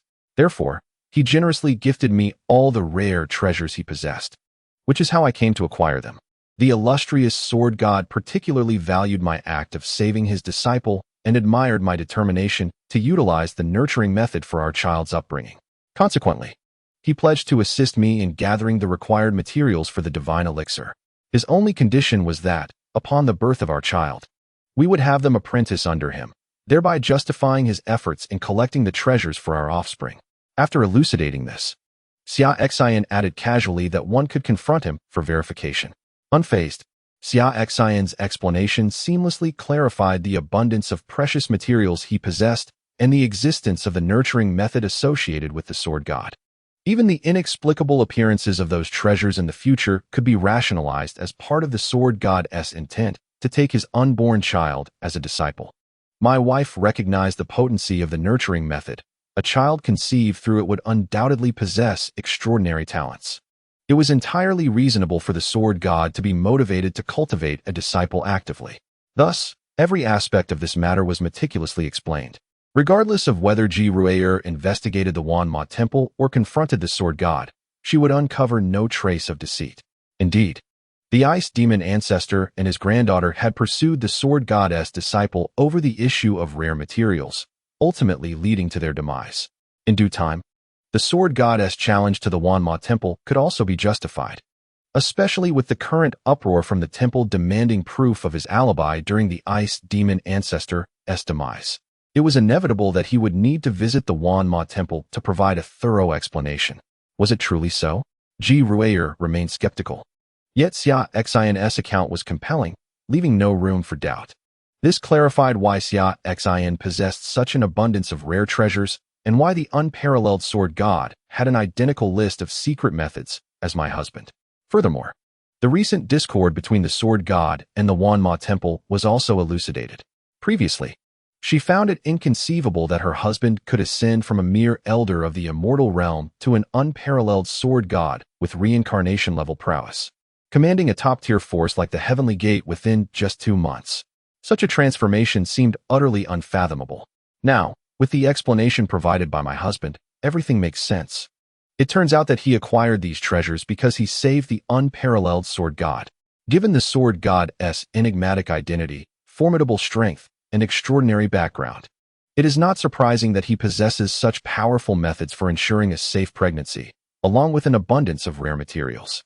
Although everything appears quite reasonable, a voice within her still whispers that her husband is indeed that incomparable sword god. This feeling is quite peculiar, akin to a woman's sixth sense or intuition. Well, it is indeed fortuitous for my husband to have befriended such a mysterious sword god, Ji Ruier replied, outwardly accepting Xia Xin's words, yet her heart remained skeptical. In a few days, when the unparalleled sword god engages in battle with the extraordinary sword immortal in the eastern wasteland, she intends to observe whether her husband is present, while stealthily making her way to the scene at the eastern wasteland's Sword Emperor city. Only by witnessing the sword god for herself can she completely dispel her doubts. Otherwise, she would not easily accept this matter. Indeed, Xia Xin nodded. He is merely a friend of mine, not myself. Chapter 109. The situation depends on Uncle Fu that evening. After dinner, Xia Xin took out a portion of the rare materials he had borrowed during the day and crafted a bowl of innate divine liquid for Ji Ruier to nurture their child. Unknown to Xia Xin, this bowl of innate divine liquid nearly allowed his wife, Ji Ruier, to break through once again. It is estimated that with another 1 or 2 bowls, she would be able to achieve another level of cultivation. Reaching the divine realm would likely take no more than half a month. Xia Xin was striving diligently to enhance his own cultivation, yet he found that his wife's progress with the innate divine liquid was far swifter. The following day, Xia Xin continued his departure from the prince's residence, accompanied by Han Lei and the others, heading towards the headquarters of the Celestial Gate in the Spirit Domain.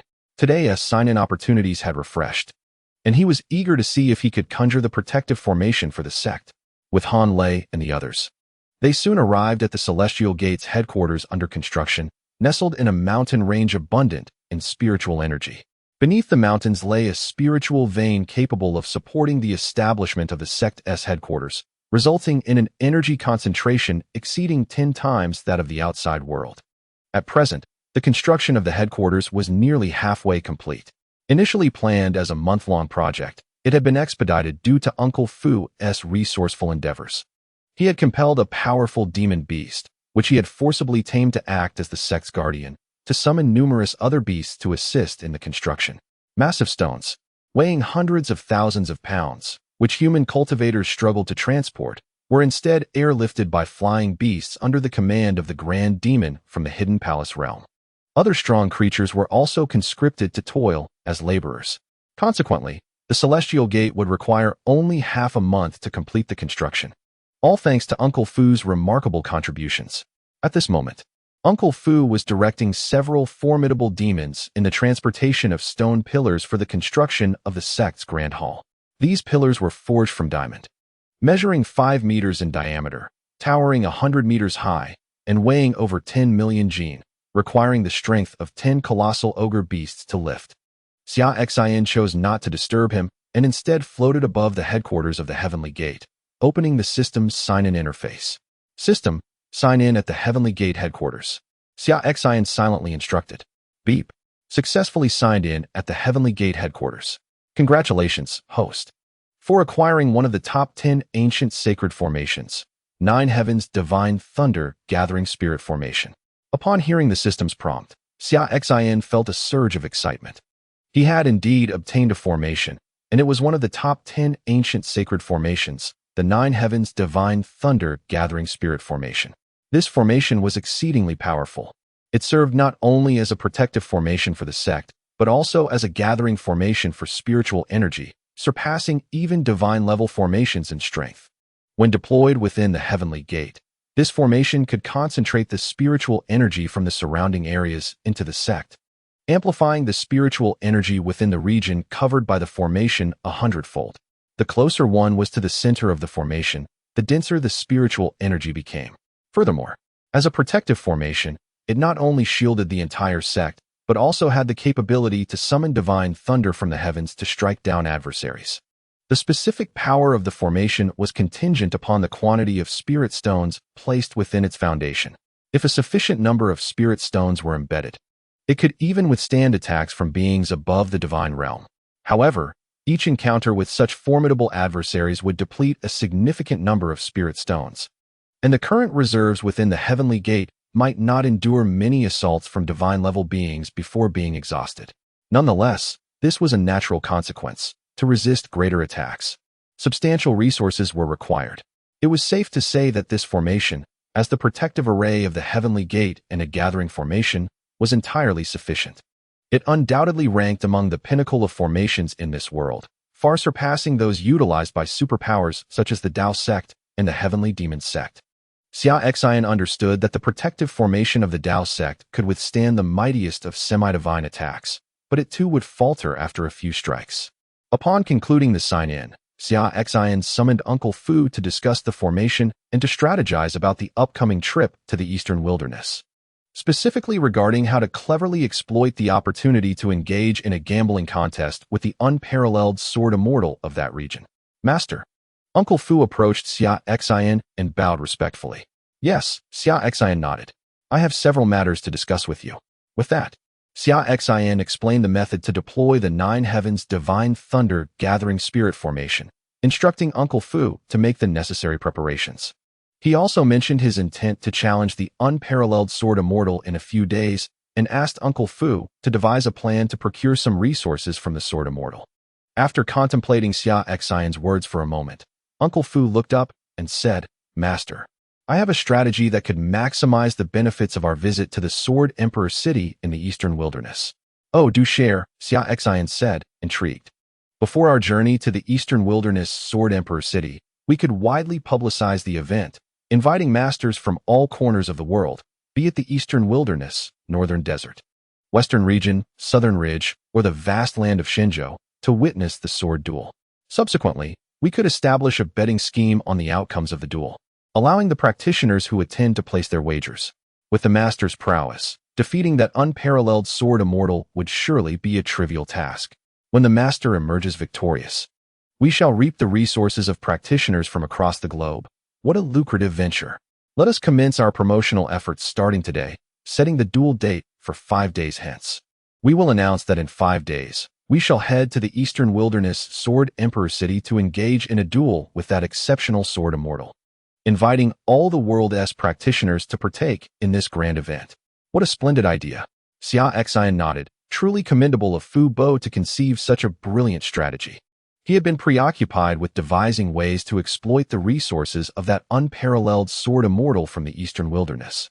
But Fu Bo was already contemplating a scheme that would ensnare the entire world, targeting all those who would come to witness the battle. Fu Bo was preparing to harvest the entirety of the world's resources. Fu Bo's intention was to set up this betting scheme akin to a clandestine operation. Confident in his ultimate victory, such a wager, where the outcome is already known, is designed to extract resources from the world itself. Truly, Fu Bo is remarkable, devising such an astute strategy. We shall proceed as you suggest. These coming days, arrange for a grand promotional campaign to ensure a monumental turnout. In 5 days, I aim to gather masters from all over the world in the Eastern Wilderness Sword Emperor City to reap a bountiful harvest. Rest assured, my master, I shall handle this matter with utmost diligence. I will even intentionally disseminate rumors about the master's apprehension regarding the unparalleled sword immortal, thereby inflating the odds in our favor, allowing us to accrue even more resources. Very well, execute your plan. Xia Xin nodded, patting Fu Bo on the shoulder, stating, do your best. In the future, aside from me, you shall be the most significant figure in Heavenly Gate. Upon hearing these words, Fu Bo immediately straightened his posture, declaring, I am willing to brave fire and water for my master, without hesitation. Xia Xin nodded with satisfaction, wishing for more subordinates like Fu Bo. If he could gather several more like him, he would surely possess the means to exploit the resources of the great sects and sacred lands in the upper realms. However, the current situation is already quite favorable. With arrangements in place, we await the arrival of the 5th day. He will journey to the Eastern Wilderness Sword Emperor City, gaining both fame and fortune, ruthlessly harvesting the resources of the cultivation world. Chapter 110. My lord, you still claim you are not that unparalleled sword god. Xia Xin returned to the great Xia dynasty, bringing with him the rare treasures obtained by Fu Bo, which had been meticulously categorized. He resumed his previous life. The 5 days passed swiftly. On the very first day of his return to the great Xia dynasty, news spread throughout Shenzhou regarding the appearance of that unparalleled sword god at the Blood God Temple, a leading force in the sinister path. The master of the Heavenly Gate, an unparalleled sword deity, made his grand appearance at the headquarters of the Blood God Temple, confronting the ancestors of the 3 foremost malevolent factions in the realm of Shenzhou. Demonstrating the prowess of the first layer of the reincarnation realm, he obliterated 14 ancestors of the sinister paths, including the Blood God ancestor, who stood at the precipice of the reincarnation realm. This incredible feat once again reshaped the world's perception of him, igniting a fervent interest in the approaching duel between him and the renowned sword immortal of the Eastern Wilderness. Reports indicated that this exceptional sword deity had accepted the challenge posed by the sword immortal and was poised to journey to the Sword Emperor City of the Eastern Wilderness for their fateful clash in 4 days' time. As a result, countless cultivators, whether from Shenzhou or the Southern Ridge, Northern Desert, or Western Domain, flocked towards the Eastern Wilderness, eager to witness this monumental battle. One was a sword immortal who had dominated the world a millennium ago, while the other was a newly ascendant sword deity, who would emerge victorious. On the same day, Hellion Jie and 11 others returned with all the resources plundered from the headquarters of the Evil Soul Sect and the Corp Sect, presenting them to Xia Xin. Now, the combined resources at Xia Xin's disposal were sufficient to concoct a month's worth of innate divine liquid for his beloved. That evening, Xia Xin prepared the innate divine liquid for Ji Ruor, enabling her cultivation to break through once more, reaching the 8th layer of the reincarnation realm. On the 2nd, 3rd, and 4th days, Xia Xin continued to refine the innate divine liquid for Ji Ruor, facilitating her further ascension to the 9th layer of the reincarnation realm. The 5th day, marking the date of Xia Xin's duel with the Eastern Wilderness Sword Immortal, had finally arrived. Early that morning, Xia Xin departed from the royal palace of the great Xia dynasty, unaware that Ji Ruor had quietly followed him, also leaving the palace. Her cultivation surpassed Xia Xin's. Coupled with her formidable ability to conceal her presence, Thus, Xia Xin remained oblivious to her pursuit. Ji Ruer shadowed Xia Xin, exiting the great Xia dynasty, and witnessed him donning a black robe and mask, having exchanged his princely attire. A look of astonishment flickered in her eyes, soon replaced by a smile. Humph, deceitful scoundrel. You claimed you were not that unparalleled sword deity. You've kept this from me for so long, causing me to worry incessantly for your self-esteem. How mischievous. A whirlwind of emotions surged within her, touched, surprised. Rather than confronting Xia Xin immediately, a playful notion took root in her mind. So, you wish to keep your identity secret? Very well, I shall let you play your charade, and I will watch your performance every day. With a radiant smile gracing her lips, Ji Ruer followed Xia Xin as they departed the great Xia dynasty. Since her husband was indeed that extraordinary sword deity, she would not miss the chance to witness his duel against the sword immortal of the eastern wilderness. Following Xia Xin, they departed from the great Xia dynasty. Xia Xin moved with remarkable speed. Had she not already reached the 9th level of the reincarnation realm, one might have struggled to keep pace.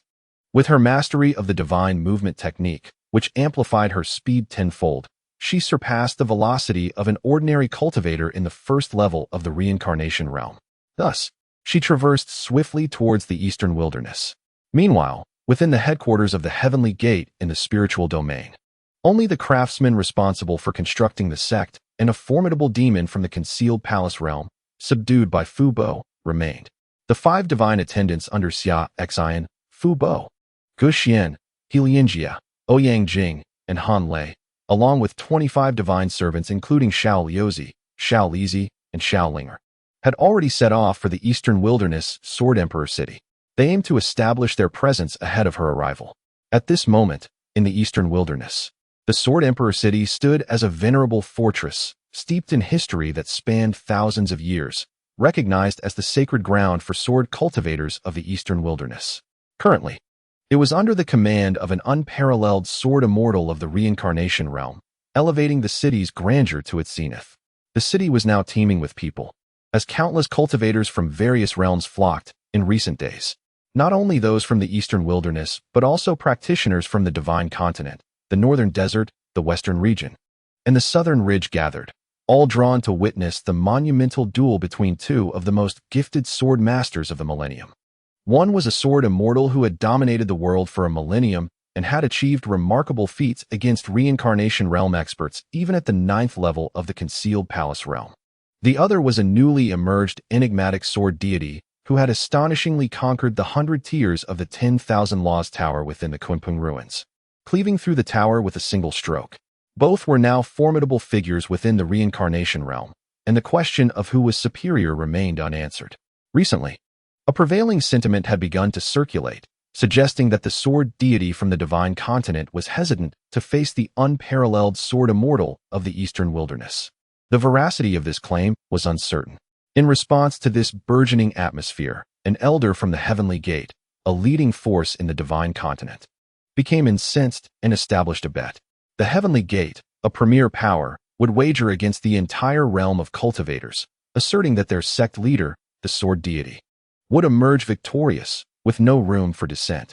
Moreover, to reclaim their dignity, the elder Fu Bo declared that the Heavenly Gate would take sole responsibility for the betting, opposing the entire cultivation community.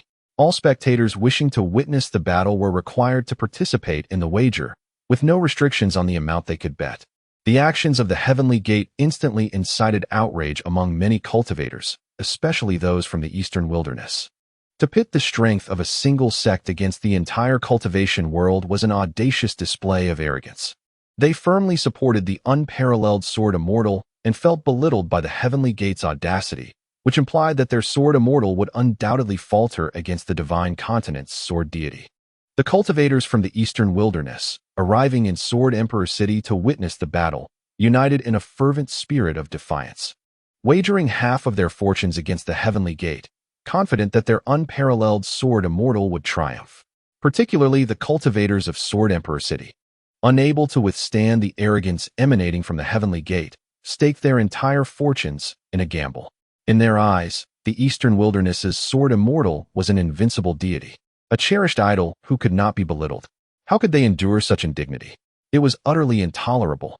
They were compelled to assert their pride, betting all they possessed, even if it meant being left with but a single pair of shorts, in hopes of seeing their legendary sword god emerge victorious. The illustrious sword immortal of Sword Emperor City and his followers put forth all their resources, even drawing upon the city's treasury for their wager. If the Heavenly Gate dared to challenge the entire cultivation realm with its singular might, how could Sword Emperor City allow itself to be overshadowed? They too would stake the entirety of their resources, betting on the defeat of that extraordinary sword god. Chapter 111. How could it be? The Heavenly Gate possessed 30 experts of the concealed palace realm, influenced by the fervor from the eastern wilderness. The other cultivators gathered to observe the battle also began placing their bets, siding with Sword Emperor City. They could not abide the audacity of the Heavenly Gate, which presumed dominion over their esteemed sword immortal. All were cultivators of the reincarnation realm. So why should this newly emerged sword god presume to dominate the unparalleled sword immortal of the eastern wilderness? The eastern wilderness's sword immortal, renowned for ages, had garnered fans across the world, from the eastern wilderness to the western region, southern mountains, and northern deserts, even among the lands of the divine continent. These fans constituted the backbone of the betting support for the victory of their esteemed sword immortal. Many staked as much as 80% of their fortunes, convinced of their idol's impending victory. To them, their idol had been invincible for a millennium, having once triumphed over reincarnation realm figures even at the peak of the concealed palace realm, showcasing extraordinary combat prowess. Sword cultivators were renowned for their offensive capabilities, and after achieving invincibility, the sword immortal had retreated into Sword Emperor City to hone his craft. After a millennium of nurturing his sword, he had now attained the reincarnation realm. The moment he unleashed his sword, he would surely surpass this newly emerged sword god. Thus, they boldly wagered 80% of their fortunes on their idol's victory. Now, they could scarcely contain their anticipation to witness the moment when the Heavenly Gate's sword god would falter, envisioning the scene where the Heavenly Gate, having wagered its entire being against the cultivation realm, would ultimately lose everything, even their very undergarments. Surrounding Sword Emperor City, many cultivators gathered, including top-tier experts from numerous superpowers, all converging to witness the clash of this reincarnation realm sword master. Even the foremost superpower of the eastern wilderness, the savage holy sect, has sent its renowned beauty. The enchanting saintess Jiang Xuanxi, who is celebrated for both her extraordinary talent and beauty. Within a mere century, she has ascended to the reincarnation realm. Her purpose for being here is singular: to catch another glimpse of the unparalleled sword god. After their initial encounter at the Kunpeng ruins, the image of this sword god has lingered in her heart, igniting an intense curiosity within her. He is the only individual she has ever encountered, from childhood to adulthood, whose talent and strength surpass her own. Despite her relentless efforts at the 10,000 Methods Tower, she could only reach the 91st level, unable to break through further. In contrast, the sword god effortlessly ascended to the 100th level and, astonishingly, cleaved through the tower with a single strike. Witnessing this spectacle left her feeling both overwhelmed and conquered, a sensation she had never experienced before. Proud and resolute, she only submits to those who can dominate her. This sword god, in terms of talent, strength, and background, seems her equal, if not superior. Since departing from the ruins, his image has frequently surfaced in her thoughts, as she daydreams about the possibility of encountering him again. Now, upon hearing of his impending duel with the Eastern Wilderness Sword Immortal in Sword Emperor City, she has been exhilarated for days and arrived early, eager to forge a friendship and explore the connection between them. At this moment, above Sword Emperor City, 12 formidable sword cultivators from the concealed palace realm step forth into the void, positioned at 8 cardinal points, their imposing presence radiating the majesty of Sword Emperor City. This city not only boasts the presence of an extraordinary sword immortal at the reincarnation realm, but is also fortified by these 12 great sword cultivators. Such a foundation of strength is comparable to that of a lesser superpower. The unified emergence of these 12 cultivators serves to convey to the spectators gathered for today's battle that the resources of Sword Emperor City far exceed those of the newly established Heavenly Gate. After all, it is rumored that the Heavenly Gate possesses only a handful of concealed palace realm experts and a mere dozen of the initiation realm. Although there is a sword god among them, The number of high-level concealed palace realm individuals pales in comparison to that of Sword Emperor City. This is a matter of foundational strength. The resources of Sword Emperor City cannot be matched by the Heavenly Gate. Upon witnessing the 12 concealed palace realm sword cultivators emerge from the city, occupying their designated positions, a wave of excitement surged among the cultivators of the Eastern Wilderness. In their domain, such an aura must prevail, exemplifying the depth of the Eastern Wilderness. Especially the cultivators of Sword Emperor City, upon seeing their 12 great sword cultivators take the stage, felt an electrifying thrill, particularly as the so-called Heavenly Gate remained silent. This was precisely the momentum they desired. The entire Heavenly Gate was suffocatingly oppressive. What difference did it make to have a singular, unparalleled sword deity presiding over it? The number of experts from the Kangong realm paled in comparison to those from the Sword Emperor City, rendering them insignificant. At that moment, witnessing the ostentatious demeanor of the cultivators from the Eastern Wilderness alongside the sword cultivators from Sword Emperor City, the practitioners from the Divine Land wore expressions of discontent. They found it intolerable that the Eastern Wilderness cultivators flaunted their superiority, as if the foundational strength of the powers within the Divine Land could not rival theirs. Particularly, the disciples of the Heavenly Demon Sect were most incensed by the arrogance displayed by the cultivators of the Eastern Wilderness and Sword Emperor City. The Heavenly Demon Sect, having received a life-saving grace from the unparalleled sword deity during the incident at the Diamond Temple, harbored a deep admiration for him. The demons of the sect were well aware that if one harbored disdain for them, they would reciprocate with equal fervor. They were known for their ruthless nature, repaying kindness with gratitude and vengeance for enmity.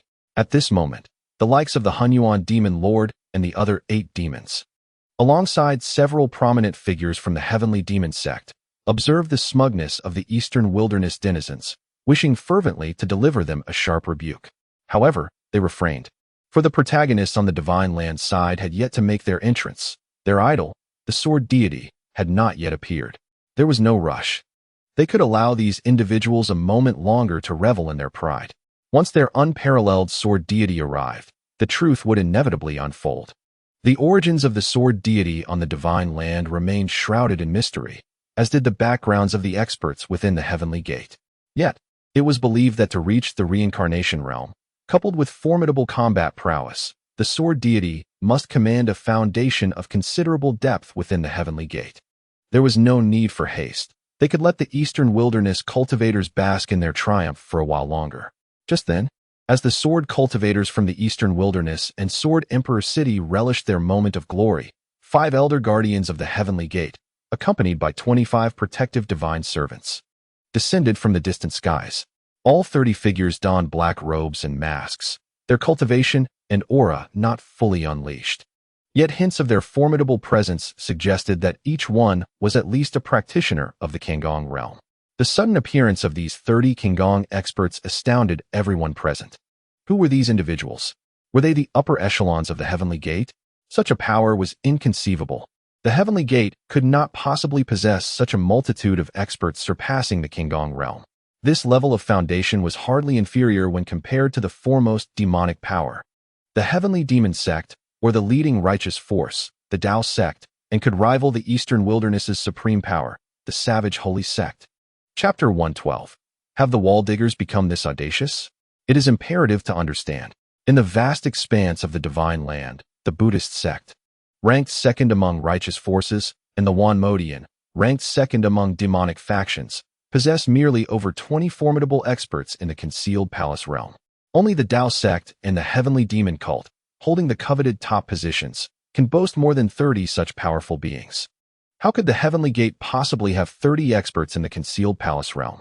Could it truly rival the profound heritage of the Heavenly Demon Cult or the Tao Sect? All eyes were fixed upon the 30 individuals, led by Elder Fu, as they strode through the air towards the Sword Emperor City, awaiting their introduction and confirmation of their esteemed identities.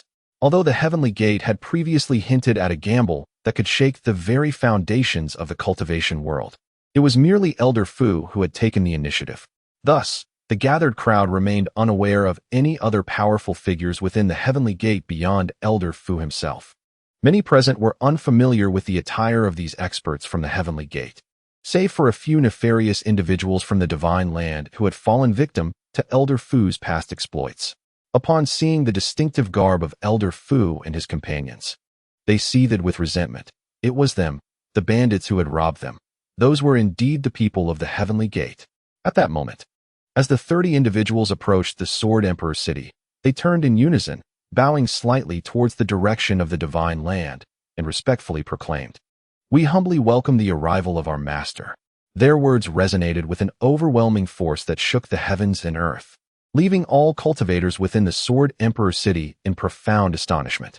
Elder Fu and his entourage's announcement signified their status as the upper echelon of the Heavenly Gate.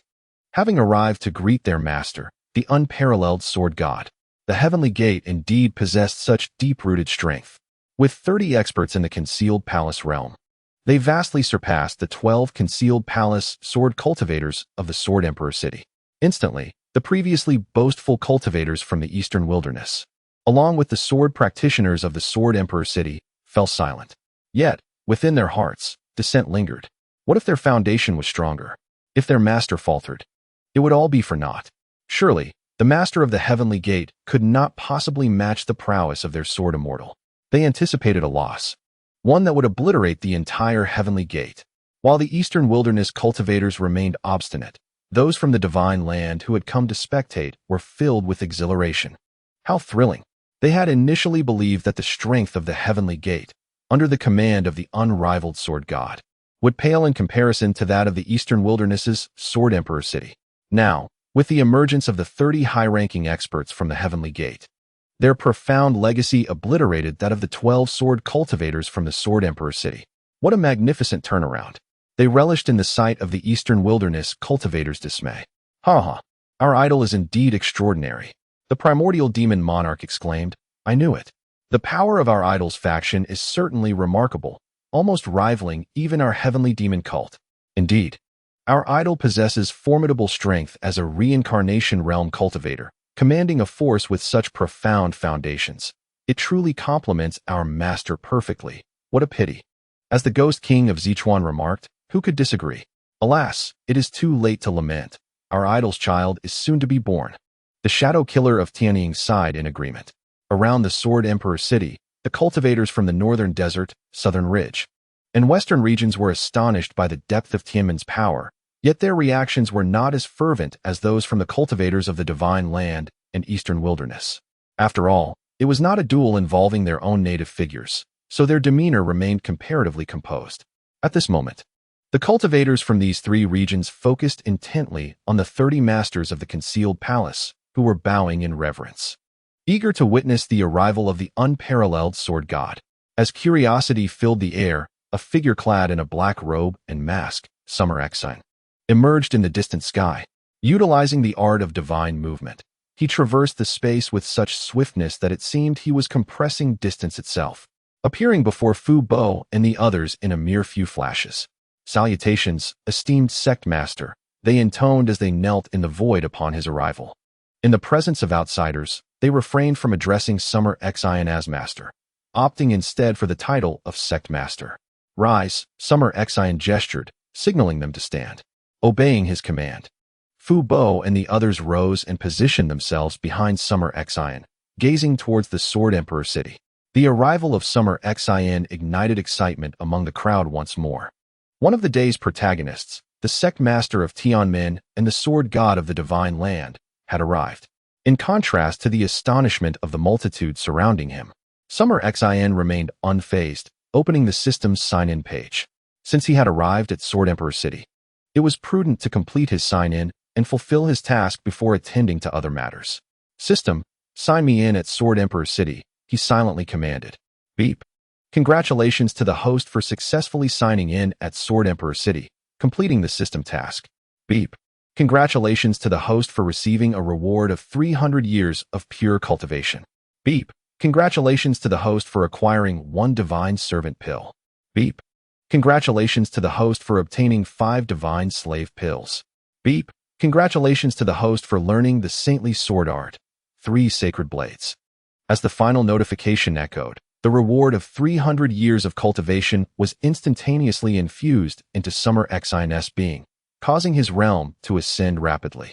Reincarnation Realm. Second layer. Reincarnation Realm. Third layer. The Reincarnation Realm operates by harnessing the power of the 5 elements, cultivating oneself through cycles of evolution, from the physical to the spiritual, ultimately connecting with the celestial laws of the universe, fostering sentience, and reshaping the true self. The 300 years of pure cultivation enabled him to elevate 2 layers of his realm directly. A smile graced Summer Xian's lips. Such rapid advancement. Achieving 2 layers of cultivation so effortlessly, was it not a tad too convenient? It seemed fate offered him no opportunity for personal struggle. He could only accept the gifts bestowed by the system with a hearty laugh. Now, he has reached the 3rd level of the Reincarnation Realm, while Fu Bo and the other 6 have attained the 2nd level of the same realm. With him included, they now boast 7 formidable practitioners of the Reincarnation Realm. Moreover, with the Divine Servant pill he just acquired, they are set to increase this number to 8. What is most remarkable is that the cultivation levels of Fu Bo and the other 7 divine servants will rise in tandem with his own advancements, which is truly extraordinary. In the future, as he ascends to the Saint Realm, Fu Bo and the others will likewise elevate their statuses, accompanying him in a surge towards the upper realms, leaving none daring to oppose him. As for the remaining reward, the Saint's Sword Technique. 3 swords of the sacred path, it stands as the most potent sword technique he has obtained through signing in thus far. This technique, cultivated by saints, surpasses even the likes of 1 sword to the 9 heavens, 10,000 swords returning to the origin, and the grass sword technique. Given his current strength, executing the first sword of the sacred path remains a considerable challenge. He needs to enhance his power further, at least to the divine realm, to wield the first sword with any semblance of competence. However, Xia Xin does not feel rushed. While he cannot perform it just yet, he will take his time to contemplate and cultivate, for acquiring a top-tier lethal move akin to divine-level swordsmanship is undoubtedly advantageous. The rewards from signing and have left Xia Xin quite satisfied. His journey to the East Wilderness Sword Emperor City has proven worthwhile. At this moment, a stunning woman clad in white, adorned with a white veil, gracefully approached him from the distant skies. This is Jiang Xuanxi, the leader of the East Wilderness's foremost superpower, the Savage Sacred Sect. She had long awaited the arrival of this unparalleled sword god and was eager to greet him upon his descent. As she approached Xia Xin, she slowly removed her veil, revealing her exquisite features, and offered him a gentle smile. "Greetings, sword god," Jiang Xuanxi spoke with poise. "I had the fortune of witnessing your grandeur in the Kuanping ruins last time. I was deeply enamored and regretted not having the opportunity to befriend you then. Today, I have come specifically to make your acquaintance and forge a friendship." Jiang Xuanxi did not present herself with an air of superiority, despite her status as the supreme master of the Savage Sacred Sect. Instead, she openly expressed her admiration for this extraordinary sword god and candidly communicated her desire to befriend Xia Xin, exhibiting a charming intent of wanting to transition from friends to something more intimate in the future. The surrounding cultivators were utterly astounded. Whether they hailed from the East Wilderness or the other 4 regions, Shenzhou, the Western region, the Northern Desert, or the Southern Ridge, each was left speechless, their astonishment eclipsing even the earlier revelation of the Heavenly Gate, housing 30 concealed experts.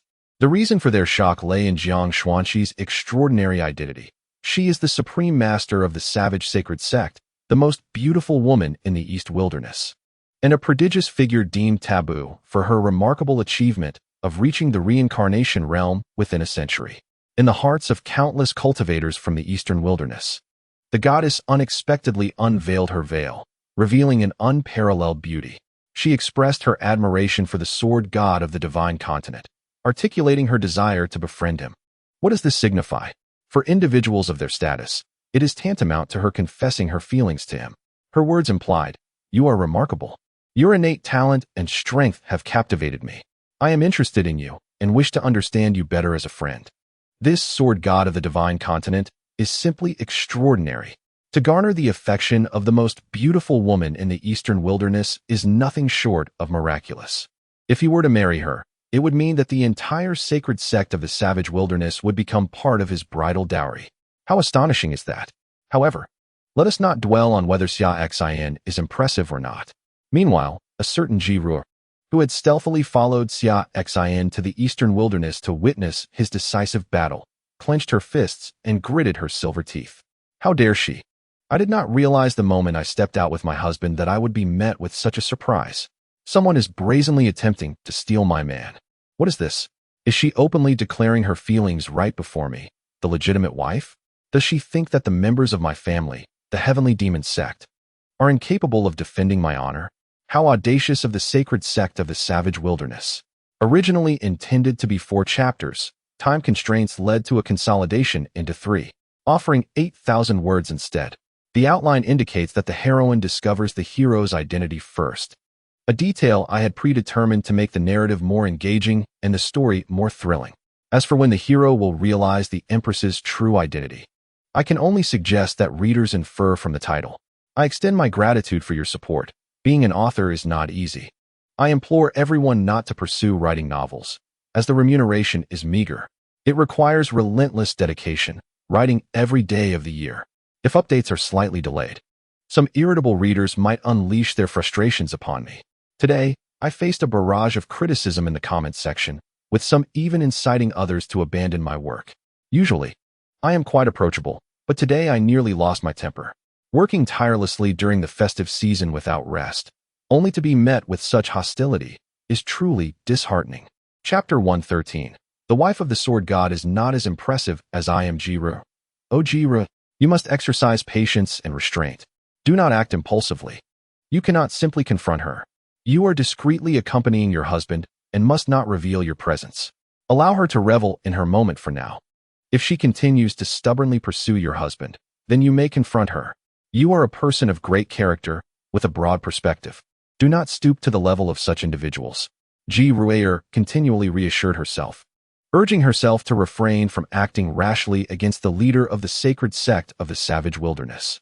Furthermore, her husband had yet to respond to the situation. While others may attempt to encroach upon her territory, how he reacts is a different matter entirely.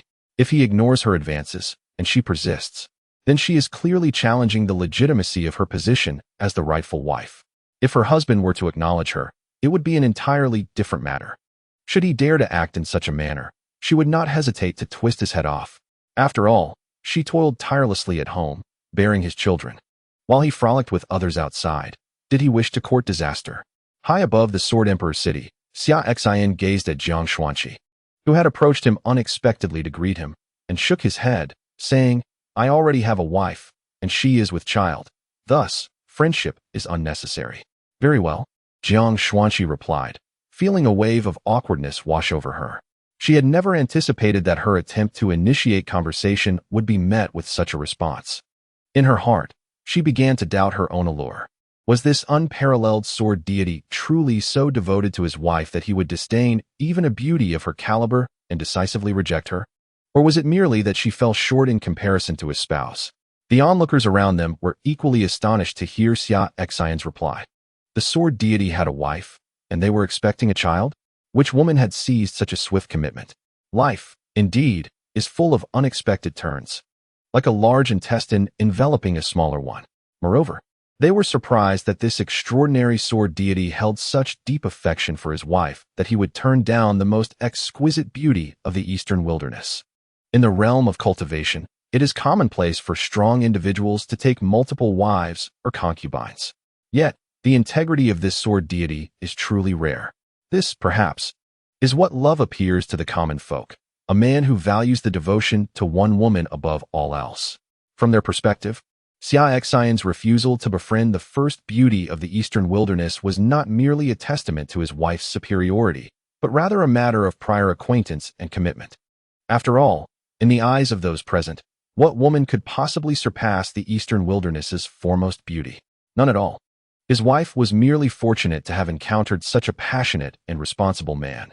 Otherwise, had she crossed paths with a more fickle individual, she might have found herself easily seduced by someone of such stature and abandoned her family. The fact that she became the sword deity's wife was simply a stroke of luck.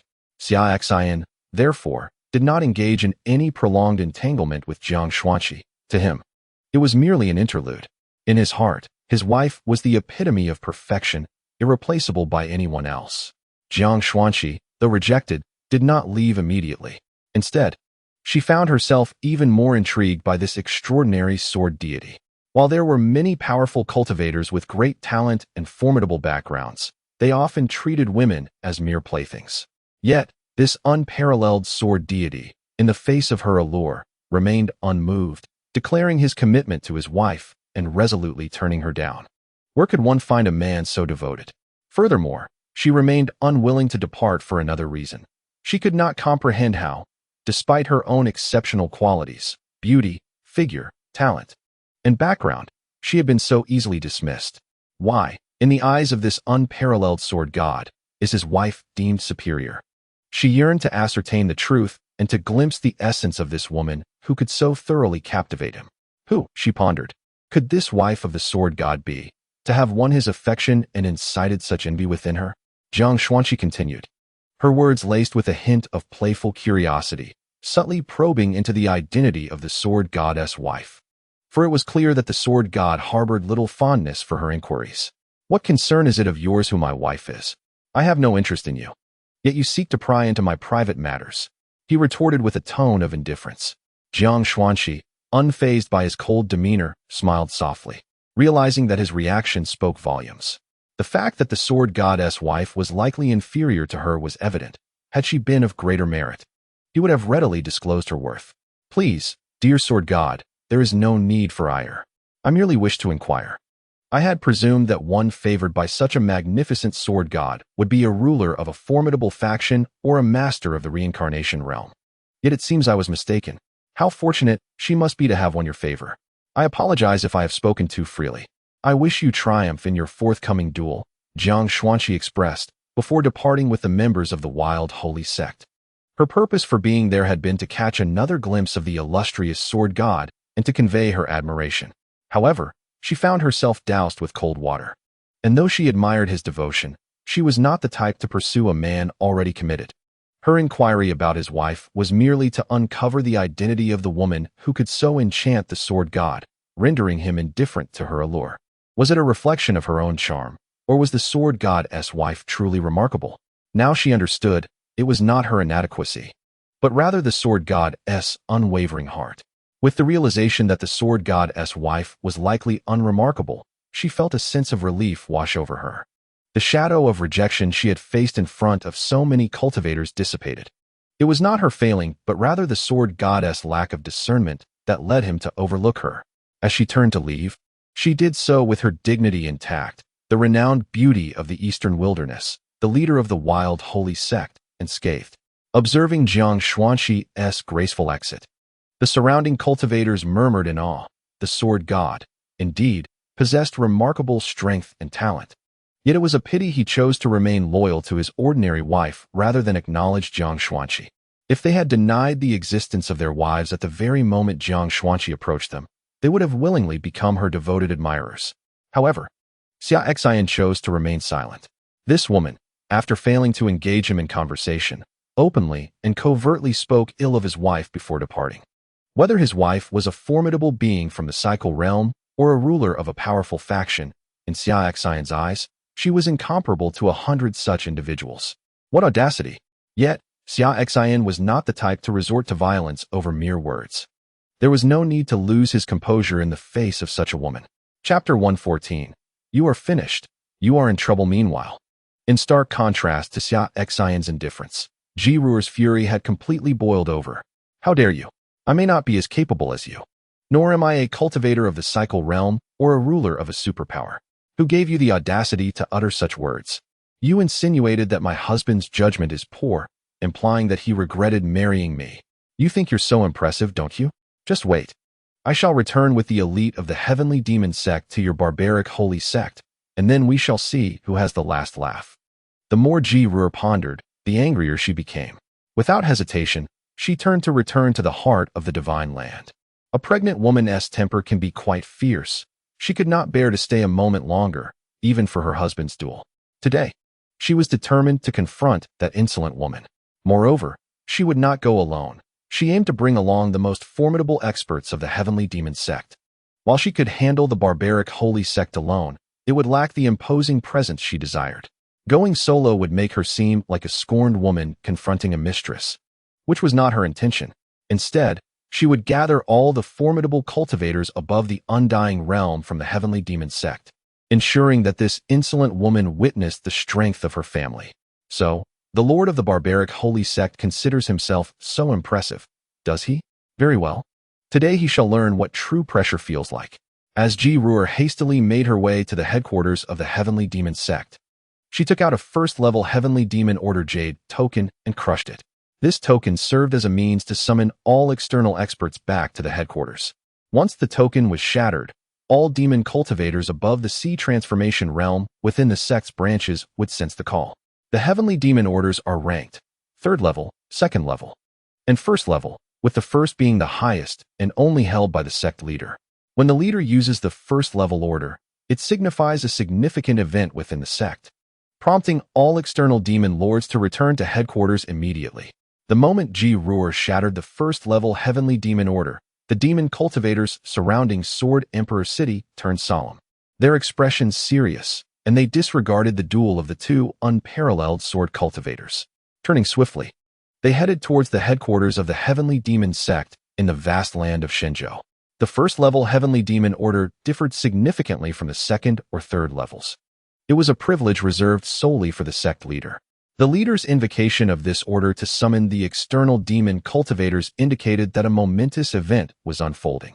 Similarly, the 8 demons, including the Hunyuan demon lord, sensed the summons and promptly departed from the Sword Emperor City. Their interest in the ongoing idol competition waned. They were confident that their idol would emerge victorious. The leader's use of the 1st level order surely signified a significant matter that demanded their immediate return. Simultaneously, a sense of bewilderment filled their hearts. Wasn't he the leader residing in the royal palace of the great Xia dynasty, enjoying a tranquil life with an elder from the Dao sect? What monumental occurrence could merit such an urgent call? Not just the 8 of them, but countless demon cultivators hastening back to the sect headquarters from Sword Emperor City were equally perplexed. What pressing crisis had befallen the sect, compelling the leader to utilize the heavenly demon order to summon all demons back?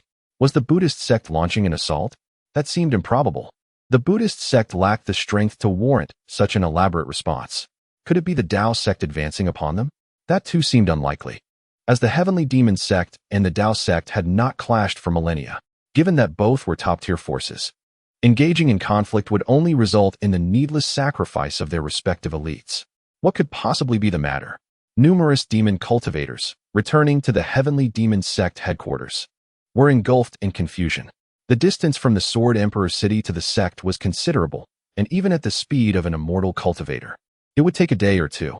Thus, those with perfected primordial realm cultivation and half-step hidden palace realm strength would escort the weaker cultivators back. With the speed of a half-step hidden palace expert, they could return in just a few hours. Everyone was eager to uncover the truth behind the unfolding events at the heavenly demon sect. Meanwhile, within the depths of the sect headquarters, amidst the mountains shrouded in demonic aura, dozens of formidable presences suddenly emerged. These were the revered ancestors of the hidden palace realm, who had secluded themselves for millennia. Now responding to the summons of the 1st level heavenly demon order, they chose to re-emerge, awaiting the return of the current sect leader. Eager to discern the reason behind the unexpected invocation of the order, was the sect preparing for war against a prominent righteous force? Excellent. It had been many years since they had engaged in combat.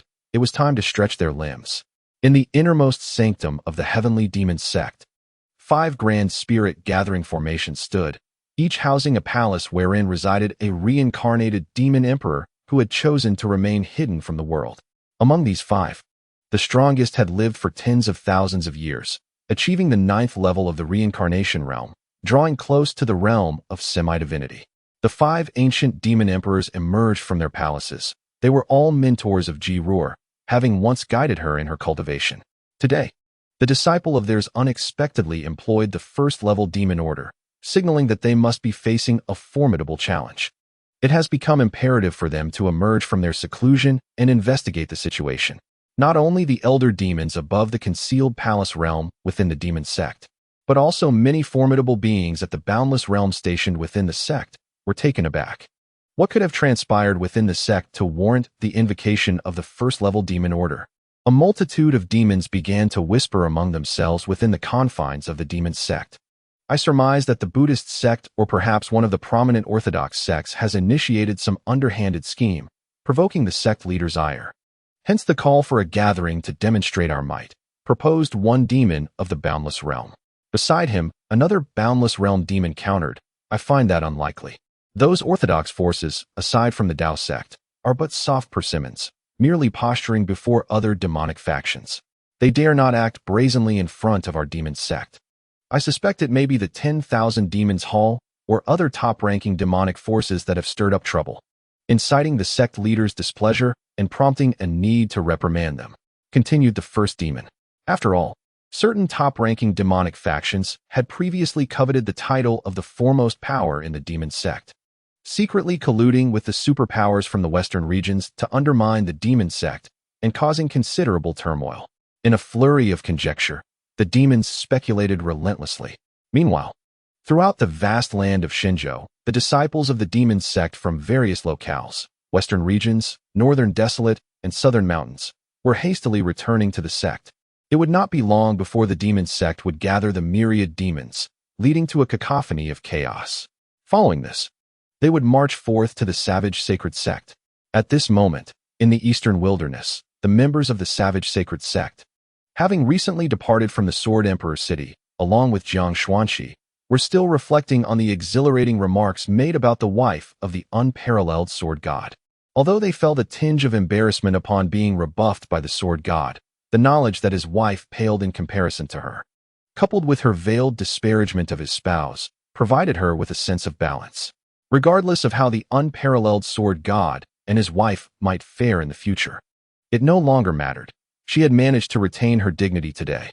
Little did she realize, however, that her few derisive and provocative remarks had unwittingly embroiled her in a significant predicament. Chapter 115. Reflection. In 2 years, their child will be born. The sudden actions of the demon sect also sent ripples through the ranks of the Orthodox forces, including the Tao sect and Buddhist sect, as well as the top demonic powers such as the 10,000 Demons Hall and the Carefree sect. After all, they were all superpowers within the vast land of Xinzhou, constantly monitoring each other through spies. Any minor movements would be promptly reported, while ordinary matters might go unnoticed.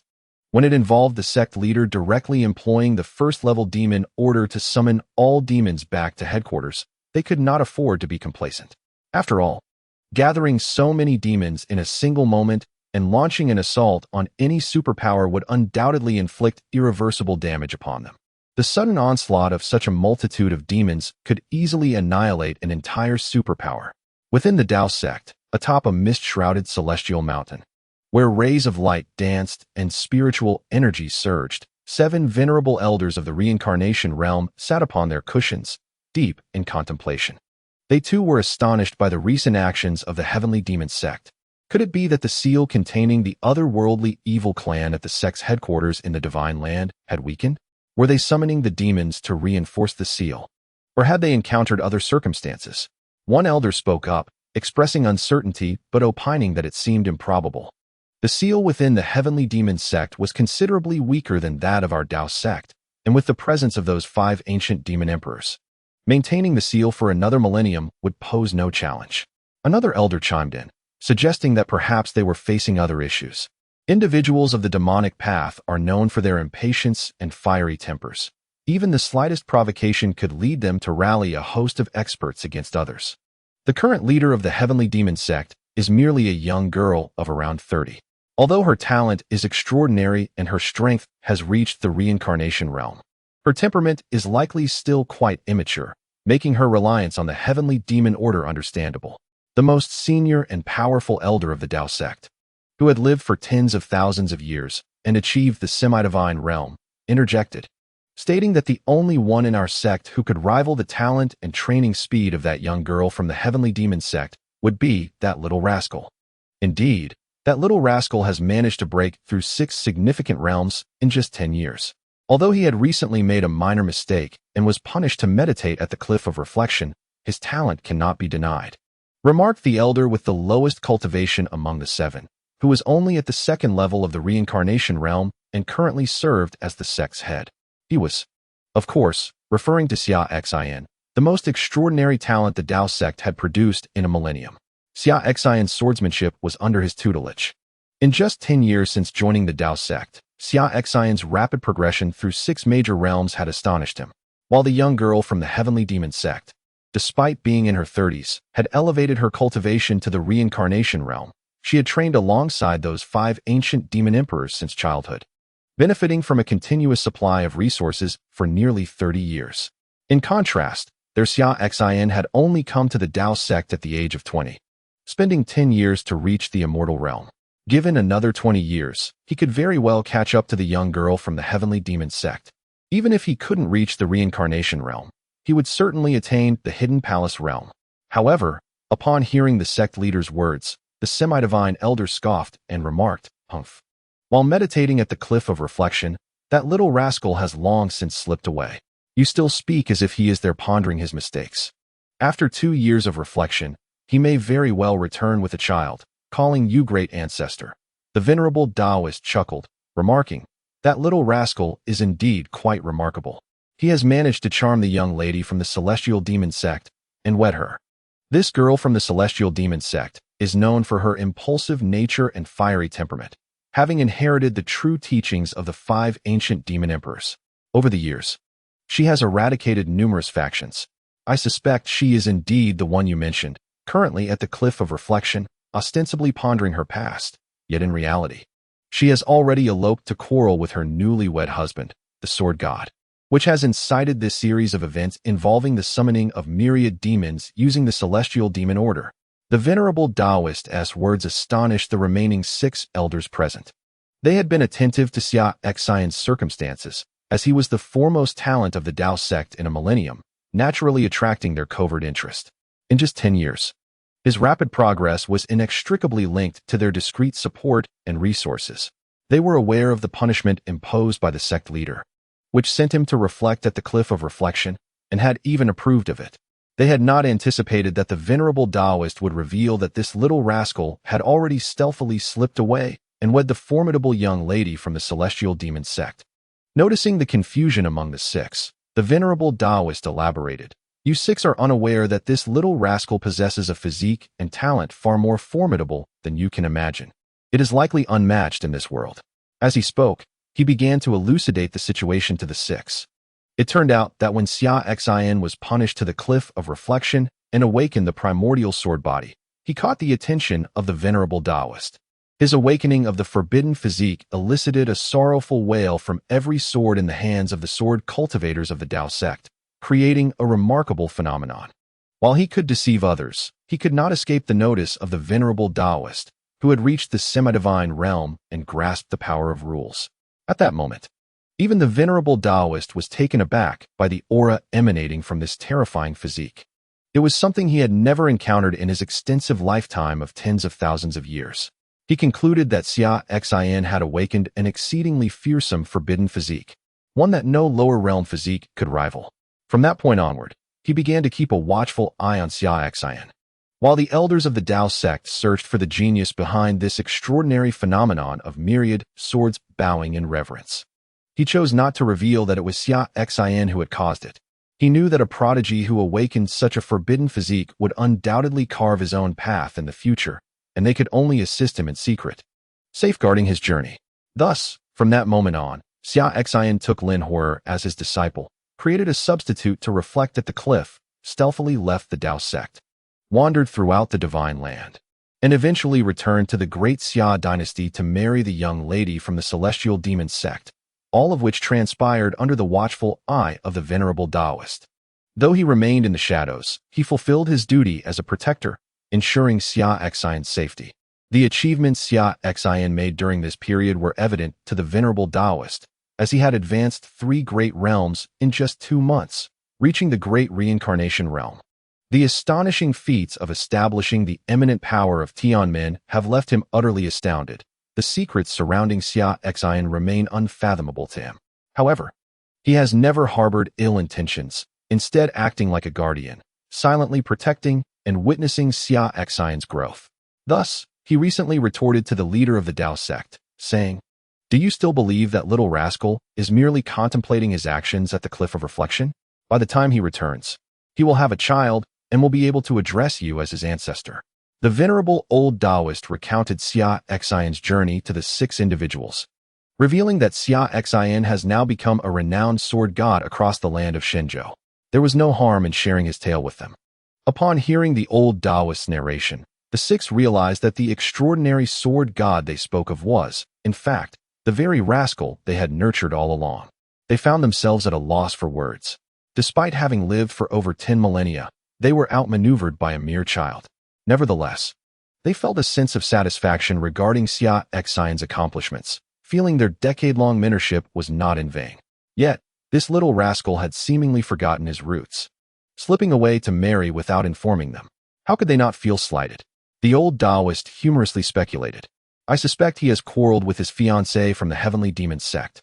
Tell me, if these 2 children have a disagreement, and she seeks her family from the heavenly Demon Sect to teach our little rascal a lesson, should we not assist him in avoiding the wrath of those 5 old fiends?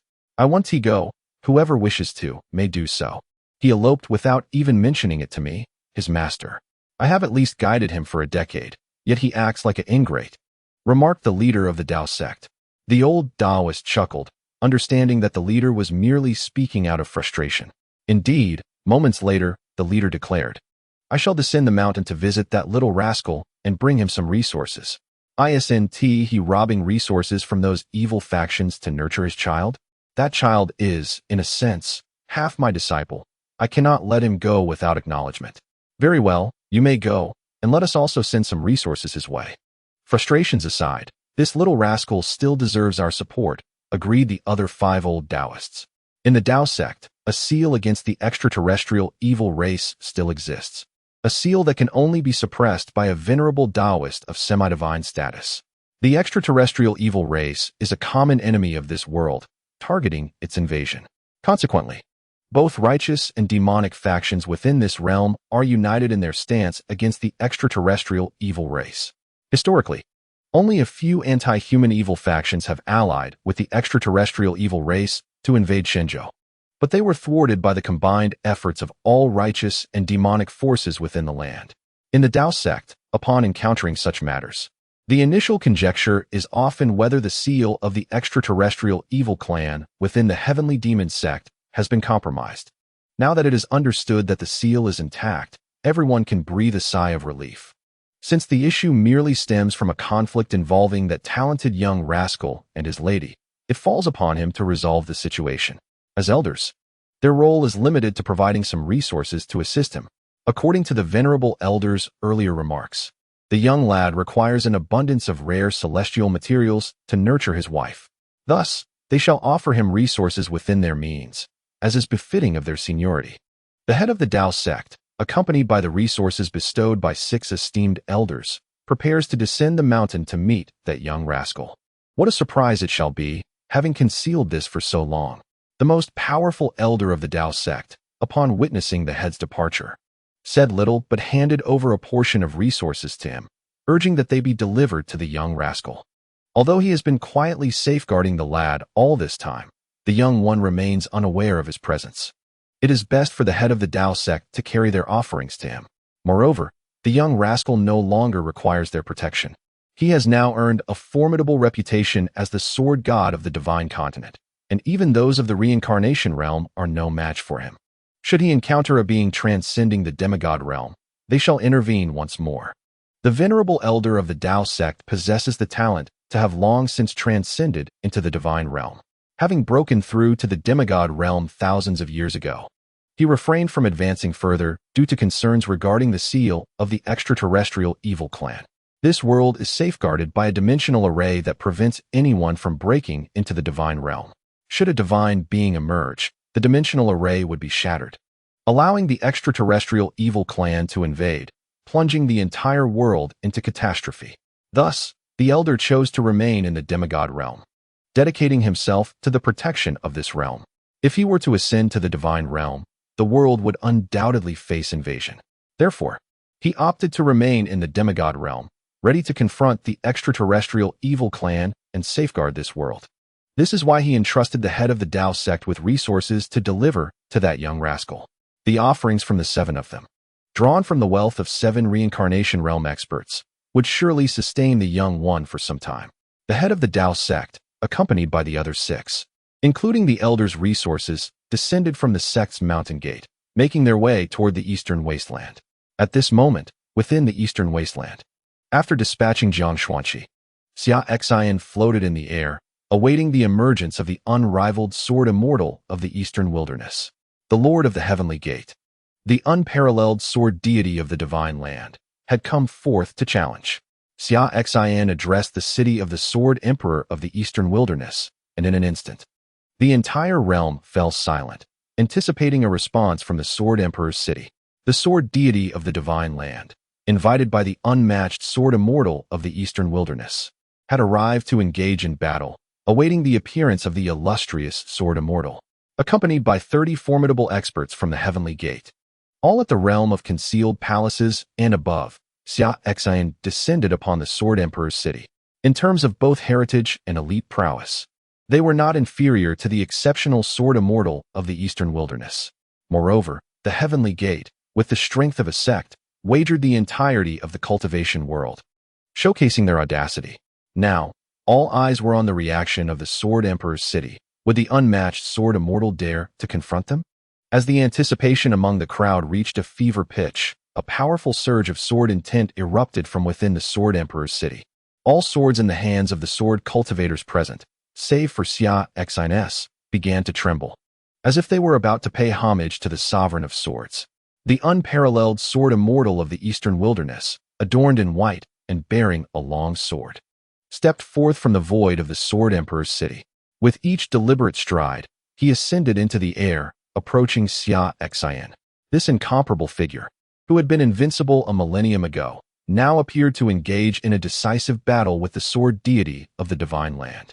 The sight of the eastern wilderness's unmatched sword immortal sent the crowd into a frenzy. The grand showdown was finally about to commence. The 2 adversaries hovered above the Sword Emperor's city, gazing at one another across the expanse. The long swords upon their backs began to quiver. As both were masters of the sword path, preparing for a contest of skill, the swords of the world seemed trivial before the blades they were about to unsheath. These 2 were the most deserving of wielding such weapons. Xia Xin drew the Qishao sword from his back, merging with it to conjure a formidable sword intent that began to coalesce in the heavens. In like manner, the unmatched sword immortal of the eastern wilderness unsheathed his own sword, a transcendent artifact known as the Divine Monarch Sword, and also harmonized with it, surrounding himself with an endless aura of sword energy. His cultivation was not merely at the first level of the reincarnation realm, but had transcended to the second level. Having spent a millennium nurturing his sword, allowing the 5 elemental forces within him to harmonize and flow seamlessly, resulting in a direct breakthrough.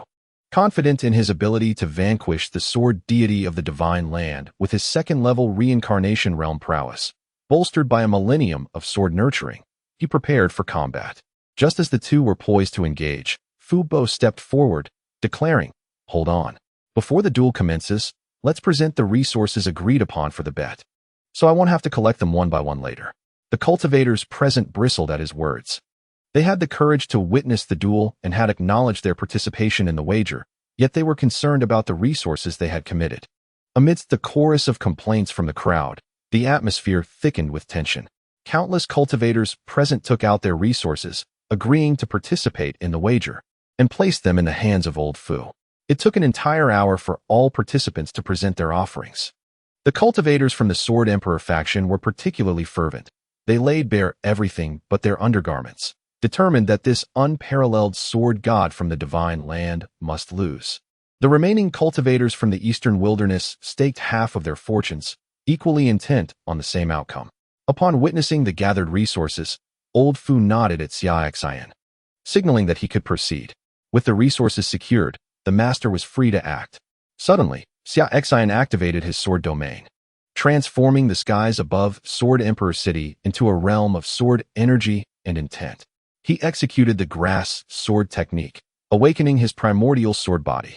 Within the vast spiritual ocean of his dantian, the formidable purple primordial divine sword's phantom trembled, emanating streams of primordial violet energy that entwined around his Xia sword. With a single stroke, he aimed at the unparalleled sword immortal of the eastern wilderness. A speck of dust could fill the ocean. A blade of grass could sever the sun, moon, and stars. As the grass sword technique was unleashed, the eastern wilderness's sword immortal recognized that Xia Xin's swordsmanship had reached the level of an invincible sword domain and did not hold back. The divine monarch sword was raised high, and boundless sword energy coalesced as he unleashed the ultimate move, the divine sword slash. Instantly, the world transformed into a realm of sword energy. The divine sword slash was the eastern wilderness sword immortal's signature technique, one that had secured countless victories over formidable opponents a millennium ago. As the divine sword slash was executed, it felt as though all sword energy in existence momentarily ceased, encircling the divine monarch sword of the unparalleled sword immortal. With a single strike, it could cleave through immortals. Some skill indeed, Xia Xin remarked coolly. The eastern wilderness's unparalleled sword immortal wielded a sword that would surely overwhelm any cultivator at the second level of the reincarnation realm. Xia Xin activated his primordial sword body, drawing forth a thread of primordial energy from the violet forbidden sword phantom suspended above his spiritual ocean. This energy coalesced upon his Xia sword. In an instant, the overwhelming sword energy within a radius of hundreds of thousands of meters converged around this primordial essence, intertwining with the Xia sword. The merging of purple primordial energy and sword intent transformed into a radiant sword light that infused the Xia sword. With the grass sword technique in full swing, the infinite sword energy of the heavens converged into an exquisite and restrained purple sword light that struck out. This met the eastern wilderness sword immortal's divine sword slash in midair. In that moment, an endless brilliance of sword light erupted, tearing apart the surroundings, evoking an apocalyptic scene in the skies. All clouds were obliterated, and the cultivators present were propelled backward by the overwhelming shockwave. Countless individuals gasped in astonishment. The mere clash of the first sword had unleashed such formidable power. Could this truly be the tumult generated by two low-tier reincarnation realm cultivators? Even a mid-tier reincarnation realm practitioner would not exhibit such intensity, one might presume. Following their initial encounter, an expanse of tens of thousands of meters surrounding the duel had become devoid of any cultivators, all having retreated to a safe distance to observe. To witness such a confrontation up close was far too perilous. Losing one's life merely for the sake of spectating would indeed be a bitter loss. The initial collision appeared to be merely a probing exchange, with neither side discerning who held the upper hand, as remarked by one of the onlookers. It was unexpected that this sword deity from the divine land had attained such prowess. Was it not said that he was merely at the first level of the reincarnation realm? The fluctuations in his aura suggested he might well be at the third level.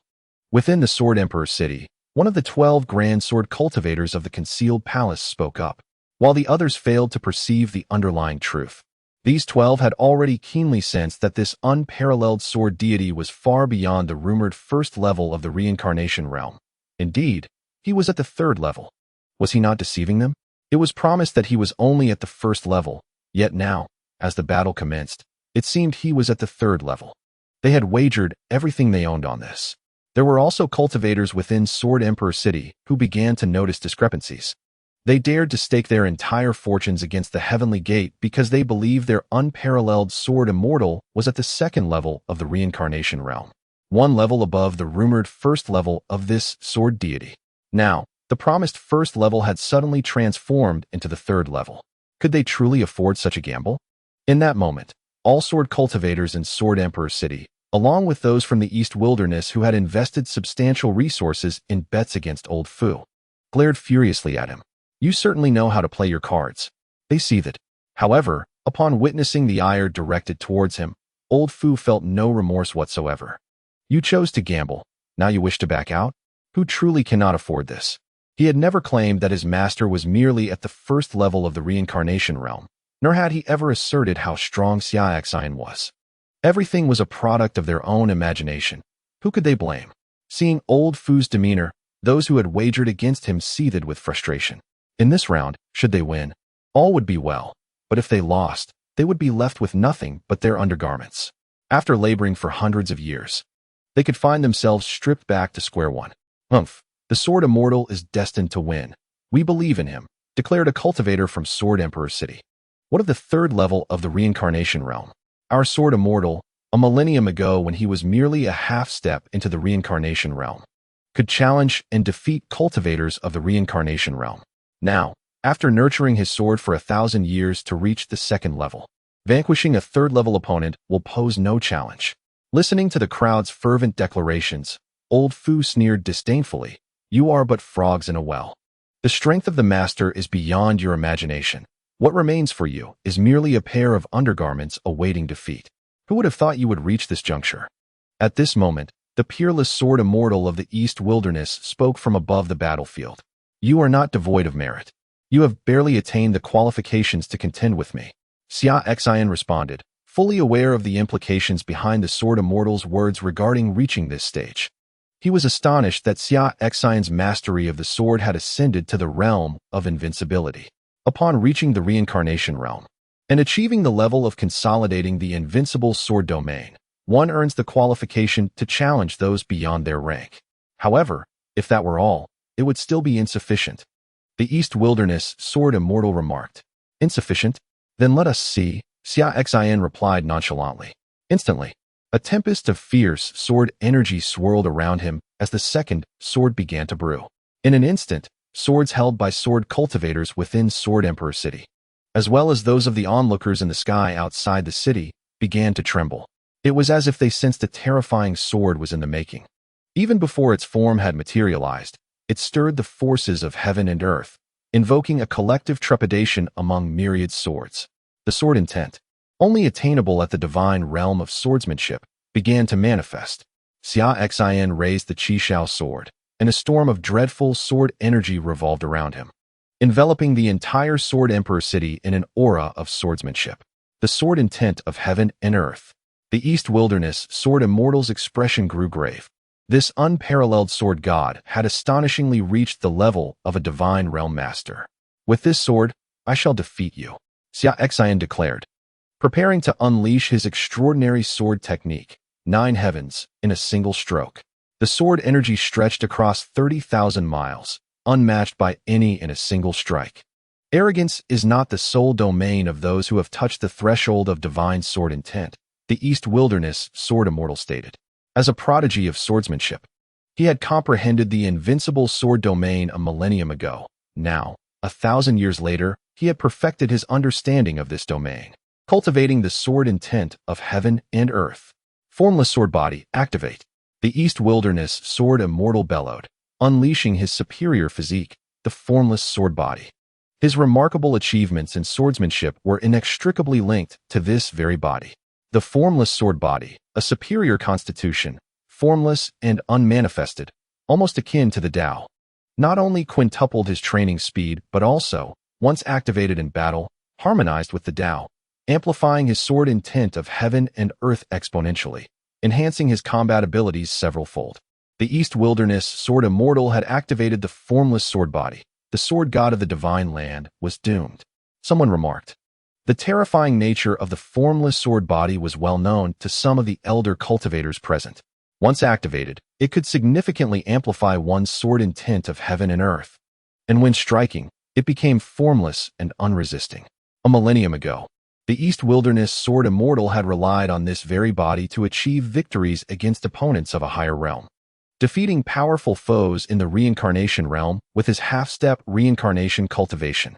To compel the Sword Immortal to activate his formless sword body was a source of pride for the sword god of the divine land. A fervent admirer of the Eastern Wilderness Sword Immortal spoke up. Chapter 118. The Unrivaled Sword Path, Celestial Collapse. The Eastern Wilderness Sword Immortal roared, unleashing his utmost strength in a formidable strike known as Celestial Collapse. In a state of formless sword body, he executed Celestial Collapse, accompanied by the grand momentum of heaven and earth, directing it towards Xia Xin. This strike was formless and intangible, capable of toppling the heavens and earth. Upon witnessing this, Xia Xin likewise activated his forbidden physique, the Primordial Sword Body. Such a formidable physique was not unique to the Sword Immortal. Moreover, Xia Xin's primordial sword body far surpassed the Eastern Wilderness Sword Immortal's formless sword body in power. Furthermore, Xia Xin possessed not only a sword body, but also a sword heart. The moment he activated the primordial sword body, his aura surged dramatically. A wave of forbidden power emanated from within him, constraining the surrounding void, halting the circulation of sword energy in the vicinity. This astonishing scene left the onlookers in shock, as they felt the terrifying, forbidden power of the sword path. The color drained from the faces of all present. What manner of terrifying physique was this? It was something they had never heard of or witnessed before. Upon activation, it could even confine the sword energy in the void. In the presence of this forbidden sword path power, the swirling sword energies around them seemed to bow before an emperor of swords, hesitant to make a move. As Xia Xin activated the primordial sword body, his sword heart also awakened. Within his spiritual sea, the purple primordial energy transformed into sword path power, wrapping around his Qishao sword. One sword, 9 heavens. Xia Xin shouted with fervor. The magnificent, forbidden sword path power coalescing on his Qishao sword suddenly struck down with overwhelming might, accompanied by a terrifying aura. In an instant, the grand sword momentum above the Sword Emperor city was summoned, initiating countless sword energy storms that converged into the most resplendent sword intent, aimed at the unparalleled Eastern Wilderness Sword Immortal. At that moment, the world lost its color. It was as if everything had frozen in time, leaving only this earth-shattering strike. With the augmentation of the forbidden sword path power from the primordial sword body, along with the amplification of the sword heart and the activation of the grand sword momentum of heaven and earth, Xia Xin, wielding the cultivation of the third layer of the reincarnation realm, posed a challenge even to a 9th layer reincarnation realm expert. To resist this strike would be exceedingly difficult. A single misstep could result in immediate annihilation. Realizing the terrifying nature of Xia Xin's strike, the Eastern Wilderness Sword Immortal fully activated his formless sword body, igniting his sword intent. An endless stream of formless sword energy merged into the sword he had just unleashed. Sensing the threat to his life from Xia Xin's strike, he dared not hold back in the slightest, unleashing all his reserves to meet this blow head-on. In the moment of fully activating his formless sword body, for a radius of 10,000 meters, the formless sword energy converged towards him, the sharpness of the intangible sword energy distorting the very fabric of space. Formless celestial collapse. The ultimate sword strike of the formless sword body, known as the formless sky's descent, was the culmination of a millennium of nurturing. At last, he was able to unleash this formidable blow. With this strike, the essence of the formless sword path he had cultivated over 1,000 years was expended, requiring many years to replenish, all for the sake of this singular, ultimate sword attack. Should this attack fail to conquer Xia Xin, it would unequivocally signify that Xia Xin far surpassed him in the realm of swordsmanship. To be defeated by such a sword deity would leave him without words. The formless sky's descent enveloped his previous strike, merging harmoniously as it clashed with Xia Xin's own devastating sword attack. As the formless energy surged towards Xia Xin, the atmosphere was charged with tension. Everyone present, whether from the Sword Emperor city or spectators, held their breath. The outcome hinged on this pivotal moment. With a thunderous roar, the clash between the formless sky's descent and Xia Xin's forbidden sword of 9 heavens reverberated through the air. The formless sword energy of the Eastern Wilderness Sword Immortal collided with Xia Xin's forbidden primordial sword aura, unleashing a tempest that swept outward, tearing apart the very fabric of space, annihilating clouds into nothingness. The residual shockwave propagated, shattering everything beneath. Mountains, rocks, and vegetation were obliterated instantly. Those cultivators from Sword Emperor City beneath the Transformation Sea realm were sent flying, some hundreds of meters away, crashing to the ground, grievously injured. Even those above the Transformation Sea realm could barely withstand the backlash, sustaining significant injuries as their vitality surged uncontrollably. As the remnants of the clash dissipated, countless cultivators anxiously gazed upward, eager to discern the outcome of this confrontation. Who would emerge victorious, the Eastern Wilderness Sword Immortal or the Divine Continent Sword Deity? When the spectators finally beheld the aftermath, a wave of horror washed over them. The ultimate sword strike, formless sky's descent, which had cost the Eastern Wilderness Sword Immortal the very essence of his sword body, had now vanished. In stark contrast, Xia Xin's strike, imbued with the momentum of the heavens, retained its overwhelming potency, descending with a might capable of obliterating all. A terrifying sword light, unparalleled in ferocity, bore down upon him, leaving the Eastern Wilderness Sword Immortal pale with realization. He had been defeated. He was no match for this divine continent sword deity.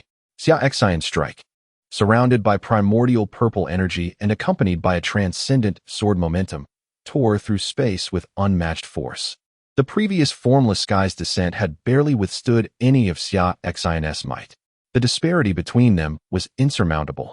Closing his eyes, the Eastern Wilderness Sword Immortal awaited the inevitable descent of the sword, for he had dedicated his life to the path of the sword, and retreat was not an option. To perish at the hands of such a sword god was, in some measure, a fitting end.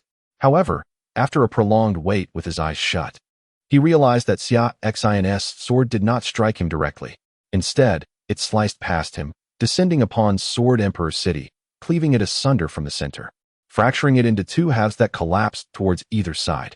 In the central district of the Sword Emperor City, a colossal chasm manifested upon the ground, cleaved by Xia Xin's sword strike. This rift stretched for hundreds of thousands of meters, seemingly endless, and it tore the entire Sword Emperor City asunder. It was not his intention to deliberately ravage the abode of the Sword Immortal. Rather, the sword he had just unleashed could not be retracted once executed. He could only restrain himself from slaying the Eastern Wilderness Sword Immortal. As for the Sword Emperor City behind him, Xia Xin felt utterly powerless. He was quite helpless, for the forbidden sword body and sword heart had been activated together, resulting in overwhelming power. It was unfortunate that the Sword Immortal could not withstand even half of the force behind his strike. At times, possessing too much strength could also be a curse. Xia Xin pondered that, should the demigods remain absent, he might indeed be the pinnacle of combat prowess in this realm. Alas, invincibility is a lonely state. There was not a single adversary capable of enduring his might. Thank you. The Eastern Wilderness Sword Immortal addressed Xia Xin, acknowledging his defeat with grace. His expression of gratitude stemmed from Xia Xin's deliberate deviation of his final strike, sparing his life. Surrounding the Sword Emperor City, all practitioners fell into a profound silence, still reeling from the terrifying might of Xia Xin's recent sword strike. It was overwhelmingly powerful, unparalleled strength. Was this the prowess of the sword god of the divine continent? The terrifying sword physique, combined with the sword heart, had allowed him to comprehend the celestial sword intent reserved for those of the divine realm. In terms of swordsmanship alone, this sword god was undoubtedly the foremost in this world. The Eastern Wilderness Sword Immortal, despite his remarkable strength, could only concede that he was bested by the sword god of the divine continent. The sword he had unleashed, though drawn from millennia of swordsmanship essence, was still comparable to the attacks of high-tier reincarnation realm practitioners. To achieve such a feat at the second level of the reincarnation realm was a source of pride. How many in this world could engage in combat across for minor realms? The Eastern Wilderness Sword Immortal was indeed extraordinary. However, it was a misfortune that he lived in the same era as this sword god, a figure of taboo, in a time shared with such a prodigious entity. All other geniuses were destined to be subdued. In the same era and realm, this sword god was truly invincible. Perhaps only those extraordinary beings from the upper realms possessed the qualifications to rival this sword god. The lower realms held no such hope. The practitioners of Sword Emperor City, as well as those supporting the Eastern Wilderness Unparalleled Sword Immortal, felt a deep sense of discontent. Their idol, the deity they believed could never be defeated, had fallen. He had lost, along with the resources they had staked in the gamble against the Heavenly Gate. Some practitioners who had wagered their entire fortunes were left with nothing but their undergarments. In that fleeting moment, they found themselves grappling with unspoken sorrow, an overwhelming urge to weep. Had they known earlier, they would have refrained from idolizing celebrities. Had they foreseen the outcome, they would have abstained from gambling. The thrill of the bet was fleeting, yet the loss of resources felt irrevocable. Deprived of their assets, they could only rely on the meager absorption of the world's spiritual essence to cultivate their skills. At that moment, Master Fu, beaming with delight, was accompanied by the 4 remaining guardians of the Heavenly Gate and 25 divine servants, collecting the resources from those who had just wagered in the contest. It was indeed a remarkable occasion. The resources acquired from this gamble, particularly those belonging to the cultivators of Sword Emperor City and its treasury, were substantial. The wealth of a superpower, combined with the resources from all participants, had effectively harvested a bounty from the cultivation realm. The total gathered resources could rival, if not surpass, the entirety of what they had amassed over the past period. This would allow for at least a month and a half of refining the innate divine liquid for G rare, with a daily yield of 1 bowl. Master Fu meticulously gathered all the resources and cheerfully presented them to Xia Xin. Upon witnessing the remarkable haul from this single event, Xia Xin felt immense satisfaction. He wished for more such competitions. However, he understood that such opportunities were rare. The next time, the cultivators would undoubtedly be wiser and avoid falling into the same trap. "You are quite impressive," Xia Xin praised the Eastern Wilderness Sword Immortal. His compliment was not merely an acknowledgement of the Sword Immortal's prowess, but rather an admiration for the extensive collection within the Sword Emperor City. After all, it was a lineage that had endured for over 10 millennia. He bore no significant grudge against the Eastern Wilderness Sword Immortal, having merely unintentionally devastated the Sword Emperor City in the process. A single strike had cleaved the city in two, creating a rift that separated its halves. Yet, Xia Xin felt a sense of helplessness. His task of signing in at Sword Emperor City had been assigned by the demolition system, and despite his careful approach, he had ultimately succumbed to the system's whims, resulting in the dismantling of the Sword Immortal's ancestral home. Now, the demolition system was pleased, having achieved its objective. However, the Eastern Wilderness Sword Immortal misinterpreted Xia Xin's words. Was he being praised for his strength? Did this imply recognition? A flicker of solace washed over him. Although he had lost the wagered resources, receiving acknowledgement from the sword god of the divine continent was a consolation in itself. Once Xia Xin concluded his remarks, he departed with the entourage of guardians and divine servants. With matters here resolved, there was little reason to linger. He had another destination for a sign-in task, the second-ranked demonic force, the 10,000 Demons Hall. Due to the incident involving the Ice Demon Ancestor, he was summoned to provide an explanation, and thus, he would make his way there. The treasures within the vault of the 10,000 demons must be quite substantial. Since he is being summoned to provide an explanation, it would not be unreasonable for him to borrow a few resources while he is at it. By signing in at the vault of the 10,000 demons once more, perhaps he could elevate his cultivation to the 4th level of the reincarnation realm, bringing him closer to the divine realm. Upon attaining the divine realm, he would be able to breach the barriers of this world and venture into other realms below, where he could procure additional resources. He still possesses the precious bones of the Kunping. Yet it has been quite some time since he engaged in the practice of fishing for justice, and he finds himself somewhat out of practice. At that moment, he could discreetly traverse other worlds, concealing his cultivation to around the concealed palace realm, and then reveal the Kunping bones to take a leisurely stroll. Given the allure of the Kunping bones to cultivators, he would likely be pursued relentlessly by practitioners from that world, eager to seize his precious treasure. In due course, he could mount a counteroffensive to acquire the resources needed to concoct the innate divine liquid for his beloved. By visiting several smaller worlds and employing similar tactics, he could attract even more cultivators to attempt to rob him of his Kunping bones, allowing him to reclaim his treasures in return. This indeed presents a lucrative avenue. However, before embarking on such endeavors, he must first devise a means to elevate his cultivation to the divine realm. He must prepare additional resources, as the supplies he currently possesses would only suffice to create 2.5 months' worth of innate divine liquid for his wife. Whether this duration is sufficient remains uncertain. For the time being, he shall instruct Uncle Fu to lead a group of divine servants to visit the malevolent forces in the eastern wilderness, northern desert, western regions, and southern ridges. The sinister powers within the realm of Shinzhou have already been exhausted. It is time to seek assistance from these other factions. It would not be excessive to borrow a few resources for the sake of nurturing their child. The construction of the Heavenly Gate has entered a stable phase, with the formidable concealed palace demon under Uncle Fu's supervision. Thus, Uncle Fu and his companions need not be present every day. The cultivation levels of Uncle Fu and his 5 divine attendants have now reached the 2nd level of the reincarnation realm, accompanied by 25 divine servants at the 3rd level of the concealed palace realm. the malevolent forces in the eastern wilderness, western regions, northern desert, and southern ridges are akin to those in Xinzhou, with their strongest members merely at the threshold of the reincarnation realm. They are more than capable of handling them all. Once Uncle Fu and his team have successfully borrowed all the resources from these 4 regions, they could potentially increase the quantity of rare materials for crafting the innate divine liquid by enough to last an additional 4 months. With 4 months added to the previous 2.5, he would not need to concern himself with the resources for his wife's innate divine liquid for over half a year.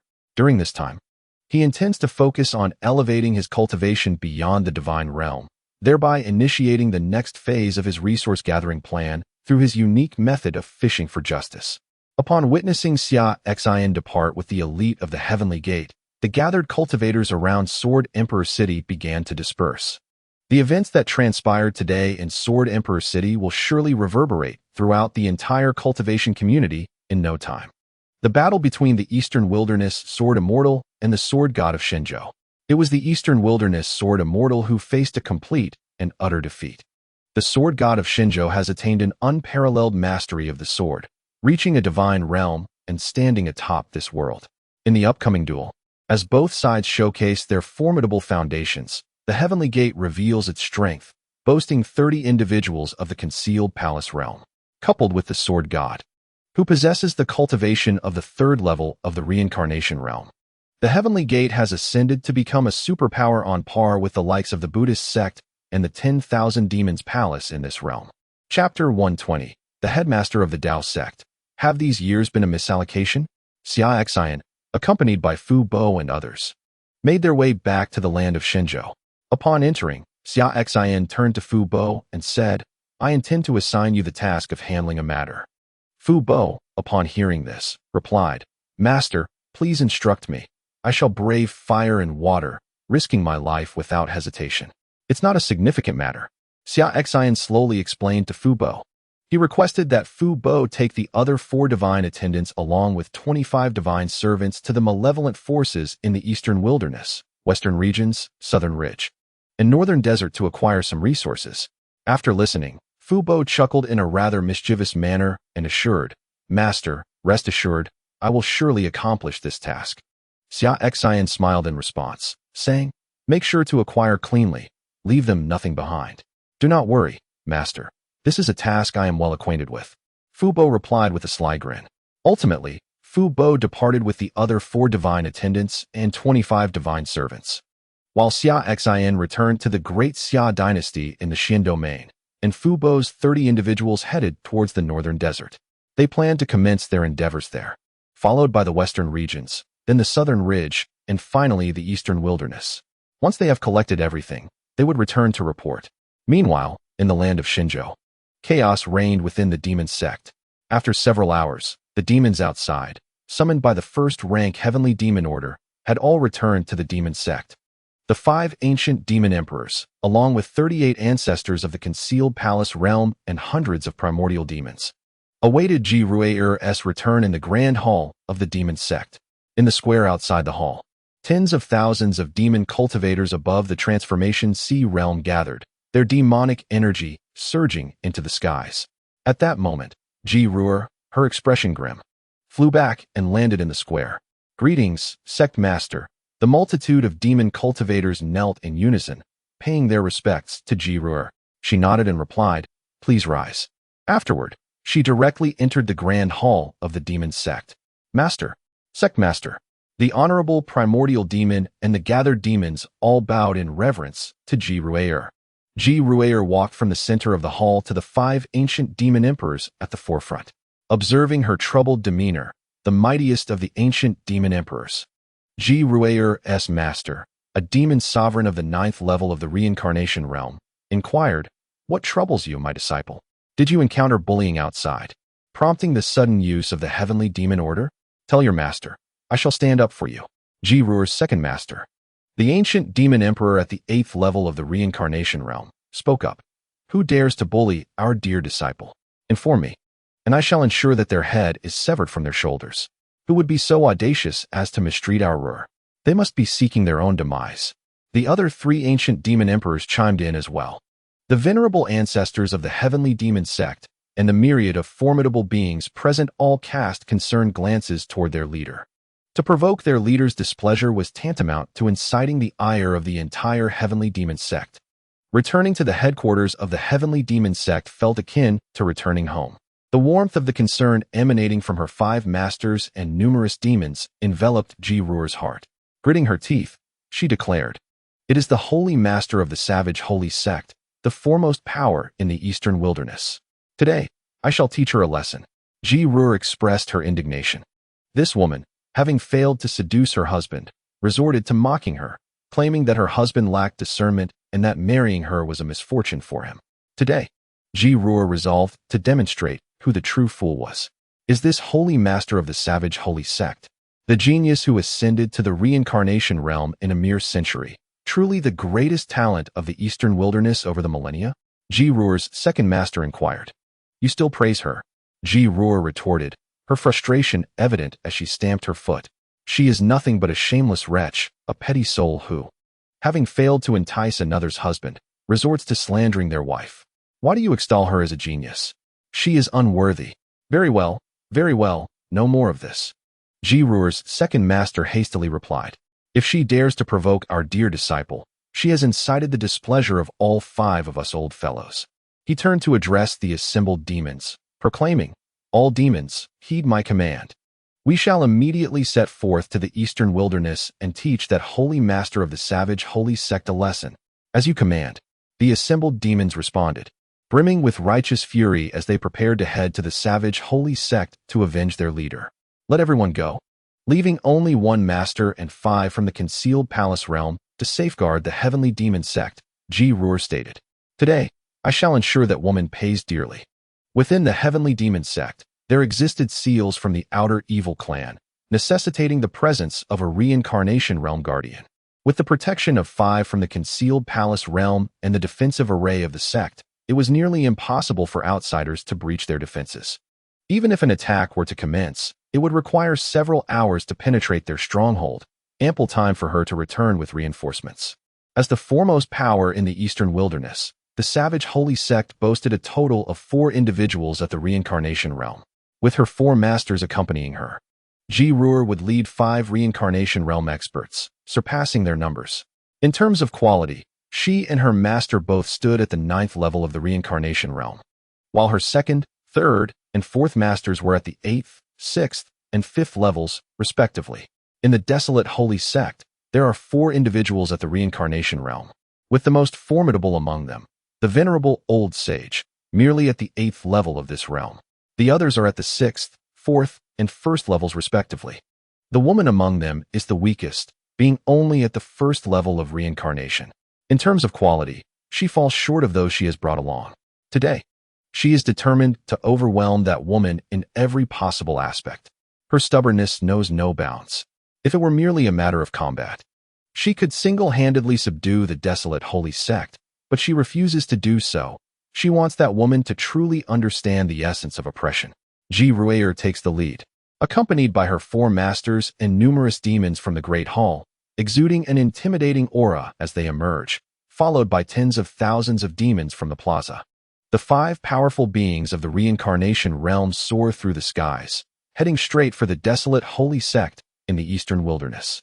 At this moment, Xia Xin has returned to the Xian domain, preparing to enter the Great Xia dynasty. Just then, while flying, he suddenly comes to a halt. Before him hovers an elderly figure, puffing his beard and glaring at him. Who else could it be but the headmaster of the Dao sect? Xia Xin and the headmaster lock eyes, and the atmosphere grows strangely tense. Xia Xin feels quite awkward. The headmaster is practically his half-master, despite lacking a formal apprenticeship. His decade of knowledge in swordsmanship and cultivation has been imparted by the headmaster. The headmaster is a respectable figure whom Xia Xin holds in high regard. Hence, when his elder brother came to find him during his secluded retreat at the Thinking Cliff, he would first inquire whether the headmaster was aware of the matter and if he consented to him descending. Now, however, he finds himself in an ironic situation. Having claimed to be in retreat at the Thinking Cliff, he has secretly slipped away for 2 months, causing disturbances across the Divine Land, only to be confronted directly by the headmaster. "Please do not recognize me," Xia Xin silently prays, thinking that with his mask on and his significantly enhanced cultivation, the headmaster should not be able to identify him. Yet, just as Xia Xian's anxiety peaks, the headmaster speaks with a peculiar tone. "Oh, is this not the famed sword god of the divine land? What a coincidence to encounter you, sword god. I wonder if you are aware of a certain ingrate from my Dao sect, whom I have confined to the thinking cliff. It seems he has slyly escaped and even taken a wife, without so much as inviting us, the old fellows who have taught him for a decade, to celebrate. It seems we have misplaced our trust in him." As he speaks, the headmaster deliberately shoots Xia Xin a pointed glance. Caught red-handed, Xia Xin is at a loss for words, unsure of how to explain himself. The awkwardness is palpable. Finally, having emerged from seclusion at last, it's nearly midnight. He expresses gratitude for everyone's support and gifts, acknowledging the contributions of the generous year brother and user 27084946. The author trembles with anticipation. Chapter 121, A Day as a Dao Sect Disciple, A Lifetime as a Dao Sect Disciple. Xia Xin contemplates how to articulate his predicament. The sect leader has evidently uncovered his true identity. After much contemplation, Xia Xin finally managed to utter, "Sect leader, what a coincidence." The leader of the Dao sect looked at him, deliberately adopting a sardonic tone. "Indeed, quite the coincidence. If we old fellows remain in seclusion, some may even forget the existence of our sect. How could that be? I, Xia Xin, was born into the Dao sect and shall die as a ghost of the Dao sect. How could I ever forget my roots?" Xia Xin hastily declared with righteous fervor. "Huh." The sect leader fixed his gaze upon him and remarked, "Some individuals not only marry the demoness of the heavenly demon sect, but also establish their own power outside. The heavenly sect's strength may soon surpass that of the Dao sect. One wonders if they feel any guilt when making such claims." Xia Xin was momentarily at a loss for words, realizing that his recent actions seemed to be in direct opposition to the Dao sect. Although he had been punished with confinement on the cliff of reflection, he had secretly descended the mountain. As an elder of the Dao sect, he had taken a female elder of the heavenly demon sect as his wife. Moreover, he had established a new force outside the sect. Each of these actions appeared to defy the principles of the Dao sect. Yet, he found himself unable to offer an explanation, for these were actions he had to take. The Dao sect had bestowed upon him immense teachings and guidance. The sect leader was, in many ways, a mentor to him. Though there had been no formal initiation ceremony, the leader treated him as a cherished disciple. He would forever be a part of the Dao sect, without a doubt. His wife, however, was the most crucial person in his life, and with her expecting their child, he could not abandon her. The heavenly sect was a force he had meticulously built, empowered by loyal aides like Fu Bo and Yun Pe, whom he had nurtured himself. He could not afford to lose them either. Caught in a dilemma, he wished for a harmonious resolution, yet none existed. Thus, he had refrained from returning to the Dao sect, hoping that a substitute could navigate the situation without arousing suspicion. To his dismay, the leader had discovered the truth and sought him out. Xia Xin felt an overwhelming sense of embarrassment upon their meeting. The sect leader let out a cold snort, but refrained from chastising him further. Instead, he produced 7 spatial rings and tossed them to Xia Xin. "You have married, and we, the 7 old fellows, could not attend. As elders, we have nothing to offer you, but within these 7 rings lies a collection of resources from us. You require ample resources to nurture your child. Consider this a gesture of goodwill from us." Xia Xin was deeply moved by these words. Momentarily at a loss for what to say, the Dao sect has truly been exceptional. Throughout his decade within the sect, the leader had taught him diligently and provided him with abundant resources. Even when news of his relationship with his wife surfaced, drawing criticism toward the Dao sect, they had only imposed a nominal penalty of contemplation on the cliff of reflection. Now, despite his clandestine descents and marriage to an elder of the heavenly demon sect, as well as the establishment of his own power, the Dao sect continued to treat him with such kindness. Although the headmaster often reprimands him with every word, there is an undeniable undertone of care in every remark.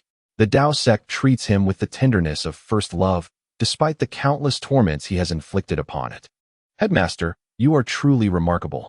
Unable to contain himself, Xia Xin rushed forward to embrace the headmaster of the Dao sect, his eyes inexplicably glistening with moisture. It dawned on him that in this world, there exist such elders who secretly care for him. "Humph," the headmaster huffed, adopting an indignant expression. Knowing our good intentions, you have descended from the mountain for so long and even married without informing us. We, as your elders, consider you half of our disciple. And yet we have not had the pleasure of celebrating your joyous occasion. The headmaster's demeanor remained stern, yet he gently raised a hand to pat Xia Xin's back. Despite the boy's somewhat infuriating actions, these elders could hardly harbor true resentment towards him. Had they wished to punish him, they would not have merely confined him to a wall of reflection at the cliff of regret, and even that confinement was relatively lenient. They had not assigned anyone to watch over him, essentially granting him a stable location for secluded cultivation. Yet this boy, in his cleverness, managed to slip away, establishing a family and even having children without notifying them. It was utterly exasperating. Were it not for the reminder from the venerable elder, they would still be in the dark about his affairs. At that time, the disciple was indeed apprehensive, after all. He sneaked out without permission and wed someone from the demonic path. How could he dare to inform the headmaster? He was afraid of being dealt with on the spot. Wasn't he? After their embrace, Xia Xin playfully grinned, knowing that the headmaster bore no ill will and had even come bearing resources. It was clear that the headmaster was not there to punish him or drag him back. He felt a wave of relief wash over him, especially considering that his wife was currently pregnant and nurturing their child required ample resources. Thus, it was imperative that he not be sent back to the Dao sect for reflection. You dare not, yet your audacity surpasses all. The headmaster maintained a discontented expression. Your actions are tarnishing the reputation of the Dao sect. Fear not, headmaster, Xia Xin chuckled. Everything I have done in the outside world has been under a different identity. No one knows I am an elder of the Dao sect. Indeed, he could not allow anyone to discover his true identity while he was engaged in such activities of robbing from the forces of evil. The Dao sect, unlike the heavenly Demon Sect, could not simply take action against those they deemed wicked. As the foremost righteous faction, every move they made must embody the dignity of the righteous, emphasizing propriety and justification, lest they invite scandal.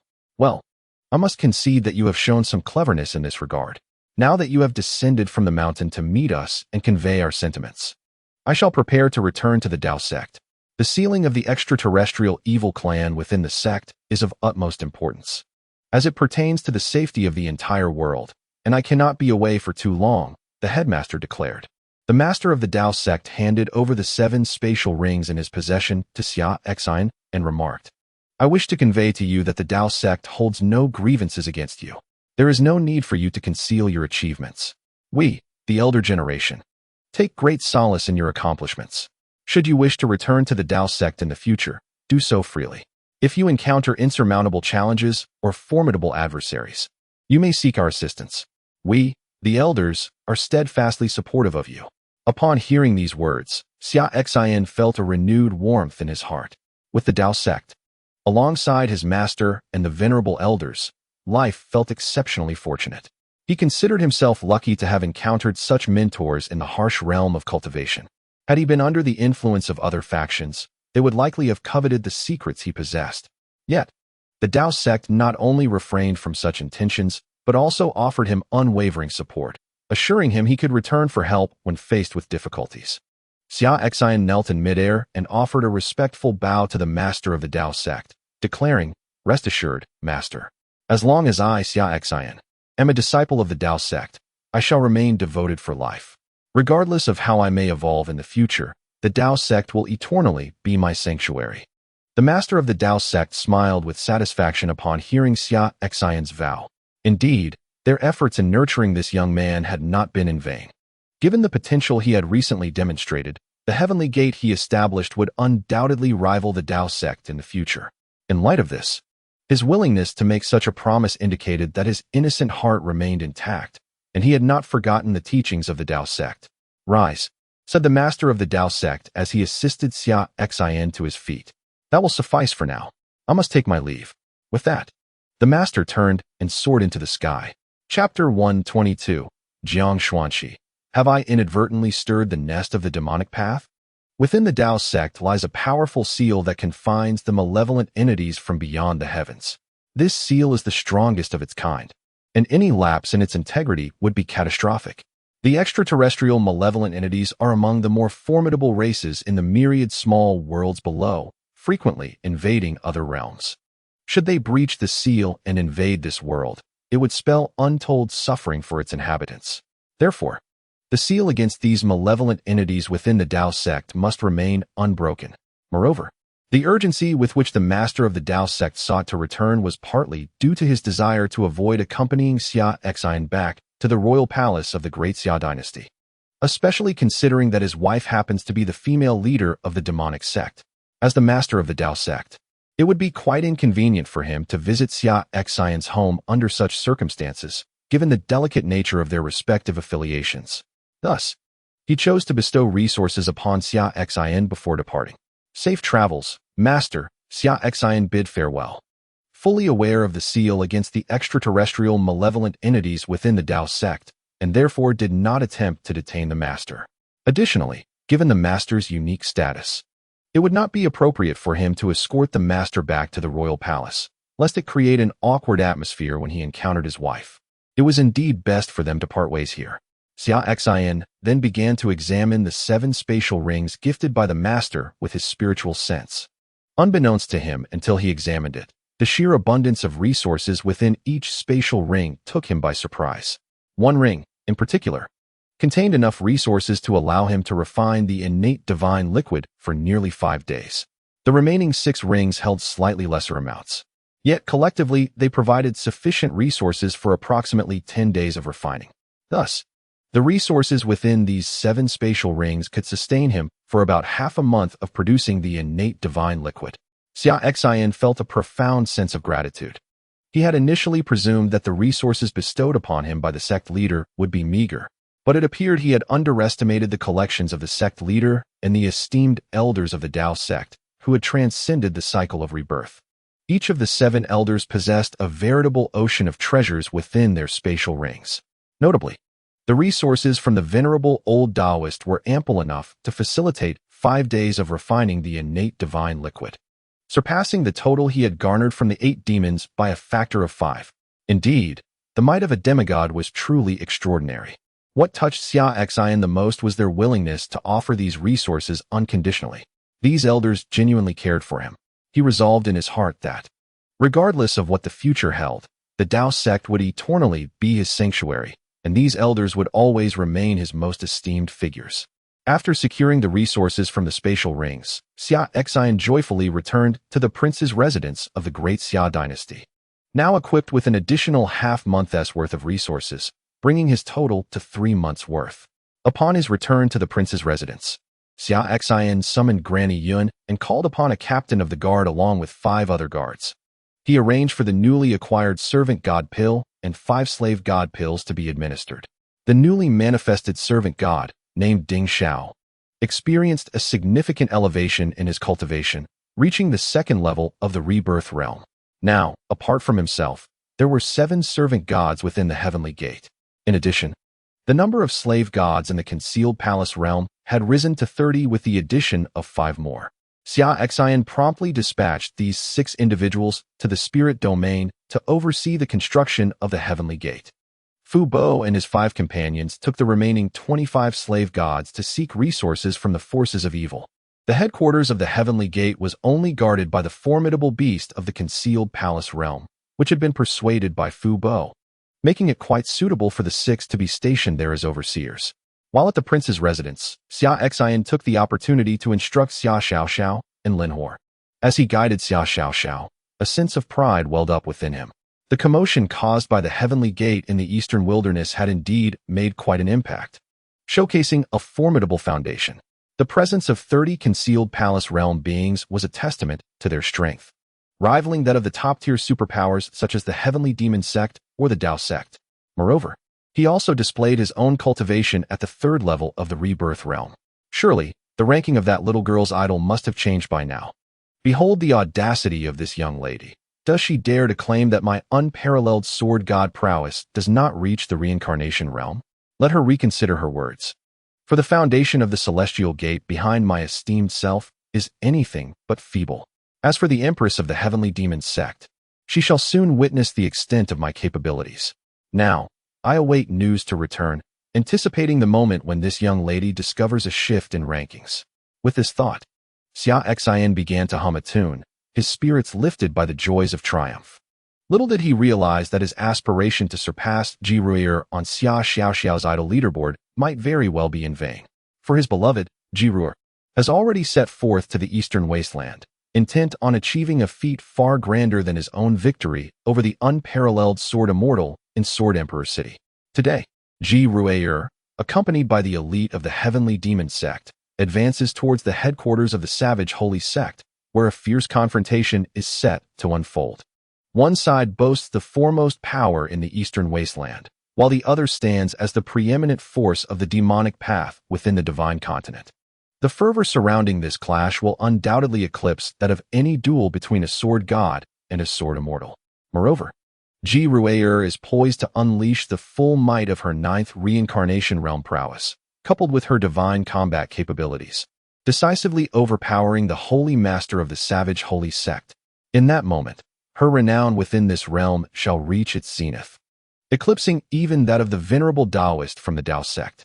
Xia Xin's ambition to outshine her on Xia Xiaoxiao's idol ranking appears increasingly elusive. As a reincarnated emperor of the upper realm, Ji Ruier's capacity for combat beyond her level is undisputed.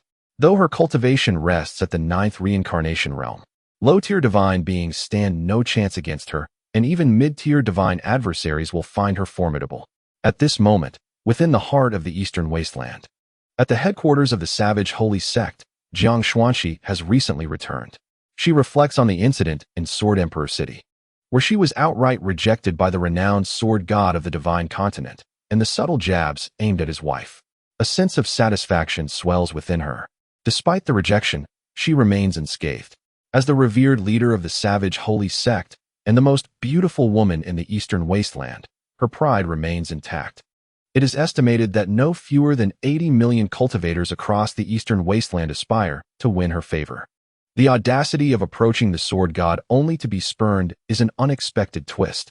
He prefers the company of his ordinary spouse, thus sealing his fate as a short-sighted romantic, destined never to possess her. As these tumultuous thoughts swirl in her mind, an earth-shattering boom reverberates throughout the region of the Savage Holy Sect, causing a tremor akin to an earthquake. Yet, this is no natural disaster. It is the protective formation of the Savage Holy Sect under siege, capable of withstanding assaults from reincarnation realm powerhouses, albeit for a limited time. The tremors of the Great Formation indicated that the intruder was at least a formidable being of the reincarnation realm. The presence of such a powerful entity invading the Savage Sacred Sect was perplexing. At that moment, a voice resonated from outside the sect. "Dog woman, come out." It was Ji Ruier. Jiang Xuanxi was taken aback, quickly gathering the elite members of the Savage Sacred Sect.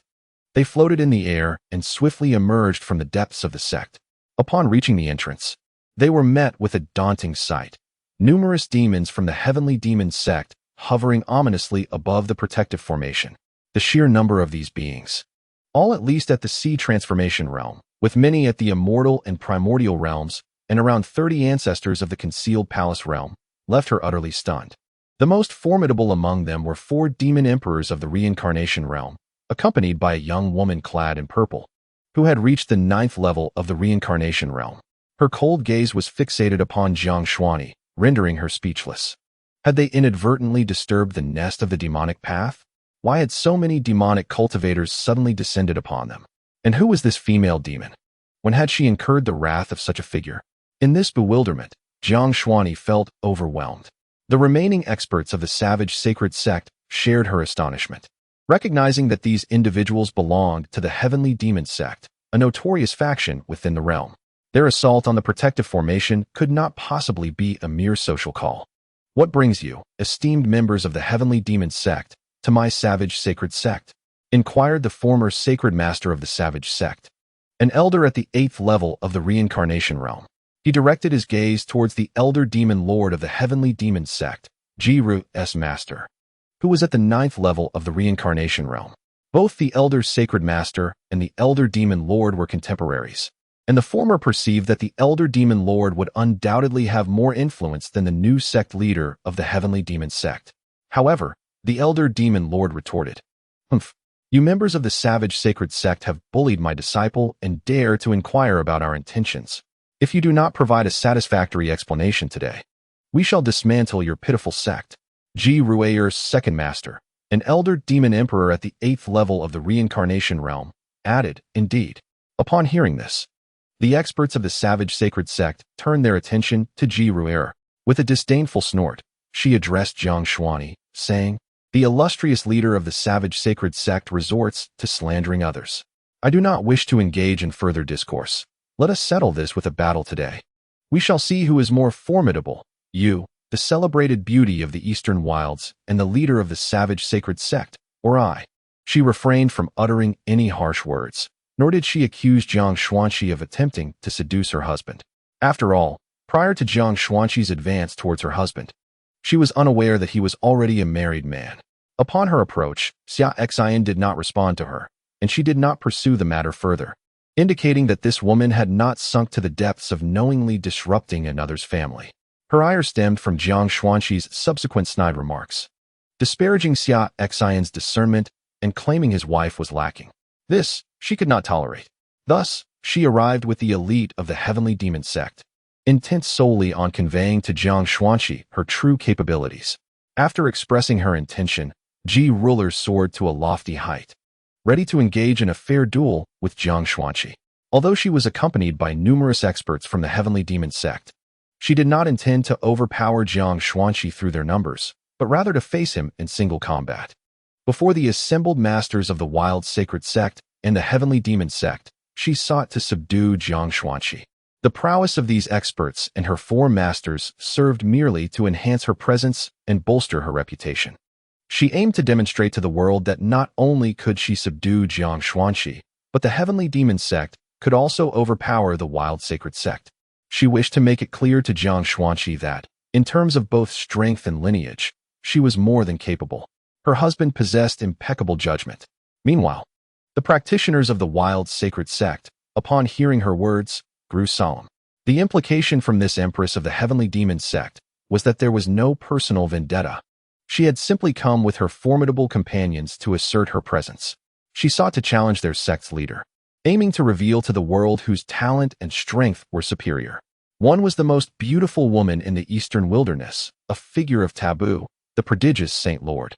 The other was the empress of the foremost demonic faction in the Divine Land, equally a being of taboo, with seemingly greater talent. It was said she reached the reincarnation realm by the age of 30. Now, this empress of the Heavenly Demon Sect sought to challenge their Saint Lord, igniting a clash between 2 women to determine who reigned as the strongest.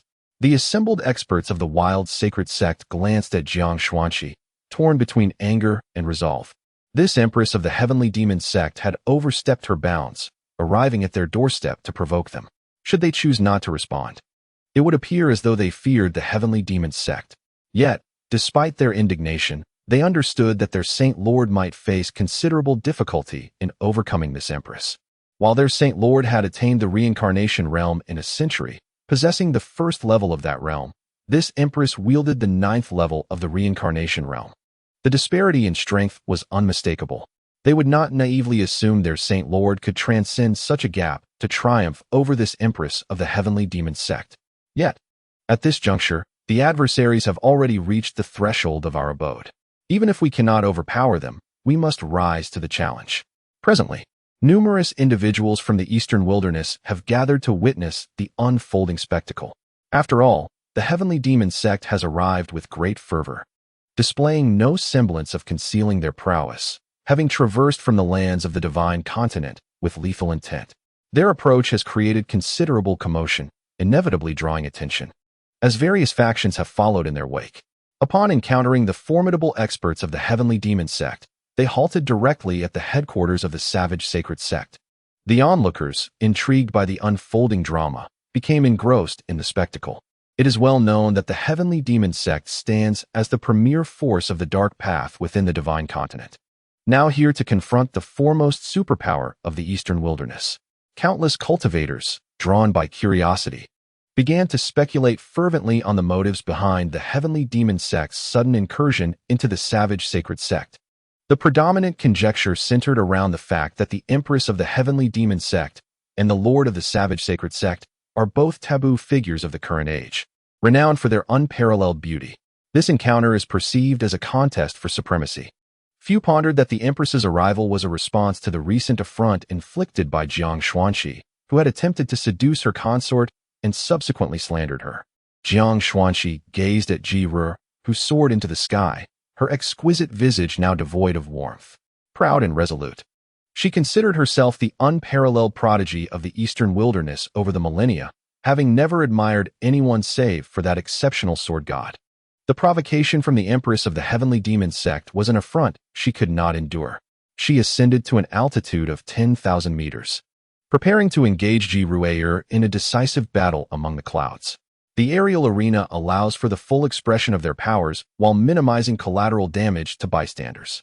Do not presume that your title as the Empress of the Heavenly Demon Sect instills fear in me, Jiang Xuanqi declared, her formidable aura radiating fiercely. Mysterious violet light enveloped her form as petals descended from the heavens, encircling her, transforming the space within 1,000 meters into a sea of blossoms. This was her domain. Indeed, Jiang Xuanqi lived up to her reputation as the foremost genius of the eastern wilderness. In merely a century, she had not only ascended to the first level of the reincarnation realm, but had also cultivated her own domain. Generally, those within the reincarnation realm may not possess such a domain. Only the exceptional, capable of battling beyond their rank, can achieve this. Her domain resembles the invincible sword domain of sword cultivators. Once activated, her power amplifies significantly, granting her formidable offensive and defensive capabilities within her domain. With both her domain and hidden cards unleashed, she, at the first level of the reincarnation realm, could contend with mid-level reincarnation realm cultivators, being slightly weaker than the unparalleled sword immortal of the eastern wilderness. Today, she had resolved that even if she could not ultimately vanquish Ji Ru'er, she would ensure that the latter experienced hardship, compelling Ji Ru'er to reconsider her underestimation of her abilities. However, upon witnessing Jiang Xuanqi activate her domain, Ji Ru'er merely scoffed, choosing not to engage in further dialogue. A terrifying aura emanated from her, as 5 celestial palaces and 5 divine apparitions materialized behind her. Shadows of ancient demons floated in the air, and the power of rules, which only those of divine realm could wield, was shrouded in dark demonic energy, entwining around Ji Ru'er's form like haunting chains. At this moment, she seemed no longer a mere practitioner of the mundane world, but rather a goddess, a demonic deity. Chapter 124. A single strike to suppress the savage Saint Lord. Though her cultivation resided within the reincarnation realm, her strength had ascended to the divine realm. For only those of divine stature could grasp the power of rules. This was the power of rules exclusive to the divine realm. The instant Ji Ru'er revealed her divine prowess, an awe-stricken silence enveloped the arena. The might of the divine realm. What a profound notion. This indicated that the Empress of the Heavenly Demon Sect had reached the pinnacle of this world. Once her true cultivation attained the divine realm, she could ascend to higher realms. To reach the divine realm, one must comprehend the grand currents of heaven and earth and grasp the power of rules. Once one understands even a single type of rule, such as the rules of fire, water, thunder, or speed, and masters it, they can attain the divine realm. Countless practitioners within the reincarnation realm find themselves hindered, unable to comprehend the rules, and thus spend their lives never reaching the legendary divine realm. It was unexpected that this young Empress of the Heavenly Demon Sect achieved such heights at her tender age. As many felt astounded, they lamented that comparison was futile. Indeed, it was disheartening to measure oneself against another. Simultaneously, the spectators had already mentally rendered a verdict regarding the two combatants preparing to battle. Even without engaging in combat, they understood that from the moment the Empress of the Heavenly Demon Sect displayed her divine strength, the savage Saint Lord had already been defeated. She was simply not on the same level as the Empress. It was not that she was incapable. Rather, the Empress was extraordinarily formidable, rendering any comparison moot.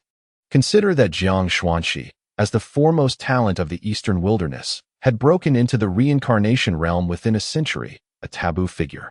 Had it not been for Ji Ru'er, she would still be recognized as the unrivaled prodigy of this world. Alas, she and the Empress of the Heavenly Demon Sect were born in the same era.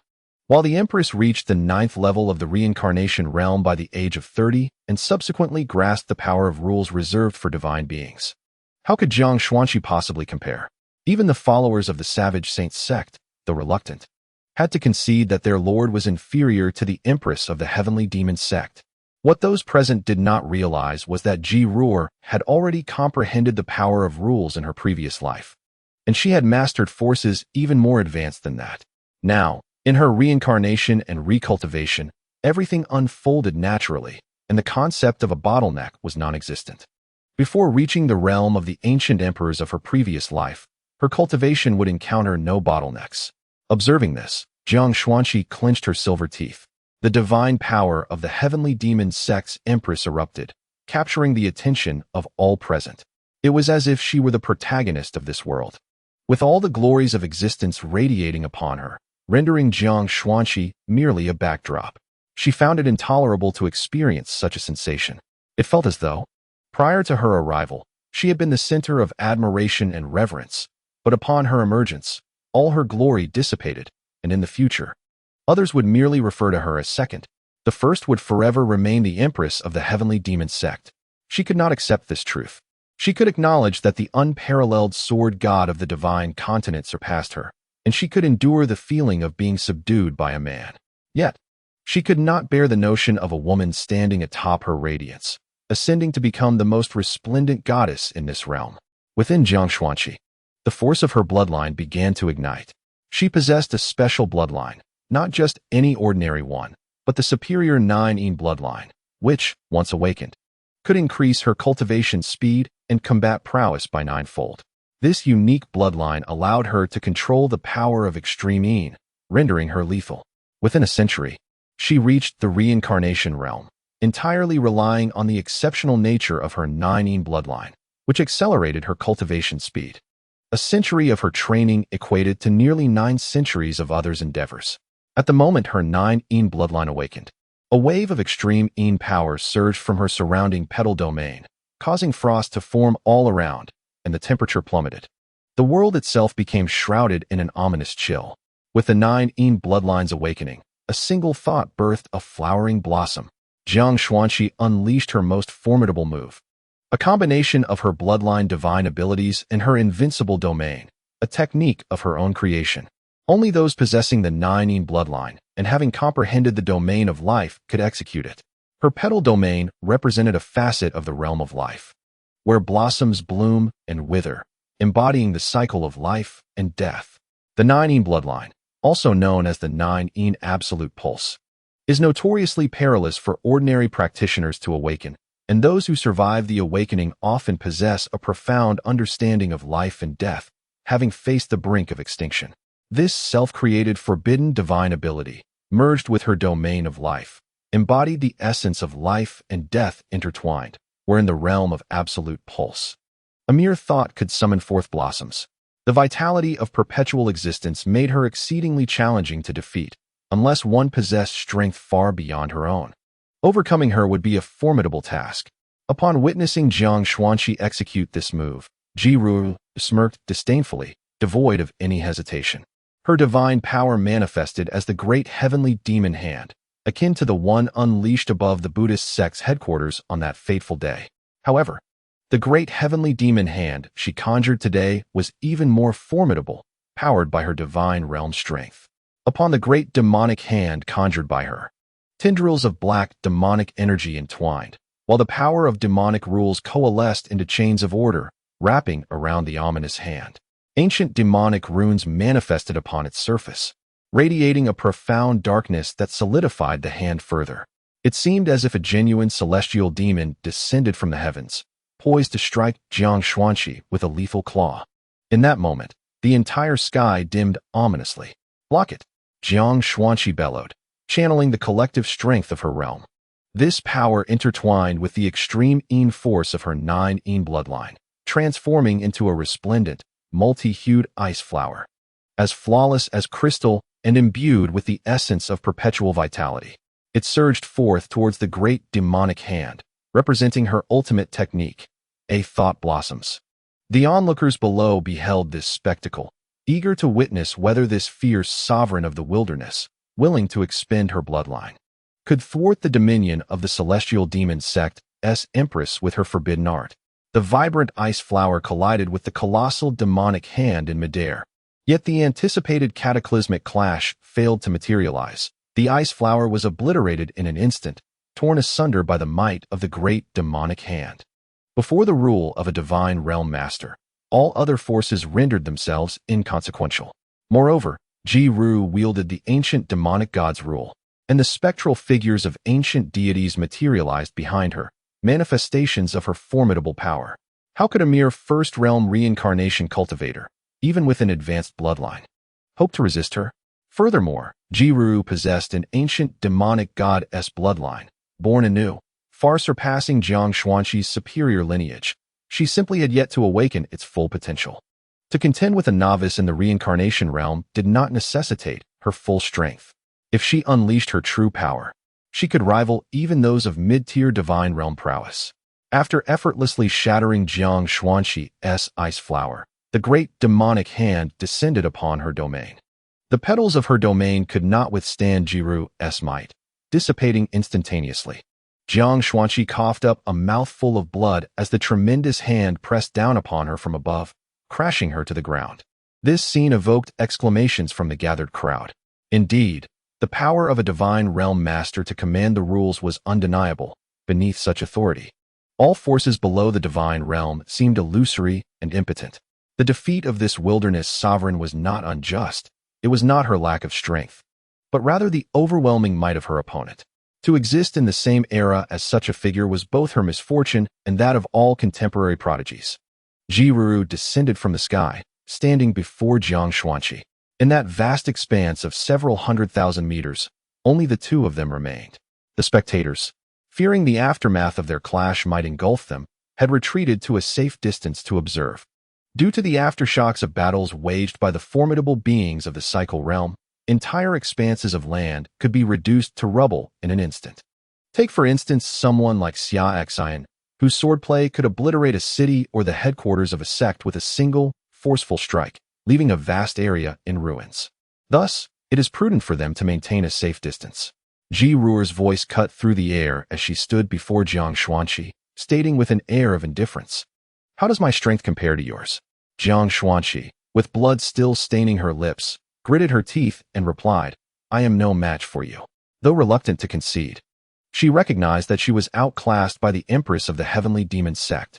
Moreover, the Empress had shown mercy. Had she unleashed her full power, Jiang Xuanqi would have met her demise. "What do you think of the foundation of my Heavenly Demon Sect compared to your savage holy sect?" Ji-Ru continued, her gaze fixed on Jiang Xuanqi, who lay on the ground. Jiang Xuanqi responded through clenched teeth, "The savage holy sect cannot rival your Heavenly Demon Sect." Defeated, she accepted whatever humiliation Ji-Ru wished to bestow upon her. After all, while the savage holy sect was the foremost power in the eastern wasteland, its overall strength and foundation paled in comparison to that of the Heavenly Demon Sect. "And how do my talents and beauty measure against yours?" Ji-Ru asked, removing the veil that concealed her exquisite features, gazing intently at Jiang Xuanqi. Upon witnessing Ji-Ru's breathtaking visage, rivaling her own in allure, and considering her extraordinary gifts, Jiang Xuanqi struggled to respond, "I do not surpass you." Her complexion turned ashen. Today, she had been struck both in strength and spirit by the Empress of the Heavenly Demon Sect.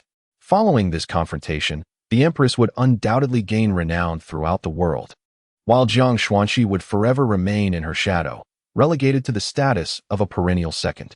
"Yet you dare to claim in front of my husband that I am inferior to you," Ji-Ru remarked coolly. "This visit serves as a lesson. One should not be overly arrogant, for there are always greater powers beyond oneself." In that moment, a thunderous realization struck Jiang Xuanqi, illuminating the events of the day. The Empress's formidable display of power was not merely to assert the superiority of the Heavenly Demon Sect over the Savage Holy Sect, but rather a response to her previous disparagement of the Empress before her husband. Ji-Ru had come to confront her personally. Moreover, she had never engaged with the practitioners of the cultivation world, aside from a fleeting encounter with the unparalleled sword god in the ruins, which had piqued her interest enough to initiate conversation. Ultimately, the attempt at flirtation failed, leading to disparaging remarks about his wife, a misguided effort to appease her competitive spirit, suggesting that it was not her inadequacy, but rather that the unparalleled sword god of the divine land lacked discernment. However, she could not have anticipated that her mockery and disdain would inadvertently summon the Empress of the Heavenly Demon Sect, along with her entire faction, directly to her doorstep. In front of the formidable experts of the Savage Holy Sect and numerous Eastern Wilderness powers, she suffered a humiliating defeat, crushed and publicly admonished. Being told that she was insufficient and that her Savage Holy Sect was equally lacking. Suddenly, Jiang Xuanqi erupted into laughter, tinged with self-deprecation. Realizing that the true fool in this scenario had always been herself. She had been thoroughly battered, not only by Ji Ruier, but also by the earlier confrontation with Xia Xin. Indeed, the couple in question was a perfect match. One had triumphed over the pinnacle of the 10,000 Laws Tower, possessing the power of reincarnation at such a tender age, mastering the sword intent that only the most exalted could comprehend, ruling over the superpower of Tianmen with 30 formidable masters. The other had reached the realm of reincarnation by the age of 30, grasping the rules of power that only the divine could fathom, commanding the foremost demonic force in the divine land, the Heavenly Demon Sect. And what was she? Merely a jest, attempting to flirt with someone else's husband, only to resort to petty insults directed at his wife when rebuffed. It was only natural that his wife would seek her out for an explanation. In this instance, she had reaped what she sowed. It was a calamity of her own making, a tribulation of romantic misfortune. After a century of cultivation, rising to become the revered sovereign of the Eastern Wilderness's foremost power, and acquiring the title of the most beautiful in the region, she found herself enamored for the first time, only to face such an outcome. Was this divine retribution for her pride? Was it wrong to fall for someone superior? No. The error lay in the fact that the illustrious sword god was already taken. Had she simply turned away gracefully after her rejection, refraining from belittling his wife, perhaps none of this would have transpired. Ultimately, it was her arrogance that blinded her to the worth of other women, leading to a lesson delivered harshly by the Empress of the Heavenly Demon Sect. Ji Ruier, upon witnessing her disheartened state, deemed it unnecessary to engage further. She turned and soared to the presence of her followers from hundreds of thousands of meters away, declaring, "All is resolved. My spirits are considerably lifted. Let us return." "As you command, sect leader," the assembled demons responded, promptly taking flight back across the divine land. Accompanying their leader, they reveled in the display of her divine prowess. Having subdued the foremost superpower of the Savage Holy Sect, the Heavenly Demon Sect status in this realm would undoubtedly ascend to new heights. Meanwhile, as the Empress departed, the experts of the Savage Holy Sect hastened to Jiang Xuanqi, having flown from afar to confront her. The elder sage of the 8th level of reincarnation inquired, "Is everything all right?" Moments ago, from several 100,000 meters away, they were oblivious to the exchange between Ji Ruier and Jiang Xuanqi after Ji Ruier had decisively defeated her. Upon witnessing Ji Ruier's triumph, which was executed without lethal intent, they chose not to intervene immediately. After all, the malevolent figures from the Heavenly Demon Sect were lurking in the distance, their intentions inscrutable. Had they rushed to the scene at the moment of Jiang Xuanqi's defeat, the demons might have misconstrued their actions as an attempt to assist, thus igniting a conflict between the two factions. "I'm fine," Jiang Xuanqi replied, wiping the blood from the corner of her mouth as she rose to depart. She declared, "From this day forth, I shall enter a state of seclusion. I shall not emerge until I attain the divine realm." She offered no explanations nor revealed that the Empress of the Heavenly Demon Sect had come to chastise her due to her provocations. This blemish would haunt her for a lifetime, and she wished to keep it concealed. The members of the Savage Holy Sect would assume that the Empress sought only to enhance her reputation through this challenge. Let them believe that. She was resolute in her decision to enter seclusion. Until she reached the divine realm, she would not emerge, hoping that when the time came, she might once again confront that formidable Empress of the Heavenly Demon Sect, provided she remained in the mortal realm and had not ascended to the upper realms. Meanwhile, in the hall of 10,000 demons upon the divine continent, 3 elder demon emperors of the reincarnation realm and 20 ancestral figures of the hidden palace deliberated on how to address the audacious attitude of the divine continent's sword god, who had disregarded their warnings regarding the slaying of the ice demon ancestor from their hall. I believe we should directly assault the Heavenly Gate headquarters and eliminate this unparalleled sword god. Otherwise, everyone will think the Hall of 10,000 Demons is easy prey," proclaimed one elder demon emperor of the 6th level of reincarnation. As the discussions continued, the weakest among the 3 reincarnation realm powerhouses, the current hall master of the 2nd level of reincarnation, interjected, "We must not act in haste. Let us first await the outcome of the impending battle between the sword god of the divine continent and the sword immortal of the eastern wilderness." The duel between the sword god of the divine continent and the sword immortal of the eastern wilderness was drawing significant attention. The reason for their hesitation in dispatching forces to apprehend the sword god was due to their awareness of this momentous clash. This sword god appeared shrouded in mystery. He had seemingly emerged from obscurity, with no prior mention of his existence in the divine continent. He had suddenly surfaced, accompanied by a host of skilled individuals, raiding the malevolent factions and subsequently establishing the Heavenly Gate. His prowess left them somewhat bewildered. The audacity of the adversary to slay the Ice Demon ancestor within their hall, undeterred by their threats, suggests that he may possess some form of support. Therefore, it would be prudent for them to refrain from rash actions. They should await the outcome of the duel between the Eastern Wilderness Sword Immortal and their foe, gauge his strength accurately, and then decide to send someone to confront him. The other high-ranking members of the 10,000 Demons Hall nodded in agreement, endorsing their leader's caution. It is wise to exercise restraint. This unparalleled sword deity is shrouded in mystery. Should his displayed prowess prove formidable, they might consider a compromise and cease pursuing the matter of the Ice Demon ancestor's demise. However, if he fails to match the strength of their strongest elder, the 8th level of the reincarnation realm, then he must face the consequences. At this moment, some demons who had traveled to the eastern wilderness to witness the battle returned, bringing news of the duel's outcome. Upon learning the results, the high-ranking officials of the 10,000 Demons Hall fell into deep contemplation. According to the report from their observers in Sword Emperor City, this sword deity of the divine land has reached the 3rd level of the reincarnation realm and can wield the power of a high-level reincarnation expert, having vanquished the peerless sword immortal of the eastern wilderness. What course of action should they take? The hall master turned to the most senior former hall master, who, with only the 2nd level of the reincarnation realm, was no match for the divine land sword deity. The 2nd-ranked elder, the old demon emperor, though at the 6th level of the reincarnation realm with initial high-level combat strength, might still fall short against this sword deity. It seems that only the old hall master, who has attained the 8th level of the reincarnation realm, could confidently contend with him. This elder is of the same era as the old demon sovereign of the Heavenly Demon Sect, the old Taoist of the Tao Sect, and the old sage of the eastern wilderness. While his realm is merely the 8th level of the reincarnation realm, his accumulation of experience over millennia renders him formidable enough to challenge even those at the 9th level. The other high-ranking members of the 10,000 Demons Hall looked towards him, awaiting his decision, ready to support whatever course he chooses. After a moment of reflection, the old hall master spoke. "Let us disseminate a message, setting a deadline for him. The divine land sword deity must visit our 10,000 Demons Hall within 3 days to clarify whether he was involved in the slaying of our ice demon ancestor within the ruins. If he comes to exonerate himself, the matter will be settled.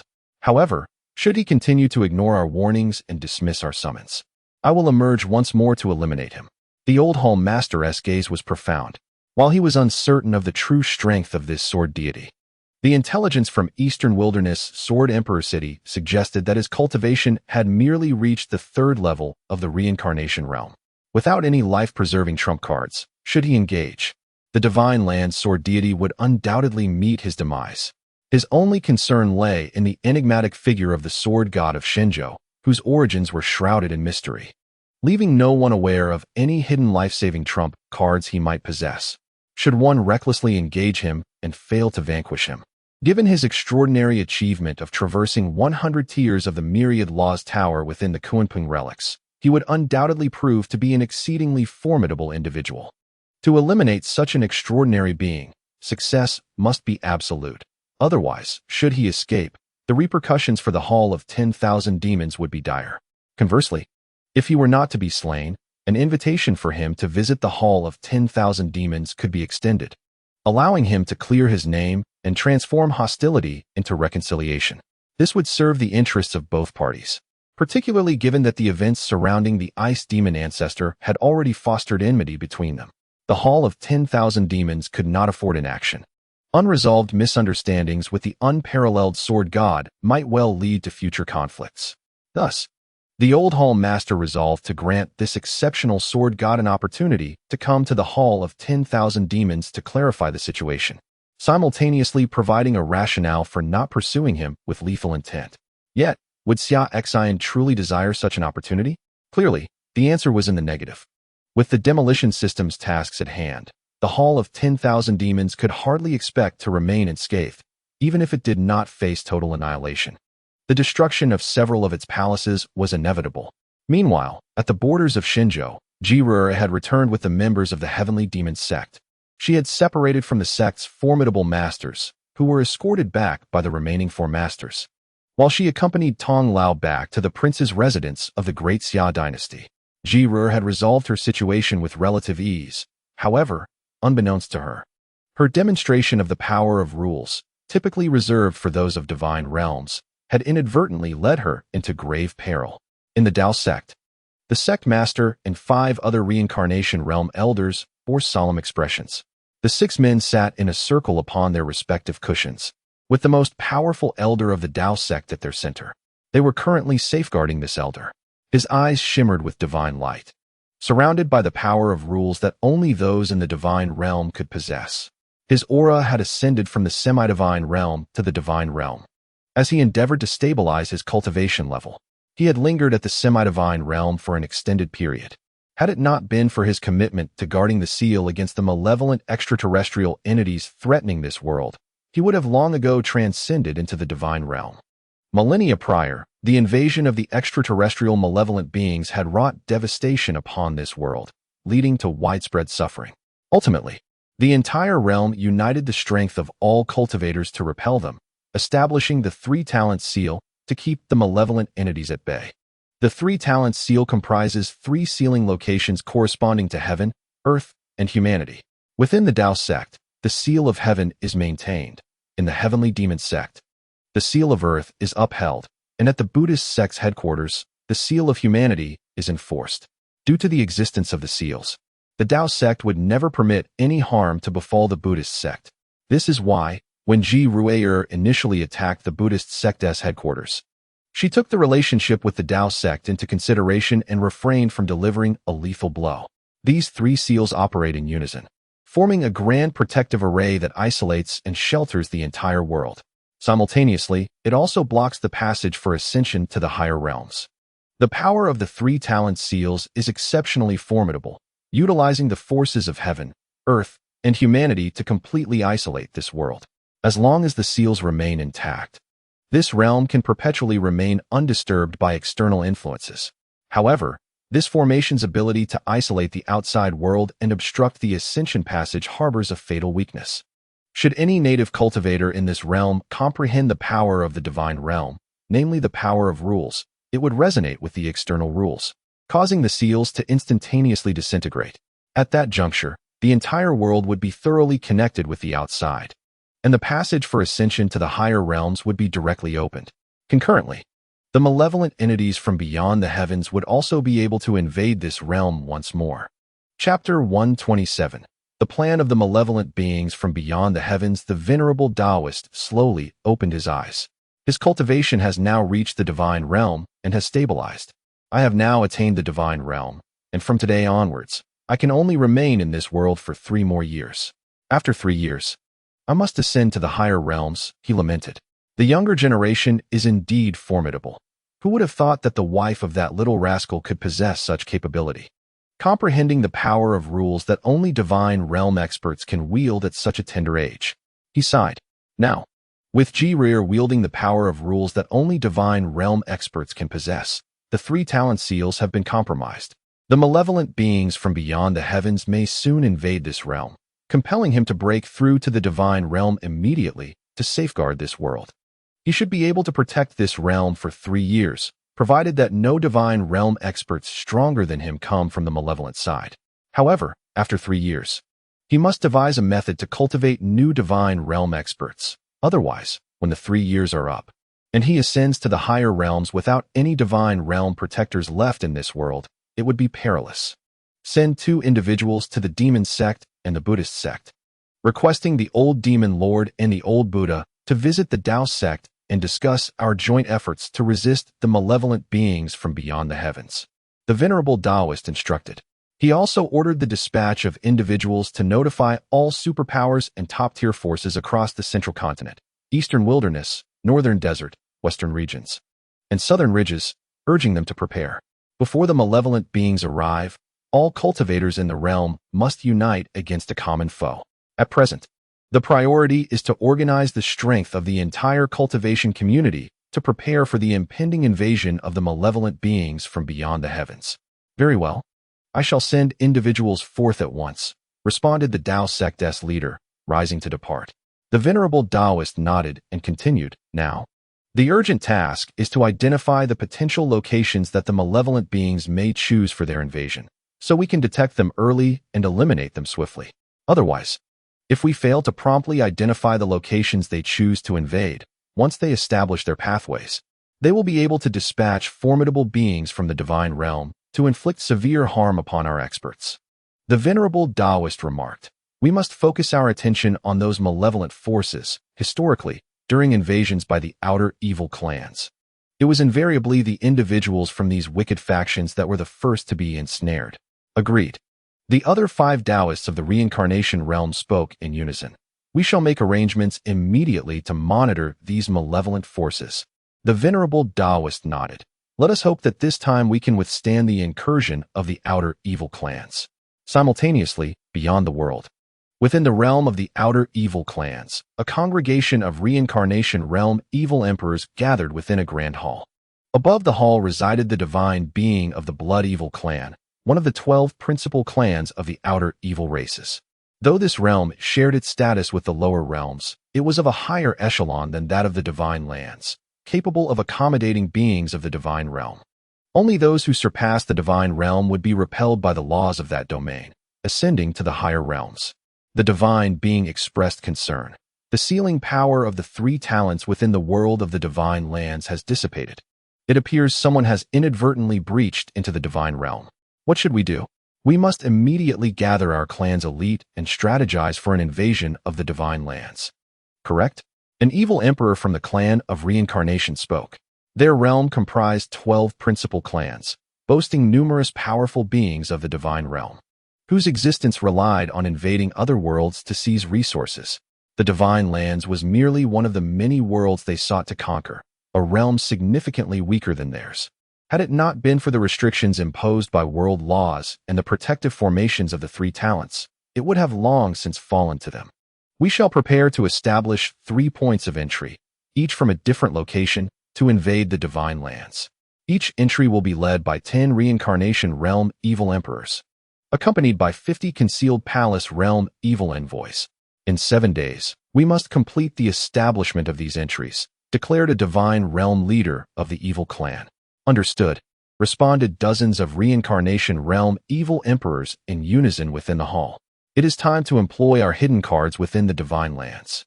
A divine realm leader from the evil clan stated. A millennium ago, although the outer evil clans were expelled from the divine lands and the entry was sealed, they left behind certain seeds within. Now is the time to utilize those seeds remaining in the divine lands, coordinating with them to simultaneously construct 3 entries for the invasion. At that moment, a divine realm powerhouse will lead numerous evil clan members through 1 entry, invading from 3 locations concurrently. With only 1 divine realm expert within the divine lands, they will inevitably be overwhelmed at that time. Our 3 factions converging at a single point will spell the doom of the divine lands. Meanwhile, in the divine lands, night had already fallen. In the royal capital of the great Xia dynasty, Ji Ruer and Tong Lao had returned to the capital, having just procured ingredients to prepare a meal. That evening, within the prince's residence, Xia Xin and Ji Ruer were situated in the usual cultivation chamber where they refined the innate divine liquid. Xia Xin summoned an abundance of resources to concoct the innate divine liquid for Ji Ruer. Once prepared, he administered it to her. After consuming the liquid, Ji Ruer felt her cultivation ascend a few notches. Within no more than 5 days, If she maintained her daily intake of the innate divine liquid, her prowess would surely reach the divine realm. My husband, from whence did you acquire such remarkable resources for concocting the innate divine liquid? Ji Ruier inquired, a subtle smile gracing her lips as she feigned curiosity. She was well aware of the origins of Xia Xin's resources. Her intention was merely to observe his reaction, pretending he was unaware of her knowledge. Just teasing my husband. Upon hearing her words, Xia Xin donned a serious expression and replied, this is all thanks to that esteemed sword god friend of mine. He has recently gathered these resources for us. He is dedicated to nurturing our child, aspiring to be their mentor in the future. Wow, that unparalleled sword god is indeed a remarkable person, Ji Ruier exclaimed in feigned astonishment. He has provided us with such a wealth of resources. Indeed, he is truly a good friend to my husband, always considering the well-being of our child, Xia Xin said, maintaining his composure with a steady heart. Internally, he sighed in relief, grateful that he had previously assumed the identity of the illustrious sword god, as it would have been difficult to explain otherwise. Yes, Ji Ruier responded. He must have worked hard, sending people everywhere to borrow resources from the dark forces. Additionally, he should have gained quite a bit from the recent gambling in the East Wilderness Sword Emperor city. Indeed, he has gained quite a lot, Xia Xin instinctively replied. Then quickly corrected himself. This is what my friend informed me. He has indeed accumulated a considerable amount. Well, since he has provided us with such resources, my husband must express his gratitude properly, Ji Ruier remarked. Rest assured, my wife, I will be sure to thank him, Xia Xin replied with a serious demeanor, as though he truly intended to convey his gratitude to the esteemed sword god. Ji Ruier nodded. Then a mischievous smile spread across her face as she added, my husband, it is late. We should retire for the night. After all, you have worked so hard outside collecting resources for us. Perhaps I should show my appreciation in a special manner tonight. Ji Ruier smiled playfully. Come, my husband. Xia Xin wore a helpless smile as he replied, my dear, there is no need for such fervor. My husband, yes indeed. Come here quickly. Ji Ruier had already approached the bedside. With a resigned heart, Xia Xin walked over. This night was destined to be anything but peaceful. Chapter 128. Yet another 3 sign-in tasks in the following days. 2 significant events stirred excitement throughout this realm, igniting fervor among countless cultivators. The protagonists of these events were both individuals from the Divine Land, while the victims were all cultivators from the East Wilderness. The first event involved the confrontation between the Divine Land Sword God and the East Wilderness Sword Immortal, the details of which had emerged. On that day, the Divine Land Sword God, accompanied by 30 formidable Hidden Palace experts, made a powerful entrance into Sword Emperor City. The 12 formidable sword cultivators of the Sword Emperor City were rendered incapable of raising their heads. Subsequently, the leader of the Heavenly Gate, possessing a cultivation level of the 3rd stage of the reincarnation realm, unleashed a sword intent that only a divine realm expert could comprehend. With 2 strokes, he vanquished the Eastern Wilderness Sword Immortal, thereby solidifying his status as the foremost figure in the realm of swordsmanship.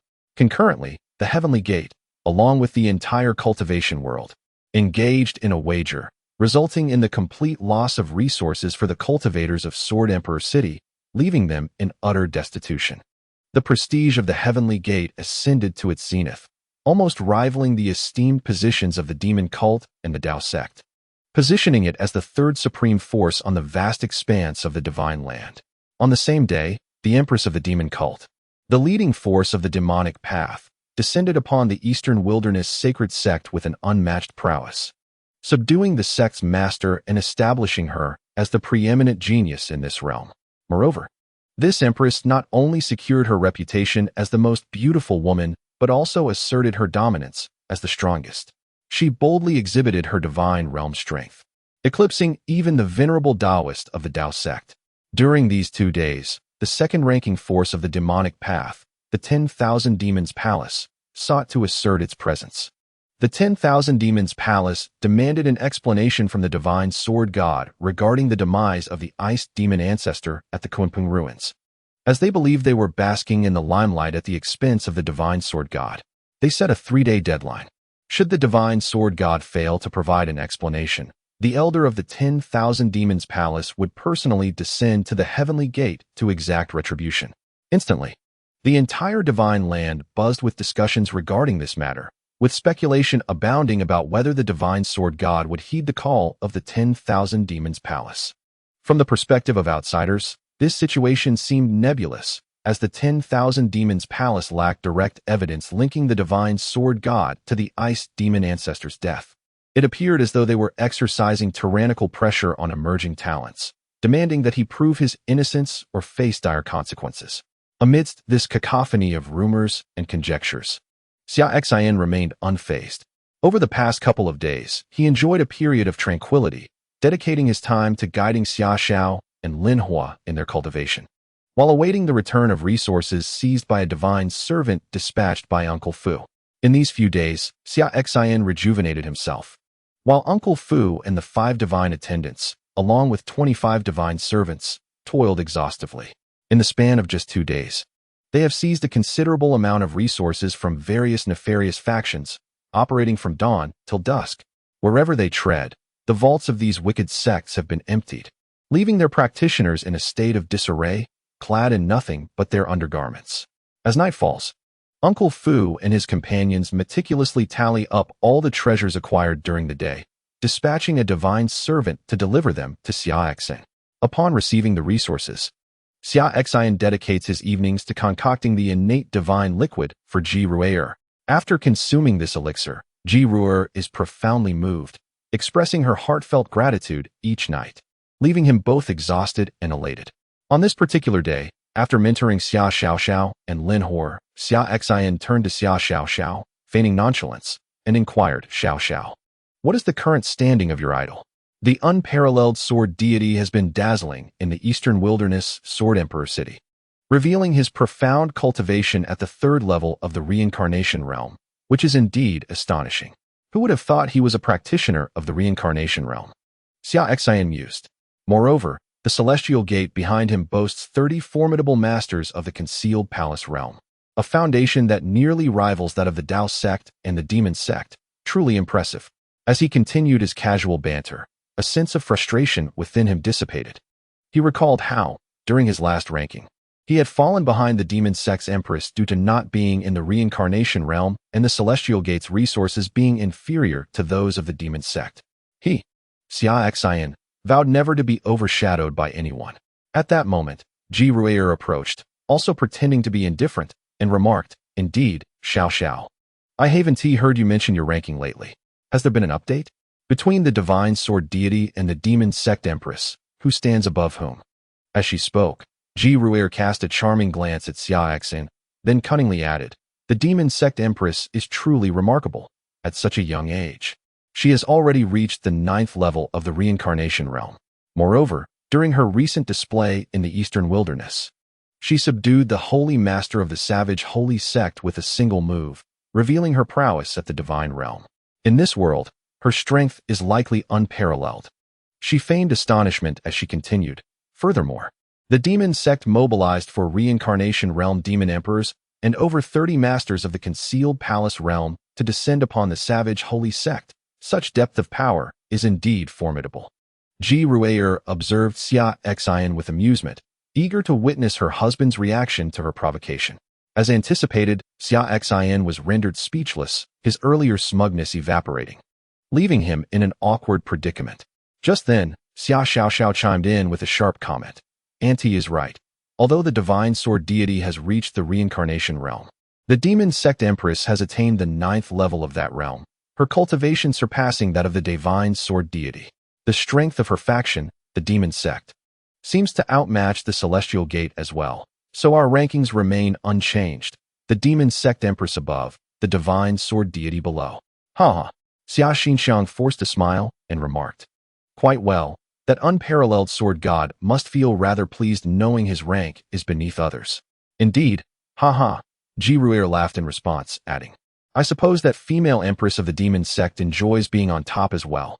As she spoke, her radiant smile directed towards Xia Xin sent a shiver down his spine, making him feel as though his beloved was already intent on devouring him before the night had even arrived.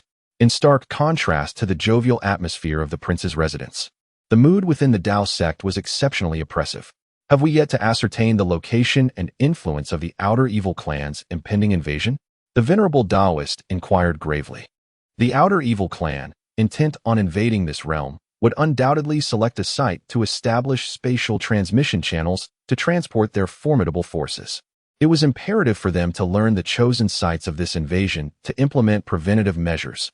Otherwise, they would find themselves at a severe disadvantage.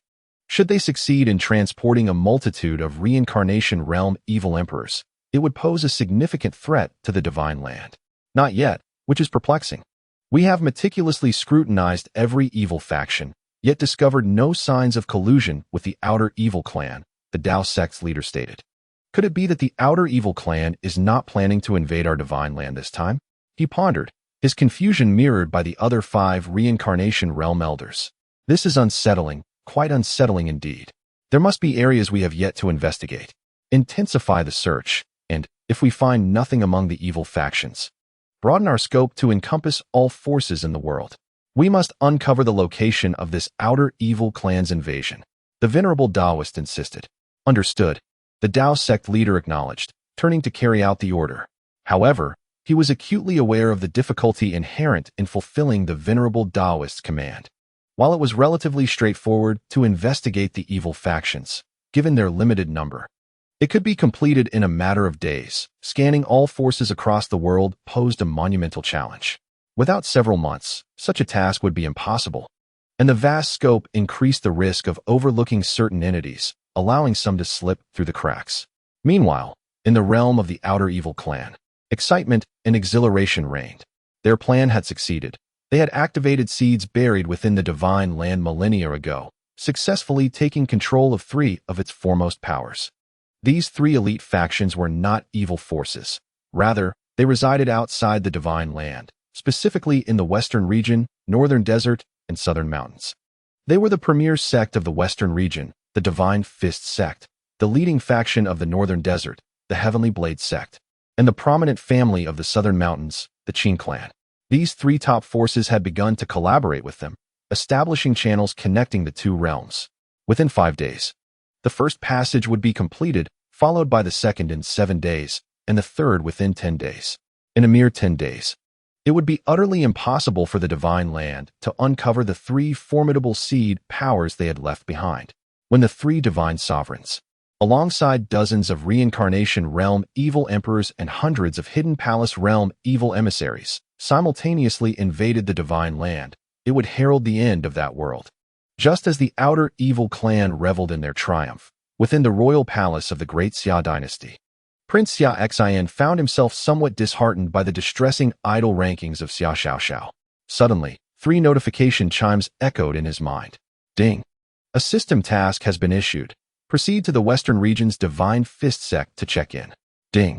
A system task has been issued. Proceed to the Northern Desert's Heavenly Blade sect to check in. Ding! A system task has been issued. Proceed to the Southern Ridge's Qin family to check in. The unexpected emergence of these 3 notifications left Xia Xin momentarily perplexed. What on earth was happening? Why had the system abruptly dispatched 3 tasks? Who among these factions had provoked the demolition system? With a lengthy chapter of 10,000 words to deliver, he could not be bothered to break it down further. He simply wanted to make up for a prior missed update, expressing gratitude to the generous Xue Mingjin for the wonderful 666 gift upon the completion of his work. This was the first time he had received such a gift since he began writing, and he was profoundly thankful to the esteemed elder of the Jia Tian gang for their splendid offering, as well as to Princess Tian Shou for her character summoning gift. Chapter 129.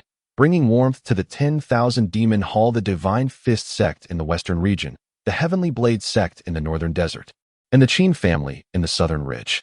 Xia Xin pondered these 3 locations. None of these factions belonged to the evil path, and he bore no animosity towards them.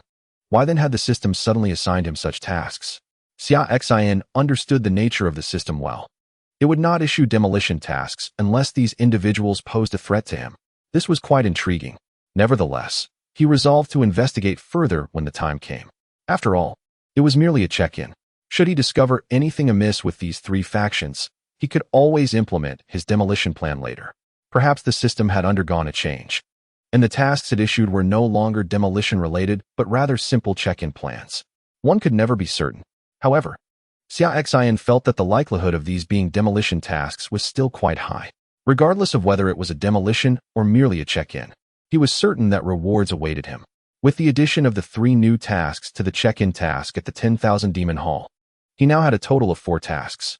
The cumulative rewards from these 4 tasks would undoubtedly elevate his cultivation to the divine realm. What a stroke of fortune! He had initially thought that reaching the divine realm would be unattainable in the near future, yet here he was, presented with 3 tasks. While the system compelled him to undertake demolitions, it had indeed been generous to him. How exhilarating it was to have such advantages. Oh, the Empress of the Heavenly Demon Sect, who had consistently overshadowed him in the idol rankings. Very well. Once I, the unparalleled sword god, complete these 4 tasks and break through to the divine realm, we shall see if I cannot surpass you. Xia Xin thought fiercely to himself. Today had been particularly vexing. He had hoped that the commotion he stirred in the eastern wilderness Sword Emperor city would elevate him above that Empress of the Heavenly Demon Sect. Yet again, he found himself under her relentless pressure. The sensation of being overshadowed was undeniably unpleasant. He preferred to be on top rather than beneath. Xia Xin had never considered himself inferior to anyone. As a transmigrator endowed with a system, how could he not subdue that mere Empress of the demonic sect? Such failure would be a disgrace to his predecessors among transmigrators. As he pondered, tomorrow marked the deadline of 3 days. It was time for him to pay a visit to the Hall of 10,000 Demons. An explanation was in order. Tomorrow, this sword god would confront them and elucidate matters clearly. The Dao sect previously consisted of 7 reincarnation realm elders. The Dao master had reached the semi-divine realm and had since ascended to the divine realm. Among the remaining 6, the sect leader was the weakest, belonging to the lower tier of the reincarnation realm. The other 5 were of higher tier, 1 at the 7th level, 3 at the 8th, and 1 at the 9th level. The most formidable among them, the one at the 9th level, was known as Xia Xin. After the Dao Master's ascension to divine status, he too chose to break through to the semi-divine realm within 3 days, commencing the condensation of rule power in preparation for entering the divine realm. His innate talent was remarkable, now that the Sanju formation had lost its efficacy. The connection between the Shinjo world and the outside realm was re-established. The path to ascension was now open, facilitating their comprehension of rule power. He was confident that before long, he would condense rule power and transcend into the divine realm, thereby granting the Dao sect 2 divine beings. Moreover, the 3 8th-level elders within the sect were also seeking ways to swiftly ascend to the 9th level of the reincarnation realm and subsequently to semi-divine status. Previously, they had suppressed their cultivation due to the intact Sanju formation, but with its breach and the path to ascension now accessible, the journey to divinity had become more attainable. They had to enhance their strength promptly, as the external evil races might soon invade. They could no longer afford to restrain their cultivation. Otherwise, their world could face dire calamity. At that moment, the elder at the 7th level of the reincarnation realm spoke. Dao Master. Tomorrow marks the final deadline set by the former master of the Hall of 10,000 Demons for that little brat. If he fails to provide them with an explanation, could they truly resort to violence against him? Should we not pay a visit to the Hall of 10,000 Demons to issue a warning? If anything befalls that brat, our Dao sect shall raise their hall to the ground. His words naturally referred to the hall's intentions towards Xia Xin, who was one of their own. They had recently provided resources to cultivate him, with hopes of witnessing his rise as a formidable powerhouse. They could not allow him to be slain by the Hall of 10,000 Demons. While they were unaware of Xia Xin's true strength, they knew he currently stood at the 3rd level of the reincarnation realm, whereas the hall's master was at the 8th. Should the master take action, there remained a possibility that Xia Xin could be killed. They could not take such a risk. They must ensure Xia Xin remained unharmed. Hearing these words, the Taoist master spoke. Rest assured, that young man is not as feeble as you might think. Given his temperament, he will undoubtedly cause a stir at the Hall of 10,000 Demons tomorrow. Therefore, I shall personally pay a visit. If he finds himself in peril, I shall rescue him. While he had complete confidence in Xia Xin's capabilities, as an elder, it was prudent to take precautions. After all, the seal of the outer evil clan within the 3 talents formation had become ineffective. Thus, he need not remain at the Dao sect constantly. With his current cultivation in the divine realm, he could traverse swiftly, without concern for unforeseen circumstances that might prevent his return. Continue to notify all the regions of this world and intensify the search for potential locations where the outer evil clan may descend. We must destroy their teleportation pathways before they are established, lest we face endless troubles. The Taoist master cautioned. The other 5 nodded in agreement. Preparing to dispatch individuals to inform the forces in the eastern wilderness, western regions, northern desolation, and southern mountains, emphasizing the urgency of their search to prevent the outer evil clan from successfully constructing their teleportation pathways and invading. The next day, early in the morning, the Hall of 10,000 Demons witnessed a considerable gathering of cultivators, including representatives from various top-tier and superpowers. These individuals had come to witness the unfolding spectacle. This day marked the final deadline set by the Hall of 10,000 Demons for the Lord of the Celestial Gate, the Divine Sword Master of the Central Continent. Should this Divine Sword Master fail to arrive today for an explanation, the old Master of the Hall would personally descend upon the Celestial Gate to take lethal action against him. The assembled cultivators, eager to observe the events, were convinced that the Divine Sword Master would certainly make an appearance at the Hall of 10,000 Demons. Whether it was to provide an explanation or to teach the Hall a lesson, they believed he would come, as his recent actions had never been understated. From annihilating the Divine Phoenix sect in the eastern wilderness to repelling the Buddhist monk Du Hui with a single sword strike at the Diamond Temple, and showcasing the strength of the Celestial Gate with 30 experts at the Hidden Palace level in Sword Emperor City, every incident reflected his audacity. It was unreasonable for the Divine Sword Master to remain silent in the face of the Hall of 10,000 Demons' repeated provocations. A response was inevitable. It was merely a matter of how he would respond today. Meanwhile, high above the Hall of 10,000 Demons, the old Taoist master had also arrived. He stood amidst the clouds, enveloped in the mists of divine rules, rendering him undetectable even to those nearby. He awaited Xia Xin's arrival, curious to see how he would handle the situation, whether he would dutifully explain himself to the hall or draw his sword and cleave the Hall of 10,000 Demons in two.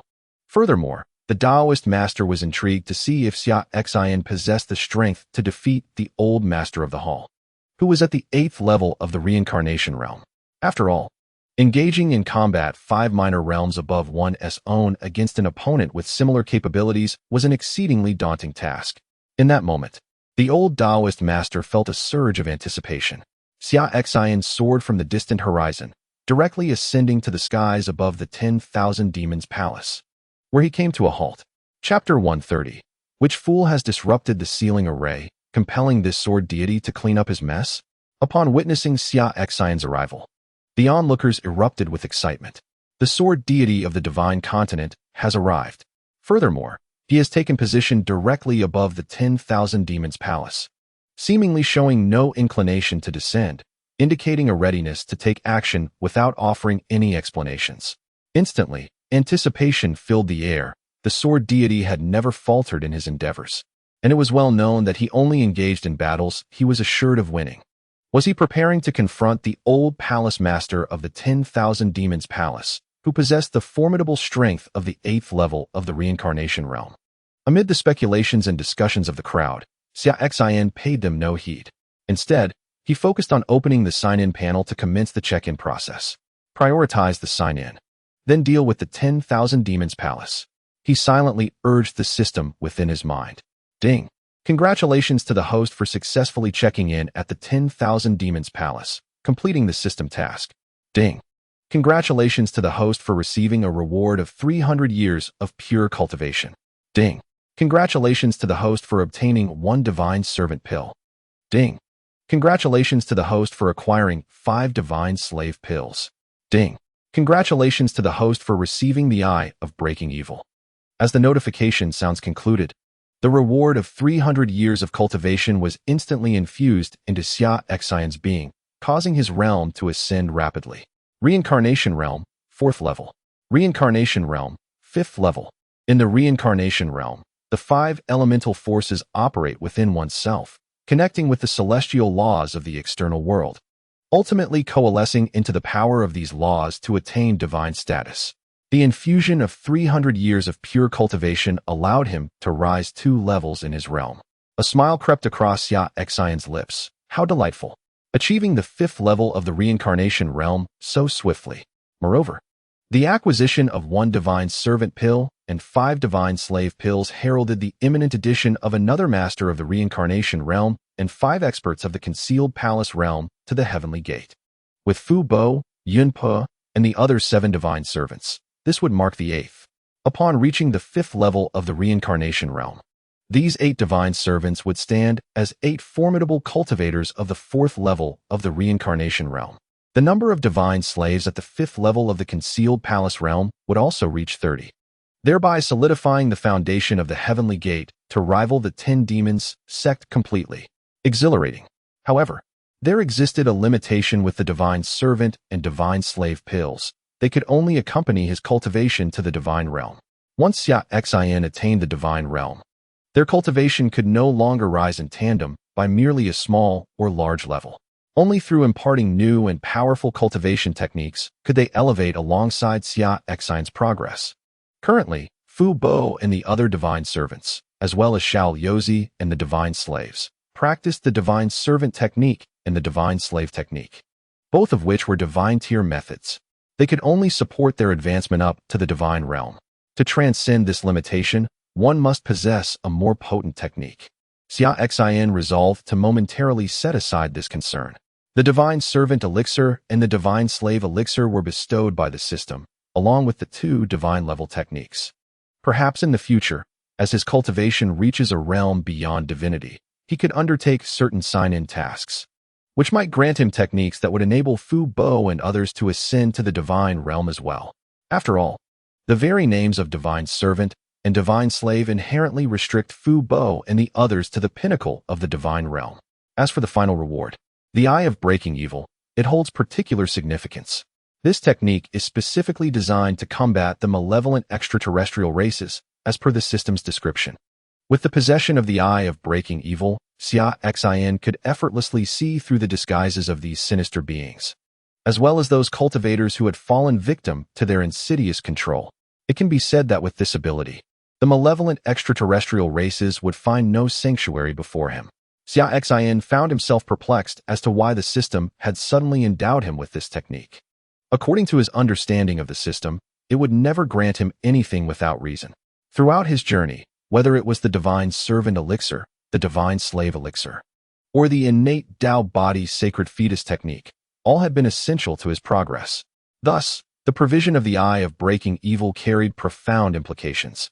This technique, which is particularly effective against the malevolent extraterrestrial races and can unveil any disguise they employ, raised a troubling question.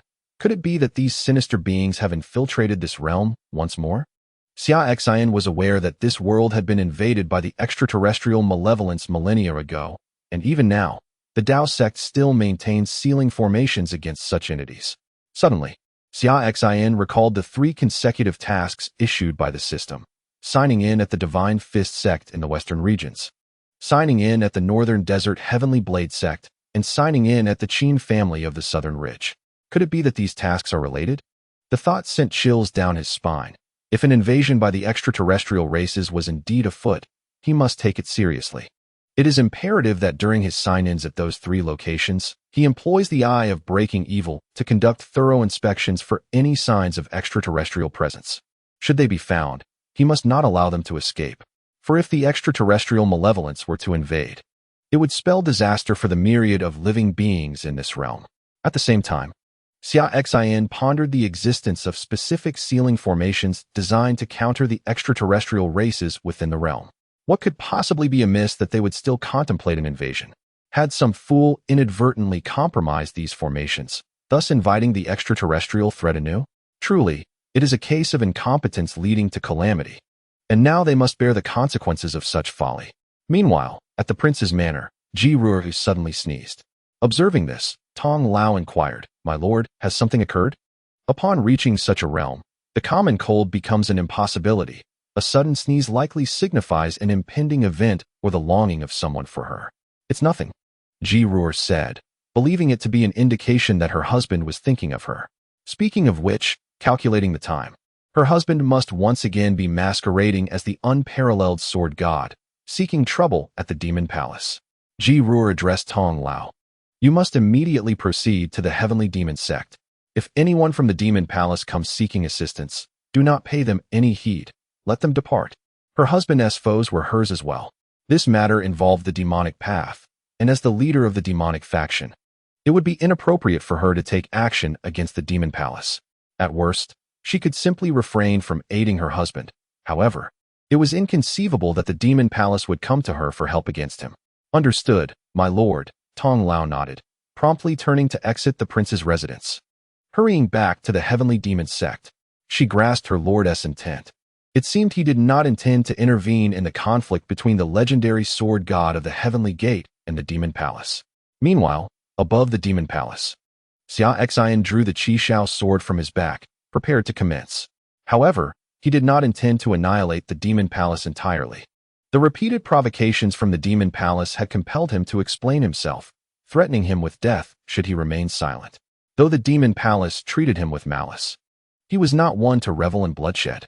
This time, he resolved to approach the denizens of the Demon Palace with benevolence, guiding them towards redemption. He aimed to steer them away from nurturing the likes of the iced demon ancestor and his arrogant granddaughter, lest they find themselves obliterated in the future without comprehension of how it transpired. Naturally, Xia Xin's benevolence would spare their lives, but he would take a modest share of their resources as recompense. A mere fraction would suffice. He intended to seize all the resources within the Demon Palace's treasury and from the demonic beings therein. Resources are but external possessions. It would be wiser for these demons to entrust them to this sword god for safekeeping, rather than becoming overly reliant on them, neglecting the cultivation of their spiritual essence through meditation. Such a path would be detrimental. To commence, he would cleave the Demon Palace in two with a single sword strike, delivering a formidable greeting to its inhabitants. Otherwise, when he later attempts to reason with them calmly, they might refuse to heed his counsel. As Xia Xin sheathed the Chi sword, the surrounding, formidable sword energy began to converge toward the blade, coiling inward. The onlooking cultivators ceased their discussions. They understood that the sword god of the divine land was preparing to act, and within this retracted sword intent, an astonishing sword technique was about to be unleashed. A grand spectacle was poised to unfold. Today, there will be 2 updates. Tomorrow, I shall return to 3 updates. Simultaneously, I would like to express my profound gratitude to the esteemed Rika Asanaji for her magnificent gift. The support from such a remarkable individual is truly commendable. This book has received yet another contribution from a Grand Master, alongside the character summoning from the formidable rebel and the 10 chapters urging talisman from the illustrious Golden Blockade. I am also thankful for the generous offerings from the esteemed Siguoyan. In just 1 month and 10 days since the release of this book, I have averaged 7,000 words per day, bringing the total to 300,000 and 7,000 words, thus securing the 16th position on the reading charts. This achievement is a testament to the unwavering support from all of you. The road ahead is long and arduous. My heartfelt appreciation goes out to each of you for accompanying me on this journey.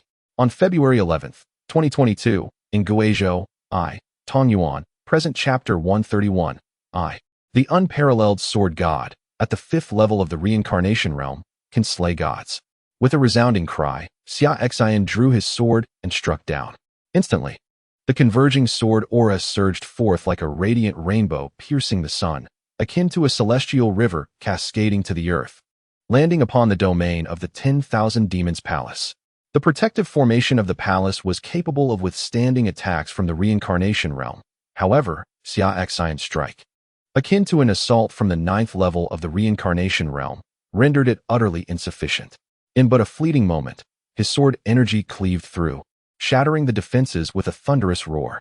Within the 10,000 Demons Palace, the ancestors hidden in the palace realm, along with 3 demon emperors of the reincarnation realm, felt the enormous tremor and immediately soared into the sky, breaking through the void.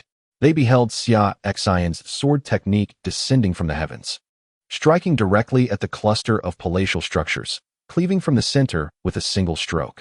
You seek death. The 3 demon emperors of the reincarnation realm bellowed in furious unison. Should the unparalleled sword goddess strike land, it would undoubtedly obliterate the dignity of the entire 10,000 Demons Palace, a most grievous affront. You wished for an explanation from me. This is my response. Undeterred by the wrathful outcries of the three demon emperors, Xia Xin continued his descent. The magnificent sword energy, reminiscent of a vast river, descended upon the central region of the palace, cleaving it cleanly in half. The sword aura carved a fissure over 10 meters wide throughout the 10,000 demons' palace, with its immense energy radiating outward, shattering palatial structures into ruins.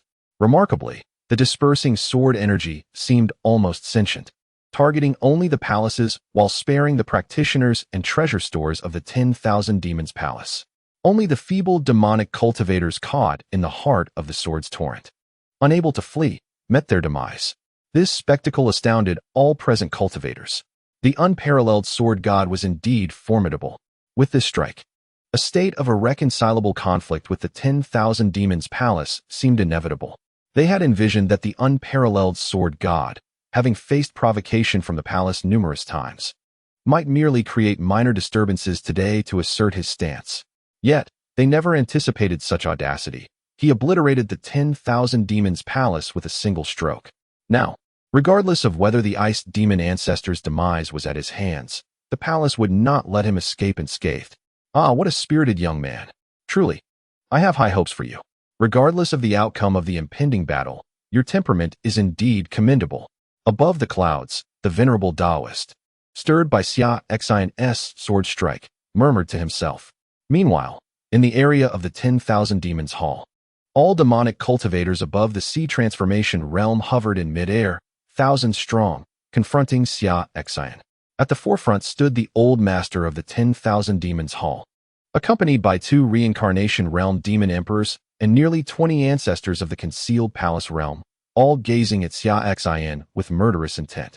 Divine sword master of the divine continent. Regardless of whether you are the one who killed our ice demon ancestor, you must provide an explanation to the 10,000 demons hall, declared the old master of the reincarnation realm, his tone authoritative.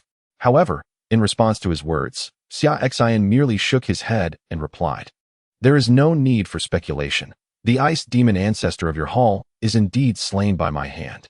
Not only him, but also his granddaughter and that immortal realm ice dragon eagle steed were also vanquished by me. On that day in the Kunpung ruins, your ice demon ancestor's granddaughter brazenly seized the heavenly treasures discovered by my disciple and pursued him, even threatening to annihilate his entire faction. Naturally, I could not let her go.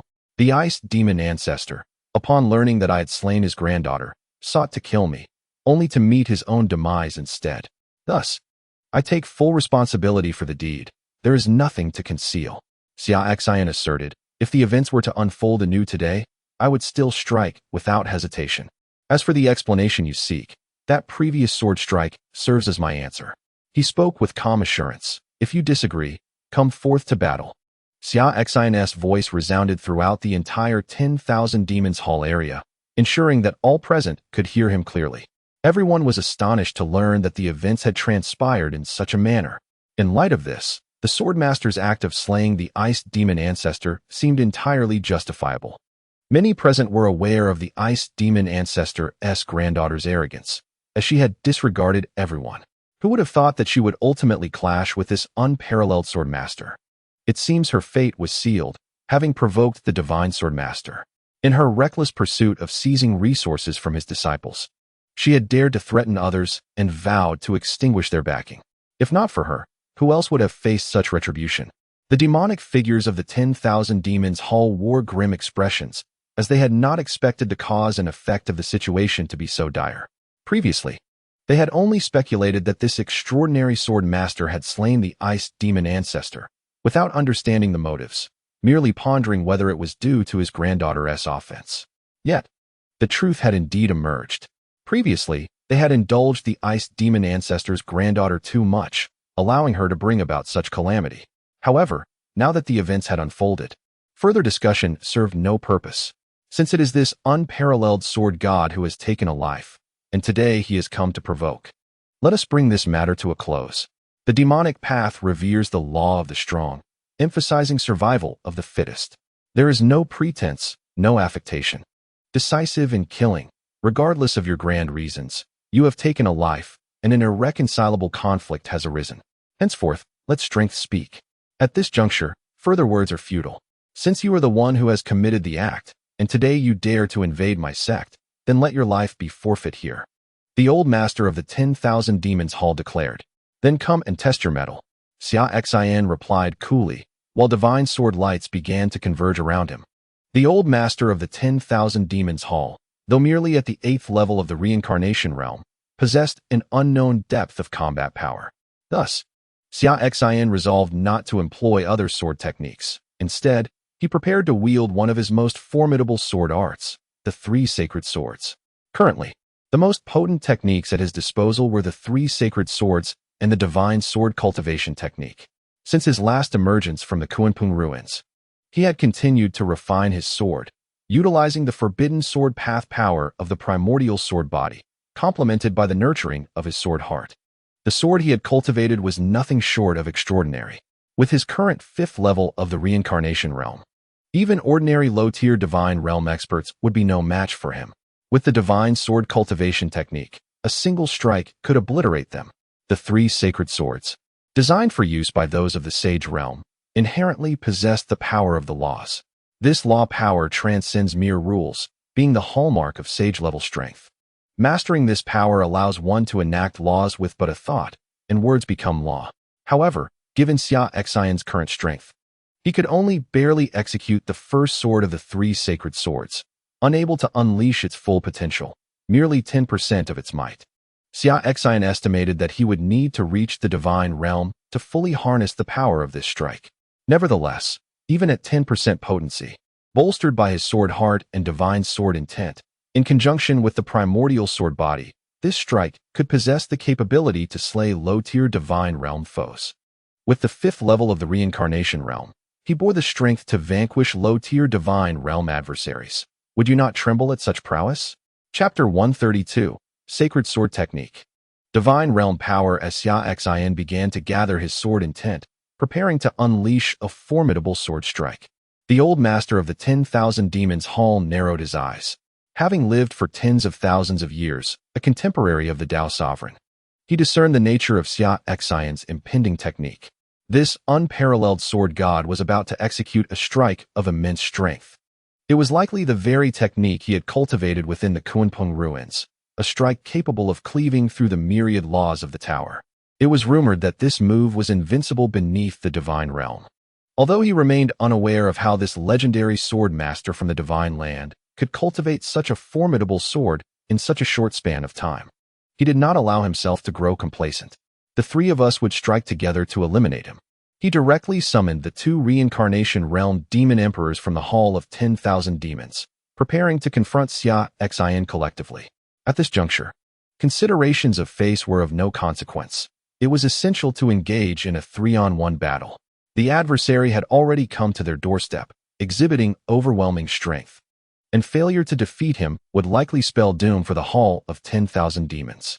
The other 2 demon emperors were also acutely aware that the sword strike from this divine land sword master would undoubtedly be extraordinary, given that even the old hall master, who had attained the 8th level of the reincarnation realm, regarded it with trepidation. They must unite their efforts to eliminate him.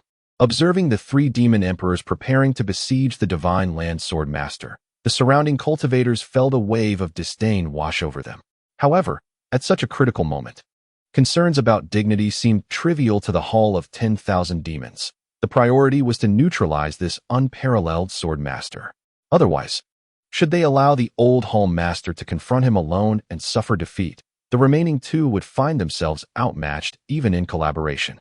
High above in the clouds, the venerable elder watched as the 3 from the Hall of 10,000 Demons prepared to launch their assault on Xia Xin. He snorted disdainfully but refrained from intervening, opting to observe the unfolding events. He was curious to see the extent of this young man's capabilities. If he proved unable to withstand their combined might, he would then decide to act. Utilize the combined mystical art. Gather demonic seal, the old hall master declared. Channel your strength into me, and I shall unleash it. Understood. The other 2 demon emperors nodded in agreement. The gather demonic seal was a forbidden technique that could only be executed by the 3 reincarnation realm demon emperors who practiced the great art of the 10,000 demons. It allowed them to concentrate their collective power into a single individual, enabling the casting of a formidable demonic seal. The combined strength of the two, along with the old hall master, would yield a seal of semi-divine potency, one that would be unmatched beneath the divine realm. As they unleashed this technique, the surrounding atmosphere shifted. Dark clouds gathered ominously above the territory of the three demon emperors, overshadowing the previously clear sky. The demonic energy surged forth from the two demon emperors, continuously coursing into the body of the old hall master. His aura rapidly ascended, soon reaching the 9th level of the reincarnation realm before escalating to the semi-divine realm. Spectral figures of ancient demons materialized around him, terrifying in their ferocity. As they channeled the great art of 10,000 demons, these spectral forms emerged to protect them. Witnessing the other two demon emperors consolidating their strength into the old hall master, elevating his aura to the semi-divine realm, the surrounding cultivators collectively gasped in astonishment. Having reached the demigod realm, it implies that one's strength has ascended to the pinnacle of this world. They remain unaware that within Taoism, an individual has already attained the divine realm. Thus, they merely accept the demigod realm as the ultimate limit of this realm. Currently, aside from the female emperor of the Demon Sect, who possesses divine strength, and the venerable elder of Taoism, there is likely no one capable of contending with the current master of the 10,000 Demons Hall. Even though he presently relies on the power of the two other demon emperors to temporarily attain the demigod realm, he is still undeniably a demigod. In this brief time since reaching the demigod realm, he intends to eliminate the sword god of the divine land. Indeed, the second most formidable power in the demonic path is not to be trifled with. Today, the sword god of the divine land is poised to meet his demise here. For all his might, people doubt he possesses the strength to confront a demigod.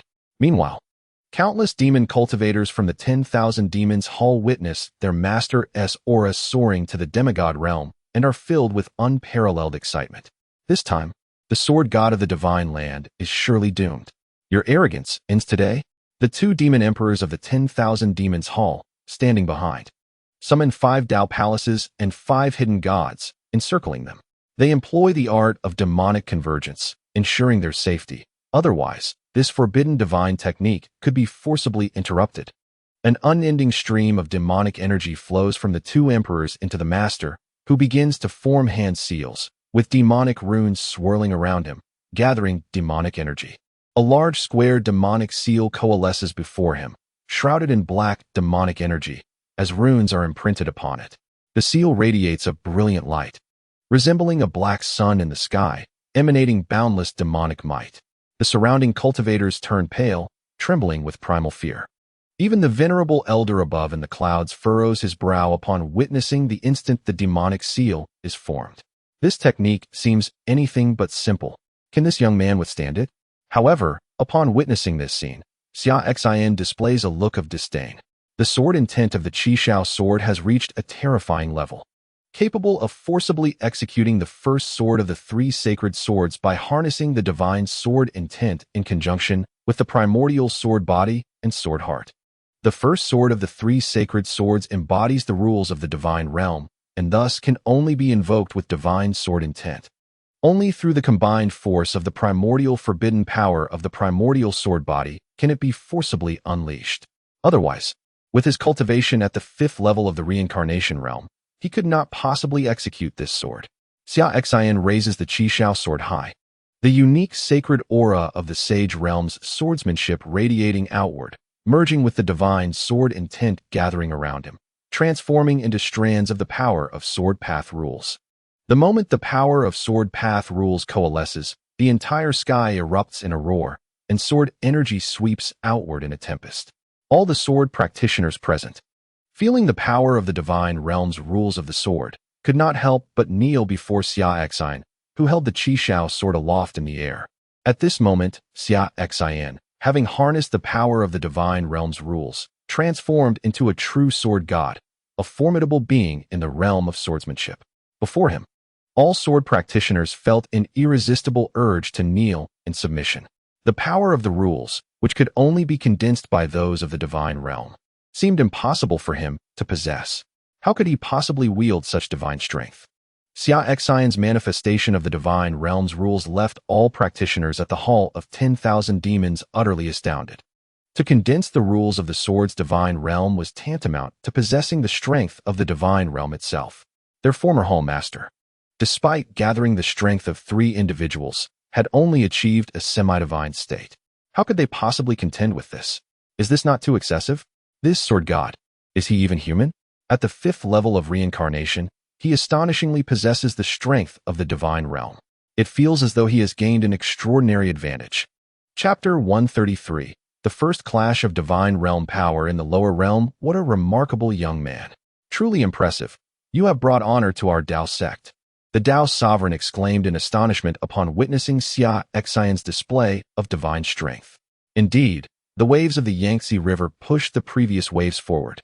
No wonder that girl from the 10,000 Demon Sect has taken notice of him. The old Dao sovereign reflected. Previously, he had believed that the young woman from the 10,000 Demon Sect, who reached the 9th level of reincarnation at around 30 years of age, was the most gifted individual in this realm, possessing divine strength. Now, encountering this young man, whose 5th level of reincarnation grants him divine power, he deemed him utterly extraordinary. It was no surprise that the girl from the 10,000 Demon Sect was drawn to him.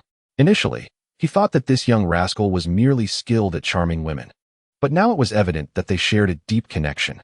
Both were extraordinary individuals. Their talents, strength, and cultivation speed defied conventional understanding. They were not ordinary beings. The 3 demon emperors of the Hall of 10,000 Demons were equally struck by the divine realm's rules embodied in Xia Xin's sword strike. How could he possibly condense the rules of the divine realm? How did he attain such heights? Just days ago, he was at the 3rd level of reincarnation. How had he ascended to the 5th level in the blink of an eye?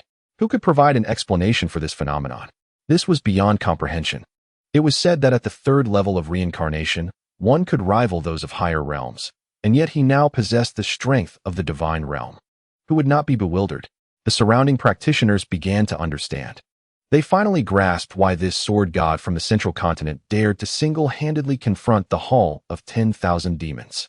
Upon his arrival, without a moment's hesitation, he obliterated the Hall of 10,000 Demons with a single sword strike, seemingly undeterred by the Hall's impending reaction. It turned out that his strength had already reached the divine realm. With such power, what need had he to fear the Hall of 10,000 Demons? It was merely a matter of whether he chose to strike. It is rather amusing that they had previously worried about facing the old master of the 10,000 Demons Temple, who had reached the demigod realm in a short span of time, fearing that this sword god of the divine continent would be vanquished by him. In hindsight, they were merely overthinking. The strength of the demigod realm seemed insignificant before him. This sword god had emerged as the 2nd individual in this realm to attain godhood, his prowess nearing its zenith, only surpassed by the empress of the heavenly demon cult. Gather, demon seal. At this moment, the old master of the 10,000 Demons Temple felt his demonic blood igniting, and the same was true for the other 2 demon emperors. They were incinerating their vital essence, prepared to sacrifice their lifespans to forcibly elevate their power and unleash their ultimate seal. The 3 understood that they had reached a point of no return. The arrow was nocked and could not be unshot. Even in the face of the impending strike from the sword god, imbued with the power of the divine realm, retreat was not an option. Behind them lay countless disciples of the 10,000 Demons Temple, all weaker than the reincarnation realm. They had no retreat. Today, they were determined to win this battle, even at the cost of their lifespans. As the 3 burned their vital essence, wrinkles multiplied on their faces, and their appearances rapidly withered. However, the aura of demon might surge to a new level. An unceasing torrent of demonic energy flowed into the old master, causing the demon seal he was responsible for gathering to radiate an intense, dark brilliance, adorned with intricate demonic patterns as if it were to materialize. The ancient demonic specter, conjured by the 10,000 demons' great art, swiftly surged into the demon seal, transforming into demonic patterns that illuminated above it. The demon seal, a convergence of myriad demons, began to manifest rules of power around it. At last, the 3 had exhausted their utmost strength. By sacrificing their lifespans, they had finally condensed the demon seal into a force capable of contending with the divine realm. Now both sides wielded power comparable to that of the divine realm. It was a matter of who would emerge victorious. In the moment, the demon seal, imbued with the rules of the divine realm, was formed. The old master and the two demon emperors appeared to age significantly, as though their very essence had been drained. This move was their ultimate gamble, for regardless of victory or defeat, they would possess no strength left to continue. The old master of the 10,000 Demons Temple propelled this seal directly towards Xia Xin. Imbued with immense demonic might, converging myriad demons, and manifesting the power of the divine realm, it began its slow yet inevitable approach to strike. This confrontation had reached the level of divine realm warriors, and Xia Xin found himself locked by the power of the rules, unable to evade. Even though the demon seal advanced slowly through the air, Xia Xin could not escape. He could only brace himself for the impending assault. Onlookers stood in shock, unable to fathom that the situation would take such a dramatic turn in the end. As the seal was unleashed, the three demon emperors of the 10,000 Demon Hall resembled kites severed from their strings, precariously poised to falter at any moment. Would their devastating strike be sufficient to vanquish the sword god of the divine land? Countless spectators held their breath, bracing themselves for the imminent clash of titanic forces. Xia Xin let out a cold snort and instantly activated the Hongmeng Sword Body, preparing to unleash this formidable strike. This sword, imbued with divine power, could not be executed without the immense strength of the Hongmeng Sword Body. Attempting to do so without its support would deplete his energy instantaneously. The moment the Hongmeng Sword Body was activated, Xia Xin's aura surged dramatically, a forbidden force emanating from within him, ensnaring the surrounding void and halting the flow of sword energy in the air. The power of divine rules entwined with the forbidden strength of the Hongmeng Sword Body, coiling around the Qishao sword. From the spiritual sea within Xia Xin, the purple Hongmeng Qi surged forth, merging with the Qishao sword. Humanity's sword, slay, Xia Xin bellowed. The three holy swords of the path separated into heaven, earth, and humanity, with the first being the humanity sword. In an instant, the conjoined forces of divine rules and forbidden swordsmanship on Xia Xin's Qishao sword struck down with terrifying might. In that fleeting moment, the overwhelming sword intent surged from above the 10,000 Demon Hall, summoning countless divine sword energies, coalescing into a radiant sword light aimed at the hall's elder master. The power of the divine realm belonged to the pinnacle of this world, rendering all other forces colorless in its presence. Everything froze for an instant, leaving only this sword, as if personally delivered by a divine being, slicing toward the elder master of the 10,000 Demon Hall.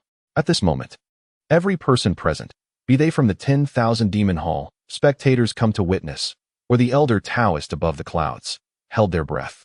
The final collision was upon them. A deafening boom erupted as the gathering demon seal collided with Xia Xin's forbidden humanity sword in midair. The rules of the demonic path clashing against the rules of the sword path.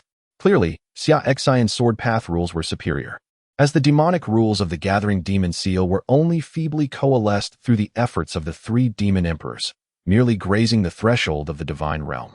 In the realm of swordsmanship, Xia Xin's power is undeniably forged through the divine sword intent and the sacred might of the saintly sword techniques, enabling him to cleave through lower-tier divine realm cultivators. This prowess far surpasses the meager rule power of the three demon emperors of the 10,000 Demon Hall, who barely reached the divine realm with their gathered demonic seals. Moreover, Xia Xin's sword not only embodies rule power, but also wields the forbidden primordial sword aura of the Primordial Sword Body. At the moment when the sword of humanity severed the gathered demonic seal, a tempest of forbidden sword aura erupted, sweeping outward, tearing apart the very fabric of space and annihilating the clouds into oblivion. The surrounding demonic energy was completely obliterated. The ensuing shockwave shattered the palatial grounds below, causing several cultivators of the 10,000 Demon Hall to vomit blood and be violently hurled away. The three demon emperors, positioned at the forefront, suffered the gravest injuries. Yet, in this critical moment, Xia Xin relented. Had he not, their fates would have been sealed in death. The trio was sent crashing into the palace below, grievously wounded, their auras plummeting. Following this encounter, it is likely they would find themselves relegated to a realm beneath reincarnation.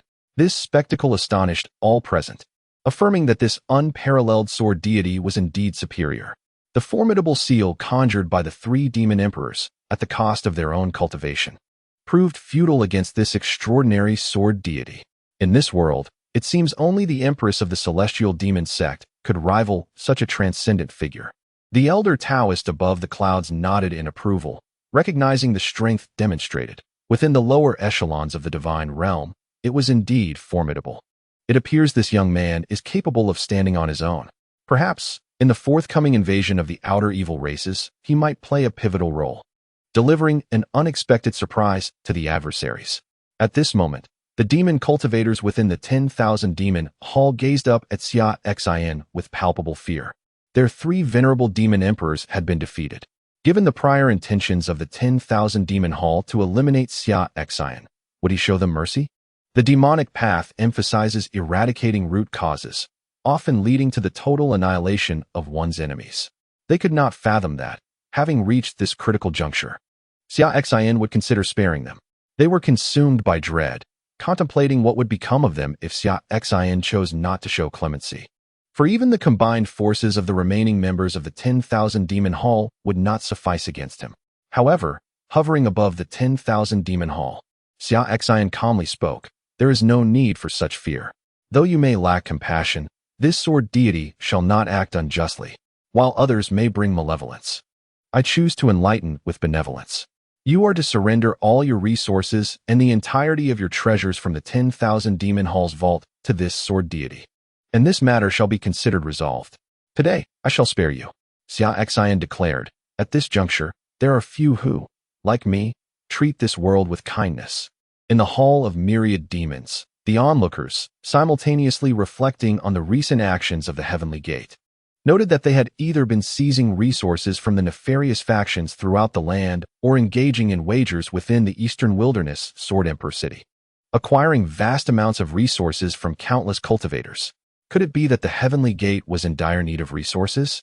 This seemed implausible.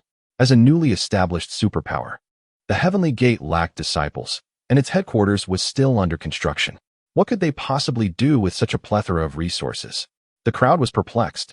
However, Xia Xin had no intention of enlightening them.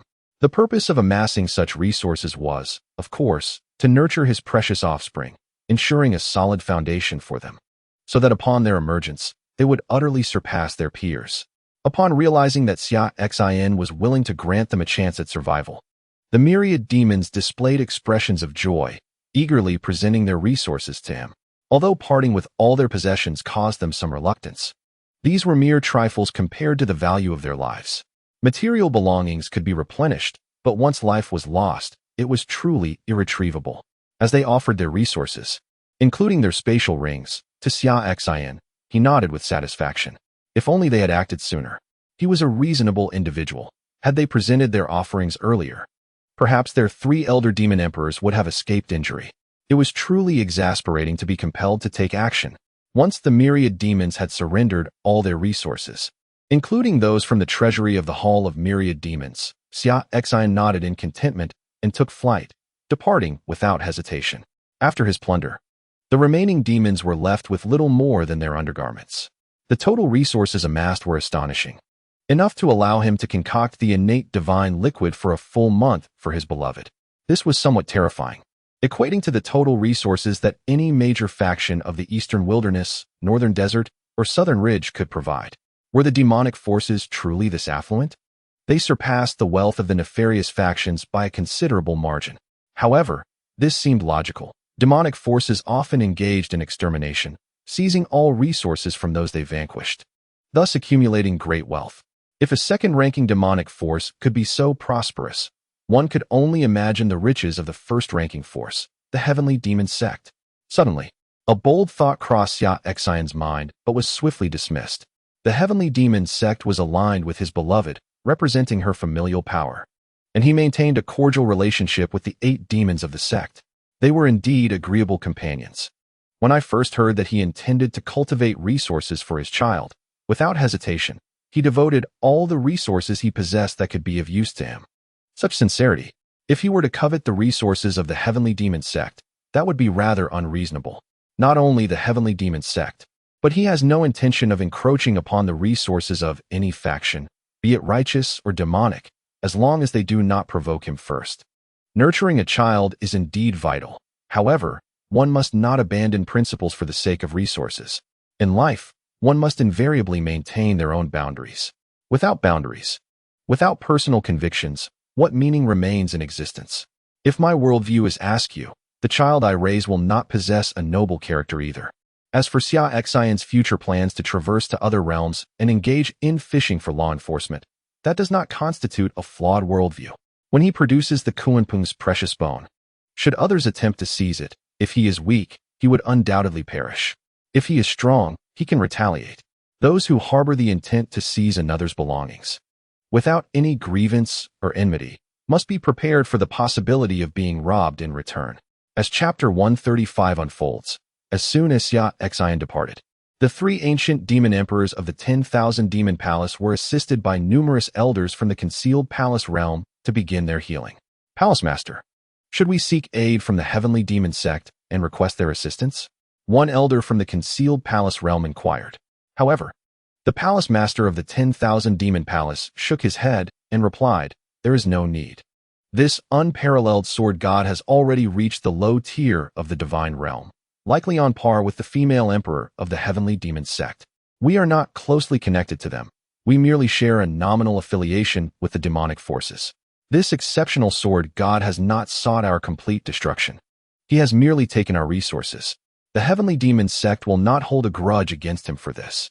Indeed, the elder from the concealed palace realm nodded in agreement.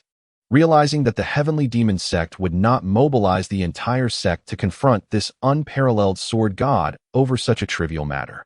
Such actions would yield no benefits and only bring considerable trouble. Who would be willing? Let us consider this a silent loss.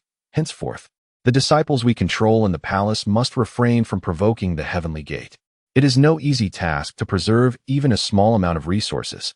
And now we have lost everything. The old palace master of the 10,000 Demon Palace sighed. The assembly of elders from the concealed palace realm nodded in unison, acknowledging that it is indeed a challenge to retain cultivation resources, and now they find themselves bereft. From now on, they must diligently meditate and absorb the spiritual essence of heaven and earth for their cultivation. What a misfortune! In the future, let it be known, do not offend the heavenly gate.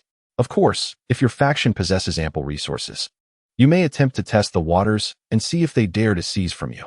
High above the clouds, the old Taoist observed Xia Xin's decision not to annihilate the 10,000 Demon Palace, but to merely seize some resources before departing.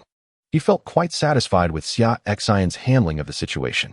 In the past, he would have paid no heed to the fate of the 10,000 Demons Palace. However, with the imminent invasion of the outer evil clan, it is prudent to avoid significant internal strife within the divine continent. Xia Xin's handling of the situation aligns perfectly with his expectations. The resolution of this incident indicates that Xia Xin has matured and begun to consider the greater picture.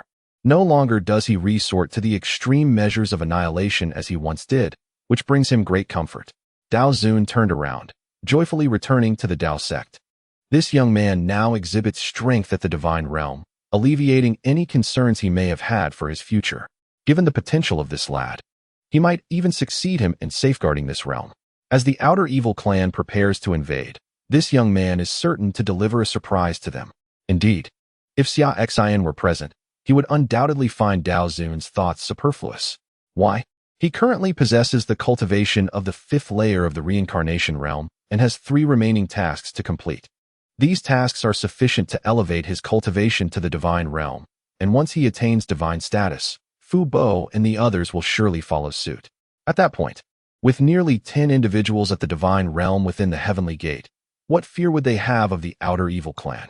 If they do not come to seize the divine continent, Xia Xin might very well venture forth to claim their territory. The various cultivators from surrounding factions who had gathered to observe began to disperse. This event would soon become widely known across the divine continent. The master of the heavenly gate, the unparalleled sword god, boldly infiltrated the second-ranked demonic faction, the 10,000 Demons Palace, and single-handedly defeated 3 of the elder demon emperors, showcasing his strength at the divine realm. The position of the heavenly gate is likely to rise dramatically, approaching that of the 3rd power in this realm, just behind the heavenly Demon Sect and the Dao sect.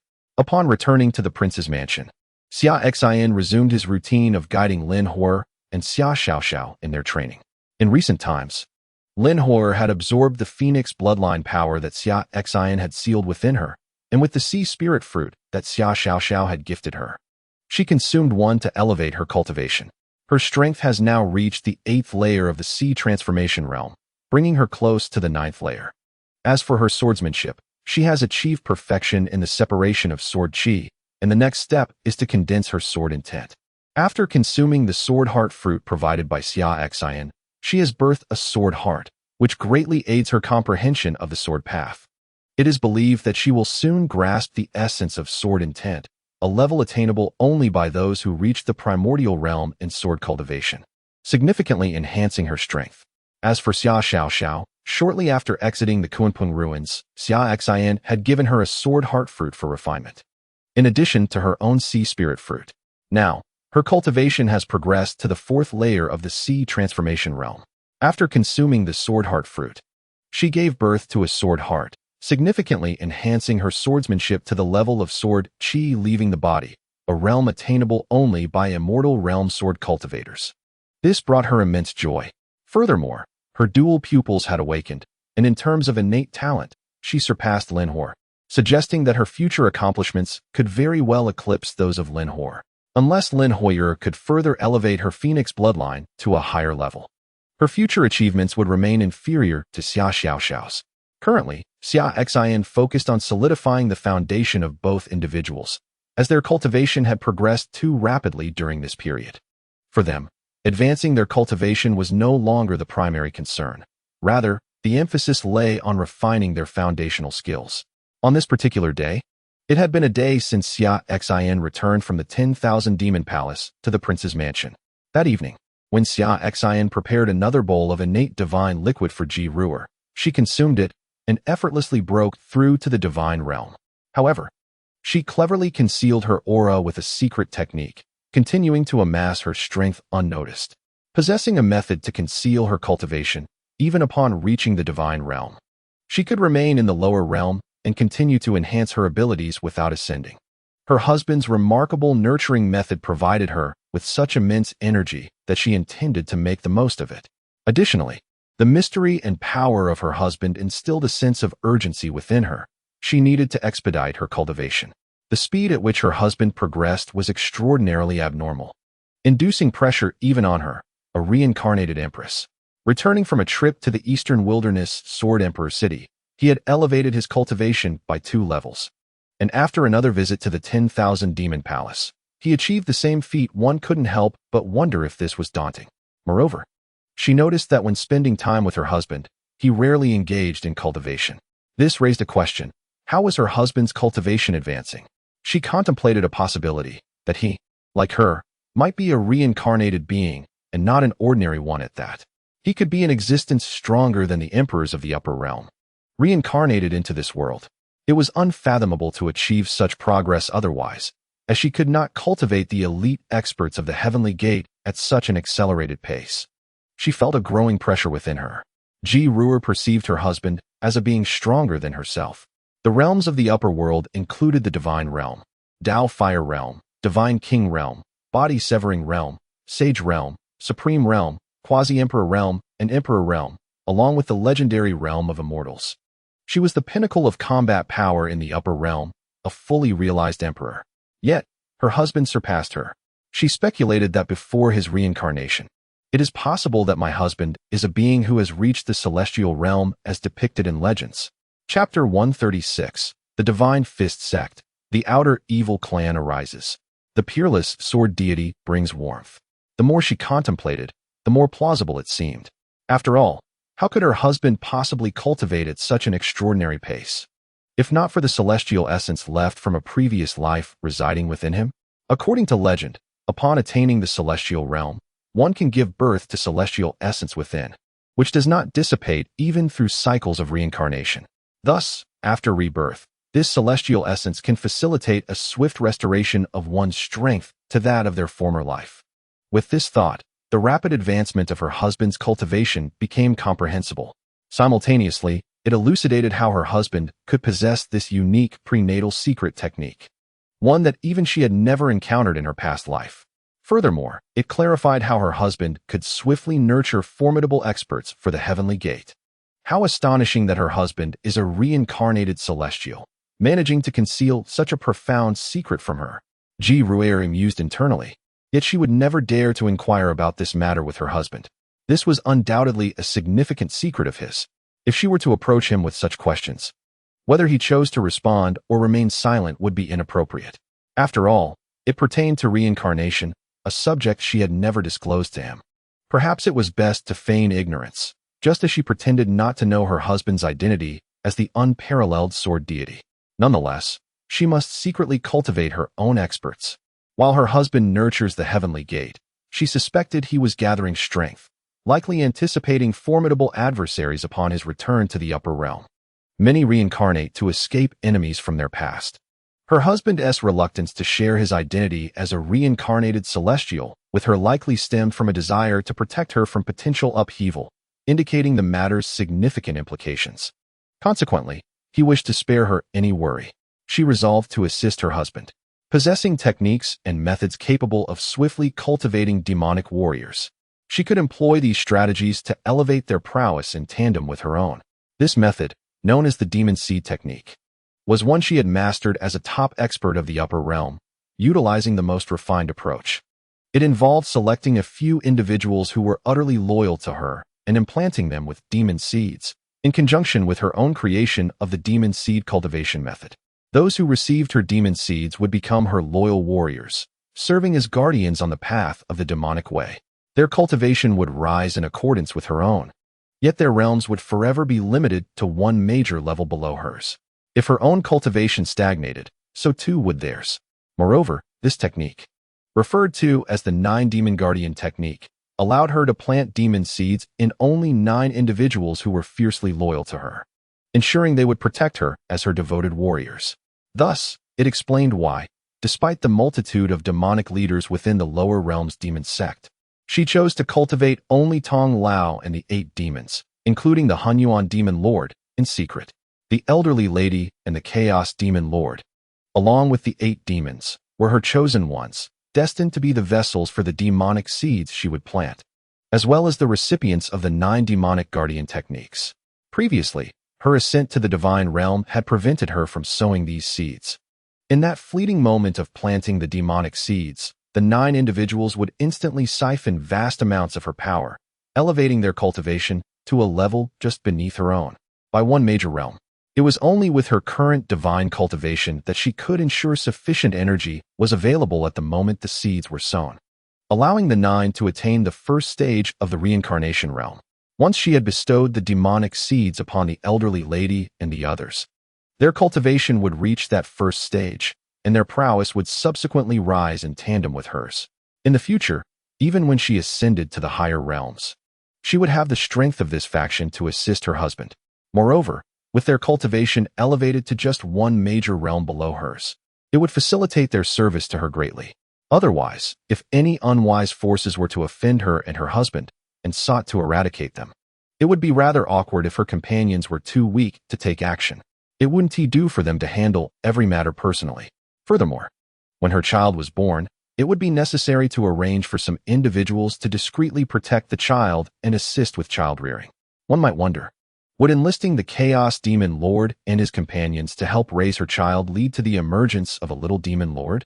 Additionally, regarding her husband's associates, such as Uncle Fu, she had recently discovered that her husband was, in fact, the legendary sword deity, which led her to keenly realize that the adept warriors from the Heavenly Gate were none other than Uncle Fu, Granny Yun, and the likes of Little Li and Little Lu.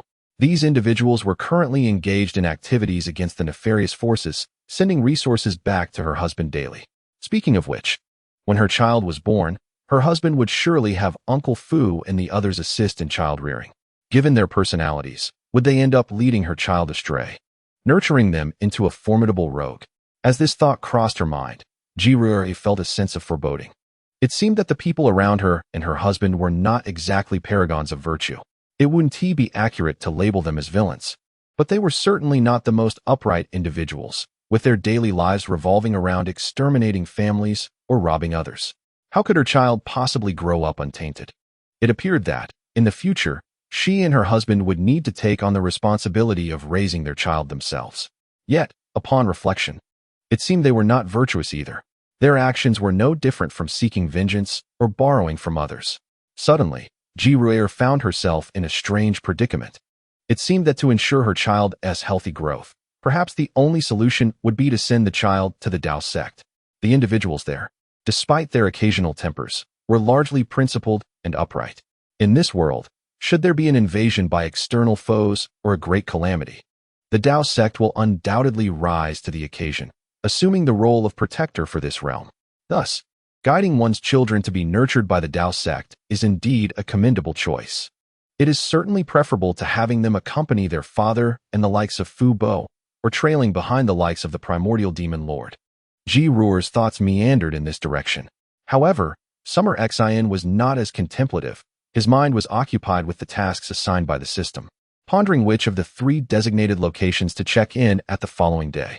The 3 task locations, in relation to the system's bestowed eye of breaking evil, suggested potential troubles at each site. After some deliberation, Summer Xia Xin resolved to follow the system's order and first check in at the Divine Fist Sect in the western region. The sequence of the 3 task locations indicated that the Divine Fist Sect was of utmost urgency. On the morrow, he would venture to the Divine Fist Sect. The next day, at the Divine Fist Sect in the western region, over a dozen ancestors of the sect were hastily constructing a spatial passageway to the world of the extraterrestrial evil clan. All had been implanted with evil seeds and were under the control of the extraterrestrial beings. One elder proclaimed, "In but one day, our spatial passage will be completed. Ha ha ha. The people of the Shinjo world have yet to uncover our hiding place and are still busy monitoring those malevolent forces." Another elder chimed in.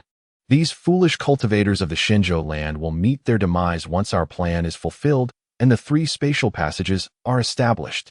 What they were unaware of was that at this very moment, Summer Xia Xin had arrived outside their Divine Fist Sect. Hovering in the air, he activated the Eye of Breaking Evil, gazing into the sect. Instantly, a terrifying aura of the evil clan manifested within, overwhelmingly vast. Indeed, there was the presence of the extraterrestrial evil clan. A cold smirk graced Summer Xia Xin's lips. The gathering of these malevolent beings here suggested they were plotting their next invasion. Fortunately, with his dismantling system, he could detect this in advance. Otherwise, the consequences would have been dire. However, since he had uncovered their scheme, these evil beings would meet their end today. Summer Xia Xin was in no rush. He knew they could not escape now that he had arrived. He would check in first, and then proceed. Opening the system's check-in page, he concluded the night, expressing gratitude for the divine gifts from the management and the character summons from the esteemed Zhuanli Dijuan, Hong Chengguoku, and Kinku. Chapter 137. Awakening the Supreme Swordbone System. Check in at the Divine Fist Sect. Summer Xia Xin silently instructed the system. Upon successfully signing in at the Divine Fist Sect, the host received a series of notifications, a commendation for completing the system task, a reward of 400 years of pure cultivation, a Divine Servant Elixir, and 5 Divine Slave Elixirs, along with the Supreme Sword Bone. In an instant, the 400 years of cultivation surged into Xia Xin Xin's body, propelling his realm to ascend rapidly. He soared from the 6th to the 7th level of the reincarnation realm.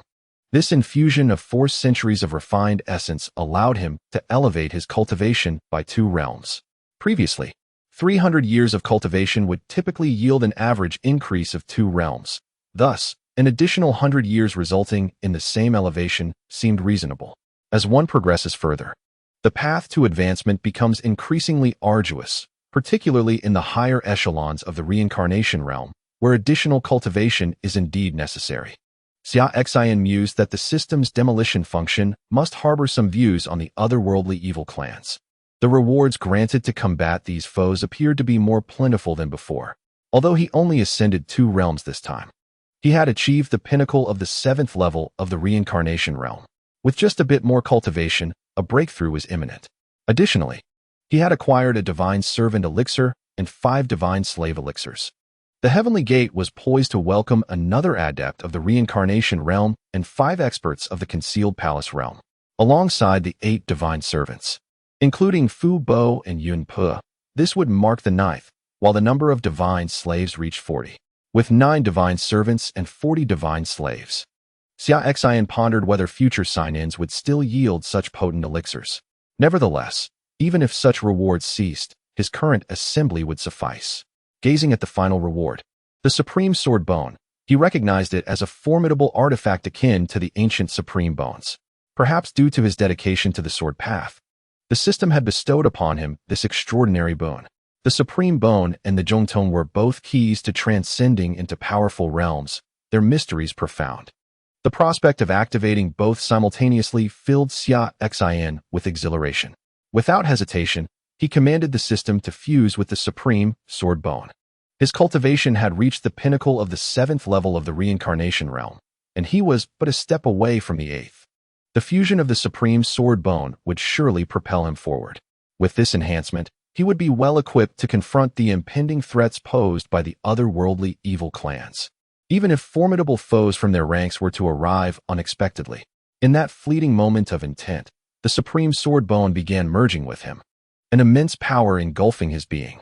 He felt a surge of heat in his chest as an ancient, rune-etched bone materialized within his heart. At the moment the treasured bone manifested within his heart, a sudden awakening surged forth, unleashing a terrifying power of the sword path from within him. It seemed to be a swordsmanship that harked back to ancient times, connecting heaven and earth in perfect harmony with the Tao. Characters of bone script were imprinted upon the treasured bone, which erupted in a dazzling golden radiance, blinding in its brilliance, as it emanated from Xia Xin, who floated in the air like a miniature sun. An endless torrent of desolate sword intent spread forth from him, striking awe into the hearts of those below from the Divine Fist sect. What was that in the sky? So blinding. An enemy attack. And he is a figure of the reincarnation realm. Such formidable sword momentum. Who is he? The members of the Divine Fist sect gasped in astonishment, unable to discern Xia Xin's visage, as he was enveloped in the luminescence of the Supreme Sword Bone. The awakening of the Supreme Sword Bone concluded swiftly, elevating Xia Xin's cultivation to the 8th layer of the reincarnation realm, while his swordsmanship reached the pinnacle of the divine realm. He had fully grasped the complete sword intent of the divine realm and began to enter the Tao through the force of his sword. He was immersed in the comprehension of the sword path. By embodying the sword, once the Tao was realized and the Tao fire ignited, he would ascend to the next realm, the Tao fire realm. Now, around Xia Xin, a convergence of the rules of power, only attainable by those in the divine realm, gathered.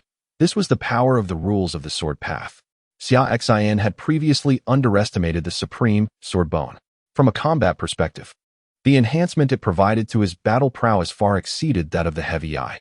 If the Supreme Sword Bone were to fully awaken, his combat strength could increase by dozens of times. Of course, this is not to say that the Heavy Eye lacks strength. It simply does not offer as significant assistance in the realm of swordsmanship.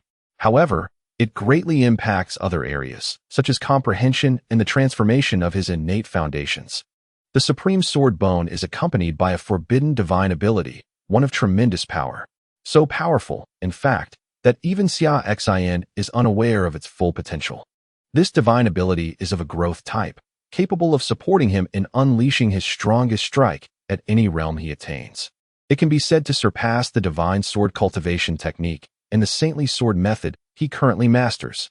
With the awakening of the Supreme Sword Bone, Xia Xin can effortlessly condense the power of the rules of the sword path, no longer requiring the combination of the saintly sword method and divine sword intent to do so.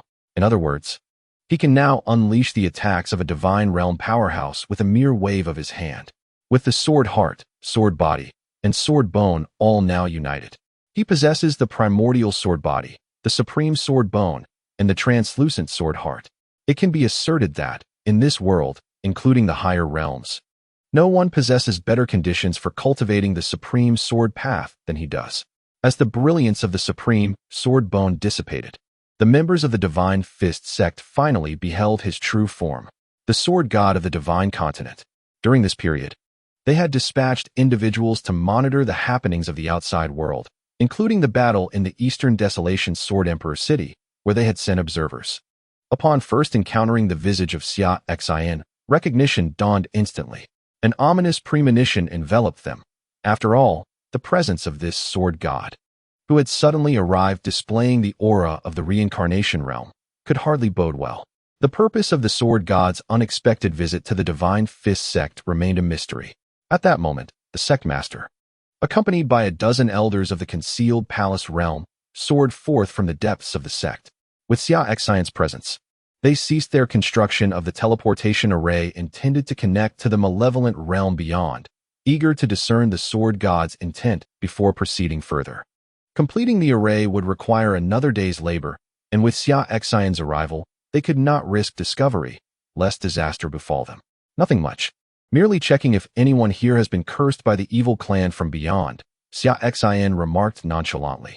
As he spoke, he unsheathed the Qishao sword from his back and turned to the sect master, stating, "The evil clan from beyond is a formidable foe of the divine land. Should they be discovered, they must be eradicated, would you not agree?" At these words, the sect master's expression shifted dramatically, his mind racing with thoughts. Had this unparalleled sword god uncovered something? Why else would he arrive so suddenly, uttering such declarations?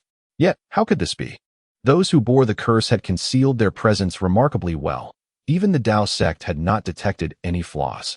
How could they be exposed just as their scheme was nearing fruition? It was indeed perplexing. "I have no time for idle chatter," Xia Xin declared. "Let us expedite your departure." In response, the sect master bellowed, "All of you, attack together. Detonate the curse to deal with him." In that instant, he triggered the explosion of his own curse. Those who had been tainted by the evil clan had transformed into their minions. And when faced with an adversary they could not overpower, they could opt to detonate their curses, temporarily elevating their prowess by an entire realm. With only concealed palace realm cultivation, they stood no chance against the sword god of the divine land, who possessed the strength of the reincarnation realm. Their only recourse was to explode their own curses. Though this would plummet their power to below the primordial realm, such considerations were trivial in the face of imminent peril. As the sect master roared, his command was swiftly obeyed by the surrounding elders, who detonated the curses within them. Instantly, a formidable aura erupted from the group, and a terrifying malevolence enveloped the skies above, saturating the entire vicinity of the Divine Fist sect with the essence of the evil clan. This was the nature of the malevolent clan's aura. In every battle, they transformed their surroundings into a realm of wickedness. With the curses detonated, the collective strength of these elders surged, momentarily elevating them to the formidable ranks of the reincarnation realm, their presence utterly fearsome. As Xia Xin raised the Qishao sword in his hand, waves of sword path rules emanated around him. He cast a disdainful glance at the dozen or so individuals before him, asserting that even with the detonation of the evil seed, they were merely a collection of novices bound to the reincarnation realm. He felt no need to employ any divine abilities. A simple strike would suffice. "Descend, evil god." As Xia Xin began to gather the power of the sword path, the leader of the Divine Fist sect and his companions shouted in unison, launching their assault. They transformed the surrounding malevolent energy into a manifestation of an evil god, charging towards Xia Xin. This entity was not a true evil god, but rather a construct formed from the malevolent energy unleashed by their detonation of the evil seeds. Nevertheless, this assembly of temporary reincarnation realm warriors had managed to create an entity that barely touched the threshold of divine power. Yet, in the face of Xia Xin, it proved utterly inadequate. With a contemptuous snort, Xia Xin summoned a surge of primordial energy from the depths of his boundless spiritual sea, where the ethereal image of the purple forbidden sword floated. This primordial essence entwined itself around the Qishao sword. In an instant, a formidable sword aura, spanning hundreds of thousands of meters, coalesced, centering around this primordial energy and enveloping the Qishao sword. The purple primordial essence fused seamlessly with the sword energy, transforming into a radiant beam of light that entered the Qishao sword. Flash! Xia Xin bellowed, unleashing a devastating stroke.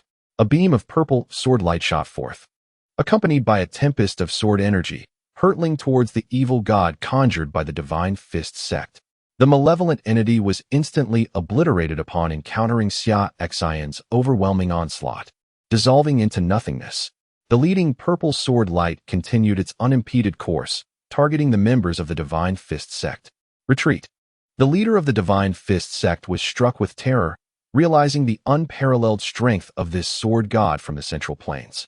Their assembled evil god, forged from the self-detonation of the evil seeds, had been severed with but a single sword stroke.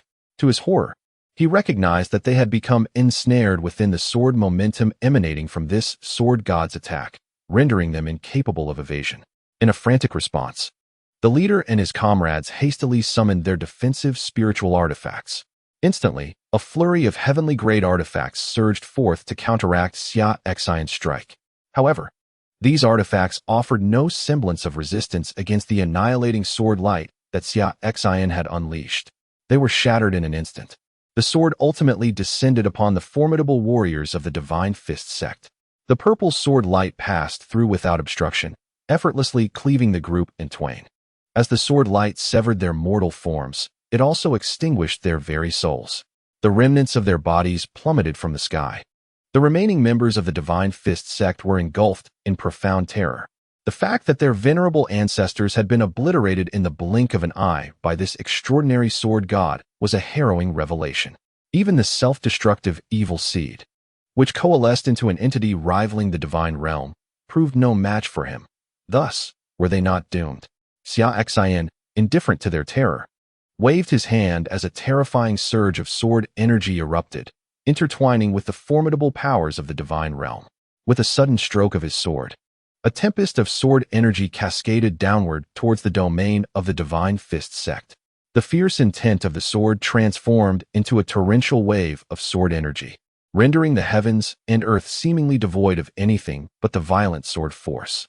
As the sword descended, the energy swept across hundreds of thousands of meters, obliterating the entire Divine Fist sect territory, reducing it to mere ruins. The headquarters of the sect was left with only the menacing sword energy, a multitude of lifeless bodies, and an intact treasury. All else was annihilated by that singular strike, including the spatial conduit to the outer evil clan that had been only partially constructed. Xia Xin, showing no mercy towards the forces that had conspired with the outer evil clan and had already been tainted by the evil seed, understood that even a seemingly insignificant oversight could unleash calamity upon the realm of Shenzhou. Thus, he deemed it best to obliterate the threat with a single sword strike. Yet, as Xia Xin's blade laid waste to the Divine Fist sect, from the depths of the sect, a colossal hand of an evil deity erupted from the now shattered teleportation array, lunging towards him with murderous intent.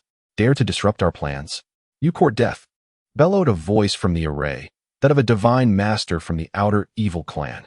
A cadre of formidable experts from the outer evil clan, led by a divine master of the divine realm, accompanied by 10 reincarnation realm evil emperors and numerous emissaries from the concealed palace realm, had remained vigilant on the other side of the teleportation array. They awaited the successful construction of the array to infiltrate the realm of Shenzhou with their elite forces. However, just as the array was halfway completed, the Divine Fist sect informed them that a powerful entity from the realm of Shenzhou had descended upon their domain, necessitating a halt. To their astonishment, they soon discovered that the Divine Fist sect had been entirely eradicated, thus rendering their plans utterly futile. In his fury, the Divine Master from the outer evil clan could not contain his rage. They had just lost a crucial hidden location within Shenzhou. He chose to retaliate. Although he could not personally arrive, he could unleash a divine realm attack through the partially constructed teleportation array, aiming to eliminate the Shenzhou expert who had decimated the Divine Fist sect. Chapter 139. Mother, one more bowl of divine liquid. We shall partake once more. Upon witnessing the enormous hand of the outer evil clan's divine master surging toward him, a dismissive smile graced Xia Xin's lips. Such audacity! To extend merely a hand when one's true form could not approach. It was a blatant affront to the unmatched sword god. Xia Xin once again raised the Qishao sword, channeling the profound powers of the sword path from the divine realm, and with a sudden stroke, he struck down. A piercing scream echoed from the other side of the teleportation array. The enormous hand of the celestial evil clan's deity, which had reached out, was severed by Xia Xin's sword, imbued with immense sword energy, and fell in a cascade to the domain of the Divine Fist sect below. The remaining segment of the deity's arm swiftly retreated, withdrawing back into the world of the celestial evil clan. "Dare to sever an arm of mine? When I descend upon the realm of Shenzhou, your demise shall be assured," roared the evil deity from across the array. Subsequently, the entire dilapidated teleportation array collapsed with a thunderous crash, seemingly out of fear that Xia Xin might launch another strike through the array, inflicting harm upon their formidable experts. Thus, the deity took the initiative to destroy the partially constructed array. Previously, only Xia Xin's side had been damaged, allowing the deity to extend a hand while Xia Xin could retaliate. Now, with the other side also in ruins, the teleportation array was rendered entirely useless. Witnessing the celestial evil deity's hand severed by his sword, Xia Xin was left speechless. "You boast so boldly yet destroy the teleportation array. What does that mean? If you possess such audacity, why not leave the array intact? Let me show you what my sword can truly do." A mere first-level divine realm cultivator was so arrogant. How amusing it was. He intended to reach through the array to slay this sword god. How could I not take down a mere claw of yours? Simultaneously, Xia Xin gazed downward at the severed hand of the celestial evil deity and was suddenly struck by a revelation. What was that? A spatial ring. To his astonishment, the finger of the severed hand bore a spatial ring. Incredible. Fortune has smiled upon me. Xia Xin hastily reached out, drawing the severed hand closer, and then plucked the ring from its finger. With excitement, he probed into the spatial ring with his divine sense. To his shock, he found it brimming with resources, enough to sustain him in crafting innate divine liquid for nearly a month. The wealth contained within this single ring could rival the combined treasures of all the demon cultivators and the entire vault of the 10,000 Demons Hall. Such is the opulence of a divine realm expert. He never anticipated such luck. The very hand that reached out was adorned with a spatial ring. When fortune bestows its favor, it truly cannot be averted. Elated, Xia Xin secured the spatial ring and entered the vault of the Divine Fist sect, emptying its resources. He also stripped every spatial ring from the corpses of the sect's cultivators, joyously returning to the sacred land of Shenzhou, this time at the Divine Fist sect. Not only had he ascended to the 8th layer of the reincarnation realm and awakened the supreme sword bone, but he had also acquired a wealth of resources. Xia Xin began to look forward to the remaining 2 locations. Judging by the circumstances surrounding the Divine Fist sect, it was likely that the other 2 sites also harbored the malevolent extraterrestrial tribes, who were in the process of constructing teleportation arrays. However, he was uncertain whether there were formidable divine beings from those tribes stationed there, ready to seize him as he attempted to disrupt the teleportation pathways. What a delightful prospect it would be to plunder the spatial rings of those divine entities. Such treasures could indeed become addictive. The resources contained within the spatial rings of those extraterrestrial divine beings were simply overwhelming.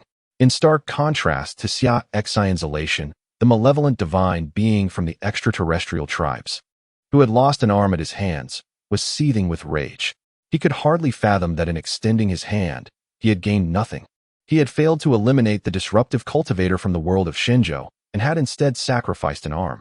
Moreover, his spatial ring, which housed his lifetime of amassed treasures, was now lost.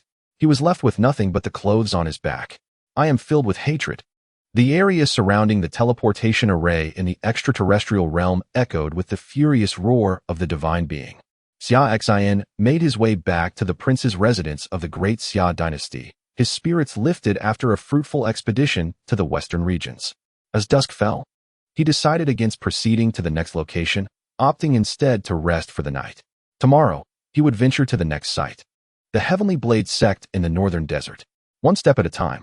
Meanwhile, within the Great Xia dynasty, Ji Ruier had already employed the 9 Demons Guardian technique to implant demonic seeds into Tong Lao and the other 8 demons. Now, these 9 malevolent figures had officially become her devoted guardians, their cultivation levels elevated to the 1st layer of the reincarnation realm. Ji Ruier, currently at the 1st layer of the divine realm, would forever remain a tier above them. As she advanced, so too would their powers increase. The Grand Heavenly Luo Sutra she practiced was an unparalleled demonic scripture, and nurturing these 9 under her divine realm cultivation was not particularly challenging. Thank you, my lord, for your gracious bestowal. We shall serve you faithfully for eternity, the 9 demons declared in unison. Very well, Ji Ruier replied, nodding. Tong Lao, return with me to the prince's residence. The rest of you, Go and familiarize yourselves with your newfound powers, awaiting my instructions. Understood, the 8 demons responded in unison.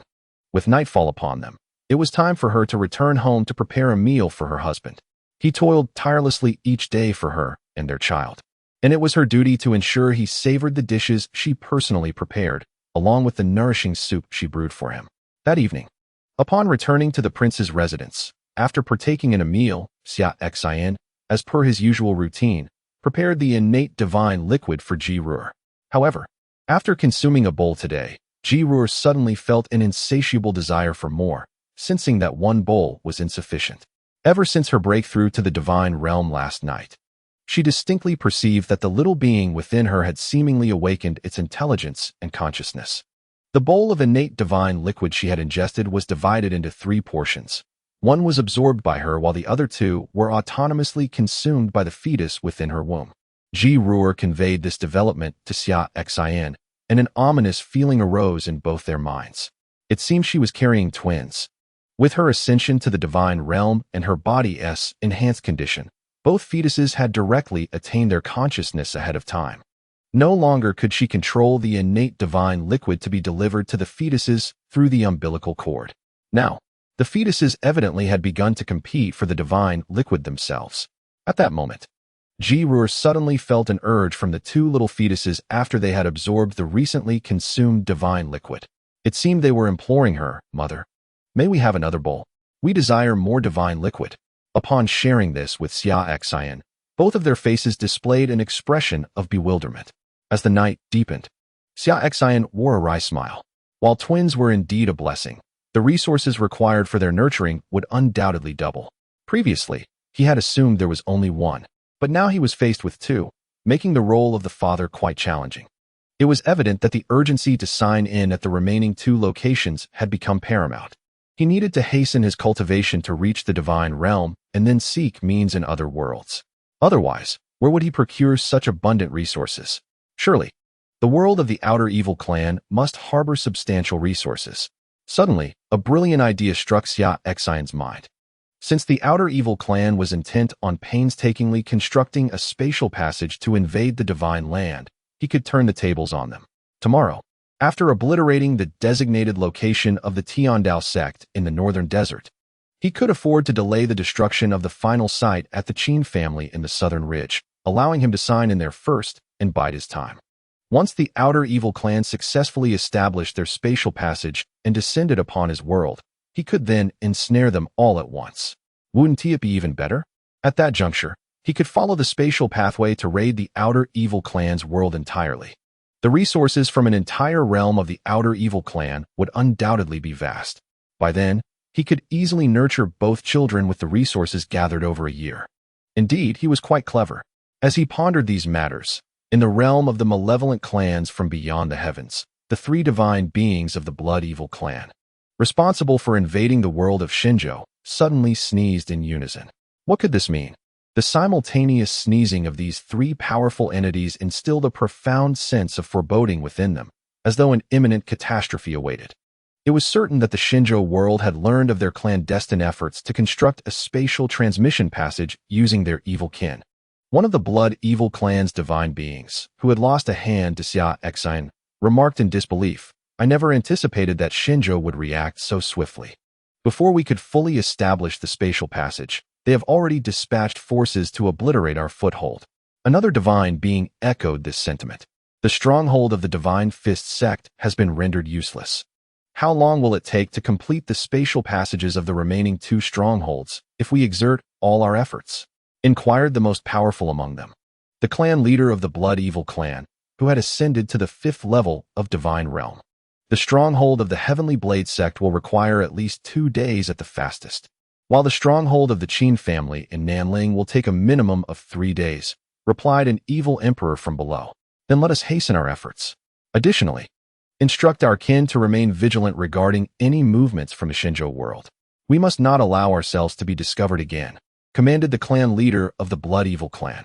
Understood, the evil emperor responded before departing to fulfill his orders. Meanwhile, in the Xinzhou world, Xia Xin continued to concoct a bowl of innate divine liquid for his beloved wife. Given that they were expecting twins, it was essential to ensure adequate nourishment. One bowl would likely not suffice. After preparing another bowl of the innate divine liquid, Xia Xin presented it to Ji Ruier. The moment Ji Ruier consumed the divine liquid, the two nascent fetuses within her womb, having recently awakened their intelligence, began to fervently compete for the absorption of the innate divine liquid. "Hey, leave some for me. You absorbed the most from that last bowl." One of the tiny infants expressed a surge of emotional discontent. Unbeknownst to this infant, who had awakened his intelligence before birth, was the terrifying nature of his parents. All he comprehended was that within his mother's womb, he could absorb a divine liquid that brought him immense comfort. He did not realize that this innate divine liquid belonged to the primordial source of Tao, which was incredibly potent for the refinement of one's constitution. Should he remain in the womb for 2 to 3 years, absorbing this innate essence, what extraordinary physique might he develop?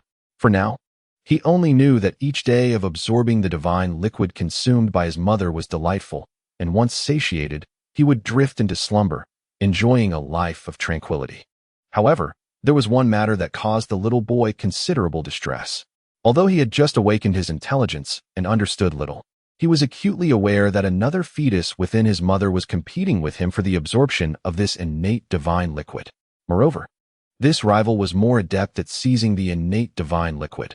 Having awakened before him, it had already absorbed more than he had. Now, the child has grown slightly taller than him. This individual has just begun to awaken his intellect, his mind still not quite sharp. The little boy is extremely frustrated. He resolves to seize more of the divine liquid consumed by his mother. The small infant contemplates as he slowly swims over, delivering a kick to the slightly larger infant beside him, subsequently claiming an optimal position to absorb the innate divine liquid. Remarkably, his efficiency in absorption has increased several-fold compared to before. The infant who was kicked aside is momentarily bewildered. She, too, has only recently awakened her intellect and is still quite naive, knowing little about the world except for her fondness for the divine liquid consumed by their mother. She is quite displeased with the small fetus beside her, who has also awakened his intellect and dares to contest her for the divine liquid. How could he have the audacity to kick her aside? Typically, girls develop faster than boys. The little girl does not comprehend that her awakening of intellect in the womb is akin to that of a 2 or 3-year-old child, possessing only simple emotional fluctuations and a tendency to covet what she desires. Upon awakening, she discovers that within her mother's womb lies a plethora of innate divine liquid transformed into primordial essence, which she finds immensely pleasurable to absorb. She remains unaware that this primordial essence is an extraordinarily potent entity, capable of enabling one to condense their innate Tao body. Before the little boy awakened his intellect, the little girl was quite content, as she faced no competition for the absorption of the primordial essence. However, now that the infant beside her has also awakened his intellect and begun to contest her for the essence, she feels threatened. Despite his late awakening, the boy is remarkably domineering, having the audacity to shove her, the elder sister in intellect, aside. Though she does not fully grasp the meaning of the term sister, she instinctively feels that this little fellow ought to refer to her as such. After all, she awakened first, thus she is the eldest. Henceforth, within their mother's womb, her word shall prevail. She is the one in charge. The little girl wriggles her small body, likewise shoving the little boy aside, finding another favorable position to absorb the divine liquid once more. The speed at which this boy absorbs the divine liquid is astonishing. She realizes that in just a brief moment of being displaced, a significant amount of the liquid has diminished. The displaced little boy is taken aback. How audacious, he thinks, filled with indignation. Previously, before awakening his intellect, he had allowed this little creature to gain such an advantage. Now he wonders, can't he have a moment longer to absorb the divine liquid? Does he intend to monopolize all of the divine liquid consumed by their mother? Chapter 141. The Heavenly Blade Sect Registration. The little boy, unwilling to concede defeat, fervently wriggles forward, seeking a prime position to continue absorbing the divine liquid. He refrains from attacking the little girl again, prioritizing the absorption of the divine liquid recently consumed by their mother. He prefers to avoid conflict, desiring only to absorb the divine liquid and then return to a peaceful slumber. Upon observing that the small male infant had ceased his aggressive behavior, the female infant also refrained from further actions, engrossed instead in absorbing the primordial essence. How fortunate you are, daring to engage with your elder sister. Let us see if she will show you mercy. After all, she shall be the sovereign here. In the external world, both Xia Xin and Ji Ruo were taken aback by the sight of the two fetuses, who, merely 2 months into gestation, were already vying for dominance within the womb. It appears that my efforts must intensify. Otherwise, I shall truly struggle to provide for these two peculiar beings, remarked Xia Xin. His wife, merely an immortal realm practitioner, could not be relied upon for support. He must devise his own strategies. Dear husband, strive forward, for the sake of me and our 2 little ones. Ji Ruo encouraged Xia Xin, even though she understood that her husband was the unparalleled sword god. She recognized the challenges in procuring sufficient resources to nurture herself and the children. It seems imperative that the 8 of them, including the primordial demon lord, take action against the malevolent forces in the eastern wilderness, western region, northern desert, and southern ridge, now possessing the first stage of the reincarnation realm. These malevolent factions were no longer their match. By obtaining some resources from them, they could alleviate some of her husband's burdens, Ji Ruo contemplated. Unbeknownst to her, the resources from the malevolent factions in the northern desert and western region had already been largely acquired by Master Fu and his associates. Only the resources in the eastern wilderness and southern ridge remained, and it would be prudent for the primordial demon lord and his companions to act swiftly. Delays would surely result in the depletion of those resources as well. The following day, early in the morning, Xia Xin set out towards the Heavenly Blade sect in the northern desert. Being a father was no easy task. Ever since he began nurturing the children, he had not enjoyed a single day of rest. His time was consumed with traveling, signing in, and seeking resources. You 2 little rascals, with all the effort I am investing in your upbringing, you better achieve the status of great emperors or celestial beings upon your birth. Otherwise, it would be a disservice to my dedication. Shortly after Xia Xin's departure, Ji Ruo also ventured out with the elder Tong, heading towards the imperial city, the base of the Heavenly Demon Sect. On their journey, Elder Tong remarked, "My lord, Master Fu has yet to return and has been quite elusive, always claiming to be busy. Now that I have reached the first stage of the reincarnation realm, I fear that upon learning of this, Master Fu may feel even more inadequate. I genuinely worry that his sense of inferiority is preventing him from returning to see me." Upon hearing this, Ji Ruo paused momentarily. Had she not previously been aware of the identities of those around her husband, she might have found Elder Tong's words reasonable. But now, Uncle Fu, thin-skinned, you are unaware of the recent exploits he has undertaken. This is entirely unrelated to any notion of timidity. As for whether he feels insecure, you need not fret. He is undoubtedly more self-assured than you are. Rest assured, your Uncle Fu will return to marry you, Ji Ruo remarked, choosing not to disclose Uncle Fu's true identity to Tong Lao. Their matters are personal. It would be inappropriate for her to meddle in affairs that he has not revealed. Furthermore, her husband has reasons for keeping Uncle Fu's identity concealed, and she would refrain from interfering. She would simply pretend to be oblivious.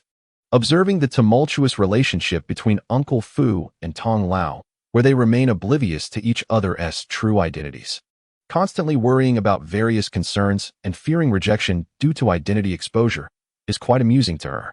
She possesses such a wicked sense of humor.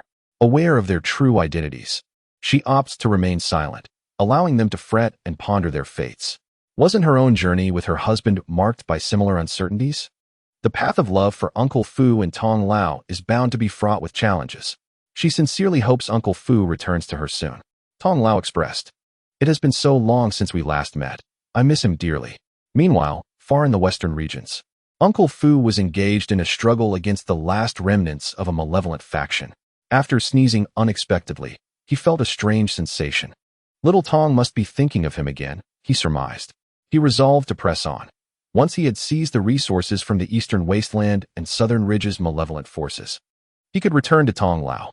You, and all of you, quickly bring forth all the resources from your treasury, as well as everything you possess, and lend them to me for a while, Uncle Fu instructed, pointing at the high-ranking members of the malevolent faction.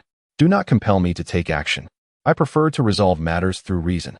Simultaneously, he addressed the chaos around him, where his associates, including Xiao Lizzie, were wreaking havoc within the domain of this malevolent sect.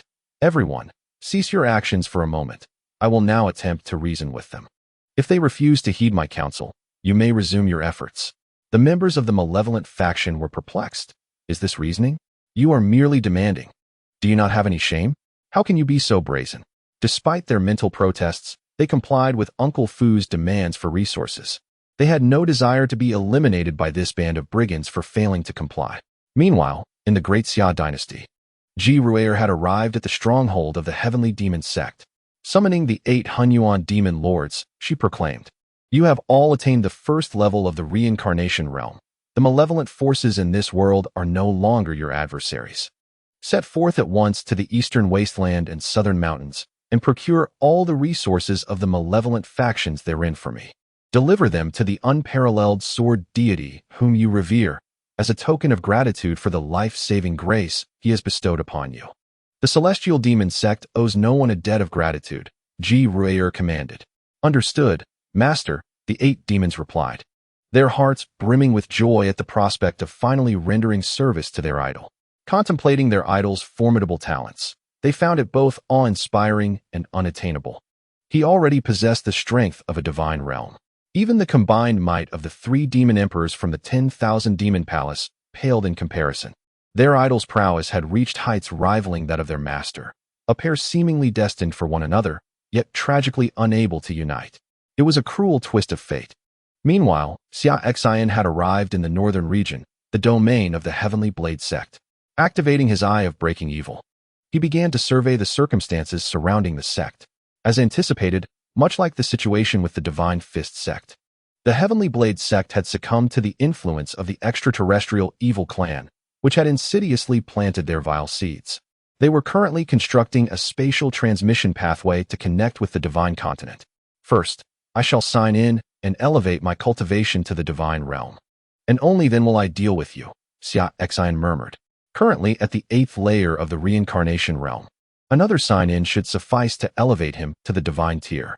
Opening the system's sign-in interface, he noted, "Today, I have matters to attend to, so I shall post twice."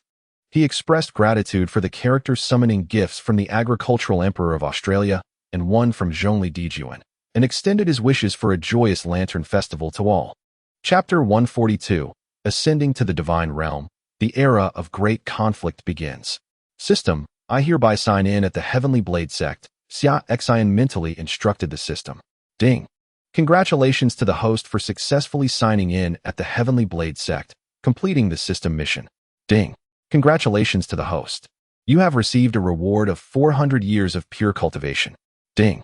Congratulations to the host. You have obtained the Imperial Demon Eyes. Ding. Congratulations to the host. You have acquired the Supreme Bone. Ding. Congratulations to the host. You have received the Celestial Emperor's Guardian Technique. At the instant the notifications concluded, the 400 years of cultivation essence surged into Xia Xin's body, propelling his realm to ascend rapidly. 9th layer of the reincarnation realm. 1st layer of the divine realm. The infusion of 400 years of pure cultivation elevated him directly to the 1st layer of the divine realm. In this realm, one harnesses the power of rules and mastery over the divine body, transforming from mortal to divine, as solid as rock, birthing divine power within. Instantly, as his cultivation surged into the divine realm, Xia Xin felt an overwhelming force manifest within him. The purple ethereal shadow of the primordial divine sword, which floated within his spiritual sea, radiated a brilliant purple light upon his ascension, solidifying beyond its previous ephemeral state. It seemed the power that could be wielded by the primordial sword had intensified significantly. Perhaps when the Hongmeng divine sword transcends from mere illusion to tangible form, it will signify the complete mastery of Xia Xin's Hongmeng sword body. As the radiance of Xia Xin's Hongmeng sword body blossoms, a cascade of violet Hongmeng chi emanates from the ethereal projection of the violet Hongmeng divine sword, intertwining with Xia Xin's rule power to manifest as divine strength of a purple hue.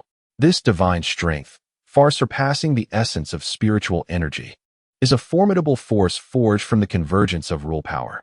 As a sword cultivator who has attained the divine realm, Xia Xin possesses the forbidden power of the Hongmeng sword body within him. Thus, the divine strength born from the violet Hongmeng chi and rule power is uniquely his. Unlike the divine strength generated by typical divine realm cultivators, Xia Xin's Hongming divine strength is infused with the essence of Hongming purple qi, rendering its potency several times greater than that of ordinary divine strength. It can be said that the Hongming sword body, upon his ascension to the divine realm, has afforded him a broader spectrum of power.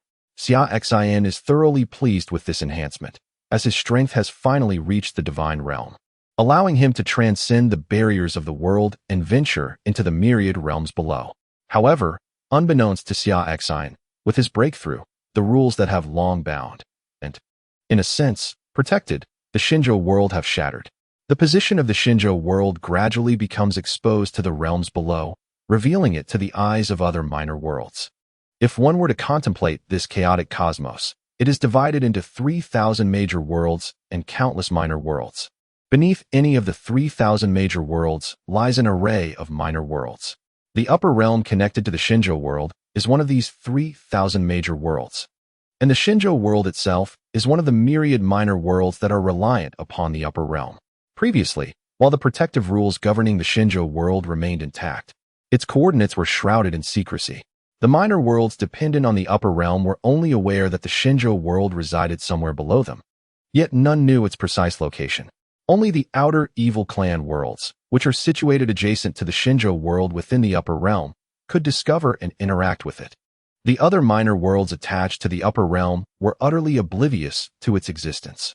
Now, with the protective rules surrounding the Xinzhou world dismantled, its coordinates are laid bare before the other minor worlds connected to the upper realm, undoubtedly drawing their attention. It is likely that even some minor worlds more powerful than the outer evil clan will take note of the suddenly exposed coordinates of the Xinzhou world. Historically, the Xinzhou world has been the epicenter for all minor worlds beneath the upper realm. Throughout its extensive history, numerous formidable sages and cultivators have emerged from within its bounds, leaving behind legacies and relics. However, due to a fracture in the later historical timeline of the Xinzhou land, these relics have all automatically concealed themselves. Additionally, the Xinzhou world has been obscured by a certain power of rules, vanishing from the sight of the upper realm. In contemporary times, the powerful force of rules has vanished following Xia Xin's ascension to the divine realm. The Xinzhou world is poised to re-emerge in the upper realm, captivating the gazes of countless small worlds that cling to it. Henceforth, the Xinzhou world may be anything but tranquil. The indigenous cultivators of Xinzhou remain oblivious to the fact that this land serves as the central axis beneath the upper realm, constituting the core region of all small worlds in the lower realm.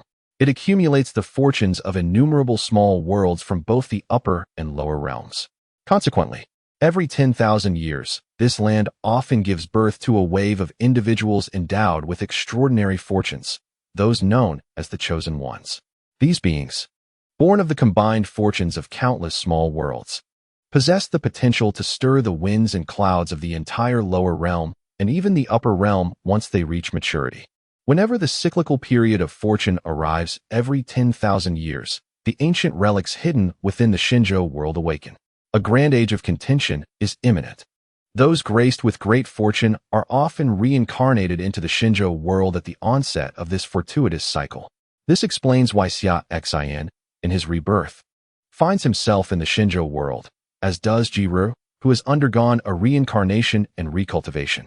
Moreover, the twin children of the two, who have also been reincarnated, are drawn to the Xinzhou world for the same reason.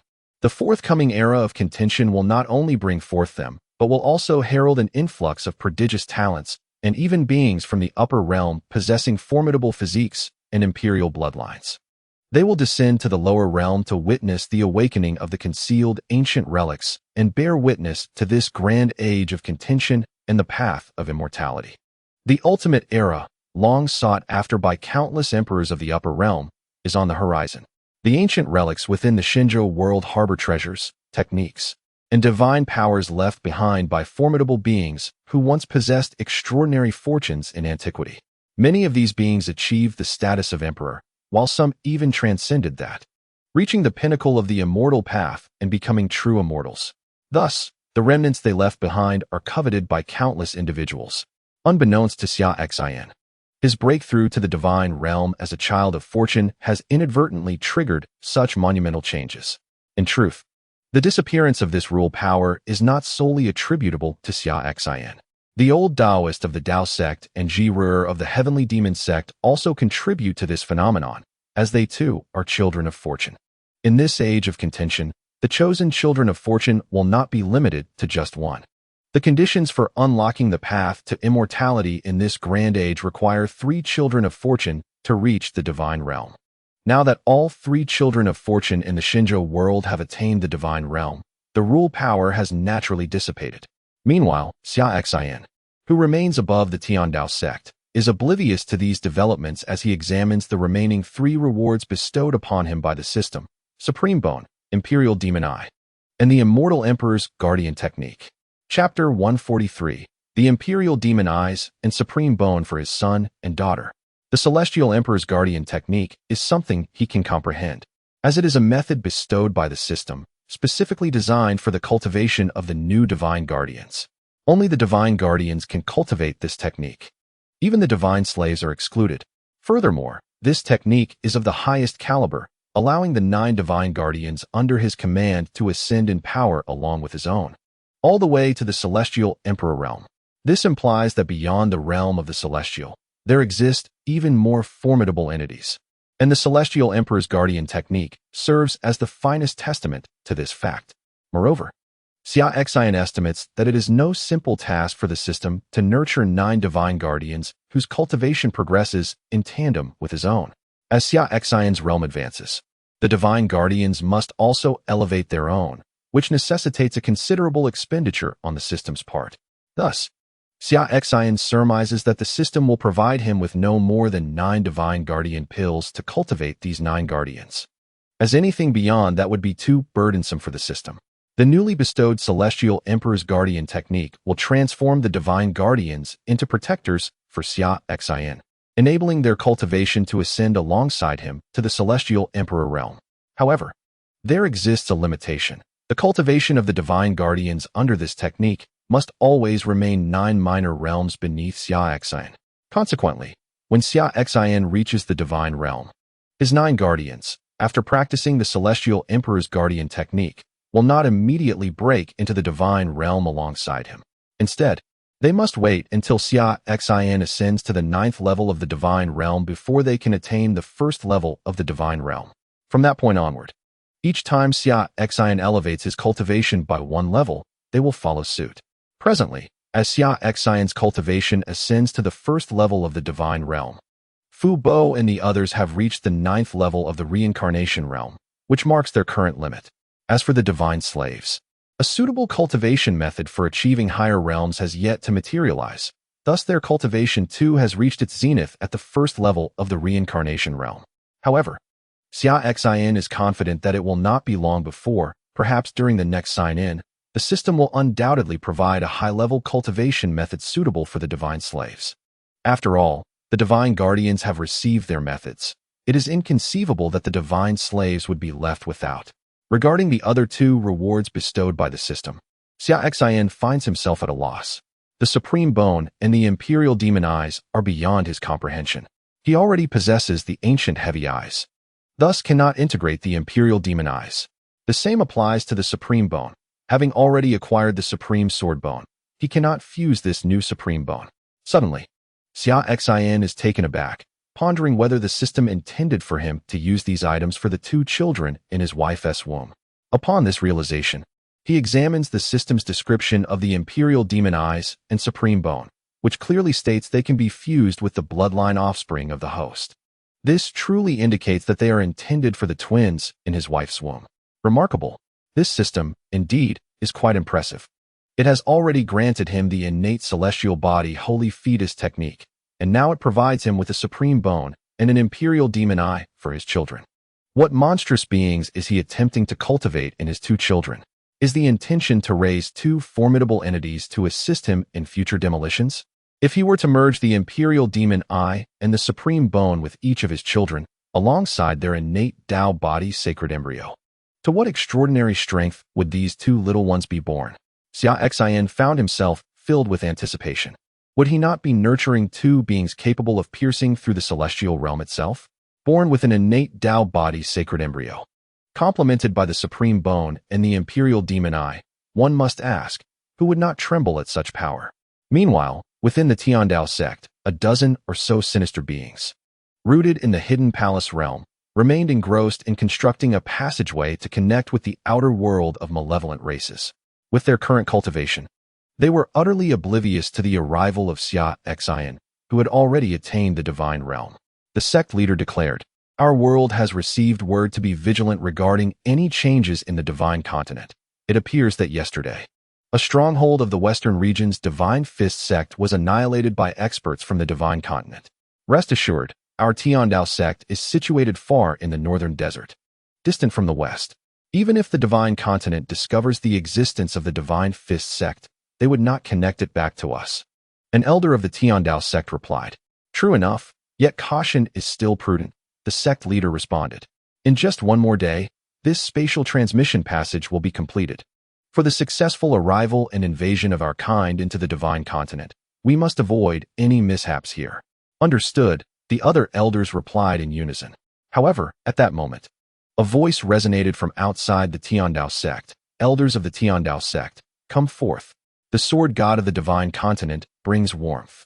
The owner of this voice possessed an immense cultivation level, seemingly having reached an elevated tier.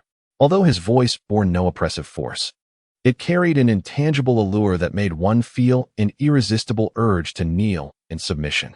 Indeed, a being of the divine realm had arrived. It was the unparalleled sword god of the divine continent. How did he arrive so suddenly?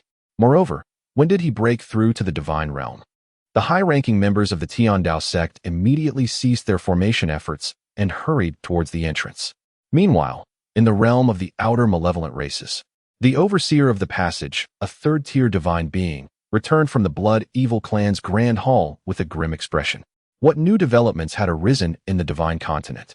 Why did the malevolent beings of the Tiandao sect suddenly halt their construction of the spatial passage? Just moments ago, he had distinctly sensed that a location long concealed in the divine continent had unexpectedly reappeared. Why was this happening? The realm of Xinzhou, previously concealed beneath the upper realms, has remained hidden until now, with only the malevolent races from the outer realms capable of launching incursions due to their proximity. However, the sudden exposure of Xinzhou's coordinates implies that smaller realms, possessing greater strength than Xinzhou, could also attempt an invasion. The history of the outer malevolent races is relatively recent, leaving them unaware of Xinzhou's ancient secrets or the tumultuous epochs that have transpired. They erroneously believe that the revelation of Xinzhou is merely a consequence of the dismantling of the Triad Absolute formation. At that moment, the malevolent deity grew increasingly anxious. Xinzhou belongs to their outer malevolent kin. After millennia of scheming, the geographical location of Xinzhou has been unveiled. They must act swiftly to seize it, lest they allow the other smaller realms to benefit. Contemplating this, the blood malevolent deity resolved to contact the remaining clans of the outer malevolent races.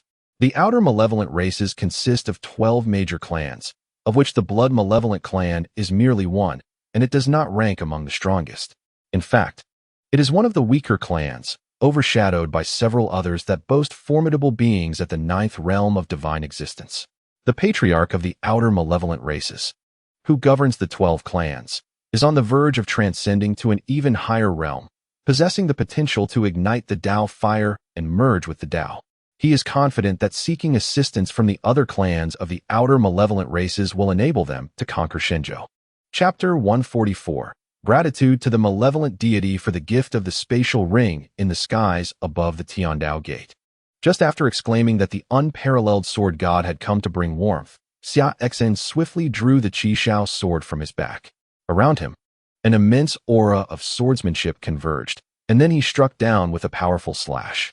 With the completion of his registration and the confirmation that the Tiandao gate is also a faction corrupted by the outer malevolent races, he saw no reason to hold back. In an instant, the gathered sword energy surged forth like a radiant rainbow piercing the sun, akin to a celestial river descending upon the mortal realm, striking down upon the domain of the Tiandao gate. The protective formation of the Tiandao gate could withstand attacks from peak concealed palace realm beings. Yet it was utterly inadequate against the genuine divine assault embodied in Xia Xin's strike. In the blink of an eye, his sword energy cleaved through the defenses, shattering them with a resounding crash. Within the Tiandao Gate, the gatekeeper and several elders of the concealed palace realm had just launched into the sky when they beheld Xia Xin's sword descending directly upon the palatial area of the Tiandao Gate. Divine Sword God of Shenzhou, we have not wronged you. Why do you seek to attack us without cause? The gatekeeper exclaimed in astonishment. Humph. Xia Xin retorted coldly. You may not have offended me, but your willingness to serve as the lapdogs of the outer malevolent races, plotting to summon them for the invasion of Shenzhou, constitutes your gravest sin. Today, I, the Sword God, have come to obliterate your Tiandao Gate. As Xia Xin's sword descended, a torrent of formidable sword energy cascaded into the heart of the Tiandao sect. This celestial river of sword energy relentlessly tore through the sect, fracturing the very fabric of the surroundings, cleaving the air and leaving gaping fissures in its wake. The overwhelming sword force radiated outward, shattering palaces into disarray, reducing them to mere ruins. Yet, curiously, this dispersing sword energy seemed almost sentient, wreaking havoc upon the palaces while sparing the sect's treasure vault. Moreover, as it vanquished the Tiandao sect's cultivators, it deliberately preserved the integrity of their remains, lest the destruction of their spatial rings result in an irreparable loss. Witnessing this spectacle, the sect leader of Tiandao was consumed by a tumultuous blend of astonishment and fury. It appeared that their affiliation with the malevolent extraterrestrial clan had been unveiled, provoking the wrath of this sword deity from Shenzhou. The sect leader bellowed urgently, "Everyone, ignite the evil seeds and conjure the celestial evil sword to confront him." In that instant, he detonated his own evil seed. Much like those from the Divine Fist sect who had been similarly cursed, they could unleash the seeds to temporarily elevate their power by a significant tier. With their current cultivation at the Hidden Palace realm, the explosion of the evil seeds propelled them into the reincarnation realm, enabling them to unite their strengths and summon a collective divine ability, a strike from the celestial evil sword capable of cleaving through the divine realm, essential to avert the impending catastrophe. Otherwise, they faced certain demise. At the leader's command, the dozen or so elders of the Tiandao sect hastily activated their own evil seeds. Instantly, a powerful aura erupted from them, a terrifying malevolence obscuring the heavens above, saturating the entire Tiandao sect with the essence of the evil clan. Concurrently, an endless surge of sword energy erupted from within them, causing these elders to achieve a remarkable unity of sword and self, merging into an invincible sword domain in a remarkably brief span of time. This collective sword domain enveloped the entire Tiandao sect, transforming it into a realm of blades. Blades, arise, the sect leader thundered.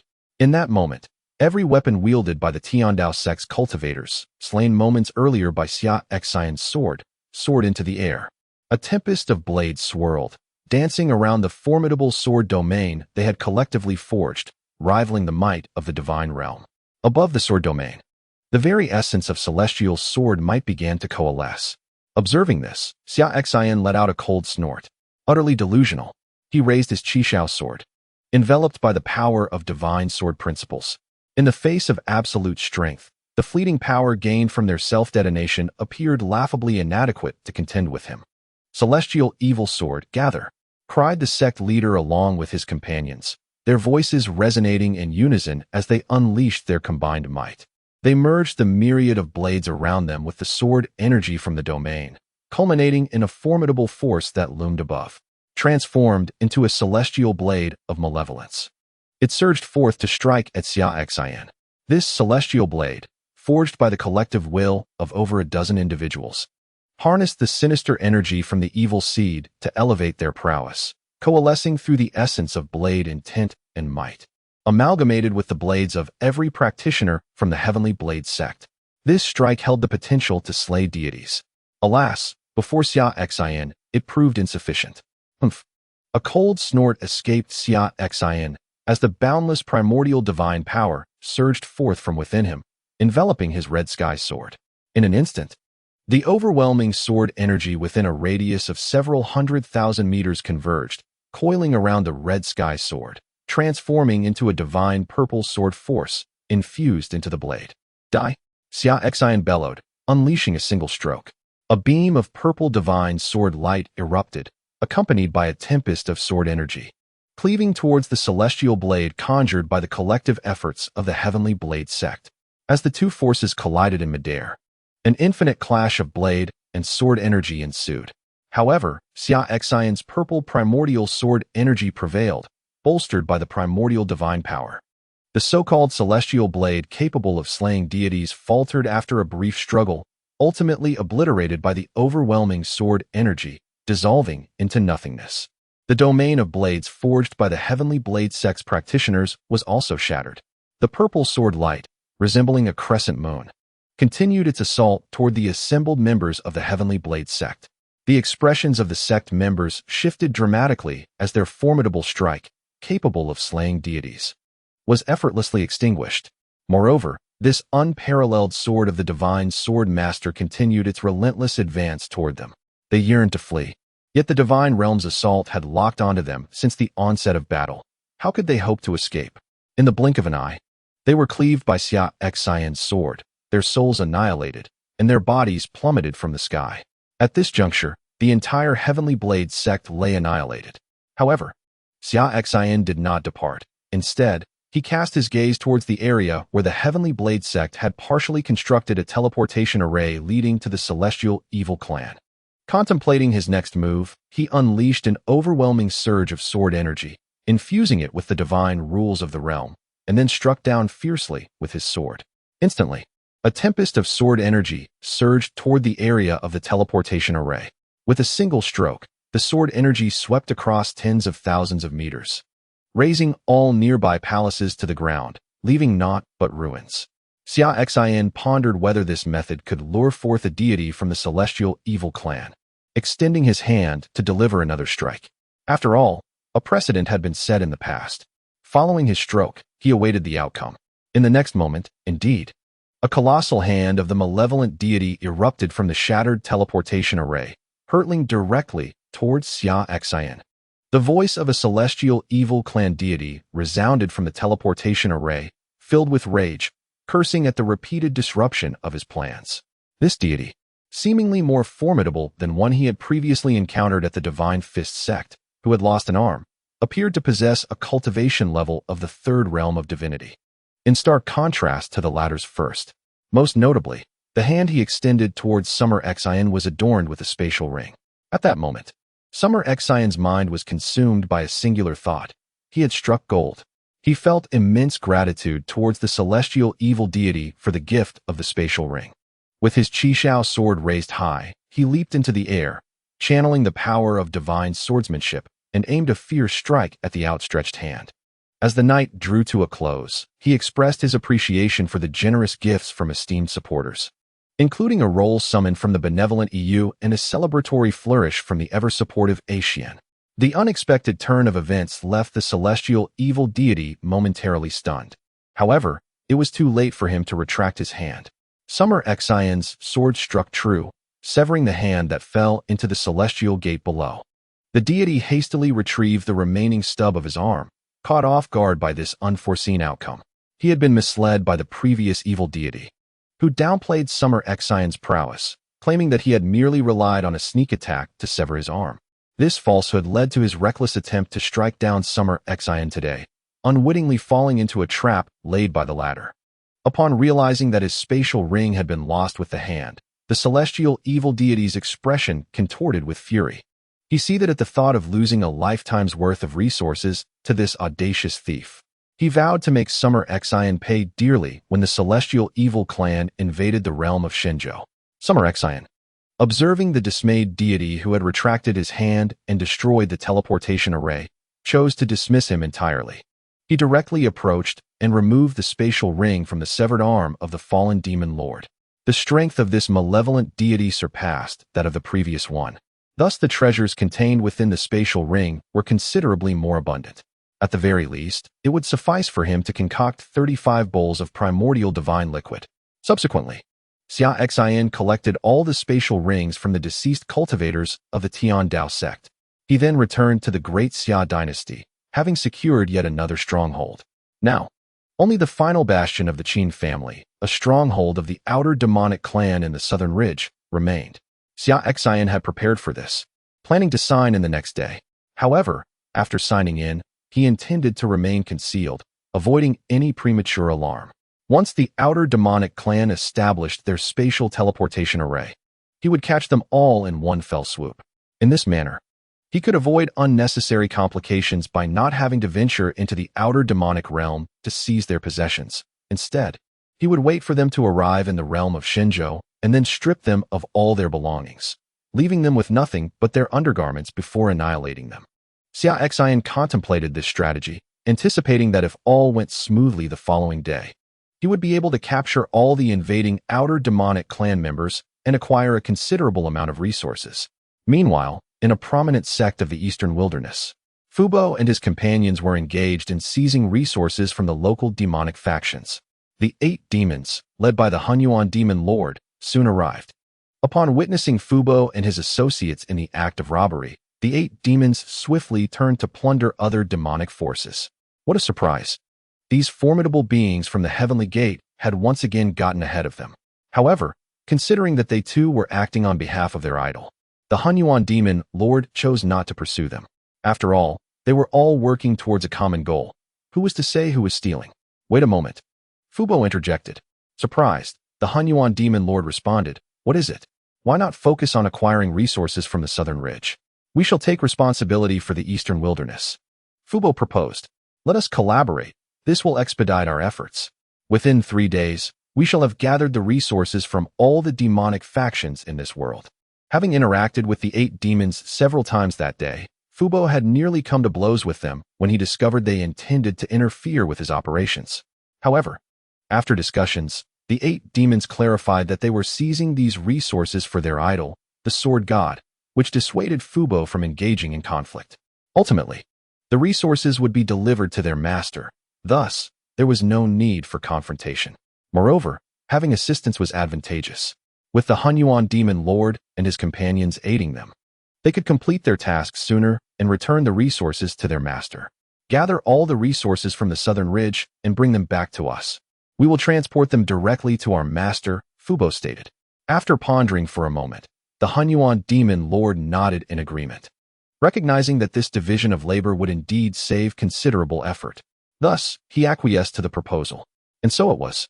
2 groups of individuals convened, with one tasked to procure resources from the eastern wilderness and the other from the southern ridge. Within 3 days, they aimed to eliminate all remaining malevolent forces. The resources were to be entrusted to Uncle Fu, who would return them to Xia Xin. At this juncture, Xia Xin had already returned to the Great Xia dynasty. After guiding Xia Xiaoxiao and Lin Horror in their training during the day, he began to concoct the innate divine liquid for Ji Ruer. Presently, Ji Ruer required 2 bowls of this divine liquid each day to satisfy the absorption needs of the 2 little ones. The continuous consumption of the liquid accelerated Ji Ruer's cultivation progress, enabling her to ascend a realm within just 2 days, reaching the 2nd stage of the divine realm. After Ji Ruer consumed the 2 bowls of the innate divine liquid and the 2 fetuses stabilized, Xia Xin placed his hand gently on her abdomen. Ji Ruer, believing that Xia Xin merely wished to caress and feel the 2 children, said nothing, instead gazing at him with tenderness. Meanwhile, Xia Xin conversed with the system in his mind. System, awaken the supreme bone and the emperor demon eye for the 2 children in the womb. As soon as he uttered these words, the little boy within Ji Ruer, who had just finished absorbing the innate divine liquid and was preparing to drift into a comfortable slumber, suddenly awakened. He sensed the emergence of an extraordinary substance within his tiny body. Although he was unsure of its nature, he instinctively felt that this small bone was formidable. Enhancing his power slightly, he believed that he would be even more capable of competing with that bothersome sister for the innate divine liquid. The term sister was unfamiliar to him, yet he subconsciously felt it appropriate to refer to the annoying being in such a manner. Simultaneously, the little girl also noticed a peculiar change in her eyes, a strange sensation. It seemed she had awakened something remarkable, though this awakening quickly subsided, continuing to be nurtured. Perhaps when she was born, her eyes would shine brilliantly. The awakening of these eyes granted her a slight increase in power. instilling her with the confidence that after their mother consumed the divine liquid once more, she could easily push her bothersome brother aside and enjoy the liquid all to herself. However, due to their diminutive size, while the system facilitated the awakening of the Emperor Demon Eye and the Supreme Bone within the two fetuses, they were unable to absorb the power themselves. Instead, Ji-Ruor absorbed it, resulting in her cultivation ascending 2 additional realms, reaching the 4th stage of the divine realm. This unforeseen development astonished Ji-Ruor. What kind of technique did her husband possess that allowed their unborn children to awaken such powers, thereby leading to an energy feedback that elevated her own cultivation by 2 realms? Was this the power of a reincarnated celestial being? She felt an even deeper admiration for him today. Chapter 146. The ambush on the Qin family. Awaiting the arrival of the outer evil clan elders, however, Xia Xin remains oblivious to these developments. Unbeknownst to him, Ji-Ruor is already aware of his recent act of awakening the Supreme Bone and Imperial Demon Eyes in the 2 unborn infants. His thoughts are preoccupied with other matters. The cultivation of these 2 children will require an additional 2 years. During this period, particularly in the final year, the resources needed will multiply several times over. Each child will require several bowls of innate divine liquid daily, amounting to 7 or 8 bowls for both. Currently, in the early stages of their cultivation, each child only necessitates 1 bowl of innate divine liquid per day. With the resources amassed from the various evil factions in the divine land, aided by Fu Bo and others, he has approximately 300 bowls of innate divine liquid, sufficient for the 2 children's absorption for about 150 days, or roughly 5 months. Resources for the coming 5 months are secured, yet after that, he will need to seek more. Tomorrow, a well-planned ambush is essential to lure the formidable beings from the outer evil clan into a trap and seize their resources. The plundering of the resources possessed by the outer evil clan is certain to yield a significant advantage. Meanwhile, in the Grand Hall of the Blood Evil Clan within the outer evil clan world, the atmosphere among the high-ranking officials is fraught with tension. They have suffered 2 consecutive defeats, their stronghold in the divine land annihilated on both occasions. Now, only 1 location remains for their dark endeavors. Relay my orders. All experts of the Blood Evil Clan at the Immortal Realm and above must gather at the remaining stronghold, where we are constructing a teleportation array leading to the divine land, and await its completion, proclaimed the clan leader, a formidable figure at the 5th level of the divine realm. Simultaneously, summon all personnel from the previous 2 teleportation array sites to the 3rd location, hastening the construction of the passage. I demand that the teleportation array be operational by tomorrow, allowing our blood evil experts to invade the divine land forthwith. The clan leader's expression darkened. Consecutive failures had stripped him of patience regarding the invasion of the divine land. The coordinates beneath the upper realm of the divine land have now been exposed. It will not be long before powerful minor worlds dispatch experts to explore it. They must act swiftly to seize control of the divine land and claim its resources. He has already reached out to the other 11 clans of the Outer Evil Clan, many of whom are still engaged in the invasion of other worlds. It will take some time before they can send reinforcements to assist the Blood Evil Clan. Thus, he plans to deploy all available experts from the Blood Evil Clan to invade the divine land without delay. He instructed his subordinates to position themselves advantageously and ensure that the spatial passage was not obliterated by the formidable experts of the divine realm from the land of Shenzhou. As a member of the Blood Evil Clan, he commanded 3 beings of divine status, dozens at the reincarnation stage, hundreds at the concealed palace stage, and over 1,000 at the boundless stage. With such a formidable array of talent, it was anticipated that even if there were divine experts on the other side, they would find it exceedingly challenging to thwart the impending assault. Unbeknownst to him, Xia Xin was already poised for an ambush on the morrow. The greater the number of adversaries and the more experts they brought, the more exhilarated Xia Xin became. Meanwhile, within the Dao sect, the elder Taoist listened intently, his expression peculiar, as he received reports from the intelligence agents he had dispatched. The Divine Fist sect from the western regions and the Heavenly Blade sect from the northern desert had, in the span of 2 days, been annihilated by Xia Xin. Most significantly, traces of the extraterrestrial evil clan's presence had been detected at both locations, along with evidence of the spatial passage formation having been destroyed. This indicated that these sites had previously served as strongholds for the extraterrestrial evil clan, which had been obliterated by Xia Xin upon discovery.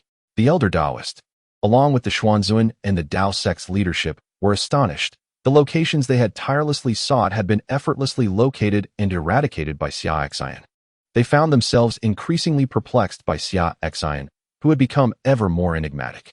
Furthermore, reports indicated that Xia Xin had not only destroyed those two sites, but had also achieved a breakthrough to the divine realm. How could his cultivation progress so swiftly? It had barely been a short time since his return from the Eastern Wilderness Sword Emperor City, and he had already reached the divine realm. Was his cultivation not supposed to require accumulation? This was entirely contrary to reason. Was this the terrifying speed of cultivation brought about by the awakening of his forbidden physique? It was astonishing. Nevertheless, while the Dao sect recognized this, they refrained from deliberately sending individuals to investigate Xia Xin or inquire how he had uncovered the hidden locations of the extraterrestrial evil clan. Since Xia Xin had discovered and eradicated them, there was no need for further intervention. Probing into Xia Xin's secrets would likely provoke his disdain.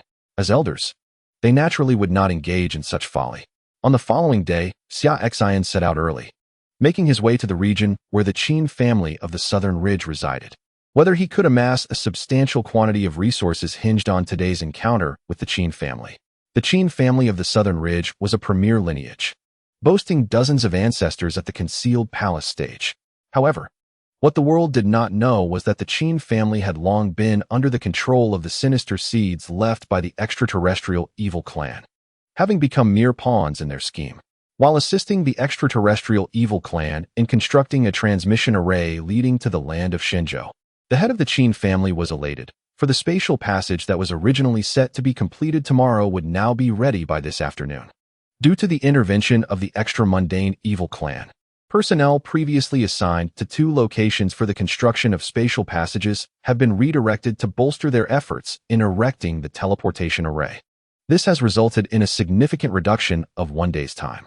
Currently, 3 divine lords of the Blood Evil clan, numerous reincarnation realm evil emperors, hundreds of concealed palace realm evil envoys, and thousands of primordial realm evil experts are stationed at the far end of the spatial passage, poised for action.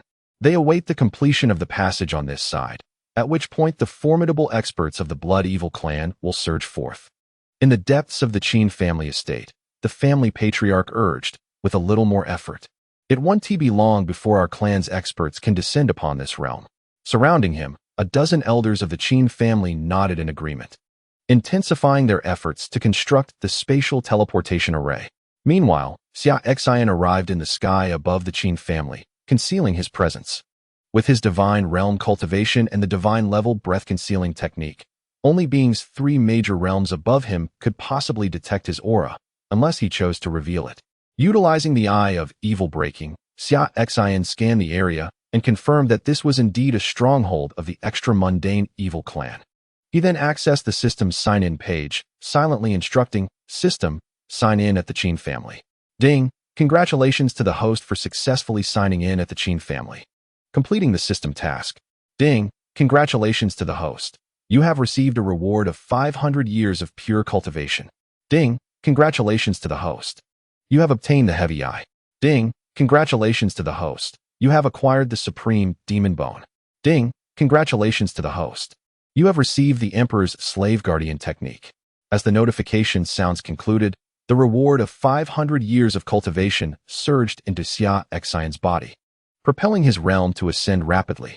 Divine Realm 2nd level. Divine Realm 3rd level. This 500 years of cultivation surpassed the rewards he had previously received at the Heavenly Blade Sect and Divine Fist Sect by an additional 100 years. However, despite this significant boost, his cultivation had only risen by 2 levels, indicating that advancing in the divine realm is considerably more challenging than in the reincarnation realm. Yet, 2 levels of advancement is commendable. Upon reaching the 3rd level of the divine realm, the quantity of primordial divine power within him multiplied several times. With his inherent foundation, he could now contend with a strong man of the next tier above, the Dao Fire realm, and even vanquish them outright. For now, he remained vigilant, waiting for the Qin family to finalize the construction of the spatial passage. anticipating the arrival of the powerful adversaries from the extra-mundane evil clan, who would be walking into a trap. Chapter 147. The arrival of the Great World Conflict. As for the remaining 3 rewards from the sign-in, the Supreme Demon Bone and Heavy Eye, akin to the Emperor's Eye and Supreme Bone he had acquired previously, could be awakened for his 2 children.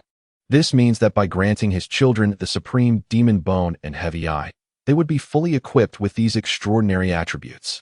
In an instant, Xia Xin inhaled sharply, filled with anticipation for the birth of his children, especially considering the innate Tao body holy fetus they carry. He eagerly looked forward to what his children would become upon their arrival into the world. The Imperial Slave Guardian technique is an advanced cultivation method designed for divine slaves, enabling them to enhance their powers in accordance with their master's growth, ultimately reaching the realm of the Immortal Emperor. However, it is worth noting that the Imperial Slave Guardian technique is somewhat inferior to the Immortal Emperor Guardian technique practiced by the 9 great divine attendants. The 40 divine slaves under his command, while practicing the Imperial Slave Guardian technique, may elevate their realms in tandem with his progress. Yet they must always remain 14 minor realms below him. This means that the 9 divine attendants will invariably surpass the 40 divine slaves by 5 minor realms, while he himself will consistently be 9 minor realms ahead of the 9 divine attendants, according to the stipulation that the divine slaves must be 14 minor realms beneath him. Once he imparts the Imperial Slave Guardian technique to the 40 individuals, they will all currently be at the 1st level of the reincarnation realm. Only when he ascends to the 5th level of the divine realm or higher can the 40, including Xiao Yozi, continue to progress in their cultivation. Observing the limitations imposed by these 2 techniques, Xia Xin found the arrangement quite reasonable. The divine slaves, through the Imperial Slave Guardian technique, can advance in their cultivation alongside his, albeit remaining 14 minor realms lower, equating to 1 major realm and 4 minor realms. Conversely, the divine attendants practicing the Immortal Emperor Guardian technique will forever be 9 minor realms beneath him. Thus, it prevents the impression that his subordinates are nearing his level of power. Both the Immortal Emperor Guardian technique and the Imperial Slave Guardian technique are of the Immortal Emperor caliber, characterized by their extraordinary levels, far surpassing the pinnacle techniques of the upper realm. The highest techniques in the upper realm are of the Emperor class, which is a realm beneath the Immortal realm, while the Immortal Emperor realm is above the Immortal realm. Naturally, these 2 techniques are formidable. Consequently, both the divine attendants and the divine slaves practicing these methods can attain the ability to challenge realms beyond their own, with the divine attendants capable of confronting adversaries 5 minor realms higher with ease, and the divine slaves able to challenge 3 minor realms higher effortlessly, significantly enhancing their strength. Although there remains a certain disparity in realm compared to Xia Xin, they are certainly capable of assisting him in managing troublesome issues in the outside world and eliminating some unwelcome adversaries. After clarifying all rewards, Xia Xin smiled as he gazed deeper into the Qin family domain, noting that there were approximately half an hour remaining. The spatial passage connecting to the outside malevolent races should soon be established. Meanwhile, within the world of the outer malevolent races, numerous blood evil clan experts were exceedingly excited. For in just half an hour, they would be able to invade the realm of Xinzhou once again after a millennium. This time, they would ensure that the practitioners of Xinzhou experienced their unrelenting cruelty. Beyond the world of Xinzhou, within the numerous smaller worlds aligned with the upper realm, many had already detected the sudden emergence of the Xinzhou realm. An ancient legend had been recalled among them. It is rumored that the Divine Continent is the central region beneath the upper realm, gathering the fortune of countless small worlds from the lower realm. Every 10,000 years, the position of the Divine Continent becomes apparent, heralding the onset of a great era of conflict and the emergence of the path to immortality.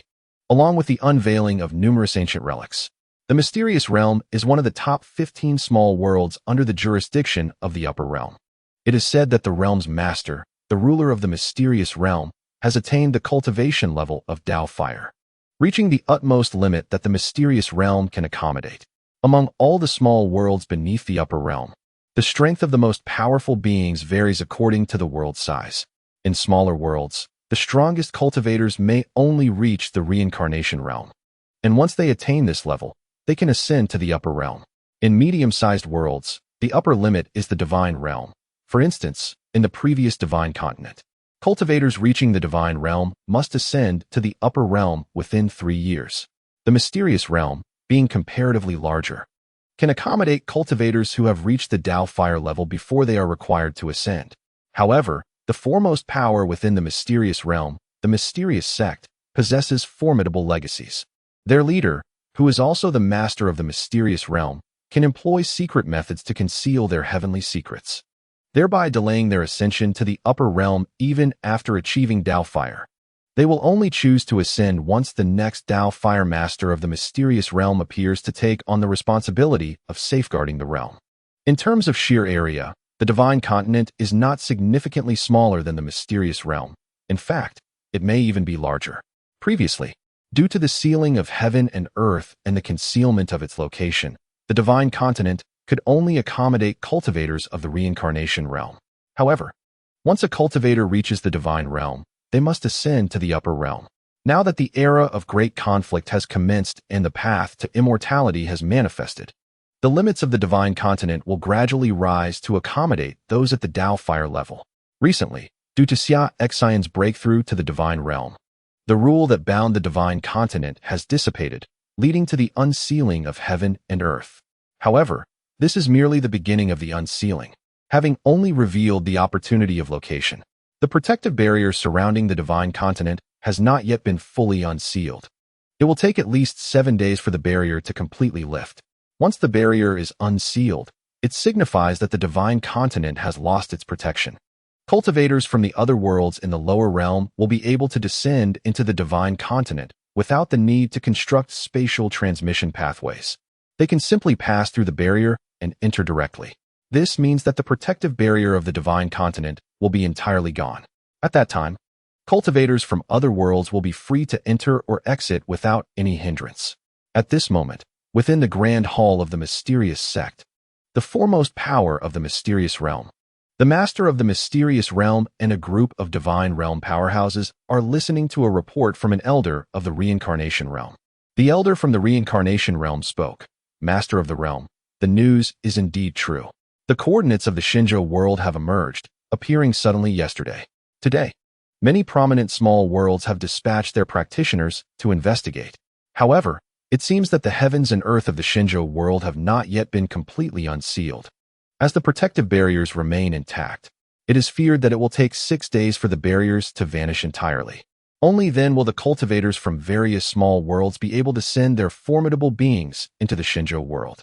In the Grand Hall, the master of the mysterious realm nodded upon hearing this and remarked, "It appears that the celestial pathway of this epoch is about to be unveiled, and the great contest of worlds is imminent. During these 6 days, gather all the prodigious talents of the mysterious realm. 6 days hence, we shall enter the Xinzhou world." The master of the mysterious realm continued, "With the arrival of the great contest, countless ancient relics within the Xinzhou world are sure to manifest. Our mysterious realm cannot afford to miss this opportunity." "Understood, master of the realm," the elder from the reincarnation realm replied before turning to make arrangements. Not only the mysterious realm, but many other prominent small worlds affiliated with the lower realms also began to dispatch their elite practitioners, gathering their own exceptional talents in preparation. They intended to wait outside the Xinzhou world, ready to enter once the barriers were completely lifted in 6 days, allowing them to seize the opportunity to contend for the ancient relics soon to be unveiled. Even in the higher realms, some factions took notice of the situation in the lower realms and began sending powerful beings to lead their prodigies down, awaiting at the periphery of the Xinzhou world. Once the barriers dissipated, they would delve into the ancient relics set to open. As the central region of all lower realms, the Xinzhou world is a convergence of fortune, and the treasures left behind by generations of formidable practitioners within those ancient relics are undoubtedly extraordinary. Though they hail from the upper realms, they cannot afford to miss this. Thus, a multitude of external practitioners flocked to the outskirts of the Xinzhou world. Meanwhile, Xia Xin remained at the entrance of the Qin family, patiently waiting. The construction of the teleportation array connecting to the outer evil tribes was nearing completion. Xia Xin drew the Qishao sword from his back and awaited the moment.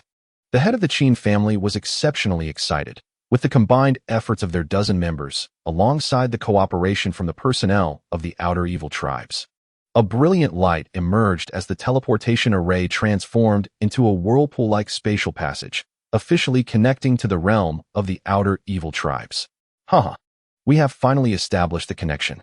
The patriarch of the blood evil tribe laughed with pride. After 10,000 years, they would once again set foot upon the land of Shenzhou. The resources of this land are indeed nostalgic. Suddenly, accompanied by 2 other divine sovereigns from the blood evil clan, along with dozens of reincarnation realm evil emperors, hundreds of concealed palace realm evil envoys, and thousands of primordial realm experts, they began to swiftly transfer through the spatial passage to the realm of the divine continent. Observing this situation from above the clouds outside the Qin residence, Xia Xin revealed a cold smile, exclaiming, "Here they come, my brother." Within the Qin family, upon witnessing the arrival of 3 divine sovereigns accompanied by such a formidable entourage, the head of the Qin family and several elders of the concealed palace realm were overwhelmed with excitement, immediately kneeling and proclaiming, "We pay our respects to the esteemed divine sovereigns." The leader of the blood evil clan and the other 2 divine sovereigns nodded in acknowledgement. Then, the 2 sovereigns, whose arms had been severed by Xia Xin and who had lost their spatial rings, turned to the head of the Qin family and inquired, "Where is that despicable wretch who severed our arms at the Divine Fist Sect and the Heavenly Blade Sect? Which faction of the divine continent does he belong to? We have personally descended upon this realm and shall ensure he pays dearly." A sinister expression adorned their faces. This vile thief had not only severed their arms, but had also robbed them of their spatial rings, which contained treasures accumulated over a lifetime. They had spent their lives under the leadership of the blood evil clan's leader, plundering resources from other realms, relying on these possessions for their later years. How could they not be enraged by such a theft? Upon hearing this, the head of the Qin family quickly replied, "Esteemed sovereigns, the one responsible for the previous attacks is a peerless sword god who has recently risen in the divine continent. He is the leader of a formidable power in this realm, and I shall lead you to his faction at once." Indeed, the 2 divine sovereigns of the blood evil clan nodded in agreement. "Why don't we first annihilate this faction, eliminate that despicable thief, and then systematically eradicate the other powers in the divine continent, plundering them one by one? The doctrine of the outer evil clan is to invade a new world and impose a strategy of total annihilation, killing all, destroying all, and seizing all. They would obliterate every faction within the realm, demolishing their sects and appropriating all their resources. Such a barbaric strategy is why they are referred to as evil clans by the lesser worlds below. They are no longer ordinary cultivators." Excellent. The leader of the blood evil clan nodded. In his view, as long as the 3 of them successfully descended into the divine continent, accompanied by so many experts from the blood evil clan, it could be said that there was no one in this realm capable of rivaling them.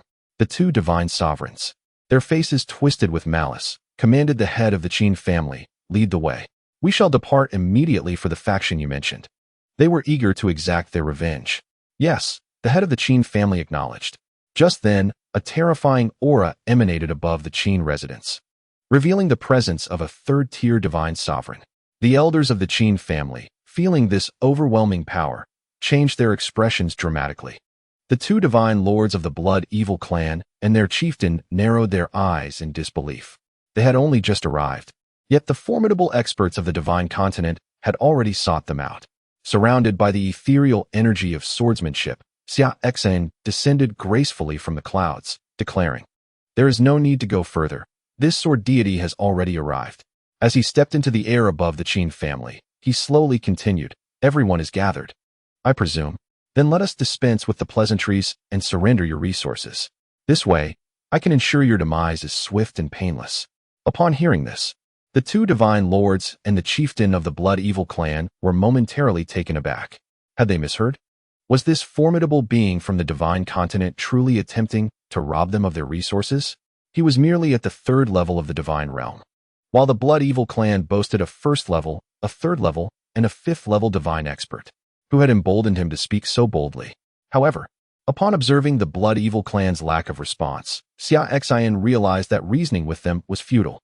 He decided to forego further dialogue with these malevolent beings. Since they were all present, it was time to take action. If reason would not suffice, then force would prevail. Though he harbored a disdain for violence, some individuals simply refused to heed his words, leaving him no alternative. In an instant, a surging primordial divine power enveloped him, intertwining with the rules of the divine swordsmanship.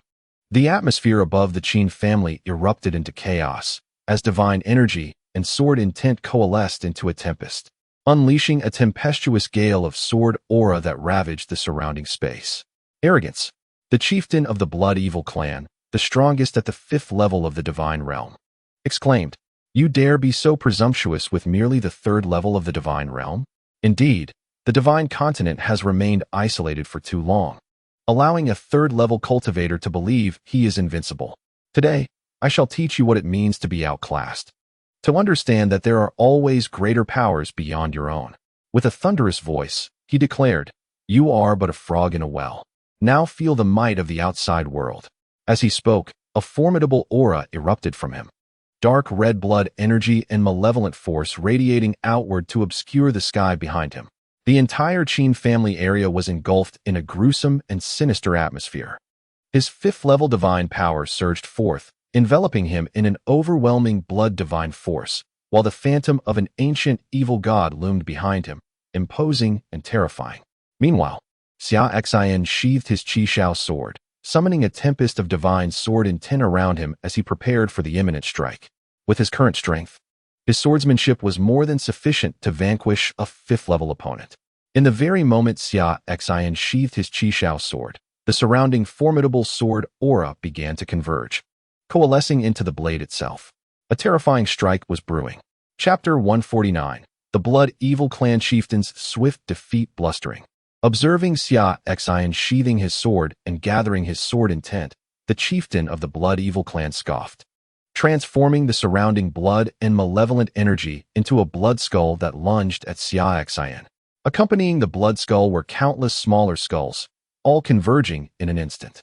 In the realm between heaven and earth, the air reverberated with the wails of spirits, and an endless torrent of blood transformed into a multitude of blood-soaked skulls, all lunging towards Xia Xin with gaping mouths. To the onlooker, Xia Xin appeared merely as a cultivator at the 3rd level of the divine realm, utterly insignificant before a 5th level powerhouse like himself. Within the divine realm, the disparities between each level are profoundly vast. He could not fathom that. Within the sealed lands of the divine continent for a millennium, an extraordinary cultivator could arise capable of slaying him across levels.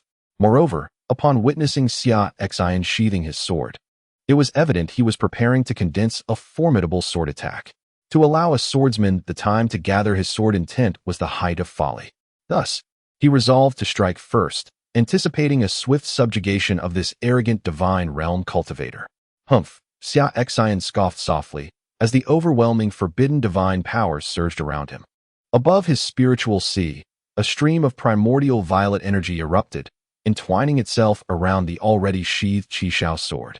In an instant, the cataclysmic divine power and sword intent coalesced, with the primordial energy serving as the nucleus, enveloping the Qi sword. "Die!" Xia Xin bellowed, executing his sword technique as the Qi sword leapt forth, cleaving through the air. A beam of purple divine sword light was unleashed, and an ocean of sword energy surged alongside it, hurtling toward the chieftain of the Blood Evil clan. The countless blood skulls that had surged forward were obliterated upon encountering the overwhelming forbidden divine power and sword energy, dissolving into nothingness. Meanwhile, the leading beam of purple sword light continued its unimpeded advance, aimed directly at the chieftain. The Blood Evil clan leader was taken aback, sensing the lethal threat posed by the approaching divine sword light. Such a sensation had not graced him since he ascended to the 5th level of the divine realm, and he was astonished that this divine realm swordsman could possess such might. Nevertheless, despite his astonishment, he did not falter. He hastily summoned the artifacts of the Blood Evil clan he bore, a Blood God Universe shield and the Blood Fiend 7 killing flag. These 2 artifacts radiated endless crimson light, rushing to intercept Xia Xin's purple divine sword light. After all, he was a 5th level powerhouse and the leader of the Blood Evil clan, so it was only natural that he possessed some life-preserving trump cards. Yet, unbeknownst to him, these 2 artifacts were insufficient to withstand the onslaught of Xia Xin's sword strike. For having reached the 3rd level of the divine realm, Xia Xin could tap into the powers of the Primordial Sword Body, which granted him formidable strength. The primordial divine power he wielded was several times more potent than ordinary divine energy. With the augmentation of both the primordial divine power and the primordial energy, his sword strike was not something two artifacts could hope to resist. All the cultivators of the Qin family held their breath, their gazes riveted upon this unfolding scene. They could only wonder if the two artifacts summoned by the Blood Evil clan leader would suffice to withstand the terrifying sword of this unparalleled sword god. Should the leader of the Blood Evil clan be unable to counter this strike and perish at the hands of this divine continent sword god, it was likely that they, too, would face impending doom. Under the watchful eyes of all the formidable members of the Blood Evil clan and the cultivators of the Qin family, a divine sword light coalesced from the primordial purple energy, effortlessly pierced through the defenses of two artifacts and cleaved into the body of the Blood Evil clan's leader. The purple sword light sliced through without the slightest hindrance, effortlessly severing the leader in twain. As the divine sword light passed through his corporeal form, it extinguished his very soul. The two halves of the leader's corpse descended from the heavens, marking the fall of the Blood Evil clan's patriarch, one of the 12 clans of the outer evil races. He had descended into the realm of Xinzhou for no more than a brief moment, arriving with great ferocity. Yet he could not withstand even a single blow. He perished beneath the strike of the sword god of Xinzhou. At that instant, the world seemed to fall into silence. The leader of the Blood Evil clan had been defeated so swiftly. The surrounding experts of the Blood Evil clan and the cultivators of the Qin family were momentarily at a loss. Such a rapid defeat was beyond their expectations. Having arrived with such aggression, yet upon making a move, he lost his head. How were they to proceed from here? Xia Xin, with intent, had chosen to sever the leader's body into two halves, having his own considerations in mind. By doing so, he ensured that he could still search for the spatial ring afterward. The leader of the Blood Evil clan likely possessed the most resources, and he could not afford to be careless. Should he obliterate the corpse in a single strike, he would have difficulty locating the spatial ring later. Resources were paramount. Everything else was of secondary importance. It is your turn now, Xia Xin spoke calmly, while radiant holy light began to circulate around him. He prepared to unleash the 3 swords of the sacred path, eager to see if, having reached the 3rd tier of the divine realm, he could fully manifest the first sword of the sacred path, the sword of humanity. Upon witnessing the sacred sword light swirling around Xia Xin, it was apparent he was preparing to execute a formidable sword technique. The 2 remaining divine sovereigns of the Blood Evil clan narrowed their eyes, their auras surging with agitation. With their strongest patriarch now deceased, it was evident that the divine realm experts of Xinzhou would not spare them. They had no choice but to make a final stand. At the command of the divine sovereign at the 3rd level of the divine realm, all members of the Blood Evil clan were ordered to act in unison, summoning the Blood God Great Formation to consolidate the Blood God Seal and suppress this individual in vengeance for their leader.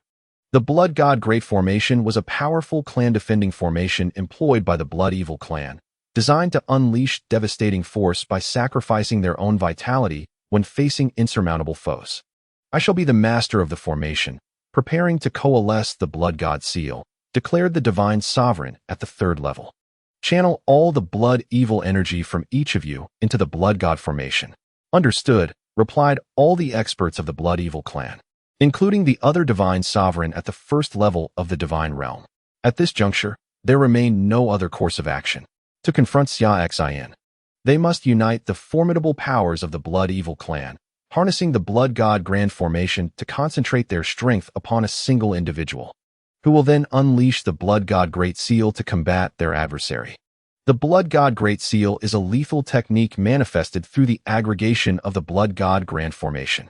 With their clans, 2 divine realm experts, dozens of reincarnation realm warriors, hundreds of concealed palace realm practitioners, and over 1,000 primordial realm might, they can channel their collective force into one individual. Such an assault could undoubtedly reach the pinnacle of the divine realm, sufficiently potent to challenge the formidable divine realm expert from the realm of Xinzhou. Their clan leader had previously underestimated the strength of this divine realm expert from Xinzhou, recklessly engaging in a solitary confrontation, which led to his demise, a tragic loss. Had they initially arranged the Blood God Grand Formation, perhaps their leader would have survived. Alas, the world offers no room for such hypotheticals. The leader is dead. and they are left with no choice but to eliminate the Divine Realm expert from Shinjo to avenge him. Upon witnessing the assembly of all these sinister clan experts preparing to form the array against him, Xia Xin felt intrigued. The primordial divine power within him surged forth once more, intertwining with the radiant sword light of the sacred path. He pondered whether the array of this extraterrestrial evil clan could withstand the impending strike of his sword. Chapter 150. Annihilation of the Blood Evil Clan. The collective strength of all the experts from the extraterrestrial evil clan began to converge through the Blood God Grand Formation, channeling towards the Blood Evil Clan's Divine Realm expert, who had attained the third level of the Divine Realm. As the entire Blood God Grand Formation activated, malevolent energy erupted, and the sky transformed into a bloody hue, particularly in the vicinity of the Divine Realm expert, which became drenched in a blood-red aura. The sanguine essence continuously surged from the bodies of the Blood Evil Clan experts, flowing relentlessly into the Divine Realm expert's being. His aura escalated swiftly, soon reaching the high tier of the Divine Realm. Spectral images of ancient evil deities manifested around him, grotesque and terrifying. As the Blood God Grand Formation was invoked, phantoms of the Blood God emerged to shield him. Observing all the experts of the Blood Evil Clan channeling their strength into their Divine Realm expert, elevating his aura to the high tier of the Divine Realm, the Qin Clan's practitioners were filled with exhilaration. The high tier of the Divine Realm. They were astonished by such a remarkable turn of events. The Sword God of Shinjo could never have anticipated this. In the end, the experts of the Blood Evil Clan would resort to the Blood God Grand Formation against him. It seemed inevitable that the Sword God of Shinjo would not survive this encounter, as he could not possibly possess the strength to contend with a high-tier Divine Realm adversary.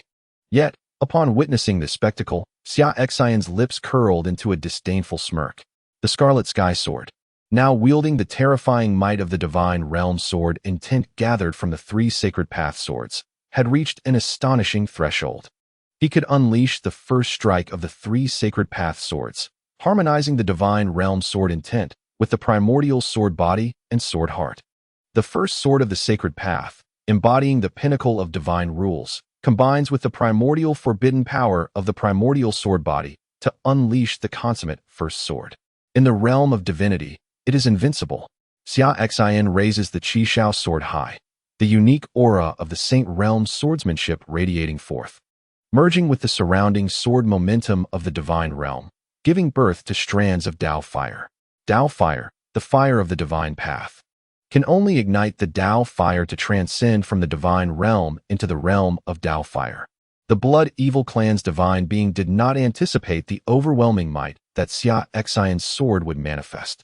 Gather, Blood God Seal. The divine being of the Blood Evil Clan, witnessing the scene, begins to burn the evil blood within him, as do all the masters of the Blood Evil Clan present. This divine powerhouse from the divine continent is about to unleash a sword that has birthed Tao Fire. If they do not exert their full strength, they may face annihilation. As all the masters of the Blood Evil Clan ignite their evil blood, their momentum rapidly diminishes, as if their strength were ebbing away with the combustion of their own evil blood. However, the Blood Evil Clan's divine being, commanding the Blood God Grand Formation, experiences a surge in his evil might, temporarily elevating him to the pinnacle of the Divine Realm. An unending flow of evil energy and blood energy surges into the Blood Evil Clan's divine being, causing the Blood God Seal he is responsible for coalescing to radiate with a pitch-black brilliance, adorned with intricate divine patterns, as if it were to materialize. The ancient divine evil phantom, born from the Blood God Great Law, swiftly merges into the Blood God Seal, transforming into evil patterns that illuminate above it. Streams of perfected rules of the Divine Realm converge around the Blood God Seal. The power of this Blood God Seal has reached the zenith of the Divine Realm. Whether it can withstand this divine powerhouse from the divine continent hinges on this very seal. The Blood Evil Clan's divine being hurls the seal towards Xia Xin, imbued with boundless divine might, gathering the power of the Blood God, exerting an overwhelming pressure. Xia Xin snorts coldly. The Primordial Sword Body fully activates, and his momentum surges dramatically, a torrent of forbidden power emanating from within, binding the surrounding void and halting the flow of sword energy in the space around him. The primordial divine power and the sacred path power intertwine, giving rise to swirling strands of Tao fire that wrap around the Qishao sword, as if to incinerate the surrounding space. Human path sword, slash. Xia Xin also shouts fiercely. In an instant, the primordial divine power and sacred path power coalescing on Xia Xin's Qishao sword violently cleaved down, accompanied by terrifying divine might. In a mere moment, the sword momentum that has transcended the divine realm above the Blood Evil clan is set into motion, invoking countless divine sword energies, coalescing into the most resplendent sword intent, transforming into a beam of sword light aimed at the Blood Evil clan's divine being. Boom! A deafening roar erupts as the Blood God Seal collides with Xia Xin's forbidden human path, sword in midair. The rule powers of the evil path and the sword path intertwine in a fierce struggle. The Blood God Seal, forged from the combined might of the entire Blood Evil clan's elite, paled in comparison to the human path sword, which effortlessly cleaved through it. Simultaneously, the tempest of primordial sword energy unleashed by this strike surged outward, tearing the very fabric of space apart, while the clouds were instantaneously annihilated into nothingness. The surrounding malevolent energies were utterly obliterated. The residual force radiated outward, shattering the palatial grounds below, resulting in the immediate demise of all Blood Evil clan practitioners present. Even the painstakingly constructed spatial passage connecting their realm to the divine continent was violently torn asunder. The foremost figure of the outer evil clan, a revered deity, was bisected by a single stroke, their corpse plummeting from the sky. The blood god array collapsed, leaving chaos in its wake. All the formidable members of the Blood Evil clan were annihilated by this singular sword strike. Xia Xin hurriedly began to collect the spatial rings from the fallen. He had been careless. The power of that blow was tremendous. Fortunately, the blood god array had retained some strength, absorbing much of the destructive force. Otherwise, the bodies and spatial rings of these outer evil clan members would have been utterly obliterated. Had that been the case, the loss would have been excruciating, as these items represented his resources. Thankfully, after a quarter of an hour scouring the battlefield, he had managed to gather every spatial ring from the Blood Evil clan elites, and all the resources remained intact. Xia Xin breathed a sigh of relief. With a finger raised to the heavens, a terrifying sword intent and energy began to coalesce above the Qin family's domain. The threat from the Blood Evil clan had been neutralized, yet the Qin family remained unaddressed. He was disinclined to waste words. A multitude of ethereal swords, forged from sword energy, rapidly took form, over 10,000 in number. The great technique, 10,000 swords returned to the sect, was invoked. With a swift motion of his hand, the multitude of ethereal swords descended. Each sword possessed the power to effortlessly slay any practitioner below the divine realm. At the moment these ethereal swords descended, the Qin family's practitioners were instantly terrified, scattering in all directions. Alas, their efforts were in vain. The 10,000 ethereal swords seemed to possess a will of their own, moving with astonishing speed and precision, targeting all practitioners within the Qin family domain with lethal accuracy. Moments later, after a relentless barrage through the Qin family region, every practitioner within was exterminated. Xia Xin then busied himself once more, thoroughly pillaging every resource from the Qin family and their treasury before contentedly turning to leave. Chapter 151. The eternal deity of my husband. The resources acquired from this single endeavor amounted to enough for Xia Xin to concoct nearly 200 bowls of innate divine liquid for his beloved wife, sufficient for over 3 months of sustenance for their 2 children. One cannot help but acknowledge the immense wealth of the outer evil clans. Alas, the spatial passage connecting to the world of the malevolent beings beyond the heavens is constructed beneath the blood god array. The adept members of the Blood Evil clan appear to have orchestrated this deliberately. Once the blood god array collapses, they will not stand a chance against the formidable powers of the divine realm within the Shinjo world. Thus, the spatial passage will inevitably shatter alongside the array under the onslaught. Just moments ago, under Xia Xin's blade, the spatial conduit to the world of the malevolent beings has been obliterated. Otherwise, Xia Xin would have insisted on venturing there to seize their treasures. Now, such a journey is rendered impossible. One cannot deny the vigilance of the malevolent beings. They possess a strong awareness of safeguarding against plunder. By retaining such a contingency, Should they find themselves outmatched, they ensure that the spatial passage is destroyed alongside them, preventing Xia Xin from traversing through to seize their world. Truly, they are a notoriously infamous race in this realm, specializing in the plundering of other worlds, while simultaneously guarding against incursions from adversaries seeking to reclaim what is theirs. Yet, do they believe this will suffice to deter Xia Xin? That notion is absurd. Xia Xin, realizing the lateness of the hour, must first return home to concoct the primordial divine liquid for his beloved. For once she commences the cultivation of their child using the sacred fetal method of the primordial Tao body. She must consume the divine liquid daily without fail for 3 consecutive years, lest all efforts be rendered futile. Thus, he must return today and plan to visit the Demon Sect tomorrow, utilizing the spatial passage previously sealed by the sect that connects to the world of the malevolent beings. Can you not come to me? Huh. You are still too naive, he mused, a smile gracing his lips. Previously, they had gone to great lengths to seal the passage to prevent his arrival, but now he would take the initiative to seek them out. If he could indeed raid the world of the malevolent beings tomorrow, the resources he could acquire would be astronomical. With such bounty, he would likely be free from concerns over resources for the entire year ahead. Meanwhile, as Xia Xin made his way towards the great Xia dynasty, news of his annihilation of all the Blood Evil clan's masters and the Qin family had reached the Demon Sect. This revelation left the venerable Taoist astounded. The entirety of the Blood God clan's elite had been vanquished by this young man. Has his strength truly ascended to such heights? A master of the 5th realm of the divine, capable of slaying with such ease.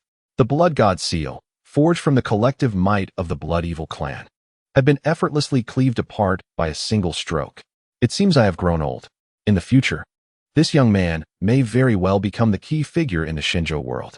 In recent days, as the Shinjo world has been unsealed, ancient legends have resurfaced. The Shinjo world, as the epicenter of the lower realms and a convergence of fortune, is known to the venerable Taoist. He is also concerned about the impending opening of the immortal path and the onset of a grand conflict among the worlds.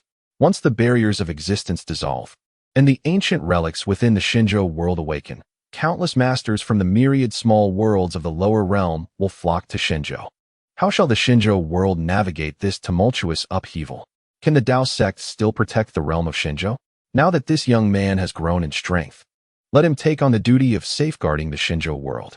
As the pinnacle of the righteous path, the Demon Sect can be rightfully considered the foremost power in the entire realm, bearing the responsibility to shield it. As an elder of the Demon Sect, Xia Xin must inevitably rise to the occasion to defend Shinjo from any external threats. In truth, the esteemed Taoist need not worry about this matter. Xia Xin is currently unaware of the intentions of those smaller worlds seeking to settle in Shinjo. Were he to know, he would undoubtedly find it laughable. These foreign realms, if they merely wish to explore the ancient ruins of Shinjo, pose no issue. However, should they entertain ulterior motives of invasion or oppression, Xia Xin would certainly intervene, leaving them stripped of all but their undergarments. This is well within Xia Xin's capabilities. Moreover, the system possesses a formidable discernment ability, capable of swiftly identifying which worlds intend to send their prodigies to train in Shinjo and which harbor malicious intentions.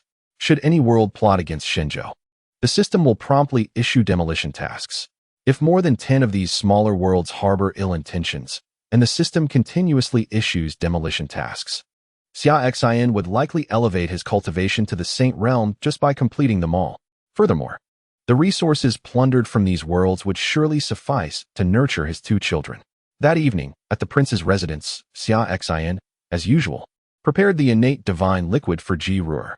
He crafted 2 bowls, and after consuming them, Ji Ruer found her cultivation did not increase. Having awakened her 2 children with the help of 2 bowls of divine liquid the previous day, she needed time to consolidate her gains. Xia Xin, after providing Ji Ruer with the divine liquid, gently placed his hand on her abdomen. Witnessing this, Ji Ruer's expression remained unchanged, but her heart was filled with astonishment. Could it be? She dismissed the thought, as the memory of Xia Xin's hand resting on her abdomen the night before, which had awakened her 2 children, flooded her mind. Surely, it would not happen again today. No matter how powerful her husband was, he could not make their children awaken every day. However, Just as this thought crossed her mind, the system awakened the supreme demon bone and the heavy eye in her two unborn children. In his mind, Xia Xin communicated with the system. Just after he finished speaking, the two small fetuses, who had just absorbed the innate divine liquid and were preparing for a comfortable sleep, suddenly awoke. What was happening? They sensed that they were about to awaken something formidable once more. The little boy felt an intense heat in his eyes, as a terrifying and ancient power began to coalesce within him. The infant girl discovered within herself the emergence of a small bone, distinct from the others, encircled by ancient and formidable imperial demonic runes. Not only was this revelation astonishing for her, but it also left Ji in a state of disbelief. Her husband had, once again, enabled their two children to awaken something extraordinary. However, the power of these awakenings proved too great for the children to fully absorb, resulting in Ji drawing a significant portion of it into herself. This unexpected surge allowed her cultivation to ascend by 2 minor realms, reaching the 6th level of Divine Realm. The sudden turn of events left Ji momentarily speechless. After a brief pause, she silently retracted her previous statement, acknowledging that there was nothing her husband could not accomplish. Her husband, forever a deity. Meanwhile, in the realm of the outer demonic clan, all 11 remaining major clans gathered in response to the call of the patriarch of their clan, who had attained the pinnacle of Divine Realm and was on the verge of Dao Fire Realm. They ceased all incursions into other worlds, for today. All the formidable experts above the Primordial Realm from the Blood Demonic Clan, one of the 12 major clans, had been utterly annihilated within the realm of Xinzhou. This revelation left the other 11 clans in shock. Xinzhou, having lain dormant for millennia, had now amassed such power that it effortlessly extinguished the Blood Demonic Clan. It was no wonder the Blood Demonic Clan had previously sought their aid, yet they were too preoccupied with their own invasions and had thought to delay assistance. Now, there was no need to wait, as the Blood Demonic Clan had been obliterated. On the morrow, the remaining 11 clans would gather their experts, preparing to invade the Xinzhou realm and exact vengeance for their fallen kin. The cold voice of the patriarch commanding the 10 clans declared that the annihilation of the Blood Demonic Clan was intolerable, and that the Xinzhou realm must pay a price for this affront. Understood, responded the clan leaders of the remaining 11 clans, who began to mobilize their own experts to assemble for the impending invasion of the Xinzhou realm. Simultaneously, within the Daxia dynasty's prince's residence in the Xinzhou realm, a notification reverberated in Xia Xin's mind. Ding. System task issued. Sign in at the main hall of the 12 clans of the outer demonic clan. A smile graced Xia Xin's lips. It had finally arrived. He had previously wondered why the system had yet to issue a demolition task with the impending invasion of the outer demonic clan. Now, it had come to fruition. With the demolition task, a sense of ceremony would accompany his journey to the outer demonic clan's realm, where he would seize resources while fulfilling both objectives. Chapter 152, Gathering of Strong Ones from the Outer Demonic Clan, 58 Divine Realm Experts. The next day, Xia Xin made his way directly to the Taoist sect's headquarters. He conveyed his intentions to the sect leader, expressing his readiness to explore the sealed passage within the Taoist sect that connected to the outer demonic clan's realm. Upon discovering his intentions, the 7 elder practitioners of the Tao sect exhibited no hesitation. They unsealed the barrier, permitting Xia Xin to traverse the spatial conduit towards the realm of the extraterrestrial evil clan. This conduit served as a bridge between 2 worlds, with the seal residing solely on the Tao sect's side, preventing the forces of the extraterrestrial evil clan from encroaching. Now, with the seal lifted, Xia Xin could directly venture forth, seeking vengeance in the world of the extraterrestrial evil clan. As Xia Xin stepped through the spatial passage, the elder Tao practitioners watched his receding figure, rendered momentarily speechless.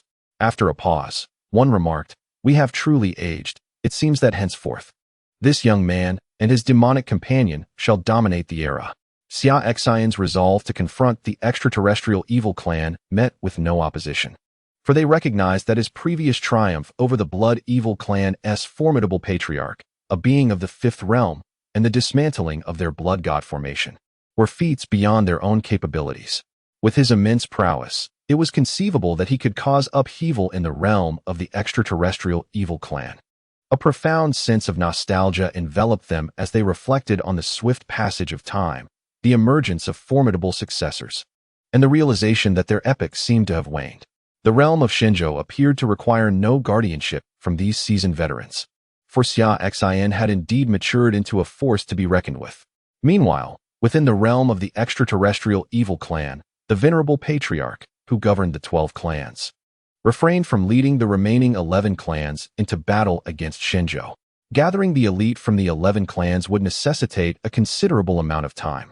They had only discovered the annihilation of the Blood Evil clan the previous day and had ceased their assaults on other worlds to summon the might of all 11 clans for an assault on Shinjo. However, amassing all their formidable experts within a single day was a daunting task. The earliest they could converge at the central hall of the extraterrestrial evil clan would be around noon, awaiting their patriarch's command. The elder patriarch, with an impassive countenance, sat upon his throne in silence. He was willing to wait until noon. After all, the extraterrestrial evil clan had the patience to bide their time. He intended to allow the cultivators of Shinjo a few more hours to live, for when the afternoon came and they invaded, they would witness the true meaning of cruelty. The audacity to obliterate one of their 12 clans, the Blood Evil clan, would exact a price upon the realm of Shinjo. Currently, the barriers of Shinjo had begun to weaken. Within 5 days, they would surely crumble. At that juncture, there would be no necessity for constructing a spatial transmission conduit. They could breach directly into Shinjo. Although the barriers had not entirely dissipated today, approximately 1/3 of their fortifications had already been lifted. Previously, during their invasion of the Shinjo world, they constructed 3 spatial passages at the headquarters of the Tao sect, the Buddhist sect, and the Heavenly Demon Sect. However, the exits of these 3 passages leading to the Shinjo world have been sealed off by that realm. With the recent trend of the world barrier being unsealed by 1/3, they can forcibly break through the seals guarding that realm with sheer force, thereby launching a direct invasion. They plan to set forth at noon today, aiming to infiltrate the Shinjo world before the powerful minor worlds of the lower realms. Their intent is to exterminate, plunder, and devastate the Shinjo world entirely. Once the Shinjo world is completely unsealed in the future and the formidable beings from the various lower realms descend upon it, they can eliminate any interference from the indigenous forces of the Shinjo world and freely contend for the treasures within the forthcoming ancient relics.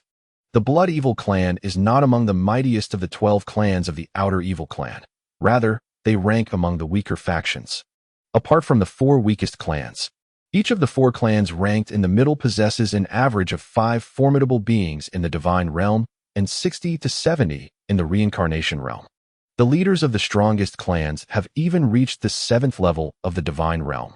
Among the 12 clans, the 4 most powerful, Tianxia clan, Mingxia clan, Guixia clan, and Hengxi clan, each boasts 7 Divine Realm experts and nearly 100 Reincarnation Realm warriors, with their leaders having attained the 9th level of the Divine Realm. Additionally, the leader of all 12 clans, with strength reaching the pinnacle of the Divine Realm, stands at the threshold of the Tao Fire Realm. This means that excluding the Blood Evil clan, the remaining 11 clans of the Outer Evil clan collectively possess a staggering 58 experts above the Divine Realm and close to 1,000 in the Reincarnation Realm. The number of those in the Concealed Palace Realm approaches 5,000, while the number of experts in the Primordial Realm across the 11 clans totals in the tens of thousands. This encompasses all the formidable beings within the Outer Evil clan world. Should they all invade the Shinjo world in one fell swoop, they would undoubtedly overturn the entire realm, leaving no stone unturned. As the experts from the 11 clans continue to converge upon the main hall of the Outer Evil clan, Xia Xin has already arrived in the Outer Evil clan world. He has captured several immortal realm experts of the Outer Evil clan who were en route to the clan's main hall and employed soul-searching techniques to delve into their memories, aiming to ascertain the location of the main hall. The system has instructed him to check in at the main hall, but as this is not the Shinjo world and he is unfamiliar with the path, he must capture a few members of the Outer Evil clan to gather the necessary information before proceeding. During his soul-searching endeavor, Xia Xin discovered startling revelations. From the memories of one of the immortal realm experts, he learned that the patriarch of the Outer Evil clan, responsible for overseeing the 12 clans, is currently issuing orders to summon all cultivators from the remaining 11 clans due to the annihilation of the Blood Evil clan. Rushing towards the main hall of the Outer Evil clan, Preparations were underway to gather the remaining elite practitioners of the Outer Evil Clan for an incursion into the Divine Land.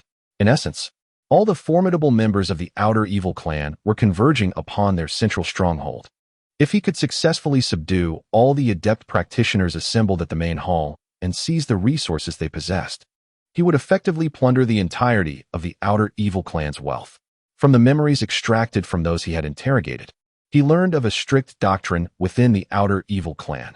The 12 clans of the Outer Evil were mandated to acquire resources through the invasion of other realms. Apart from the portion allocated to themselves, the remainder was to be deposited into the treasure vault of the main hall, serving as the lifeblood for the clan's development. Thus, aside from what the practitioners themselves held, all the resources of the Outer Evil Clan were housed within the vault. It was no surprise that the system had issued a task for him to check in directly at the main hall of the 12 clans. This was clearly an invitation to seize the resources contained within the clan's treasury all at once. Chapter 153, A Bounty of Outer Evil Clan Resources. After this, rest awaits. Moreover, this opportunity arose precisely when the venerable patriarch of the Outer Evil Clan summoned all practitioners to the main hall. It appeared the system intended for him to leave no practitioner unscathed, compelling him to abscond with both the vault's treasures and the resources held by the clan members. Truly, the system had adopted a rather unscrupulous approach. It seemed that no one around him was entirely virtuous, with figures like Uncle Fu, Little Li, and the current demolition system. None were of noble character. Yet, it appeared he was no paragon either. Reflecting on this, Xia Xin felt a twinge of melancholy. He then activated his movement technique and sped towards the main hall of the Outer Evil Clan. As noon approached, the elite practitioners from that side had likely gathered in substantial numbers. His arrival would be perfectly timed.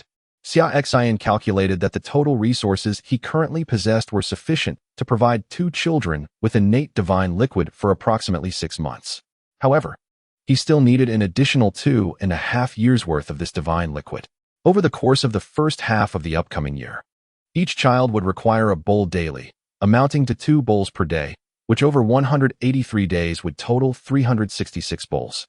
In the second year, the demand would increase, with each child needing 2 bowls daily, resulting in 4 bowls per day, equating to 1,460 bowls for the year. By the third year, the need would escalate further. Each child would require 4 bowls daily, summing to 8 bowls per day, culminating in 2,920 bowls for that year. In total, over the span of 2.5 years, nearly 4,750 bowls of the primordial divine liquid's rare materials are still required. It is quite a prospect. This time, venturing into the realm of the extraterrestrial evil clan, he intends to seize the entirety of their resources in one fell swoop. It remains uncertain how many bowls of resources for concocting the primordial divine liquid he will acquire. Xia Xin estimates that there should be at least 5,000 bowls available. Previously, after thoroughly plundering the resources from the formidable members of the Blood Evil clan, he had already amassed over 200 bowls. Coupled with the resources obtained from the spatial rings of the 2 Blood Evil clan deities he had previously incapacitated, he estimates his total to be around 270 bowls. From the memories of the recent encounters with several members of the extraterrestrial evil clan, he learned that the Blood Evil clan ranks at the bottom of the 12 clans. The resources from all the adept individuals within a single Blood Evil clan could yield 270 bowls of precious materials. Thus, it stands to reason that the 4 clans ranked in the middle among the remaining 11 could each contribute around 400 bowls of resources for concocting the primordial divine liquid. The 4 strongest clans could each provide 600 bowls without issue. Upon calculating, this leads to a total of over 4,800 bowls of resources for the primordial divine liquid. Furthermore, adding the treasures from the vault of the extraterrestrial evil clan, he suspects the total could reach 5,000 to 6,000 bowls of resources. This implies that, should his plan to seize the treasures of the extraterrestrial evil clan proceed smoothly, he would gather all the resources necessary for raising his 2 children in the future. The thought of this fills Xia Xin with excitement. It means that after completing this undertaking, he could retire from this line of work and finally enjoy a life of leisure. Xia Xin is not one to relish a life of constant toil. In fact, he is rather indolent by nature. Were it not for his wife and children, he would prefer to remain in the princess residence. diligently cultivating and savoring a blissful life with his beloved. The recent period of relentless travel has been exhausting, not due to physical fatigue, but rather the weariness from incessantly seizing treasures. He is not inherently greedy. On the contrary, he once led a life of simplicity and detachment from worldly desires, particularly during the decade prior to meeting and marrying Ji Rui'er. During his time at the Demon Sect, he lived a tranquil and untroubled existence. It was only after marrying his wife and experiencing the impending responsibilities of fatherhood that life compelled him into a role he did not favor. Robbing and plundering was never his intention. He was influenced by Fu Bo, for he is fundamentally a good person. Now, upon completing this heist, he will amass the resources needed for the future upbringing of his children. Henceforth, he can spend his days leisurely at home with his wife. As for the 58 formidable deities of the 11 clans of the extraterrestrial evil clan that await him, he feels no trepidation. Now, he stands invincible beneath the Dao Fire Realm. Even in the initial stages of the Dao Fire Realm, he can rely on his hidden cards, such as the Hongmeng Sword Body and the Divine Sword Cultivation technique, to forcefully slay his enemies. After completing this task, he will no longer live a life of robbery. He cannot allow the outer evil clan to obstruct his path. Utilizing the divine movement technique, Xia Xin soared through the air and finally arrived at the entrance of the outer evil clan's main hall. Concealing his presence with the supreme concealment technique, he accessed the system's sign-in page. First, he would sign in to enhance his cultivation further before confronting the 58 divine realm experts of the outer evil clan. Though he harbored no fear of these divine realm powerhouses, it was undoubtedly advantageous to bolster his strength before the impending battle. System. Sign in at the outer evil clan's 12 halls. Xia Xin silently intoned to the system. Ding. Congratulations, host, on successfully signing in at the outer evil clan's 12 halls. Completing the system task. Ding. Congratulations, host. You have received a reward of 1,000 years of pure cultivation. Ding. Congratulations, host. You have obtained the Demon Eye. Ding. Congratulations, host. You have acquired the Supreme Demon Bone. Ding. Congratulations, host. You have gained the Immortal Emperor's Sword Cultivation technique. As the notification sounds concluded, the reward of 1,000 years of cultivation was swiftly infused into Xia Xin's body, causing his realm to ascend rapidly. 4th layer of the Divine Realm. 5th layer of the Divine Realm. 6th layer of the Divine Realm. The 1,000 years of cultivation surpassed the rewards he had previously received from signing in at the 3 bases of the Outer Evil Clan. Indeed, risk and reward coexist. The system had compelled him to take such significant risks by crossing into the realm of the Outer Evil Clan, forcing him to face 58 Divine Realm experts alone. Thus, it granted him a substantial reward of 1,000 years of cultivation in one go. This 1,000 years of cultivation allowed him to ascend 3 layers. Although this was less than the previous experience of gaining 2 layers in a single enhancement after 500 years, it was natural that as one progresses to higher realms, the required cultivation increases. Upon reaching the 6th layer of the Divine Realm, the amount of Hongmeng divine power within him doubled once more. And as it accumulated to a certain threshold, a qualitative transformation occurred. At this moment, a trace of Dao fire had already mingled within his Hongmeng divine power. Indeed, it is only upon reaching the Dao fire realm that one can ignite the condensed Dao fire within oneself. At the 6th layer of the Divine Realm, he could condense Dao fire within the Hongmeng divine power. With the ability to condense Dao fire, combined with his innate foundation, he could effortlessly slay any adversary within the Divine Realm without resorting to any divine abilities, merely wielding ordinary divine power in his sword strikes. Even against a mid-level expert of the Dao Fire Realm, he could stand his ground and potentially slay them directly. Against early-stage Dao Fire Realm experts, he could unleash a massacre with his divine abilities. This time, when confronting the 58 Divine Realm Masters of the Outer Evil Clan, regardless of the trump cards they employed, he felt assured of his victory. Chapter 154. A sword to annihilate hundreds of thousands of the Outer Evil Clan. Moreover, the other 3 rewards obtained from this sign-in seemed quite promising as well. The Demon Eye, Supreme Demon Bone, and Imperial Sword Cultivation technique are all extraordinary elements. The system notes that the Demon Eye and Supreme Demon Bone can be fused with a woman intimately connected to the host. This clearly indicates that it is meant for his beloved wife, Ji Ruer. Indeed, the system is remarkably considerate. Now, both he and his 2 children have awakened their heavy pupils and supreme bones. And there is no reason for the system not to prepare something equally magnificent for his wife. A family should be perfectly equipped together. Moreover, his wife's current strength has waned somewhat, remaining at the immortal realm. He has already ascended to the divine realm, and it is only fitting that he provides her with some extraordinary enhancements to elevate her foundational abilities. Otherwise, her cultivation will lag behind his, which is quite concerning. The immortal realm is indeed somewhat inadequate. Furthermore, the 2 children she carries, nurtured with his innate divine liquid, may well emerge surpassing the immortal realm. If they are born stronger than their mother, it would be rather awkward.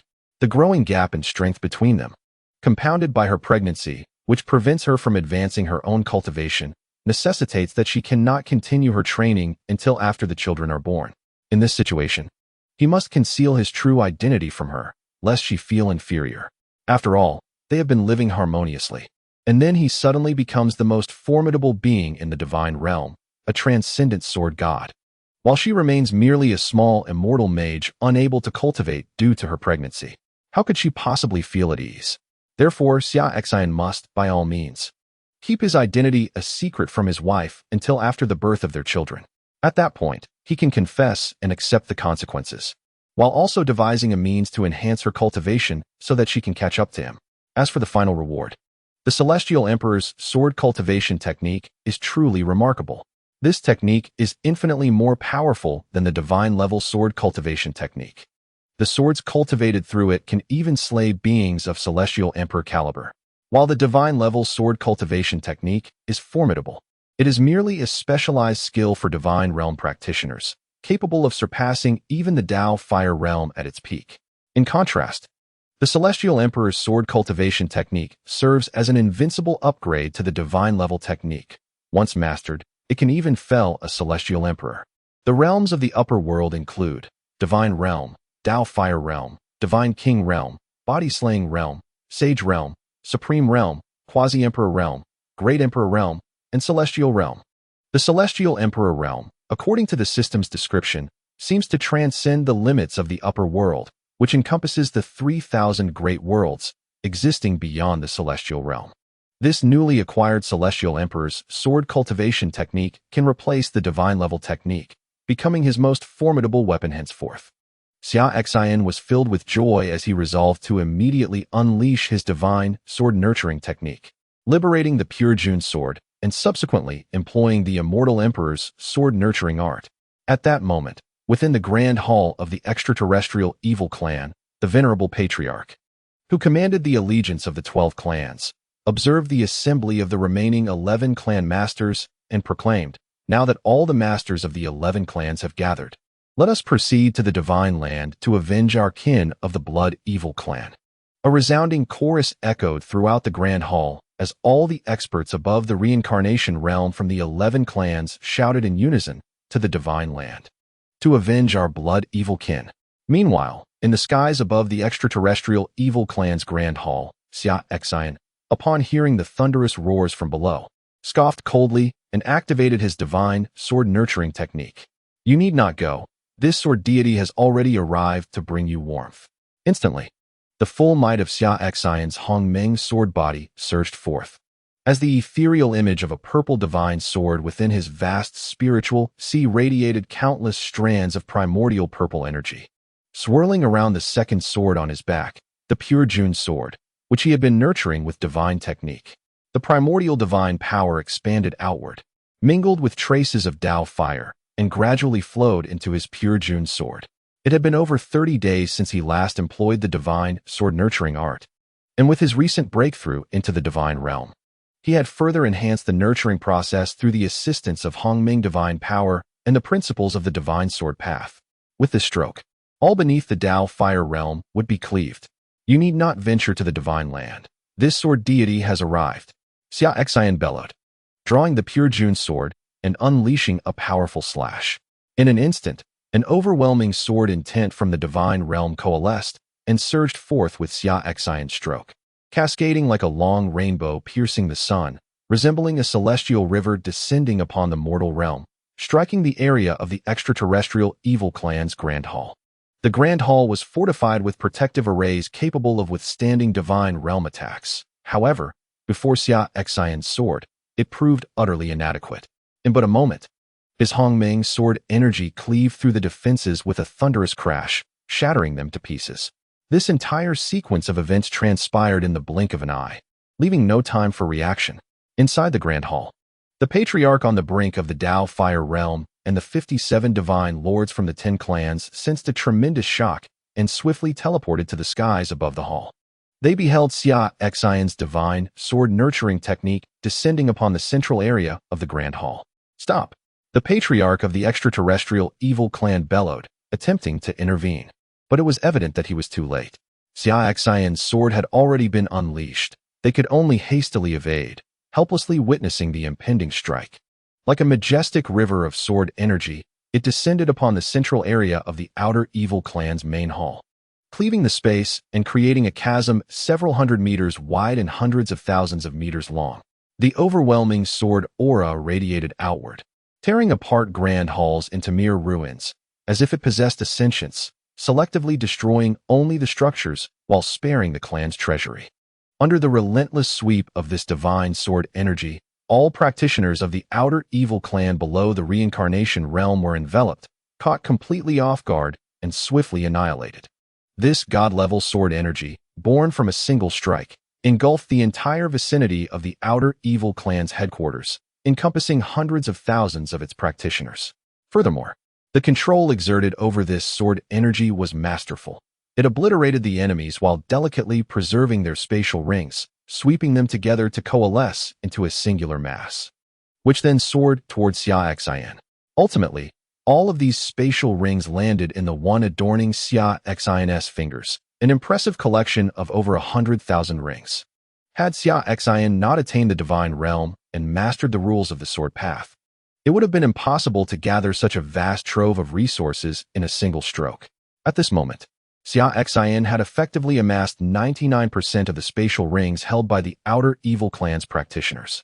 Only 58 powerful beings of the divine realm and nearly 1,000 reincarnation realm evil emperors remained, their spatial rings still floating in the air.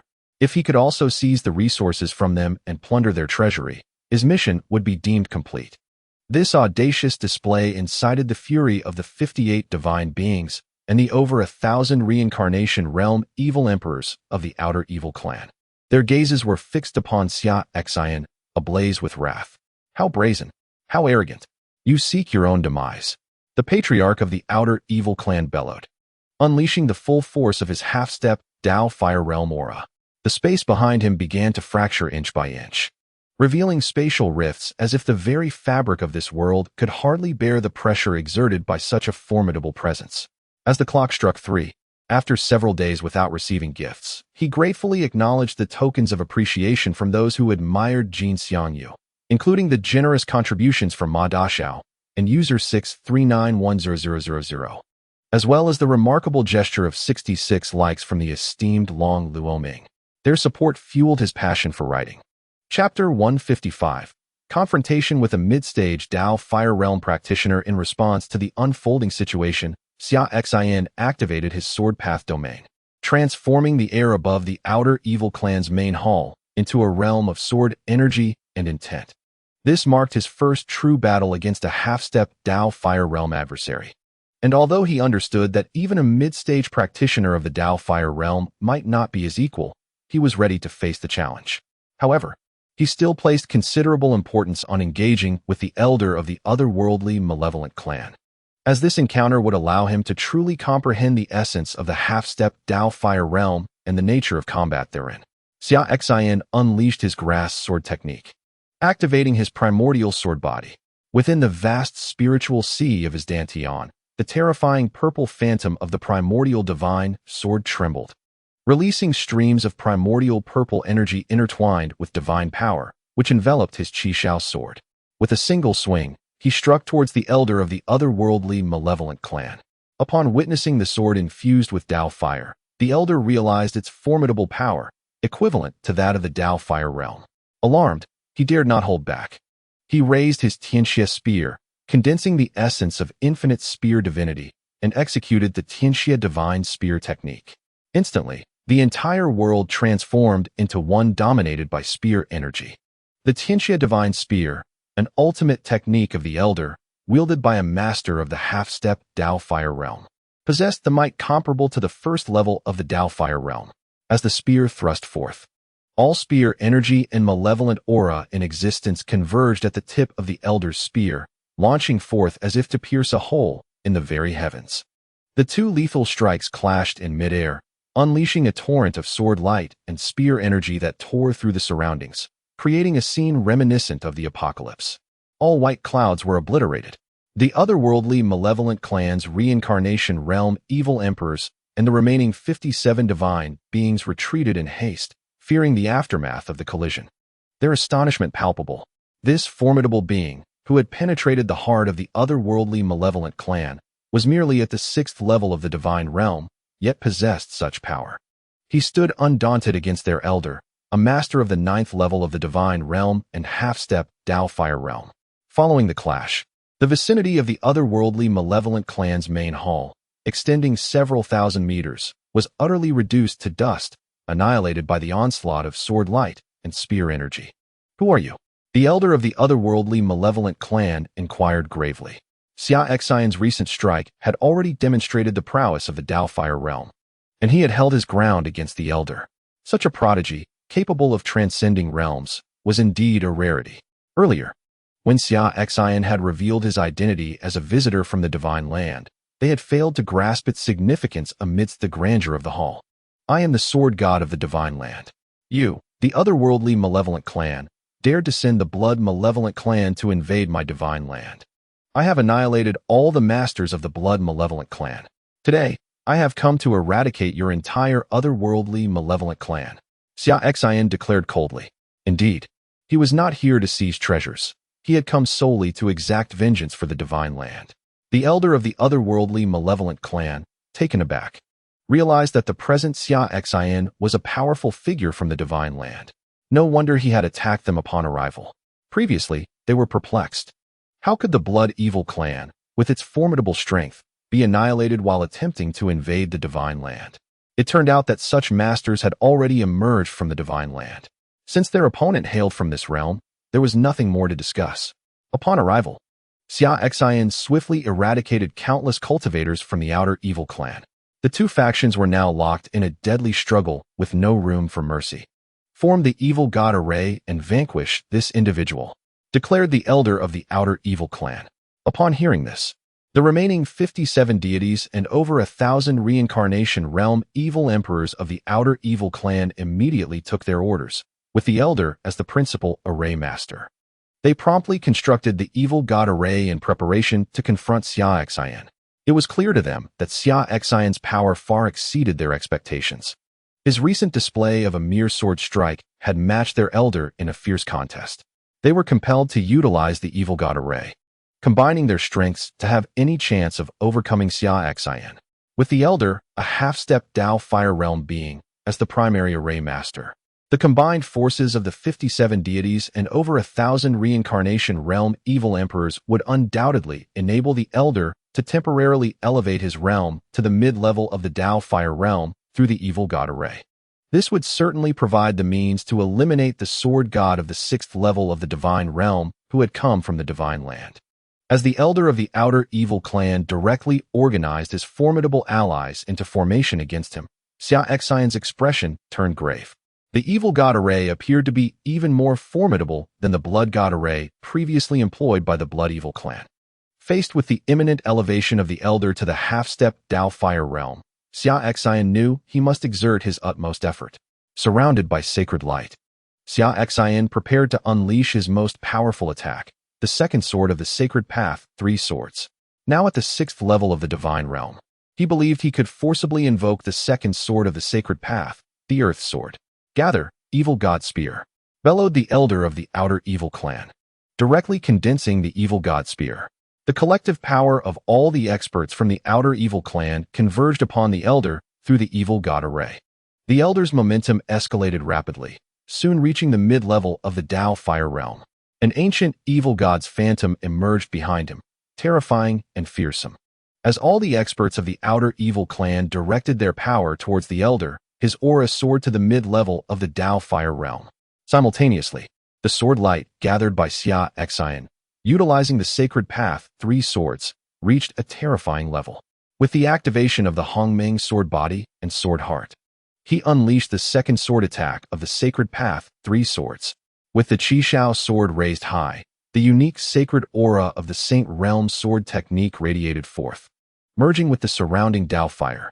Enhanced by the Hongming sword body and sword heart, the power of this strike transcended the mid-level of the Tao fire realm, reaching the high level of the Tao fire realm. The second sword of the sacred path, 3 swords, was a technique that could only be wielded by those of the Divine King realm. Xia Xin, wielding the power of the Divine realm, unleashed the essence of the Hongming sword body and sword heart.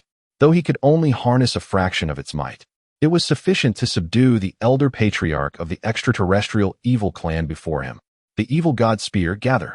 Upon witnessing this, the patriarch ignited the malevolent blood coursing through his veins, and the elite members of the extraterrestrial evil clan followed suit.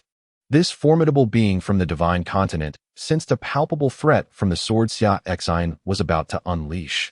Even he, having attained the mid-level of the Tao Fire realm, felt somewhat outmatched. Should he not exert his utmost effort, he feared for his demise. As the experts of the extraterrestrial evil clan ignited their malevolent blood, their collective aura swiftly diminished. However, the patriarch, who commanded the evil god array, managed to elevate his oppressive presence once more, reaching the pinnacle of the mid-level Tao Fire realm. A relentless surge of malevolent energy and blood flowed into the patriarch, causing the evil god spear he wielded to radiate with a pitch-black brilliance, adorned with intricate divine patterns. Without hesitation, he hurled the spear towards Xia Xin. Today is my mother's birthday, and I've been occupied with festivities throughout the day, so I will post one update now, and the remainder will follow tomorrow. Chapter 156. A swift path to elevate one's cultivation. Xia Xin too did not hesitate, condensing his sacred Tao sword intent to its zenith and striking forth the second of the 3 sacred swords, the earthly sword. In an instant, the sword light seemed poised to cleave the heavens, crashing against the patriarch's evil god spear. The divine energy emanating from the spear, wrought from darkness, clashed violently with Xia Xin's sacred Tao sword light, infused with the essence of dark Tao fire. Yet, it was evident that Xia Xin's sacred Tao sword light was superior. After all, this attack could only be executed by one of the Divine King realm. The Divine King realm, a level beyond the Tao Fire realm, meant that even if Xia Xin could not fully unleash the sword's potential, it was far beyond the capabilities of an opponent comparable merely to the mid-tier Tao Fire realm. Under the relentless assault of the earthly sword's might, the patriarch's evil soul spear began to fracture, ultimately disintegrating into a myriad of dissipating spear intents and energies. Meanwhile, Xia Xin's sword continued its trajectory, cleaving through the evil god array and striking down upon the patriarch and the multitude of extraterrestrial evildoers. All 58 remaining divine realm experts and over 1,000 reincarnation realm evil emperors of the extraterrestrial evil clan perished under this one stroke, their corporeal forms utterly obliterated, leaving only their spatial rings behind.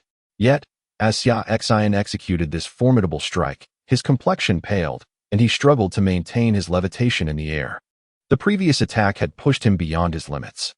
Attempting to unleash an assault befitting a divine king with his current cultivation at the 6th level of the divine realm was indeed excessive. It seemed prudent to reserve such a technique until he reached the Tao Fire realm. Xia Xin retrieved a vial of elixir from his spatial ring and consumed it, seeking to replenish the spiritual energy within him.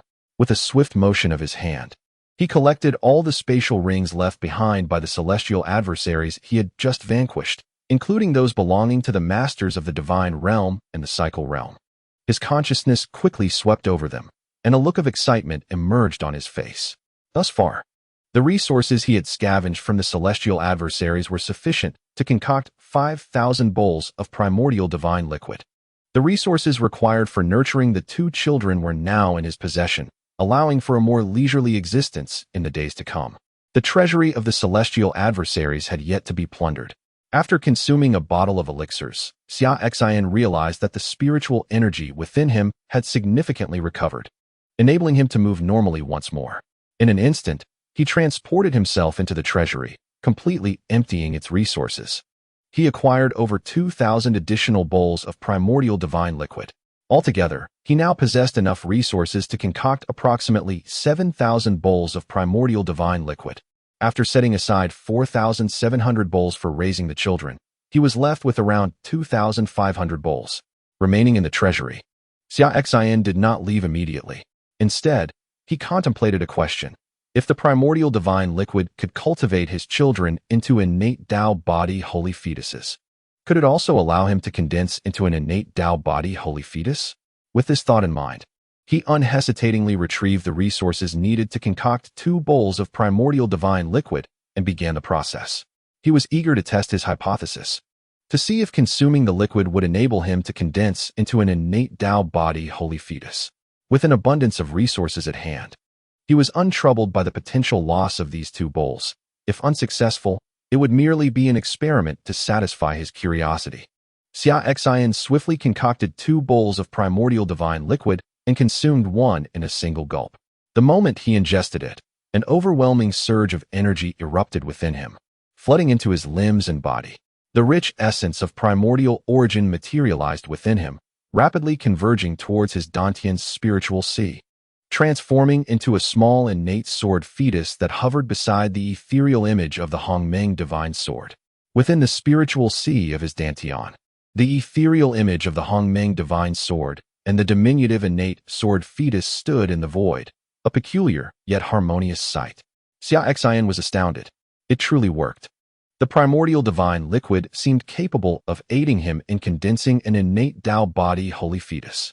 However, due to his unique constitution, what he had condensed should be referred to as an innate sword fetus, equivalent in rank to the innate Tao body holy fetus. What a remarkable discovery. This revelation left Xia Xin utterly astonished. So, it could be said that from now on, he could consume the primordial divine liquid daily to cultivate his innate sword fetus. Once he succeeded in condensing the sword fetus, he would embody the sword body, sword heart, sword fetus, and sword bone. In the realm of Kendo, his future achievements shall be unparalleled. Moreover, what astonished Xia Xin even more was not merely this. It was the revelation that consuming this bowl of innate divine liquid significantly enhanced his cultivation. Xia Xin estimated that with just 3 more bowls, he could elevate his realm to the 7th level of the divine realm. This innate divine liquid possessed capabilities beyond merely enabling one to condense the innate Tao body holy embryo. It also allowed the absorption of innate primordial energy, facilitating rapid advancement in cultivation. In that moment, Xia Xin felt as though he had discovered a path to swiftly elevate his prowess without the need for arduous training or constant sign-ins. All that was required was to consume a bowl of innate divine liquid each day at home. In just a few days, he could ascend a minor realm. It would not be long before he could break through to the Tao fire realm. This innate divine liquid could be consumed for 3 years, after which the condensation of the innate Tao body holy embryo would be complete, and it would no longer be effective. Moreover, during the first year, he could only consume 1 bowl per day, for Xia Xin distinctly sensed that after drinking a bowl, his body had reached a state of saturation. To partake of another bowl, he would have to wait until the next day, allowing his innate sword embryo to fully absorb the energy from that day's divine liquid. By the second year, as the innate sword embryo matured within him, he could increase his consumption to 2 bowls a day, and by the third year, when the innate sword embryo was nearing completion, he could drink 4 bowls in one sitting. Xia Xion's heart raced with excitement. This meant that for the next 3 years, as long as he possessed sufficient resources, he could cultivate the sword embryo and elevate his cultivation by simply consuming the innate divine liquid daily. It was as if he had been granted an extraordinary boon. In just a few days, he could enhance his cultivation multiple times. Thus, before the birth of his son, he could potentially reach a realm beyond that of a saint. Incredible! Xia Xian, brimming with exhilaration, mused that indeed, being a cheat was quite pleasurable. He need not exert himself. Simply spending time at home with his wife and consuming the innate divine liquid would enable him to swiftly advance. While others toiled for thousands of years without matching his progress, It was enough to provoke envy. Feeling joyous, Xia Xin stored the remaining bowl of innate divine liquid and departed from the treasure vault of the outer evil clan, making his way back to the world of Xinzhou. He had amassed sufficient resources and uncovered a shortcut to rapidly elevate his cultivation while residing comfortably in the prince's manor. Henceforth, he could enjoy a peaceful life without the need for ceaseless wandering. Unbeknownst to Xia Xin, however, his desire for a tranquil existence was destined to be thwarted. For outside the world of Xinzhou, dozens of powerful figures from various minor world factions had already gathered. Among these figures were the top-ranked experts from 9 minor worlds beneath the upper realm. These adept individuals convened to strategize, preparing for the moment when the barriers of the Xinzhou world would shatter. Upon their entry into the realm of Xinzhou, they sought to swiftly subdue all factions within, compelling them to yield and serve as their subordinates in the quest to explore the ancient relics soon to be unveiled in this mystical world. Those who dared to resist would face death. The 9 foremost minor worlds, each governed by formidable beings of the Dao Fire realm, regarded Xinzhou as a domain where only the mightiest could dominate, perceiving its strength as utterly insufficient. They had no choice but to submit obediently to their will. Chapter 157. At last, standing on equal ground meanwhile, Xia Xin had returned to the Xinzhou world, specifically to the Great Xia dynasty. Upon his arrival, he sought out Xia Xiaoxiao. With a hearty laugh, he proclaimed that he had ascended to the realm of the divine and had recently vanquished the strongholds of the extraterrestrial evil clans in the western region at the Divine Fist sect, in the northern desert at the Heavenblade sect, and in the southern ridge at the Qin clan. The news of his single-handed destruction of the Blood God formation, which had been fortified by the elite of the Blood Evil clan, had certainly spread throughout Xinzhou. Xia Xiaoxiao must have heard of it by now. It was time for the idol rankings to be revised. Empress of the Celestial Demon Sect, you have ridden high atop this sword god for long enough. This time, I shall decisively place you beneath me. Until you experience the might of this unparalleled sword god, you will remain oblivious to my true prowess. At that moment, Ji Ruiru was guiding Xia Xiaoxiao in her cultivation of the Grand Heavenly Luo Sutra, while Lin Huiger quietly meditated on the path of the sword. Upon seeing Xia Xin approach, the 3 ceased their activities. Xia Xin then spoke. Ah, Xiaoxiao, have you heard? That sword god of Xinzhou has once again risen to fame, having reportedly annihilated 3 strongholds of the extraterrestrial evil clans in the western region, northern desert, and southern ridge, demonstrating his prowess at the high tier of the divine realm. Truly terrifying, isn't it? Have you heard about it? Xia Xin directed his gaze towards the trio, particularly towards Xia Xiaoxiao. Lin Huiger silently nodded in acknowledgement, indicating that she was already aware. She understood that her master was indeed that legendary sword god, and it was likely that he had come to boast and inquire about the rankings on the idol list. Master, you are quite stubborn, she mused. You cannot bear to be overshadowed by that empress of the Celestial Demon Sect. Ji Ruiru, upon hearing this, found it rather amusing. Her husband was too competitive, insisting on placing himself above her. Xia Xiaoxiao was momentarily taken aback by the question, unsure how to respond. Was her uncle overly concerned about her idol rankings? Noticing her silence, Xia Xin continued, the current prowess of that unparalleled sword god should surpass that of the empress of the Celestial Demon Sect. He feigned a serious analysis, gazing at Xia Xiaoxiao, awaiting her response. The implication was clear, the rankings needed updating, and it was time for that Celestial Demon Empress to be placed beneath the esteemed sword god.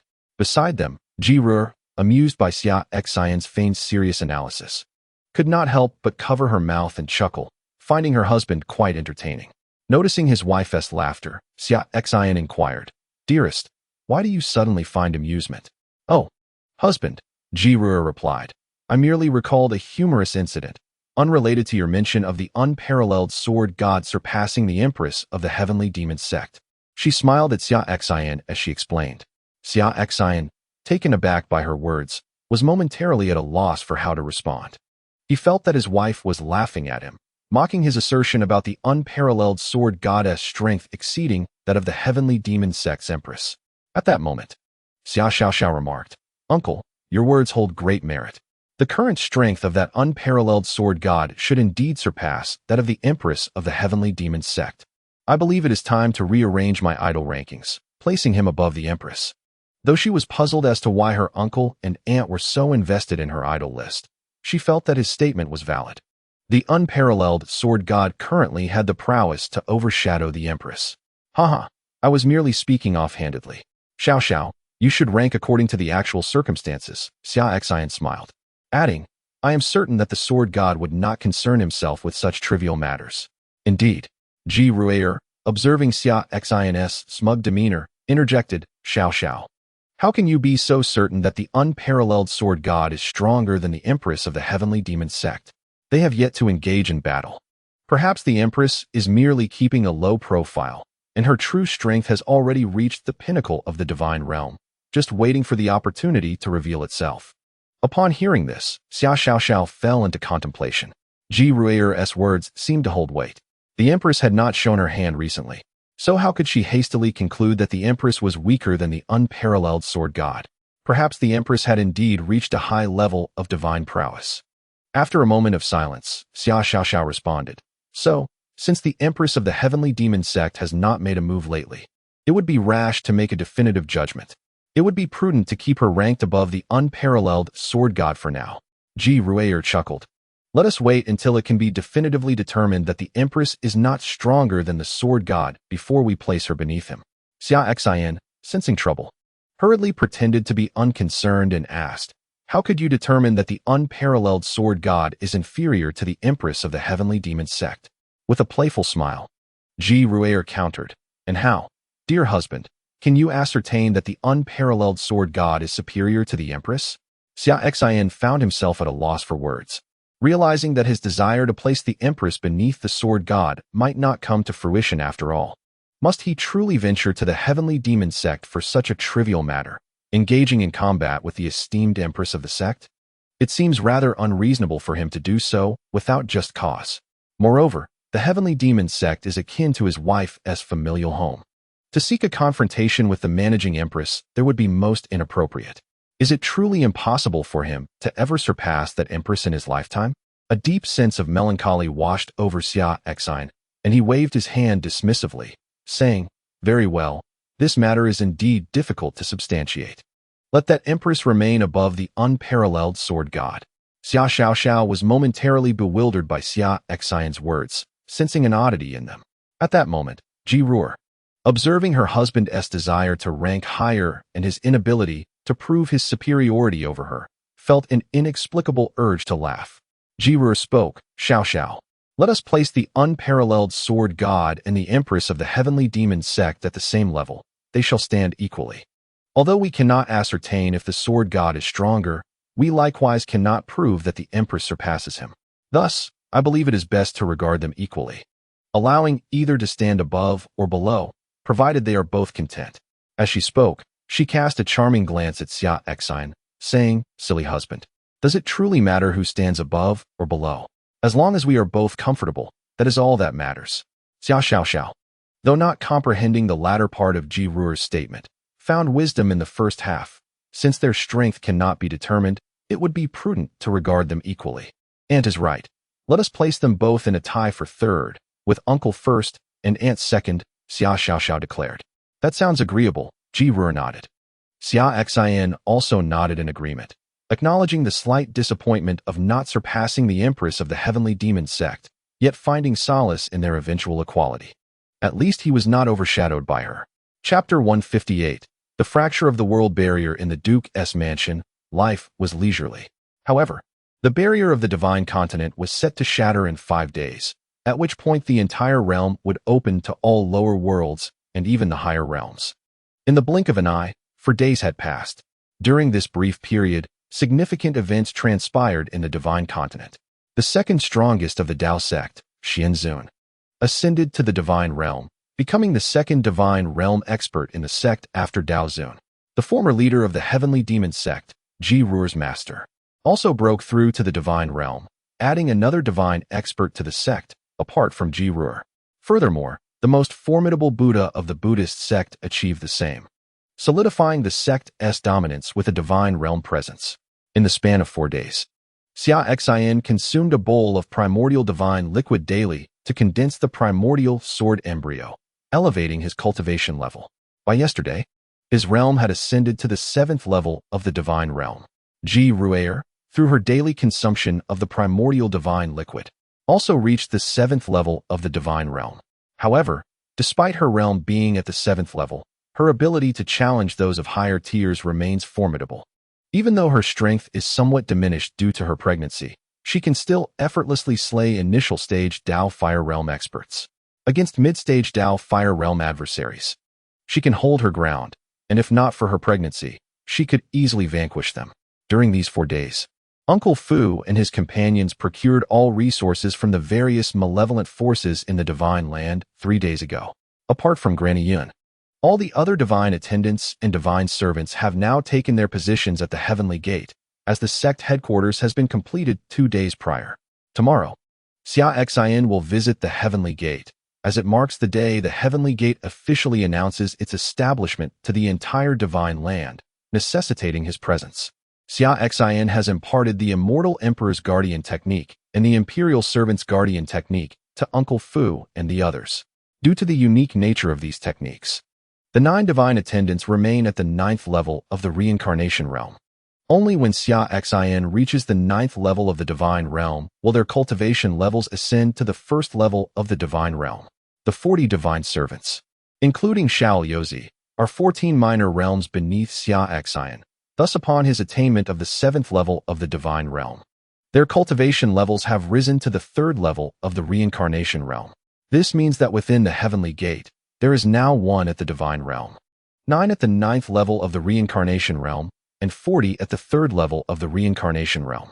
In terms of the number of high-tier reincarnation realm experts, the Heavenly Gate has become the most formidable force in this region. Once the Heavenly Gate announces its official establishment tomorrow, it will actively recruit disciples and practitioners, commencing its operations. In recent days, numerous wandering cultivators from the cultivation community have converged upon the spiritual realm where the Heavenly Gate is located. This includes a dozen wandering ancestors of the Hidden Palace realm, hundreds of top-tier wandering experts of the Boundless realm, and thousands of wandering masters of the Immortal realm. The combined numbers of wandering cultivators from the Sea Transformation realm and the Split Mansion realm exceed tens of thousands. These individuals are eager to join the Heavenly Gate following its official establishment. As the Heavenly Gate has just been founded, it is in dire need of personnel, and entering at this moment will undoubtedly secure them significant roles. The potential of the Heavenly Gate has captivated all wandering cultivators in the Divine Land. With the presence of an unparalleled sword god, the Heavenly Gate is poised to become a dominant force on par with the Dao Sect in the future.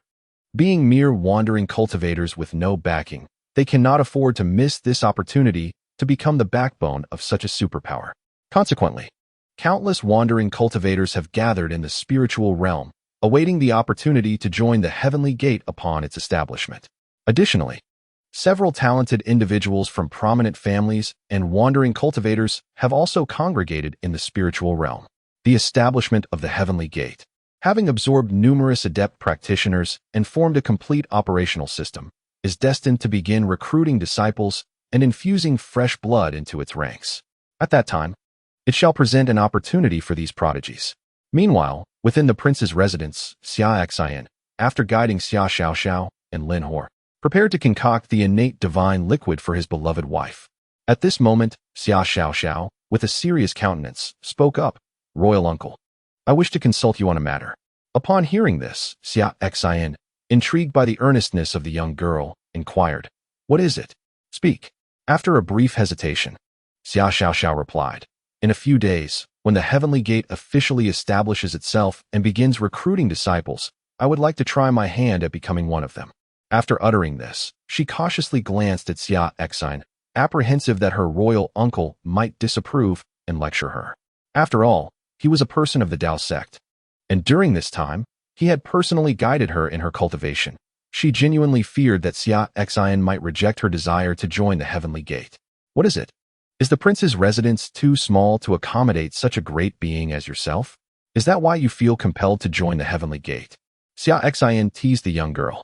Although the Heavenly Gate was his own faction, and regardless of whether Xia Xiaoxiao wished to be a disciple or even the sect's young master, it was all permissible.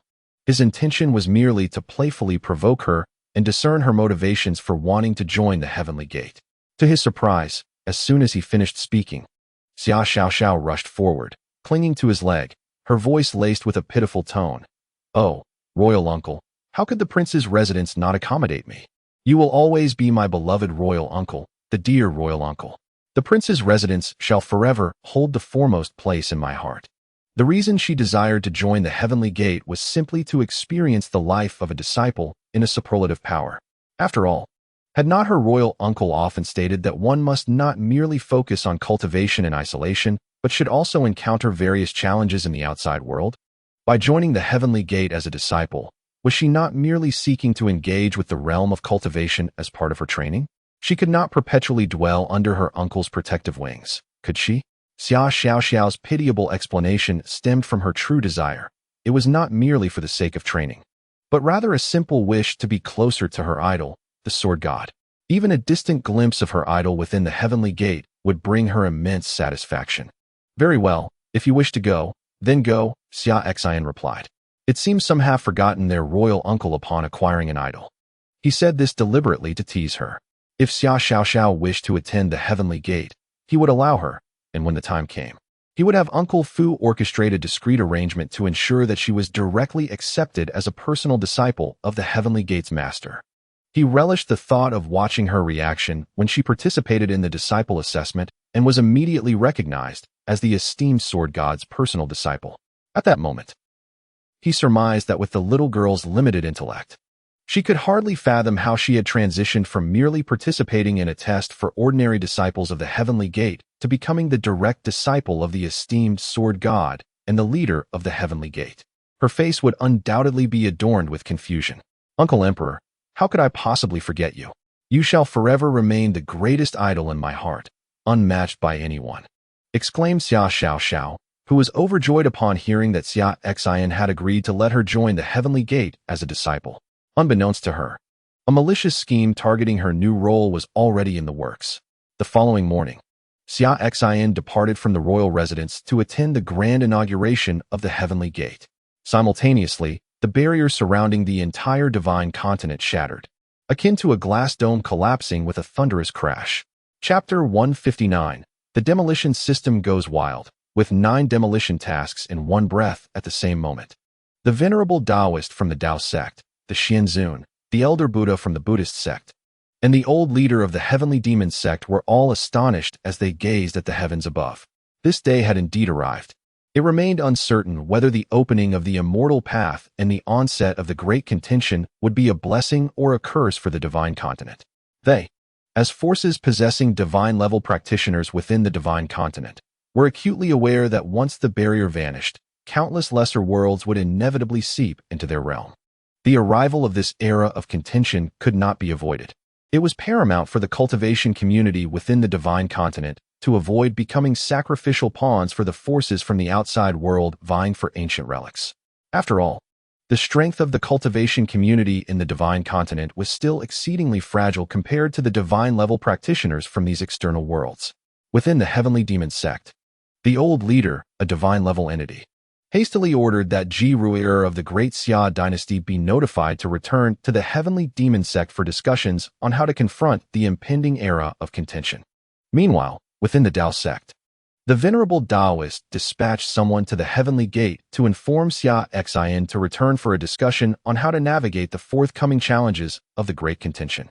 After all, in the eyes of the Taoist, Xia Xin might already be the strongest in this realm, and the weight of protecting the divine continent would soon rest upon his shoulders. Above in the firmament, as the protective barrier safeguarding the entire divine continent dissipated, numerous powerful beings from the lesser worlds that had long awaited outside surged into the divine continent.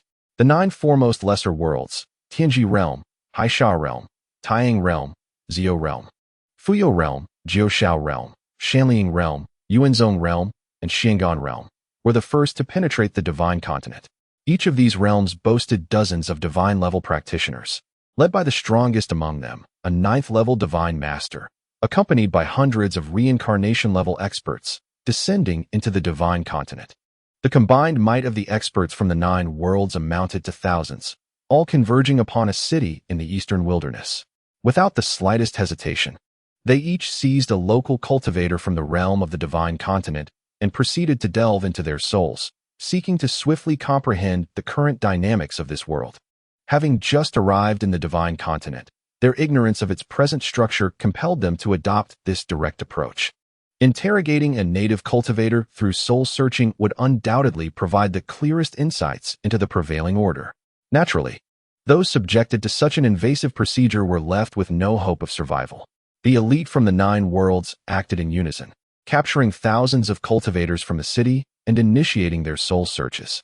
Their overwhelming presence, marked by the fluctuations of the divine and reincarnation realms, instilled terror among the remaining cultivators below, who trembled in fear, gazing up at these formidable figures. Who were they, and what power did they wield? That evoked such an instinctual dread, compelling a desire to kneel in submission? After a series of soul searches, the hovering masters from the 9 worlds quickly grasped the overarching structure of the divine continent. They discerned that only 4 factions possessed cultivators in the divine realm: the Heavenly Gate, the Tao Sect, the Buddhist Sect, and the Heavenly Demon Cult. Among these, it appeared that the Tao Sect, the Heavenly Gate, and the Heavenly Demon Cult were notably stronger, while the Buddhist Sect paled in comparison to the other 3.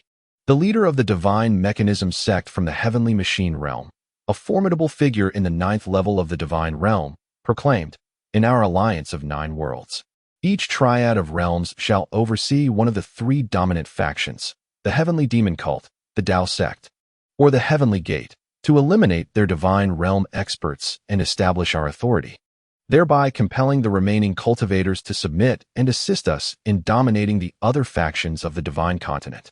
The Buddhist sect was deemed too weak to warrant their attention, lacking even the interest to manipulate it as a puppet. Their ambitions lay solely in subjugating the Tao Sect, the Heavenly Demon Cult, and the Heavenly Gate, transforming these factions into their vassals to facilitate their control over the entirety of the divine continent. It was anticipated that the ancient relics within the divine continent would soon awaken, necessitating their swift consolidation of power. The leaders of the other 8 worlds nodded in agreement with the pronouncement from the Divine Mechanism Sect.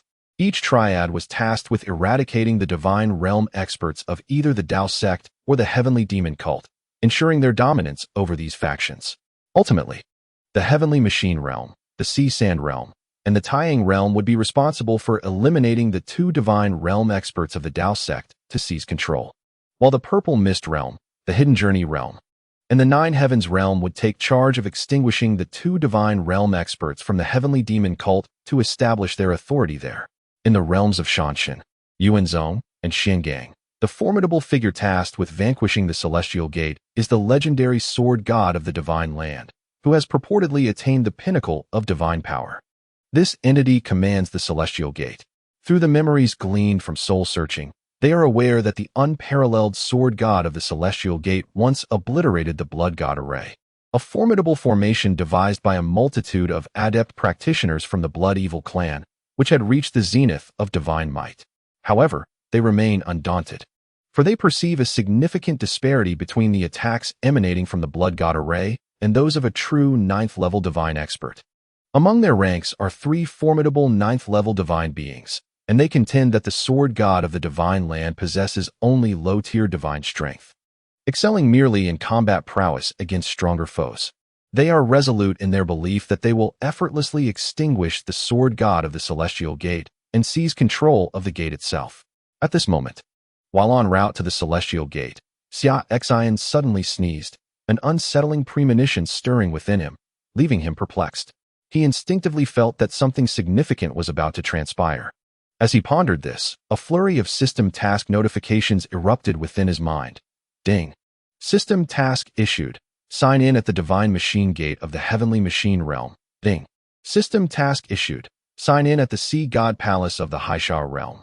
Ding. System task issued. Sign in at the Taiyang Sacred Mountain of the Taiyang Realm. Ding. System task issued. Sign in at the Purple Luo Heavenly Sect of the Zio Realm. Ding. System task issued. Sign in at the Demon Subduing Gate of the Fuyo Realm. Ding. System task issued. Sign in at the Jiuxiao Palace of the Jiuxiao Realm. Ding. System task issued. Sign in at the Monster Spirit Mountain of the Shanshan Realm. Ding. System task issued. Sign in at the Yuanzhong of the Yuanzhong Realm. Ding. System task issued. Sign in at the Tiangang sect of the Xiangang realm. The deluge of system notifications left Xia Xin feeling somewhat overwhelmed. What is happening? The relocation system has unleashed 9 sign-in tasks all at once. What grievance or vendetta has compelled the system to assign him these tasks against such formidable factions? As the third watch concluded, he expressed gratitude for the support received. Chapter 160. The Establishment of the Sect, a Grand Gift Package. This predicament left Xia Xin bewildered. The sheer volume of relocation tasks undoubtedly signified that these factions perceived him as a threat, prompting the system to respond. No wonder he had felt an ominous premonition moments ago. Hastening his pace, Xia Xin aimed to reach the Celestial Gate, intending first to oversee the grand ceremony for its establishment before delegating tasks to Uncle Fu and others for investigation.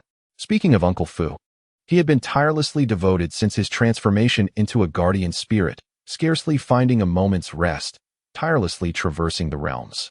Xia Xin vividly recalled a few days prior when Uncle Fu returned, brimming with excitement, inquiring whether he could finally reveal his true identity to the ancient maiden. His gaze, filled with longing, made it somewhat difficult for Xia Xin to refuse him. Nevertheless, Xia Xin still did not consent to let him confess to Tong Lao at this moment. It was preposterous. He had not yet revealed his own identity to his wife, so how could Fu Bo disclose anything to Tong Lao? Doing so would inevitably expose his true identity. Therefore, Xia Xin deemed it inappropriate for Fu Bo to proceed with such a confession at present. If Fu Bo wished to reveal the truth to Tong Lao, he must first wait until the 2 children in his wife's womb were born, allowing him to disclose his unparalleled identity as the sword god to her. Only then could Fu Bo admit his status as a senior elder of the Heavenly Gate to Tong Lao. Xia Xin vividly recalled the despair etched upon Fu Bo's face just a few days prior when he had temporarily rejected Fu Bo's request to reveal his identity to Tong Lao.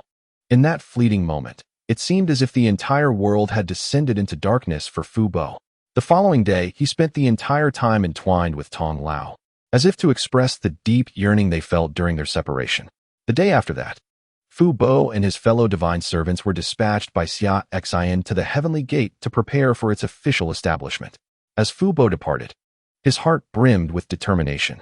Since his master had decreed that exposure was not yet appropriate, he resolved to work diligently, assisting his master in establishing the Heavenly Gate. He was confident that when the time came for him to reveal his cultivation level to Tong Lao, she would be utterly astonished. At this moment, the headquarters of the Heavenly Gate was teeming with people. Countless cultivators from the realms of Xinzhou, as well as myriad sects from the western regions, northern Desolation, southern Ridge, and eastern wilds, had gathered here, eagerly awaiting the official announcement of the Heavenly Gate's establishment. In the main square of the Heavenly Gate, a massive bronze cauldron stood majestically at its center, while Fu Bo and the other 9 elders, donned in masks and black garments, formed a row behind it. Meanwhile, the 40 protectors of the Heavenly Gate, also masked and clad in black, stood in 4 lines behind Fu Bo and the other 9. The identities of these 9 elders and 40 protectors were considered closely guarded secrets within the entire Xinzhou world. This included the master of the Heavenly Gate, the renowned sword god, who always appeared masked and in black attire. Consequently, no one in the outside world had ever witnessed their true faces, which added to the aura of mystery surrounding the Heavenly Gate, leading many to perceive it as an enigmatic and formidable force not to be trifled with. At this juncture, Xia Xin had arrived, gracefully descending from the skies above the Heavenly Gate square to stand before Fu Bo and the other 9 elders, directly in front of the bronze cauldron.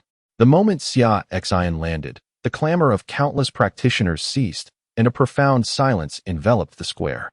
The master of the Heavenly Gate had arrived, signaling that the grand ritual to heaven was about to commence, followed by the announcement of the Heavenly Gate's establishment. The ritual to heaven was a ceremonial observance marking the establishment of a sect. Xia Xin swiftly conducted the ritual in accordance with the customs of the Xinzhou world, and then commenced the declaration of the Heavenly Gate's founding. After a domineering speech by Xia Xin, the Heavenly Gate was established, standing tall amidst the spiritual realm of Xinzhou, alongside the Dao Sect and the Heavenly Demon Sect. Ranking among the foremost powers in the world of Xinzhou, the Dao Sect is recognized as the foremost righteous force. while the Heavenly Demon Sect is the leading force of the demonic path. The Heavenly Gate, however, occupies a space between the righteous and demonic paths. When Xia Xin announced the formation of the Heavenly Gate, he refrained from explicitly categorizing it as either a righteous or demonic force.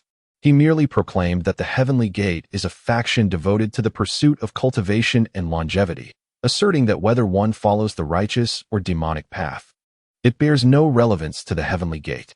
"Do not label me," he declared. "I seek only to cultivate and attain eternal life."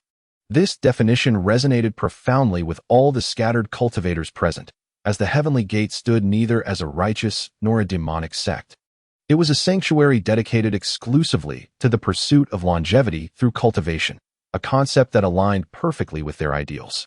They preferred to remain as solitary cultivators, shunning any affiliation with the strife between righteous and demonic factions, yearning solely to focus on their spiritual practice and the quest for immortality.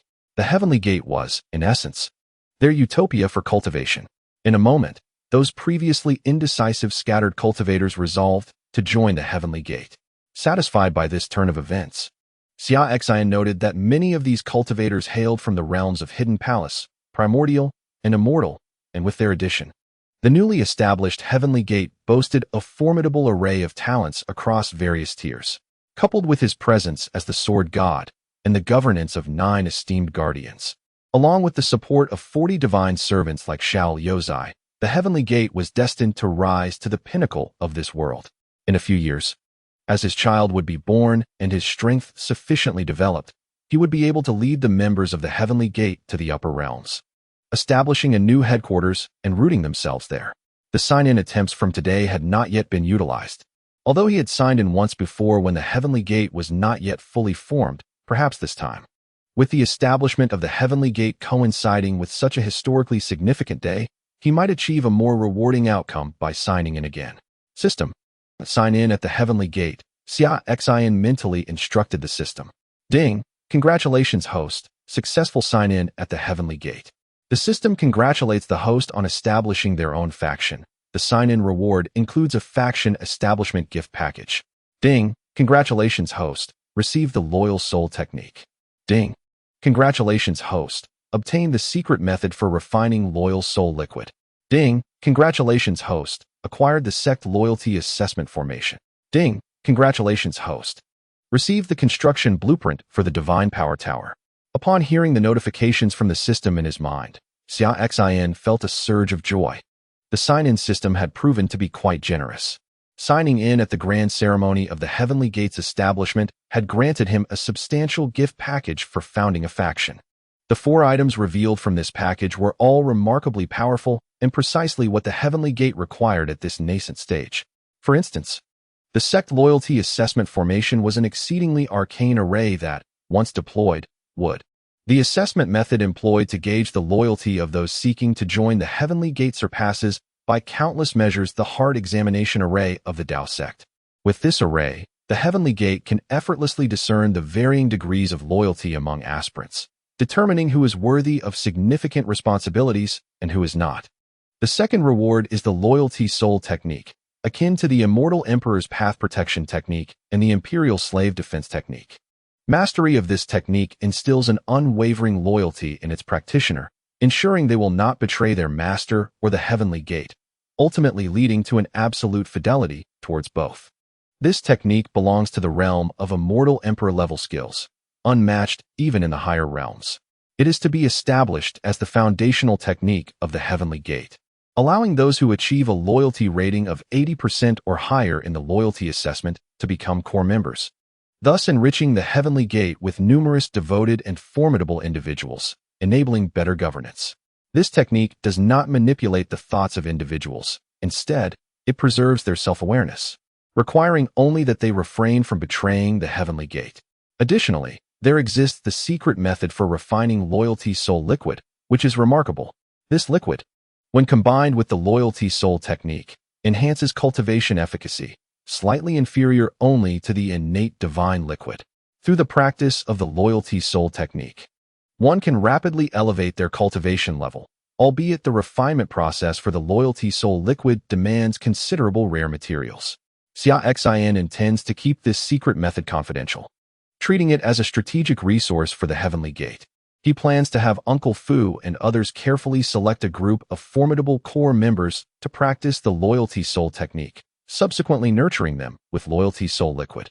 By the time his child is born in 3 years and he ascends to the higher realms, these adept individuals will have undoubtedly grown in strength, potentially reaching the Divine King realm or even the body-severing realm, ensuring that he will not be left with only Uncle Fu and a few others. Although the refinement of Loyalty Soul liquid requires certain resources, it can be arranged for the core members practicing the Loyalty Soul technique to procure them themselves.